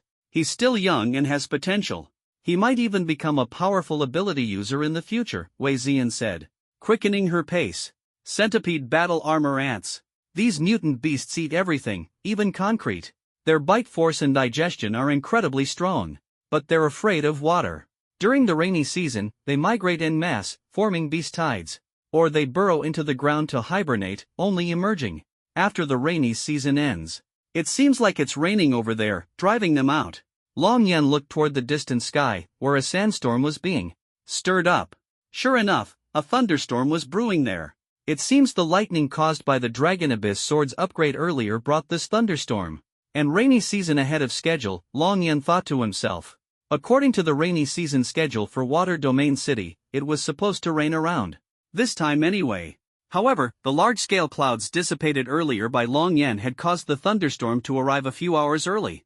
This was why tens of thousands, or even hundreds of thousands, of centipede battle armor ants were frantically fleeing to escape the rainy season. So many mutant beasts, at least 100,000. Although they're only 10 meters long, most are beast generals, with a few beast kings, and an extremely small number of beast emperors. But, with such numbers, they could crush a beast sect. Even a human warrior stronger than a battle king would be instantly overwhelmed without the aid of a rocket-powered aircraft, leaving not even a complete corpse behind. In my past life as a one-star general, I encountered beast tides of this scale several times. If this had happened near the city, it would definitely have been a top-level urban defense battle.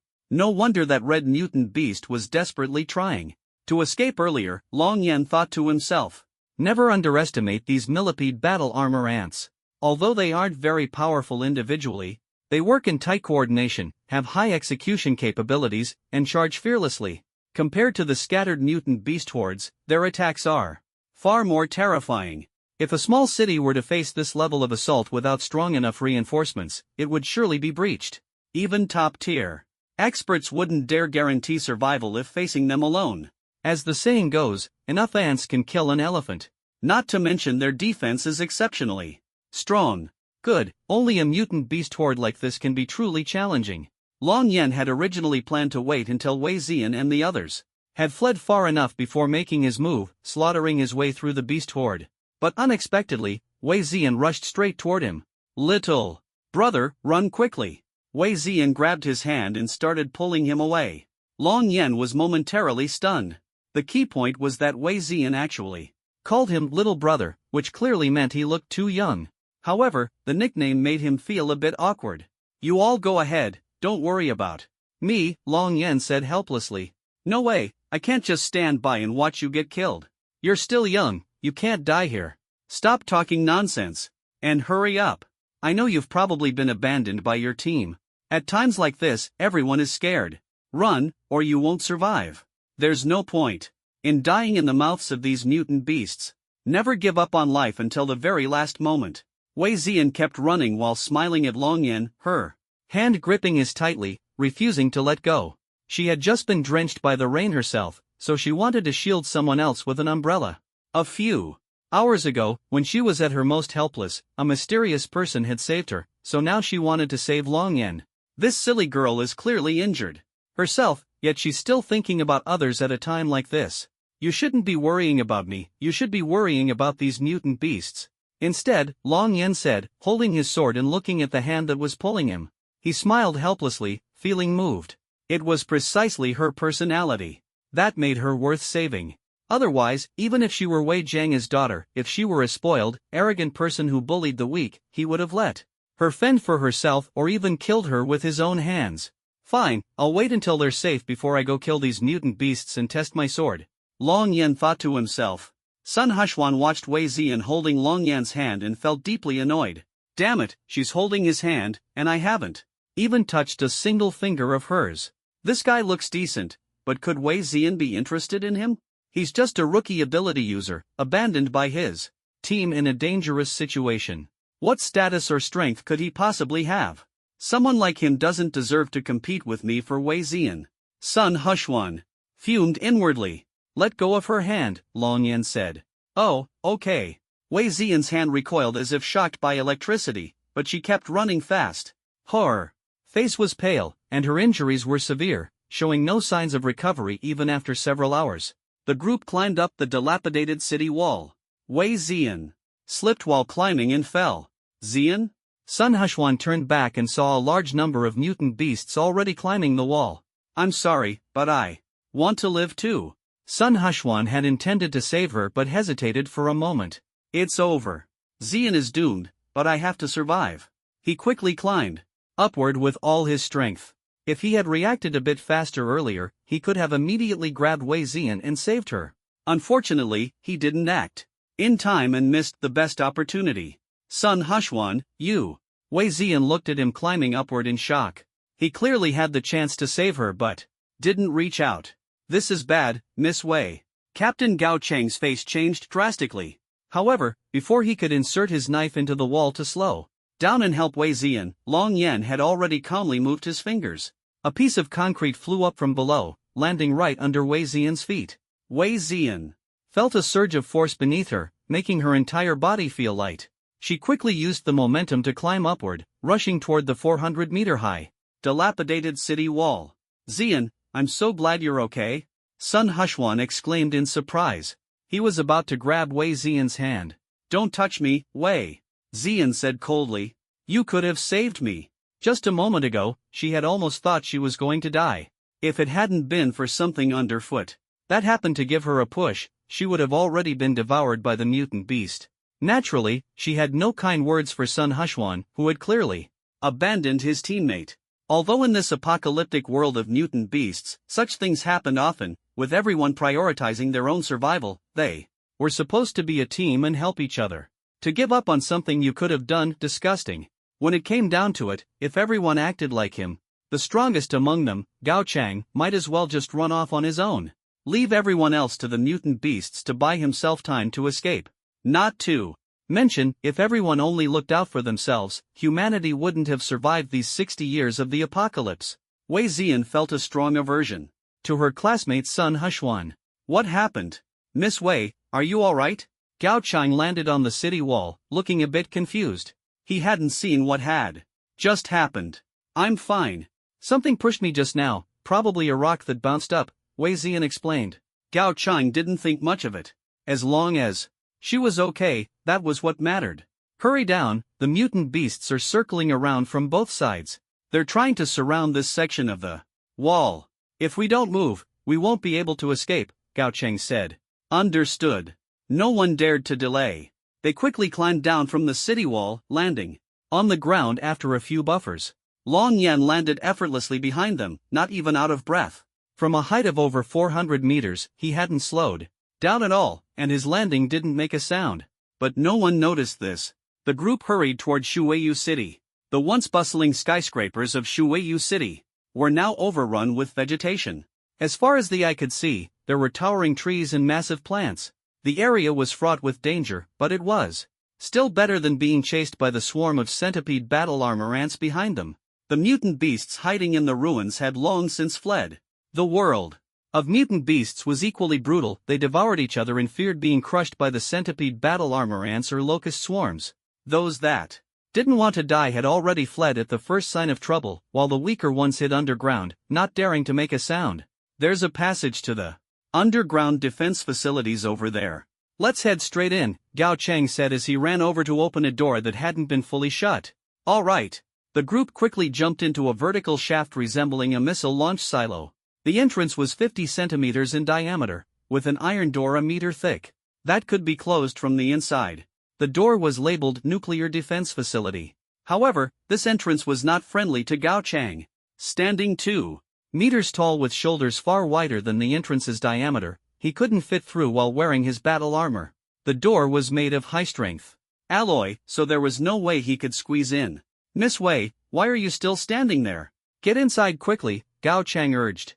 If the mutant beasts see us entering, they'll definitely attack this place, and it won't be safe anymore. And you going out without even wearing battle armor? How do you expect to survive? Gao Chang tossed a set of battle armor from his backpack to Long Yen. It's a basic model, but the size should fit. It belonged to my son. You should be able to use it. It'll be safer this way. Alright, you two, stop dawdling and get inside, Gao Chang urged again. Though he seemed angry, he was genuinely concerned for Long Yen, even giving him the battle armor his son had always carried. Is this for me? Long Yen looked at the battle armor in his hands. Though it was a bit damaged, it was still better than having nothing. But Uncle Gao, what about you? Wei Ziyan noticed that the entrance was too small for Gao Chang to fit through. The centipede battle armor beasts can track by scent. I can't get in, Gao Chang said. I'll go distract them. Alright, stop wasting time and get inside. There are plenty of underground defense facilities here. I'll definitely find a place to hide, Gao Chang said impatiently. Okay, Uncle Gao, you have to stay alive, Wei Ziyan said solemnly. Don't worry, Gao Chang replied, tossing the 5-meter-long white horn of a unicorn ox he had been carrying into the defense facility. Uncle Gao, you must survive. We'll go back together, Wei Ziyan said firmly, her voice full of determination. Follow me quickly. With that, she turned to Long Yen and jumped into the cave entrance. Long Yen looked at the tall man in his 40s. Before him, his muscular frame solid and rugged in appearance. Though his words were harsh, he was actually a kind-hearted uncle. From his earlier command to rescue Wei Ziyan at all costs, it was clear he had his own principles and a warm heart. Boom boom boom. Thud thud thud. In the distance, the alien beasts climbing the city walls began jumping down, their footsteps growing louder and shaking the ground. What are you standing there for? Get down. Quickly, or it'll be too late, Gao Chang urged anxiously. Long Yen, however, remained motionless, seemingly frozen in fear. Get inside, you. Gao Chang tried to pick him up but missed. Bang! The entrance was shut. Once this door was closed, it could only be opened from the inside or forcibly broken. Why did you close the door? Gao Chang asked in surprise. It's fine, let's go, Long Yen replied, holding his battle armor as he quickly left. Seriously, always trying to show off. Now's not the time to be reckless. Gao Chang shook his head helplessly, but with the door shut, he had no choice but to follow Long Yen. Why is the door closed? That little guy hasn't come down yet. Wei Ziyan frowned, holding a flashlight. Forget him, let him keep showing off, Sun Hushwan sneered. He's so weak, pretending to share life and death. He'll definitely be a burden and get the captain killed. Hopefully, the captain won't care about him, or he won't escape either. Humph, always stirring up trouble. Haven't seen you do anything good. Shut up. Wei Ziyan glared coldly at him. Son. Hushwan was about to retort when Wei Ziyan shouted angrily, shut up, giving him no chance to speak. Sun Hushwan's face turned red, a trace of coldness flashing in his eyes. Everyone, quiet. The centipede battle armor ants have very sensitive hearing, the deputy captain reminded. The group immediately fell silent, listening nervously. Thud thud thud. A large number of alien beasts quickly ran overhead. Bang bang bang. Gao Chang knocked on the ground, attracting the beasts' attention. No one noticed that Wei Ziyan and the others were well hidden. Good, let them all come over, Gao Chang thought with relief, fearing most that they would be discovered. If found, their hiding place would eventually be breached. Young man, I'll carry you to run faster, Gao Chang said to Long Yen. The alien beasts behind them were only 100 or 200 meters away, their speed increasing. No need, Long Yen said, darting to a crossroads dozens of meters away, his speed still accelerating. What the heck? What's going on? How is he running so fast? Gao Chang was shocked, desperately chasing after him. You're faster than me. What kind of ability do you have? Gao Chang asked in surprise. Watch out. Long Yen raised his hand to block him, and the two stopped. What is it? Gao Chang asked, puzzled. The beasts are still chasing us. We can't stop, Long Yen warned. Gao Chang glanced behind them. Though they had gained some distance, the beasts were less than 800 meters away and could catch up at any moment. Moreover, they were in the city center. But now, there were no other ability users left in Water Domain City. Hearing the commotion, all the alien beasts were running at full speed. "We're surrounded," Long Yan said gravely. "They're not trying to escape the rain, they're here to shelter from the rainy season." "How do you know?" Gao Chang asked in surprise. Bang bang bang. Dozens of alien beasts jumped down from the overpass and trees. Thousands of centipede battle armor ants had already surrounded the city. When they rushed over earlier, they scattered, Long Yan explained.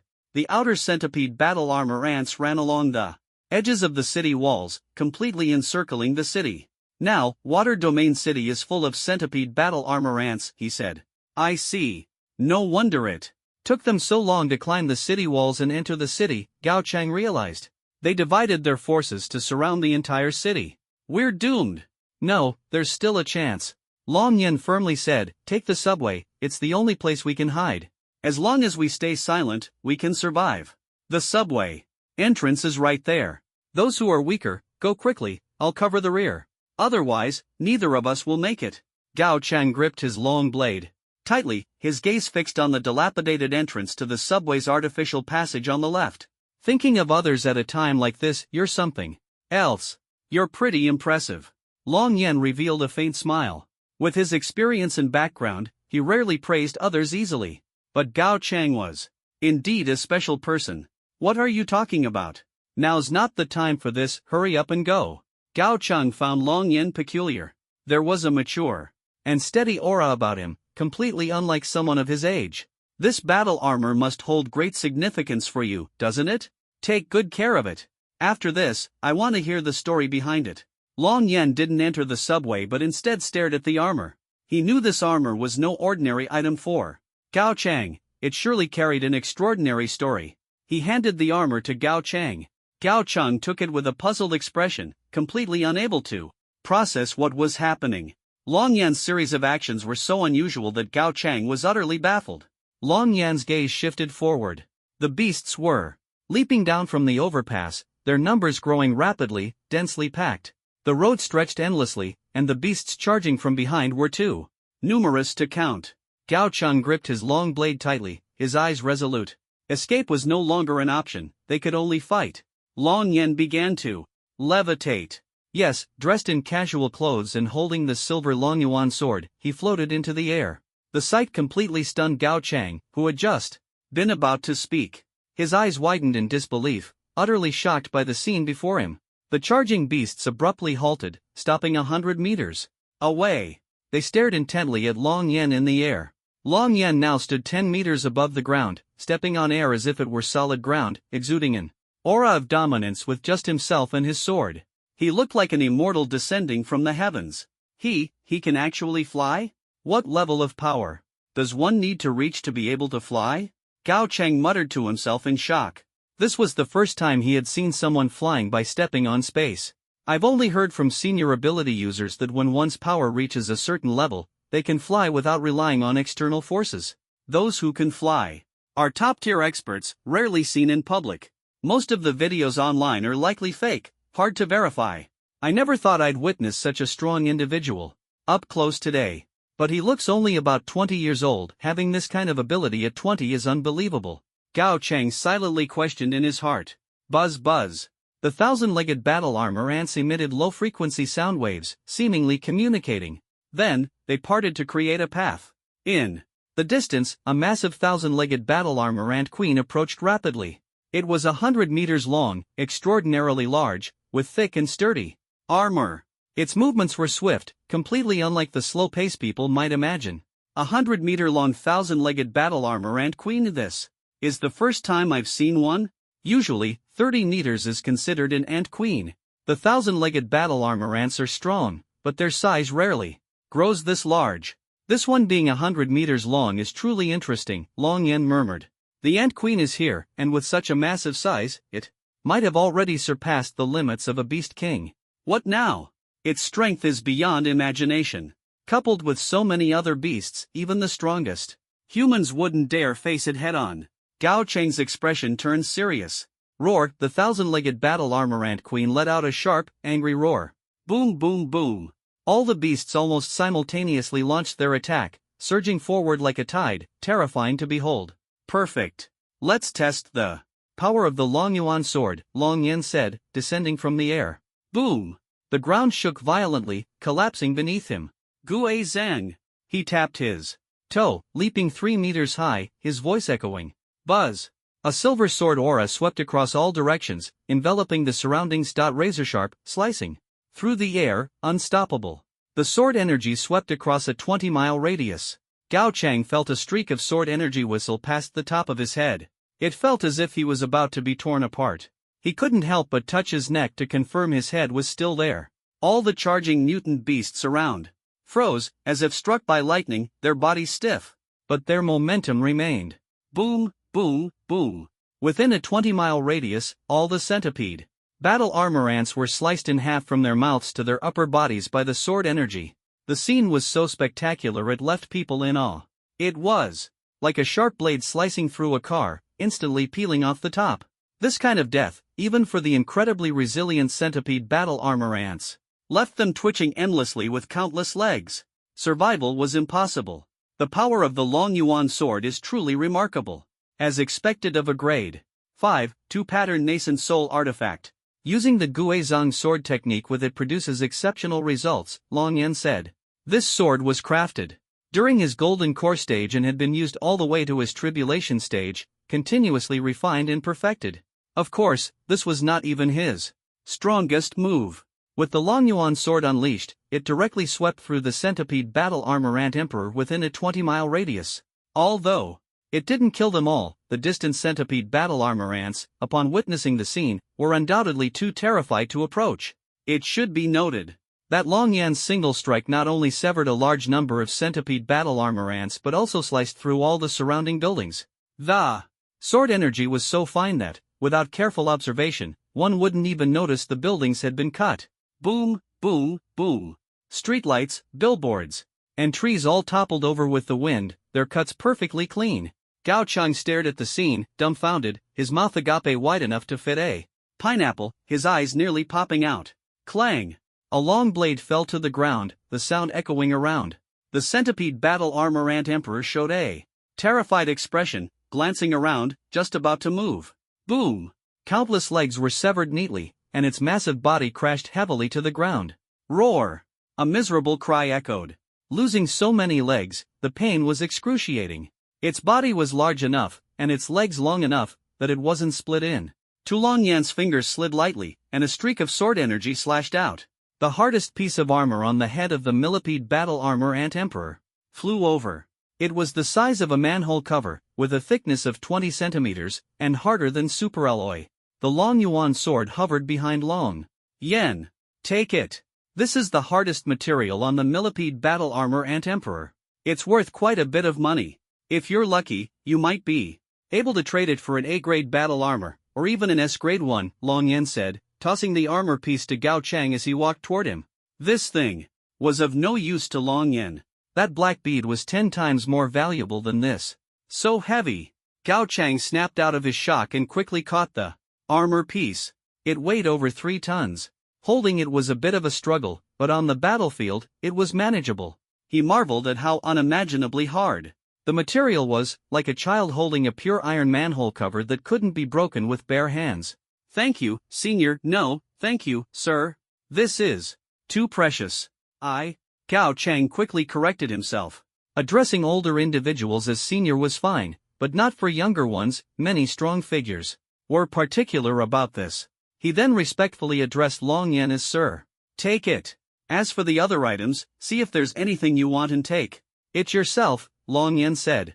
He had already scanned the area, and the other items held no value for him. For ordinary people, even a random piece of material could be traded for the latest model of the Fruit 88 Plus phone. No need, sir. This armor piece is more than enough, Gao Chang said with a smile. This single piece of armor was enough to earn him a lifetime's fortune. He wasn't greedy. You saved me, sir. From now on, whatever you need me to do, I'll do it. And follow your orders. By the way, sir, may I know your esteemed name? Gao Chang asked respectfully, clasping his hands. Long Yan replied, looking at him. Then I'll call you Lord Long from now on, Gao Chang said. All right, as you wish. Let's go find a place to talk, Long Yan said as the Long Yuan Sword expanded. Hop on.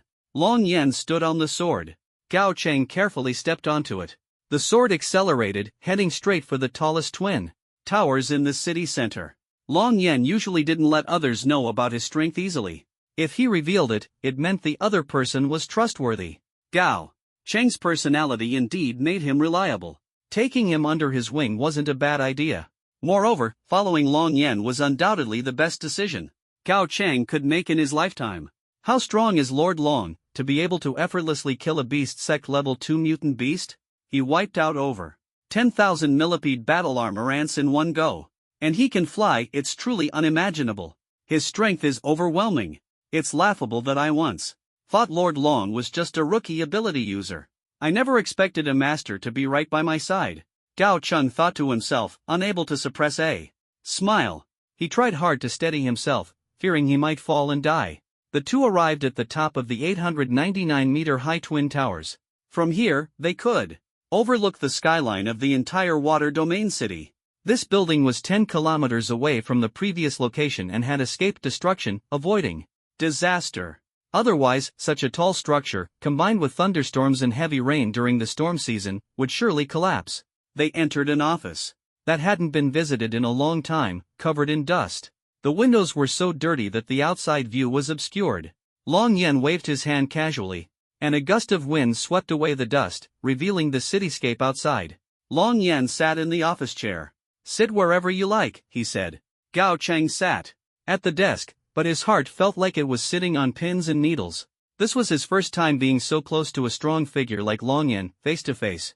The pressure was immense, more nerve-wracking than an ordinary person meeting an emperor. However, this tension was entirely his own. Long Yan didn't display any sense of oppression. "Don't be so nervous. Relax, just chat like you normally would," Long Yan said with a faint smile. "All right, Lord Long, I'm not nervous," Gao Cheng replied. Long Yan's smile eased his tense mood considerably. "What's the deal with that battle armor? And your son?" Long Yan asked, as he cut a piece of meat from a juvenile mimic beast with his spatial ring. He lit a flame and began roasting it. The aroma of the meat quickly spread. Sigh. Gao Cheng sighed deeply, fists clenched tightly, as if recalling something that made him angry. Long Yan noticed his emotions but said nothing, waiting for him to speak. "Lord Long, here's the situation. My son is a 3-star enforcer in the Ability Punishment Squad. During a secret operation, he personally witnessed Yang Tianba, the 6-star chief enforcer, accepting bribes and killing innocent ability users. He reported Yang Tianba, but ended up being imprisoned.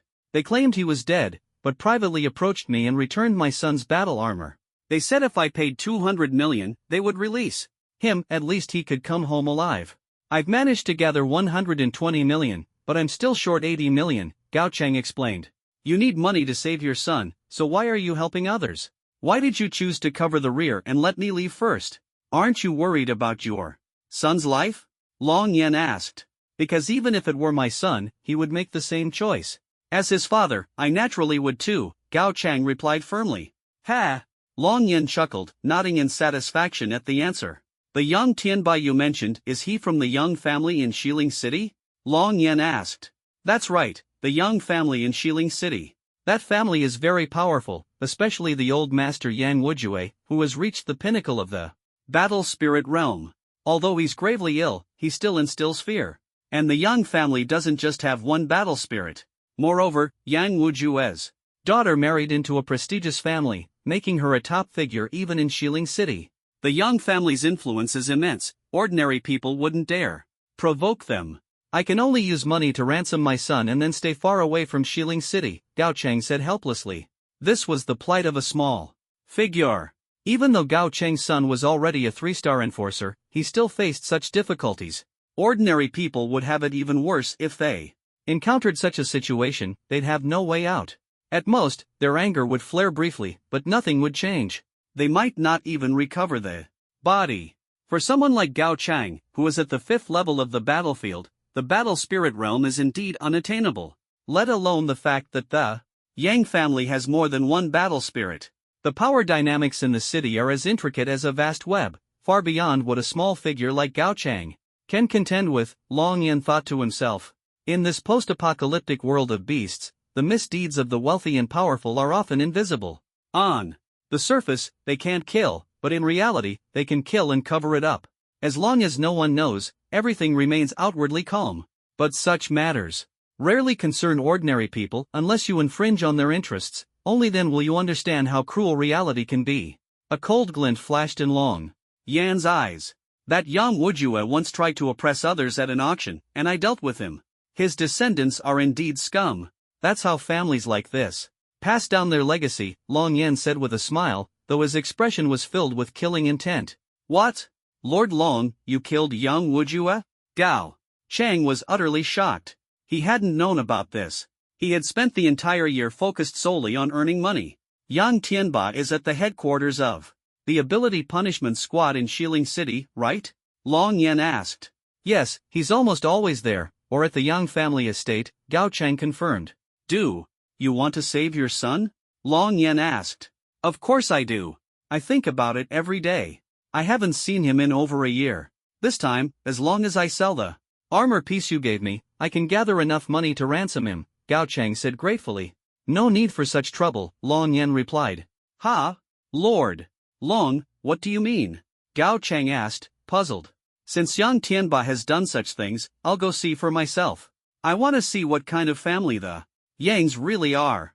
As for Yang Tianba, killing him would be as easy as discarding a piece of useless trash, Long Yan said nonchalantly. But he's a 6-star chief enforcer in the Ability Punishment Squad. Killing him will bring trouble. The higher-ups will definitely investigate. They might even send strong reinforcements. Gao Chang said worriedly, you just need to wait for your son to come back. Don't worry about anything else. Long Yan said calmly, thank you, Lord Long.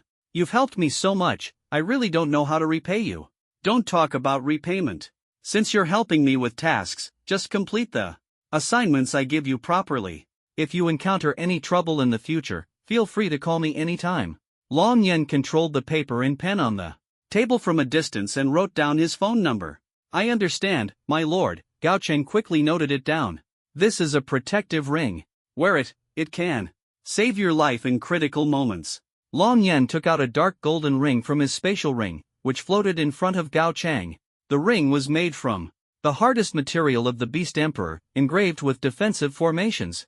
Such a precious item, Gao Chang wanted to refuse. Take it, Long Yan said firmly, leaving no room for refusal. Thank you, my lord. Gao Chang immediately put it on. The ring fit perfectly, although his hands were large. Long Yan had made it to fit just right. Eat, Long Yan said, letting the roasted meat float up and split into 2 portions. Thin sticks flew out from the wooden table, skewering the meat. Gao Chang looked at the large chunks of roasted meat and began eating heartily. So juicy and tender, crispy on the outside, and soft on the inside. It's delicious. Lord Long, your cooking skills are amazing. By the way, what kind of exotic beast is this meat from? Gao Chang asked curiously. A juvenile mimic beast from the beast sect that previously attacked Donglin City, causing massive casualties, Long Yan replied. What? Something like that happened in Donglin City? Those despicable mimic beasts. Gao Chang said angrily, eating even more vigorously. This juvenile deserves to be eaten. Long Yan also ate along. He still had plenty of mimic beast juveniles, mimic beasts, and white-furred golden ape meat in his spatial ring. Thanks to the ring's preservation function, the meat wouldn't spoil even after decades. Long Yan believed in using the beast's own methods against them. A whole nest of beasts deserved to be dealt with thoroughly. He had specifically reserved a space in the ring for their top-quality meat. Such treatment was something no other exotic beast could enjoy. All we can hear outside is thunder. It must be raining. The 1,000-legged battle armor ants are most afraid of rainy days. Even their footsteps have stopped. Why aren't they back yet? Could something have happened to them? Wei Ziyan paced back and forth, her face full of anxiety. Clearly, they're rookies without battle armor, yet they dared to play some life and death alliance game. And now, they've gotten Captain Gao killed, Sun Hushwan sneered. Shut up, Sun Hushwan. I didn't expect you to be someone who only stirs up trouble and causes internal strife. Don't ever say you're my classmate again, you don't deserve it. Wei Ziyan retorted coldly. Fine, I don't deserve it. You're right, I don't deserve it. That pretty boy is the one who deserves it, huh? Let's be honest, you're just lusting after his body. Stop pretending. Sun Hushwan shouted angrily through gritted teeth. How can you say such things? Wei Xian's face turned ashen. Ugh. She spat out another mouthful of blood, her complexion growing even paler. She looked extremely unhealthy, as if she had lost too much blood. Miss Wei, are you alright? The vice captain hurriedly took out a painkiller. This was a standard item for ability users, capable of temporarily numbing nerves and alleviating pain. However, once the effect wore off, the pain would become even more severe. Painkillers can only relieve pain, they can't cure the root cause, and they harm the body. But it's better than dying here. As long as we can hold on until we return to the city, there will be proper treatment available. We just need to endure until then, the vice captain said. All right, Wei. Xian said without hesitation, swallowing a painkiller. She had taken one before, but its effect had already worn off, leaving her extremely weak. Painkillers would overdraw the body, and once the effect ended, she would feel exhausted and might suffer even more severe side effects. If we haven't reached the city by the time this pill's effect ends, your injuries will become even harder to heal. You can only take 1 or 2 at most, no more. Taking too many of these strong painkillers could be life-threatening. The captain and the others will be back soon. The vice captain said anxiously, let's go out and look for them. They might be trapped by the beasts, Wei Xian suggested. No, even though it's quiet outside, it's too dangerous for a large group of us to go out, the vice captain replied. It's already dark, and you're seriously injured and can't run fast. Moving at night is even more dangerous. Let's wait another hour. If they still haven't returned, I'll go out myself. I'll head to the Twin Towers to call for help, there should be a signal there. First, I'll get the 3 of you out, and then we'll go find the captain. After some thought, the vice captain said, what kind of rescue?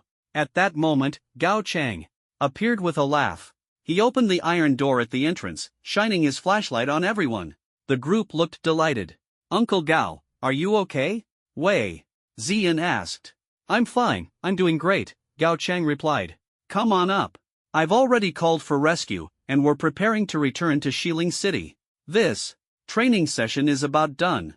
You've gained enough experience to surpass your peers in the ability user assessment. Alright, Uncle Gao, as long as you're okay, Wei Xian said with a smile. Let's head back to Xiling City. The group climbed up using the stairs. Outside, it was pitch black. They arrived at an abandoned cafe nearby. By the way, what about that little brother? He won't be in trouble, will he? Wei Xian asked. Shoo, Gao Cheng quickly made a shushing gesture. The mention of the little brother startled him. Who was Long Yan? A young prodigy, a super-strong individual capable of flight, someone even stronger than a Battle King level expert. And yet, Wei Xian called him little brother? Gao Cheng really wanted to say, Miss Wei, you are truly bold. What's wrong? Are there beasts? The group, seeing Gao Cheng's gesture, looked outside warily. No, I mean, Gao Cheng began, but before he could finish, what I mean is, you should use a different term, like big brother. Long Yan suddenly appeared, smiling at Wei Xian. It was impossible to be this approachable. Gao Cheng instinctively felt that this kind of demeanor was the mark of a true strongman. They didn't rely on bullying the weak to satisfy their vanity. They were naturally kind, like wild geese soaring freely in the sky. Ah, how old are you? Alright, I'll call you big brother then, Wei Xian said decisively, without overthinking it. Sun Hushwan stood to the side, watching everything with a cold expression. But just as she finished speaking, Wei Xian's stomach throbbed with pain again. The injury from her pierced abdomen was too severe, and the painkillers were no longer effective. It doesn't hurt as much if I stay still, but moving feels like being stabbed with a knife, she said, gritting her teeth and enduring the pain. Still, it's much better than not taking any medicine. Take this, Long Yan said, pulling out a 3mm diameter pill from his pocket. It was a deep yellow recovery pill he had previously refined, specifically for severely injured soldiers. He still had quite a few left. What kind of medicine is this? Is it reliable? Wei Xian asked, shining her flashlight on the pill. It looks like one of those fast-acting heart pills. It's not just similar, it is one, Long Yan replied. You're trying to fool people. Xian, your injury is in your stomach, not your heart, Sun Hushwan said coldly as he stepped forward. What a bumpkin. Gat. Lost. Asterisk smack. Bang, asterisk Long Yan backhanded Sun Hushwan, sending him flying into the wall. His face was twisted, embedded in the wall. To be honest, during this training session, apart from Wei Ziyan, Sun Hushwan was the most injured among the 10 of them. His right cheek swelled up rapidly, and it took him a long time to struggle free and fall to the ground. Sigh, Gao Chang sighed, shaking his head helplessly. Sun Hushwan had brought this upon himself. He deserved to be beaten like this. Wei Ziyan stared in shock at Sun Hushwan, who lay on the ground with his mouth and neck twisted, speechless. He would need at least a few days in a cast to recover. She turned her head, looking at Long Yan in astonishment. Big brother, just how strong are you? You sent Sun Hushwan flying with a single slap, she asked. Are you at the 9th level of the battle soldier rank? Wei Ziyan was puzzled. Only a difference of more than 2 levels could achieve such a result. Long Yan gave her a stronger impression than Gu Mingxian. Hurry up and take the medicine. Long Yan turned toward the window, where lightning occasionally illuminated the city. Outside, torrential rain poured down.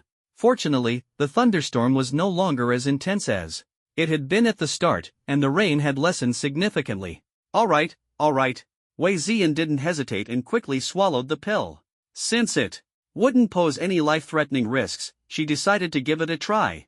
As soon as she took it, she immediately felt a warm current spreading throughout her body. The wound on her abdomen began to itch, as if the scab was about to fall off. This feeling is amazing, it doesn't hurt at all. And the wound seems to be healing. Wei Ziyan looked at the injury on her abdomen. Although it had been stitched up, it still looked terrifying. Now, it was rapidly recovering, which was truly incredible. Not only that, her complexion gradually became rosy, no longer the sickly pale it had been. Seeing this scene, everyone was stunned. They couldn't help but rub their eyes to confirm they weren't seeing things. Is it really healing? Impossible, this is too exaggerated. Is there such a medicine in the world? Why have I never heard of it?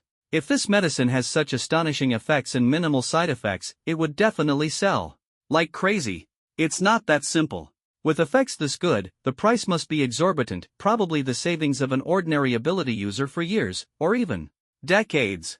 True, cutting-edge medical technology is ridiculously expensive. When it's first developed, the costs are high, and they need to recoup their investment before they can lower the price. Let me put it this way, I'd fight to buy this medicine even if it cost millions per pill. It's a life-saving miracle in critical moments. Exactly. Hunting exotic beasts often leads to injuries.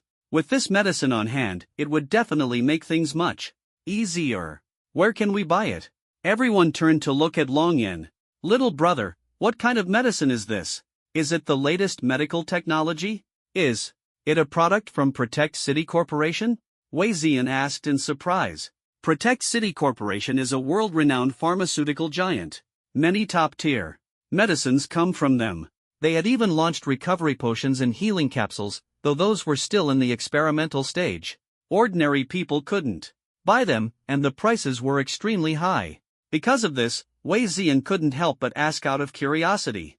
It's not from Protect City Corporation. Their products haven't reached this level yet, Long Yan replied.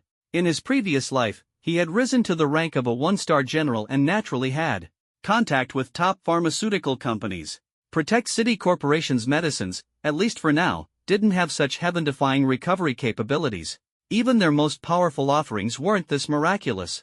This is medicine from the Dragon Lin Pill Pavilion of Donglin City Pharmaceutical Company. This company hasn't officially opened yet, but it will soon. Long Yan looked at the crowd and said. As soon as he finished speaking, everyone exchanged glances, especially the 7 battlefield experts present, whose eyes sparkled with interest in Dragon Lin Pill Pavilion. Dragon Lin Pill Pavilion? I'll remember that. I'll definitely go there to buy medicine in the future. Thank you, little brother. How much does this medicine cost?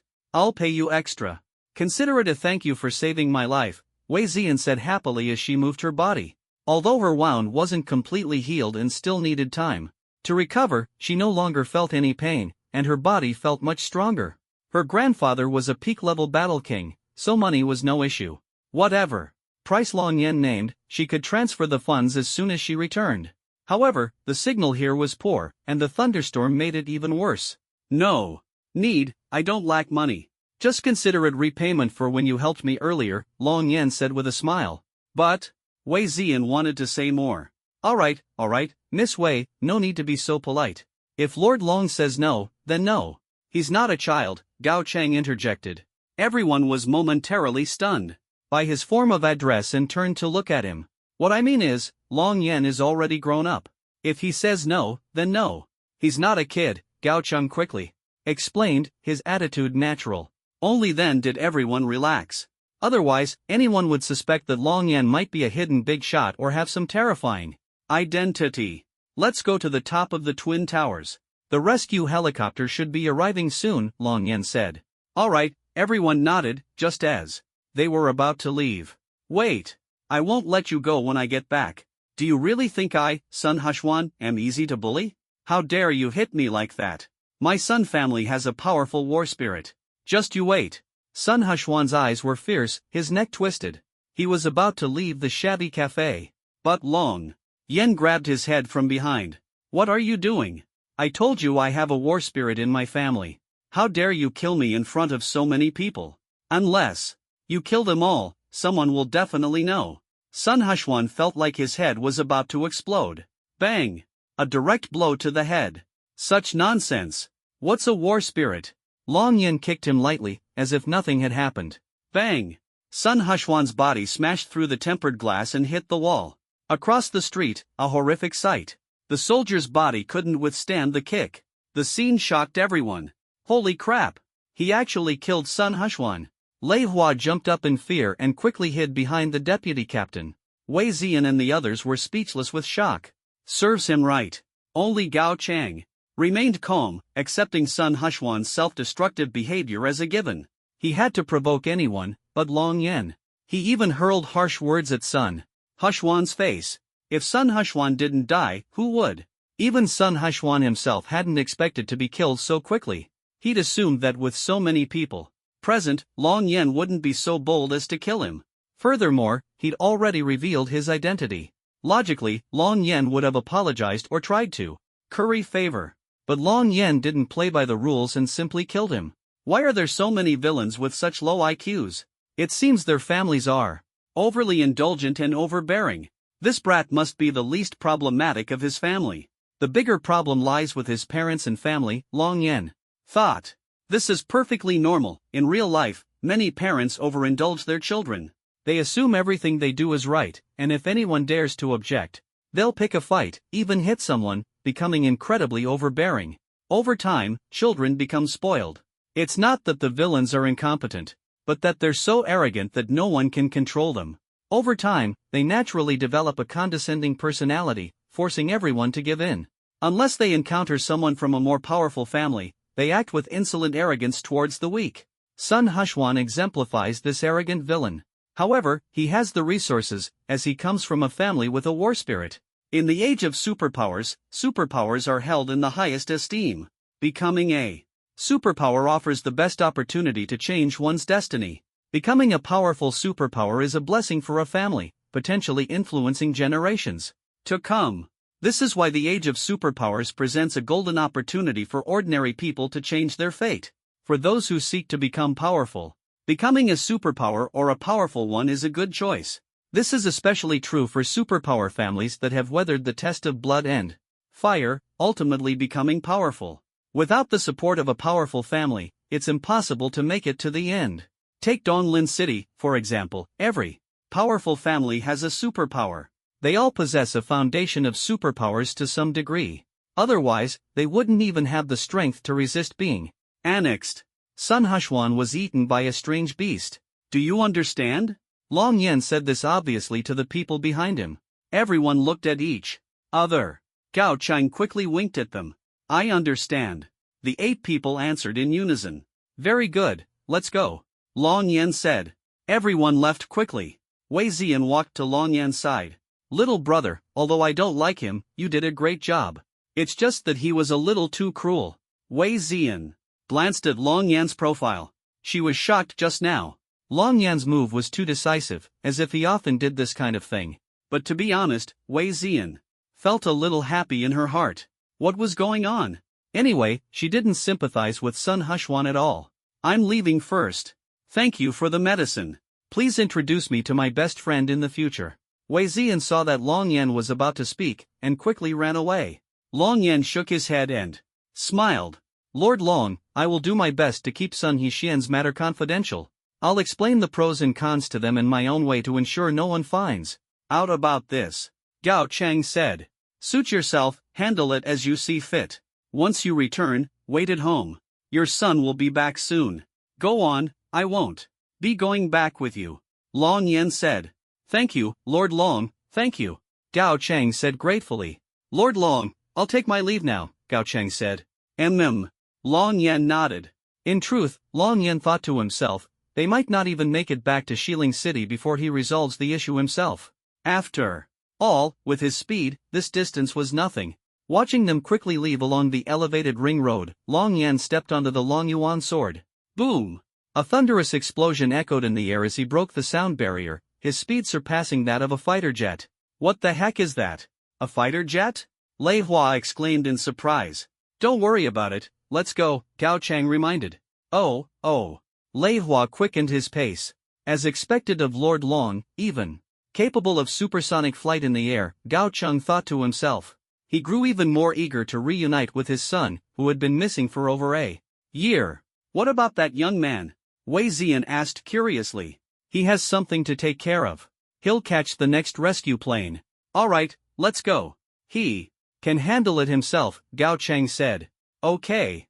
That young man, so decisive in killing enemies at such a young age, must have been through a lot. He'll definitely make it back safely.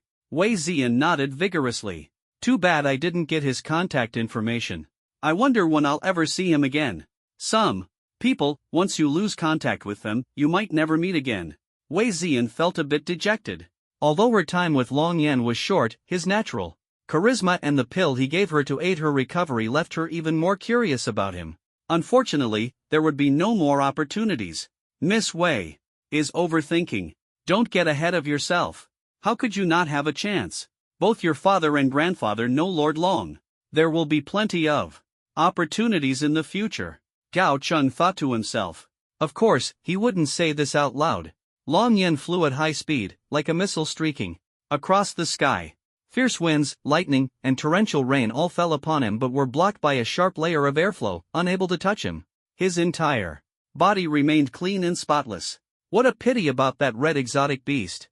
I've never seen that species before, it might have yielded special materials. Now that it's the thunderstorm season, that beast has probably found a place to hide. Long Yan thought to himself. Roar! Suddenly, a roar echoed from the thunderclouds. Well, talk about luck. It's like someone delivering a pillow when you're falling asleep. This sound is identical to that red exotic beast from earlier today. Not bad. A parting gift before I leave, how thoughtful. A smile appeared on Long Yan's face as he flew toward the thunderclouds. Boom, boom, boom. Lightning continuously struck the red flying exotic beast. Its massive body turned increasingly red under the lightning strikes, emitting a crimson glow as if it were absorbing the power of the lightning. Its body gradually swelled, and some of its features began to change. It can actually absorb lightning to evolve. But it can't be that simple. This beast must have specific requirements for the lightning. Not all lightning can be absorbed. To evolve by absorbing lightning, this is indeed a very unique exotic beast. Long Yan thought to himself. Boom, boom, boom. Countless bolts of lightning intertwined, fiercely striking the red exotic beast. When the crimson glow on its surface reached its peak roar, a sharp roar rang out, and the red glow instantly dissipated. It was as if the beast had shed its skin like a snake. Its entire shell not only became a brighter red but also gleamed more brilliantly. Its details had also changed. For instance, its tail, which was originally a single spike, now had barbs. Its body had also grown longer. Its strength had taken a direct leap forward. Interesting. It actually broke through to the 4th level of Beast Sovereign. Even stronger than the thousand-legged battle armor and emperor from earlier today. Long Yan said aloud, not just thinking it to himself as the sound naturally reached the red beast. It suddenly turned its head, staring at the much smaller figure of Long Yan in the distance. Although the surroundings were shrouded in darkness, it could still vaguely make out Long Yan's silhouette. The two were less than 100 meters apart. Through the gaps in the clouds, visibility was clear. Boom, boom, boom. Lightning continued to strike the red beast, producing countless sparks. since it was no longer actively absorbing the lightning, sparks directly erupted on its body. The brightness completely illuminated Long Yan's figure. Roar! The red beast let out a deafening roar, squinting its eyes and locking its gaze on Long Yan. During the day, it had sensed an unprecedented confidence emanating from Long Yan.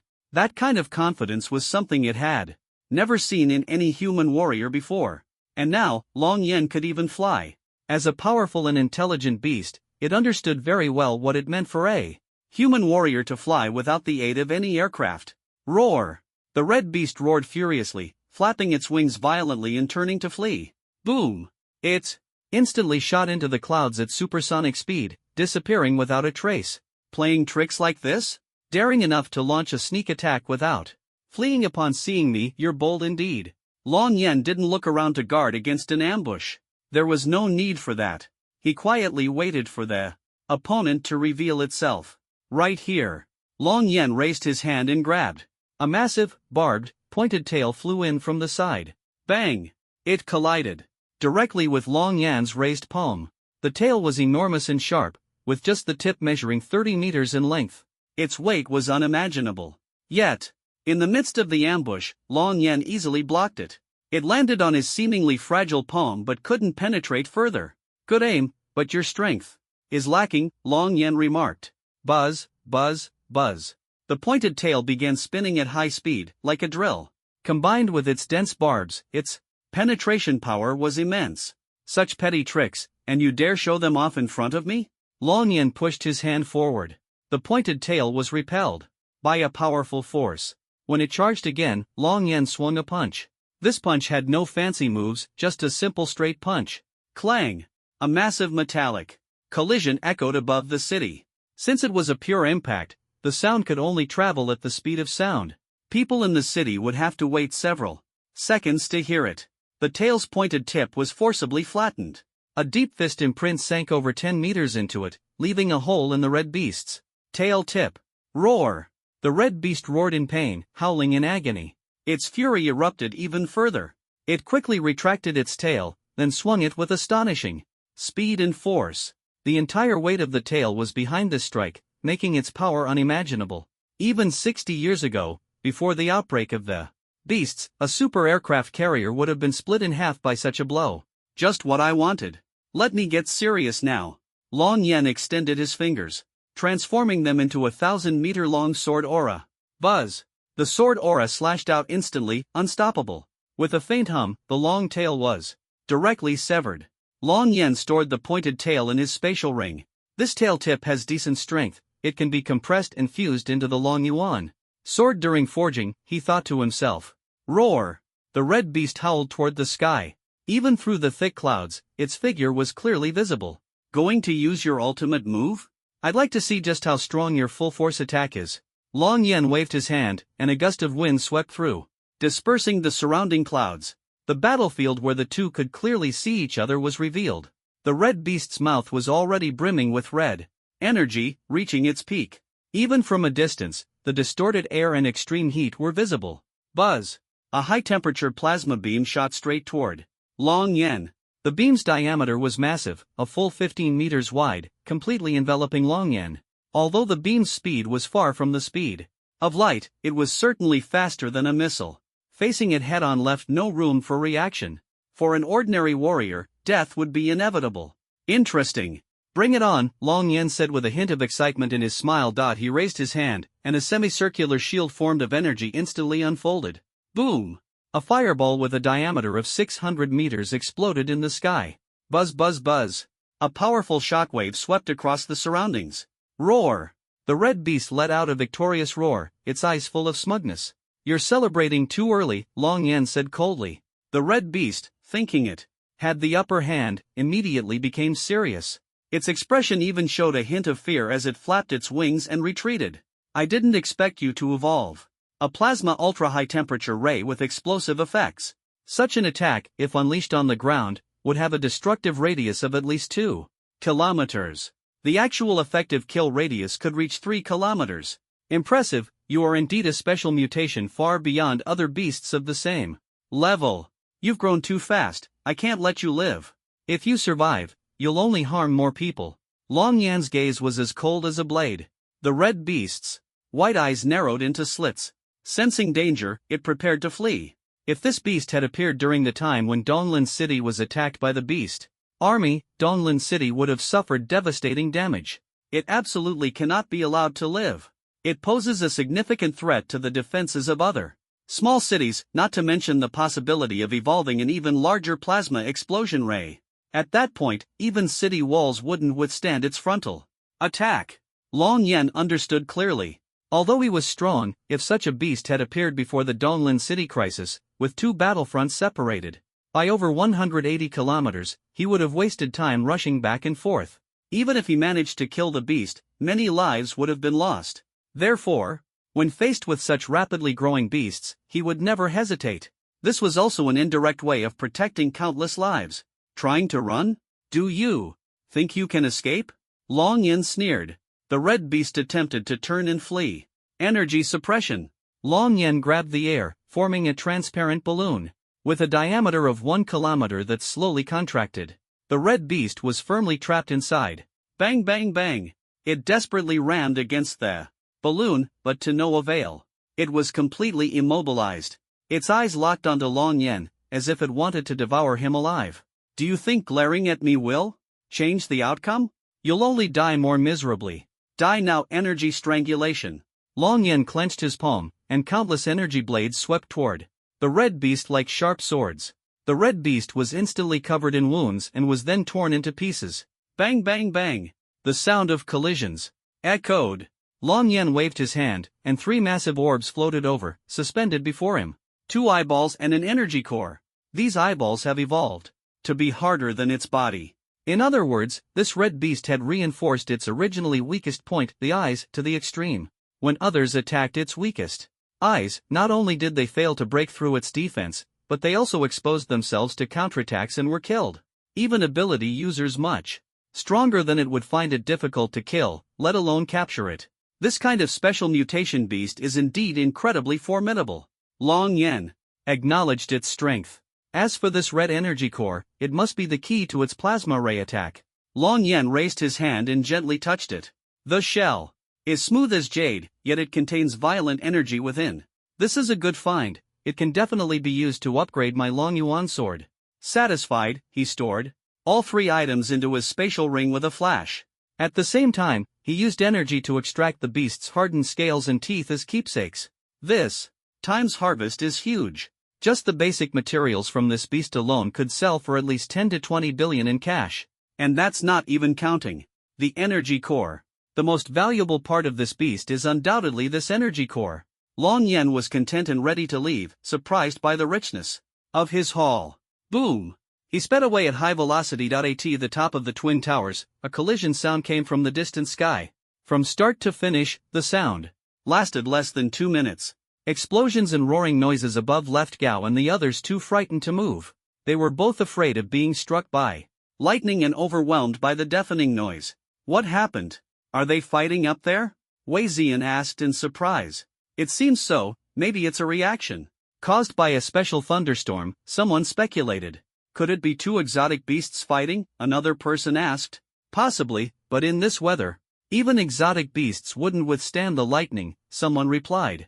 That massive red fireball, could it have been caused by the collision of exotic beasts? Someone exclaimed in shock. That's too exaggerated. How powerful would they have to be to create such a scene? Everyone was incredulous. They stared at the gradually calming sky, deeply shaken. Was it you, Lord Dragon? Someone wondered. Could it be that Lord Dragon was battling a powerful flying exotic beast? Someone guessed. To feel such strong waves from this far away. Gao was deeply astonished. About a dozen kilometers southwest of Shuiyu City, there stood a massive rock over 100 meters tall. On the surface, it appeared to be an ordinary boulder, but inside, it was a different world. It housed a large amount of equipment, supplies, ammunition, and battle armor. At this moment, a group of people had gathered inside, their emotions complicated. Damn it, how could there be so many centipede battle armor ants? Young Master Ming Xian has been out of contact for so long, with no news at all. If something happens, we won't be able to escape responsibility. While it's raining and the centipede battle armor ants are hiding, we should go look for him. we'll definitely find him. It's better than staying here doing nothing. As long as we get within a kilometer, my high-frequency signal scanner can locate young Master Mingxuan's battle armor signal. There's a chip inside, so it can be tracked, but we have to get within a kilometer. How many high-frequency signal scanners do we have now? Only 9. Good. We'll split into pairs and search in all directions. Keep in touch using radios within a 2 to 3 kilometer range. Move out. Understood, Captain. A door opened beneath the rock, and the group filed out. They wasted no time and quickly began their search. Soon, the signal scanner reacted near the eastern city wall. Everyone, gather here. He's over here. 18 capable fighters quickly arrived. When they saw the source of the signal, their brows furrowed deeply. This is young Master Mingxuan's battle armor. It's covered in blood and damaged like this. It must have been attacked by an exotic beast. This doesn't look good. Everyone, search the area quickly. The captain had a sinking feeling, and the others felt the same. If the battle armor was in such a state, its owner likely hadn't fared much better. The group began a thorough search. Over here. Young Master Mingxian is here, someone shouted. Everyone rushed over, shining their flashlights on Gu Mingxian, who was lying face down on the ground. Hiss! The group collectively gasped, their scalps tingling. What kind of torment had he endured? The attacks from so many steel-spined ironclad boars had left him in a horrifying state. It's over. Could young Master Mingxian be gone? With injuries like this, he can't last much longer. What do we do? What should we do? Should we retreat and escape the Tai Lin dynasty to avoid being implicated by the Gu family? No, we can't escape. This has little to do with us. At most, we'll face some punishment, but it won't be fatal. Let's check his condition first. Maybe he can still be saved. The group exchanged glances. The captain carefully turned Gu Mingxian over. Under the pouring rain, Gu Mingxuan's eyelids twitched slightly. He's alive. Young Master Mingxian is still alive. He has a heartbeat. That's great, the captain exclaimed excitedly. Indeed, Gu Mingxian wasn't completely gone. Thanks to his unique abilities, he had barely managed to control his excessive blood loss, holding on until now. Otherwise, he would have died long ago. To survive in such a dire state, his vitality was as tenacious as a cockroach's. Gu Mingxian slowly opened his eyes and rasped weakly, it hurts so much. The captain watched as his heartbeat grew weaker and weaker. No, Master Mingxian, please don't die. He hurriedly turned on the camera and began recording. He was also performing CPR on Gu Mingxian. But as soon as he exerted force, crack! A bone broke. Gu Mingxian was in so much pain he couldn't speak. The captain looked at everyone, feeling as if the sky was falling. Master Mingxian, do you have anything else to say? He asked helplessly. He had already thought of an escape plan. Things had gotten to this point, and there was no hope. His heartbeat was weakening, his vitality nearly exhausted. He struggled to hold on for a breath. And he might die before he finished speaking. Yes, someone. Gu Mingxuan's voice grew weaker, and he couldn't utter the next word. What? Master, what did you say? The captain looked bewildered. The sound of rain and thunder drowned out his voice, making it impossible to hear. Gu Mingxian was dead, motionless. It's over, Master Mingxian is dead, and we're all doomed. The captain trembled with fear. That's not right, Captain. You crushed his heart. Yes, we all saw it. That's right, we can all testify. It was the captain who crushed him. His bones collapsed. The others retreated. He. You think you can save your lives with just a few words? Even if you're fine, you can't escape punishment. You know the rules of the Jinling Gu family. Young Master Mingxian is dead, and they don't want to hear any explanations. Everyone involved in this will be killed. Even if they don't kill you, it won't be any better than being dead. And your families might be implicated. Don't you have any relatives? The only thing we can do now is set a time to send the video to the Gu family. Then everyone hides immediately and waits until the storm has died down before coming out. Or take your families and flee abroad. That's the only way to save your lives, the captain said solemnly. Everyone fell silent, forced to admit that the captain was right. They knew the Gu family's ways well. With their methods, even if they killed them, they could still cover up the truth. Death would be in vain. And it might even implicate their families. This kind of thing is by no means a trivial matter. For a super family like the Gu family, nothing can drive them Crazy more than the tragic death of their own children. Someone said it well, once the child dies, grudges and right and wrong are no longer important. Everyone deserves to die.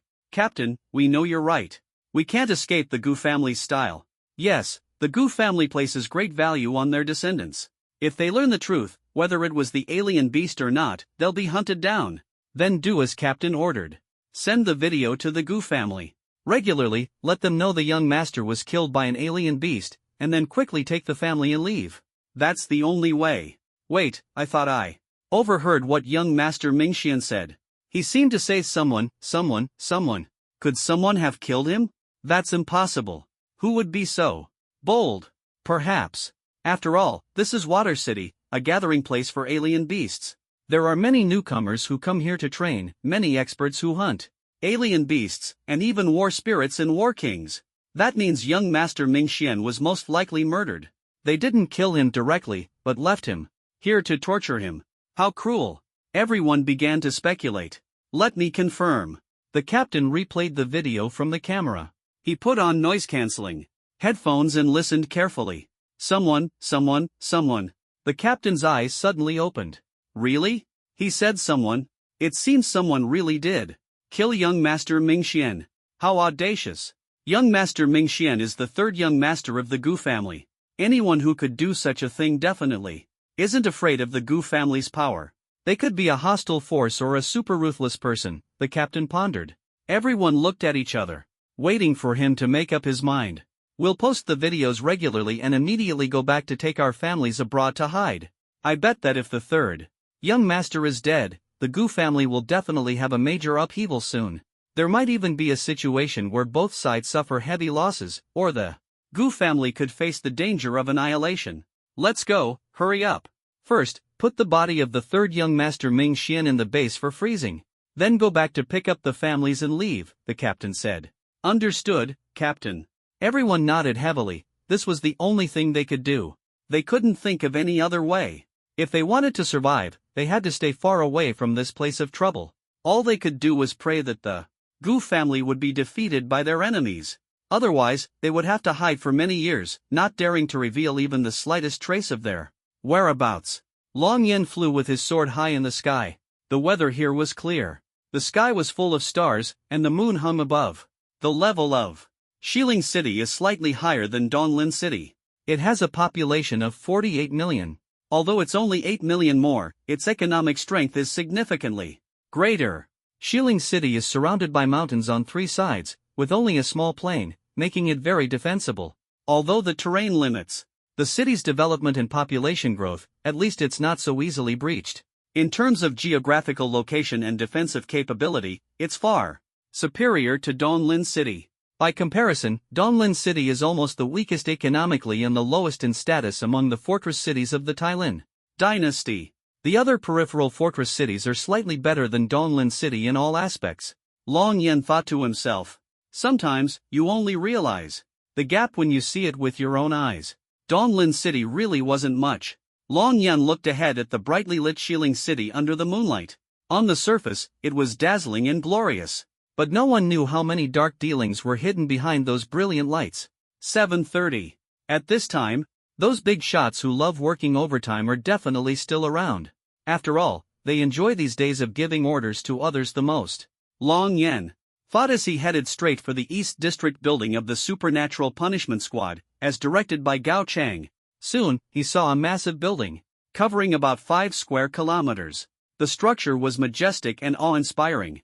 Those who hadn't seen it before might think they'd arrived at the center of the world. This building was comparable to a large stadium that could hold 80,000 spectators. What does that mean?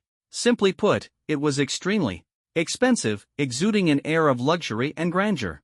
Just this building alone, 2,000 ordinary supernaturals working year-round to exterminate beasts wouldn't earn enough to cover its construction costs. Xiling City really is different.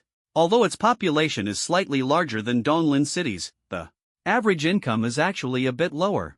But this city certainly has no shortage of money. Long Yen marveled. He directly entered the top floor of the Supernatural Punishment Squad, into the office of the 6-star Punishment Chief. The window was open. 6-star Punishment Chief Yang Tianba was smoking a cigarette, gazing at the distant night view. The headquarters of the Shilling City Supernatural Punishment Squad was over 20 stories high. The surroundings were open, offering an excellent view. Watching the city's nightscape from here felt neither oppressive nor stifling, and the feng shui was excellent. The building's location and overall design were clearly well thought out, evidently following the advice of a feng shui master. It's lonely at the top. Young Tianba sighed, his shirt unbuttoned, smoking a cigarette and holding a glass of 30-year-old vintage red wine. A bottle of this wine sold for over 80,000. The taste wasn't the point, the price was. A puff of smoke, a sip of wine utterly indulgent. Where's Gao Yuan? Suddenly, a voice came from behind his office chair. Yang Tianba was startled. Clang! The wineglass fell to the ground, spilling red wine everywhere. I locked the door. How did someone get in? He stared intently at Long Yan, who was sitting in the swivel chair. Long Yan moved his finger slightly, and the drawer opened automatically. Inside were gold bars and cash. The so-called anti-theft lock was nothing to Long Yan, merely decorative. The drawer also contained a file. Long Yan opened it. It was full of detailed records of young Tianba taking bribes and committing murders. Who are you? Yang Tianba was shocked.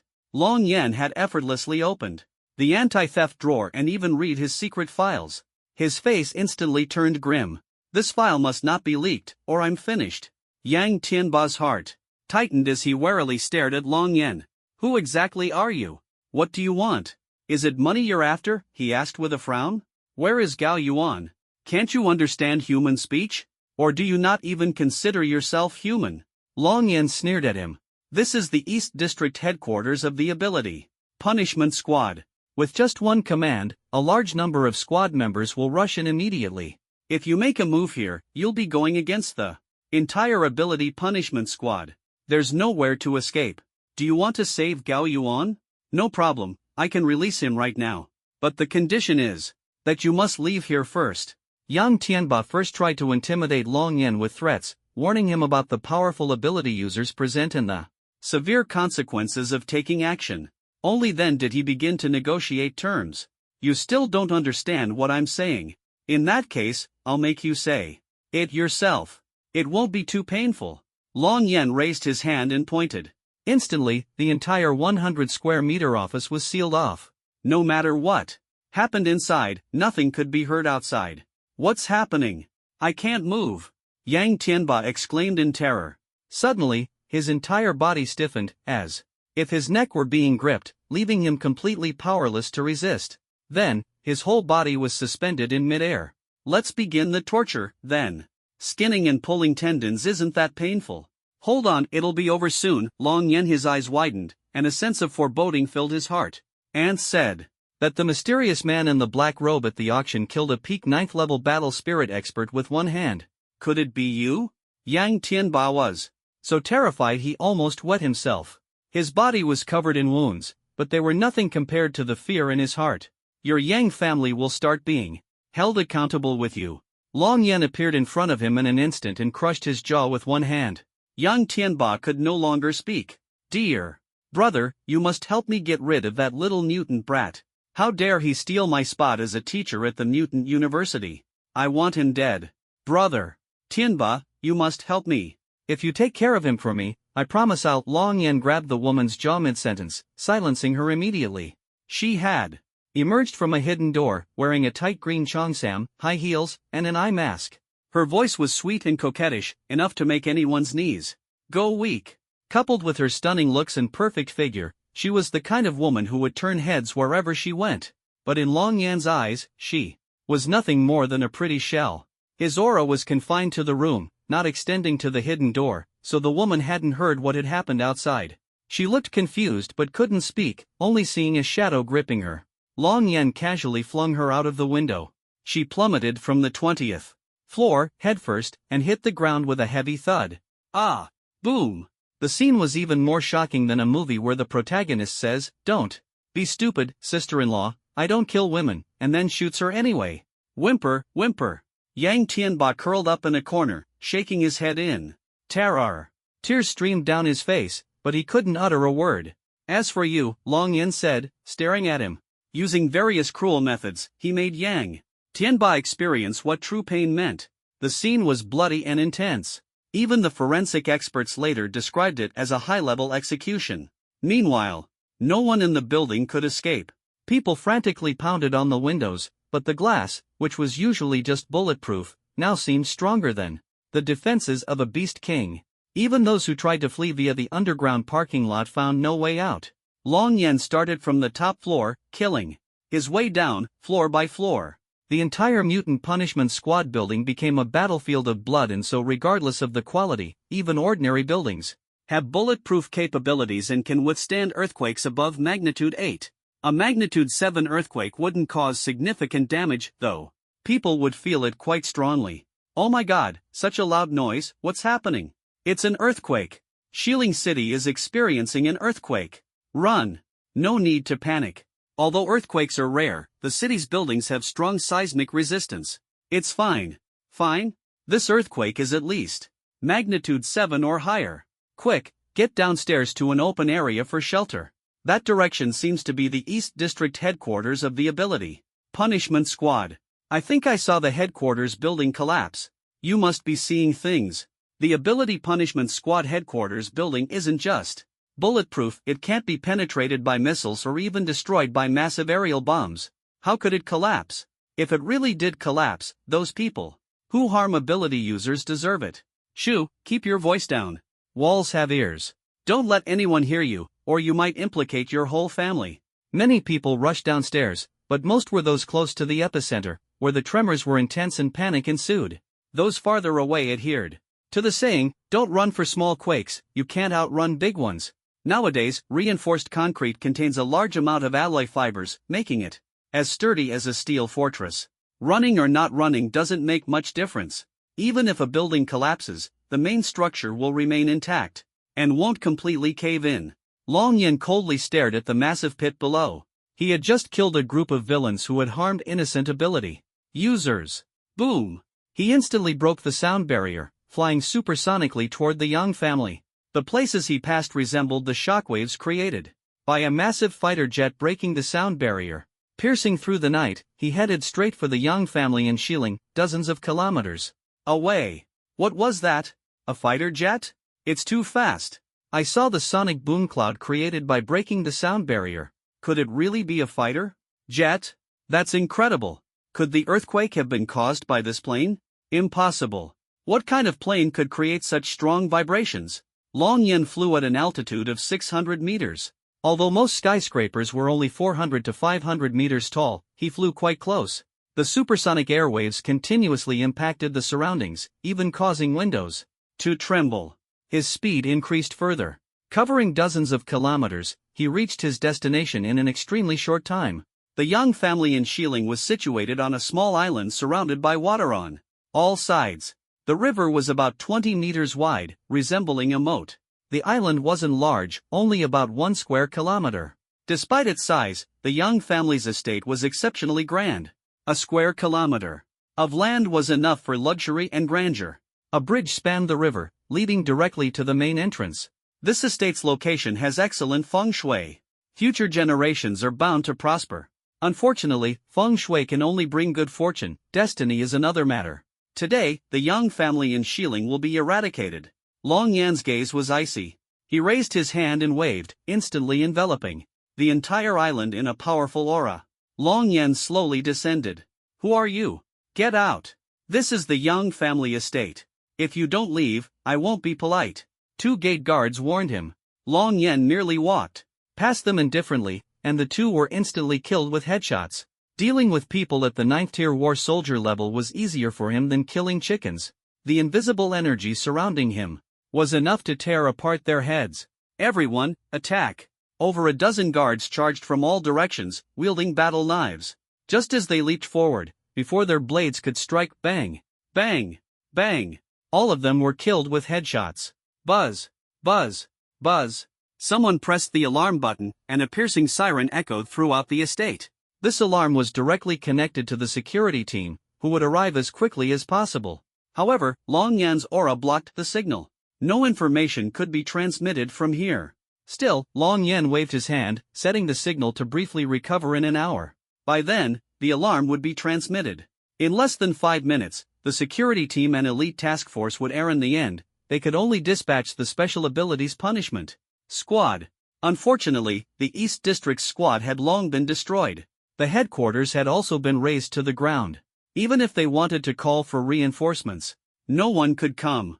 Long Yen continued striding forward. A group of young family direct line ability users rushed out from the villa. Their eyes were fierce, fixed on Long Yen in front of the manor. Who are you? How dare you kill here? No one has ever dared to act so arrogantly in my young family. Do you think we have no one left? Everyone, attack. Together. Kill him directly, show no mercy. All right. The crowd surged out in succession. Some wore battle armor, wielding long blades that slashed fiercely. Long Yen raised his hand. Bang! Bang! Bang! Ah! It hurts so much.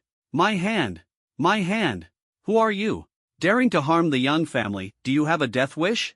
In an instant, the hands and feet of over 20 ability users were blown off. They fell to the ground like broken sticks. Screams echoed one after another, creating a horrifying scene. Your young family deserves to be destroyed. Long Yen raised his hand and grabbed. The entire manor villa began to collapse.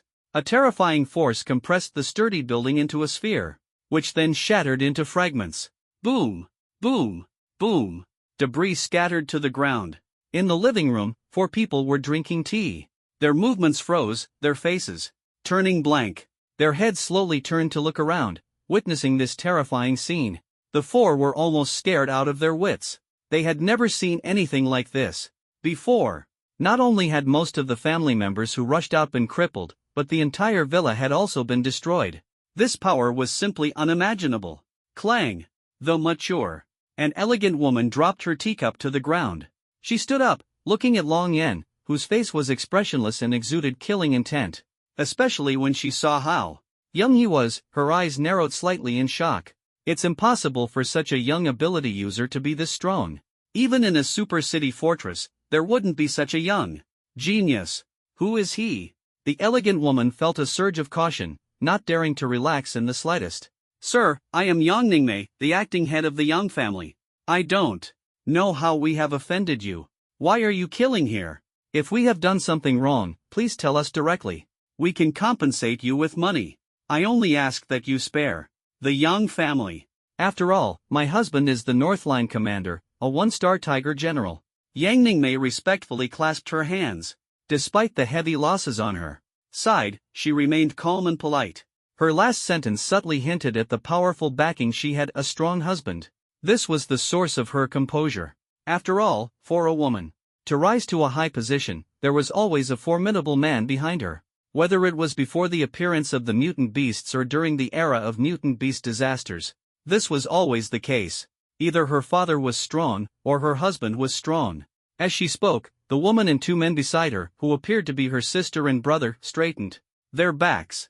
They suddenly became full of confidence. After all, no matter what, the title of Northline Commander and 1-star Tiger General was indeed impressive. It represented someone commanding 200,000 to 300,000 troops.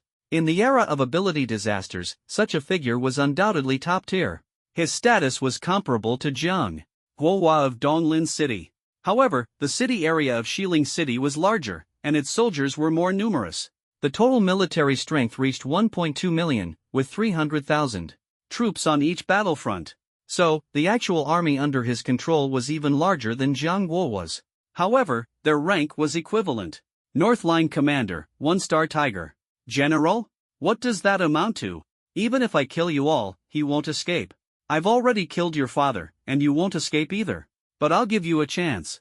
Call everyone, summon all the Yang family members here. Otherwise. At this point, Long Yen waved his finger, and a sudden burst of sword energy slashed out. Ah! My hand! My hand! The graceful Yang Ningmei had one of her arms severed. Her brother and sister suffered the same fate, that piercing pain no one could endure. Beads of sweat kept dripping, her face pale, her body trembling uncontrollably. 3 seconds, the next time it will be your other hand, Long Yen said coldly. All right, I'll call. Right away, Yang Ningmei gritted her teeth in pain, not daring to delay, and quickly sent a message for help in the family group chat. Naturally, calls and messages could get through. Long Yen had only avoided the alarm system. I've already called. The rest of them will arrive within 30 minutes, Yang Ningmei said. As soon as she finished speaking, she suddenly recalled Long Yan's earlier words. Are you the mysterious figure in the black robe from the Donglin City auction? Yang Ningmei asked, frowning.